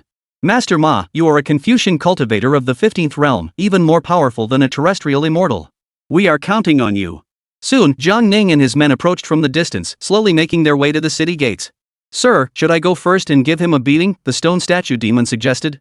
Your Majesty, I also volunteer to fight. Zhang Shang followed suit. It's just killing a few people. We're not here to wage war. If you want to fight, there will be plenty of opportunities later. Jiang Ning spoke as he approached. He stopped at the edge of the barrier, raised a finger, and gently tapped it on the barrier. At that moment, the barrier enveloping Liangzhou City shattered instantly, turning into countless specks of light that fell to the ground. A barrier strong enough to block even land-dwelling immortals was as though it had never existed before Jiang Ning. And the single touch he had just made had barely used a single thread of his spiritual energy. It was purely a single point of contact. He intended to let these traitors and the people of the Qinglian Academy know that all their tactics were utterly powerless before him. Long Zhenghao, seeing this, was utterly shocked. The barrier he hated with the imperial clan's divine fortune had been shattered by Jiang Ning with just a single touch? Yet not a single ripple of spiritual energy had emanated from Jiang Ning's body. They knew Jiang Ning was powerful, even deserving the title of unmatched under heaven.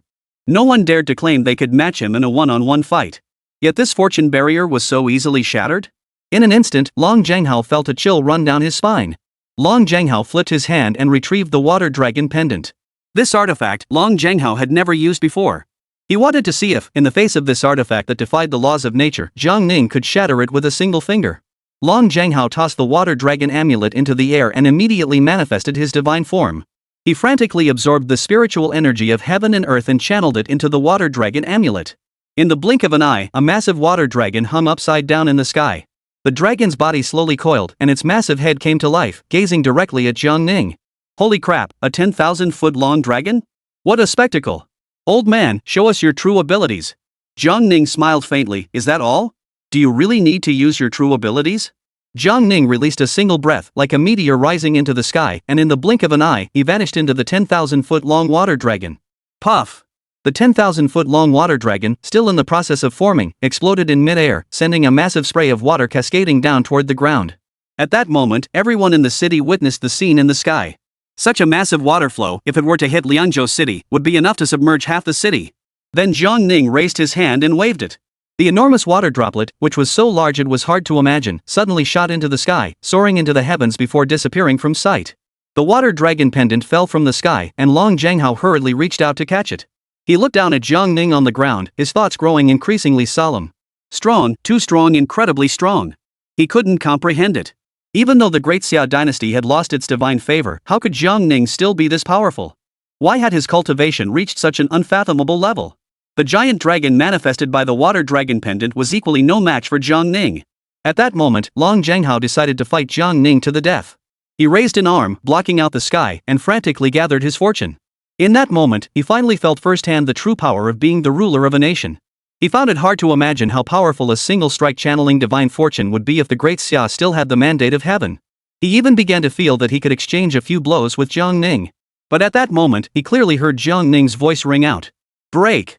The golden divine form standing between heaven and earth, along with the divine fortune that Long Zhanghao had just gathered, was instantly scattered by a gust of wind. In the next instant, Long Zhanghao's true form plummeted from the sky. He spat out mouthfuls of blood, looked up at the sky, and his eyes were filled with disbelief. A single word, break, had shattered his divine form. He was not an ordinary 15th tier cultivator, he stood on his own territory, within his own destiny. One could even say that during the time he was communicating with heaven and earth, he was the sage of this world. Your Majesty! What exactly just happened? Someone quickly caught Long Zhanghao and brought him down to the city walls. All the ministers were completely baffled by what had transpired. Just moments ago, they had all felt Long Zhanghao's immense power and the dense aura of Chen Kingdom's fortune. But that feeling lasted only an instant, nothing more. Just now, Jiang Ning's single word break made them feel an irresistible force of rules. Carry him away. Next. Jiang Ning's voice rang out. The other two members of the Long clan, seeing that Long Zhanghao had already been defeated despite giving his all, knew they were no match for him. They could only pin their hopes on Ma Tianyu now. Master Ma. In the past, Ma Tianyu had always been puzzled by why Jiang Ning possessed the divine ability of speak and it happens. Now, standing on the territory of Chen Kingdom, he could still command the law with a single word, which was even more puzzling. It seemed that he had underestimated Long Zhanghao's strength as a ruler and overestimated Jiang Ning's unmatched power. This being was completely beyond all his previous understanding. Ma Tianyu focused his mind and a golden light shone between his eyebrows. A seal flew out from between his eyebrows. He knew he couldn't defeat Jiang Ning, so he had to call for reinforcements. You call yourself invincible? How will you face an enemy from the heavens? Chapter 189, the final ace up his sleeve. The seal's illusion descended from the sky, landing outside the city and enveloping Jiang Ning within it. Above the seal, a faint red ribbon fluttered in the wind. Countless streams of spiritual energy instantly gathered at the top of the seal, and a golden light shot into the sky, piercing the hole in the heavens. The 55th headmaster of Qinglian Academy, please summon our ancestors to descend. As Ma Tianyu's authoritative voice echoed, a golden gate suddenly opened in the sky. Divine energy began to emanate from the gate, which stood tall in the sky. It seemed as though divine beings would soon emerge from the gate to slay Jiang Ning. Open the heavenly gate. Is this the divine power of a scholar of the 15th realm? Truly earth-shaking. What if he's invincible? We have Master Ma, who can summon the gods. Master Ma, you must slay this villain. The ministers of Chen Kingdom, seeing that Ma Tianyu was so powerful, were all excited beyond measure. Jiang Ning was so arrogant, so full of himself. Did he think that just because he was invincible, he could trample on Chen Kingdom? He, Jiang Ning, shows no respect for the Confucian, Taoist, and divine beings. As a mere mortal, he will surely be executed by the Confucian, Taoist, and divine beings here. Ma Tianyu looked up to the sky in excitement. He had opened the heavenly gate using his life-bound artifact, his final trump card. Using this divine ability would consume a significant portion of his lifespan. However, he had just witnessed Jiang Ning effortlessly shatter Long Zhanghao's divine form and dispel the divine might of the water dragon amulet with a single gesture. Therefore, Ma Tianyu dared not take any chances and could only resort to his ultimate divine ability, summoning a true immortal from the Immortal Palace Academy to slay Jiang Ning.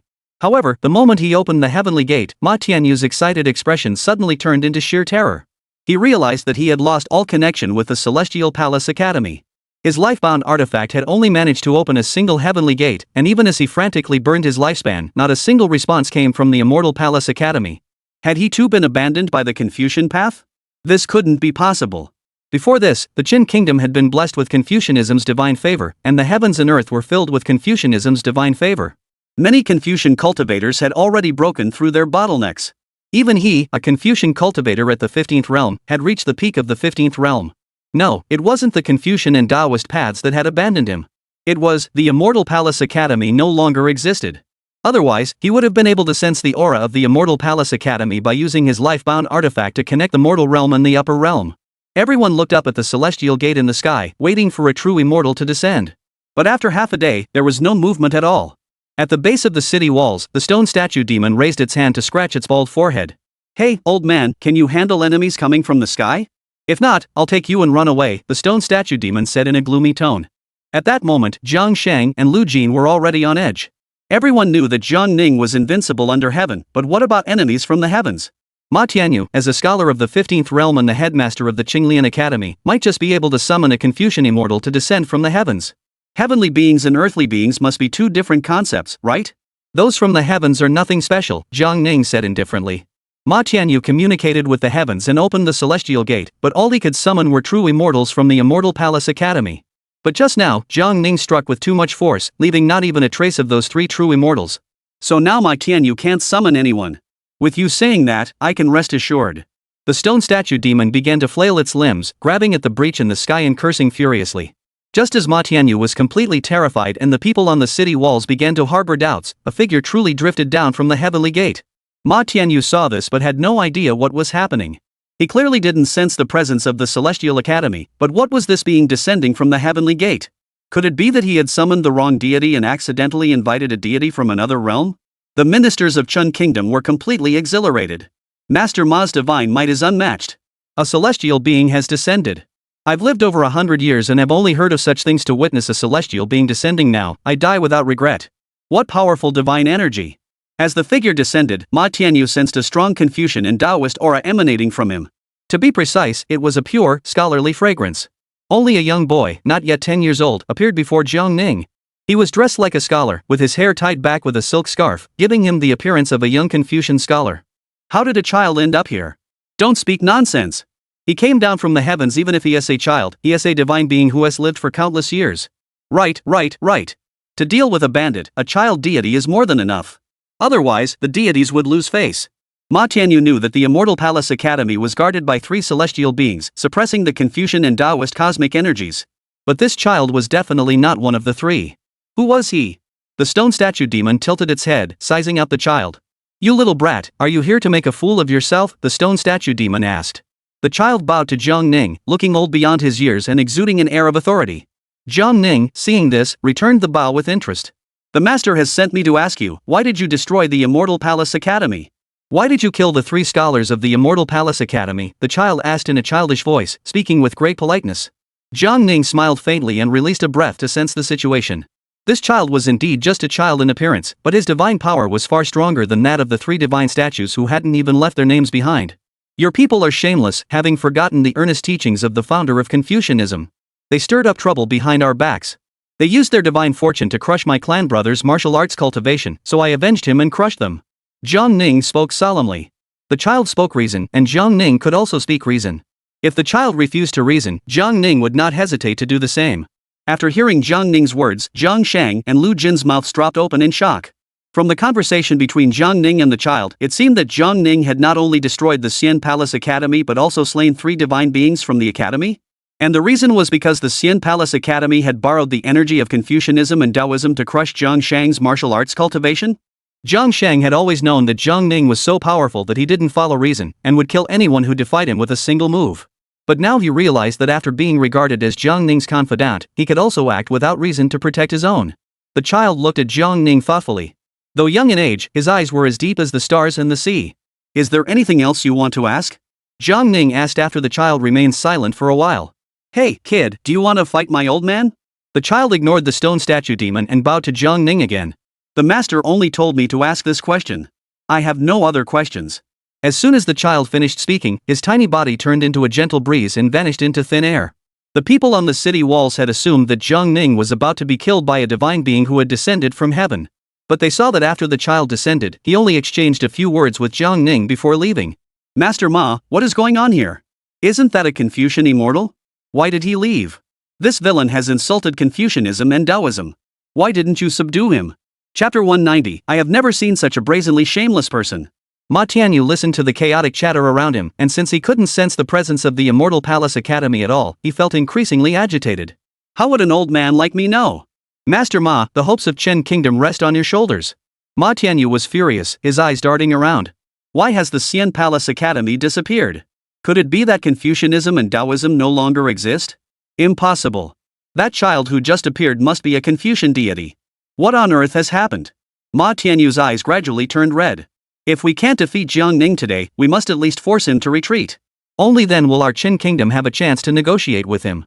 Otherwise, he would surely die. Ma Tianyu hurriedly stopped burning his lifespan and channeled his qi to its peak. Literature carries the truth. In that instant, scholars throughout the entire city of Liangzhou felt a scholarly aura emanate from their brows, converging toward Ma Tianyu. The scholarly aura instantly poured into the seal embedded in the ground, causing it to expand dozens of times in size, enveloping the entire city of Liangzhou. From a distance, one could see an illusory academy floating above Liangzhou city. Ma Tianyu's form swelled, transforming into a sage of this realm. His lifespan began to increase at a rate 10 times faster than before. His already aged face soon withered away. Yet his face was bathed in a brilliant white light, radiating a dazzling glow. This world was blessed with the great fortune of Confucianism and Taoism, and he could only use this to fight Jiang Ning to the death. And he was well aware that he was no match for Jiang Ning. He merely sought to secure an opportunity to speak. To not teach the people to fight is to abandon them. At that moment, everyone in the city heard those words and their spirits were shaken. Ma Tianyu utilized his divine abilities to forcibly summon the fortune of Chen Kingdom. Wave after wave of energy surged out from the bodies of countless citizens and poured into Ma Tianyu's body. At this moment, Ma Tianyu had already attained a strength approaching that of a red dust immortal. One cannot associate with beasts. Ma Tianyu continued to draw upon the life force of birds and beasts, making himself even stronger. A gentleman has 9 reflections. When he looks, he thinks clearly. When he listens, he thinks keenly. When he sees, he thinks warmly. When he appears, he thinks respectfully. When he speaks, he thinks loyally. When he acts, he thinks reverently. When he has doubts, he asks. When he is angry, he thinks of difficulties. When he sees something, he thinks of righteousness. Ma Tianyu's power surged further, completely breaking through the bounds of mortality. He grew so powerful that divine light began to radiate from him. He continuously drew upon the power of all living beings and the power between heaven and earth. His body began to burn with golden flames. Golden streams of light rose from beneath his feet. His lifespan was nearing its end, yet he felt an overwhelming urge to break through.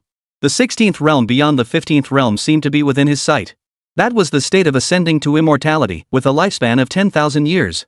The red dust immortal. Without understanding one's destiny, one cannot be a gentleman. Ma Tianyu uttered the words from the bottom of his heart. He had long since passed the age of destiny, yet it was only now that he truly understood what destiny meant. He was now the one destined by heaven. His vision was beyond the reach of ordinary mortals. He felt that he was now truly invincible under heaven. Well, since the Immortal Palace Academy is nowhere to be found and the true immortals have not descended, this old man will simply transform into an immortal himself. In the future, this old man will build his own Immortal Palace Academy and become the ultimate destination of the Tao. The power he now possesses is more than enough to rewrite the rules of this small world. He doesn't even know how powerful he truly is. If one does not know life, how can one know death? With my heart, I shall rectify the way of heaven and earth and eliminate all evil for eternity. Die. As these words fell, the seal suddenly shrank, and a power capable of annihilating everything surged forth from within. Every strand of power surged precisely toward Jiang Ning. Holy crap, he's so strong. The stone statue demon was utterly shocked. Human cultivators are truly extraordinary. That old man spoke a few words and was able to gather such immense power. Your Majesty. Has that old villain's physical body already attained sainthood? Lu Jin was equally shocked. A Confucian cultivator at the 15th realm actually possesses such immense power? What are you two afraid of? The old master already said that the Immortal Palace Academy has been destroyed. Even if he were to give you a single hair, you wouldn't be able to kill him in this lifetime. Seeing the two of them looking terrified, the stone statue demon glared at them disdainfully. Jiang Ning smiled faintly, releasing a strand of energy to protect the two men and the demon. Then he slowly stepped forward, allowing the streams of energy to strike his body. Like tiny meteors, they continuously collided with Jiang Ning, erupting into delicate sparks on his body, small yet exquisite, truly a sight to behold. Jiang Ning took a deep breath. If anyone else had been there, even someone at the 15th realm would have been crushed by Ma Tianyu. The might of a land god. Upon closer inspection, this was the first time Jiang Ning had ever witnessed such a sight. As long as it's the first time, he lets the other person strike first in front of him. Though the setup was lengthy, it wasn't particularly powerful. You old fool with white hair and a gray beard. Jiang Ning stopped in his tracks, his voice suddenly growing louder. Two traitorous servants of different surnames, two traitorous ministers. Just those two sentences caused Ma Tianyu's massive body to begin shaking violently. His supernatural abilities couldn't suppress Jiang Ning? How dare he insult me so viciously? Damn it, damn it. You have achieved nothing in your life, only skilled in empty rhetoric and hypocrisy. How dare you speak of upholding the way of heaven and earth? A broken-backed dog, unaware that your time is up, dares to bark wildly before me? I have never seen such a shameless creature. Jiang Ning only uttered a few curses, but they were imbued with the rule-enforcing power of his words. Ma Tianyu heard this and his eyes widened instantly. He felt an overwhelming sense of guilt, like a tidal wave crashing against his soul. Two-faced servant? Broken-spined dog? Shameless? He was a great scholar of Confucianism and Taoism. Even the late emperor had to address him as master. Yet this young upstart dared to insult him so viciously. He was a contemporary Confucian scholar, a land deity of the 15th realm. He had lived for over 200 years. Who didn't he regard his words as absolute truth? Yet why was he so humiliated by just 2 sentences? At that moment, the powering within Ma Tianyu's body was rapidly dissipating. Wherever it came from, it must return there. No, this can't be. I've already transcended the mortal realm, a celestial being of the mortal world. A celestial being of the mortal world. Ma Tianyu tried to stabilize his power, but he had no strength to resist. Even his Tao heart shattered into pieces in an instant. In the blink of an eye, Ma Tianyu returned to his original size. He stood there with disheveled hair, his body withered and emaciated like a desiccated corpse. His face twisted in agony as Jiang Ning's words echoed in his mind. The voice sounded like divine retribution, like thunder crashing down from the heavens, and it would not cease. Ma Tianyu immediately began bleeding from all 7 orifices, his remaining vitality rapidly fading away, and his pupils dilated instantly. Ma Tianyu collapsed to the ground, dying at the moment of death, without even having the chance to utter his final words. Chapter 191, Who Dares to Insult My Master? As the seal vanished into thin air, all the power Ma Tianyu had gathered dissolved completely. The sky was clear and cloudless, and the edges of the shoe print in the heavens rippled in layers, their boundaries beginning to blur. In the brief moment that had just passed, almost every ordinary person felt as though they had gained the ability to see through the heavens. Now, almost everyone felt as though they had awakened from a dream, suddenly realizing the truth. On the city walls, the crowd stared at the lifeless bodies lying on the ground, emaciated and yellow-skinned, with patches of discoloration overlapping on their faces, as if they had been dead for years. They couldn't believe that such a powerful being, a 15-realm scholar who could open the heavenly gate, forcibly manipulate the power of heaven and earth, and alter the rules of the universe. He was killed so easily by a few short words from Jiang Ning. And not just any death, a complete annihilation of both body and soul. However, they did not sense any fluctuations in power emanating from Jiang Ning. This was the most terrifying thing of all. It was as if Ma Tianyu had simply lost his mind in that moment and disbanded his cultivation on the spot. Those who have cultivated to the 15th realm are truly rare in this world. Their Tao hearts are incredibly solid. How could they be shattered by a few words, leading to their death? What terrifying abilities does this invincible being possess? At that moment, Jiang Shang and Lu Jin finally snapped back to reality. Back then, Jiang Yu was nearly as powerful as Ma Tianyu, who had just transformed into a sage. Yet Jiang Yu couldn't even withstand a single slap from Jiang Ning. They had actually been worried about Jiang Ning just now? If Jiang Ning found out, wouldn't he mock them? Good for you. The stone statue muttered under its breath. It could curse, but it had never directly cursed a land deity to death before. Could it be that Jiang Ning's few words just now contained some divine power? He must remember this. If he ever encounters a powerful enemy in the future, he'll try it out. Who knows, maybe a miracle will happen. Jiang Ning flickered his finger, and Ma Tianyu's withered corpse flew toward him. The stone statue demon instinctively opened its mouth to bite it. Take this corpse to the civilian house we just passed and let the Confucian cultivators enter the city. Anyone who refuses must be killed without mercy. Jiang Ning said indifferently. Yes, sir. I'll go immediately. The stone statue demon stepped on Ma Tianyu's corpse with one foot, then revealed its true form, grabbing the corpse and soaring into the sky. Wei Wang, gather everyone in the city and head to the gates of Longqing Palace. After speaking, Jiang Ning took a step forward and vanished.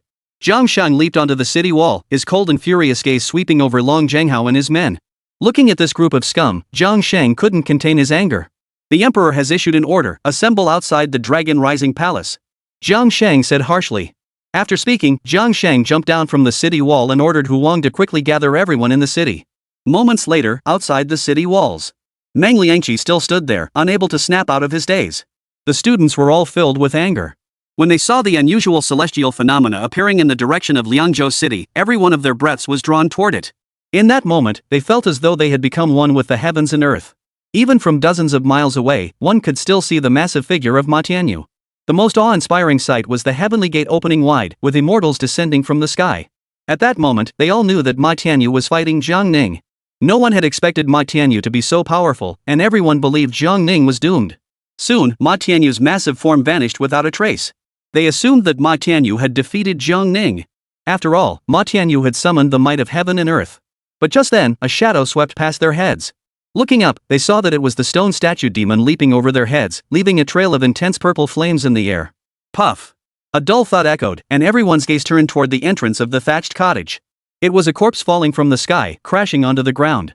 Meng Liangqi finally snapped back to reality, stepping out from behind the bamboo fence and lifting the body off the ground. Upon seeing it, his heart sank. Master Ma! Ma Tianyu was Meng Liangqi's mentor and one of the strongest Confucian cultivators of his generation. Meng Liangqi's thoughts were similar to those of the other disciples. They all believed that Ma Tianyu had the upper hand. But he never imagined that just moments ago, Ma Tianyu, who had been displaying his divine power, would suddenly emit sounds that echoed throughout the heavens like the sacred chants of the Tao. When he turned back, all that remained was a withered corpse. Ma Tianyu had never fought Jiang Ning before. And judging by the timing, it seemed like Ma Tianyu had been instantly defeated by Jiang Ning. The students all stood up and gathered around. Seeing the corpse of Master Ma, they could no longer contain their excitement. In disbelief, they gradually grew filled with grief and anger. Master Ma. He dared to be so ruthless. He even killed Master Ma. Zheng the traitor, I. At that moment, the stone statue demon flew back, diving down swiftly, and bit the student who had just shouted Zheng the traitor into pieces. The master has ordered no, wait, the emperor has decreed that you all must enter the city and assemble. Anyone who disobeys will be executed without mercy. The stone statue demon swept its gaze around, its body emanating a surging aura of demonic energy. The overwhelming pressure left all the students present feeling as though they couldn't breathe. Who dares to insult my master? Go ahead and speak up. As the stone statue spoke, it glanced at the man. The man who had just been bitten to pieces by the stone statue demon now had only 2 legs left, one long and one short. Since none of you have anything to say, then come into the city quietly. Otherwise, I want to hold back. The students all turned to look at Meng Liangqi. Meng Liangqi had already been terrified out of his wits. Feeling the demonic energy emanating from the stone statue demon, he was left with nothing but fear. Ma Lao was gone, which meant the strongest existence in Qinglian Academy had fallen. This stone statue demon was filled with murderous intent. If anyone dared to disobey its orders, it would surely unleash a massacre. We'll go into the city, Meng Liangqi hurriedly said. Master Meng, we scholars would rather break than bend. Zheng the traitor. Snap. The stone statue demon, hearing someone dare to speak again, bit off half of their body in one bite. Do not speak of such things. Meng Liangqi shouted harshly, then quickly bowed to the stone statue demon. I will lead them into the city. That's more like it. On the city walls, Long Jianghao was still lying half reclined. He had only exchanged a single blow with Jiang Ning and was now clinging to life by a thread. At that moment, he finally realized just how terrifying Jiang Ning truly was. Even if he could only gather the fortune of a small country now, even if he established a vast empire spanning 10,000 miles and could easily gather the fortune of a great nation, he would still never be a match for Jiang Ning. Thinking about his own ascension to the throne, he suddenly felt like a joke. He wasn't a match for him, and neither was Ma Lao. In this world, there was surely no one who could match Jiang Ning. He finally understood what it meant to be invincible in the world. The power Jiang Ning possesses seems as though it doesn't belong to this world at all. Your Majesty, let us escape. Chapter 192, Nowhere to Escape. Someone suddenly spoke those words, snapping Long Jianghao back to reality. Long Jianghao only then realized that Jiang Ning had already entered the city. Escape? Where to escape? Escape beyond the borders of Chen Kingdom? His fate was already intertwined with Chen Kingdom. Escape and become a refugee? What would that make him but a stray dog? Yes, Your Majesty, we can escape. Long Zhengtian quickly knelt before Long Jianghao and said urgently. Jiang Ning was too arrogant, leaving just one sentence and assuming they would immediately enter the city to die? They might not be able to fight, but they could still run, couldn't they? Where should we flee?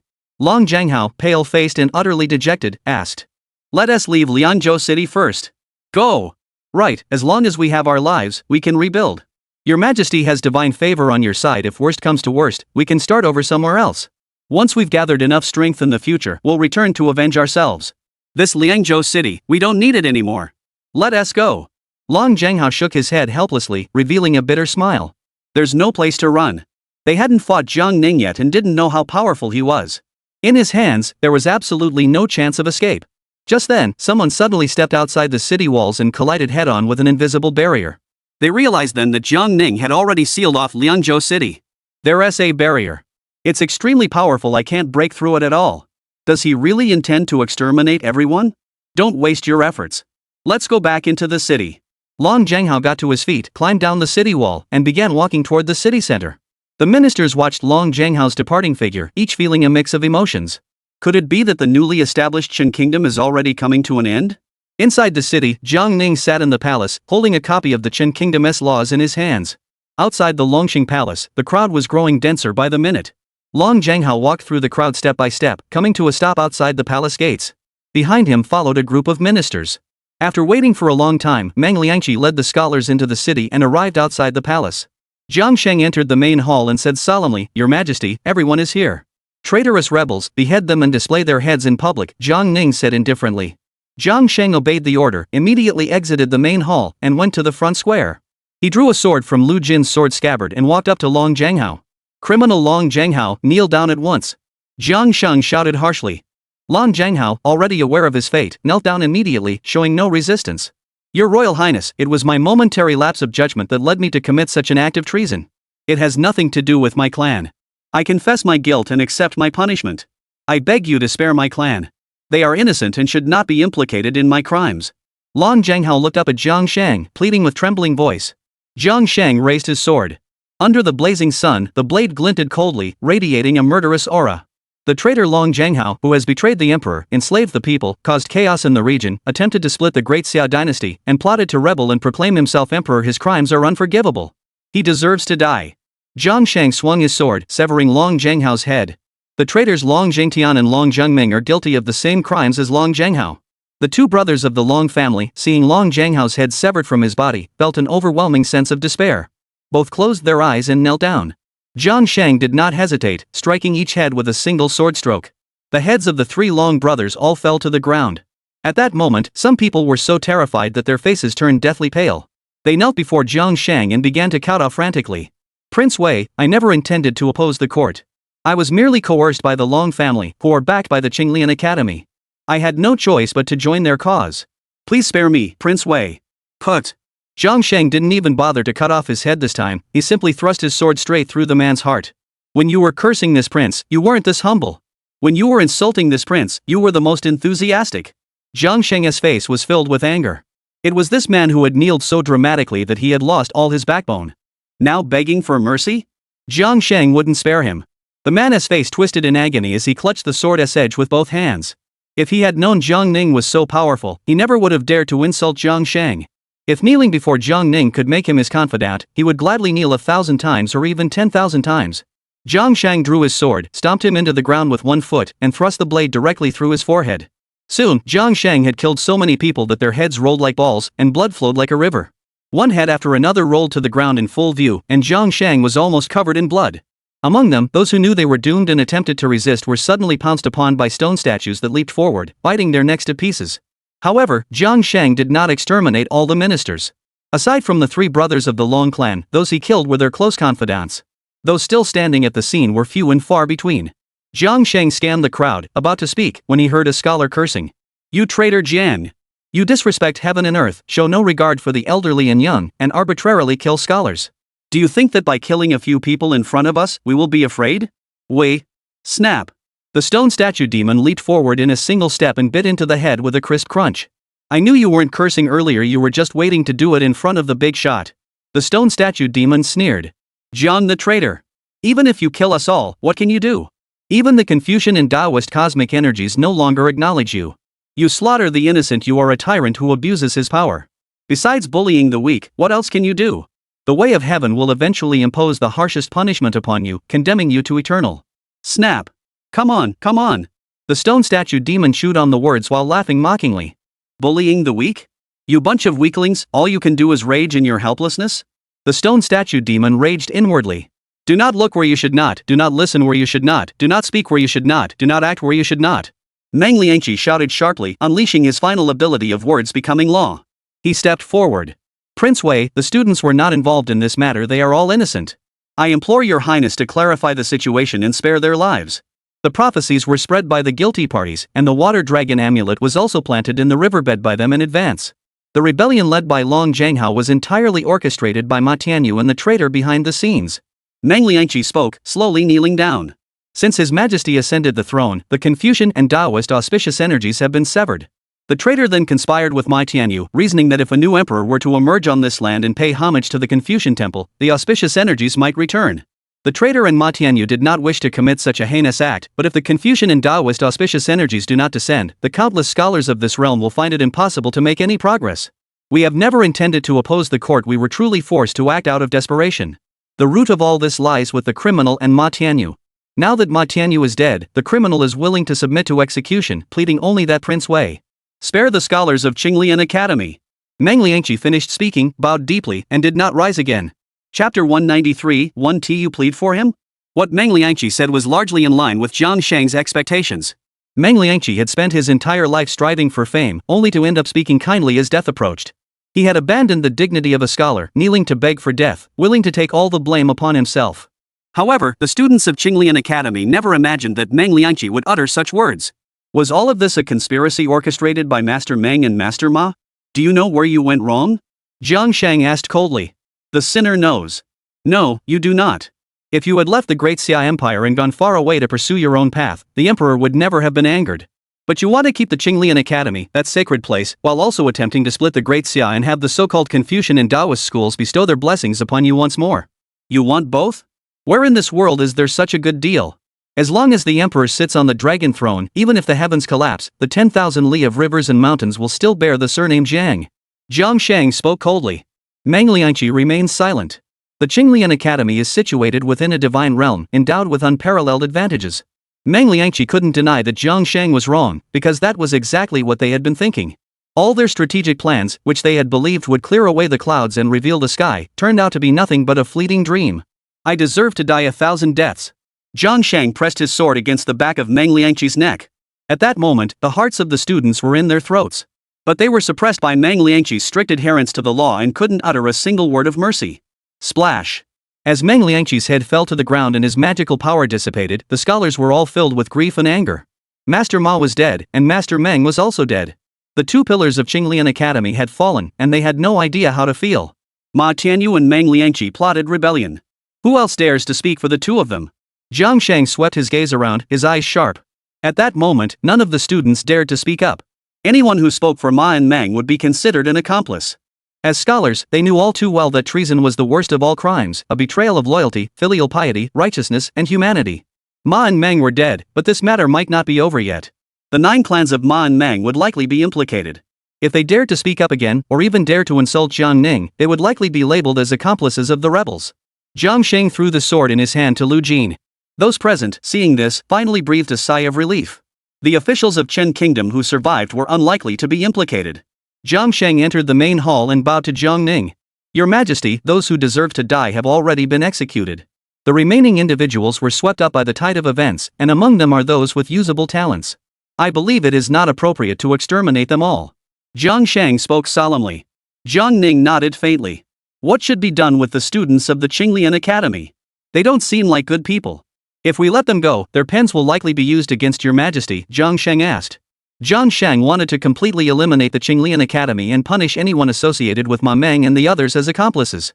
Although only Ma Meng and his associate had been executed, the Qinglian Academy undoubtedly had higher-ranking officials involved. Moreover, many of the students had insulted Jiang Ning, which was an unforgivable capital offense.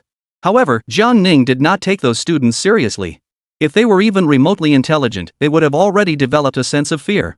If they are truly not intelligent enough and still harbor intentions to slander Jiang Ning, they will inevitably find their own path to destruction.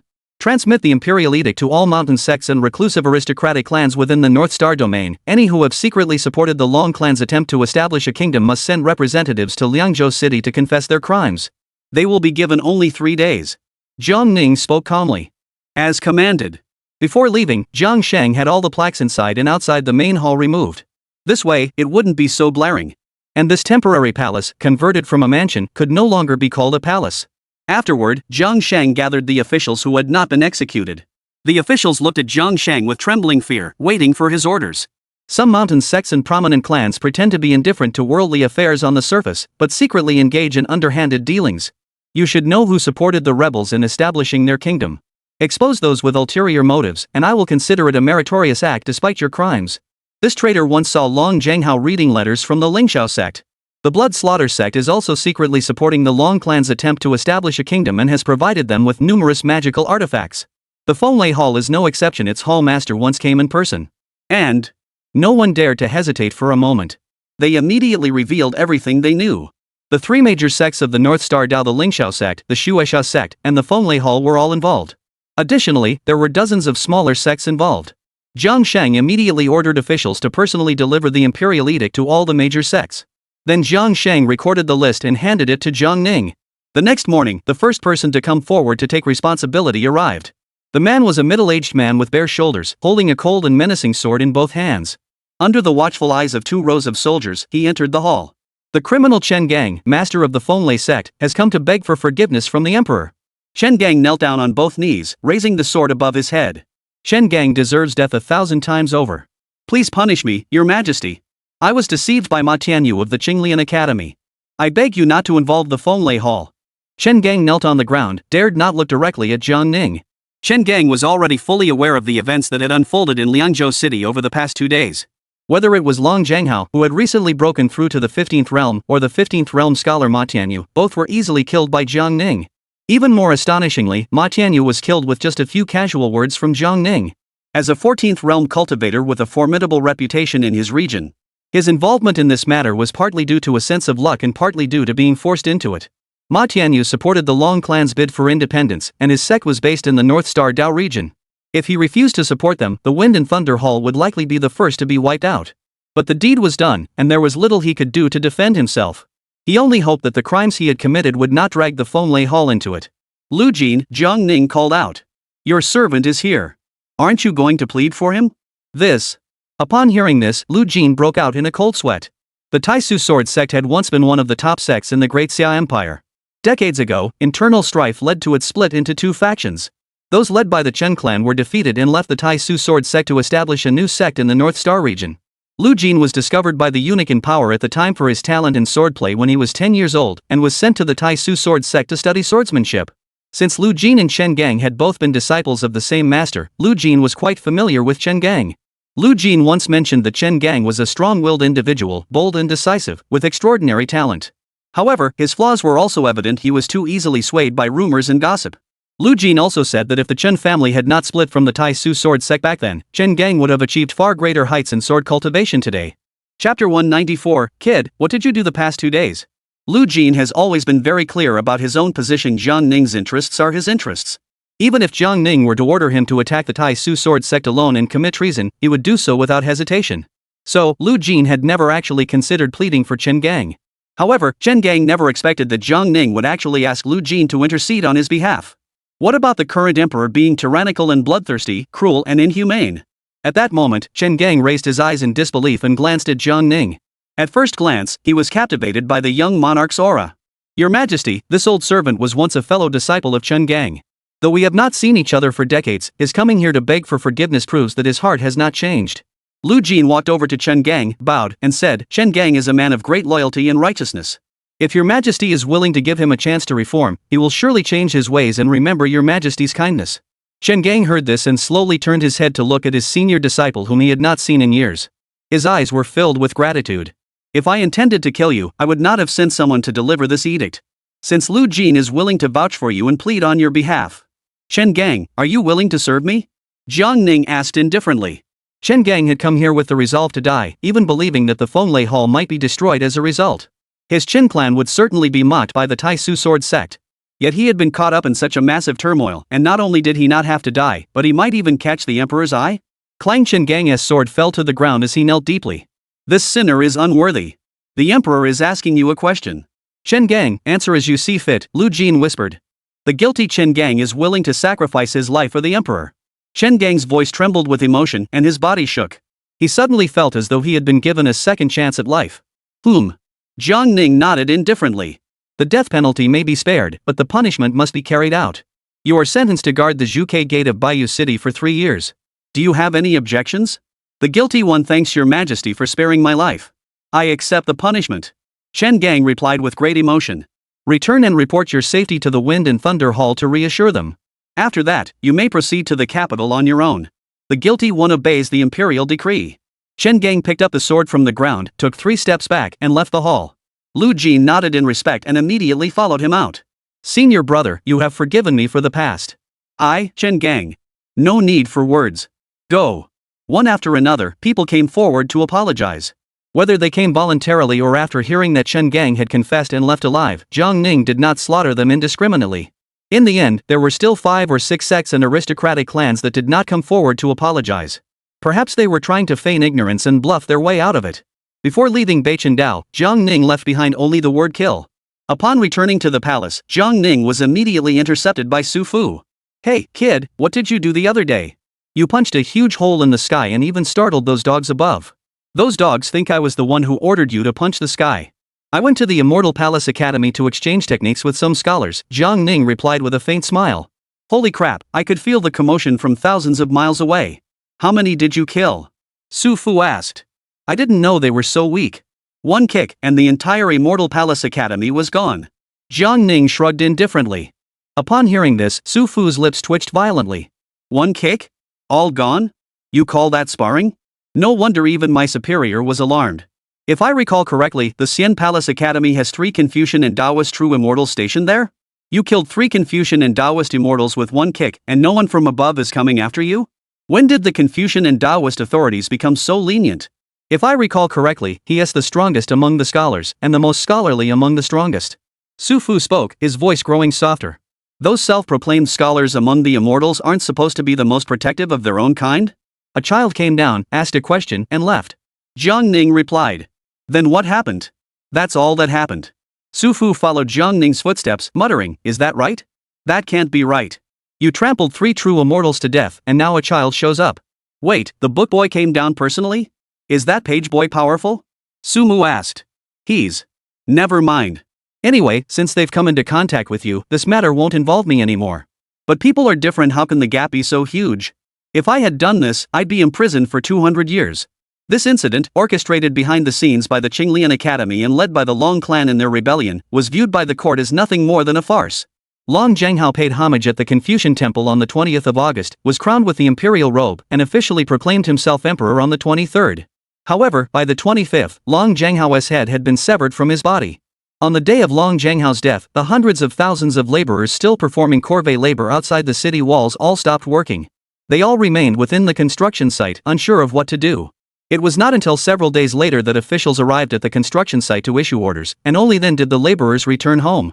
Previously, they had only thought that a change of dynasty meant nothing more than a new person on the throne, and that it had nothing to do with them. But when they heard that they would no longer have to perform corvée labor, they realized that who sat on the throne was closely tied to their lives as ordinary people. After Jiang Ning left Liangzhou City, another wave of bloodshed swept through the city. Jiang Sheng ordered that the Long family and their loyal supporters be executed along with their entire clans. Next came the purge of those clans and aristocratic families who had not come forward to confess their crimes, with the same punishment of extermination of 9 generations. The landlord named Huang Xigui had his entire family dragged to the execution ground.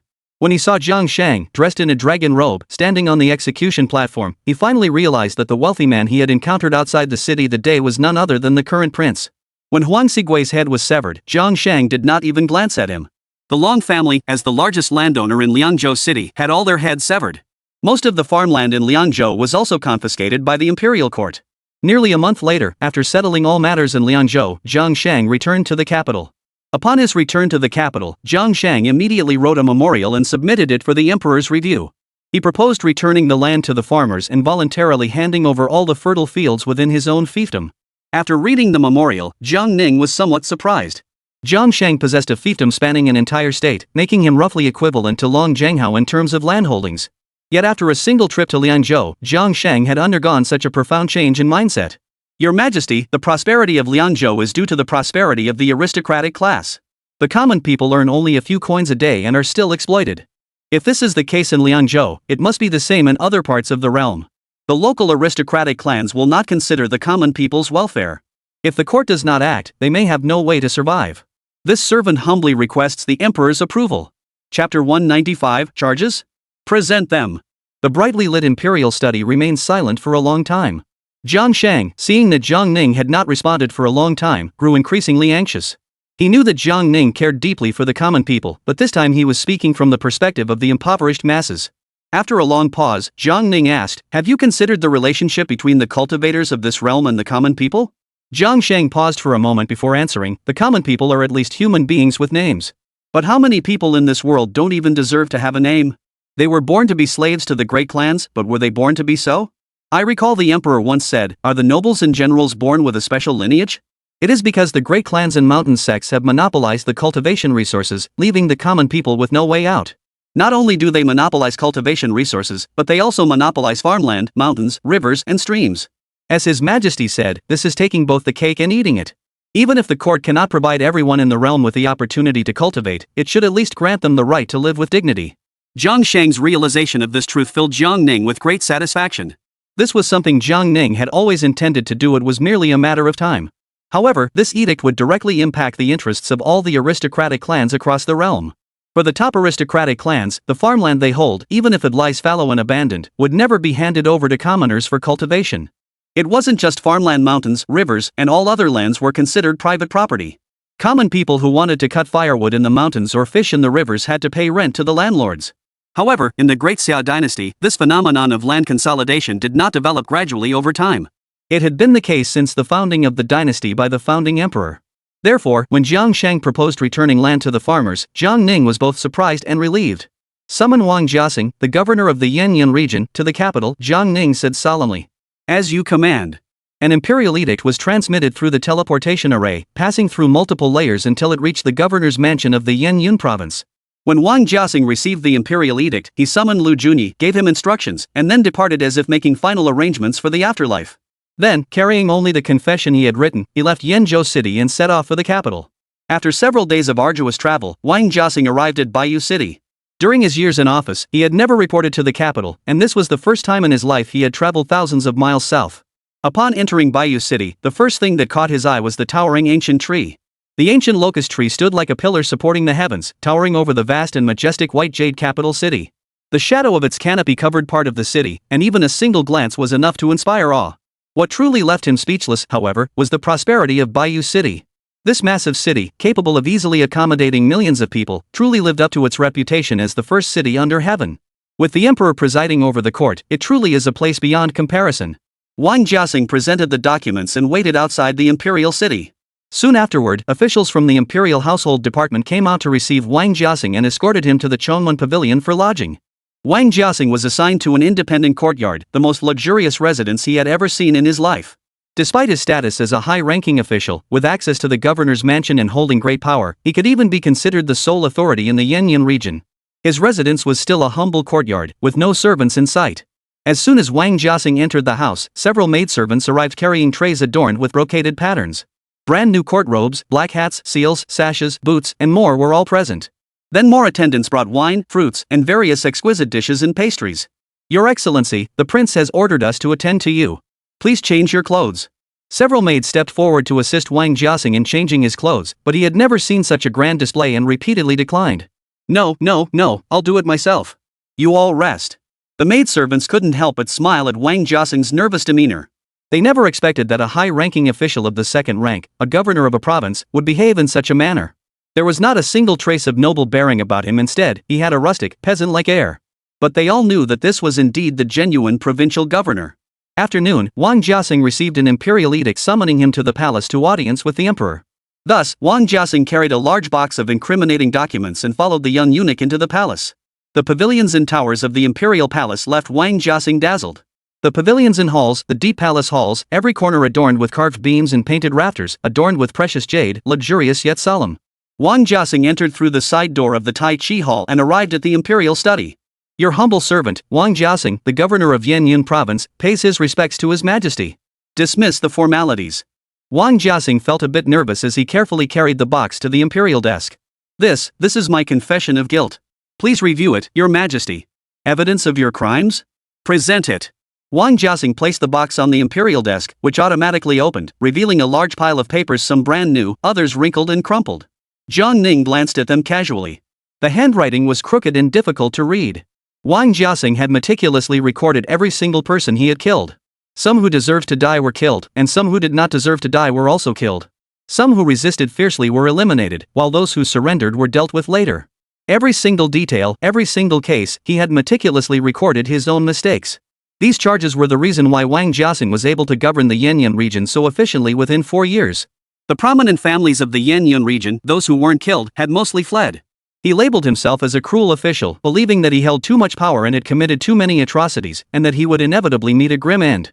Lu Wenshu lacked the ruthless decisiveness of a true iron-fisted ruler. He always sought to maintain balance in every situation. Jiang Ning gave a subtle signal, and Lu Jin immediately gathered all the papers back into the box and had them taken away. Take a seat.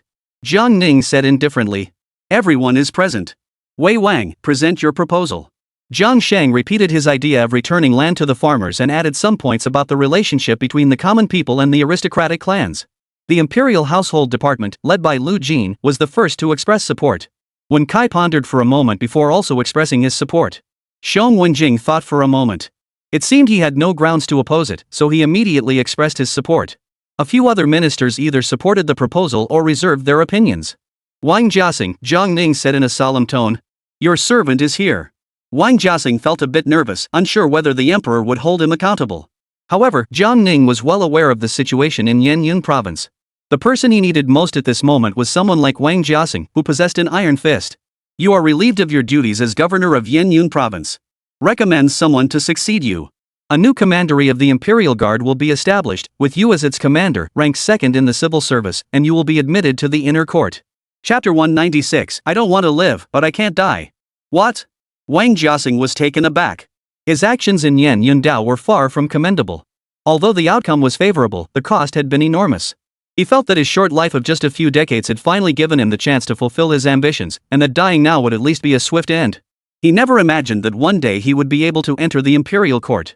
A second-rank official in the local government was incomparable to a second-rank official in the imperial court.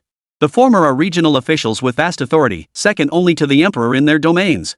The latter, however, are genuine chancellors and ministers, representing the pinnacle of an official's career. Serving as a second-rank minister of state meant that, once he had enough seniority, he would inevitably be granted the title of a first-rank honorary official, such as Guanlu Daifu. Though without actual power, it was a genuine second-tier honor. If one were to achieve further accomplishments in the future, being granted the title of prince would be well within reach. In this vast realm, there are numerous regional governors, but the positions of prime ministerial ministers are few and far between.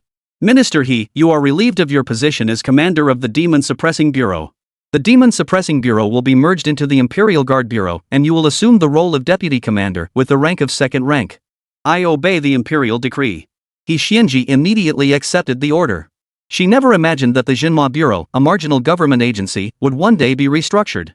Promotion to the second rank meant that one day she might even enter the inner court. Minister Wang, have you made up your mind yet? Zhang Ning asked casually.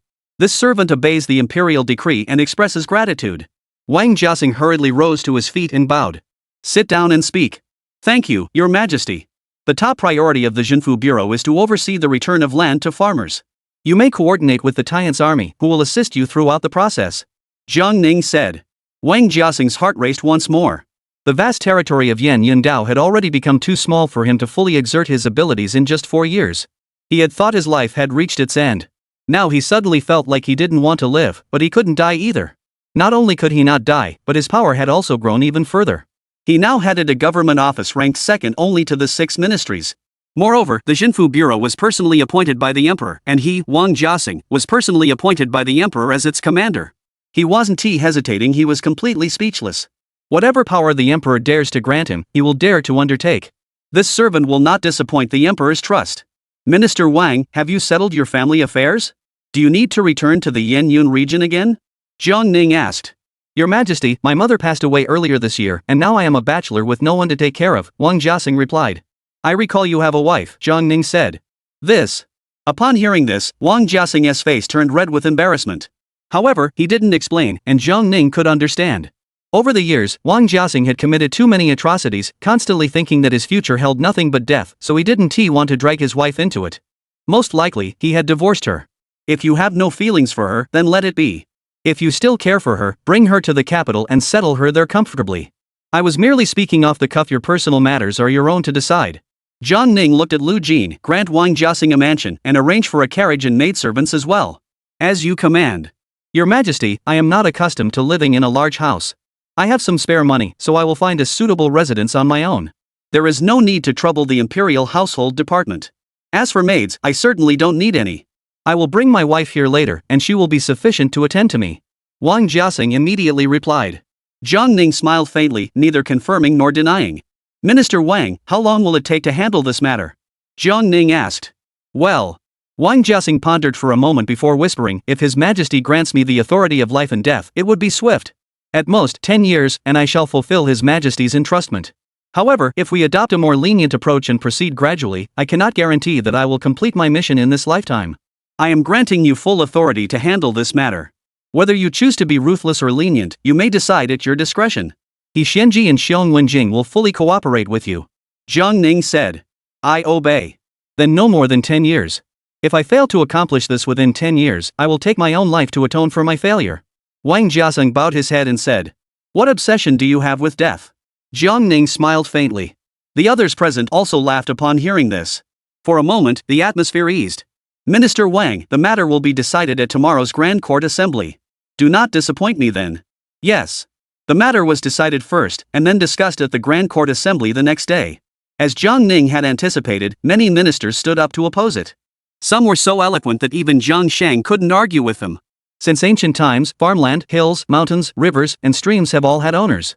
The entire land under heaven belongs to the emperor. How can the emperor's land be given to the common people? As the saying goes, when people are well fed, they think of pleasure. The common people just need to eat their fill. If they eat too much, they'll start harboring wicked thoughts. Today, the realm is at peace, all thanks to the emperor's benevolent policies. Wei Wang's proposal to return the fields to the farmers is clearly a sign of dissatisfaction with the emperor's policies. The officials spoke one after another, leaving Jiang Shang red-faced and speechless. These ministers always managed to find the most precise angle to morally bind him. He couldn't argue with them. He just wanted to smash the heads of those who dared to oppose him. Just as Wang Jiaseng stepped forward to speak, he was suddenly blinded by a black mist. When the black mist dissipated, Wang Jiaseng saw a stone statue demon dressed in golden armor and wielding a long spear running forward, turning to face the ministers. Then an unexpected situation arose. "You old fool with white hair and a gray beard." The stone statue demon roared, its demonic energy surging, exuding an overwhelming aura. All the ministers froze in shock, staring blankly at the stone statue demon, unsure of whom it was addressing. "Two-faced traitors, two traitorous ministers." The stone statue demon continued its tirade. "You have achieved nothing in your lives, only skilled in empty rhetoric and hypocrisy. How dare you claim to uphold the way of heaven and earth? You are nothing but broken-backed dogs, unaware that your days are numbered, yet you dare to bark madly before the emperor. The emperor has never seen such shameless individuals." When Jiang Ning had scolded Long Zhanghao earlier, his tone had been so calm. But now, the stone statue demon was filled with righteous indignation, his eyes brimming with anger. The way he handled his aura and emotions was truly masterful. Looking at the fluctuating demonic energy emanating from the stone statue demon, one could feel its intense anger. The court officials were completely stunned. The first insult was easy to brush off. Many of the present were elderly ministers who could have been the target of such words. But traitorous servants of two masters, traitorous ministers, who were they calling traitors? They couldn't make heads or tails of it. "Dogs with broken spines, your time is up?" What on earth does that mean? Why did the stone demon suddenly pin such a huge label on them? Moreover, this demonic being renowned throughout the capital, whose every word is supposedly a national treasure. Why has he suddenly become so literary when insulting people today? Chapter 197, A Verbal Battle with the Scholars. The stone statue demon glared angrily, his aura overwhelming. Yesterday in the Imperial study, it had instantly understood Jiang Ning's intentions. It must be that he wants Wang Jia to confront these ministers, but as Jiang Ning's personally appointed Imperial Guard, it must take on the emperor's concerns. Last time, Jiang Ning had only spoken a few words, yet he had berated a land deity so terrifying that even the stone statue felt fear. Though its cultivation was inferior to Jiang Ning's, scolding to death a few old fools at the 12th or 13th realm should be no problem, right? It waited to see if anyone would die suddenly. The grand hall suddenly fell into silence. Clearly no one had died suddenly. Sitting on the dragon throne, Jiang Ning stared at the back of the stone statue demon and nearly lost his composure. But it must be said that since this great demon cultivator often came out to intimidate people, the effect was often counterproductive. Many times, since the stone statue demon doesn't follow any rules, it actually allows ministers who fear Jiang Ning to feel a little more relaxed. This was because the very existence of the stone statue demon clearly showed that Jiang Ning had an extremely high tolerance level most of the time. This is something no other ruler could achieve. After a long period of silence, the ministers began speaking again. The stone statue demon, seeing no one had died, raised its hand to scratch its helmet. Why isn't anyone reacting? This is truly odd. Immediately afterward, Wang Jiaseng stepped forward to speak. This newly appointed chancellor of the court spoke with authority. "Shut up!" A loud shout that shook the heavens. "Returning to farming benefits the country and the people. I, Wang Jiaseng, fully support this decision. You old fools are just thinking about the aristocratic families behind you, trying to cling to your own little fiefdoms. I'm taking this matter into my own hands. Anyone who dares to oppose me, step forward. Don't try to lecture me on grand principles. I'm just a brute who entered officialdom through military might, and I don't understand such nonsense. Don't bother with any more of your roundabout talk. Anyone who opposes this, stand up now. After I take your land, I'll leave you a plot of land A². I won't even bother making you a coffin. I'll just dig a hole and bury you there. Since you insist on clinging to this land, I'll grant you your wish." Wang Jiaseng's furious outburst plunged the court into silence once more. Who is this newcomer? How dare he speak like a street brawler? However, Wang Jiaxing did have a reputation for being ruthless. Everyone remembered that shortly after taking office, Wang Jiaxing had received imperial orders to execute a large number of Yanzhou aristocrats, including members of the emperor's maternal clan, the Yu family. Raging in the imperial court, what a disgrace! Minister Wang, this is nothing but obstinate nonsense. You're abusing your power. This is the imperial court. You're spewing filth and curses. Do you even respect the emperor? Don't forget, this is your first time attending court. Wang Jiaxing walked up to a minister, pointed at his nose, and shouted angrily, "You old fool, you think speaking politely is proper conduct? When I speak, it's South shouting in the court? You're so old, yet you care so much about proper conduct. Why don't you just die? And you?" Wang Jiaxing pointed at another person. "You say I'm being stubborn and unreasonable? You're right. I have no other skills, but I'm good at being stubborn and unreasonable. Let me ask you, what does it mean to be arrogant because of favor? You, an old man standing in the court, spouting grand principles with a righteous facade. The emperor hasn't even expelled you from the hall yet. That's what you call arrogance born of favor?" Wang Jiaxing then walked up to the third person. "And you? Spewing filth? You don't know a thing. Every word I say, every single character, is the essence left behind by our ancestors. I used to wonder why our ancestors created so many characters, but today I finally understand. What a bastard, worse than a dog or a pig, what a despicable, shameless, treacherous scoundrel. These words were tailor-made for you by our ancestors. And you?" Wang Jiaxing came out swinging, unleashing a barrage of insults. The entire court was silent, with only his voice echoing through the hall. A dozen or so ministers were berated so harshly by him that they were left speechless, their faces flushed with embarrassment. By the end, they could not utter a single word and could only cast a look of grievance toward the dragon throne. Jiang Shang and the stone statue demon were completely speechless. Especially Jiang Shang, he could handle being insulted himself, but every time he faced off against these court ministers, it felt like punching a pillow. This Wang Jiaxing was impressive. He could hold his own against a crowd of scholars, not backing down for a moment, and could even be said to have emerged victorious. I thought he was only good at killing people, but who knew his verbal skills were so sharp? He really knows how to insult people. Some of these old fools deserve to be scolded. They only remain in the court because of the emperor's mercy.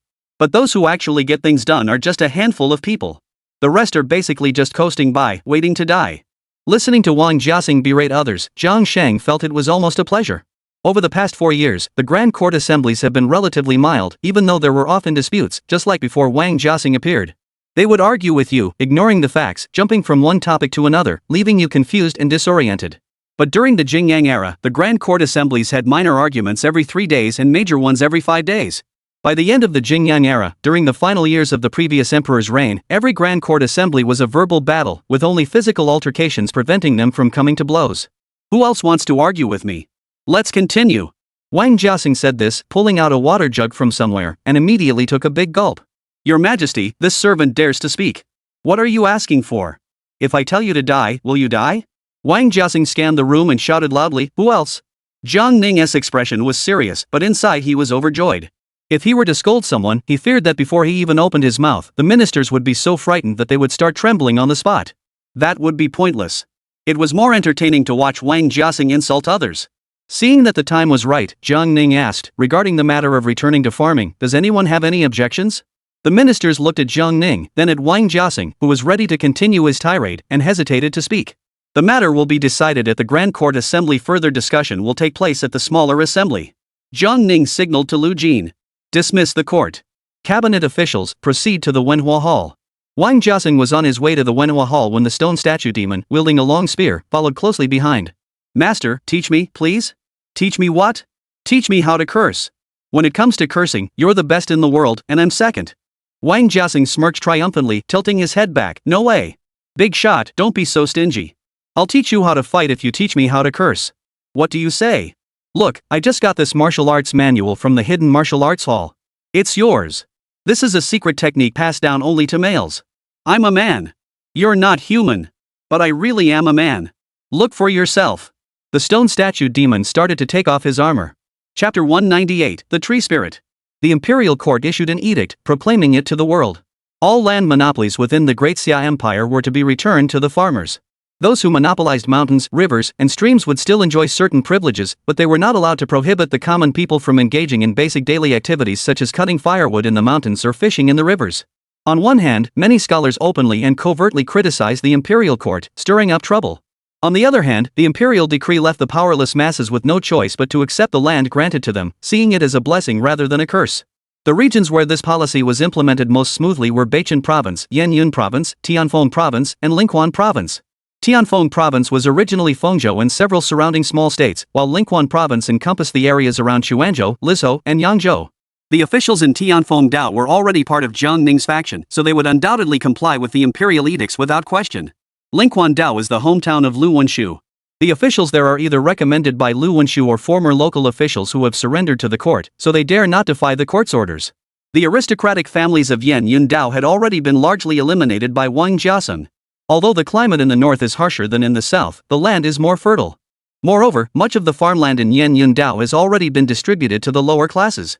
However, since the imperial court had not issued an edict, Wang Jiaxing dared not openly overstep his authority and had not made it explicit. As for the Beichun region, the landlords had just been eliminated.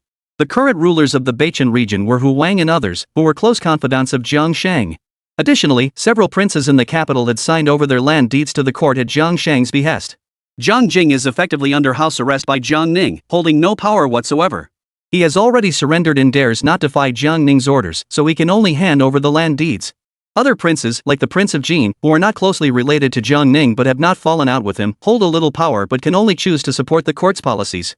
As for the remaining regions, they would be handed over to Wang Jiaxing to handle. Those willing to enforce the imperial edicts would continue as before. Those who refuse to comply or pay lip service while acting otherwise will undoubtedly be exterminated along with their entire families by Wang Jiaxing. In the coming years, even decades, bloodshed would continue across the land. However, Jiang Ning will not interfere with Wang Jiaxing. Wang Jiaxing's radical approach aligns perfectly with Jiang Ning's philosophy that severe measures are necessary to stabilize a chaotic world. If killing one noble family is insufficient, then kill 10. If 10 are insufficient, then kill 100. In the fourth year of the Tianyuan era, during the coldest month of winter, on New Year's Eve. As usual, Jiang Ning granted all the eunuchs and palace maids in the palace a day off. Meanwhile, Jiang Ning accompanied Empress Dowager Yu to spend New Year's Eve with her. The mother and son were in the imperial kitchen. Empress Dowager Yu was preparing desserts on the counter, while Jiang Ning was personally cooking at the stove. This left the imperial chefs and palace maids completely bewildered. One of the older imperial chefs was over 100 years old. Though he was merely a low-ranking kitchen official, he was a seasoned veteran who had served 3 successive emperors of the Great Xia dynasty. Not only had they never seen the emperor himself cook, but they had never even seen any emperor or prince set foot in the kitchen. The imperial chef stood there, watching Jiang Ning cook with such skill, his eyes widening and his mouth agape. 2 maids stood on either side, presumably to wipe the sweat off Jiang Ning, but the emperor wasn't breaking a sweat over such a simple task. Minister 1, how is my cooking? Today, I have the honor of seeing His Majesty cook personally. This old servant feels ashamed and can retire to enjoy my twilight years, the imperial chef murmured in response. This wasn't the imperial chef flattering the emperor. The aroma wafting from the pot was so exquisite that even he, the most discerning chef in the entire capital, found it hard to believe. Alright, serve the dishes. As Jiang Ning put down his cooking utensils, the palace maids, who had been at a loss, finally had something to do. They carefully carried the dishes that the emperor had personally cooked to the dining hall. Soon, Empress Dowager Yu also emerged. Your Majesty, did you learn how to cook from me, sure? This is too fragrant. Empress Dowager Yu looked at the dishes on the table and was amazed. Jiang Ning smiled faintly, feigning mystery, and did not respond. Besides being unmatched in combat, he had many other skills, though he rarely used them in everyday life. Today, he had simply felt like showing off a little. Mother, please try some first. Jiang Ning served some food to Empress Yu. After tasting it, her eyes lit up instantly. This is absolutely delicious. Empress Dowager Yu savored the food while basking in the filial piety of Jiang Ning. She thought to herself that if there were another woman of the house and a few more children at this table, that would truly be a family gathering. However, she did not rush Jiang Ning about his own affairs. With her son's discerning eye, he would certainly marry the most outstanding woman in the world. At the hour of the dog, dazzling fireworks bloomed in the sky above the Tianyuan platform, visible throughout the entire city. On the ancient locust tree, the old monkey and Su Jiqing sat side by side, with the sea eagle perched on the old monkey's head. The 2 spiritual beasts and the fox demon all faced the direction of the fireworks. Suddenly, a flash of green light appeared, and a young girl dressed in a green gown gradually emerged from the glow. Tree demon. Su Joling pointed at the girl immediately. The girl slowly opened her eyes, her lips curving into a natural smile. She floated toward the old monkey, raised her hand, and gently stroked its head. The old monkey not only did not resist but actually closed his eyes in obvious enjoyment. This young girl who had suddenly appeared possessed a natural affinity with the old monkey. I am a tree spirit, not a tree demon, the girl said in a clear, pleasant voice like the gentle flow of a stream, soothing to the soul. The old monkey raised his thick arm, extended a finger, and gently tapped the tree spirit's cheek. Are you the spirit of this ancient locust tree? Becoming a spirit is just another way of saying becoming a demon, isn't it? It's just a different way of putting it. The tree spirit landed on the old monkey's shoulder and sat down. Transforming into one's true form is what it means to become a spirit. The tree spirit explained casually, then looked at the old monkey and smiled gently. Little monkey, you're being naughty. You uprooted me without my permission. The old monkey seemed to understand the meaning of the words and immediately pointed his finger toward the direction of the palace. I know the entire process, there's no need to explain. But I wonder why the spiritual energy of this world has become so dense. Otherwise, I wouldn't have been able to separate from my original form. Little monkey, look at that little fox, it's only a few hundred years old and has already transformed into human form. You've been cultivating for over 1,000 years, why haven't you transformed into human form yet? The tree spirit smiled and stroked the old monkey's head. That night, in the southwest of the Great Xia dynasty, at the Muyu Path, in the depths of an abyss, an earthquake occurred that no one knew about. Mountains spanning thousands of miles trembled and shook. A figure burst forth from the darkness of the abyss and vanished into the clouds above. Only traces of power remained, spreading outward and leaving a circular hole in the night sky. Chapter 199. What year is this? At dawn, a man walked through the countryside. He was muscular, dressed in simple, ancient attire, with a dragon-like beard and a fringe of hair, his head covered in black hair with a touch of gray at the temples. His eyebrows were like swords, his eyes like stars, exuding a heroic aura. The man carried a broad sword without a scabbard on his back. The sword's blade was dark silver, with dark-colored scales embedded in the hilt, emanating a faint aura of blood and violence. Wherever he went, birds and beasts scattered in all directions. How dense the celestial and earthly chi is here! Could this be some kind of hidden paradise? After walking for a while, he came upon a village. At the village entrance, a sacrificial ceremony was underway. Though the remote village was sparsely populated, it buzzed with activity. Could this be a reclusive family of immortals? The man activated his chi sensing technique and was utterly shocked by what he saw. Among the hundreds of people within his sight, there wasn't a single cultivator, only a dozen or so martial artists refining their physiques, their cultivation levels pitifully low. With such dense spiritual energy, it was almost on par with a divine realm, yet why wasn't there a single cultivator? Could they all possess the ability to hide their cultivation levels and aura?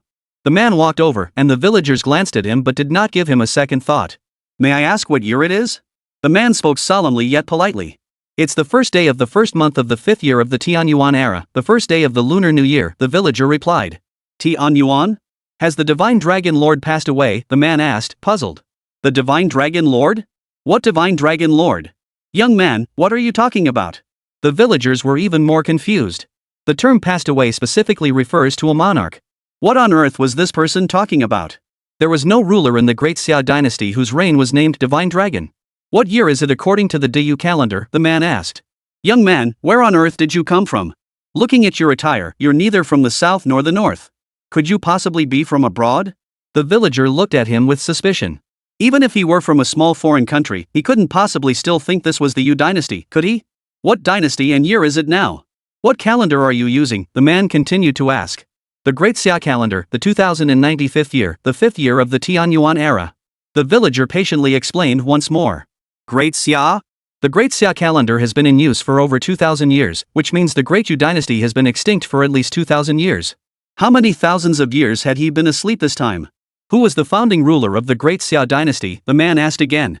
Your question is strange. Who in the world doesn't know the name of the founding emperor? The Great Xia emperor, the supreme ruler of the heavens, Zheng Taichu. The Zheng royal family? The Great Xia? Could that Zheng Taichu be a descendant of the Duke of Xia? The Zheng clan has risen to power, daring to plot a coup d'état, the man muttered. Young man, what are you talking about? Nothing, I'm sorry for the disturbance. At the Muyu Daoji office in Yunzhou City. The man entered a bookstore and continued to inquire about information he did not know. As soon as he entered, he was immediately drawn to the books on the shelves. In the Yu dynasty, bookstores were rare on the streets, and ordinary people could not afford to buy books. What a sleek sword. Are you a sword cultivator, sir? The man nodded while casually flipping through the books on the shelf. Your attire doesn't seem to be from the Great Xia dynasty. But your appearance doesn't look like someone from another country either. Your attire feels somewhat familiar to me. The bookstore owner examined the man while stroking his chin in thought. How many years has the Great Yu kingdom been destroyed? The man asked. Over 3,000 years. Over 3,000 years? But the Great Xia dynasty was only founded 2,000 years ago? The man asked in surprise. I recommend you read this book. The bookstore owner seized the opportunity, pulled out a book, and handed it to the man. The man took it, glanced at the cover, and saw the title, Dynastic Transition, The Lost Millennium. Upon seeing the title, the man understood immediately 1,000 years had passed between the Great Xia and the Great Yu. Do you have any historical records of the Xia dynasty? Yes, we have them. Please take a look at this one. The shopkeeper continued to pull out several books and handed them to the man. The titles were The Founding of the Great Xia Dynasty in 2,000 Years of Prosperity, The Chronological History of the 16 Emperors of the Great Xia Dynasty, and The Great Emperor Tian Yuan, the Reviver of the Great Xia Dynasty. The shopkeeper then pulled out several more books, all of which were about Emperor Tian Yuan Jiangning.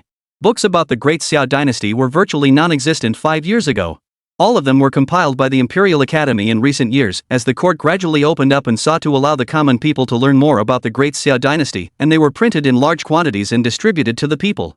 I'll take them all, the man said in a steady voice, yet not lacking in grandeur. That'll be 100 coins each.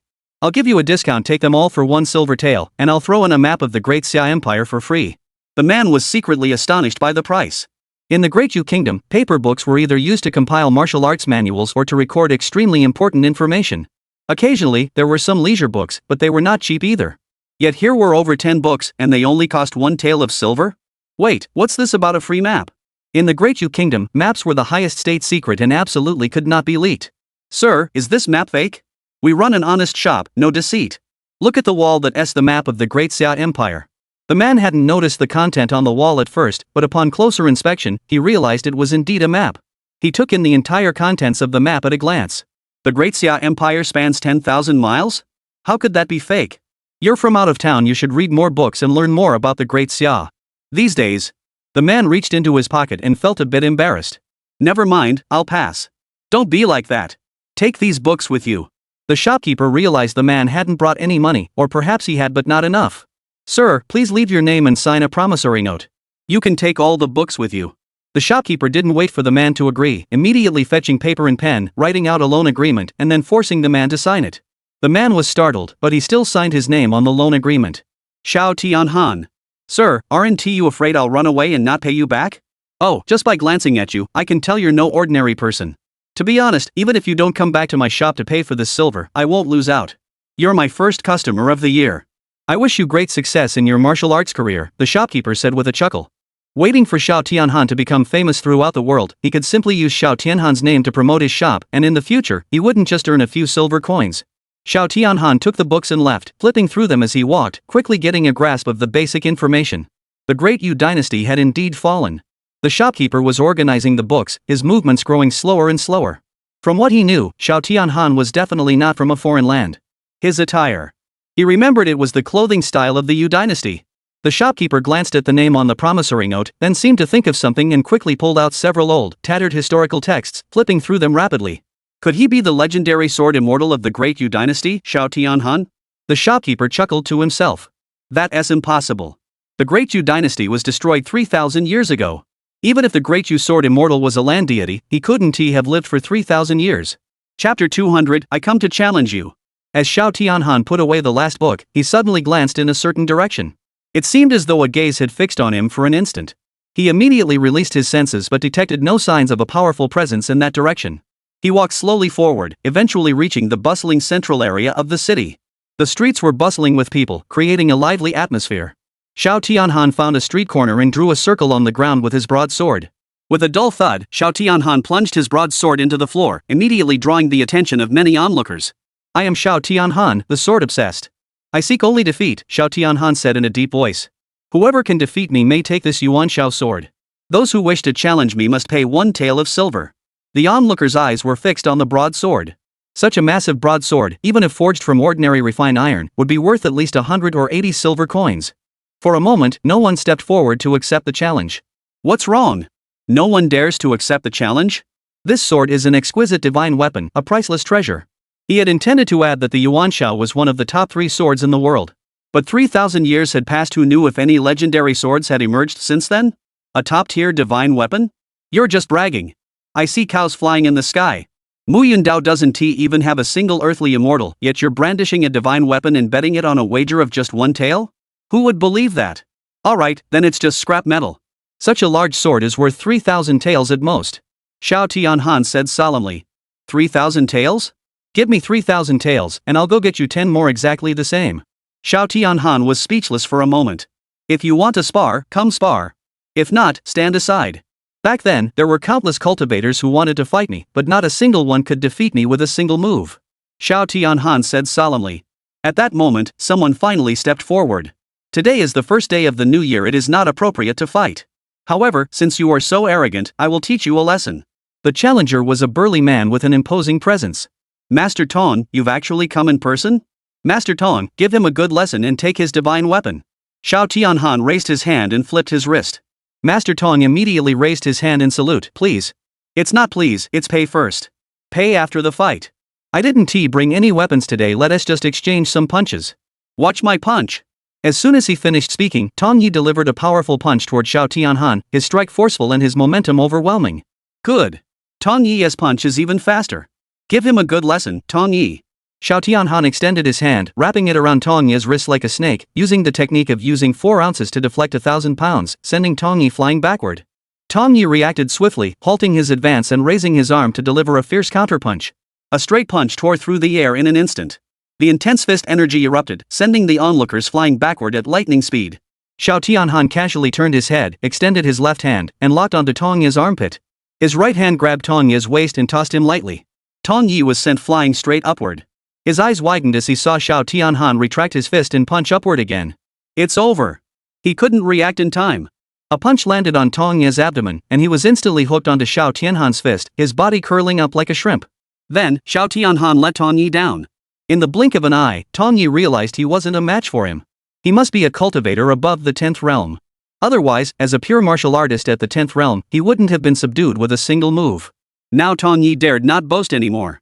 I accept defeat. Tong Yi pulled out a silver ingot and tossed it to Xiao Tianhan. After receiving the money, Xiao Tianhan grabbed the sword hilt, ready to sheath his sword and leave. Master Tong, you couldn't even defeat him? Is this knight perhaps a master of the 10th realm or higher? 10 out of 10. At that moment, among the crowd, Yang Xian was watching the fight with Yang Yao and several disciples. Father, I want to give it a try. Even Tongmu Cliff isn't a match for him. You're no match for him. This man is deeply mysterious. Yang Xian said. It's only a few silver coins. Just as Xiao Tianhan was about to leave, a sleek and tall figure leaped out of the crowd and landed in front of Xiao Tianhan. Upon closer inspection, Yang Yao noticed that Xiao Tianhan was exceptionally handsome. Half a year ago, Yang Xian and the others had followed Lu Wenshu on an inspection tour to Muyu Road. Today was the first day of the new year, with no tasks at hand, so Yang Yan had insisted that Yang Xian accompany her out to shop and sightsee, and they happened to come across Xiao Tianhan setting up a challenge platform here. I challenge you. Yang Yan declared loudly. Xiao Tianhan glanced at the young woman, who was slightly taller than him, and had little interest in fighting her. He was a sword enthusiast and a martial arts enthusiast. His entire life could be described as either fighting or on his way to fight. However, he could see through the other's cultivation level at a glance, and it was far inferior to his own. He wouldn't bother fighting her. In your early 20s, at the 10th realm of martial arts, that's quite a talent. But the person who just left the 10th realm has been there for years, while you've only been there for less than 3 months. What do you have to fight me with? Xiao Tianhan only wanted to win a few silver coins to pay his debts, that was all. If you don't try, how will you know I can't fight you? You set up the stage. Cowardice doesn't align with the rules of the martial arts world. Xiao Tianhan stood straight and said firmly, if you can draw this sword, I'll fight you one-on-one. Yang Yao immediately walked over to the Yuan Shao sword and grabbed the hilt.